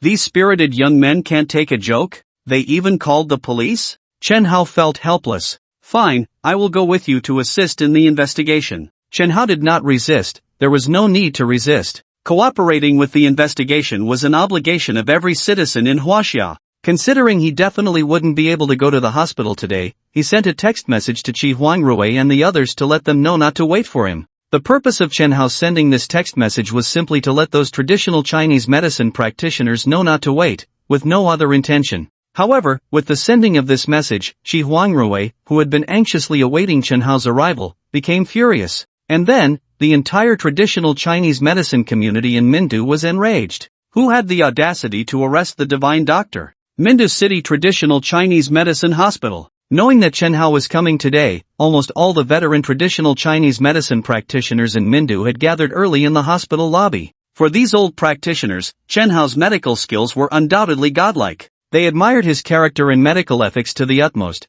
Chen Hao selflessly passed on the 9 curves 13 needles to them and taught them hands-on for an entire day. Such selflessness, such generosity. One might ask, is there any other traditional Chinese medicine practitioner in the world who could do the same? A group of people waited in the lobby, chatting and laughing, appearing very relaxed. They were not in a hurry and did not urge Chen Hao because they believed he would definitely arrive on time. But then, as they waited and waited, instead of Chen Hao, they received a bad news. Qi Huangrui, holding a thermos, was exchanging insights on the 9 curves 13 needles with the president of the Mindu Chinese Medicine Association, Zhou Nishan, when his phone rang a few times. It was a WeChat message. "Ha, it's a message from the divine doctor." Qi Huangrui smiled and opened the WeChat, but when he saw the content, he instantly exploded with rage. The divine doctor has been arrested. Damn it, who has the guts to arrest even the divine doctor? The people around him immediately gathered. What happened? What did you just say? The divine doctor has been arrested?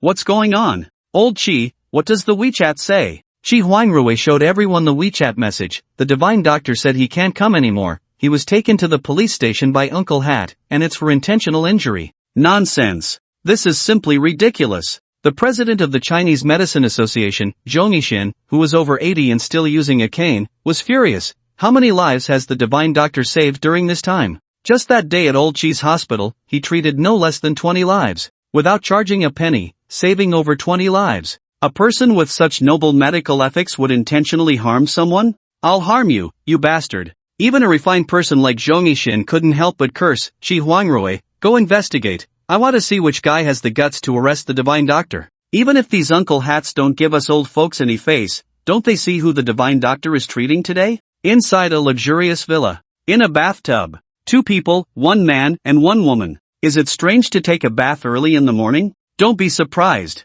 Just before, the two had fought 100 rounds. Taking a bath not only relieves fatigue and prepares them for the next round but also washes away the sweat, refreshing them. Yuding, your move is truly brilliant. You've got Chen Hao arrested, and he won't be out for at least 2 or 3 years. Tai Zihui affectionately hugged Xia Yuding from behind. Although she was just one of his many women, she was the most understanding and the one who could best alleviate his troubles. Chen Hao had stormed into his villa, beaten up his men, and taken away the person he wanted to protect, Fu Kangxiong. If he didn't regain this face, what face would Tai Zihui have left? Just as he was pondering how to regain this face, Xia Yuding made a suggestion. Yuding, I find I can't live without you more and more. Xia Yuding turned around and looked into Tai Zihui's eyes. Then marry me? If you dare to marry me, I will immediately break off the engagement with that useless waste. How could Prince Hui possibly marry her? He is an anti-marriage advocate. Women are just for fun, marriage? I'm not foolish enough to give up an entire forest for a single tree.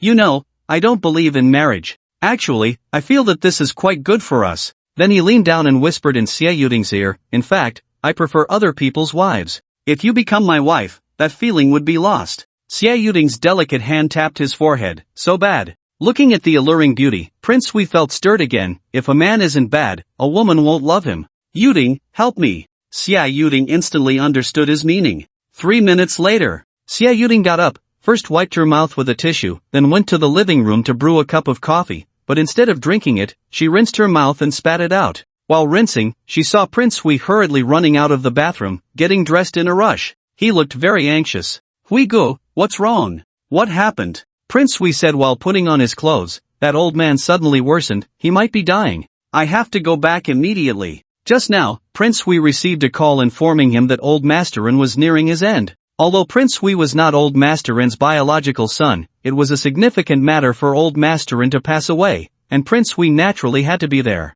It would be unreasonable not to accompany him through his final moments. After Prince Hui left, Xia Yuding grabbed a bathrobe to wrap around her delicate figure. With her arms crossed, she looked through the glass window at the bustling street outside. A mysterious smile curled at the corners of her mouth. Prince Hui, do you know that my true purpose in sending Chen Hao to prison was to prevent him from treating old Masterin? Once old Masterin dies, you all will surely fight, right? The Anbang group will inevitably fall into chaos. When the clam and the snipe fight, the fisherman benefits. At the city hospital. When Prince Hui hurriedly arrived at the hospital, a crowd had already gathered outside the ward, all high-ranking members of the Anbang group who had rushed over upon hearing the news. Night Rose, the Wu brothers, and even the injured Buddha were being supported as they stood outside the ward. How is the old man? Prince Hui pretended to be very anxious as he asked. The old man's condition has worsened. It's not looking good, Buddha said. He was Qiu Qinyun's person and had a relatively good relationship with Prince Hui. How could his condition worsen?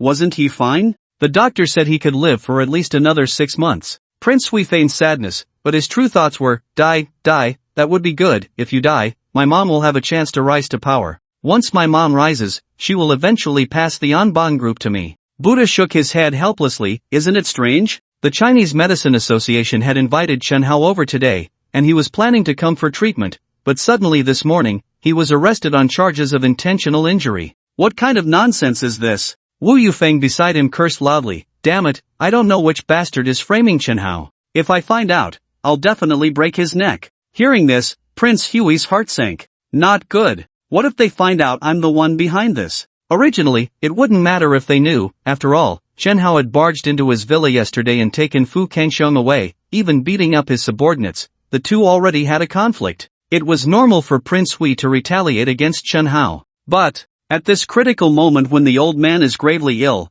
wouldn't it lead people to suspect that I deliberately prevented Chen Hao from treating old Masterin? And once old Masterin dies, Prince Hui would be the biggest beneficiary. So, he has this motive. Thinking of this, Prince Hui's heart sank. Once they found out he was the mastermind behind it all, the consequences. Prince Hui dared not imagine. Fortunately, he had arranged for that spirited young man to leave yesterday. They must have gone far by now. After waiting for a while longer, two people walked out of the hospital room, and Ruwashi and Cho Chin-yoon. Both of their faces looked extremely grim. Just before, the doctor inside had told them that old Master An's condition was not optimistic, and Ruwashi did not want old Master An to die because he was her adoptive father. Without his adoption, she might have starved to death on the streets. Cho Chin-yoon also did not want old Master An to die. She knew very well that everything she had today was given to her by old Master An. One must know how to be grateful. When everyone saw the two come out, they crowded around to ask about the old man's condition, and Ruwashi walked straight towards Prince Hui without saying a word,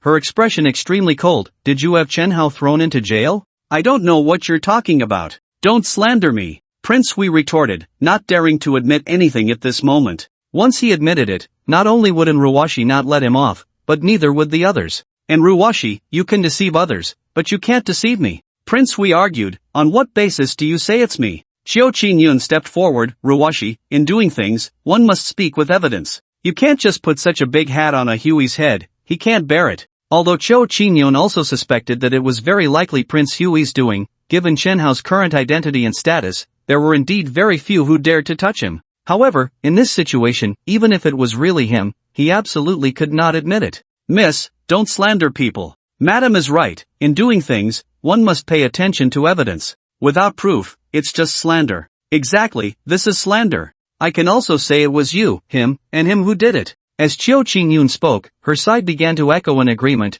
while Ruwashi's side naturally would not back down. What do you mean by slandering? Then tell me, among the street thugs, how many dare to provoke the boss of Hualong Capital? Then tell me, after the injury assessment, why did those few little thugs suddenly disappear without a trace? If this isn't someone deliberately causing trouble, then what is it? I think you all are just feeling guilty. It must be that yesterday Chen Hao broke into someone's villa, and that person couldn't hold their face, so they retaliated against Chen Hao. The two sides were clearly divided. One side was led by Cho Chin-yoon, while the other stood behind Ruwashi, who stood a meter away from Cho Chin-yoon, their eyes locked. After a round of verbal sparring, Ruwashi's side was at a disadvantage, because they had no evidence. Everyone, listen to me. Cho Chin-yoon spoke. The urgent matter now is to save the old master. Whoever has connections with the North City branch, go and bring Chen Hao out. Yes, yes, yes. Madam is right. Saving the old master is the priority. I know Director Jia from the North City branch, I'll go. Immediately, someone volunteered.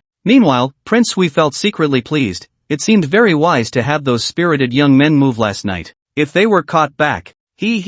Just then, suddenly, the crowd behind parted to the left and right, creating a 1-meter wide passage that extended to Cho Chin-yoon and Ruwashi. A man walked through. Over 1.8 meters tall, slightly thin, and most notably, he had long hair flowing like Chen Haonan. His expression was stern. His gaze was even colder. Master Dao! Master Dao! As he passed, the people on both sides bowed in greeting. Blade! He, like Ruwashi, was an orphan, both adopted by old Master An. He was also recognized as the strongest person in the Anban group. He did not manage any affairs of the group. Yet, he was still respectfully referred to as master by everyone. One can imagine his status within the group. Prince Huey's gaze was fixed on Dao Feng's right hand, which was gripping someone's foot, dragging them like a dead dog. When he saw the battered face of the person being dragged by Dao Feng, Prince Huey's eyes widened in shock. The spirited young man from last night. Didn't I tell him to escape? I even arranged for someone to send him away from Mindu.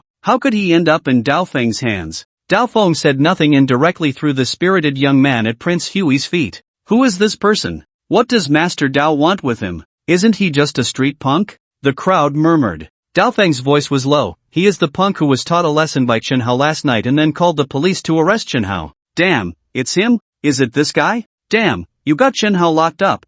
Are you trying to get my old master and killed? The spirited young man looked around in confusion, his heart racing uncontrollably. Some of these people he recognized, some he did not. They were all big shots. The spirited young man couldn't understand. I reported Chen Hao. How did that endanger old Master An? Speak up, who instructed you to do this? Someone asked. Despite the spirited young man's arrogance outside, he immediately cowered in front of real tough characters. He knew exactly who was in front of him. I'll say.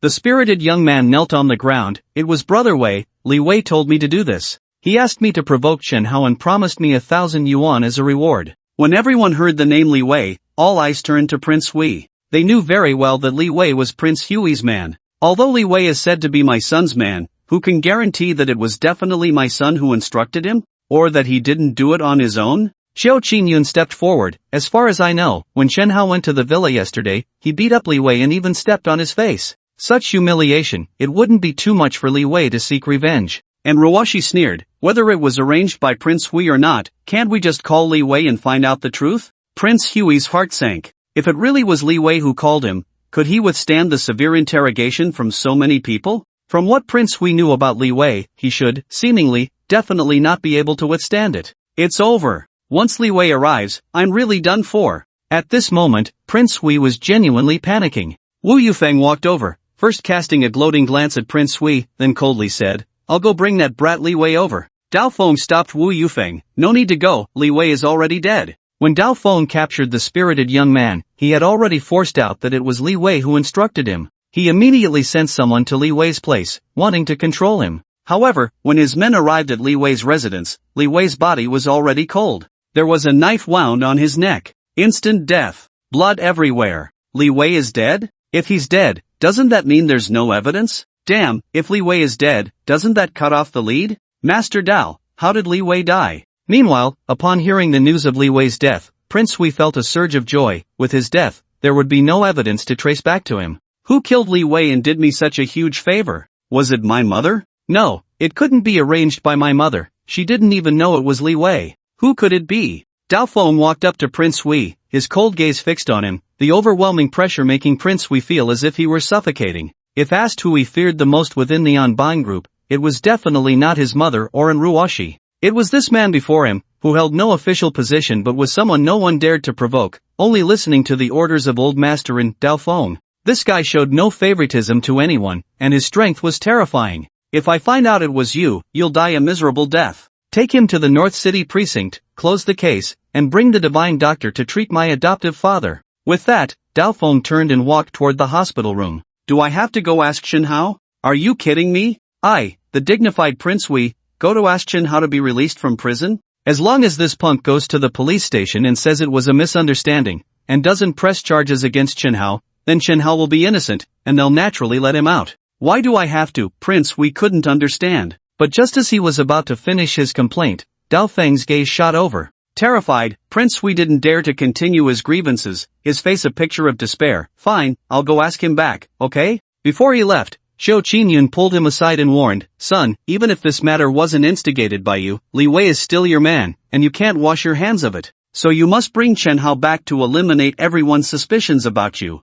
Remember, you must. Even if you have to beg, you must ask him to come. Hearing the word beg, Prince Hui was almost in tears. I, the dignified Prince Hui, beg Chen Hao? Where do I put my face? In the detention center. In the same cell as Chen Hao were 4 other people. Among them, 3 had tattoos on one arm, 1 was bald, and 1 was shorter but chubby. This short, round one was their leader. The last one was a small, thin guy, probably under 1.7 meters tall, wearing black-rimmed glasses, looking quite refined. This refined young man had bruises on his face and was crouching in the corner, trembling. When these 4 saw Chen Hao enter, they all looked over, and the 3 thugs showed expressions of glee. A newcomer had arrived, and it wouldn't be boring anymore. Meanwhile, the refined young man in the corner thought to himself, someone else is locked up, let's beat him instead of me. After Uncle Hat brought Chen Hao in, he instructed them not to cause trouble and left. As soon as Uncle Hat left, the short, round leader among the 3 thugs beckoned to Chen Hao. Kid, what did you do to get in here? Chen Hao couldn't be bothered to respond. He walked to the far right of the large bunk, where it was empty, presumably no one was there. Oh, pretty cocky, huh? Do you know how to write the word death? My big brother called you over. Are you deaf or blind? Damn it! 2 thugs rolled up their sleeves and were about to come over to teach Chen Hao a lesson, but 10 seconds later, the 3 thugs, including the short, round leader, were squatting in the corner with their hands on their heads, one with a swollen right cheek, another with a swollen right cheek, and the short, round leader was the worst off, with both cheeks swollen. At that moment, the 3 looked at Chen Hao as if they had seen a plague god. Damn, how can this kid fight so well? Chen Hao didn't let them get up, so they didn't dare to move. After that, Chen Hao started chatting with the refined glasses-wearing guy, who was definitely a master at reading the wind. Seeing the 3 thugs defeated, he immediately came over to curry favor with Chen Hao. Big brother, let me give you a massage. I've gotten pretty good at massaging. I work in the Imperial City and have massaged quite a few wealthy women. Hee hee, you have no idea, those rich ladies get so drunk and dreamy when I massage them. If I use some essential oils during the massage, the effect. This nightclub in the Imperial City, Chen Hao had heard of it. It's quite a high-end place, rumored to be backed by the Onbine Group. The refined man had a rather lewd demeanor. During their chat, Chen Hao learned that his name was Xiao Ku. How did you get in here? Xiao Ku sighed, I'm just too handsome, too many clients, I can't handle it. I can't hide, so I just randomly picked a fight with someone and came in here to take a break. Chen Hao understood roughly what Xiao Ku was doing. To put it nicely, he was a private room master. To put it bluntly, he was a gigolo serving wealthy women. Xiao Ku wasn't very tall or muscular, but his face was decent, with a bit of a delicate boyish charm. This type of young man still had a market, especially in places like the Anti-Circle, plus with his skills learned from countless women, he could always leave those ladies in a drunken stupor.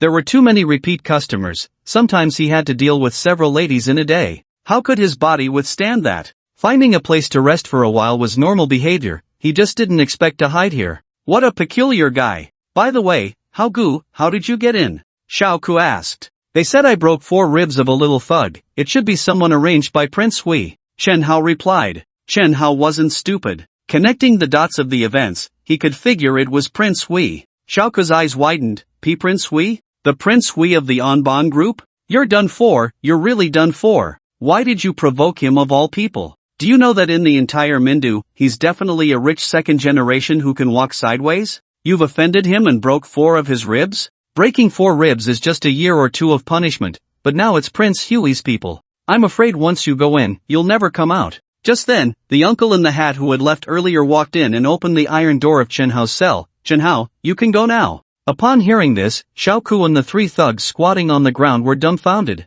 Wasn't he supposed to be stuck here for a long time? How could he leave so soon? The person who reported you has withdrawn the complaint, saying you were just playing around, so you're innocent now, you can go, the uncle in the hat explained. You let me in, and now you want to let me out? Do you think I'm just anyone? Chen Hao simply lay down, hands behind his head, with a piece of dry straw he didn't know where he got from in his mouth. I think the environment here is quite nice. I plan to stay a few more days. The uncle in the hat frowned. Chen Hao, this is a detention center, not your home. You're innocent, so you can't stay here? Chen Hao knew the uncle in the hat was innocent and didn't make things difficult for him. Go tell the person who wants me out, if they want me to leave, let them come and beg me. After saying that, Chen Hao stopped speaking. Outside the door, not only was the director of the North City Bureau here, but Prince Hui was also present. The director was sweating profusely, like an ant on a hot pan, having just received countless phone calls. Calls from the city government office. Calls from military district leaders. Calls from his superior's superior. Calls from the provincial department. Dozens of calls, one after another, all inquiring about Chen Hao's situation. Although they didn't explicitly state they wanted to release Chen Hao directly, they said they needed to thoroughly investigate the matter to avoid wronging a good person. But still, damn it! Everyone knows these people are pressuring him to release someone. As a mere district chief, he can't afford to offend any of them. He wonders what kind of person Chen Hao is to have so many big shots come forward. These people weren't called by Chen Hao, they came from the Chinese Medicine Association. Seeing that the divine doctor was arrested, they naturally couldn't just sit back and wait for Chen Hao to be sentenced. The chief was already prepared to apologize to Chen Hao. As soon as Chen Hao was out, he would take him to the finest hotel for a good meal and proper compensation. However, the person sent to fetch Chen Hao returned and told them that Chen Hao wouldn't come out. The chief was taken aback. What's going on? Not coming out? Is there really someone who refuses to leave the detention center? This is the first time I've encountered this. Prince Hui immediately asked. What did he say? Why won't he come out? Everyone in the Onbang group was waiting for Chen Hao. He wasn't coming out? This is unacceptable. Prince Hui really couldn't bring himself to personally ask Chen Hao to come out, so he sent an uncle in a hat instead, thinking that as long as Chen Hao was released, he could call him later. As for whether Chen Hao would come to save An's father, he didn't care. After all, he had made the request. If Chen Hao didn't come, there was nothing he could do. As a result, Chen Hao wouldn't be released. The uncle in the hat added. Chen Hao also said that whoever brought him in should be the one to ask him to come out. Inside the prison, Xiao Ku and a few small thugs looked at Chen Hao as if he were a monster. They were telling him to come out, and he actually wouldn't? What a weirdo. I say, buddy, this is the first time I've seen someone refuse to leave prison. Aren't you worried that if you stay here, this place will be closed down? What if you anger the people outside and they withdraw the lawsuit? Xiaoke reminded him, the other side has already given you a way out, you should just go with the flow.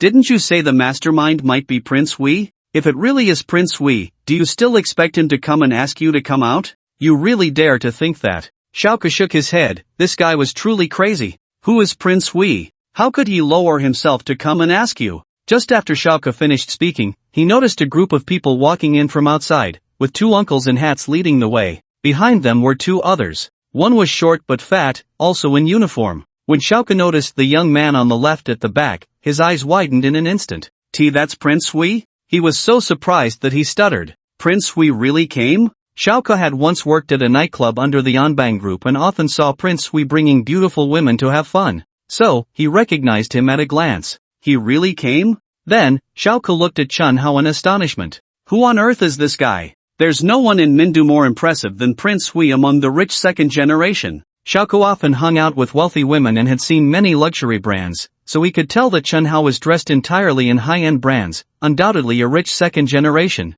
But still, which of those rich second generations in Mindu would dare to offend Prince Wei like this? C2 Rue? In Xiaoke's memory, if there was anyone capable of challenging C2 Rue, it could only be young Master Rue. But this guy isn't young Master Rue. Then something even more unimaginable happened. Director Jia, with a smiling face, spoke first. Young Master Hao, we arrested the wrong person, you can leave now. Director Jia, this has nothing to do with you, Chen Hao said truthfully. Chen Hao didn't know what kind of person Director Jia was, but the case against him was reasonable and not targeted. Chen Hao's words were like a reassurance pill for Director Jia. He was worried that after Chen Hao went out and said something in front of those big shots who called him, his future would be ruined. He couldn't afford to offend any of those people. Director Jia glanced at Prince Wei, feeling a sense of relief while also taking a bit of pleasure in his misfortune. You, the rich second generation in Mindu whom no one dares to provoke, have finally met your match. Prince Hui's face darkened to the extreme as he glared at Chun Hao,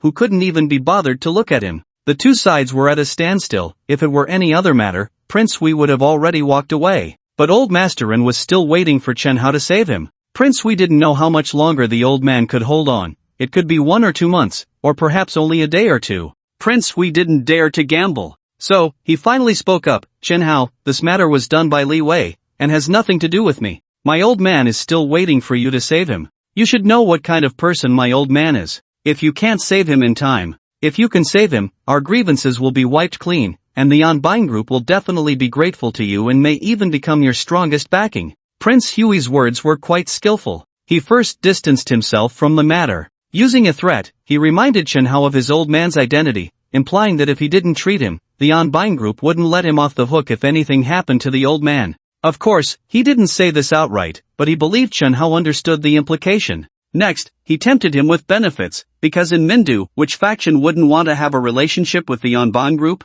Faced with Prince Hui's coercion and temptation, Chen Hao merely smiled indifferently and then said something that stunned everyone around. You want me to go out and save someone? Fine, you kneel down and beg me. As soon as Chen Hao said this, even Director Jiao was amazed at his audacity, not to mention Xiao Ku and the 3 thugs kneeling on the ground, reflecting on their actions. For Prince Wei to beg him, and to kneel? Wasn't that equivalent to stepping on his face? Impossible. Absolutely impossible. After hearing this, Prince Wei was completely enraged, and the temper he had been suppressing exploded in an instant. Chen Hao, if you want me to kneel, you should take a look in the mirror and see who you are. Since you refuse to drink the wine offered and instead choose the punishment wine, fine, let's wait and see. With that, Prince Wei turned and left without looking back. Chen Hao shrugged indifferently and then opened the system interface, which showed that there were still 8 hours and 5 minutes left to complete the task. Just as Chen Hao entered the detention center, the system task arrived. The task required, stay in the detention center for a full 12 hours to gain proficiency in 36 languages. Chen Hao estimated that he wouldn't be able to leave until around 7 in the evening. After Prince Wei left the detention center, he was thinking about how to explain things to those guys in the Anbang group when his phone rang. It turned out to be Sitarue calling. Prince Wei had been the president of the Supercar Association, and the two had known each other for a long time and exchanged contact information. He had never deleted it. As soon as he answered the phone, Sitarue's furious voice came through. Damn it, Prince Wei, are you playing dirty? Are you even a man? Prince Wei was already angry and shot back without hesitation. Am I a man? Why don't you let your mom come and find out? Sitarue was extremely angry. Damn it, Prince Wei, you piece of trash who doesn't even know who your father is. If it weren't for your mom selling herself, would you be where you are today? Prince Hui genuinely didn't know who his biological father was. For this reason, he had asked Shou Qin-yun about it. Every time, she avoided the topic, and when pushed to the limit, she would say, "I'm not your mom, I picked you up from a garbage heap." When he was 10 years old, Shou Qin-yun met old Masterin, and it was then that she became his mistress. Just a mistress, without any formal recognition. For Prince Hui, his background was his sore spot, and he instantly lost his composure, shouting, "Sitarue, do you want to die or something?" Sitarue was not polite at all. "Prince Hui, I'm just stating the facts. Do you know who your father is? And do you know what your mother's status is in front of old Masterin? Damn, she's just a mistress, you know? You, Prince Hui, becoming the richest young man in Mindu, was it not because your mother sold herself?" Prince Hui was completely enraged. "Sitarue, come out for a one-on-one, 8 o'clock tonight, at Jiufeng Resort." "A one-on-one it is, do I look afraid of you? Listen up, if you lose, you better bring Chen Hao out for me." He hung up the phone. "Damn it, if it weren't for your old man being the president of the Mindu Chamber of Commerce, I would have killed you long ago." Prince Hui was extremely furious. Because he couldn't get Chen Hao out of prison, he didn't dare return to the hospital. Instead, he went to a boxing gym he often visited. Daehu Boxing Gym. Prince Hui drove directly into the gym, and as soon as he got out of the car, someone came over to help him park it. He walked through the gym and entered the innermost office, where 3 people were present. 1 man and 2 women. The man was called Rihuan Gangban, the owner of the gym, and he had a good relationship with Prince Hui. One of the women was Xie Yuding, who immediately went over to hug Prince Hui's arm affectionately upon seeing him. They had met at this gym. The remaining woman, Prince Hui had never seen before, but her appearance was stunning, and her figure was incredibly alluring, especially her long legs, which were even wider and longer than Xie Yuding's. When this woman saw someone had arrived, she politely nodded at Prince Hui without saying a word, appearing very cold, then turned and left the office. Prince Hui's gaze followed her until she walked out. Prince Hui asked, "Gangban, who is that woman?" Rihuan Gangban walked over from behind the desk, a friend from the island country, visiting Huaxia, and stopped by to see me. "By the way, Hui Xiao, why are you here so early today?" Prince Hui usually came to train in the evenings. "Rihuan, gather your people, we're going somewhere tonight." Rihuan Gangban smiled, "Fighting?" Prince Hui thought for a moment, "Not necessarily, it depends on the situation, it might require action, or it might not." Rihuan Gangban still smiled, "But you are Prince Hui, right? Your group has many experts, just calling out a couple of them would be enough to handle the other side, do we still need to help?" Prince Hui didn't dare go back now. He couldn't explain to the group why he couldn't get Chen Hao out, and he certainly didn't dare ask the group for help. "Just tell me, are we going or not?" Rihuan Gangban nodded. "Prince Hui, you are my best friend in Huaxia. When a good friend invites you, how can you refuse?" Prince Hui put his arm around Rihuan Gangban's shoulder. "You really are reliable." Xie Yuding, still holding onto Prince Hui's arm, asked affectionately, "Brother Hui, what's going on?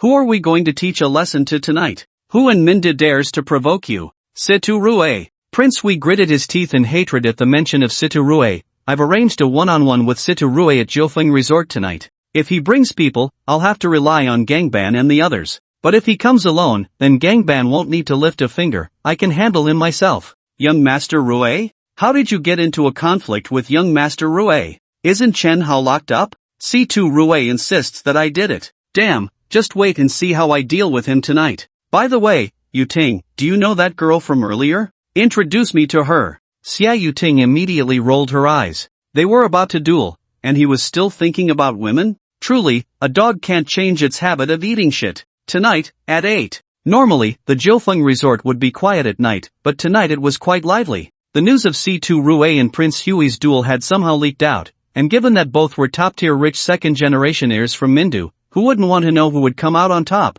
So, many people came to watch. C2 Rue hasn't arrived yet. Do you think he might be too scared to come? Heh, you guys don't know young Master Rue well. Don't be fooled by his nonchalant demeanor, he values his word above all. If he promised to come, he will definitely show up. So, who do you think will win this duel? I think Prince Hui has a better chance of winning because I've heard he has fought a few amateur boxing matches and won. I also think Prince Hui will win. Since you all think Prince Hui will win, I'll guess C2 Rue will win." Just as everyone was waiting, a bright light shone in, and a super flashy sports car drove up. After the car stopped, C2 Rue got out. Seeing C2 Rue come alone, Prince Hui's eyes narrowed instantly. "Going to the meeting alone? C2 Rue, Aren't you a bit too arrogant? In the detention center. Ding! Congratulations to the host for completing the task. Stay in the detention center for 12 hours, and receiving the reward of proficiency in 36 languages. This task triggered a special reward. Congratulations to the host for gaining enhanced physical abilities.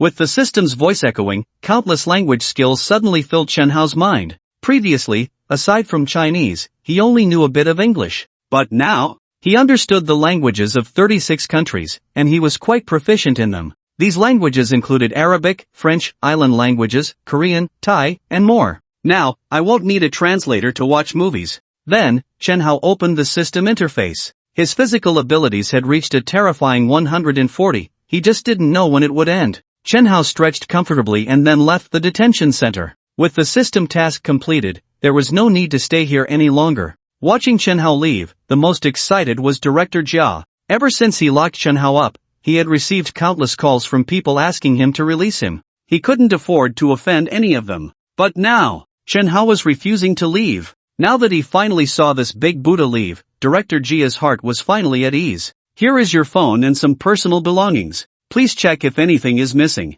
Director Jia personally handed over the items that were confiscated when Chen Hao was brought in. A set of car keys and a mobile phone. After leaving the detention center, Chen Hao opened his phone and found countless missed calls. There were also many messages on WeChat. From Situ Rue, Fu Yichen, Lingyu, and Qi Huang Rue. Chen Hao first sent a message to Qi Huang Rue, then called Lingyu. He initially wanted to reassure her, but when the call connected, she told Chen Hao that she and her lawyer were almost at the detention center. Lingyu had only learned about Chen Hao's arrest half an hour ago. She immediately rushed over with her lawyer. About 10 minutes later, Lingyu and her team of lawyers arrived. There were a total of 7 lawyers. Some were specially appointed from the legal department of Hualong Capital, and 2 were sent over from cooperating law firms to provide support. These 7 lawyers are all renowned ace attorneys in Mindu. Director Jia looked at these lawyers, and his eyelids couldn't help but twitch. Each of these lawyers was tough to deal with, and together, they could make even Nanshan Pizza submit completely. You can go back first. Thank you for your hard work. Lingyu saw that Chen Hao was already waiting at the entrance of the detention center, while Director Jia was still standing by, realizing that he was no longer in trouble. Otherwise, he wouldn't be outside but inside. Chen Hao then got into Lingyu's car. In the passenger seat, after fastening his seatbelt, Chen Hao rested his hands behind his head and turned to look at Lingyu, who was slowly starting the car. Xiao Yaya, aren't you going to ask why I was arrested? Before Lingyu could respond, Chen Hao's WeChat call rang. It was actually Chen Mingqi calling. As soon as he answered, he heard Chen Mingqi's urgent voice, "Rich landlord, where are you? Come save me." Hearing this, Chen Hao's expression instantly tensed. Save me? Could it be another kidnapping? On the phone, besides Chen Mingqi's voice, there were also loud noises, with people cheering and shouting. What happened? Chen Hao asked anxiously, is someone bullying you? It's not me, it's Sitarue. Chen Mingqi said urgently, hurry up, if you don't come soon, he will be beaten to death by Prince Hui. Upon hearing this, Chen Hao's brows furrowed. Touch my brother? Prince Hui, you are looking for death. Jiufeng Resort. The originally noisy crowd fell silent at this moment. All eyes were on Sitarue, who lay motionless on the ground. This was already the 3rd time he had been knocked down, right? Sitarue was facing off against Prince Hui. Although Sitarue had been training in the boxing gym every day for the past few days, showing a noticeable improvement in strength compared to half a month ago, it was no problem to teach ordinary thugs a lesson. But the problem was, his opponent now was Prince Hui. Prince Hui grew up in an environment like the Anbine Group, and from the day he stepped into Anbine Group, his mother arranged for a martial arts teacher to train him. Besides having a teacher at home, he also frequently came to the Dave boxing gym to spar. With Sitarue's current strength, even if he trained for another year and a half, he wouldn't be able to defeat Prince Hui. Look, he's getting up. He actually got up again. Is he trying to throw his life away? Under everyone's gaze, Sitarue, who was originally lying on the ground, actually swayed and stood up again. The corner of his right eye was burst open, with a wound about 2 centimeters long, blood flowing from it, causing half of his face to be covered in blood. The other half of his face wasn't much better. After taking 2 heavy hits from Prince Hui, the right side of his face was swollen like a bun. Although Sitarue was standing, his body swayed unsteadily, clearly unable to maintain his balance. He struggled to keep himself from falling, and his gaze towards Prince Hui was extremely blurry. Damn it, Sitarue, why are you still standing? Do you really want to die? Prince Hui roared at this moment. To be honest, he was scared. He was genuinely afraid that if he hit Sitorué again, he would kill him on the spot. Not to mention that killing someone in front of so many people would definitely land him in prison, but the forces behind Sitorué would absolutely not let him go. Sitorué's father was the president of the Mindu Chamber of Commerce. His power was definitely not to be underestimated. He couldn't understand why Sitorué could get up again and again after being knocked down by him. He didn't know if he would die if he kept hitting him. He didn't know if he would definitely lose to him if he kept going. But why do you still want to stand up? Why won't you admit defeat? As long as you lie on the ground, I won't touch you anymore. Isn't that the end of it? But why do you still want to stand up? Admit defeat, you won't die from it. If you don't admit defeat, you really will die. Stop hitting him, Rue. If you keep going, you'll die. Chen Mingqi couldn't bear to watch any longer. She handed the selfie stick to a friend beside her and rushed over. Chen Mingqi had heard her friend mention that there was a peak battle at Jiufeng Resort tonight, and as a streamer, she would go wherever there was excitement. That's why she was here. Sitorué glanced at Chen Mingqi, but due to his blurred vision, he couldn't see who was coming. His hearing was also affected, so he couldn't make out what Chen Mingqi had just said. He pushed Chen Mingqi away and, with great difficulty, raised his hand, giving Prince Hui a thumbs up, which slowly turned downwards. Continue. Sitorué gritted his teeth. At that moment, Prince Hui's eyes narrowed into the most dangerous slits. Sitorué, since you wanna die, I'll help you.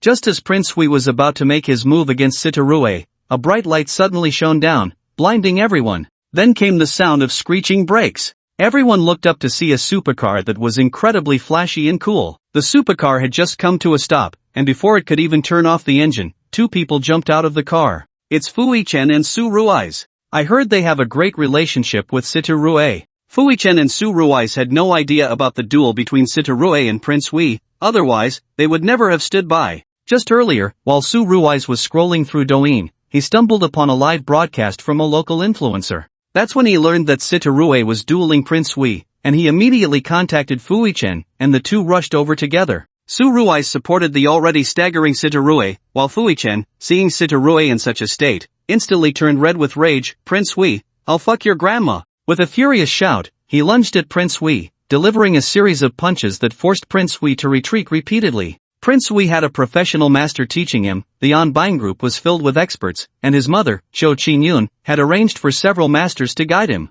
Plus, Prince Hui was not lacking in practical experience. This guy practically lived in the boxing gym, fighting every day. He even had experience in underground boxing matches, so his combat experience was quite rich. With a famous teacher and abundant combat experience, Prince Hui's fighting ability was naturally formidable. On the other hand, Fuichen, even without as many teachers or sparring partners as Prince Hui, had a talent that was simply better. Moreover, at this moment, he launched a surprise attack, suppressing Prince Hui, who felt as if Fuichen's fists were like hammers, each blow making him feel like his arms were about to break. It hurt. It really fucking hurt. This waste, how can he be so strong? Prince Hui was shocked. He retreated step by step. Just as he was about to crash into the car behind him, suddenly, someone from the crowd rushed out, attacking from the side. The unprepared Fuichen was punched in the chest. With great force, Fuichen staggered back several steps. After steadying himself, he spat out a mouthful of blood. It was someone from Nichikawa Okazaki who had struck.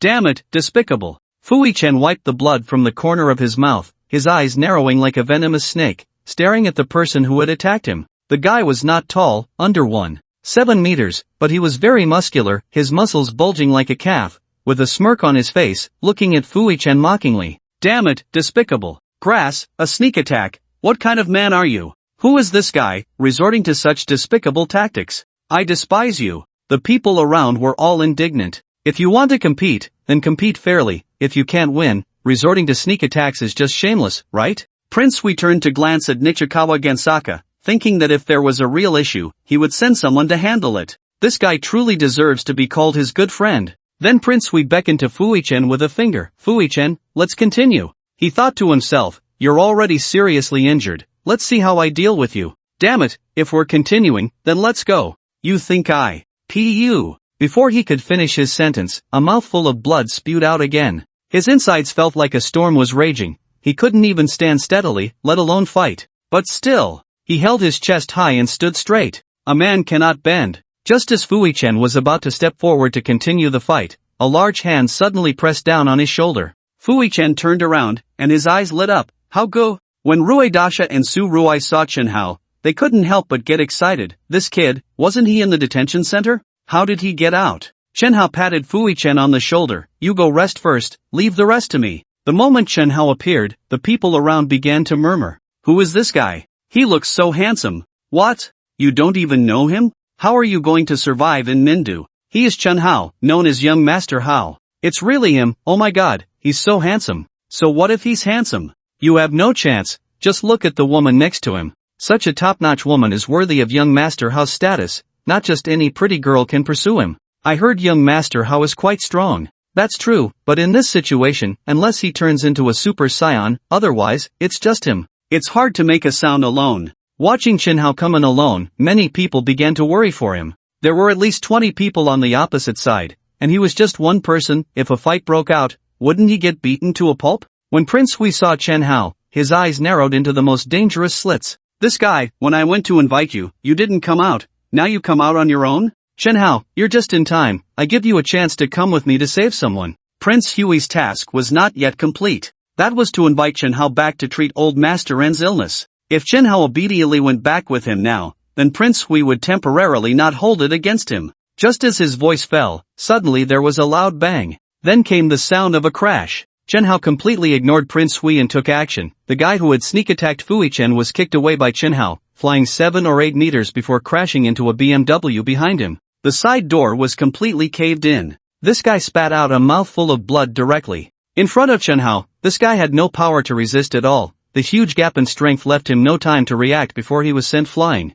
This scene made everyone around gasp in shock. Wow, Young Master Hao is this powerful? That kick was so stylish. It said Young Master Hao is strong, and now seeing it, it's indeed well deserved. Not only is he handsome, but he's also this strong. Oh, if only my boyfriend had such explosive combat power. The people around Nichikawa Gansaka immediately ran over. Xiao Quan? How are you? Wake up, you need to wake up. No matter how they shouted, the puppy remained unconscious. As their leader, Nichikawa Gansaka naturally had to stand up for his younger brother who had been beaten. Chen Haojuan, it's a bit unfair of you to sneak attack me. As soon as he said this, a wave of murmurs erupted around them. Who was it that had sneak attacked Fui Chen earlier? Who had disregarded the code of the martial world first? Now to say someone else was unfair, how shameless could one be? Are they from the island nation? How can our great Huaxia tolerate islanders running rampant here? In the crowd, Ling Yu suddenly shouted out. Even though she had witnessed Chen Hao's earlier move, she didn't believe he could handle the people opposite him alone. After all, there were just too many of them. More than 20. She understood the principle that 2 fists can't fight against 4 hands. So, she was extremely worried for Chen Hao. But what could she do? Call the police? If she called the police, from the time they were alerted to their arrival, it would take at least 10 minutes at the fastest, and by then, Chen Hao would have been beaten to a pulp. So, Ling Yu thought of this tactic. Sure enough, as she shouted, the onlookers finally reacted. Listening to this guy's clumsy Huaxia language, he really sounded like an island pig. Nichikawa Gangsaka didn't speak, so everyone didn't know where he was from. After all, Huaxia people and islanders looked almost the same. But once he opened his mouth, his identity was exposed. Most of the people watching were young, full of youthful vigor. Who said young people didn't hate islanders? Everyone was furious. Damn it, islanders hitting people in our Huaxia? You think Huaxia today is still the same as 100 years ago when anyone could bully us? Damn it, beat them to death. Fuck, kill this group of island pigs.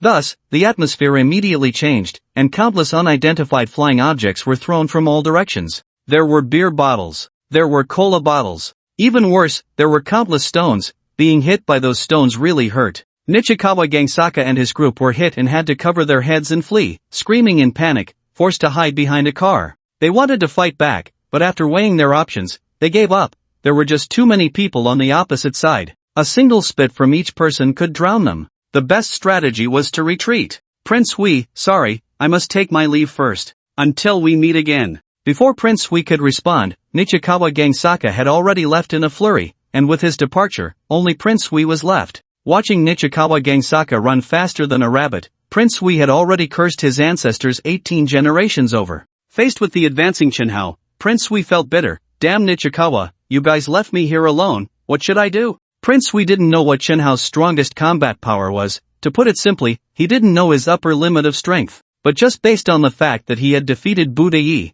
Prince Hui understood the terror of Chen Hao's strength. After all, Buddha was one of the masters his mother, Shou Qin-yun, had arranged for him. And he was the strongest among many masters. Even the strongest master had been defeated by Chen Hao with a single punch, and it had been several days since then. He couldn't even walk normally. What did that say about the gap between him and Chen Hao? Thinking of this, Prince Hui felt a wave of fear. He didn't want to end up like Buddha Yi, lying in bed, needing someone to help him get up. Just as Prince Hui was pondering how to deal with Chen Hao, someone in the crowd suddenly shouted, "Look, who is coming? What a grand entrance!" Hearing the voice, everyone immediately turned to look, and they saw a long line of cars approaching in a grand manner. Leading the way was a white Hummer exuding a wild aura, a vehicle typically driven only by tough men. Following the Hummer were 6 Land Rovers, not only suitable for city roads but also excelling in off-road performance. Each Range Rover was priced over 2 million. The convoy rolled in majestically, stopping before the crowd, and then a stern-faced man stepped down from the Hummer. He had a hairstyle reminiscent of Chen Haonan, with long hair covering half of his face. Just from the visible half, one could sense that he was a serious and extremely cold person. He carried a powerful aura, and the moment Chen Hao laid eyes on him, his brows furrowed involuntarily. For some reason, this man gave Chen Hao an intense feeling of danger. His name was Dao Feng, the pinnacle of combat power in the Anbang group, without a doubt. Like in Ruwashi, he was an orphan, adopted by Old Masterin at a young age. On the first day Dao Feng followed Old Masterin, he was sent to a martial arts school. After 3 years at the martial arts school, he was only 12 years old. He then went into hiding and entered underground boxing competitions. In 2 years, he became the king of the underground boxing scene in Mindu, and at that time, he was not yet 14. However, merely being the underground king was not enough for people to tremble at the mention of his name. After turning 14, he disappeared for 3 years. No one knew where he had gone during those 3 years, nor what he had done. When he reappeared in the public eye, if he was a raging beast when he was the underground king, now he was a restrained force, his emotions hidden. He could go an entire day without speaking, as cold as an iceberg. It is no exaggeration to say that a significant part of the Anbang group's current achievements and status is due to Dao Feng. As long as Dao Feng was around, the Anbang group would not fall. Within the group, Dao Feng only took orders from Old Masterin. Even in Ruwashi and Shou Qin-yun could not command him in the slightest. When Prince Hui saw that Dao Feng had arrived, his eyes immediately lit up, thinking about how to get through this crisis. "Dao Feng, I'm here!" he shouted. The moment Prince Hui called him Dao Feng, the entire venue erupted, everyone's eyes brightening. Is this the legendary guardian of the Anbang group, the dragon that shows its head but not its tail, the combat ceiling of the Anbang group, Dao Feng? Most people present had never seen Dao Feng in person, but they had certainly heard of his great name. He is actually Dao Feng? This is the first time I've seen the legendary Dao Feng. He really is this cool? I heard his flying knives never miss.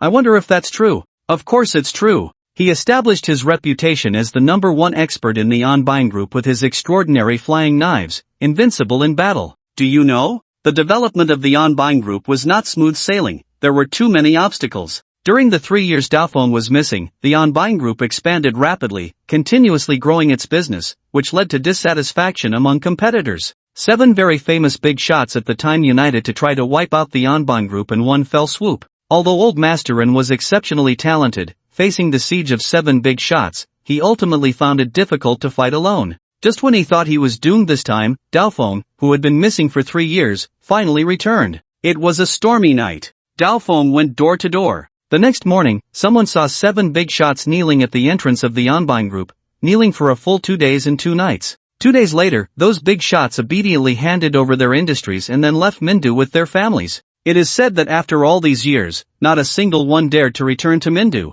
What? Is Dao Feng that powerful? What did he go through in those 3 years he disappeared? Did he hide in some mountain to train? Who knows? By the way, do you think Dao Feng, being the top expert of the Anbang group, could be the top expert of Mindu? I don't know about that, but I heard something that happened last year. A woman broke into the Anbang group and ended up fighting Dao Feng, and it seems Dao Feng lost. What? Who is that strong? I don't know, it's just hearsay, and I don't know if it's true. Just know that Dao Feng is very strong. Many people have an inexplicable admiration for Dao Feng, and some girls are captivated by his cold appearance, each thinking how impressive it would be to have a boyfriend like him. With the escape of Nichuan Gangban, everyone initially thought that Prince Hui would be in big trouble, but with Dao Feng's appearance, many began to worry about Chen Hao instead. No matter how good Chen Hao is at fighting, can he beat Dao Feng? Clearly, no one believes Chen Hao could be Dao Feng's opponent. More importantly, Dao Feng did not come alone. 6 Land Rovers, and 4 people got out of each one, making a total of 24 people. These people stood in 4 rows, neatly arranged behind Daofeng, each with a stern expression, not smiling, dressed uniformly in tight black shirts and slightly loose camouflage pants. Black combat boots. Someone exclaimed, "Are these the elite that Daofeng personally trained? I've heard for a long time that Daofeng personally trained some bodyguards. Although there are only a few dozen of them, they are all incredibly strong. These people only listen to Daofeng, even Missen and Madam, and can't command them. Is it really that exaggerated? Exaggerated? You don't know Daofeng's status in the Anban group. His people are not something anyone can command. But I find it strange that Daofeng doesn't need to follow Madam An's orders, so why is he here to support Prince Hui? Regardless, young Master Hao and young Master Rue are in big trouble now. Daofeng belongs to the Anban group, and so does Prince Hui, which makes one suspect that Daofeng is here to back Prince Hui up." At this moment, Chen Hao's expression was also exceptionally serious. He had long heard of Daofeng's great name. The top combat power of the Anban group is not just a title, it is earned through real strength. However, for some reason, the thought of being able to fight Daofeng made Chen Hao feel a bit excited. During this time, he had fought many times, but mostly in a crushing manner, lacking any challenge. I wonder how much stronger he is than Hong Xiu. Hong Xiu is Ruwashi's personal bodyguard. Chen Hao had exchanged a punch with her, and just from that one punch, he felt her strength was quite terrifying. She is currently the strongest person he has encountered besides Zhou Lin. Rui's, Chen and I are injured and can't run away. When the fight starts, you take Lingyue and Chen Mengqi and run first. They are all young Master Hao's women, and if anything happens, I won't let you off the hook. C2 Rue was very clear that what was coming next was not just a simple fight. He understood the working style of the Anban group well. Unless it was a matter of life and death, they would never resort to violence. Alright. Su Rui's nodded heavily. I will ensure their safe passage to a secure location, then return to fight alongside you. C2 Rue immediately shot him a glare. Was this kid stupid? They had just managed to escape, and now he wanted to go back? What for? To get himself killed? Prince Hui, on the other hand, wore an excited expression. The knife master had arrived. Chen Hao, let's see how you die. Prince Hui immediately approached with great respect. Knife master, is it that my mother? He intended to ask if his mother had requested the knife master's help, but the knife master didn't even spare him a glance and walked straight up to Chen Hao, then, to everyone's extreme astonishment, bowed at a 90-degree angle. His voice was low. Divine Doctor, I beg you, save my adoptive father. Everyone was dumbfounded, watching this scene unfold, seeing the knife master bowing, seeing him perform a deep bow to Chen Hao. Divine Doctor? When did Chen Hao become a divine doctor? Is he even a medical student? The knife master wants him to save his adoptive father. Isn't his adoptive father Old Masterin? What's wrong with Old Masterin? Don't you know? Old Masterin has been bedridden for a long time. Now the Anban group is run by Missen and Xiao Qin-yun. So, if Old Masterin is saved, those two women will have nothing to do with the Anban group? Now that's interesting. But I wonder if young Master Hao has the ability to save him. If young Master Hao can save Old Masterin, then the Anban group will owe Chen Hao a huge favor. With the Anban group as his backing, he could walk all over Mindu in the future. That's about the gist of it. The surrounding discussions rose and fell. While Prince Hui's eyes widened, the knife master actually didn't come because of me? Realizing this, Prince Hui's face turned both awkward and helpless. It seemed he had been overly sentimental. What status did the knife master have? How could he possibly act because of him? At that moment, Prince Hui suddenly felt a sharp pain in his thigh and looked down to find a dagger embedded in it. As the dagger was pulled out, blood gushed out like a fountain. Ah! The intense pain made Prince Hui scream in agony, clutching the wound with both hands, his gaze fixed on the knife master, knowing it was he who had arranged for someone to stab him. Why? Young Master Hao, are you satisfied? The knife master didn't even bother to look at Prince Hui, his gaze fixed on Chen Hao. My brother has been hurt like this, and you just stab him once. Can this matter be settled like that? Chen Hao had no intention of letting Prince Hui off so easily. Nonsense! A single stab and expect to be let off? He had to give him 3 stabs and 6 holes. But before he could finish, C2 Rue interrupted him. Prince Hui, you listen well. 3 months from today, you and I will meet here for another battle. C2 Rue said fiercely. Today, it was clear to everyone that C2 Rue had challenged Prince Hui, and he had lost. He lost terribly, utterly defeated. He couldn't swallow this anger. If he didn't defeat him fairly, he would never be able to hold his head high for the rest of his life. While Prince Hui felt relieved, a cold smile crept onto his lips. Alright, 3 months from today, we will battle here again. C2 Rue, remember, I can win you today, and I can win you again in 3 months. With that, Prince Hui limped away. After he left, Chen Hao inexplicably heard the system's voice in his mind. Task issued, follow Dao Feng to the hospital to treat old Masterin. Reminder, it's just treatment, regardless of the outcome. Upon completion of the task, rewards will be granted. C2 Rui, Fu Yichen, Su Rui Zhe, and your own physique will each increase by 20. Upon hearing this, Chen Hao's eyes widened. This is interesting, he can even give the rewards to others? Chen Hao was quite satisfied with this reward, although he hadn't known the three of them for long, he could tell they were worth befriending. Moreover, to be honest, only Fu Yichen could fight a bit. C2 Rui and Su Rui Zhe were practically powerless, at least C2 Rui had studied for a few days, but Su Rui Zhe, if they all increased their stamina by 20, after 3 months, C2 Rui's duel with Prince Hui should be secure. And after Fu Yichen's physique increased by 20, he could very well reach the level of Buddha. By then, it would be exaggerated. Alright, I'll go with you. Chen Hao nodded in agreement. However, my friends are injured, I need to treat them first. After they're healed, I'll go with you to the hospital. Hearing that Chen Hao was willing to go, Dao Feng finally breathed a sigh of relief. His greatest fear was that Chen Hao would refuse to treat his adoptive father because of Prince Hui, which was why he had arranged for someone to stab Prince Hui earlier. The time spent treating C2 Rui and the others wasn't long. C2 Rui only had some superficial injuries, so Chen Hao took him to a pharmacy in the city, prepared a few prescriptions for him, and applied them to the wounds. He would be healed in less than 3 days. In fact, Fu Yichen's injuries were a bit more serious than C2 Rui's. He had only taken one punch, but had spat out several mouthfuls of blood, clearly suffering from internal injuries. Such injuries could be difficult for an ordinary traditional Chinese medicine practitioner to handle, or they might just prescribe some herbal medicine for him to take home and recuperate. But Chen Hao slapped his palm on Fu Yichen's chest. Then, Fu Yichen spat out a mouthful of stagnant blood and immediately felt much lighter inside. Is it really miraculous? Is my chest no longer feeling blocked? Fu Yichen was overjoyed. At that moment, Xia Yuting suddenly appeared from somewhere, looking very anxious. Yichen, how are you? Yichen, I just heard about what happened here and rushed over immediately. Tears were welling up in Xia Yuting's eyes. Fu Yichen felt warmth in his heart and tightly embraced Xia Yuting. Yuting, you were so good to me. I'm fine, nothing happened. Only then did Xia Yuting feel relieved. She then playfully punched Fu Yichen's chest. Remember, if something dangerous happens, you must inform me right away. Fu Yichen pinched her nose. I will listen to you. Chen Hao and C2 Rui exchanged smiles at the affectionate interaction between Fu Yichen and Xia Yuting. They sincerely wished for them to become a couple in the end. After that, Chen Hao followed Dao Feng to the hospital. Inside the ward. In the corridor, it was packed, with countless high-ranking officials from the Anban group present. Is he Chen Hao? The legendary divine doctor, is he really this young? It's still Daoya's influence that he could invite the divine doctor, unlike someone who was more of a hindrance than a help.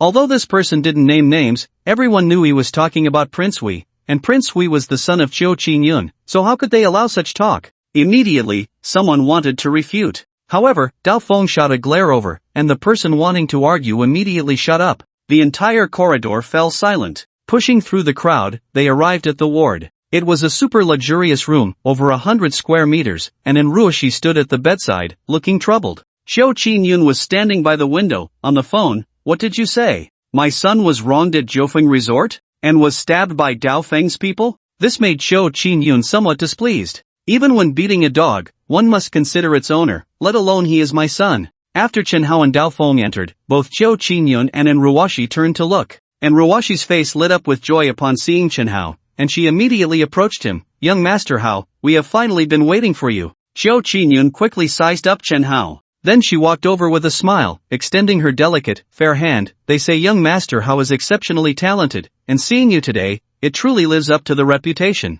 Let me introduce myself, I am Qiu Qin-yun. Upon hearing the name Qiu Qin-yun, Chen Hao looked at her a few more times. So this is Enlaozu's mistress, Qiu Qin-yun? Goodness! She is indeed stunning. Chen Hao shook hands with Qiu Qin-yun, said nothing, and then walked straight to the hospital bed where Enlaozu lay, his body filled with tubes. The moment Chen Hao saw him, he felt an inexplicable familiarity. Chen Hao was certain he had seen Enlaozu somewhere before, otherwise, he wouldn't feel so familiar. But where had he seen him? Chen Hao truly couldn't recall. This made him think of someone, Aunt Feng, who guards the orchard in Xishan. The first time Chen Hao saw Aunt Feng, he felt an extreme sense of familiarity, and he was sure he had seen her somewhere. Now, facing Enlaozu, he felt the same way. Where had he seen him? Forget it, he thought, after saving him, he would just ask for the answer. Chen Hao took in Laozu's right hand to check his pulse, and just as his right hand rested on the pulse, the heart rate monitor beside him suddenly beeped. Then on the screen, the heart rate graph, which had been fluctuating, turned into a straight line.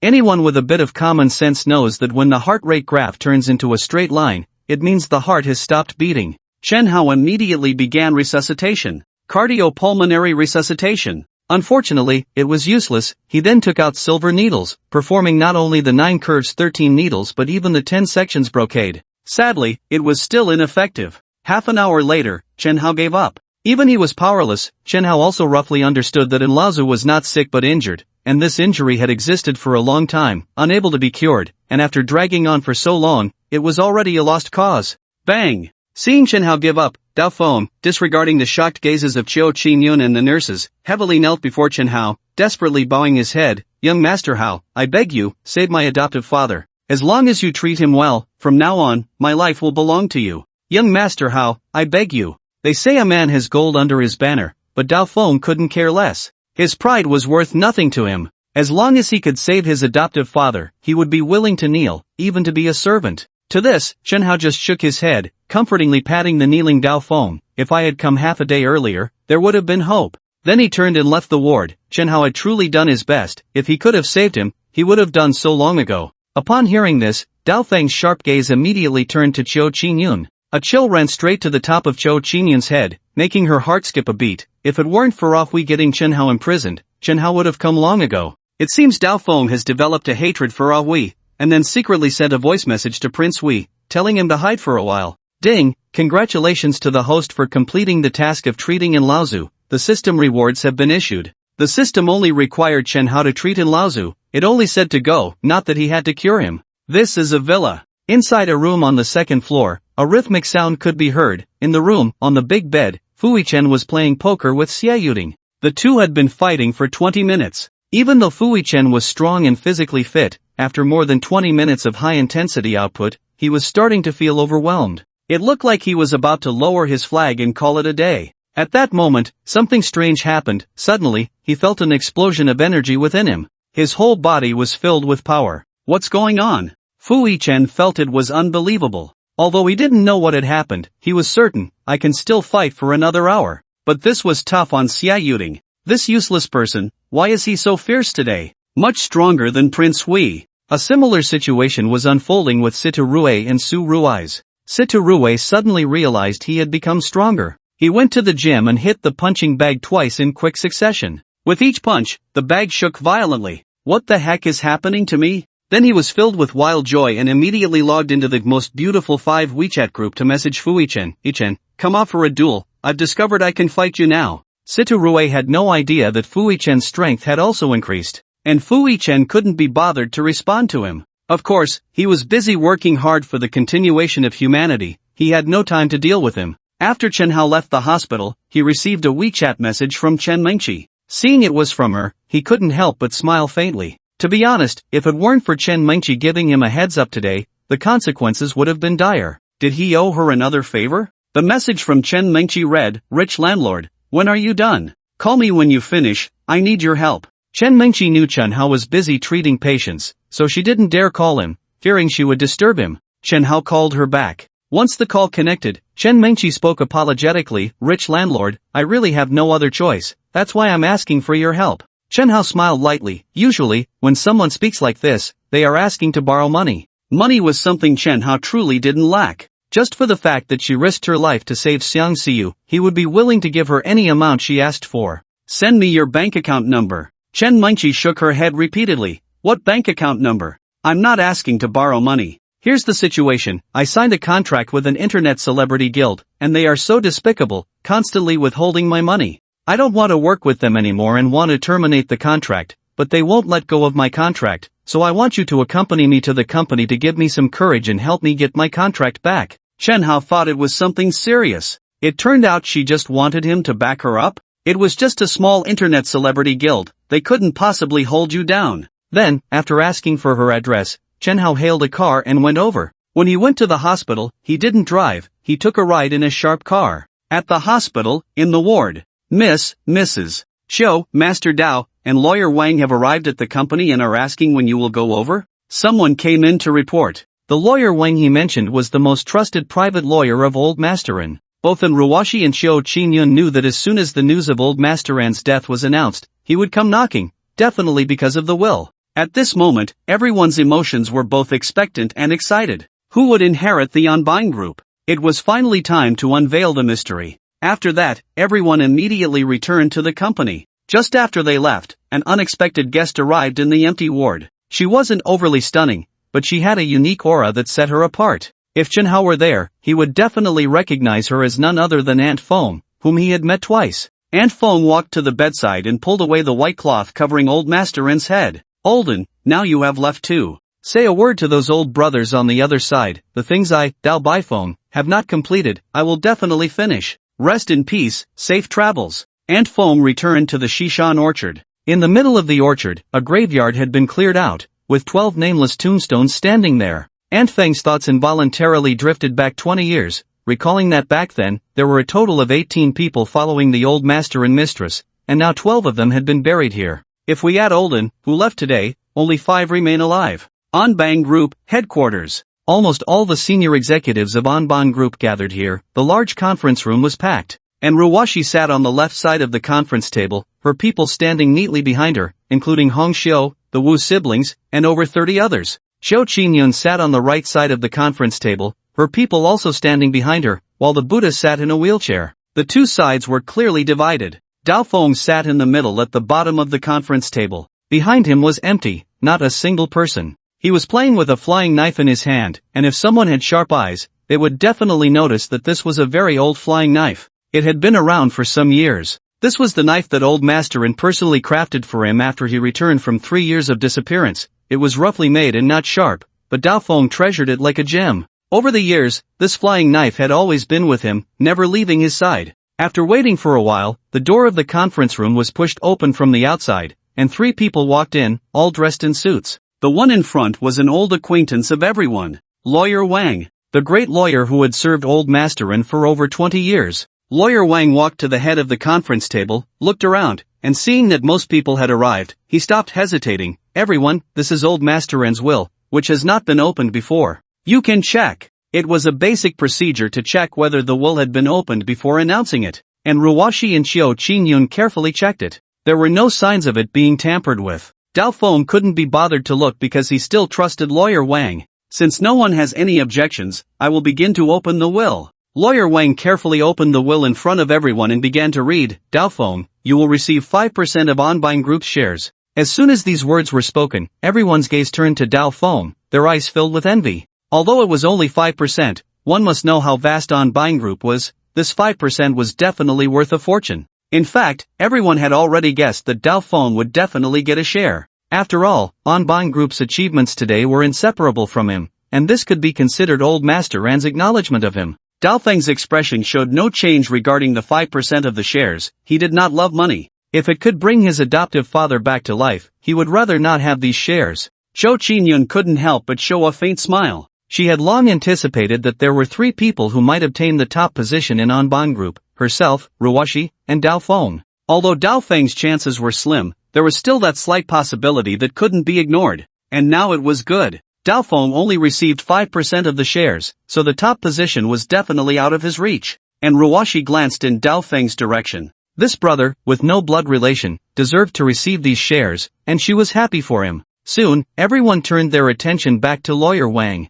5% of the shares have been given to Dao Feng, but who will take the remaining 95%? The exciting moment has arrived. Anticipation. Lawyer Wang continued, and Ruwashi has obtained 10% of the Anbang Group shares. As soon as these words were spoken, and Ruwashi instantly stood up. No longer calm. Disappointment. Extreme disappointment. Why does she only have 10%? The people behind her were all indignant. What's going on? Is there a mistake? How could the young lady only have 10%? Yes, it must be a mistake. Lawyer Wang, are you seeing things? Did you mistake 90% for 10%? Lawyer Wang, please take a closer look. They all understood what it meant if An Ruwashi only received 10% of the shares. It meant that the majority had fallen into Xiao Qingyun's hands. Everyone present knew the principle, whoever holds the shares, holds the Anbang Group. One side rejoices while the other side laments. On Xiao Qingyun's side, everyone was beaming with joy. It wasn't easy, truly not easy. It seemed that old Masterin was indeed kinder to his wife.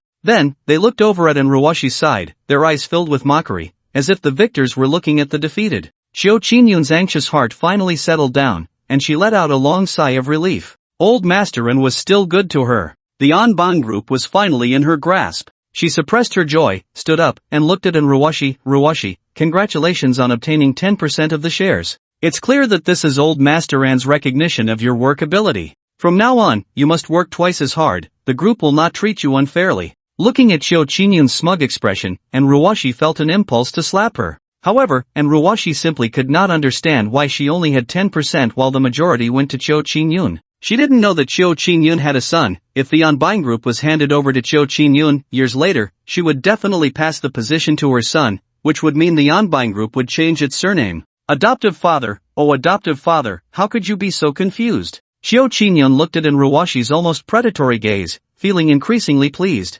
Ruwashi, did you not expect this? After all this time competing, the Anbang group has still fallen into my pocket. This feeling of defeat must be quite unpleasant, right? However, Lawyer Wang's next announcement was like a bucket of cold water poured over the smug Xiao Qinyun's head. Lawyer Wang announced loudly, Ms. Xiao Qinyun has obtained 10% of the Anbang group shares. Xiao Qinyun's expression froze in that moment. 10%? How could it be the same meager 10% as in Ruwashi? Impossible, Lawyer Wang, you must have made a mistake. Yes, Wang, don't read nonsense. Lawyer Wang, you must be seeing things, please look more carefully. Now it was Xiao Qinyun's side that was unsettled, while Enruwashi's side had a hint of schadenfreude. They had been so proud just moments ago, and now they were just as disappointed. Serves them right. However, a new question arose. With Daofeng at 5%, and Ruwashi and Xiao Qinyun each at 10%, where did the largest 75% of the shares go? Someone immediately asked Lawyer Wang this question, and he first glanced at Daofeng, then at Enruwashi and Xiao Qinyun, and finally slowly said, according to old Masteran's will, Chen Hao will receive 75% of the Anbang group shares.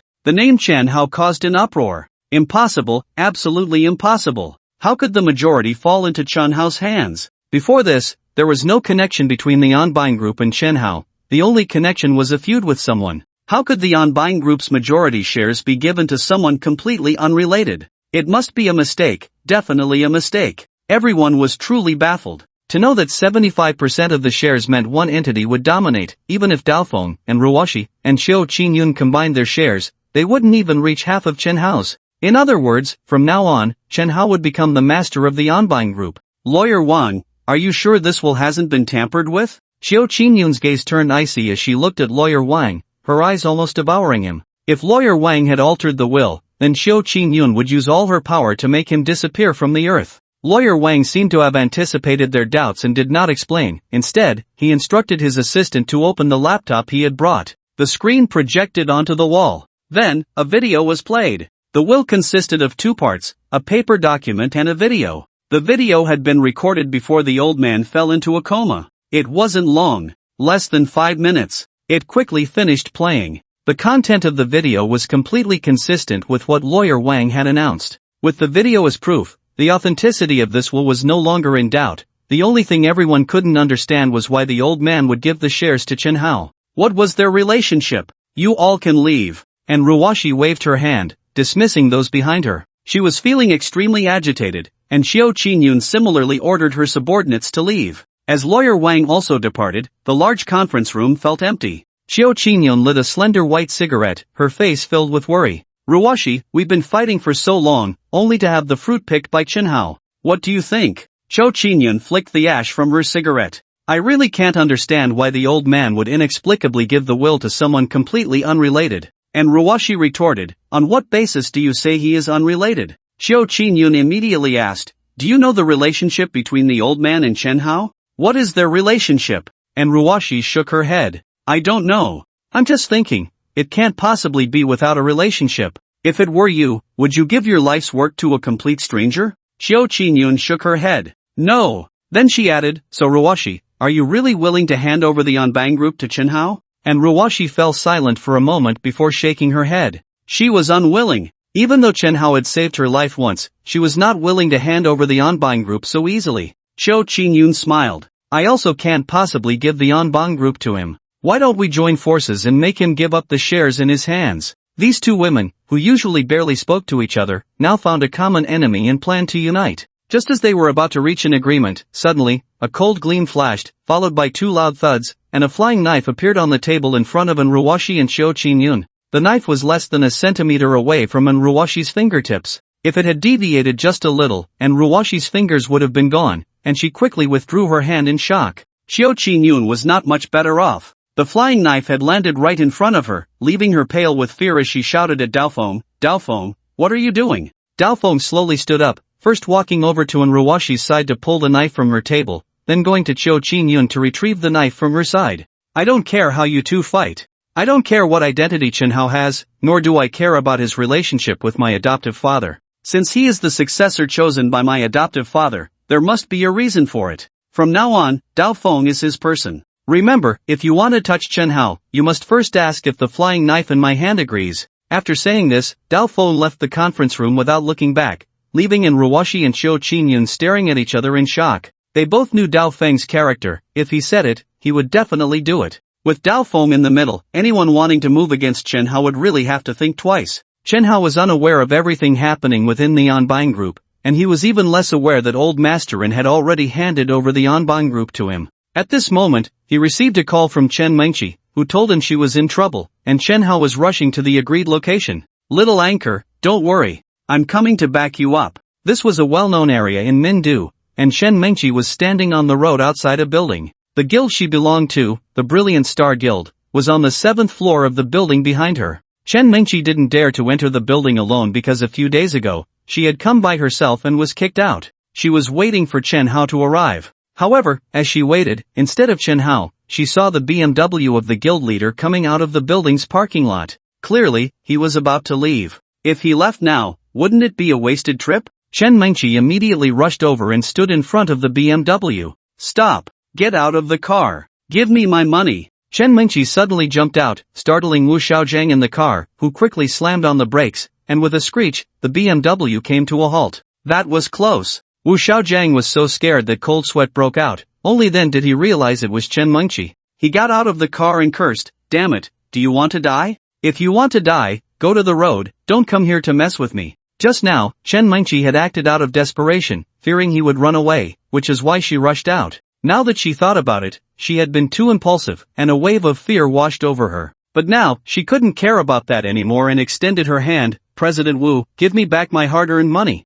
Chen Mengqi had been in his guild for half a year and could no longer stand it because it was too exploitative, always cutting her pay. During this time, her streaming income had increased significantly. However, this money had to first go into the guild's pocket. They had agreed on a 50-50 split, but the guild always found various reasons to cut her pay. Just last month, the reported income was 15,000, and according to the contract, she should have received 7,500. But in the end, she only got 3,000. This was something Chen Mengqi could not accept, and she thought about terminating the contract and either finding a new guild or going solo. However, before terminating the contract, she had to get back the money she was owed. Wu Xiaojiang flatly denied it. "What money? I've already told you, your money has all been given to you. Didn't I transfer 3,000 to you? Alright, you hurry up and get out of my way. I'm in a hurry, there's no time. My money is not just 3,000, it's a total of 7,500, and I'm still owed 4,500. After thinking for a moment, Chen Mengqi added, "How about this?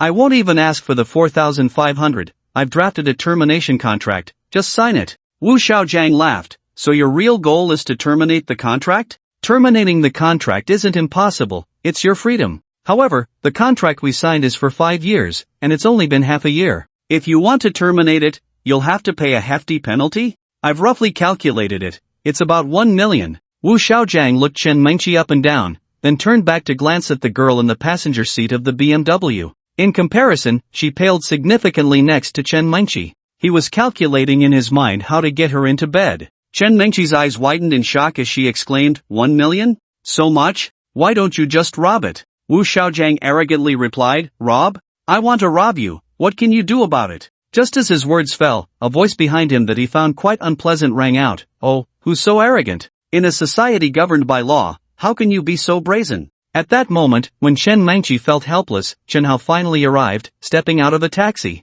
Wu Xiaojiang looked at Chen Hao, and the more he looked, the more familiar he became. After a few seconds, he exclaimed, "You are No way, you're old Chen? Chen Hao looked at Wu Xiaojiang and said, You're Wu Xiaojiang, the one who wet the bed 7 times in one semester in high school? Wu Xiaojiang's face instantly darkened. Please, can we not bring that up the moment we meet? At least I don't wet the bed anymore. Can you give me some face? In high school, Wu Xiaojiang slept on the top bunk, and over the course of a semester, he wet the bed 7 times. It would have been bad enough, but it leaked down to the bottom bunk, and he got beaten up 7 times for it. Because of this, Wu Xiaojiang was furious. He couldn't hold his face anymore and quickly changed the subject. Old Chen, we haven't seen each other since we graduated high school, right? It's been 4 or 5 years now. I heard you got into Mindu University, which is a 985 university. If I calculate correctly, you should be graduating this year, right? By the way, where are you working? Chen Hao smiled lightly. Nothing much, just playing all day.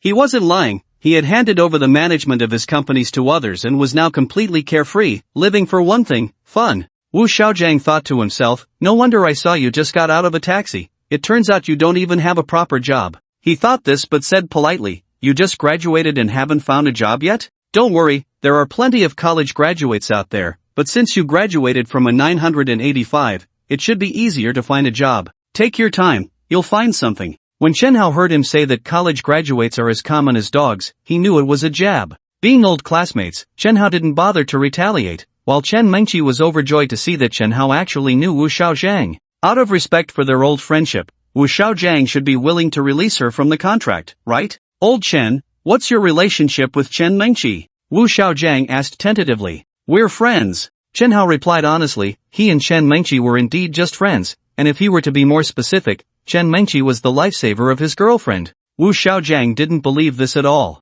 Friends? More like a couple, just unwilling to admit it. Mr. Wu, about the contract termination. Chen Mengqi asked tentatively. Wu Xiaojiang pretended to be righteous and said, Mengqi, I have to tell you this once, why didn't you tell me earlier that you knew Chen Hao? If I had known you two were acquainted, I would have signed the termination contract long ago. So, tomorrow morning, come to the company, and we'll discuss the termination. His true thoughts were, tomorrow morning, you come to me, and if I don't get you, I won't be called Wu Xiaojiang. He. What would it feel like to put a big green hat on an old classmate? Chen Mengqi didn't know Wu Xiaojiang's true intentions. Her innocence led her to believe that he genuinely wanted to terminate the contract, and she finally breathed a sigh of relief. If the contract was terminated, she would be free. Xiaojiang, then tomorrow I'll accompany Mengqi to your company. Chen Hao said innocently, looking at him. The way he called him Xiaojiang made Wu Xiaojiang a bit displeased. Didn't you see that I'm worth several tens of millions now? Shouldn't it be Mr.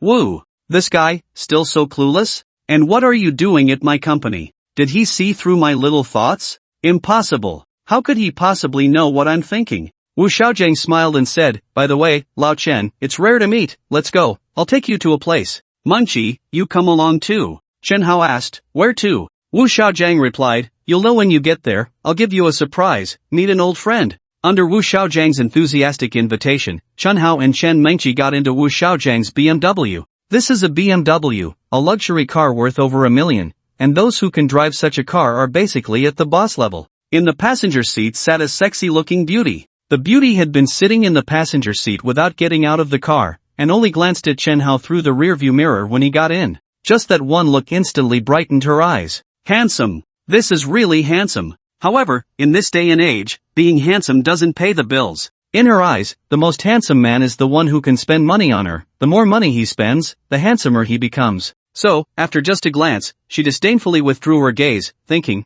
a guy without even a decent car is just a poor fool. Yo, Xiaojiang, driving a BMW now, doing pretty well, huh? Chen Hao and Chen Mengqi sat in the back seat, surveying the interior. Although it couldn't compare to their own multi-million luxury cars, at least it was a BMW worth over $1 million, and the interior was passable. It's just a BMW, nothing to be surprised about. I was even considering whether to buy a Rolls-Royce, but then I thought, forget it. A car is just a means of transportation, whether it's worth 100,000 or $1 million or 10 million, it's all the same. Besides, the traffic in Mindu is really terrible, sometimes it can be stuck for hours. It's better to take the subway like you guys, no traffic jams. Aren't they all advocating low-carbon travel now? Environmental protection. Wu Xiaojiang said while driving. Chen Mengqi had just taken a sip of mineral water when she heard Wu Xiaojiang's pretentious words and couldn't help but spray it out. stifling a laugh, a BMW driver, showing off superiority in front of a billionaire car owner? You probably don't even know my identity as a wealthy landlord, do you? What are you doing? You sprayed me all over. Darling, look at my hair, it's all wet. I just did my hair, and now it's ruined. How am I supposed to go out and meet people? What do you think I should do? Just now, the mineral water Chen Mengqi sprayed did indeed get some on the beauty's hair, but it wasn't much, most of it was blocked by the seat, just a few drops. There was really nothing to it. But this woman just loved to make a big deal out of nothing. Acting cute and charming was her killer move. Wu Xiaojiang stroked her smooth hand, signaling her to calm down, and without turning around, coldly said, Chen Mengqi, what's wrong with you? Do you understand what civility is? Hurry up and apologize to Xiao Jie. Chen Mengqi felt guilty, and since her contract was still in Wu Xiaojiang's hands, she thought to herself, just apologize, if I annoy him, the contract might fall through. Just as Chen Mengqi was about to apologize, Chen Hao spoke first, Xiaojiang, you shouldn't get involved in women's matters. Upon hearing this, Wu Xiaojiang abruptly stopped the car by the roadside. He turned around and glared at Chen Hao. What does Chen Hao mean by this? Is he ordering me, or threatening me, or is he provoking me? This made Wu Xiaojiang quite unhappy. What does a guy without a job have to provoke me with? What qualifications does he have to provoke a wealthy man with assets worth tens of millions? Chen Hao looked at Wu Xiaojiang with a faint smile. You flaunt your superiority in front of me and act pretentious. Fine, I can let it slide since we're old classmates. I'll give you some face and won't stoop to your level. But, if you want to bully Chen Mengqi, you'll have to ask me, Chen Hao, if I agree. More importantly, you're doing it right in front of me, as if I, Chen Hao, don't exist, right? Wu Xiaojiang's family background wasn't great before, but now he drives a BMW and even runs a company. With money, he's become arrogant. It's understandable to show off a bit, so before this, Chen Hao didn't refute Wu Xiaojiang's pretentiousness or superiority complex. After all, they were old classmates, and he wanted to give him some face. But, bullying Chen Mengqi is absolutely unacceptable. One sentence from Chen Hao made Wu Xiaojiang feel very uncomfortable.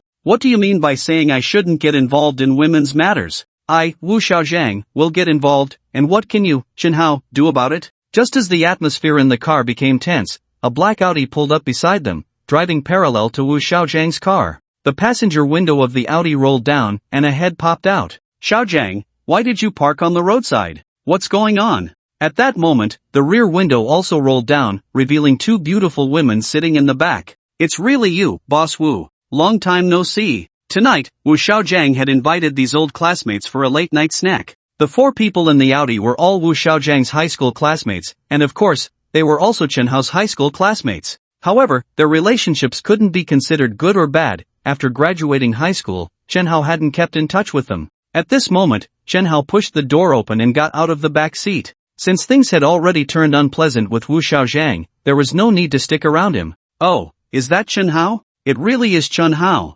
Wow, it's been years, and you've changed so much. I remember you were shorter and darker than me, but now you're not only taller and fairer, you're also more handsome? What on earth happened during these years? You're not telling me you went to Korea for plastic surgery, are you? The people in the Audi recognized Chen Hao and quickly got out of the car, hurrying over. There were 2 men and 2 women in total. The man looked at Chen Hao, genuinely envious of his looks. If I looked that handsome, I wouldn't have any trouble with girls. The 2 women were also taken aback by his appearance. How did I not notice in high school that Chen Hao was this handsome? I think I'm quite handsome too. Chen Hao joked, making everyone laugh. This old Chen, it's been years, and he's become humorous? As old classmates, it was rare to see each other, so they chatted for a while. Meanwhile, Wu Xiaojiang, seeing everyone laughing and joking with Chen Hao, had an extremely ugly expression. The reason he brought Chen Hao out was to show off in front of their classmates. But now, they were all getting along with Chen Hao? Wu Xiaojiang got out of the car, lit a cigarette against the wind, and then smiled at Chen Mengqi.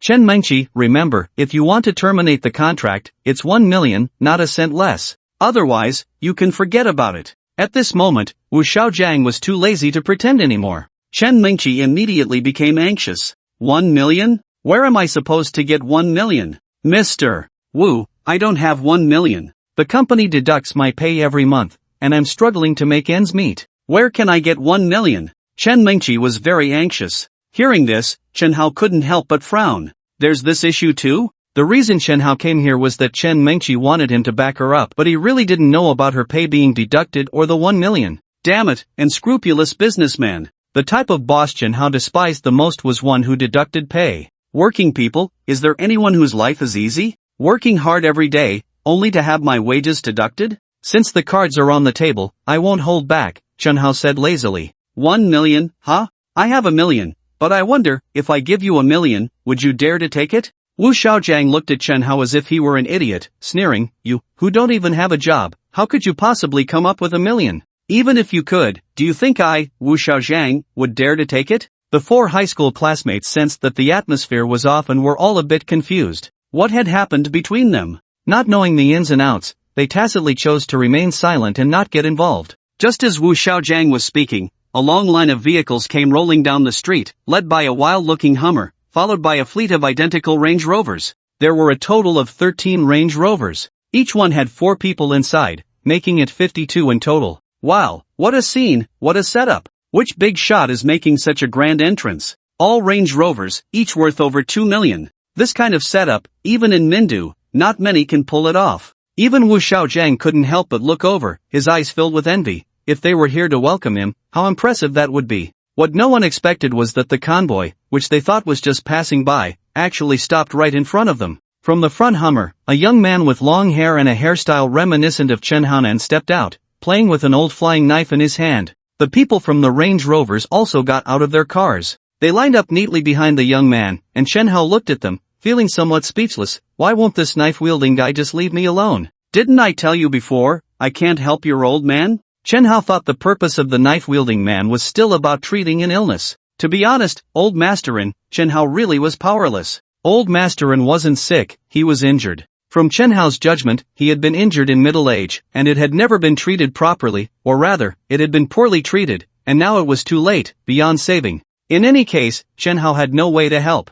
I know who he is now, he is, Knife Edge? Knife Edge from Anbang Group. At that moment, Wu Xiaojiang's girlfriend, who was still sitting in the passenger seat of a BMW, suddenly exclaimed. Last month, she had the fortune of catching a glimpse of Knife Edge from a distance at the Imperial City No. 1 Foot nightclub. Upon hearing this, both Wu Xiaojiang and the 4 classmates were taken aback. They had long heard of Knife Edge, but couldn't understand why such an unattainable figure would appear on the street. What was even more baffling was that he was walking towards them. What does he want? I haven't offended you. As Knife Edge approached, Wu Xiaojiang and the 4 classmates stepped aside, only to see Chen Hao standing still, not moving at all. Aren't you blocking Knife Edge's way? Do you want to die? Just as everyone was about to pull Chen Hao away, something even more unbelievable happened. Knife Edge stopped right in front of Chen Hao. He bent down, a 90-degree bow, respectfully calling out, Your Highness. Behind him, the 52 henchmen personally trained by Knife Edge all bent down in unison, shouting, Your Highness. The sound thundered, echoing throughout the area. Your Highness? What Your Highness? Where is Chen Hao a prince? Are you stupid? The Your Highness that Knife Edge mentioned is obviously the prince of Anbang Group. 4 classmates couldn't help but gasp in disbelief, staring at Chen Hao with incredulity. How could this guy have hidden it so well? He was actually the heir of the Anbang Group? In 3 years of high school, how had there been no rumors at all? How did the rich landlord become the heir of the Anbang Group? Chen Mingqi was so surprised her mouth fell open. What was going on? Just over an hour ago, the heir of the Anbang Group, was ready to kill Chen Hao, and now, suddenly, Chen Hao had become the heir? Dao Feng, what is going on? The woman in the passenger seat of the BMW couldn't sit still anymore. She immediately pushed the door open and got out, her gaze on Chen Hao becoming increasingly admiring. This was the heir of the Anbang Group. If I could become his girlfriend, I'd have a dozen bodyguards when I go out. What a scene that would be. This must be a mistake, it has to be a mistake. Chen Hao is an orphan, who in high school didn't know he was an orphan.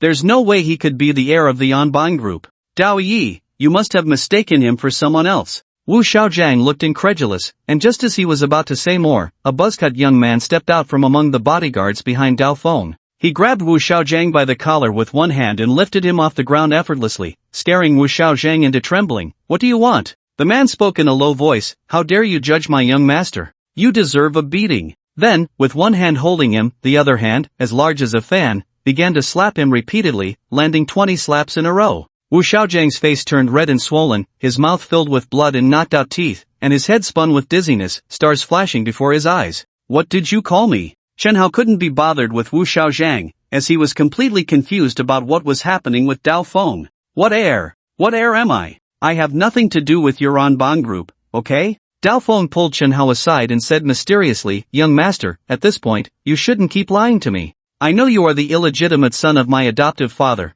the whole on-buying group is talking about it now. You can't fool anyone." Chen Hao widened his eyes. "Illegitimate son? How did I become the illegitimate son of the old manon?" Chen Hao waved his hand. "Dao Feng, I'll say it again, I am not your old man's illegitimate son." Although Chen Hao was an orphan who grew up in an orphanage, he was only left at the orphanage's door when he was 5. Before that, he had lived with his parents. Although he no longer remembered what they looked like, they couldn't possibly be the old manon, who was in his 60s or 70s. Therefore, Chen Hao was sure he had no blood relation to the old manon. Seeing Chen Hao's righteous denial, Dao Feng nodded repeatedly. Yes, you are not the illegitimate son, I understand. He thought to himself, after hiding for so many years, it seems he still doesn't want to reveal his relationship with his adoptive father. Fine, if he doesn't want to reveal it, then so be it. Anyway, I, Dao Feng, have recognized you as the heir. Chen Hao immediately shot Dao Feng a glare. You understand? What do you understand? Dao Feng continued to ask. Young master, when will you return to inherit the on-buying group? Right now, the on-buying group is leaderless, controlled by those 2 women. It's time for you to return and restore order. Hearing this, Chen Hao was even more bewildered. What does it mean to return to inherit the on-buying group? Why should I return to inherit the on-buying group? The on-buying group has nothing to do with me. However, the next sentence from Dao Feng was like a bomb exploding in Chen Hao's heart. Dao Feng said, Your Highness, the inheritance of your adoptive father has been announced. You have received 75% of the shares in on-buying group. From today on, on-buying group belongs to you. Chen Hao's eyes widened. 75% of the shares for himself? How could that be? Why would the old man give so many shares to him? He had no blood relation to him. The reason Dao Feng and the people within on-buying group considered Chen Hao to be the old man's illegitimate son was precisely because of these shares. If he weren't the biological son, how could so many shares be entrusted to him? Your Highness, this is the will, take a look. Dao Feng took out the will. Chen Hao glanced at it, and indeed, the shares he received were the largest portion. So, does that mean on-buying group belongs to me from now on? After Dao Feng put away the will, he informed Chen Hao that the day after tomorrow was the old man's funeral, and as the heir, he should attend. Chen Hao nodded, not refusing. The old man had entrusted on-buying group to him. Regardless of the reason, he had to go to the funeral. After Dao Feng and his group left, 4 classmates, 2 boys and 2 girls, dared to approach. Old Chen, not bad, hiding it so deep? What old Chen? Can you call him that? What if His Highness hears? Right, Your Highness. Your Highness, do you have any charms left on your thigh? I beg for a hug. The 2 girls looked at Chen Hao with completely different eyes. Who would have thought that the guy they had been in the same class with for 3 years, who was only good at academics and otherwise useless, would have such a powerful background? If only they had known in high school, they would have pursued him. After resting for a while, Wu Xiaojiang's head was no longer dizzy. He got up from the ground and looked at Chen Hao with a face full of terror. Thinking back to how he had been showing off in front of Chen Hao, bragging about his BMW and flaunting that he was a millionaire, he now felt like a complete clown. At that moment, something extremely terrifying happened to Wu Xiaojiang. Chen Hao walked over. Wow, you really got beaten up like this? Chen Hao looked at the injuries on Wu Xiaojiang's face, which was swollen like a pig's head. That wasn't the main point. The main point was how many teeth he had lost. He patted Wu Xiaojiang's shoulder. These guys really don't know how to hold back. Next time, I promise to make them go easier on you. Hearing this, Wu Xiaojiang burst into tears. Next time? There's going to be a next time? Old classmate, you can't treat me like this. By the way, Xiaojiang, about the 1 million from Chen Mengqi for breaking the contract, I'll have someone. Wu Xiaojiang was startled. 1 million? Yes, 1 million. I'll have the finance department transfer the money to Mengqi's account immediately, guaranteed to arrive in 10 minutes. Saying this, Wu Xiaojiang immediately made a call. In less than a minute, Chen Mengqi received the deposit notification. The 4 classmates watched this scene, unsure of what to say. After all, Wu Xiaojiang had been so arrogant before. What does it mean to strike at a lower dimension? This is what it means to strike at a lower dimension. Before, Chen Hao was still asking him if he dared to accept 1 million. Now, not only does he not dare to accept it, but he also has to pay 1 million? Everyone shook their heads in amazement. Wu Xiaojiang left. He needed to get to the hospital as soon as possible to see if his teeth could be reattached. Damn, he had lost 6 teeth. After Wu Xiaojiang left, a new problem arose for Chen Hao. There wasn't enough room in the car for his classmates. There were 4 of them, plus Chen Hao and Chen Mengqi, making a total of 6 people overloaded. Let it be overloaded. If we get caught, just deduct my points. The boy who was originally sitting in the passenger seat looked at the three girls in the back seat. Chenhao, since you're going to treat us later, this spacious passenger seat is yours. I'll just squeeze in the back a bit. Saying this, the boy opened the back door and climbed in, only to be kicked out by two female classmates sitting in the back. They then pulled Chenhao in. On Chenhao's left was Chen Mengqi, and on his right were the two female classmates, a mix of three different perfume scents hitting him at once. What was supposed to be a seat for three was now a bit cramped with four people, especially since the girl on the right kept pushing closer to Chenhao. Young master, where are you taking us to have fun next? The two female classmates smiled at Chenhao. The Dahu boxing gym. Bang! As the wine glass shattered on the floor, Nichikawa Gangsaka shouted furiously, how is it possible that old man would hand over the shares of Anbang Group to Chenhao? Illegitimate child? Young master? How could Chenhao be his illegitimate child? Do you think Nichikawa Gangsaka is just the owner of a boxing gym? That's right, on the surface, he indeed holds that identity, but behind the scenes, his true purpose for staying in Mindu is to control Anbang Group. He has a complete plan. First, intensify the conflict between Enruwashi and Qiu Qinyun. Second, secretly assist Qiu Qinyun in defeating Enruwashi, allowing Qiu Qinyun to take control of Anbang Group. Finally, find an opportunity to kill Qiu Qinyun, and once she is dead, Anbang Group will naturally fall into the hands of young Master Hui. Young Master Hui is simple-minded and physically strong, making him very easy to control. They planned to complete this scheme in a year. But what happened? Their plan had only reached the first step, and the second step hadn't even officially begun when Chenhao became the largest shareholder of Anbang Group. It was all in disarray. The plan was completely thrown into chaos. Nichikawa Gangsaka was furious. He had calculated everything but never expected that Chenhao was the old man's illegitimate child, nor did he anticipate that the old man would hand over Anbang Group to Chenhao. What to do next? Xia Yuding walked over and poured Nichikawa Gangsaka another glass of red wine, placing it on the table in front of him. She had originally been at the Fui Chen's house, planning to stay there overnight. However, with such a big incident happening, Xia Yuding had to find an excuse to leave and then came here to discuss countermeasures with Nichikawa Gangsaka. I have a way. How about? Xia Yuding made a gesture of cutting her throat, and Nichikawa frowned slightly. You mean, kill Chenhao? Xia Yuding nodded. Once Chenhao is dead, Anbang Group will fall into a leaderless state, and those two ambitious women, Enruwashi and Qiu Qinyun, will definitely fight fiercely for control of Anbang Group. If their conflict intensifies, we will have a chance. Nichikawa Gangsaka was not unaware of this logic. He had also considered eliminating Chenhao. But the problem was, this was Mindu, the territory of Anbang Group, and Chenhao was now the young master of Anbang Group. Killing him? Anbang Group would definitely be furious.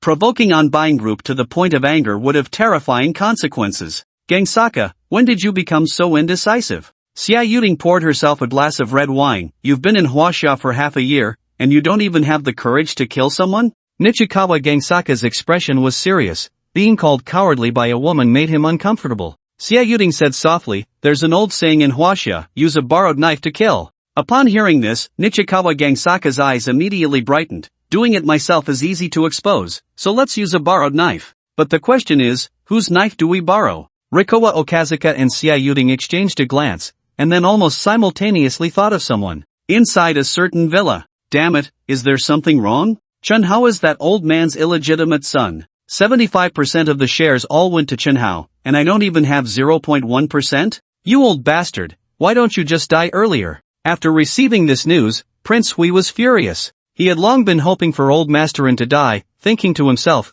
although there is no blood relation between us, I have called you dad for over 10 years, surely there should be at least a share for me in your will. A small share should be there, right? And what happened? Damn it, not even a single hair, not even my name mentioned in the entire will. Not getting a single penny was something Prince Hui could not accept. But what was even harder for him to accept was that Chenhao inexplicably became old Master-in's illegitimate son, inheriting 75% of Anbang Group's shares, becoming the true prince of Anbang Group. He is the prince? Then what about me, Prince Hui? How can a group have two princes? At that moment, his phone rang, and he saw it was a call from Xia Yuding. Golden Splendor Nightclub. Chenhao and his 4 classmates arrived here, and as soon as the 4 classmates got out of the car, their expressions changed dramatically, knowing that Golden Splendor is one of the most famous nightclubs in Mindu. It ranks among the top 3. However, due to the expensive prices, ordinary wage earners generally do not dare to spend here. Among Chen Hao's 4 classmates, the richest was Li Shanshan. This guy had a rather peculiar job, not opening for business unless it was a big income. That's why he could afford an Audi. The other 3 were just ordinary wage earners. They had heard of golden splendor long ago but were visiting for the first time. Prince, so mighty. Prince, so domineering. Tonight, we'll make you poor. These classmates teased, while Chen Mengqi checked the time and realized it was getting late, and the live broadcast time was approaching, so she decided not to go into the nightclub with Chen Hao and took a Didi back home. Inside the private room, the 2 girls were quite excited, immediately starting to pick songs as soon as they entered. Wu Feng was ordering drinks. Chen Hao then called Li Shanshan outside and got straight to the point. Do you want to come and hang out with me? Li Shanshan was taken aback. To be honest, his job was not honorable. To put it simply, he was a paparazzo, secretly taking photos of celebrities or big bosses' private lives, and once he got the shots, he would use them to extort money. Although this method brought in quick cash, it was illegal and amounted to fraud. Once exposed, he would end up in prison. Li Shanshan had long wanted to quit because he knew that sooner or later, something would go wrong.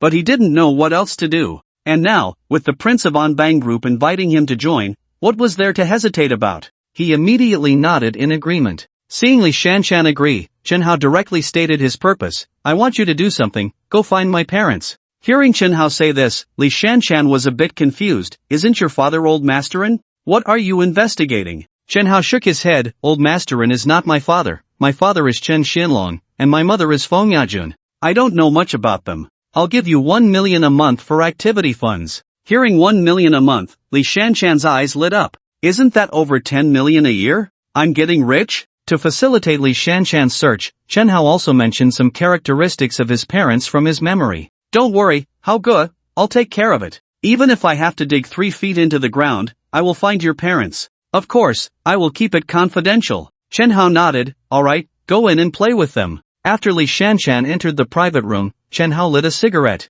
He couldn't understand why Old Masterin would hand over the Anbang Group to him. The only explanation could be that Old Masterin likely knew his parents. Or perhaps they were quite familiar. So he decided to start investigating from here. Dad, Mom, where are you? In his thoughts, a private room door not far away was suddenly pulled open from the inside, and a woman rushed out, followed by several burly men. They blocked her path. In her desperation, the woman threatened, What do you want? Do you know who my boyfriend is? My boyfriend is the boss of Hualong Capital. Chen Hao had originally planned to enter the private room, but upon hearing this, he was taken aback. How ridiculous, someone was actually pretending to be his girlfriend. Turning to look at the woman, Chen Hao couldn't help but smile. Is it her? AI Ichian had been quite busy lately, having partnered with Su Moran to buy Fuchang Advertising Company, Ltd., embarking on an entrepreneurial journey. After receiving advertising business from Hualong Capital, her company was officially on the right track. However, AI Ichian was not the type to sit idly by. Unsatisfied with the status quo, she was still out running business every day, and tonight she had arranged to meet a company boss here to discuss business. But this boss was unruly, constantly forcing her to drink without discussing any cooperation. Before becoming a boss, AI Ichian had a background in sales and could hold her liquor well, but with so many people around, when she realized they had no intention of discussing business even after drinking a lot, she decided not to entangle with them any longer. This deal was going down the drain. AI Ichian wanted to slip away, but the other party refused to let her go. Relying on the backing of a powerful figure, they intended to do something to AI Ichian in the private room. She seized an opportunity to burst out of the room, only to be blocked again. Just as she was about to be dragged back into the private room, in a moment of desperation, she pulled Chen Hao out. The 3 burly men who had blocked AI Ichian were momentarily stunned. If she really was the girlfriend of Hualong Capital's boss, they wouldn't dare touch her even if they had 10 times their courage. But then again, would the girlfriend of Hualong Capital's boss come out to show her face and run such a small advertising company? Are you kidding? Ha, AI Zone, why make up such a story? Why not pick a boss from Hualong Capital? Do you know how many companies Hualong Capital controls? With just one word from him, all the advertising business of those companies would be yours. Do you still need to run around for business? The burly man scoffed. Was this woman really that foolish or just pretending? To embellish her own image was one thing, but to do it so thickly was absurd. Alright, our boss is waiting for you inside to drink. Go inside and talk. Seeing the burly men about to make a move again, Chen Hao stepped in just in time. AI Ichian hadn't reacted yet when Chen Hao wrapped his arm around her waist. AI Ichian was startled. Instinctively, she tried to push him away, only to realize it was Chen Hao, her face filled with surprise. How did you get here? Don't you know this is a paradise for men? The ladies here not only have beautiful faces and great figures, but they are also gentle and considerate, and importantly, they can satisfy any man's fantasies without clinging to you afterward. Chen Hao rambled, and his words unexpectedly amused Ai Ichian.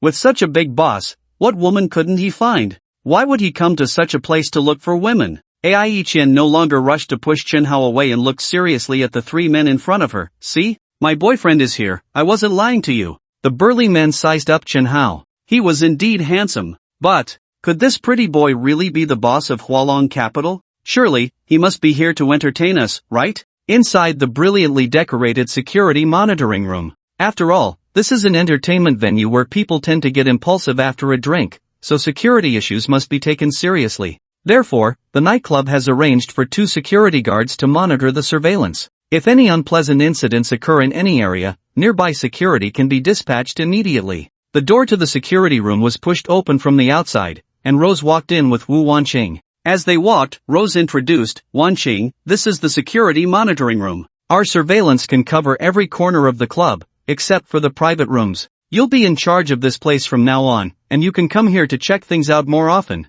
Previously, Wu Wanqing worked in the West Hall of Anbang Group. Now she has been transferred to Rose's East Hall. This nightclub belongs to the East Hall, and Rose is the hall master. Rose has always taken good care of her younger sister, Wu Wancheng. Today, on her first day as the person in charge here, Rose personally brought her to familiarize herself with the environment, showing great care. The 2 security guards in the room stood up respectfully upon seeing Rose and Wu Wanqing enter. Rose nodded. Just as she was about to leave with Wu Wanqing, her gaze caught a familiar face on one of the monitors. Zoom in on that surveillance. The guard immediately complied, and as the screen enlarged, Rose's eyes widened in shock. The young master has arrived? Rose quickly turned to leave. Chen Hao's current status is no longer what it used to be. As the young master of Anbang Group, how could he not be personally welcomed? In the corridor outside the private room. Ah, you really crack me up. You actually admit to being the boss of Hualong Capital? Do you even know how big Hualong Capital is, you little brat?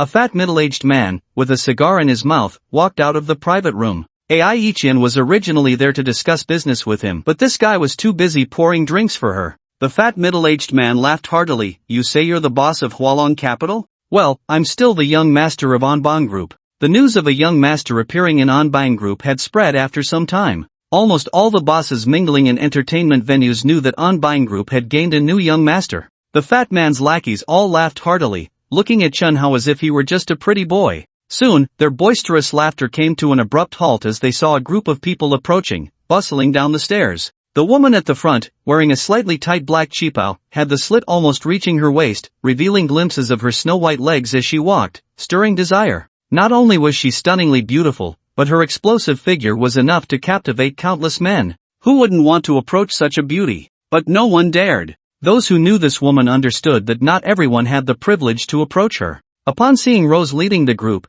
the fat middle-aged man immediately shut his mouth, smiling ingratiatingly. Sister Rose, what brings you up here? Sister is a respectful title everyone uses for Rose, not indicative of age. Rose said nothing, her face darkened as she grabbed the fat man's collar and dragged him into the private room. Soon, sounds of punches and kicks, along with the fat man's pleas for mercy, echoed from inside. The commotion lasted less than a minute. When Rose opened the door to the private room and walked out, she was wiping the blood from her knuckles with a tissue. There were already some people gathered around. Everyone was quite curious about what had happened to the overweight middle-aged man. Taking advantage of the fact that the private room door hadn't fully closed yet, they peeked inside and gasped. Beaten up like this? Was Rose too ruthless? What was going on? Rose was the person in charge here. How could she just beat up a customer without even asking for the whole story? After she did this, who would dare to come here to spend money? Amidst the confusion, Rose had already walked up to Chen Hao. Then, she respectfully bowed. Young master. The subordinates who had come with Rose all bent down in unison. Young master. Their voices echoed throughout the corridor. At the mention of young master, the surrounding people instantly widened their eyes, all gazing at Chen Hao. This incredibly handsome young man was the newly appointed young master of the Anbang Group? Ai Ichian looked at Chen Hao as if he were a monster, astonished to the point where her mind was spinning. He was the young master of the Anbang Group? How could he be the young master of the Anbang Group? Ai Ichian found it hard to believe. When she first met Chen Hao, it was at the Fuchang Advertising Company, where she was his direct superior. She knew that Chen Hao was an orphan, without anyone to rely on. But just recently, Chen Hao had transformed into the boss of Hualong Capital, which had already shocked Ai Ichian immensely, and now he had become the young master of the Yanbang Group. How many more secrets was this guy hiding from her? Ignoring the strange looks from the people around him, Chen Hao glanced at the overweight middle-aged man who had been beaten to a pulp in the private room and shook his head inwardly. I say, Rose, you are at least a beautiful woman. If you want to be a beautiful woman, you should act like one. With your violence, who would dare to marry you in the future? Rose chuckled, young master, you are right. From now on, I will be very gentle. At this point, Rose leaned forward, whispered in Chen Hao's ear, but, I will only be gentle with you, young master. After saying that, Rose laughed and left. Watching Rose sway away with her snake-like waist, Chen Hao finally realized, damn, I just got flirted with by her. Just as Chen Hao was about to return to the private room, the surrounding women could no longer hold back. They had been too intimidated to approach while Rose was there, but now that she was gone. This was the young master of the Yanbang Group. Which woman in the nightlife scene wouldn't want to strike up a conversation? Young master, do you have a girlfriend? A fairly good-looking girl opened with this sensitive question. Chen Hao nodded, yes. He wasn't lying. Xiang Xiyu was already recognized as his girlfriend. Chen Hao thought that saying he had one would make her back off. But, this girl directly hooked her arm around Chen Hao's. Then you have two now? Chen Hao widened his eyes. This girl had some nerve. At that moment, other girls also rushed over. Young master, can I take a picture with you? Young master, my name is Xiao Xiao, not the flute, but the one with 3 drops of water. I'm a junior in college, and I want to get to know you. My name is Yu Yu, young master, you can call me Little Rain. Can we add each other on WeChat? Young master, I won't beat around the bush. Can I drink something cold with you tonight in chat? Young master, I don't know if you like this type of older sister. What do you think? I'm curvy, not fat. Young master, I want to get to know you, not because you are the young master, but simply because I want a handsome guy like you as my boyfriend. These girls are just too enthusiastic. Out of politeness, Chen Hao initially responded to each one, but he really couldn't keep up. He was surrounded by people in 3 layers, both inside and outside. There were also girls continuously rushing over from the private rooms, or from upstairs and downstairs, having heard the news. This scene was truly envied by countless male compatriots. Envy. Jealousy. Being handsome is one thing, but on top of that, he's rich. And if being rich wasn't enough, he's also so powerful? How are we losers supposed to live? God, send a lightning bolt to strike this guy down. How these losers live is the least of Chen Hao's concerns. What he cares about now is how to get out of here. In just a short span of 1 or 2 minutes, Chen Hao realized he had been groped at least a dozen times. His butt had been touched at least 4 or 5 times. And the breast assaults were even more numerous, he couldn't count them all. A little butt touching and breast groping he could tolerate, but he didn't know which shameless woman had the audacity to reach for little Chen Hao, and she grabbed him 3 times in a row. 3 times. Chen Hao was almost in tears. Who said women aren't lecherous? Who said women are reserved in public? Look at this. How can these women explain themselves? No way. He had to escape. He had been completely taken advantage of. Everyone, I'm sorry, I drank too much just now, I'm feeling dizzy, I'm going to fall. As he spoke, Chen Hao let his body fall backward. The ladies gasped as they saw him about to fall. Quick, catch the young master, we can't let him fall. A super heavyset girl, weighing at least 200 pounds, instantly spread her arms wide. Chen Hao glanced at this hefty girl. If he fell into her arms, his reputation would be ruined in an instant. In midair, he twisted his waist, and his body made a 180-degree turn, perfectly in Ai Ichian's embrace. Not a bit off from that position.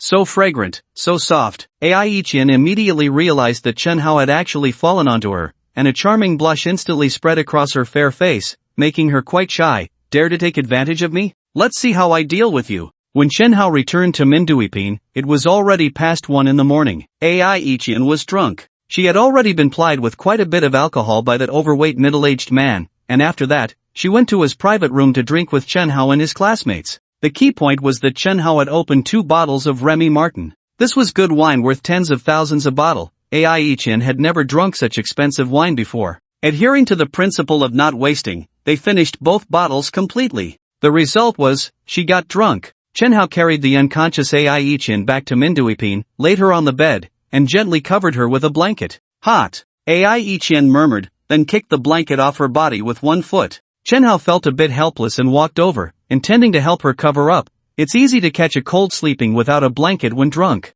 Before Chen Hao could help her cover up, something unexpected happened. While shouting that she was hot, Ai Ichian began to pull at her clothes. Chen Hao widened his eyes. What's wrong with this woman? Does she like to take off her clothes when she's drunk? She was wearing a shirt and a short skirt. Just a casual tug, and the second button of her shirt popped open, revealing lace trim, white, pure cotton, the kind that feels really good. Just as she was about to tug at the third button, Chen Hao rushed over to stop her, grabbing her hand. Please, don't do this. I, Chen Hao, am not a good person. If you tempt me, don't blame me if I can't hold back. The next day, early in the morning, Chen Hao was awakened by a sharp scream, which instantly tensed his nerves. Could something serious have happened? Worried about Ai Ichian's safety, he didn't even have time to get dressed and rushed next door in just his underwear. With a bang, he kicked open the door. There he saw Ai Ichian sitting up, clutching the blanket tightly. After Chen Hao rushed in, she glared at him angrily. Chen Hao, I treated you so well, and you took advantage of me in my time of need. Chen Hao, you bastard.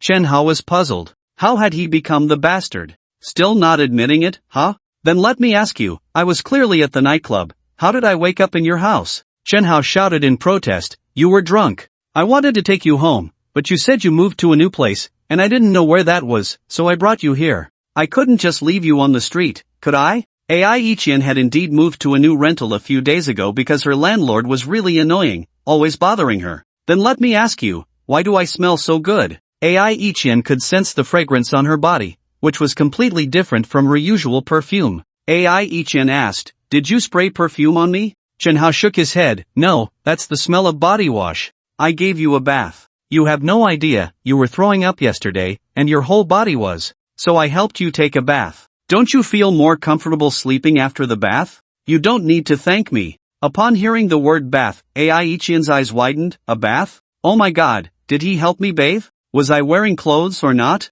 Chen Hao thought this woman must be a bit slow. How could you wash while wearing clothes? Boo-hoo! Ai Ichian felt like she was about to break down. So, not only had he seen her naked, but he had also touched her? Oh my god, how am I ever going to get married? The more Ai Ichian thought about it, the angrier she became, pointing at Chen Hao. Who told you to take off my clothes? Chen Hao felt she was becoming increasingly unreasonable. I told you, I didn't take off your clothes. Don't you know you have a habit of undressing when you're drunk? Ai Ichian thought for a moment. Did I take off my own clothes? It seemed she did have that bad habit. But even if she had taken off her own clothes, he still shouldn't have bathed her. The angrier Ai Ichian got, she couldn't hold back and rushed at him. Chen Hao, give me back my innocence. Ai Ichian charged forward. Chen Hao, however, stood his ground, not dodging, his eyes fixed on her. At that moment, Ai Ichian's small fists pounded on Chen Hao's body, hitting him several times before she realized that Chen Hao's gaze was fixed on her. Then she became aware.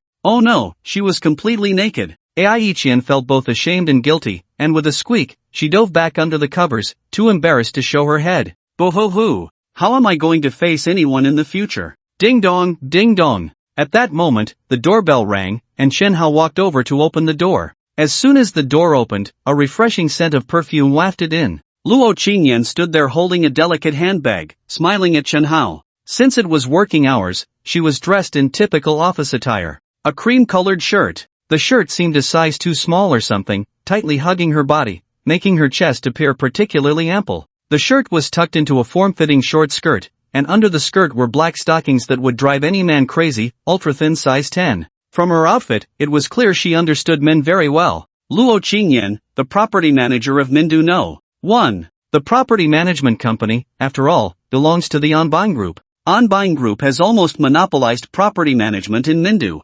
Countless office buildings and high-end residential properties are all managed by Anbang Group. And the property management is under the supervision of Chiu Qingyun. Young master, these are the dry-cleaned clothes, Luo Qingyan said with a smile, handing a bag to Chen Hao. Last night, Ai Ichian had thrown up all over, so Chen Hao contacted the property management, and unexpectedly, Luo Qingyan came personally. Not only did she help Ai Ichian take a bath, but she also took her dirty clothes for dry cleaning. Half an hour later, at the breakfast shop downstairs, Ai Ichian was devouring the local specialty snack, Bayan Ruyan. She had drunk too much the night before and had thrown up a lot. Now that she was awake, she was truly starving. Are you serious? It was really the property management that helped me take a bath, not you? Don't believe it? Not at all. Do you not trust me that much? It's not that I don't trust you, but as such a charming woman, I really can't believe anyone could handle me in that state. You're being narcissistic, shameless. You're the one who's shameless. The two of them laughed and chatted, enjoying a harmonious atmosphere.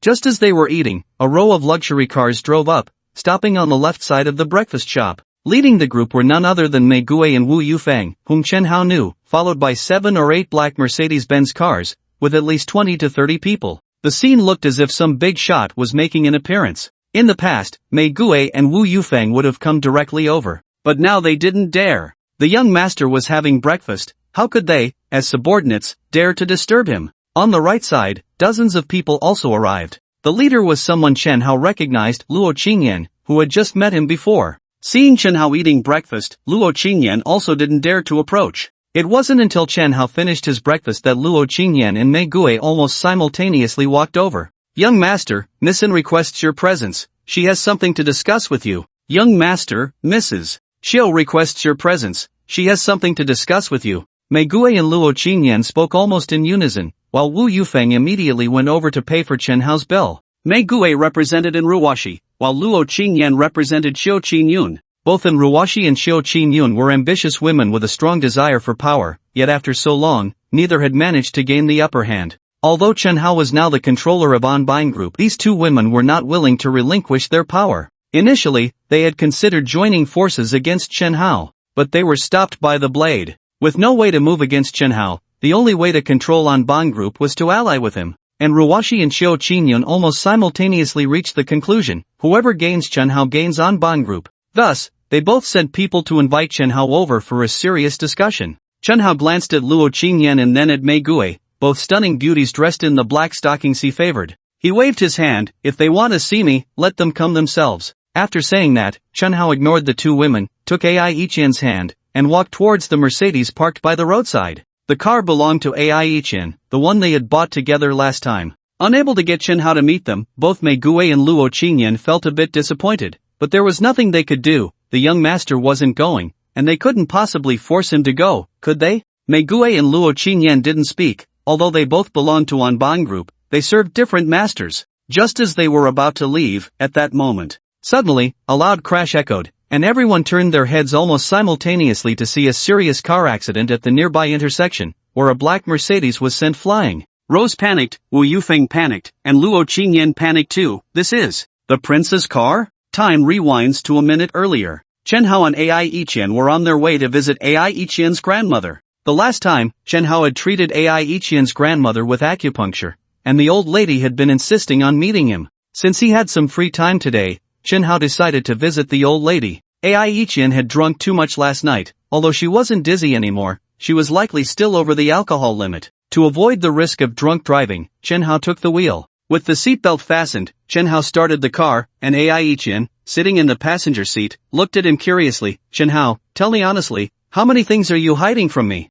During this time, Chen Hao had shocked Ai Iqian more and more. First, he was the boss of Hualong Capital, then a miraculous doctor who could even treat her grandmother, and now he had become the prince of Anbang Group. Each revelation was more unbelievable than the last. Ai Iqian was extremely curious. Chen Hao grinned, actually, there's indeed one more thing I'm hiding from you. Ai Iqian's interest was piqued, her face full of curiosity. Quick, tell me, what else are you hiding from me? Chen Hao's expression turned serious. Sister Iqian, I won't pretend anymore. I confess, I'm not hiding it anymore. Actually, I like you. Ai Iqian was momentarily stunned. For some reason, she felt a fluttering in her heart. To be honest, with Ai Iqian's qualities, she had no shortage of admirers, and people expressed their love for her from time to time. But she had never felt this kind of fluttering before. A bit nervous. A bit delighted. Is this your formal confession to me? Pfft. How can you confess while driving? There's no sincerity in that at all. Chen Hao felt a surge of joy. She hadn't directly rejected him. Just as he was about to say something, a sudden sense of crisis hit him. A dump truck coming from the opposite direction suddenly changed lanes and charged directly at Chen Hao's car. It didn't slow down while changing lanes. Chen Hao's speed wasn't fast, and facing this suddenly rushing truck, even with his exceptional driving skills, he couldn't completely avoid it. He made two quick moves. First, he swiftly turned the steering wheel to angle the car, ensuring it wouldn't directly hit the passenger side, maximizing Ai Iqian's safety. But this meant the driver's side would take a heavy blow. Second, he quickly shielded Ai Iqian beneath him, using his body to absorb the impact. Bang!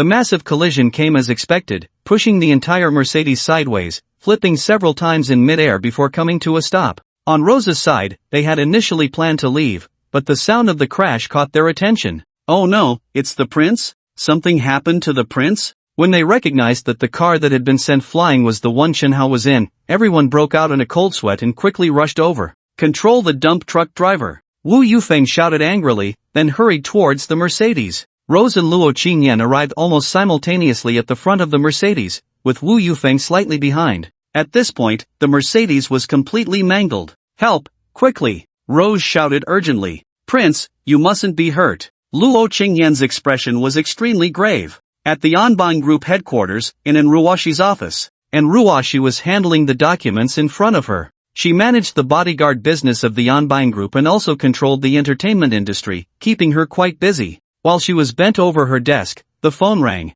Noticing it was Rose calling, she thought it was about the arrangement for Chen Hao's arrival. She answered the call. Miss, something happened. The Crown Prince had an accident just now. He was hit by a dump truck. Rose said urgently after the call connected. Upon hearing this, Ruoshi stood up abruptly. Rose, what exactly happened? How is Chen Hao? Is he in danger? With a serious expression, Rose replied, the Crown Prince sustained some injuries, but he is not in life-threatening danger. Ruoshi breathed a sigh of relief. Thank goodness, he's alive. By the way, which hospital did he go to? Given the severity of the Crown Prince's accident, Ruoshi felt she had to go see him. However, Rose informed her that Chen Hao had gone home and was now locked inside, refusing to see anyone. Rose, check if it was a normal accident or if someone tried to assassinate him. Rose nodded. Miss, I will investigate thoroughly. The driver has already been detained by Master Wu. I will inform you as soon as I have results. Meanwhile, Qiu Qingyun also received news from Luo Qingyan about Chen Hao's accident, which startled her greatly.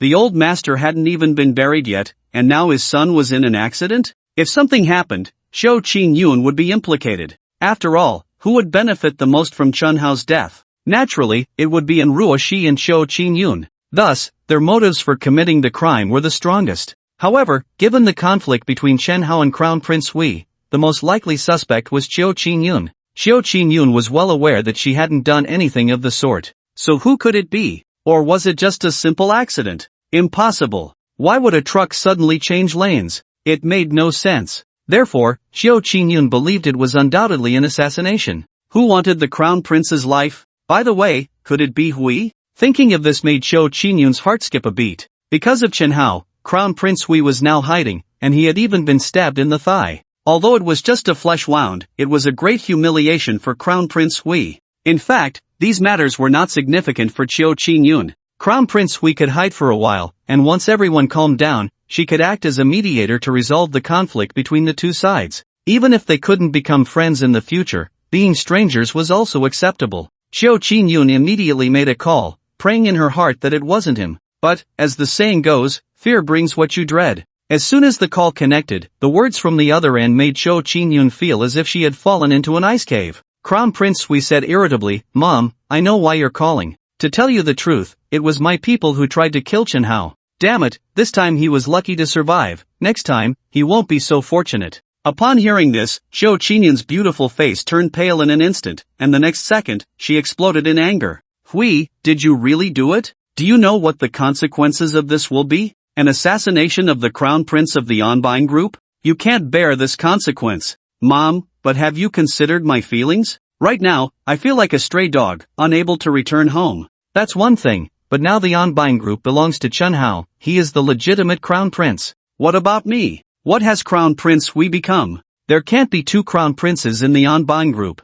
So, he must die. Only when he is dead can I rightfully become the Crown Prince. Qiu Qingyun scolded directly. Have you never thought that once the truth comes out, you might not even have a life to be the Crown Prince? Crown Prince Hui, however, was unconcerned. Mom, as the saying goes, wealth and honor are sought through danger. My fate as Crown Prince Hui is something I must control in my own hands. As he said this, Xie Yuding, who was sitting across from him peeling an apple, revealed a smile that was intriguing. Ever since you arranged for someone to assassinate Chen Hao, your fate has already slipped from your grasp. For Xie Yuding, Crown Prince Hui's assassination of Chen Hao was undoubtedly the best leverage to threaten him. From now on, you will be a dog by my side. Qiu Qingyun's chest heaved with anger, suppressing the fury within. Son, you are truly too impulsive this time. While no one suspects you yet, I will arrange for someone to send you out of Huaxia. You should go abroad to avoid the storm. Once discovered, it will be too late. Mom, if I leave, I will have nothing left. I can't possibly leave. Crown Prince Hui said firmly.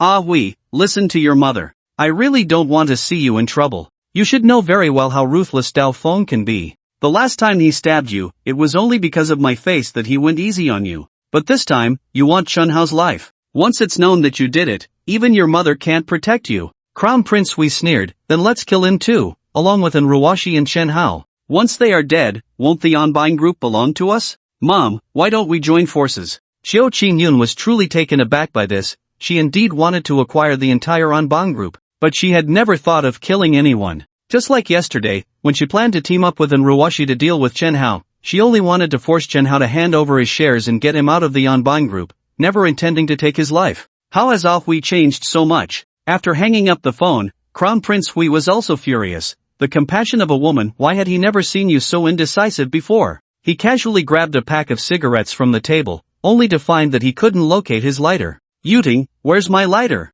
I don't know. Xia Yuting replied indifferently. You don't know? Can't you go look for it? Crown Prince Hui said irritably. Xia Yuting put down the fruit knife in her hand, took a bite of the peeled apple, and thought, it's really not tasty, the apples from Mount Fuji are much better. She casually tossed the apple aside, then stood up and slapped him. The sound of the slap left Crown Prince Hui stunned. You dare hit me? Crown Prince Hui shouted angrily, wondering if this woman had gone mad. She even dared to hit him? Before this, he could command her to go east, and she wouldn't even dare to go west. She was available 24 hours a day, ready to pose however he wanted, obedient like a docile little cat. But now she actually dared to hit him?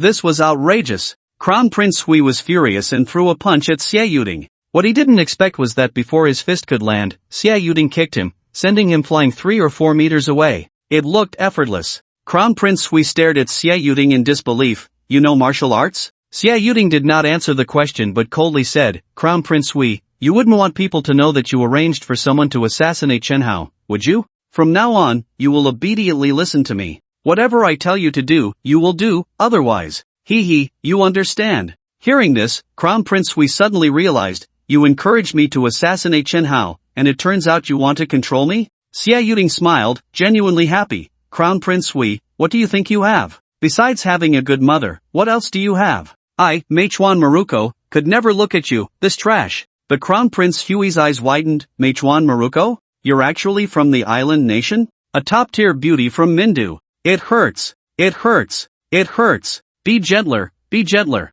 I say, Auntie, can't you be a little gentler? It really hurts, okay? Chen Hao lay on the bed, his shirt off, his entire back riddled with wounds, some cut by glass, and some shards embedded in his flesh, leaving wounds after the glass was removed. Ai Ichian was applying medicine to him. Hearing Chen Hao cry out in pain, Ai Ichian immediately softened her movements, her face filled with concern. This medicine was prepared by Chen Hao himself. Originally, Ai Ichian wanted Chen Hao to go to the hospital, but in Chen Hao's words, he was already a divine doctor, how could he let others treat him? He couldn't afford to lose face. Looking at the scars all over Chen Hao's back, tears welled up in Ai Ichian's eyes. She knew very well that if Chen Hao hadn't protected her, she would have been unharmed, and he wouldn't have been so severely injured. Originally, that truck was supposed to crash into my side, but Chen Hao forcefully turned the vehicle, crashing into it instead, and then he shielded himself with his body. Ai Ichian bit her red lip, the scene of Chen Hao risking his life to save her replaying in her mind. What man would be willing to risk his life for you? What more could be unworthy of lifelong commitment? Ai Ichian finally gathered her courage. Chen Hao, I ask you, do you remember what you said before the accident? I want to hear it again. What did I say before the accident? What did I say? Chen Hao asked curiously. Oh, I remember. You said your grandma missed me, and then I promised to visit your grandma. Ai Ichian shook her head. Not that. Chen Hao pondered. Then I said I couldn't go empty-handed to see your grandma, I had to buy some gifts first. Ai Ichian grew anxious. Do you really not remember, or are you pretending? Chen Hao patted his head. Maybe I got hit just now and have a bit of temporary amnesia. Why don't you remind me? Ai Ichian believed him. You said, I like you. Chen Hao flipped over and sat up, reaching out to wrap his arms around her slim waist. Ichian, you said you like me, you said it yourself, I take it seriously. Ai Ichian realized. Good. This guy remembered everything before and tricked her. But, if he wants to trick her, then let him. Then Ai Ichien's delicate hand pointed at his forehead, playfully scolding, "Still calling me sister?" Ichien. Chen Hao was excited. Ai Ichien nodded. The two of them fell silent, their eyes locked. Time seemed to freeze at that moment. Gradually Ai Ichien's cheeks flushed, her beautiful eyes slowly closed. Looking at those luscious red lips, Chen Hao no longer hesitated and slowly leaned in for a kiss. Chen Hao thought today was his unlucky day, otherwise, how could he have encountered such a car accident? But he never expected that out of misfortune, Ai Ichien would be moved by him. Just as their lips met, Ai Ichien's delicate body visibly trembled. Then her complexion became even more flushed. So this is what kissing feels like? Just as Ai Ichien was still immersed in the wonderful feeling of her first kiss, she suddenly realized that Chen Hao's hand had climbed to new heights without her noticing. Being touched by a man for the first time, Ai Ichien truly felt a sense of discomfort. Instinctively, she grabbed Chen Hao's hand. But soon, she let go again. Since he liked to play, let him play to his heart's content. A 5,000-word chapter. Please give a 5-star review and help urge updates by clicking a bit.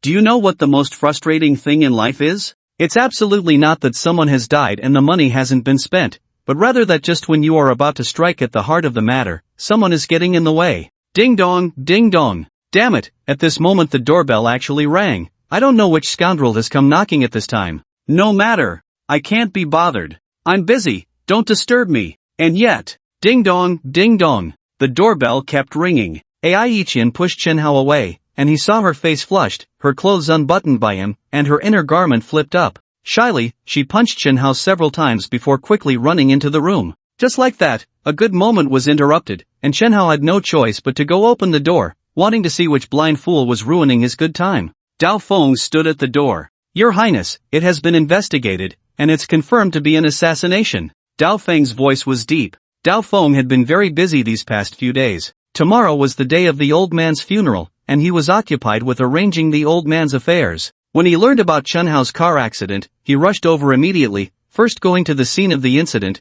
then looking for the truck driver who had been controlled by Wu Yufeng. However, when he arrived at Wu Yufeng's location, he didn't even have time to ask questions. The truck driver was already dead. It wasn't Wu Yufeng who killed him. Wu Yufeng only vented his anger by hitting him a few times, which wasn't enough to take his life. The cause of death was poisoning. He had long hidden the poison in his dentures. Once he couldn't escape, he would swallow the poison directly. If it were just a simple car accident, how could the driver have hidden the poison in his dentures beforehand? Therefore, it can be concluded that this was definitely a premeditated murder. With the confirmation of murder, Chen Hao's expression gradually turned cold. Who could it be? Enruwashi, Qiu Qinyun, or Prince Hui? All three of these people that Chen Hao could think of were possible. Enruwashi and Qiu Qinyun were very likely to target Chen Hao due to the power struggle within the Anbine group, while Prince Hui already had a grudge against Chen Hao. It wasn't impossible for him to strike at Chen Hao. Who could it be? No matter who it is, Chen Hao, will definitely take revenge personally. Feeling the killing intent emanating from Chen Hao, Dao Feng was startled. Although Chen Hao appeared calm on the surface, Dao Feng sensed his anger. Before leaving, Dao Feng told Chen Hao that he would come to pick him up tomorrow to attend the old man's funeral in Shishan, and he had also arranged for someone to protect him secretly within the Mindui Pin. Chen Hao felt that Dao Feng was still trustworthy. At noon, Enruwashi returned home from the company. The car had just exited the company gate when Rose suddenly stopped the car, and the red-sleeved passenger turned back. "Miss, it's Master Dao." Enruwashi looked up and saw Dao Feng standing right in front of the car. Enruwashi immediately pushed the door open and got out. "Brother!" Enruwashi rarely showed joy on her face. She and Dao Feng had been adopted by the old man and grew up together. Although they had no blood relation, their bond was very strong, and Enruwashi called him brother. "Was the assassination of the prince done by you?" Dao Feng got straight to the point. He didn't like to beat around the bush, he was always so direct. "Brother, are you suspecting me? You just need to answer yes or no." Enruwashi fell silent. Looking at this brother in front of her, she suddenly felt very strange. How could he suspect her? Did he not trust her at all? Enruwashi didn't directly answer the question. "Brother, what if it was me?" Dao Feng stared at Enruwashi, looking directly into her eyes, and finally uttered two words, "You, die." Enruwashi was so shocked that her eyes widened. Clearly, this was not the answer Enruwashi wanted to hear. She couldn't understand how such heartless words could come from her own brother. Was this still the same brother who used to take care of her and dote on her? Who was it that, when he learned she was bullied by school thugs, broke the bully's hand, scaring him so much that he didn't dare come to school again, forcing her to transfer? Who was it that secretly slipped her chocolate when she was punished by her adoptive father for not scoring full marks, nearly starving while kneeling? Who was it that, upon hearing she was bullied by foreigners while studying abroad, charged into the United States, slashing down 37 people in one night, and ended up being wanted by the entire city?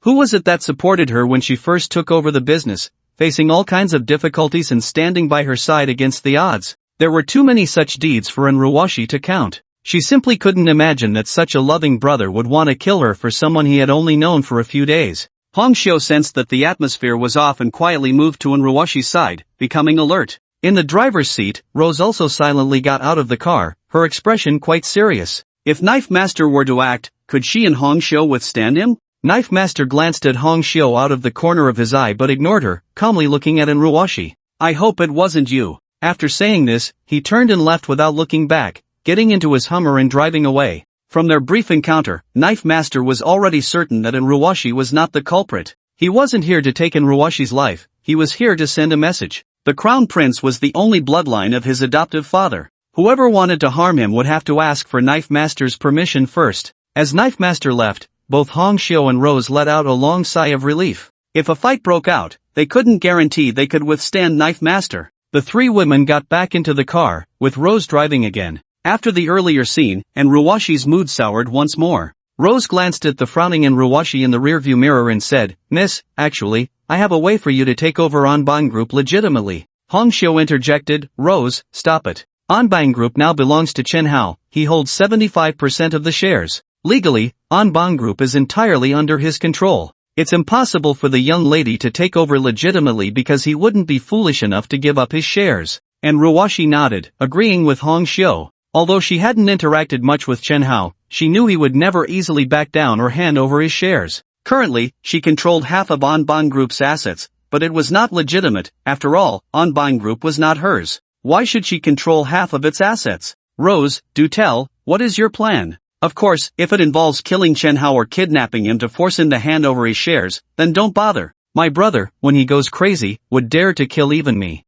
Miss, the plan I'm talking about, once successful, will ensure you can control Anbang Group smoothly and legally, and no one would dare to oppose you, not even Madame Chiu. Moreover, it could solve a major issue in your life, killing two birds with one stone. Hearing Rose say this, even Hong Xiu's interest was piqued. Rose, stop keeping us in suspense. What's the plan? Rose smiled lightly. Miss, have you considered becoming the Crown Princess? Oh, that's a good idea. Why didn't I think of that? Hong Xiu's eyes lit up. Once she became the Crown Princess, wouldn't Chen Hao belong to the young lady? Controlling the Anbang Group as the Crown Princess is both reasonable and legal for Ming Zhang. Moreover, Chen Hao has looks and a good physique, with strength that few can rival, and importantly, his character is decent. Such a man is worthy of the young lady. Hong Xiu turned to Enruwashi with delight. Young lady, I feel that Rose's idea is feasible. We can give it a try. Enruwashi shot her a glare. You all make it sound easy, but this is my lifelong affair. Am I supposed to gamble my later years on this? Hong Xiu laughed. Young lady, let me ask you, is the Crown Prince handsome? Enruwashi nodded. To be fair, this guy is indeed impressive in the looks department. Hong Xiu continued, then, young lady, let me ask you, can the Crown Prince fight? Enruwashi nodded again. He can even defeat the Buddha Lord. In the Anbang Group, there are probably fewer than 10 people who can win against him. With such achievements at such a young age, he truly can fight. Hong Xiu then asked, what about the Crown Prince's character? What do you think? Before Enruwashi could respond, Rose interjected, among us, I have interacted with the Crown Prince the most, so I have the most say. Aside from being a bit lecherous, he has no other bad habits, his character is quite commendable. Young lady, don't hesitate. Think about it, handsome, wealthy, the right age, and with a good character. Where can you find such a man? Young lady, you need to act decisively and get him while you can. Enruwashi was speechless and did not respond. Her gaze shifted to the bustling street outside the window. After contemplating for a while, Enruwashi finally made up her mind. Crown Princess? It seems that becoming the Crown Princess is the fastest and most effective way to take over the Anbang Group. On the other side, Xiu Qingyun, after finishing a call with Crown Prince Hui, immediately went to meet 3 individuals. These 3 were the elders of the Anbang Group, who had once followed Old Masterin in conquering the world, but now, having aged, they had retreated to the second line and lived a semi-reclusive life. However, despite their retirement, their prestige remained undiminished. Xiu Qingyun understood one thing, you can't hide fire with paper, the matter of Crown Prince Hui's assassination of Chen Hao would eventually come to light. As his mother, she had to consider his future. Therefore, what Xiao Qingyun needed to do now was to accelerate her control over the Yanbang group. Only by firmly grasping the Yanbang group in her hands could she ensure that even if the assassination plot were exposed, they would think twice about whether they had the guts to touch her son with her around. Right now, Xiao Qingyun knew her strength was not enough to intimidate the other party. But if she completely controlled the Yanbang group, it would be different.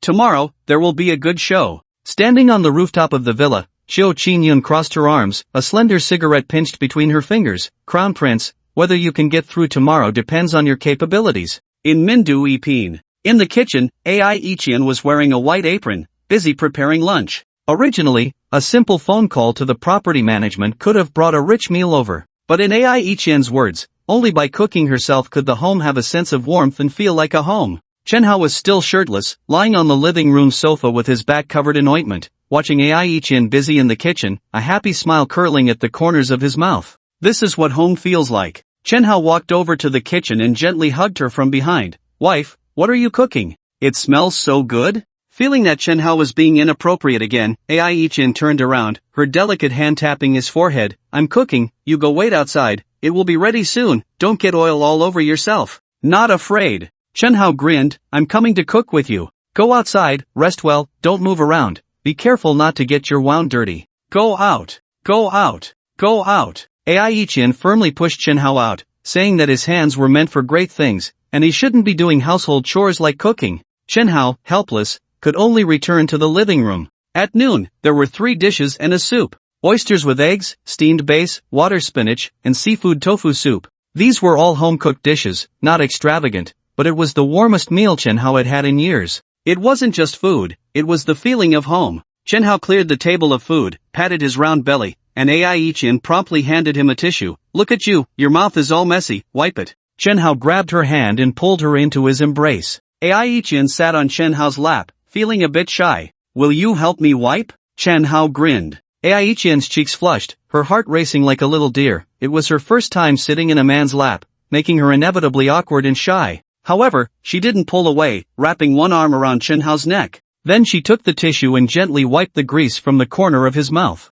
Ahem. Chen Hao sighed. Ai Ichian was puzzled, wondering why he was sighing. Why are you sighing? Is my cooking unappetizing? Too salty or too bland? Chen Hao shook his head. Not too salty or bland, the taste is just right. Flattered by Chen Hao's compliment, Ai Ichian felt proud. Then why are you sighing? Chen Hao looked around, his face full of worry. You know, this house is so big, just the 2 of us living here, don't you feel like something is missing? Ai Ichian didn't understand. Missing what? Nothing is missing. This is a mansion worth billions. What could possibly be lacking? A maid? With your financial power, hiring a maid would be a piece of cake, right? No need to be sentimental, right? Now that the male host is here, and the female host is here, I feel like we need a few little hosts. Why don't we make a few? Upon hearing this, Ai Ichian immediately became alert, looking at Chen Hao's expression. Sleazy. Nothing but sleazy. Chen Hao, I'm going to wash the dishes. Ai Ichian tried to break free from Chen Hao's embrace, but she couldn't escape.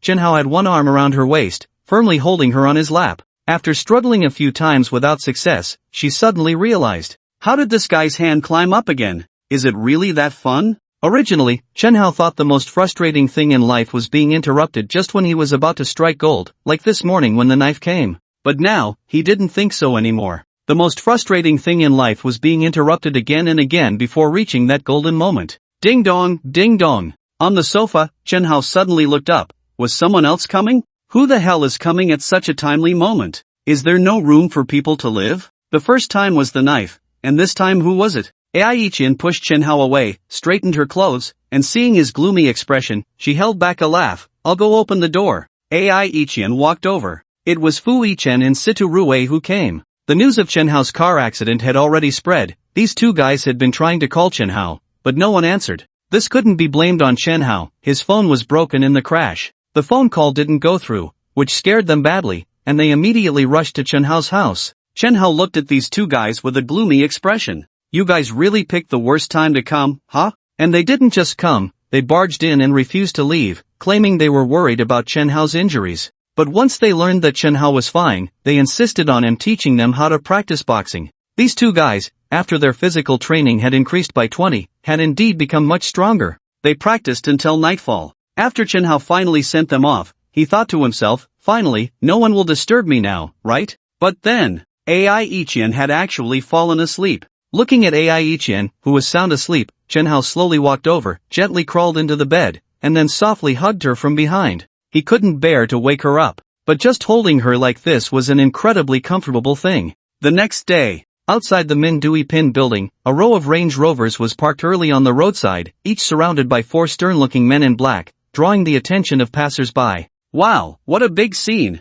They look like they're waiting for some big shot. It seems the residents of Mindui Pin are indeed all bigwigs? Pfft, even in a super luxury place like Mindui Pin, not everyone can have such a big scene. What do you think they're waiting for? There was a traffic accident on the opposite road yesterday, haven't you heard? It seems it was the owner of Mindui Pin, the heir of Onbine Group. Is that true? It should be true. A lot of people from Onbine Group showed up during the accident. I heard the heir of Onbine Group is not only handsome but also very young. I wonder if that's true. Who knows? We've never seen him. Hee, let's wait here for a while and see what kind of style the heir of Onbine Group has. While everyone was waiting, they suddenly saw the gate of Mindui Pin rise, and a super cool sports car with a roaring engine drove out from inside. The black-clad bodyguards immediately got into their cars and orderly followed behind the Koenigsegg. Was that supercar the heir of Mindu? What a pity, the window didn't come down. We didn't get to see the real person. Shishan, a certain villa. This was originally the residence of Old Masterin, but now the hall had been arranged as a mourning hall, with Old Masterin quietly lying in a crystal coffin, placed at the very center of the hall.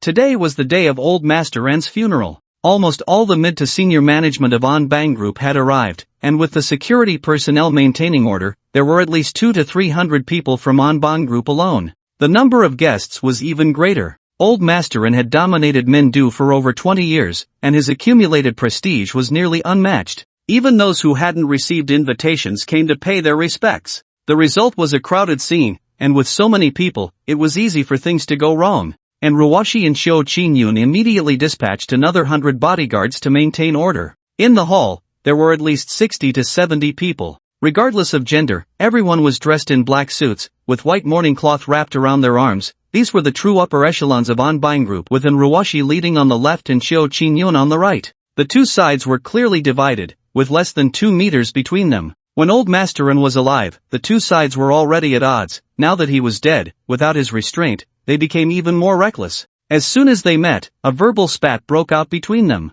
Neither side would back down, each wanting to suppress the other and gain the upper hand. Moreover, each of them was a fierce and combative individual, with a naturally bad temper. The verbal conflict escalated, and it seemed they were on the verge of a physical confrontation. The Crown Prince has arrived. Just as the tension reached its breaking point, the doorman's shout rang out. Upon hearing it was the Crown Prince, the crowd in the hall quieted down. Everyone turned to look, and they saw Chen Hao, dressed in black, slowly walking in from outside. Instantly, the entire hall fell silent. Chen Hao kept his gaze straight ahead, walking directly through the crowd to the mourning hall, where he took 3 incense sticks and bowed 3 times. Initially, Chen Hao had no intention of coming. Outsiders claimed he was the illegitimate son of Old Masterin, but Chen Hao knew that was not true. The reason he came was that he felt Old Masterin must have some connection to his parents. There was also a sense of familiarity. Perhaps he was related to some elder of his, otherwise, he couldn't understand why Old Masterin would entrust him with shares of the Onbine Group.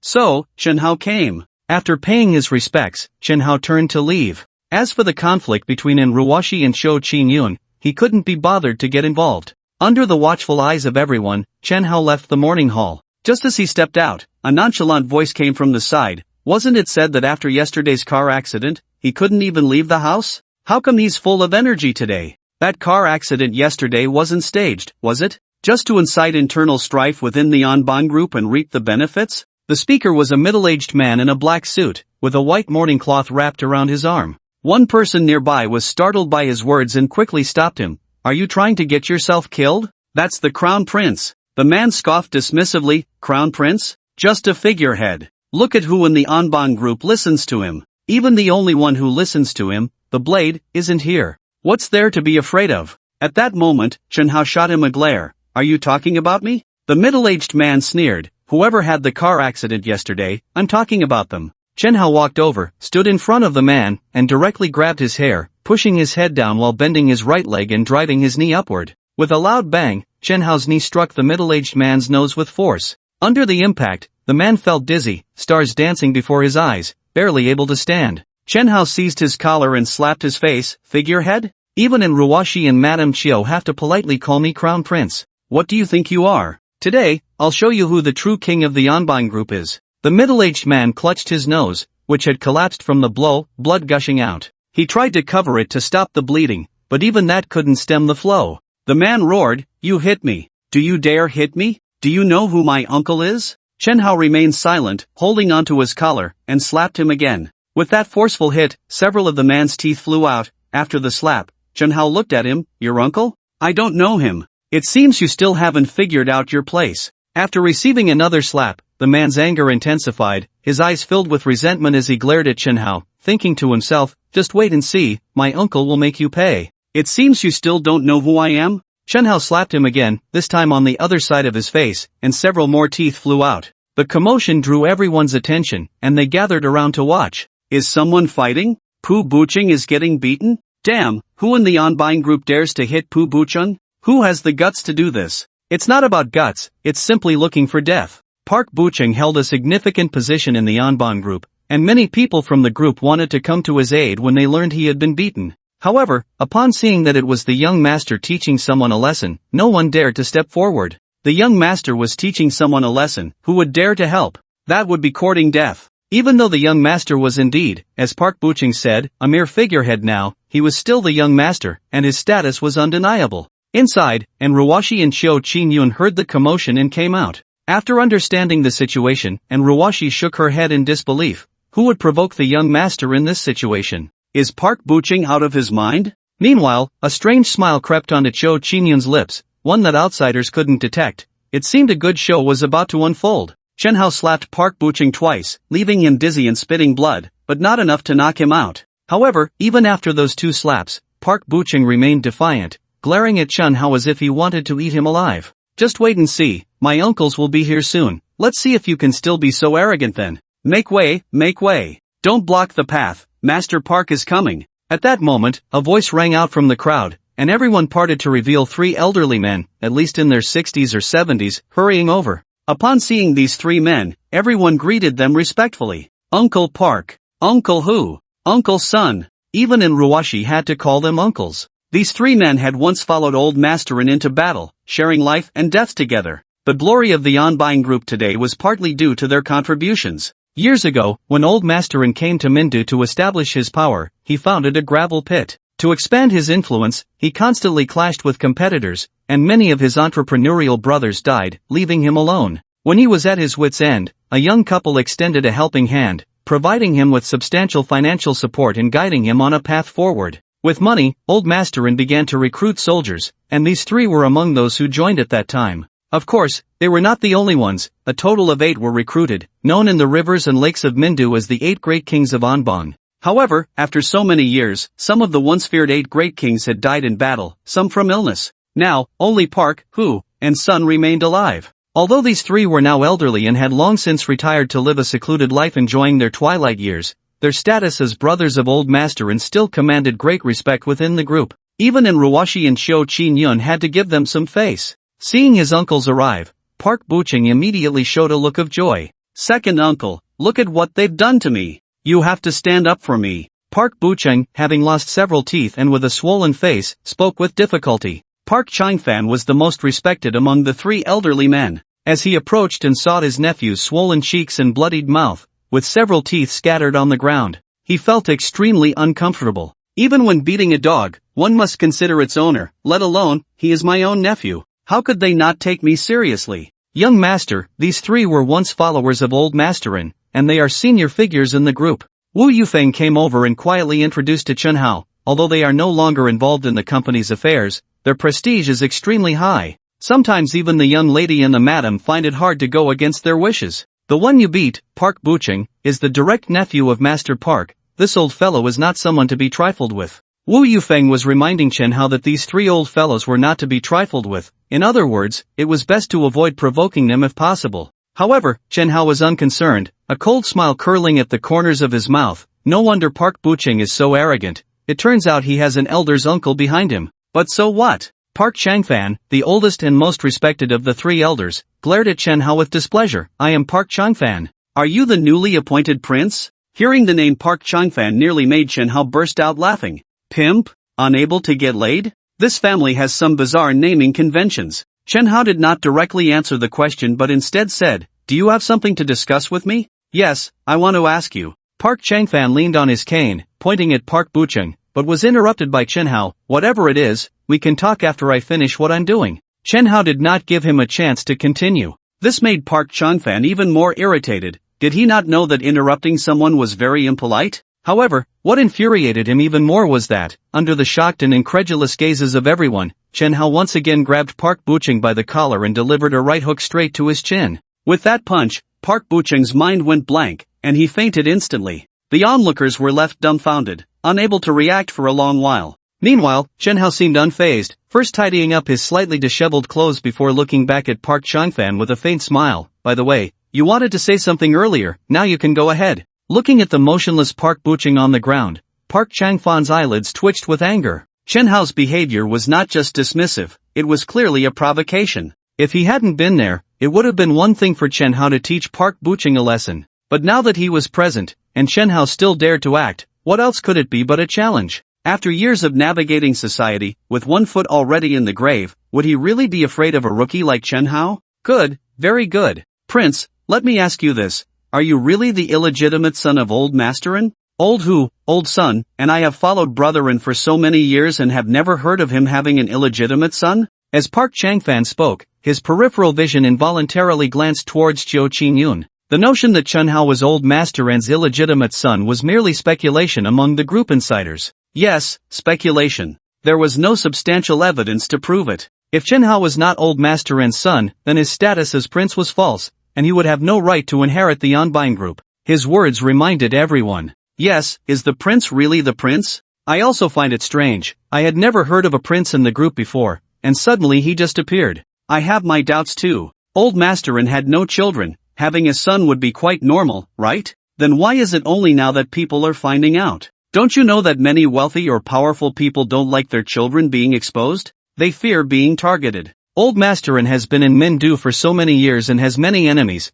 For the safety of his children, it's normal for the prince to remain anonymous. The discussions were lively, with each person having their own opinion. Some believed Chen Hao was indeed old Masteran's son, while others remained skeptical. Faced with the doubts of those around him, Chen Hao wore a faint smile, always appearing calm and unbothered. As for whether he was the son of old Masterin, Chen Hao himself had the most say in the matter. Of course not. His father was Chen Xianlong, and his mother was Feng Yajun. These two names had long been etched into his very bones, and he would never forget them in his lifetime. The crown prince was just a title you all casually threw around, okay? Chen Hao had roughly guessed the intentions of Park Changfan. They were eyeing the shares in his hands. If it could be proven that he was not old Masteran's son, then he would have no right to inherit that 75% of the shares. Naturally, that 75% of the shares would then be divided among them. And Ruwashi had also noticed Park Changfan's intentions. For her, this was actually a good thing. If Chen Hao handed over all his shares, she would naturally benefit as well. So, at this moment, and Ruwashi wisely chose to remain silent. Let them fight it out, the more fiercely, the better. Rose and Wu Yufeng wanted to help Chen Hao, but since Ruwashi had not reacted, they dared not act rashly. On the surface, Zhou Qinyun's expression showed no change, but inside, she was overjoyed. This situation was exactly what she wanted to see. Everything was going according to her expectations. She felt the time was right and took the initiative to step forward. Brother Park, please calm down. Brothers from the group, allow me to say a word. Today is Old Master's big day. Let's discuss any matters after we lay him to rest, shall we? As soon as Zhou Qinyun spoke, her people immediately began to echo her. Park Changfan cast a triumphant glance at Chen Hao and said nothing more, allowing someone to help the still unconscious Park Bucheng away. 10 minutes later, by the creek at Shishan Bridge, Chen Hao had been here before. To the left was Aunt Feng's orchard, and to the right was the hot spring center. Next to the creek stood an octagonal pavilion surrounded by greenery. In the center of the pavilion was a stone table where Chen Hao and Zhou Qinyun sat facing each other. All the bodyguards and servants had been dismissed by Zhou Qinyun, leaving only the sound of the babbling creek and the occasional chirping of birds. It was a very tranquil place. Xiao Qingyun personally brewed tea for Chen Hao, using top-quality Wui rock tea, worth several thousand per tael. The fragrance of the tea wafted through the air, refreshing and invigorating. Those three old guys were arranged by you, right? Chen Hao got straight to the point. They were just three retired men. Even if they had high prestige, they couldn't stir up much trouble anymore. After all, they no longer held real power. Without real power, people in the group would only respect them, no one would listen to them. They should have known this after living so many years. It was absolutely impossible for them to provoke the crown prince for no reason, unless they were tired of living. So, Chen Hao could be sure that someone was backing them, and he suspected that it was either an Ruwashi or Xiao Qingyun. Now, Chen Hao had the answer. Xiao Qingyun did not deny it but nodded. Yes, it was me who arranged it.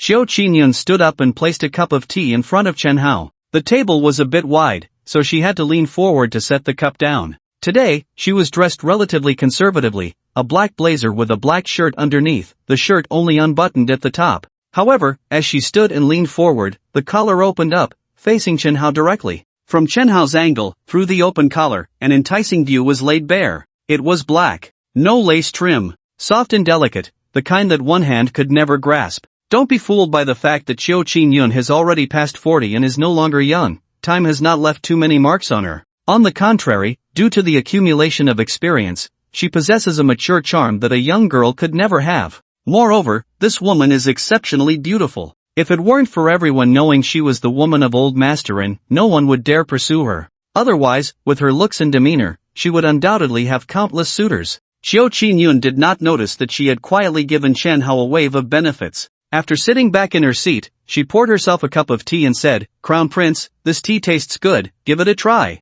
Chen Hao did not drink the tea but looked at Xiao Qingyun and said, "Why? Do you think a few old guys want to take the shares I hold? That's too naive. Destroying them is a matter of minutes. The only reason I didn't act just now was to see who the mastermind really is." Xiao Qingyun chuckled, "You can destroy them, I absolutely won't stop you. But have you considered that if they die, it would only mean you're feeling guilty? Who would still believe you're the real Crown Prince? Without the title of Crown Prince, even if you hold 75% of Onbuying Group's shares, no one in Onbuying Group would listen to you, including Daofeng. Daofeng protects you, not because of that 75% of shares you hold, but because you are Old Master-in's son. And I know very well that you, Chen Hao, absolutely cannot be Old Master-in's illegitimate son. So, without Daofeng's protection, what do you have left?" Upon hearing this, Chen Hao roughly understood Xiao Qingyun's intentions. First, she provoked him to attract everyone's attention, then the three elders of Anbang would step in. Although these three elders no longer held real power, they still had prestige. They would publicly declare that Chen Hao was not Old Master An's illegitimate son. This would raise doubts about Chen Hao's identity, and if he couldn't prove otherwise, it would solidify his status as a false crown prince. In a few days, no one in the entire group would pay him any mind. Chen Hao would become a lonely outcast. However, what Chen Hao couldn't understand was what Xiao Qingyun's meticulously planned purpose was. What benefit would it bring her to make him a lonely outcast? While pouring herself tea, Xiao Qingyun said, "Crown Prince, if we cooperate, I will help you establish your identity as the Crown Prince and ensure that no one dares to question it, while all I want is the position of General Manager of Onbuying Group." Chen Hao smiled. The woman's true intentions were finally revealed. Currently, both Xian and Ruwashi held the position of Deputy General Manager in Anbang Group. Old Masterin was not only the chairman but also served as the general manager. Now that Chen Hao held 75% of the shares, legally, he indeed had the right to appoint the general manager. "You want to swallow and Ruwashi?" Chen Hao smiled lightly. "Once you become general manager, your position will be one level higher than in Ruwashi's, allowing you to gradually weaken her power and ultimately achieve the goal of monopolizing the company." Chen Hao could see through her thoughts. Her ultimate aim was still to control the entire Anbang Group. At this point, Xiao Qingyun no longer concealed her intentions and nodded. "Crown Prince, you guessed it right. I want to defeat in Ruwashi and control Anbang Group. However, I can assure you that the dividends you receive every year will never be less. You're quite an honest person." Chen Hao first drank the tea in front of him, then stood up and walked to Xiao Qingyun, pouring himself a cup. Seeing that Xiao Qingyun's cup was also empty, he filled it for her and then said, "But why should I appoint you as general manager to defeat in Ruwashi? I could just as easily appoint in Ruwashi and let her defeat you." Xiao Qingyun smiled and said, "Your Highness, others may not be clear, but I know very well that you are definitely not Old Master-in's illegitimate son. Guess what? If everyone in the group believes you are not the prince, do you think you will have any standing within the Anbang Group? You appoint me as the general manager, and I will ensure you sit firmly in the position of prince. We both get what we need.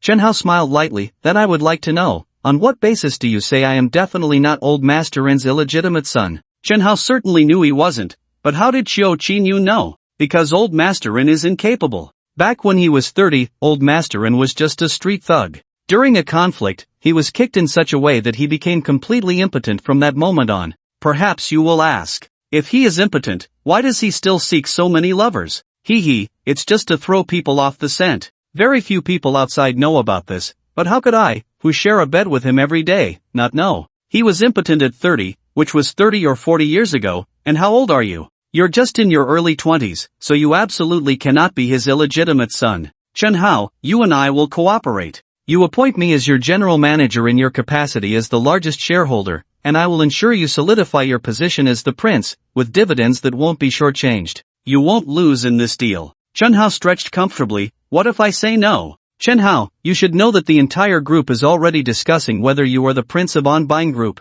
If I add fuel to the fire, it will solidify that you are not the prince. If you lose the people's support, you will completely lose On-Buying Group. Chen Hao smiled. Oh, is that so? Just as Xiao Qingyun was about to say something, she suddenly felt her legs go numb, thinking it was just from sitting too long. She tried to stand up. However, her feet felt sore and numb, and she couldn't exert any strength. Halfway up, she let out a cry of awe as she was about to fall, but Chen Hao quickly caught her. Xiao Qingyun was not actually thin. To be precise, she was the kind of person who looked slim in clothes but had curves when undressed. Holding her felt like holding a large pillow, extremely comfortable. Xiao Qingyun truly did not expect to be held in a man's arms, especially one who was about the same age as her son. It was inevitably awkward. However, at that moment, she had no time to care about that. She genuinely did not know what was happening to her body. Why was her whole body suddenly numb? Could it be some terminal illness that had just erupted? Xiao Qingyun knew that some terminal illnesses could cause numbness when they reached a certain stage, which scared her half to death. Whoa, I'm just in my early 40s, I don't want to die. However, the next thing Chen Hao said almost made Xiao Qingyun explode with anger. Chen Hao grinned and said, how do you feel? Is it your legs that are numb, and are your arms starting to feel a bit numb too? Is your butt starting to feel a bit tingly? As soon as Chen Hao said this, Xiao Qingyun's eyes widened as she stared at him. How do you know? Did you drug me? Considering Chen Hao's medical skills, it would be very easy for him to concoct some drugs, but she couldn't understand how he had drugged her. Could it have been when Chen Hao poured tea for her just now? Xiao Qingyun guessed correctly. Chen Hao, what did you give me? Why is my body so numb? It's just a newly researched drug that can make the whole body feel numb. I didn't know how effective it would be the first time using it, but it seems the effect is quite good, Chen Hao said, glancing at the time. It took a minute to take effect, and he was quite satisfied with the efficiency. Hearing the words, my whole body is numb, Xiao Qingyun looked at Chen Hao with terrified eyes. Did you give me anesthetic? What do you want to do? She thought to herself, could it be that he has ulterior motives towards me? Chen Hao lifted her chin with his finger, which made Xiao Qingyun even more afraid. She instinctively wanted to swat his hand away, but her whole body was paralyzed, and her arms wouldn't obey her. She couldn't lift her hands at all. She thought, if Chen Hao really intended to do something to her, she would definitely make him pay dearly afterward. Chen Hao's lips curled into a faint smile. So, are you scared? I just want you to understand that I can kill you in many ways. Remember, the On-Buying Group is mine, you can't take it away, and neither can Enruwashi. Don't try to pull any tricks on me in the future. Just manage the On-Buying Group well for me, and if I'm happy, I'll give you more money. If I'm not, you won't get a single cent. Xiao Qingyun's body was numb and uncontrollable. She could only lie on the stone table, but her resentful gaze remained fixed on Chen Hao. The On-Buying Group is yours? That's really laughable. Go take a look. How many people in the entire group listen to you? If they don't listen, then just kill them, Chen Hao said casually. To be honest, the identity of the prince was irrelevant to Chen Hao, but if you wanted to take the On-Buying Group away, you would have to see if you had the capability. Do you really think I'm Chen Hao, a soft persimmon? Yesterday, the assassination attempt on me was arranged by your son, right? They say the eyes are the windows to the soul, and Chen Hao looked into Xiao Qingyun's eyes. Originally, Chen Hao suspected that 3 people were the most likely culprits, Enruwashi, Xiao Qingyun, and Prince Hui. The blade had already tested Enruwashi, so she could be ruled out. After witnessing the scene just now, Chen Hao also knew it couldn't be Xiao Qingyun. If it were her, there would be no need to go through such trouble. She could just continue hiring assassins. Besides these 2 women, the only possibility left was Prince Hui.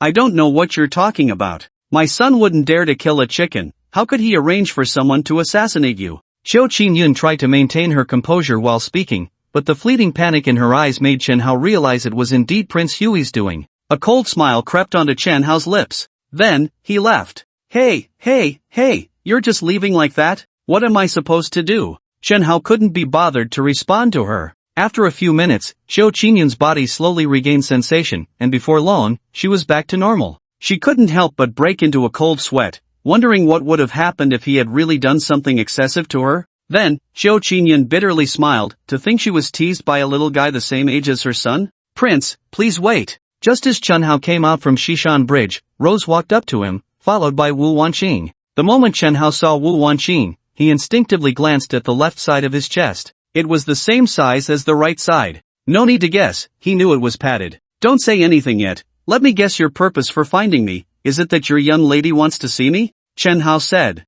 Rose giggled. Prince, you can even predict the future? Chen Hao, I can predict a pile of nonsense. During this time, you all have looked for me several times, and each time it was to say and Ruwashi wanted to see me. What on earth does this woman want to talk to me about? Forget it. I'll just meet her. Chen Hao nodded, and upon seeing him nod, Rose was overjoyed and immediately said, Tonight, at the Royal City No. 1 Club, the young lady will be waiting for your esteemed presence. After saying that, Rose was about to leave, worried that Chen Hao might change his mind. Throughout the entire time, Wu Wanqing hadn't said a word. As she turned to leave, Chen Hao called her back and casually tossed her a small bottle. Yesterday, when Chen Hao was refining medicine for himself, he had also made some extra. Wu Wanqing curiously asked, What is this? Chen Hao glanced at Wu Wanqing's chest area, and she instinctively covered her chest. Chen Hao then shrugged, Apply it twice a day, and it will guarantee a full recovery in 3 days. If it hasn't returned to normal after 3 days, come find me, and I'll take a look.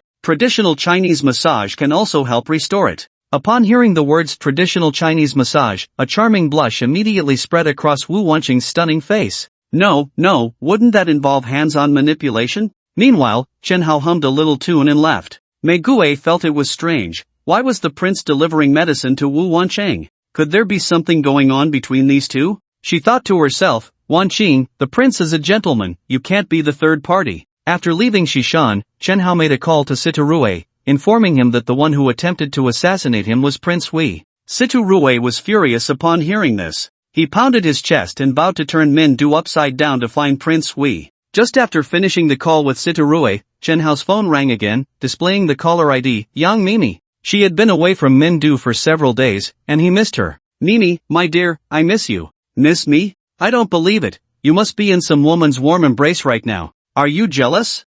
Yes, I'm jealous. By the way, are you home? No, I'm out. I'm moving some things and will be at your place soon. I was going to ask you to come down and help, but if you're not there, never mind. You're back in Min Du? Yang Mimi nodded. Yes, just arrived. I'm at Min Du Ipin, and I brought you a mysterious gift. Gotta go, see you soon. With that, Yang Mimi hung up. Chen Hao's expression instantly turned tense. Did Yang Mimi just say she was coming to my house? Ai Ichian is at home. If the two of them meet, won't there be trouble? Chen Hao slammed on the gas, and the Koenigsegg sped up to 180, heading straight for Min Du Ipin. When he arrived in a rush, Yang Mimi immediately leaped into his arms, wrapping her arms around his neck like a sloth hanging on him. This top-tier celebrity, who was aloof in front of fans, only showed this little girl side in front of Chen Hao. She smelled delightful, a scent of body wash, and was only wrapped in a bathrobe, apparently having taken a shower while he was away. Her snow-white, delicate thighs were exposed to the air. She wasn't wearing shoes, just bare feet.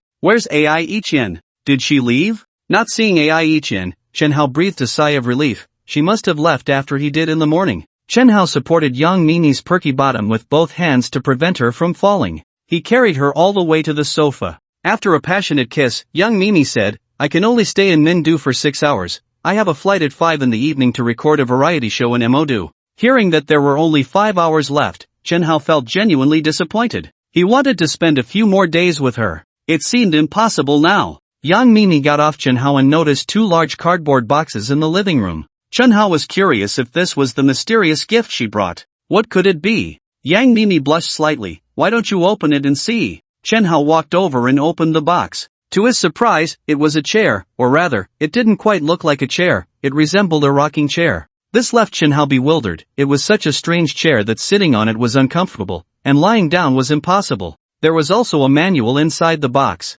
Chen Hao picked it up and saw it boldly written, Couples Atmosphere Relaxation Chair. Chen Hao understood. Looking at young Mimi in surprise, was she dissatisfied with the excitement they had before? Chen Hao remembered that in the past, when they played on the balcony after turning off the lights, it was she who had suggested it. In the room, opening the window to watch the bustling crowd below was also her idea. Even going to the rooftop in the dead of night was her suggestion. Now, she actually bought this chair? This woman, who had been married and had children, had such a variety of whims. But the question was, what kind of leisure was this chair supposed to provide? Just as Chen Hao was puzzled, Yang Mimi had already sat down. He saw her face flushed, her pearly teeth biting her red lips. After all, it was her first time sitting in such a chair, and it was inevitable that she felt shy. However, her eyes, soft as water, were incredibly charming. They say that a brief separation is better than a new marriage, and this saying was not false at all. Ever since Yang Mimi and Xiang Xiyu left Mindu, Chen Hao had been suffering. He felt stifled. When Yang Mimi posed on the leisure chair, the battle quickly began. 3,000 words omitted here. 2 hours later, the battle came to a pause, and the rosy-cheeked Yang Mimi lay on Chen Hao's chest, her long fingers drawing circles on his chest. It had only been a few days since they last met, and he could clearly feel that Chen Hao had become stronger. Stronger by no small measure. After resting for a while, Chen Hao spoke first. I have a friend to whom I owe a favor. Her childhood dream has always been to become a star, so, Yang Mimi asked curiously, you want to help someone debut? Chen Hao nodded. Chen Mengqi had sacrificed herself to save Xiang Xiyu, and Chen Hao had always remembered that favor. Chen Mengqi's biggest dream was to become a star. Yang Mimi asked, is it a guy or a girl? Chen Hao replied, a girl. Yang Mimi immediately looked at Chen Hao with a strange expression, a girl? Is she your little girlfriend? Not really my girlfriend. Chen Hao smiled lightly, what's wrong, are you jealous? Yang Mimi nodded, yes, I am jealous. You want me to help another girl, do you think my tolerance is that great? Chen Hao lifted her chin, be good. Yang Mimi burst out laughing, do you think I'm a 17 or 18-year-old girl? As someone with experience, Yang Mimi was much richer in social and life experiences than Chen Hao. She knew very well that a person as outstanding as Chen Hao could not possibly have only one girlfriend. She had been married, divorced, and had children. And Chen Hao, not only was he handsome, but he was also particularly wealthy. It was completely unrealistic to expect such a rich young master to have only one girlfriend. Yang Mimi had long been mentally prepared to share Chen Hao with other women. Not to mention that the person Chen Hao wanted her to help was not his girlfriend, even if she were, since Chen Hao had brought it up, he would definitely want to help. If you want me to help her debut, that's fine, but you need to let me know some of her basic information first, like her age and appearance. I only work with idol routes here, if her looks are lacking, it really won't work, and she won't become popular. Yang Mimi was speaking the truth, only those with good looks could become idols. She won't be lacking. Chen Hao didn't have a photo of Chen Mengqi, but that didn't stump him. He grabbed the phone beside him and entered Douyin. If all went well, this woman was definitely live streaming to make money right now. He searched for Mengqi on Douyin and quickly found her live stream. Chen Mengqi was indeed online, and her live stream had only about 180 viewers. The last time Chen Hao helped Chen Mengqi reclaim her contract, she had not signed with any guild yet and was still free. The income from her live streaming only needed to be split with Douyin, without any cuts from a guild. Although the number of people online isn't high, the income is still decent. Today, I've been online for over 3 hours, and the gift income has already reached over 400. According to Douyin's rules, if we split it 50-50, the income for 3 hours could reach 200. What if I live stream for 10 hours? That would be at least 700 or 800 in income, and it wouldn't be a problem to exceed 20,000 in total income for the month. It's her. Chen Hao handed his phone to Yang Mimi, who shook her head while pointing at the screen. With beauty filters and effects on, you can't tell at all. She looks like this in real life. It doesn't matter if she uses beauty filters or not. This time, it was Yang Mimi's turn to be surprised. If she looks like this without beauty filters, then her looks are out of this world, even better than Dili Riba. It's much easier to promote her. Chen Hao added, she graduated from the Mindu Film Academy this year, just finished her senior year, and has studied acting. Her foundation is pretty good. Yang Mimi thought for a moment, that's the situation. I'm currently having conflicts with my agency Jiaxing and plan to leave to start my own. It's really not a good time to take on newcomers. Once my company is officially up and running, I'll have her come work with me. In the meantime, I'll arrange for her to go to a friend's company to gain some experience. What do you think? Yang Mimi is not the largest shareholder in Jiaxing Media, only holding 15%, making her the third largest shareholder. Due to unpleasantness with the other shareholders, she plans to quit and start her own venture. What kind of conflict? Were you bullied at the company? Chen Hao asked, and if that's the case, he would need to know if he agrees.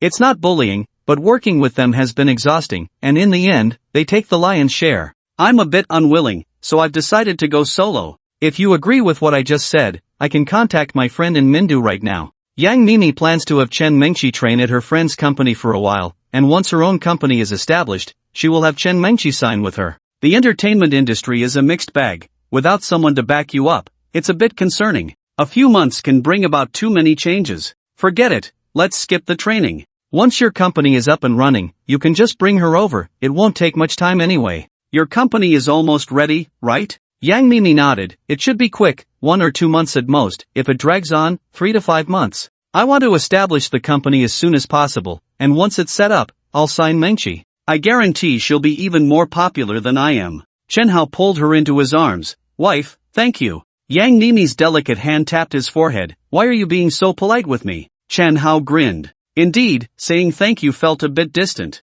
After putting down her phone, Yang Mimi wrapped her arms around Chen Hao's neck. I don't need you to say thank you, what I need is. Chen Hao smiled. What do you need? Yang Mimi leaned closer and whispered in his ear. I leave at 5, and there's still over 3 hours. That's enough time. Chen Hao instantly understood her meaning. It seems she wasn't done having fun earlier. Indeed, women at this age have strong desires. 30 is like a wolf, 40 like a tiger. I just wonder how she has managed her single life these years after the divorce. No more words, actions will prove everything. Yang Mimi was really busy. She worked until 2 in the morning yesterday, fell asleep at 3, flew from Yanjing to Mindu at 7 this morning, and tonight she has to go to Moda to record a variety show. She could only rush back to Mindu for a few hours before leaving again. At 5 o'clock, Yang Mimi left on time. On the other side, Ai Ichian was on the verge of a breakdown. Her family was pressuring her to get married again. In the morning, she received a call from home, where they told her that her grandmother was unwell. Frightened, Ai Ichian immediately took a train back. Her home was in a rural area of Minxia City, nearly 300 kilometers away from Min. Yesterday, Chen Hao had taken Ai Ichian's car out and it was totaled in an accident, so now she could only rush back by train. However, upon arriving home, Ai Ichian discovered that her family had deceived her. Her grandmother was not unwell at all, but they had called her back for a blind date. In her family's eyes, at 29, Ai Ichian was no longer young. If she didn't get married soon, she would truly be considered old. In just half a day back home, Ai Ichian had already been set up with 4 suitors, a small supermarket owner, a civil servant from the city, and a teacher from the town. In her family's view, they were all excellent candidates, but Ai Ichian found none of them appealing. Were they as handsome as Chen Hao? No. Did they have Chen Hao's wealth? No. Did they provide the same sense of security as Chen Hao? No. They had nothing. How could they possibly catch her eye? Besides, she had already made a lifelong commitment with Chen Hao, so how could she consider other men? Thus, all the blind dates ended in failure. Ai Ichian thought that after sending these men away, her family would finally let her return to Min, but this time she underestimated their determination to find her a boyfriend. Her father made it clear, if 1 date didn't work, there would be 2, if 2 didn't work, there would be 3. In short, unless a successful match was made, Ai Ichian would not be allowed to leave. When Ai Ichian's photo and personal information were handed over to the matchmakers, nearly every single man within a 50-mile radius was stirred up. Was there really such a high-quality blind date girl in the market? Consequently, countless single men flocked to her, leading to a miraculous scene. A long line extended from a house at the village entrance all the way to the street. There were at least 100 people, and those in the know understood it was for blind dates, while those who didn't thought it was a line for a movie. Ai Ichian's parents looked at the long line, grinning from ear to ear, thinking, our daughter is truly outstanding. Just a little promotion and so many suitors show up. Surely, one of them would catch Ai Ichian's eye, right? Her father was beaming, but Ai Ichian was in despair. Looking at so many people, one after another, how long would this take? Would they still be at it the day after tomorrow? Ai Ichian glanced towards the kitchen and then stepped out of her room, standing at the front of the line and shouting, there's a lot of firewood at home that needs chopping. As soon as the words left her mouth, some smart individuals immediately understood her intention. Was this a test of physical strength? Instantly, people rushed towards the kitchen, entering chopping mode. There were only 2 axes, and the 2 who got them were happy, while those who didn't felt a bit frustrated. But it didn't matter. Soon, Ai Ichian gave them more opportunities, cutting rice, picking watermelons, cleaning the fish pond, and repairing the leaking roof of the old house. In less than half a day, everything was done. The suitors who had come dressed to impress now left looking exhausted. Seeing this scene, Ai Ichien's parents were dumbfounded. Was there such a way to operate? Could the blind date men be utilized like this? No, these people were here for blind dates. How did it turn into a work crew? What I need is not laborers, but a son-in-law. Ai Ichien, however, cheerfully told her parents that from now on, whenever a blind date came, she would make him work, the heaviest kind of work. Let's see who would still dare to come for a date. When Ai's father and mother saw this, they thought, isn't this going against heaven? Furious, he could only resort to extreme measures, finding a thick hemp rope and tying it to the beam, determined to hang himself. I have a boyfriend. Ai Ichien didn't want to say it, but at this point, she had no choice. If her father really hanged himself, it would be too late. Ai's father said, Ichien, don't make up a reason, we are not that easy to fool. Ai's mother added, why didn't you say anything before? Why only when your dad is threatening to die? Ichien, are you lying to us? Grandma came over and took Ai Ichien's hand. Ichien, do you really have a boyfriend? Let me see if he's handsome. Instead, it was Grandma who believed Ai Ichien had a boyfriend. I don't have his photo. Ai Ichien had just become Chunhao's girlfriend yesterday and hadn't taken a picture together yet, so where would the photo come from? However, I'll video call him. Saying this, Ai Ichien made the video call. Chunhao was in the elevator going down, having arranged to meet in Ruoshi that evening. It was almost time for him to go. When he saw it was Ai Ichien calling, he answered. Oh, isn't this the miracle doctor? Ichien, is your boyfriend the miracle doctor? Ai Ichien's grandmother's eyes lit up when she saw it was Chunhao because he had saved her life without charging a fee. She thought of him as her savior every day. Unfortunately, she hadn't had the chance to see him again. When Ai's father and mother heard it was the miracle doctor, they immediately came over. Miracle doctor, hello. Are you really my daughter's boyfriend? Ai's father was somewhat incredulous. He had met Chunhao at the hospital and had seen him in person. Not only was he handsome and young, but his medical skills were also top-notch. Such an outstanding man would be interested in his daughter? Although he thought his daughter was excellent, she was still far from someone like Chunhao. Even the hospital director treated Chunhao with great respect. A son-in-law like that was something Ai's father couldn't even dare to imagine.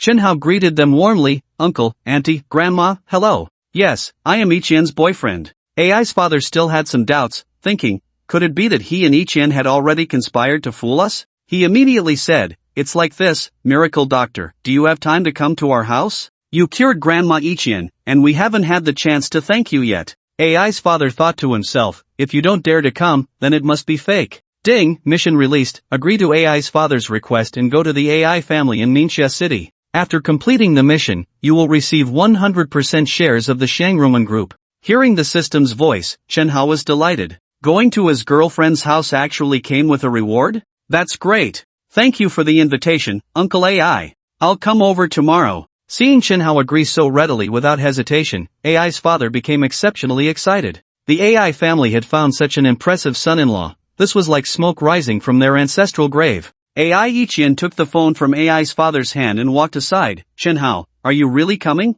It's almost 300 kilometers from Mindu to Ningxia City, won't it be too much trouble? Chunhao laughed as he walked out of the elevator. Not at all, just 300 kilometers, it's just a matter of a few gas pedals. And even if it were 3,000 kilometers, if my future father-in-law says so, I would rush over. Ai Ichien's face turned red. Who said you're my husband? Don't call me that randomly. Chunhao was immediately anxious. What's wrong? You want to back out already? You took advantage of me yesterday, and now you want to just brush it off? We slept in the same bed, and my innocence has been given to you. You can't just back out. Ai Ichien thought to herself, although they had slept in the same bed for a night, there was no substantial relationship discovered. What do you mean I took advantage of you? Clearly, I was the one who was taken advantage of. Chunhao chatted as he walked, occasionally bursting into hearty laughter. This was the sweet feeling of being in love. In the end, Ai Ichien told Chunhao to be careful on the road. She would be waiting for him in Ningxia City. After hanging up the phone, Chunhao felt great and thought that since it was his first time visiting her home,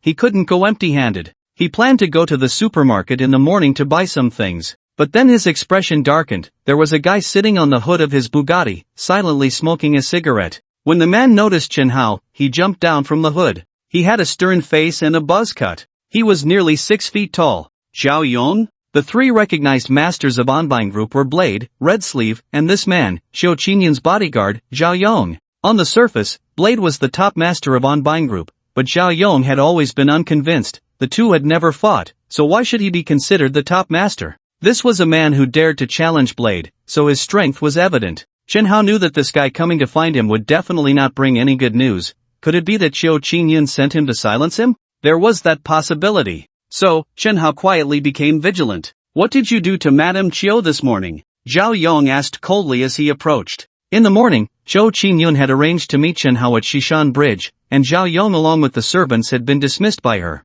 After Chen Hao left, Zhao Yong came over and saw that Qiu Qingyun was weak and couldn't even stand. She must have been bullied by Chen Hao. But Qiu Qingyun was unwilling to say anything. Zhao Yong couldn't swallow this anger, so he came specifically to find Chen Hao for an explanation. Chen Hao smiled lightly. What I did to her is none of your business. Zhao Yong frowned. So you really did something to Madame Qiu? As he spoke, Zhao Yong took a step forward, exuding a strong sense of pressure. Chen Hao, I don't care what your identity is, whether you're the real prince or a fake one, you can't touch Madame Qiu. And if I did? Chen Hao stepped forward as well, matching the pressure. One of the three masters of Anbang Group, so what? He wanted to see just how capable this legendary master really was. The two fell into silence simultaneously. Neither spoke. They were both men, both in their prime, so let their fists do the talking. However, just as Zhao Yong was about to make a move, a flash of cold light suddenly appeared, and Zhao Yong quickly stepped back. Then, with a loud bang, a flying knife embedded itself right in front of Zhao Yong's feet.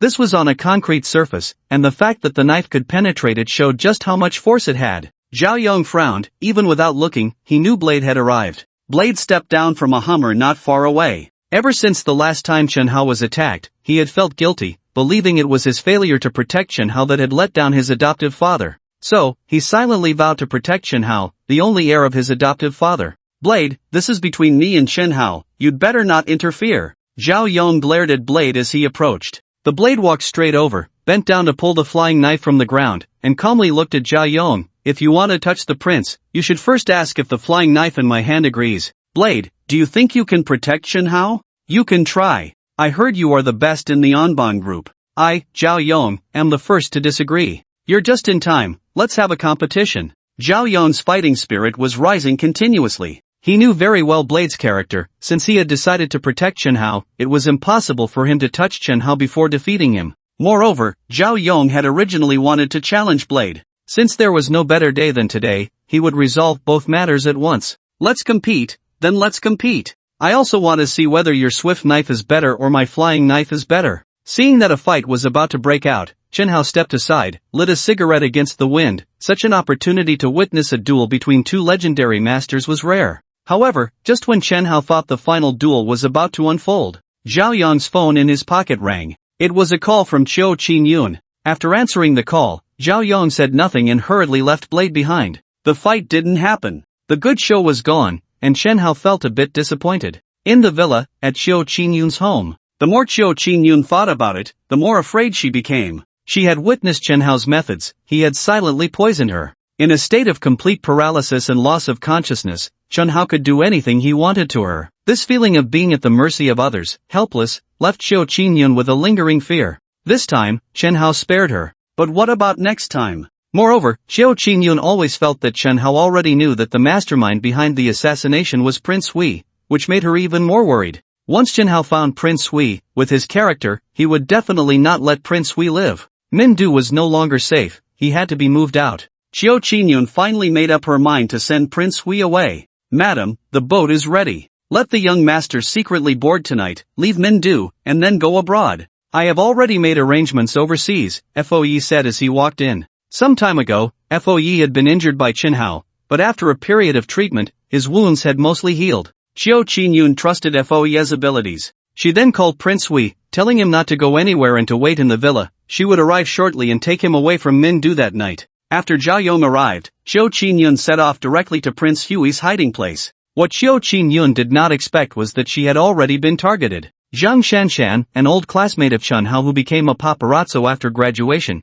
had been lurking around Qiu Qingyun's villa. Seeing Qiu Qingyun leave mysteriously, his professional sensitivity made him feel she must be going to meet someone important. Otherwise, she wouldn't have brought Zhao Yong, Foe, and Luo Qingyan, three top experts, with her. Zhang Shanshan drove his old Jetta and quietly followed her. This was already the countryside, far from the city's hustle and bustle. In the villa built halfway up the hill, Prince Hui, after receiving Qiu Qinyan's call, was furious. As soon as his mother arrived, she was going to send him away from Mindu. Prince Hui knew very well that once he left Mindu, he would lose everything. From then on, he would have to live in hiding, low-key, always on guard against being found by Chen Hao. What was the difference between this and being a stray dog? Prince Hui was unwilling to accept it. In the past, he had been so glorious, the #1 playboy in Mindu, getting whatever he wanted. How impressive was that? But now, he had to tuck his tail and flee Mindu, then go abroad to live a life of anonymity and obscurity for the rest of his life. Prince Hui was unwilling,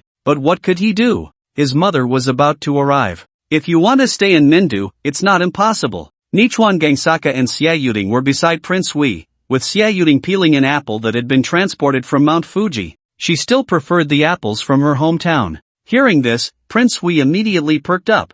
Yuding, what do you mean? Xia Yuding made a gesture of cutting her throat, and Prince Hui said, are you suggesting we kill Chen Hao? Isn't that nonsense? If I could have killed him, I would have done it long ago. The point is, I couldn't kill him last time, and now he's on guard. The chances of assassinating him are too slim. Moreover, Daofeng has been protecting him. Once we expose ourselves and Daofeng traces it back here, I'm done for. The one who wanted Chen Hao dead the most was naturally Prince Hui, but he knew that the chances of killing Chen Hao were very small. Not to mention Chen Hao's strength, ordinary assassins couldn't take him down. Plus, he now had a double. And with Daofeng watching over him, it was nearly impossible to kill him. I never said to kill Chen Hao. Xia Yuding put down the fruit knife, having finished peeling the apple. She took a bite herself. It was crunchy and tasted better than the apples from Huaxia. If not Chen Hao, then who to kill? Who else could allow me to stay here? Prince Hui asked curiously. Qiu Qinyun. Upon hearing this name, Prince Hui jumped up from the sofa, roaring, are you crazy? Qiu Qinyun is my mother.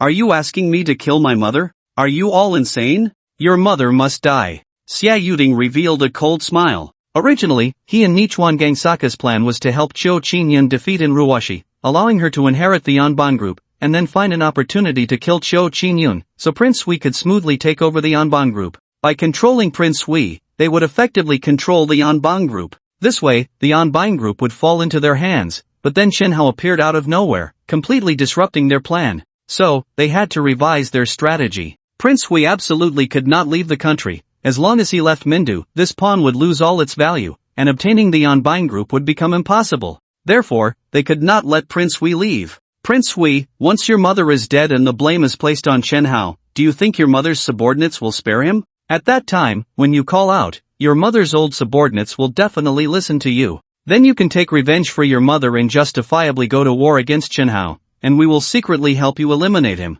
Without Chen Hao, dealing with Enruwashi will be much simpler. In less than half a month, the entire Anban group will fall into your hands. You don't want to live your life like a stray dog, hiding and fearing that Chen Hao will find you, do you? Do you want to be a rat in the street or the king of Mindu? You choose. After saying this, Xia Yuding left. Her identity was not suitable for exposure, and she had to leave before Qiu Qinyun arrived. Prince Hui furrowed his brows, hesitating. Killing my own mother is the only way for me to become the king of Mindu? The royal city No.1 nightclub. Among the many nightclubs in Mindu, there were at least dozens, but the most impressive and prestigious was undoubtedly the Royal City No.1 nightclub. This nightclub was part of a chain, with branches spread across the country, and was an important asset of the Anban group. At this moment, the entrance of the No.1 nightclub in the Imperial City was under strict lockdown, with dozens of men in black standing guard on either side. Passers-by could only use a small side door, while 2 rows of elegantly dressed ladies stood neatly in formation.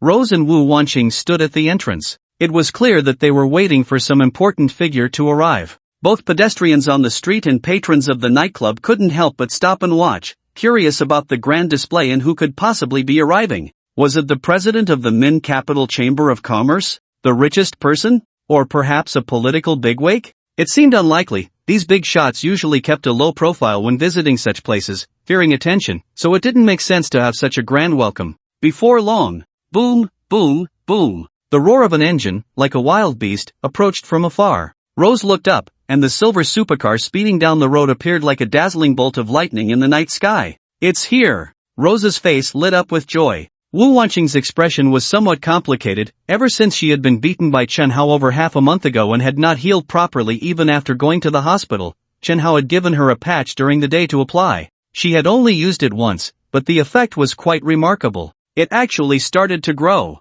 How amazing! If both sides can really grow to be the same size, Chenhao, then I won't hate you anymore, Wu Wanqing thought silently. At that moment, Chenhao's supercar had already driven through the entrance of the club and came to a stop with a click. Rose immediately stepped forward, kindly opening the car door for Chenhao. After he got out, someone quickly took his car to park it, and after parking, 2 security guards stood watch over it. This was the prince's car, after all, and it needed to be protected. Young master, the young lady is already waiting for you in the private room. Please follow me, Rose said with a smile, leading the way. She was wearing a qipao today, which accentuated her figure beautifully, making her hips particularly full. Perhaps it was due to her martial arts training, her hips were notably curvy, just like Rose. Wu Wanqing was the same. On the other side, Zhou Qinyan took more than half an hour to finally reach the hideout of Prince Hui, but what they didn't expect was that a nondescript second-hand Jetta had been following them the whole time. Logically, with Zhao Yong and the others' vigilance,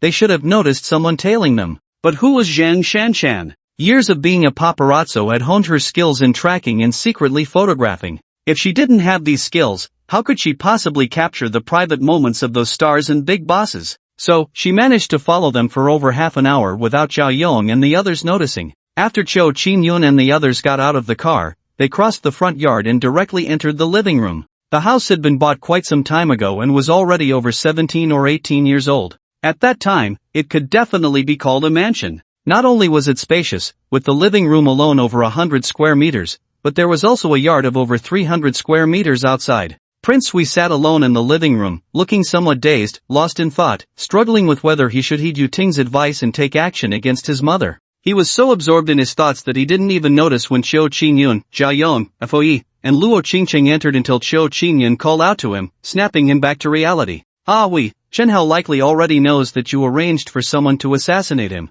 You can't stay in Min Capital any longer. Your uncle Fo has already arranged a boat for you, you need to leave Min Capital now. Zhou Qinyun understood the principle that the longer one stayed, the easier it was for Chenhao to discover them. Once discovered, leaving wouldn't be so easy. Then he took a backpack from Luo Qingqing's hands. The backpack was filled with cash. There's some money here for you to spend on the way. Once you arrive abroad, I'll transfer more to your card. Mom, I don't want to go. Prince Hui did not take the handbag but said instead, this isn't the time to be willful. Be good and listen to me, your mom won't harm you. Zhou Qinyun persuaded, don't worry, just stay abroad for a while. Once I gain control of the Anbang group, I'll let you come back. Prince Hui looked into Zhou Qinyun's eyes and questioned, Mom, do you really have confidence in controlling the entire Anbang group? Zhou Qinyun hesitated. If Prince Hui had asked this before today, she would have nodded without hesitation. After all, she was merely a mistress of old mastering, yet she managed to control half of the Anbang group in just a few years. She had her ways. But now, after what happened this morning and witnessing Chenhao's methods, in the face of absolute power, all schemes and tricks are futile. If Chenhao wanted to kill her, it would be too easy. Zhou Qinyun felt uncertain. Mom, you're hesitating. You know you can't control the entire Anbang group, right? But why are you lying to me? Prince Hui's emotions were becoming agitated. Zhou Qinyun comforted him, Ah Hui, listen to me, you must go abroad now, it's not safe here. We'll talk about the future later. Don't say any more. Prince Hui interrupted Zhou Qinyun, standing up with heightened emotions. Mom, have you thought about it? Once I go abroad, I will have nothing left, and every day I have to worry about being found by Chenhao. Chenhao is the heir of the Anbang group. You know better than I do how powerful the Anbang group is. No matter where you go, he will find you one day. I don't want to live in constant fear. I want to be Prince Hui. I want to be the king of Mindu. Mom, I ask you one last time, do you really want me to leave Mindu? In Zhou Qinyun's eyes, nothing was more important than life itself, and she nodded, saying, Ah Hui, I'm not negotiating with you. You have to go, whether you like it or not. The boat is waiting at the dock. Now, come with me to the dock. Zhao Yong instinctively glanced towards the second floor, feeling that someone might be up there. He intended to go upstairs to check, but before he could take a few steps, suddenly, a sound came from behind him. Zhao Yong turned around and was horrified to see Prince Hui holding a fruit knife, which he plunged directly into Buddha Ye's abdomen. Just now, Prince Hui was about to attack Zhou Qinyun. Buddha Ye noticed in time and stepped in front of Zhou Qinyun, taking the blow. Unfilial son! Buddha Ye cried out in pain, kicking Prince Hui in the chest and sending him flying 7 or 8 meters away. Zhou Qinyun was in disbelief, unable to comprehend that her son would actually try to kill her. Is this really the son I raised for over 20 years? They were all frozen in place. At that moment, crash! The bathroom door swung open, and 7 or 8 people rushed out, followed by another 7 or 8 from the kitchen, with even more coming down from the second floor.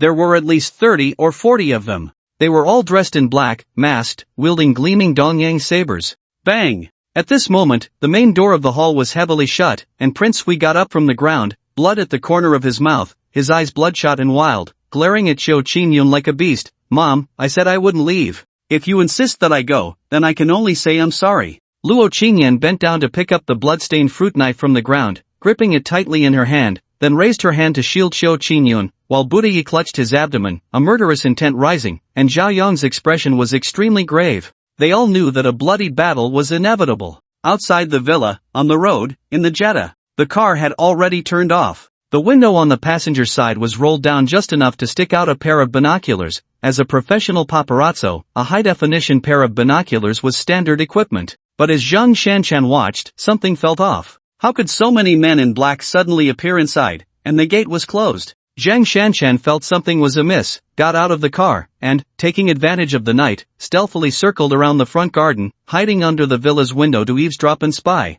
As she listened, her hair stood on end. The little life warrior? Prince Hui is going to kill Qiu Qingyun? What the hell, has Prince Hui gone mad? Zhang Shanchan didn't dare hesitate and immediately called Chen Hao. At the Royal City No. 1 Club, in the No. 1 private room. This room used to be Old Master An's exclusive space, never open to the public. After Old Master An fell ill, he could no longer come, and it became An Ruwashi's exclusive room. Rose brought Chen Hao here, and inside the room was only An Ruwashi. Rose very consciously left. She closed the door behind her and went to the first floor. In the first floor lobby bar, Knife was drinking alone, and Rose walked over, snatching the wine glass from Knife's hand. I've told you several times, this cheap wine is bad for your health. I told you not to drink it. Knife, mind your own business. Rose shot him a glance and then called over a waiter, instructing her to bring the few bottles of good wine from her private room. Nearby, Wu Yufeng and Wu Wanqing watched this scene, smiling without speaking. In the entire on-buying group, who would dare to snatch wine from Knife without getting beaten up? It was probably only Rose. I want to marry you. Put. Chen Hao hadn't even swallowed the red wine in his mouth before he sprayed it out, looking at Enruwashi in shock. Was this woman crazy? Otherwise, how could she start with I want to marry you? Chen Hao placed one hand on her forehead and the other on his own. They compared temperatures. No fever. Since there was no fever, why was she suddenly saying she wanted to marry him? Had Chen Hao really become so handsome that even a cold woman like Enruwashi couldn't resist? I said, I want to marry you. Tomorrow, let's go to the Civil Affairs Bureau. And Ruwashi added, crazy. This woman must be insane. They hadn't even exchanged 10 sentences, and she wanted to marry him? Was this a joke? And she wanted to go to the Civil Affairs Bureau tomorrow, so anxious? Could it be? Chen Hao instinctively glanced at her lower abdomen. This woman couldn't be pregnant, could she? The man ran away, or she was dumped, and now she was in a hurry to find a backup, right? Chen Hao had seen this kind of thing many times. Some women, after being dumped by a man, find out they're pregnant and then look for a decent guy to take over. Chen Hao thought, could it be that in their eyes, I, Chen Hao, am a decent guy? What are you looking at? I'm not pregnant, and I've never had a boyfriend, and Ruwashi said directly. Just tell me, will you marry me or not? Chen Hao stood up. He clasped his hands. Excuse me, I won't accompany you. What a joke. Marry you? Not to mention that there was no emotional foundation between them. Even if there was, it wouldn't lead to marriage. What about Yang Nini? What about Xiang Xiu? What about Ai Iqian, whom he had just settled? He couldn't give up an entire forest for a single tree, could he? Seeing Chen Hao about to leave, and Ruwashi immediately stopped him. If he didn't agree to marry her, she wouldn't become the crown princess, and without becoming the crown princess, how could she legitimately control the Anbine group? No matter what, she had to get that marriage certificate. Chen Hao's decisive rejection left Ruwashi feeling somewhat insecure, filled with self-doubt. She rejected me so straightforwardly. Could it be that I'm just not good enough? Where exactly am I lacking? Chen Hao, what do you need to do to marry me? And Ruwashi spoke up. Chen Hao shook his head. Marry you? That's impossible. I'm not that kind of person. You can marry whoever you want, just don't come looking for me again. Chen Hao truly didn't believe that Ruwashi, a woman full of ambition, would want to marry him without any ulterior motive. Moreover, he had a rough idea that her goal was definitely related to the Anbang group. However, he still couldn't figure out what her intentions were. What do I need to do for you to agree to marry me? And Ruwashi asked again. She had never been in a relationship, let alone married, and had never even been on a blind date. She was completely inexperienced in the world of emotions and didn't know how to propose. Her speech remained direct and assertive. Chenhao looked in Ruwashi up and down. Although she was dressed in loose, conservative clothing, her curves were still subtly visible. Once, at the hot spring resort, Chenhao had witnessed her figure when she was simply wearing a bathrobe. It was no exaggeration to say that her body could rival Ai Ichien's, even more exaggerated than Yang Mimi's, ranking among the many goddesses Chenhao knew.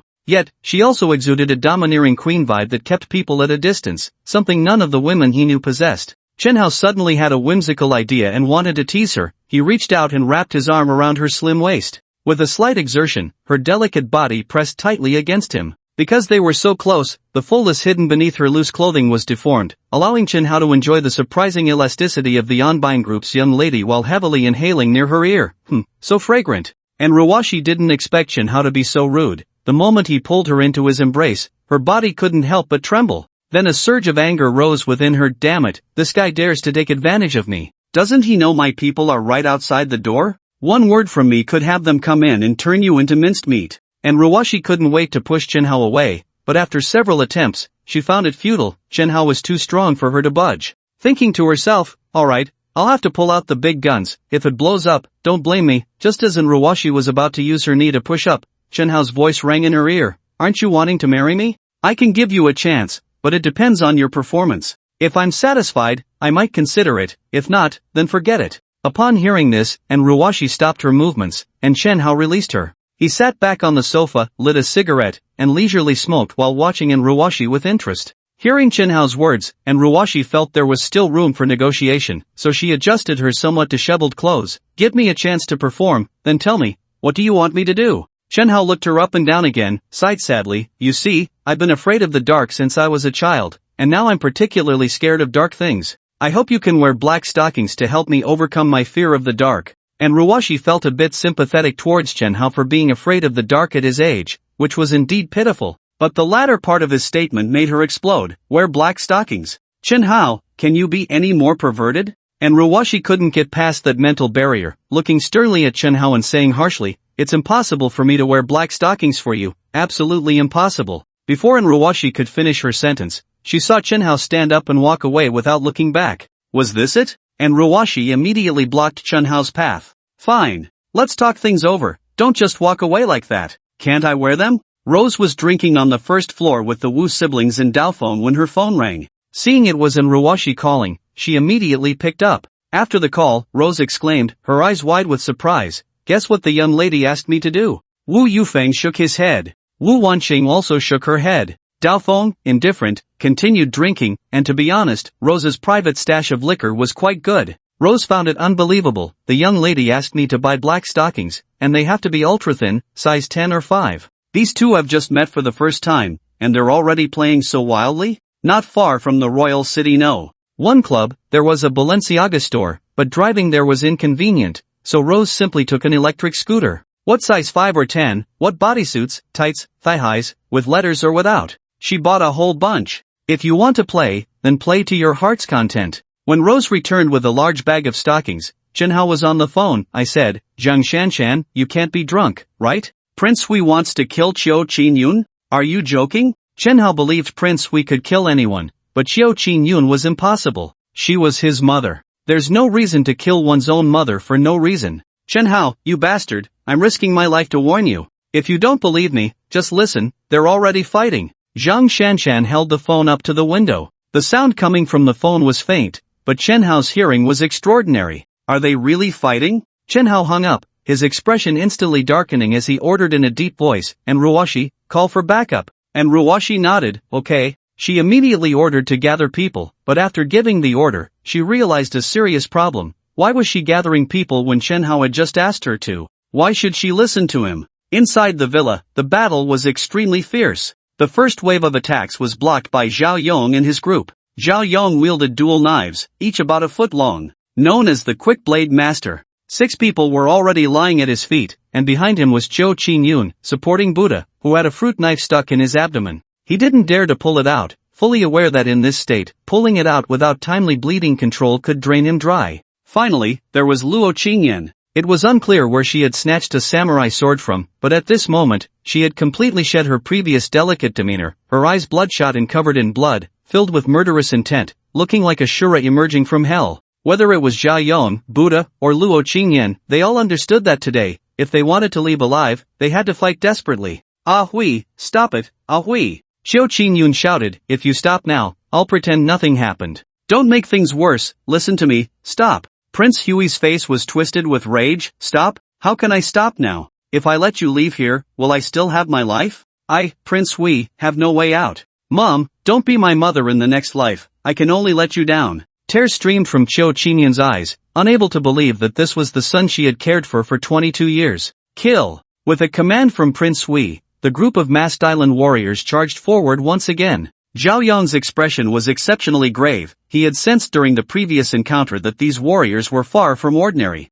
Each one was fearless, their swordsmanship outstanding, clearly well trained. Even he did not dare to be the slightest bit careless. He knew that the time for a real fight had come. Qingyan, take the lady and break through. I'll cover you from behind. Zhao Yong gripped the hilt of his sword with one hand and reversed it with the other, ready for both attack and defense. He was not in a hurry to strike. His current task was to block the warriors in front and buy time for Luo Qingyan and the others to escape. However, breaking through was no easy feat. At the entrance, 4 black-clad warriors stood guard. Although Luo Qingyan was fierce, facing 4 of them left her with little choice but to defend, let alone break through. Luo Qingyan grew increasingly anxious. Just then, a sudden shout rang out, despicable. The voice belonged to Zhao Yong. Luo Qingyan turned to see a cloud of white powder swirling around Zhao Yong. It was lime powder. This startled Luo Qingyan. She knew all too well what it meant to be hit by lime powder. At that moment, Zhao Yong could barely open his eyes. Even if he forced them open, all he saw was a gray haze, as if he were blind.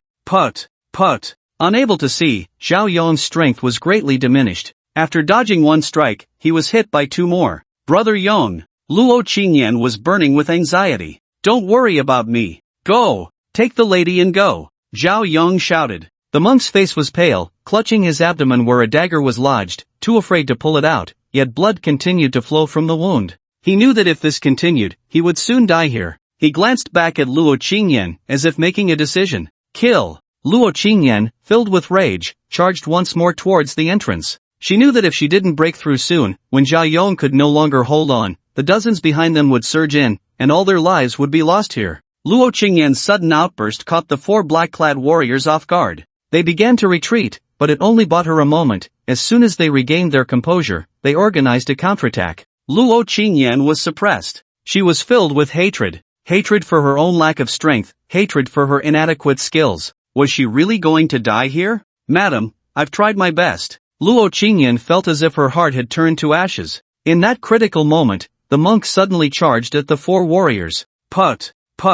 2 swords pierced into the monk's abdomen almost simultaneously, one stabbing through his chest and out his back. Yet, he appeared almost mad. I, the monk, have lived for 50 years. I can still accompany 2 little days to the grave. It's worth it. As he spoke, the monk slashed forward with the knife in his hand. The 2 warriors in front immediately clutched their necks. They couldn't hold it, blood gushed out as if it were free, and soon both fell. The monk turned to Xiao Qingyun and said, Madam, I'm leaving first. After saying this, he collapsed. Xiao Qingyun rushed over, holding the monk, who had 3 blades embedded in him, 1 dagger and 2 swords. Despite his severe injuries, he had torn a path with his body, and Luo Qingyan knew this opportunity was bought with the monk's life. With a sudden lunge, she charged forward like a cheetah, crashing towards the door. With a loud bang, the door finally burst open. The tremendous impact made Luo Qingyan's head spin, but she felt relieved in her heart because she had finally broken through. However, as Luo Qingyan stood up from the ground, she suddenly discovered that in the courtyard at the entrance, more than a dozen black-clad samurai, led by Nichuan Gangban, were already waiting eagerly.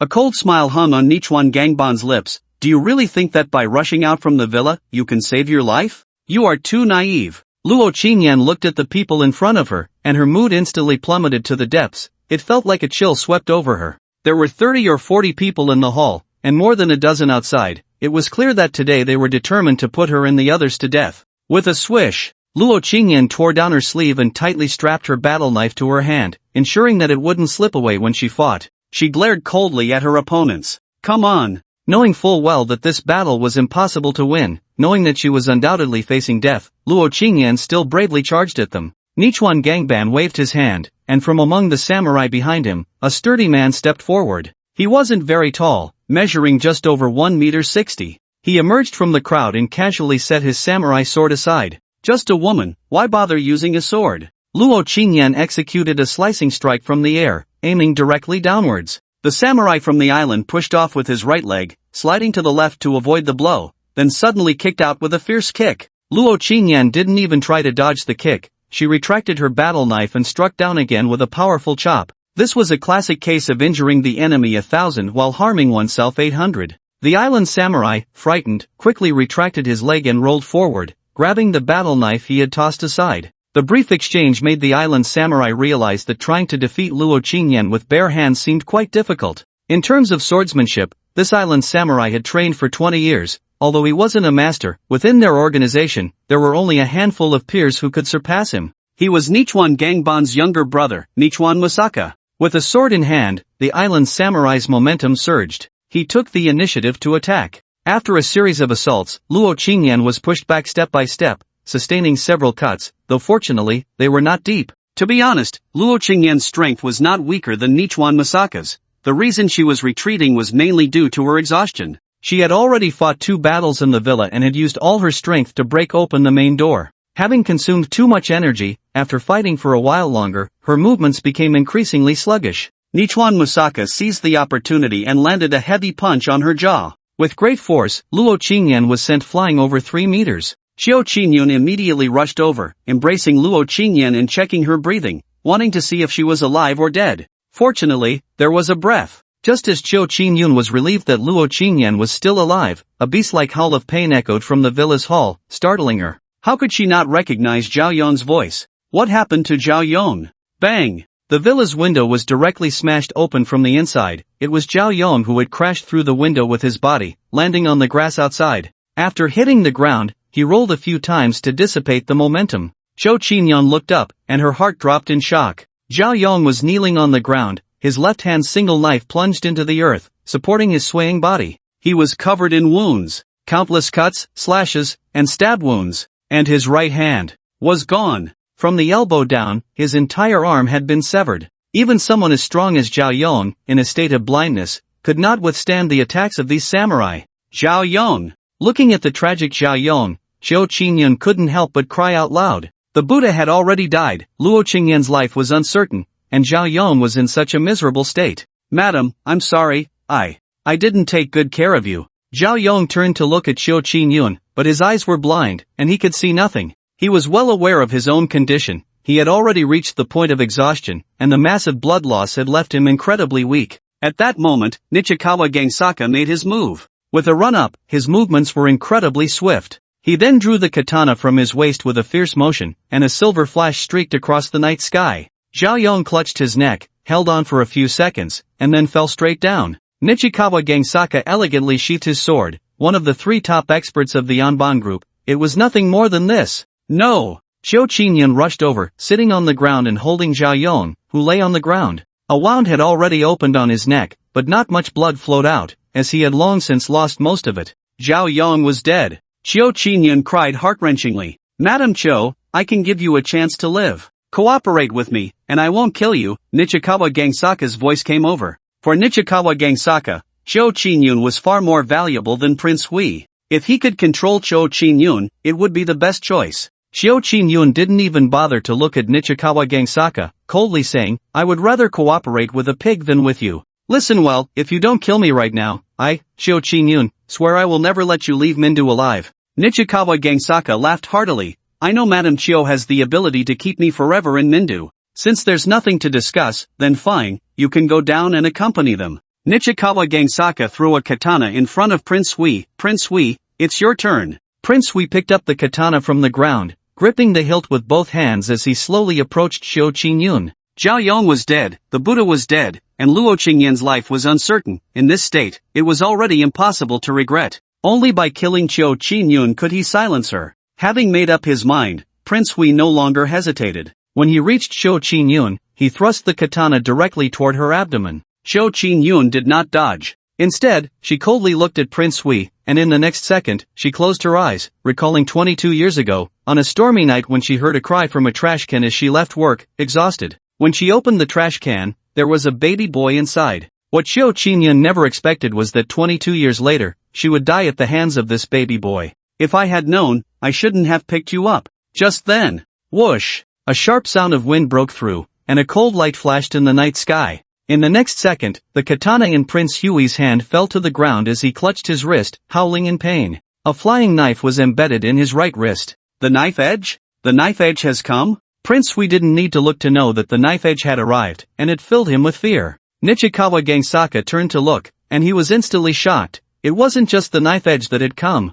Chen Hao was at the forefront. To his left was the knife edge, and to his right were the young lady of the Yanban group, and Ruoshi, and Hong Xiu. Behind them were the Wu siblings, Night Rose, and Jiang Ling, for fierce warriors, followed by a mighty force of elite trained by the Yanban group. Nichikawa Gangsaka's eyes gradually narrowed into the most dangerous needle-like glare. Damn it, how did they come? Chen Hao glanced at the battlefield, looking at the motionless Luo Qingyan on the ground, then at the Buddha master with 3 knives stuck in him, 2 long and 1 short, and finally at Zhao Yong, who was cradled in Xiao Qingyan's arms, with 1 arm severed and his neck cut. A surge of overwhelming anger rose within him. These people are ultimately from my Anban group. Even if I have conflicts with them, it's not for you to take action. Kill them all, leave no one alive. Chen Hao's expression was extremely cold as he waved his hand. The battle between both sides erupted instantly. Wu Yufeng and the rugged man with a beard, Jiang Ling, charged ahead first, followed by Night Rose. Don't be fooled by Night Rose being a woman. Her strength surpassed that of Wu Yufeng and Jiang Ling by a considerable margin.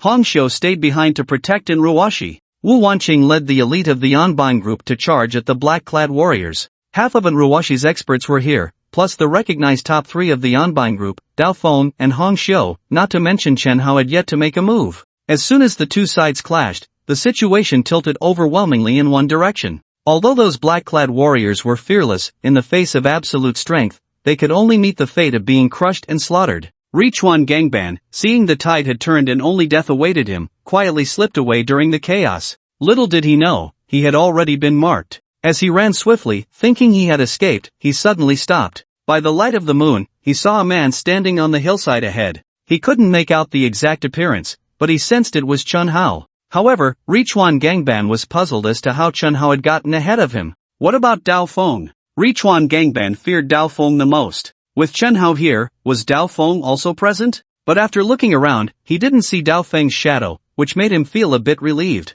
It was just Chen Hao, he wasn't afraid. Chen Hao slowly walked down the hillside. Richuan, I ask you, was it you who arranged for someone to assassinate in Ruoshi at the hot spring villa? At this point, there was no point in hiding, and Richuan Gangban nodded. That's right, it was me who arranged it. Chen Hao, why? Naturally, to incite internal strife between Ruoshi and Xiao Qingyun. It's a pity, though, that you ruined it. Chen Hao nodded and asked again, so, it was also your instigation for Prince Hui to hire someone to assassinate me? Richuan Gangban nodded, yes, I urged him to kill you, but Prince Hui is just too stupid, a useless piece of mud, such a good opportunity, and he couldn't even kill you. Now I want to make another move against you, but there's no chance left. Richuan Gangban was furious. What is a pig teammate? Prince Hui was the epitome of a pig teammate. Why didn't he arrange for 2 large trucks back then? One to ram Chen Hao, and the other to run over him after the first hit. Even if Chen Hao had 3 heads and 6 arms, he would still be turned into a meat pie. I'm just curious, I have no enmity with you, so why do you want to kill me? This was the part Chen Hao couldn't understand. If there were hatred, that would be one thing, but he had no grievances with Richuan. You blocked my way. I want to control the Yanban group. If I don't kill you, who should I kill? At this moment, Chen Hao finally understood that the root cause of everything was him. As he spoke, Richuan slowly approached Chen Hao. When he was less than 5 meters away, he suddenly kicked off the ground, his body leaping forward like a cheetah, the sharp samurai sword aimed directly at Chen Hao. Chen Hao, there's a path to heaven that you refuse to take, yet you dare to barge into hell alone. Die! Richuan Gangban's face twisted with rage. For him, this was an unprecedented opportunity to eliminate Chen Hao. But then, he was wrong, absurdly wrong, ridiculously wrong, underestimating Chen Hao's strength. Faced with the sudden attack from Richuan Gangsaka, Chen Hao's expression showed no change, as if he had anticipated it all along. At the moment the samurai sword came stabbing towards him, he flicked his fingers. The tip of his finger struck the blade. Buzz, buzz, buzz. The samurai sword shook violently, and Nichuan Gangsaka couldn't hold on to it at all. The sword flew out of his hand. Nichuan Gangsaka was taken aback, and it was at this moment that he truly felt the terrifying power of Chen Hao. Just imagine, a simple flick of the finger could send a fiercely attacking sword flying. How strong must that fingertip's force be? And if the fingertip's force was so strong, how powerful would his overall strength be? Nichuan Gangsaka wanted to run, but it was already too late. Chen Hao grabbed him by the neck with his left hand, and before Nichuan Gangsaka could react, he exerted force with his palm, and a cracking sound of bones shattering echoed. In his final moments, Nichuan Gangsaka realized he was wrong. Absurdly wrong. Completely wrong. The top expert of the Onbine group was not the blade, but the prince standing before him. Maruko, take care, live well. In his last moment, Nichuan Gangsaka thought of Xieyuding. If he could send a warning now, he would definitely tell her not to provoke Chen Hao again, but unfortunately, he had no chance left. The bones in his neck were crushed to pieces, even Hua Tuo could not save him now. Soon, his head drooped down, and his body went limp at that moment. When Chen Hao dragged Nichuan Gangsaka's corpse back to the villa, the battle here had already ended. On the blade's side, 3 brothers from the Onbine group had sustained minor injuries, while on the side of the island samurai, none were left. Nichuan Masaka was also killed by Wu Yufeng in the chaos. A total of 47 people, none survived. Luo Qingyan had already woken up. She had been knocked unconscious by a brutal blow from Nichuan Masaka but fortunately had awakened without serious harm. As for her superficial injuries, Chen Hao had Wu Wanqing apply some healing medicine for her. Prince Hui was surrounded by Rose and others. Escape was definitely impossible. Prince Hui knew the situation was dire. Looking at these fierce and menacing people, he felt utterly guilty, kneeling before Cho Qingyun. Mom, I know I was wrong. I know I was wrong. Mom, I am your son. You loved me so much since I was little, you can't just watch them kill me.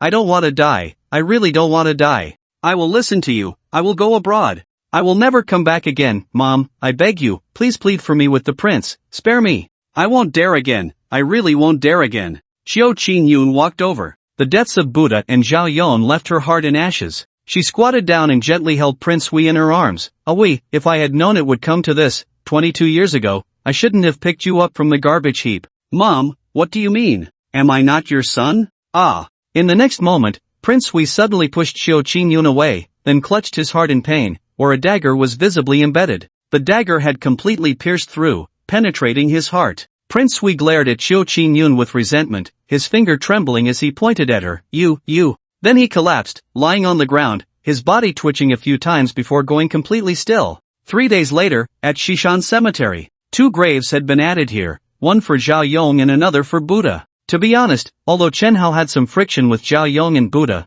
it was merely friction, not deep-seated hatred. He did not hate them, they were just serving their own masters. On the contrary, Chen Hao's view of Buddha had completely changed. A person who would risk their life for their master deserved Chen Hao's respect. The roads of Shishan Cemetery were filled with people coming to bid farewell, whether they were following Qiu Qingyun or loyal to Enruwashi, all gathered here. After all, they belonged to the Onbine group, and the deceased deserved respect. After leaving Shishan Cemetery, Qiu Qingyun took Enruwashi's hand and led her to the side. Then she took a document bag from Luo Qingyan's hands and held it tightly. Ruwashi, we've fought for so many years, but I still lost. You didn't lose, and I didn't win, the biggest winner is that brat. Qiu Qingyun turned back to look at Chen Hao. Ruwashi, listen to my advice, the good man is right in front of you, you must cherish him, and you must know to take the initiative, good men are meant to be seized. Anchio, what are you talking about? You're a smart person, you know what I mean. Such men are very sought after, and if you miss out, you might never encounter someone like him again.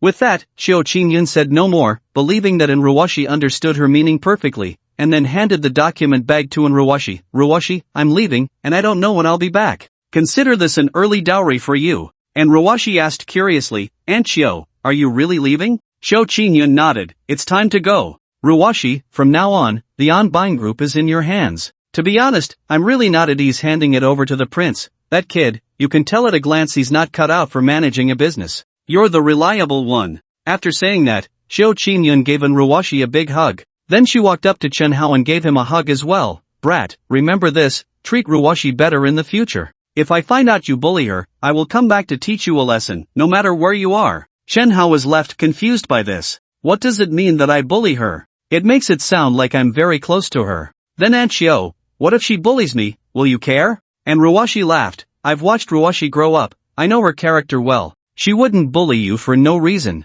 If she really does bully you, then you deserve it. Chen Hao almost spat out a mouthful of old blood. This Aunt Chiu is so double standard. It's not fair. It's really not fair. I'm leaving. Xiao Qingyun turned around, waved to everyone, and then resolutely boarded the RV parked nearby. Luo Qinyan glanced at Chen Hao and then turned to board the RV as well. Inside the vehicle, Xiao Qingyun asked, Luoshi, are you really going to come with me? If you stay, I can tell Ruoshi that your position won't be low. Luo Qinyan expressed her indignation. Madam, do you know? I actually hate the 9-to-5 life. I hate going to work. I just want to follow you, Aunt Chiu, this rich lady, to travel and have fun. Wherever you go, I will go. I will eat your food, live in your place, wear your clothes. Anyway, you have plenty of money, so I'll just mooch off you and completely relax. Xiao Qingyun stroked Luo Qingyan's hair, knowing that Luo Qingyan wasn't speaking from the heart but was just feeling lonely and wanted to stay by her side to accompany and protect her. Qingyan, don't call me madam anymore, just like Ruoshi and the others, call me Aunt Chiu.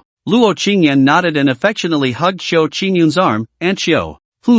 Aunt Chiu, where are we going now? Traveling around the world. With money, we can go anywhere, and I just happen to not lack money. Following me, Qingyan, is the right choice. I will be a rich lady, and you will be a little rich lady. Let's go, set off. The RV slowly started and gradually disappeared from everyone's sight, as hundreds of Anbang disciples bent down in unison. Farewell, madam. This scene even moved Chen Hao a little. It is evident that Xiao Qingyun holds an extraordinary level of prestige within the Anbang group. If it weren't for the clumsy support of Prince Hui, the outcome of her rivalry with Ruoshi could have been quite different. To be honest, Chen Hao does not dislike Xiao Qingyun. In fact, he has a certain appreciation for her character. Their long-standing competition has been nothing more than a fair contest through legitimate channels, and she has never considered resorting to underhanded tactics against Ruoshi. Similarly, even after Chen Hao injured Buddha Yi, Xiao Qingyun chose to let go of her grudge upon learning that Chen Hao is the prince. After all, a prince is a prince, he is untouchable.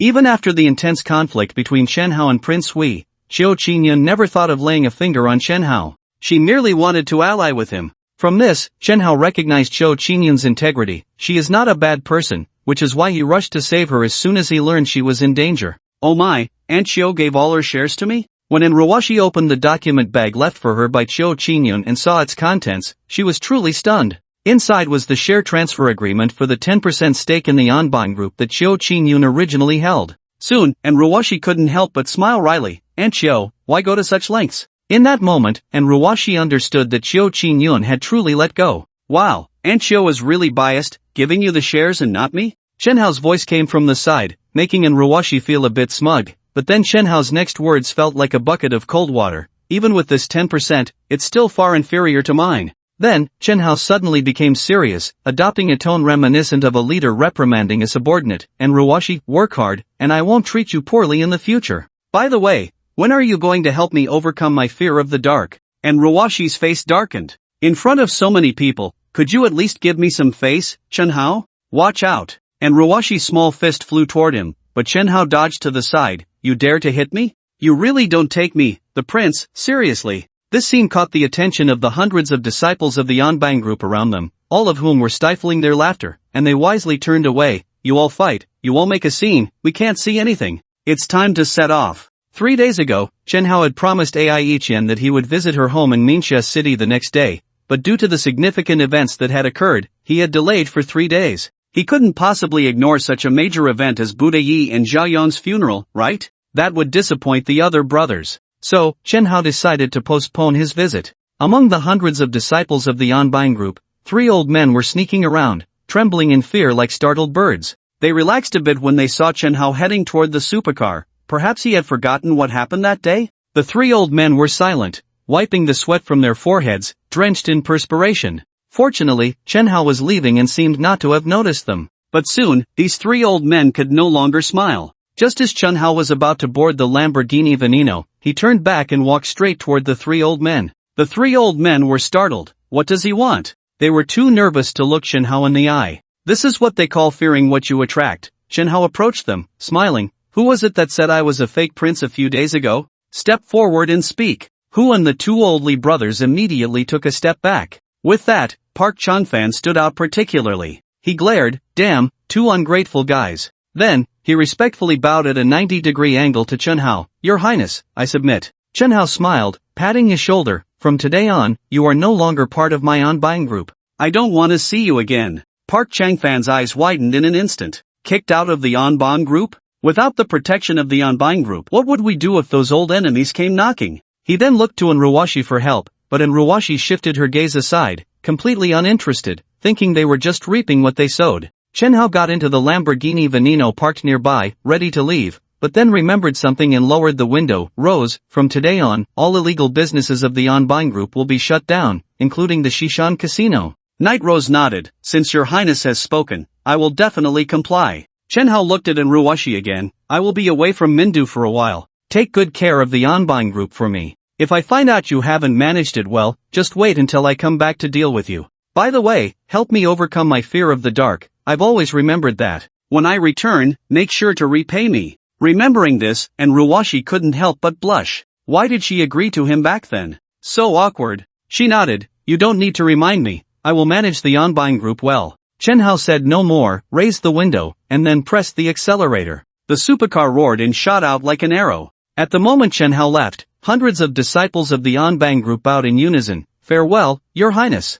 No one directed them, yet their movements and voices were surprisingly synchronized. This scene made Enruwashi's heart skip a beat. She could feel the genuine respect these on-buying disciples had for Chen Hao. She couldn't understand when Chen Hao had gained such high prestige within the group. As soon as Chen Hao's Lamborghini Veneno hit the highway, he received a call from Fui Chen, who informed him that Xie Yuding was eager to develop in the financial industry but lacked experience in that area. Therefore, he planned to let her train at Hualong Capital for a while. Since Fui Chen had spoken, Chen Hao naturally agreed, instructing Xie Yuding to go directly to Hualong Capital to find Lingyu. After hanging up, Fui Chen pinched Xie Yuding's pert nose. Chen Hao agreed. He told you to go directly to Hualong Capital to find Lingyu. He will talk to her. Are you satisfied now? Fui Chen couldn't understand why she, who studied graphic design, suddenly wanted to work in finance. He didn't care, as long as his fiancée was happy, he didn't mind if she didn't work. Xie Yuding affectionately hugged Fui Chen's arm. Chen, you are so good to me. Her true thoughts were about Chen Hao. You killed so many people. Just wait, prepare to face the wrath of my Ghost Fury group, starting from Hualong Capital. I will make you lose everything. Half an hour later, Xie Yuding arrived at Hualong Capital, where Ai Qian was in her office. She had been really busy these days, focused on acquiring the Fugua Group. Recently, with the deaths of the Fu family father and son, the stock price of the Fugua Group had begun to decline. After Lingyu's suppression over the past half-month, the stock price had already halved, but Lingyu felt there was still room for further decline, predicting it would drop another 10 to 15%. Once it reached that price, it would be time for Lingyu to acquire the Fugua Group. Knock, knock, knock. There was a knock on the door. Come in. The office door was pushed open, and the well-dressed Xie Yuding walked in. Xie Yuding had actually met Lingyu before, back when Sitarue, Fui Chen, and the others were at Jiufeng Resort competing with Prince Hui. Chen Hao had arrived later, and Lingyu was in the passenger seat. Yuding, come, have a seat. Lingyu appeared very enthusiastic. After all, she was the fiancée of Chen Hao, who had just sent her a message. Xie Yuding extended her hand. Sister Yaya, please take care of me from now on. If we were to talk about the richest city in Minhua province, it wouldn't be the provincial capital, Mindu, but rather Minxia City, which ranks in the top 10 nationwide for per capita disposable income. This is a city that truly hides its wealth among the people. After getting off the highway, the navigation showed two routes ahead. One led into the city, through the urban area, then along a national road, and finally onto a county road for about 10 kilometers to reach Shimei village. Ai Qian's home is in Shimei village, a small seaside village. The other route didn't require entering the city. By crossing the mountain on the right and traveling about 20 kilometers, one would arrive. Chen Hao decisively chose the second route. In his words, the city was crowded with people and cars, and there might even be traffic jams. Although the mountain road was a bit longer, the traffic was light and not congested. Chen Hao drove along the mountain road with the navigation. The road, built along the mountain, was quite well maintained, somewhat similar to the Jiufeng winding road in Mindu, even wider than a two-lane road. After getting onto this road, Chen Hao found that there were hardly any cars. Occasionally, he would see some supercars speeding by. These supercars were not slow, with some reaching speeds of 140. However, for Chen Hao, who possessed god-level driving skills, 140 was clearly like a snail's pace. With a few presses of the accelerator, he overtook them. After passing two cars, another one appeared ahead, which Chen Hao recognized. It was a Porsche 918 worth 15 million. He also owned one of these, having won it in a supercar club competition, but he had never had the chance to drive it and had left it in the garage. The car was traveling at around 160, driven by a young man with a buzz cut, and in the passenger seat was a long-legged beauty in black stockings. The young man was fully focused, his expression serious. Even at 160, he dared not be careless, as a moment's inattention could lead to disaster. Just then, whoosh! A silver-white flash sped past him, and at the 90-degree bend ahead, a masterful drift made it disappear in an instant. This scene startled the young man. What just passed by? Was that a car? As the vice president of the Manhwa Supercar Club, his driving skills were top-notch, yet he couldn't help but widen his eyes. If he hadn't seen it with his own eyes, he wouldn't have believed it. Who had the audacity to take that bend like that? Were they not afraid for their lives? The question arose, who had just passed by? Was it a new member of the club? But that car didn't seem to belong to anyone in the club. Wu Junlin slowed down. For him, he had already lost. Ahead were his club president and that unknown driver who had just passed. He had originally aimed for second place, but now, second place was definitely out of reach. With no hope, there was no need to push himself to the limit. About 3 minutes later, Wu Junlin saw a red supercar parked by the roadside ahead. He stopped his car. Two young women got out of the red supercar, and they looked almost identical twins, wearing denim shorts that revealed their snow-white long legs, far more beautiful than the beauty in black stockings in Wu Junlin's passenger seat. The older sister, Ning Xiu, looked ahead at the empty road with a serious expression. Today was the semi-annual event of their Manhwa Supercar Club, and Ning Xiu was fully prepared to showcase her skills on the track.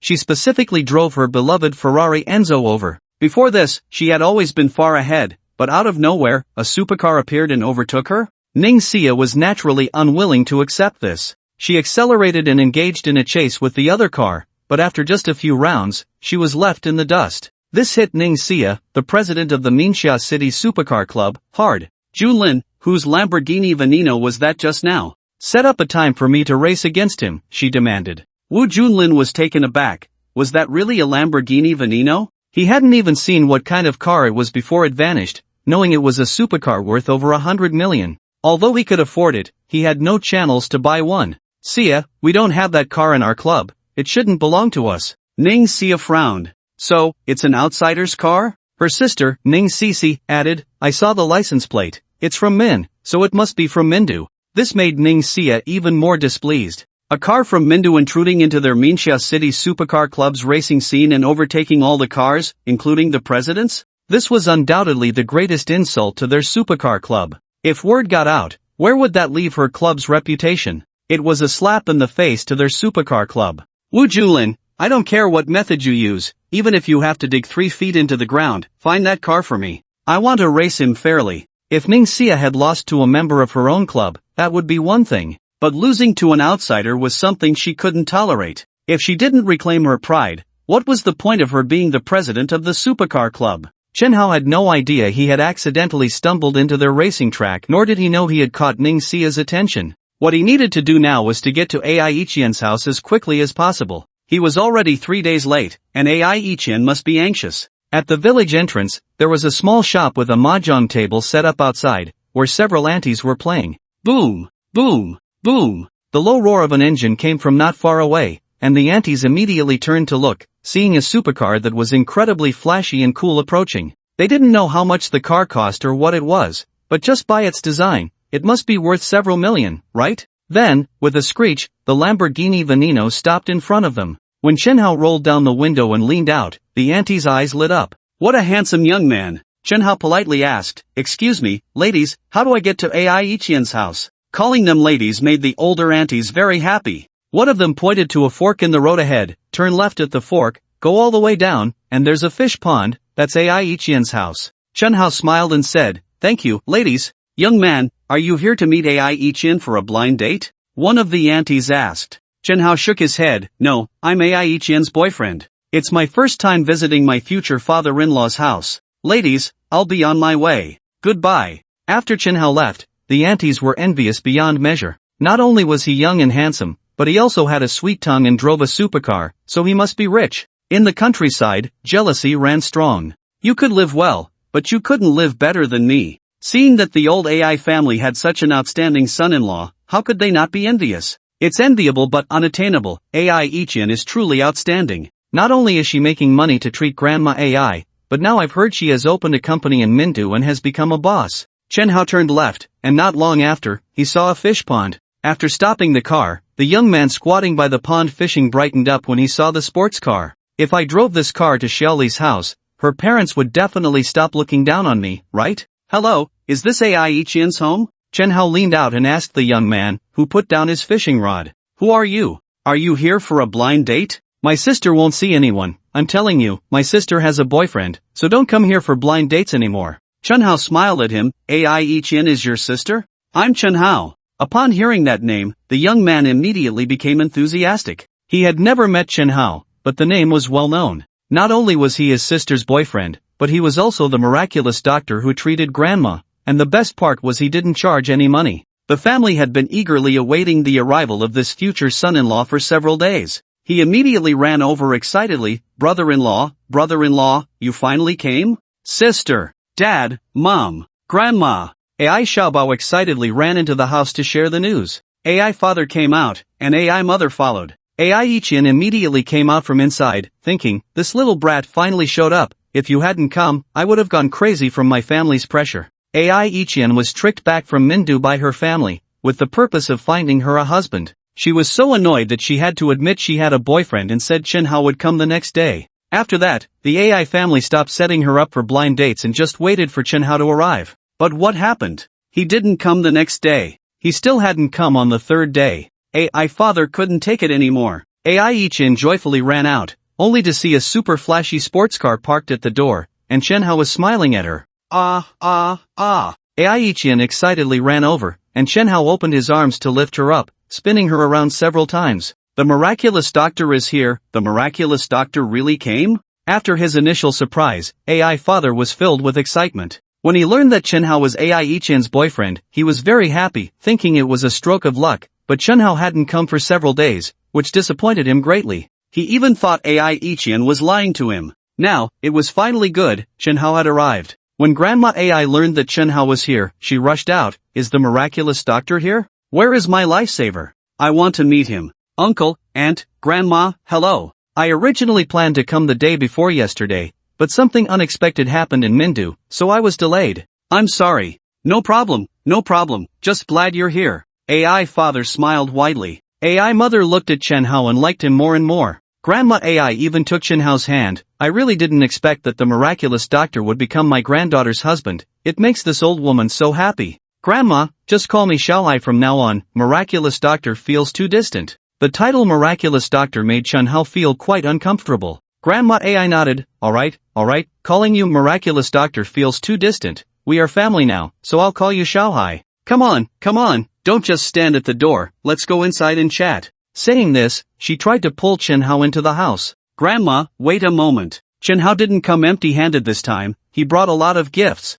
Because the trunk was too small to fit everything, he had placed quite a bit in the passenger seat. Even AI Ichien was surprised to see so many gifts. Then, she immediately came over to help. AI Xiaobao also came over to help, and the three of them couldn't manage it at first. After 2 trips, they finally finished moving everything, and then Chen Hao happily followed AI's father and mother into their home. The commotion attracted the neighbors around, who were envious to see Chen Hao arriving in a supercar with so many gifts. How much does this supercar cost? I heard supercars are usually very expensive? It should be several million, right? Several million? How many bowls of shachan noodles would I have to sell to afford that? This car is even better than the one that Xiangzi from the neighboring village bought with his profits from selling ginger duck. Anyone who can drive such a car is definitely wealthy. Ichien is really lucky. It's AI Lao too who's lucky, he found such a rich son-in-law. He can now enjoy a peaceful retirement. AI's father was all smiles, standing tall as he welcomed Chen Hao inside, occasionally handing out cigarettes to the onlookers,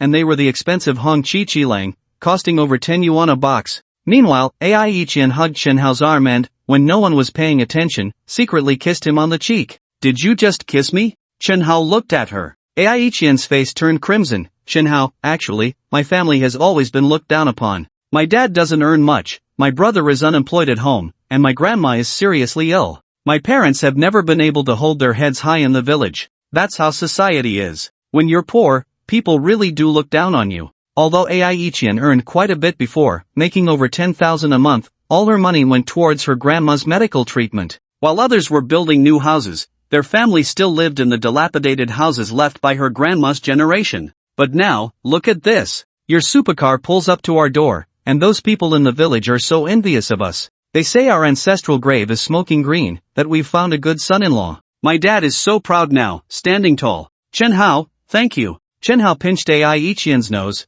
Why are you being so polite with me? From now on, you're not allowed to say thank you. Ai Iqian nodded, feeling a warmth in her heart. Ding, mission to visit Ai Iqian's home completed, earning 100% equity in Xia Gang Group. The system's voice rang out. Chen Hao wasn't clear about what kind of company Xia Gang Group was. He hadn't heard of it before and planned to visit the company in a few days. As a result, a call came in immediately from there. The caller claimed to be the deputy general manager of Xia Gang Group, informing Chen Hao that he had an extremely important document that required his signature and couldn't wait any longer. Chen Hao had originally planned to visit the company in a few days, but since they were in such a hurry, he sent them the address and asked them to bring the document over. After Chen Hao arrived, the AI family got busy. They killed chickens, ducks, and fish. AI's father went to the seafood market and bought back a huge pile of seafood. Since this was a seaside village, where people relied on the sea for their livelihood, seafood was very cheap here, less than half the price outside. Chen Hao wanted to help, but AI's father and mother firmly refused. How could the future son-in-law be made to do housework on his first visit? Brother-in-law, can I borrow your Lamborghini to drive for a bit? Ai Iqian's brother, Ai Xiaobao, said excitedly. He had had his driver's license for 2 years and had dreamed of experiencing the thrill of a supercar, but unfortunately, his family couldn't afford one. Being called brother-in-law made Chen Hao feel delighted, and he casually tossed the car keys to him. Take it and drive as you like. Thank you, brother-in-law. This car is almost out of gas. We need to fill it up first. Give me your card number, and I'll cover the gas. This Lamborghini Veneno was a gas guzzler, and with Ai Xiaobao's little pocket money, he definitely couldn't afford to fill it up. Chen Hao's thoughtfulness instantly elevated Ai Xiaobao's impression of him by more than a notch. With a cheerful demeanor, she reported her card number to him, but when she saw the deposit information, she was left dumbfounded. 1 million? Come on, 1 million? Ai Xiaobao had never seen so much money, let alone own that much. I didn't bring you any gifts, so consider this a meeting gift, Chen Hao said, patting her shoulder. My only request is to be careful, safety first. Ai Iqian repeatedly urged him to drive slowly, as the car was indeed expensive, and any scratches or dents would cost a fortune. Ai Xiaobao nodded repeatedly. However, once they left the village, she disregarded Ai Iqian's words and accelerated. Xiaoli, I'm coming. Brother will take you to experience the charm of a supercar. Running out of gas, Ai Xiaobao drove to a gas station. As soon as he entered, someone had their eyes on him. See ya, I saw that car, the poison. I've sent you the location, it's being driven by a young punk. Do you want to challenge him to a race? Alright, I'll go talk to him. The house was bustling at noon. To make things livelier, Ai Grandma's other sons, upon hearing that the doctor who treated Ai Grandma had arrived, all rushed over. Setting aside the fact that Chen Hao was Ai Iqian's boyfriend, they felt the need to thank him for saving Ai Grandma. With more people, the house became lively. Sister Iqian, long time no see. I missed you so much. Come, let's hug. As lunchtime approached, a black Porsche pulled up in front of Ai Iqian's house. A stylishly dressed girl in her late 20s got out from the passenger seat, carrying designer bags. Ai Yuemeng, the daughter of Ai Iqian's second uncle. She was the most successful person in the Ai family. Not only was she beautiful, but she also had a well-paying job, and more importantly, she had a wealthy boyfriend. However, her relationship with Ai Iqian was not great. Ai Yuemeng seemed to warmly embrace Ai Iqian, but that was just for show. Did you think they had a good relationship? Don't be foolish. This woman had a strong sense of jealousy. When they were younger, being the same age, family members always compared her to Ai Iqian. In studies, she was no match for Ai Iqian. In obedience, she wasn't as obedient as Ai Iqian. In college, she attended a second-tier university while Ai Iqian went to a 211 university, almost like heaven and earth. The key point was, although she was good-looking, she was nowhere near as beautiful as Ai Iqian. Constantly overshadowed by Ai Iqian left Ai Yuemeng feeling quite uncomfortable. Now hearing that Ai Iqian had brought her boyfriend back, and he was a doctor, she immediately brought her own boyfriend over, as that was her strongest card. After the hug, Ai Yuemeng took the initiative to introduce Iqian. This is my boyfriend. My mom plans to get married at the end of the year, so you must come back for the wedding. Congratulations. I will definitely be there. Ai Iqian sincerely expressed her gratitude. Ai Yuemeng's boyfriend, a gentleman, extended his hand. Hello, I've heard Yuemeng talk about you. It's great to finally meet you. I'm Zhang Hui, AI Yueming's boyfriend. Zhang Hui intended to shake hands with AI Yiqian, hoping to feel the sensation of her delicate hand, but suddenly, a large hand reached out and firmly shook his. Chen Hao smiled at him. Hello, I'm Chen Hao. Sister Yiqian, is this your boyfriend? The moment AI Yueming saw Chen Hao, she felt a spark. She had initially wanted to say, your boyfriend is so handsome. However, the words got stuck in her throat. How could she praise her boyfriend for being handsome? Wouldn't that make her own boyfriend seem inferior? Ai-Chen gently hugged Chen Hao's arm, smiling as she nodded. That's right, my boyfriend Chen Hao, uncles and aunts have already arrived. You all can sit inside, don't be shy, just treat it like your own home. Ai Yueming smiled and said, we're not going to be polite with you. By the way, Yiqian, where does your boyfriend work? Being a doctor must pay well. Not only did AI Yueming think Chen Hao was a doctor, but the entire AI family believed he was one too. Otherwise, how could they explain how Chen Hao treated Grandma AI? AI Yiqian was a bit confused. When did Chen Hao become a doctor? Chen Hao was also surprised. Am I a doctor? How come I don't know where I work? But thinking about it, he could be considered half a doctor. After all, he had indeed cured quite a few people during this time. Yiqian, don't be shy to admit it. I know being a doctor doesn't earn much, at most a few tens of thousands a month, but it's stable, guaranteed income. After all, who doesn't get sick these days? AI Yueming said as she walked, now that the environment is so bad, everyone is just pursuing stability. My Zhang Hui may earn a bit more, but he's still working for someone else, who knows when he might get fired. I really envy you. Chen Hao and AI Yiqian exchanged glances, showing off superiority? Are they putting on airs? Flaunting a guy who drives a Palamara in front of me? You probably don't know I drive a Lamborghini Veneno, right? Well, the car was taken by AI Xiaobao, and that kid has no idea where he went, he still hasn't come back. Many guests had already arrived. It was supposed to be the stage for Chen Hao and AI Yiqian, but with the arrival of Zhang Hui and AI Yueming, everyone's attention shifted to them. Zhang Hui, I heard you got promoted again? That's a big company, just getting in is hard enough, and you can get promoted twice in a year, that's really impressive. With this promotion, you must have gotten a raise, right? You must be making over $1 million a year now? I've long surpassed $1 million, with this promotion, it must be over $2 million now. AI Yueming smiled and said, not $2 million, but this time, my Zhang Hui has been promoted to team leader, and the company is about to go public, so he'll get some stock options. Upon hearing this, everyone couldn't help but feel jealous, followed by expressions of envy. Going public? Wow, the company is facing an IPO. Once it succeeds, as long as the company doesn't go under, there will be plenty of dividends every year, right? Doesn't that mean he's a shareholder? When AI father heard that Zhang Hui had arrived, he hurried out from the kitchen, took out a pack of Zhonghua cigarettes, pulled one out, and handed it over. Zhang Hui is here, have a smoke. In front of Zhang Hui, AI father's demeanor was very humble. He needed something from him. AI Xiaobao's job was still not settled, and AI father had approached Zhang Hui several times, hoping he could help AI Xiaobao get into his company. Zhang Hui had agreed each time but never arranged anything. When you need something from someone, you naturally lower your stance. Zhang Hui sat there, crossing his legs, took the cigarette, felt his pocket, and although the lighter was clearly in his pocket, he didn't take it out, just looked at AI father. Seeing this, AI father immediately took out his lighter from his own pocket, lit it, and carefully brought it to Zhang Hui's mouth, saying, Zhang Hui, you're young and capable, we're counting on you for Xiaobao's job. Zhang Hui held the cigarette in his mouth, said nothing, just smiled. This scene seemed completely ordinary to everyone. Zhang Hui's status was there. Not everyone had the right to light a cigarette for him, especially since AI father needed something from him. Lighting a cigarette for him was an honor. Can it fall into Chen Hao's eyes? This made him very unhappy. You can show off in front of me, but I can't be bothered to argue with you. After all, guests are guests. But the most basic respect for elders and juniors should be observed, right? You want my future father-in-law to light a cigarette for you? Do you even deserve that? Just as AI's father was handing the lighter to Zhang Hui, Chen Hao walked over, took the lighter from AI's father's hand, adjusted the flame to the maximum, lit it, and with a whoosh, the flame shot up high, burning some of Zhang Hui's hair. Are you crazy? Zhang Hui jumped up suddenly, the smell of burnt hair making him particularly unhappy. Just a doctor, my income is dozens of times yours. Do you want to die? AI Yueming saw this scene and immediately rushed over, concerned. Hui, how are you? Where are you burned? Let me take a look.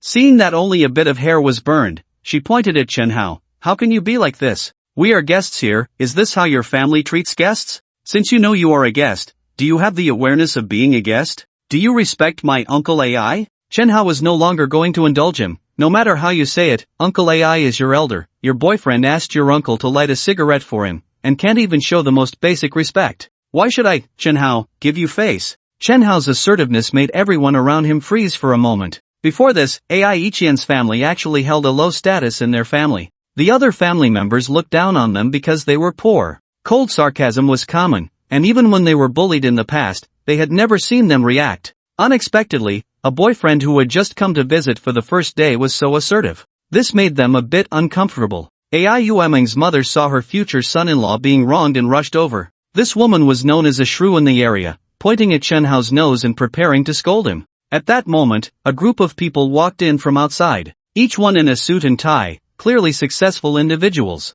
Leading the group was a middle-aged man in his 50s, slightly plump, with a bit of a bald head. When Zhang Hui saw these people, his eyes widened instantly. He couldn't understand why the vice president and these directors were here. Zhang Hui had just been promoted to the team leader of the business department at Shegang Group, and could only be considered a grassroots manager. He usually couldn't even speak to these high-level company executives. Zhang Hui immediately went up to greet them. Vice President Li, hello, leaders. Vice President Li looked at him curiously. May I ask, who are you? Zhang Hui smiled and introduced himself. My name is Zhang Hui. I am the team leader of our company's business group 3, and you signed my appointment letter. With this reminder, Vice President Li recalled that last month the company had promoted a batch of employees, and indeed there was someone named Zhang Hui. Vice President Li didn't know the relationship between the new boss and Zhang Hui, but considering this was a family gathering, it must be related. With this connection, how could Vice President Li not be enthusiastic towards Zhang Hui? So you are Zhang Hui.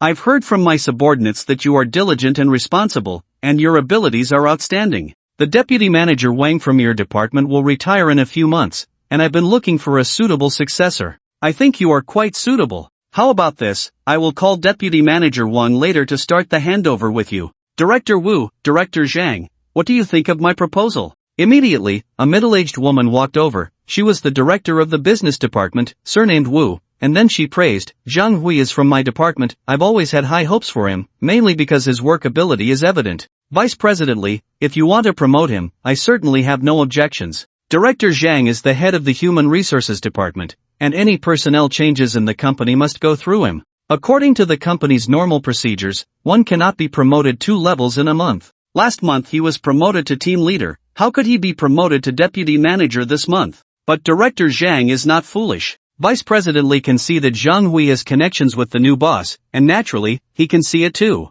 So he praised him, saying, Zhang Hui has consistently received excellent ratings in the company's assessments. Our Human Resources Department is planning to recommend team leader Zhang as this year's outstanding employee. Moreover, his work ability is evident to all. I believe he is suitable for the position of deputy manager. Upon hearing this, Zhang Hui's first reaction was not joy, but confusion. My performance evaluation? My work ability is outstanding? Zhang Hui knew very well how he became team leader last month. With his work ability, he shouldn't have had a chance at all. It wasn't even in the cards for him. So how did it happen? It was all about treating people to meals, providing a full-service experience to his direct superior, the department manager, and who knows how many benefits were given. That was how he got the position of team leader, which had nothing to do with outstanding work. But how did it turn into being an outstanding employee in front of these directors and vice presidents? Right, it must be that the manager gave himself extra points in the evaluation and praised him in front of these big shots.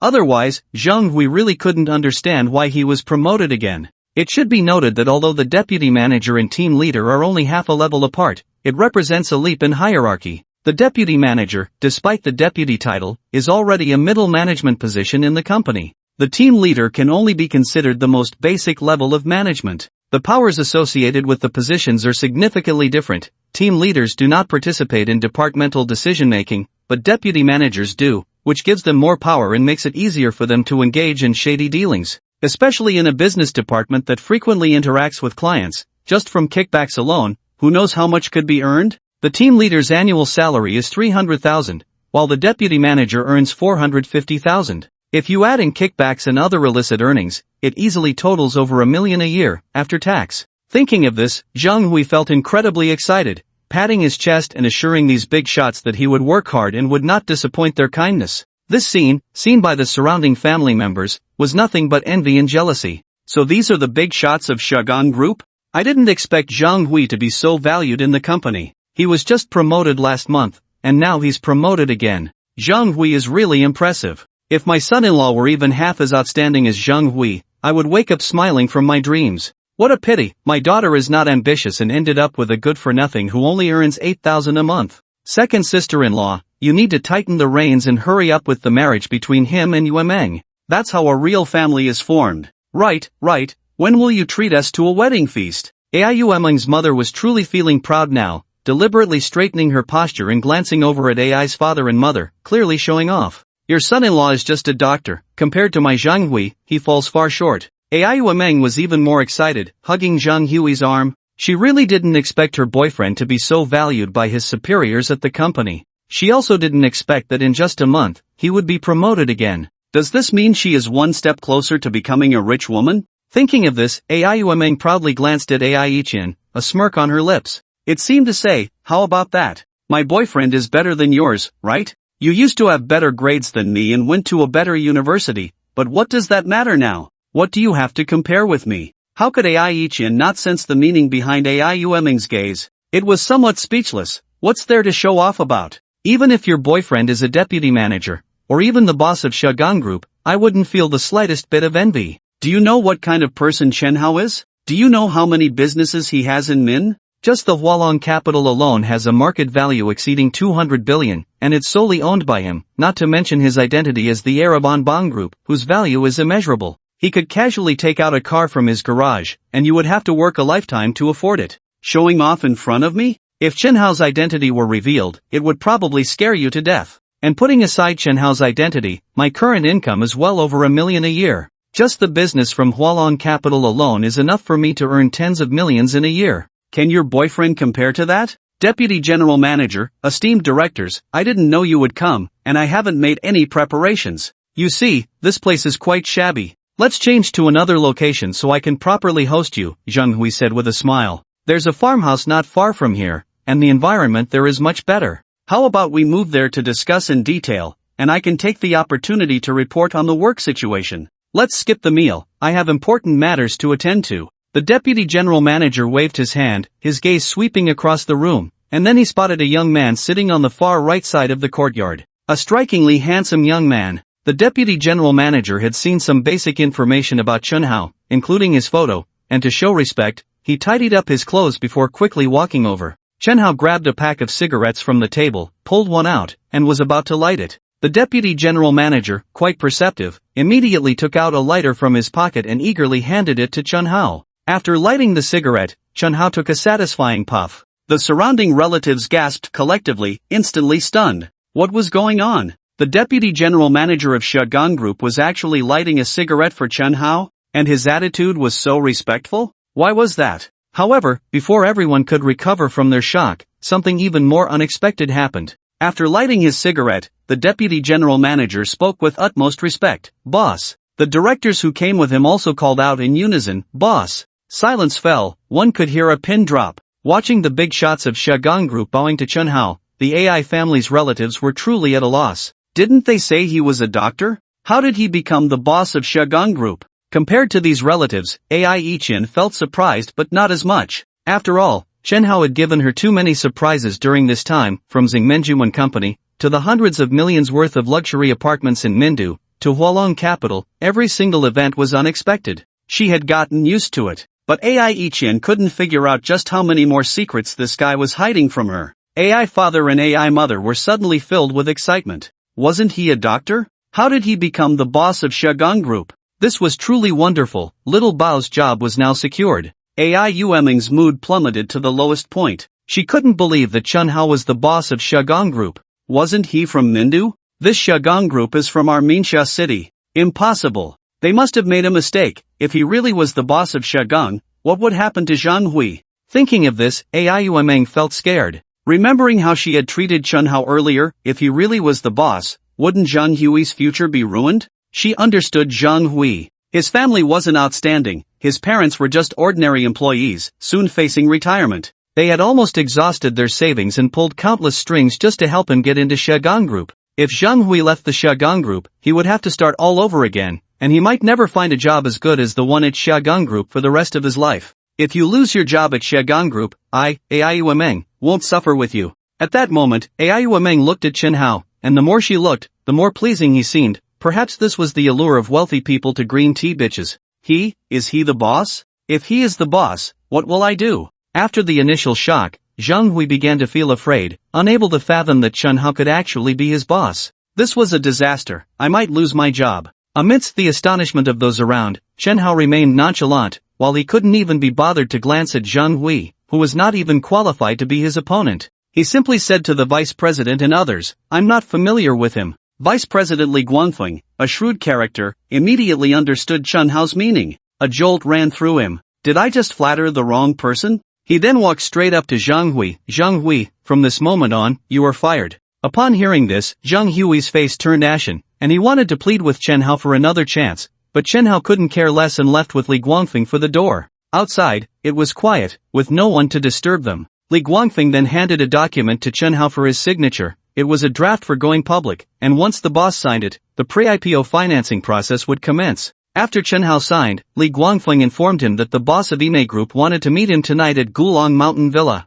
The boss of Imei Group? Who is that? Li Guangfeng explained quietly. Let's put it this way, the status of Imei Group in Ningxia City is similar to that of Anban Group in Mindu. The boss should understand, right? Chen Hao nodded. It seemed to be a local big shot in Ningxia City. What does he want to see me about? Li Guangfeng shook his head. He wasn't sure about the specifics. The boss of Imei Group couldn't find Chen Hao and just asked him to pass on the message. Tell him I'm not interested. Chen Hao refused very decisively. He wasn't familiar with the other party, so why should he attend? Isn't it better to be with my future wife, Ai Ichin? Li Guangfeng thought to himself, boss, you really have guts, you dare to refuse her invitation? However, seeing that Chen Hao had made up his mind, he didn't try to persuade him. After all, Chen Hao was his boss, and whatever the boss said was final. This was a seaside resort, open air. In summer, there were quite a few tourists by the beach. Next to the beach stood a 3-story building. Anyone who could own a building here was undoubtedly a person of great wealth. A young woman in a classic black swimsuit walked out of the building, heading straight for the beach. The one-piece swimsuit she wore was simple yet extremely sexy. The smooth, elastic material clung tightly to her skin, as if it were a second layer of skin. The neckline of the swimsuit was deep, perfectly revealing a large expanse of fair skin and hinting at her curves, exuding a mysterious and alluring aura. The delicate shoulder straps were exquisite and elegant, accentuating her rounded shoulders and long neck. The back design of the swimsuit was bold, with large cutouts showcasing her smooth back. The graceful line shone like a sculpture under the sun. The pleated design at her waist cleverly highlighted her slender figure, adding a touch of femininity. The snug fit around her hips perfectly outlined her perky curves. The edges of the swimsuit were adorned with delicate lace, adding a touch of intricacy and romance to the sensuality. Under the reflection of the sea, the black swimsuit appeared even more mysterious and enchanting, making the young woman the most dazzling presence on the beach. Her arrival immediately attracted the attention of countless people on the beach, especially the men who couldn't help but gaze at her. Such a stunning beauty. If one could just have a taste of her charm, it would be worth dying for. However, not a single person dared to approach her. The tall bodyguards following her made it clear that she was not someone to be trifled with. Her name was Yi Huimei, the chairwoman of the Imei Group. Yi Huimei had long since grown accustomed to the fiery gazes of these people and walked straight towards the beach without glancing aside. Just as she was about to step into the water, one of her assistants hurried a couple of steps and whispered in her ear, "Chairwoman, Li Guangfeng just called to say their new boss is unavailable tonight." Upon hearing this, the young woman's delicate brows furrowed slightly. Her first reaction was, how dare they disrespect me like this? They probably don't even know who I am. What's the new boss's name? What's his identity? What's his background? The assistant shook his head, not clear for now, but I will find out. Chairwoman, what should we do next? Yi Huimei casually replied, if he's so disrespectful, then there's no need to be polite. Arrange for a few people to bring him over. After saying this, Yi Huimei suddenly clutched her heaving chest, her expression turning somewhat pained, and she wobbled slightly. Damn it, why is it hurting again? Chapter 0180, a huge investment of 2 billion. Shocking the entire venue, the assistant immediately supported her, knowing that the chairwoman was suffering from an old ailment again. He helped her back to the shore, where she found a stone bench to sit down. Chairwoman, your chest pain is not something that can be ignored. Why not take some time off and go abroad for a checkup? During this time, the assistant had accompanied Yi Huimei to several major hospitals in Beijing, Shanghai, Guangzhou, and Shenzhen. They had consulted both traditional and Western medicine, but the conclusion was that there was no illness at all. This left Yi Huimei quite incredulous. If there was no illness, then why did it hurt from time to time? In the end, Yi Huimei concluded that it wasn't that there was no illness, but rather that the hospitals couldn't detect it. Go abroad? Yi Huimei shook her head. The medical technology in the country is not inferior to that abroad. If it can't be detected here, it would be pointless to go abroad. Xiao Yi, I heard there's a famous doctor in Mindu. I don't know if it's true, but you should check it out. The assistant, Xiao Yi, nodded. After resting for a while, Yi Huimei's chest no longer hurt, and her physical condition returned to normal as she walked back towards the sea. She loved swimming in the ocean, not in the pool. In her words, one cannot experience the surging waves in a pool. After Vice President Li and the others left, Chen Hao returned to the house, and as soon as he entered, he could feel the relatives' gazes towards him were completely different. Before this, everyone thought Chen Hao was just a doctor. But who would have thought he was actually the boss of the Shegang Group? It was said that the Shegang Group had a market value of over 2 billion, and if it successfully went public, it would be a super large enterprise at the trillion level. There were only a handful of trillion-level enterprises in the entire Minxia city. When did you become the boss of the Shegang Group? Chen Hao sat down next to Ai Yichin, who asked curiously. I didn't have any decent gifts to give you, so I bought the Shegang Group as a gift for you. Chen Hao spoke casually, but it made everyone stop what they were doing, their eyes wide open like cows' eyes. What did he just say? Gifting the Shegang Group to Ai Yichin? My god! A 200 billion enterprise, just like that? Even Ai Yichin was taken aback. Chen Hao, you're giving me the Shegang Group? Don't scare me! Aren't you afraid I'll swallow it whole? To be honest, it was impossible for Ai Yichin not to be excited. She had seen gifts of money, cars, and houses, but this was the first time she had seen someone give away 100 billion enterprise. What kind of family does Chen Hao come from to be so extravagant? Initially, Ai Yichin felt it was too precious to accept, but Chen Hao's words dispelled her doubts. Since you're already mine, what difference does it make whether the Shegang Group is in your hands or mine? Ai Yichin nodded, touched. Then, in front of everyone, she took the initiative to wrap her arms around Chen Hao's. This scene made Ai Yuemeng envious to the point where her eyes seemed ready to pop out. Such a good man, why can't I meet someone like him? Zhang Hui had long been driven away by Ai Yuemeng, a guy who even lost his job was not worthy of being her boyfriend. No way, I have to get such a good man. Ai Yuemeng began to devise a plan.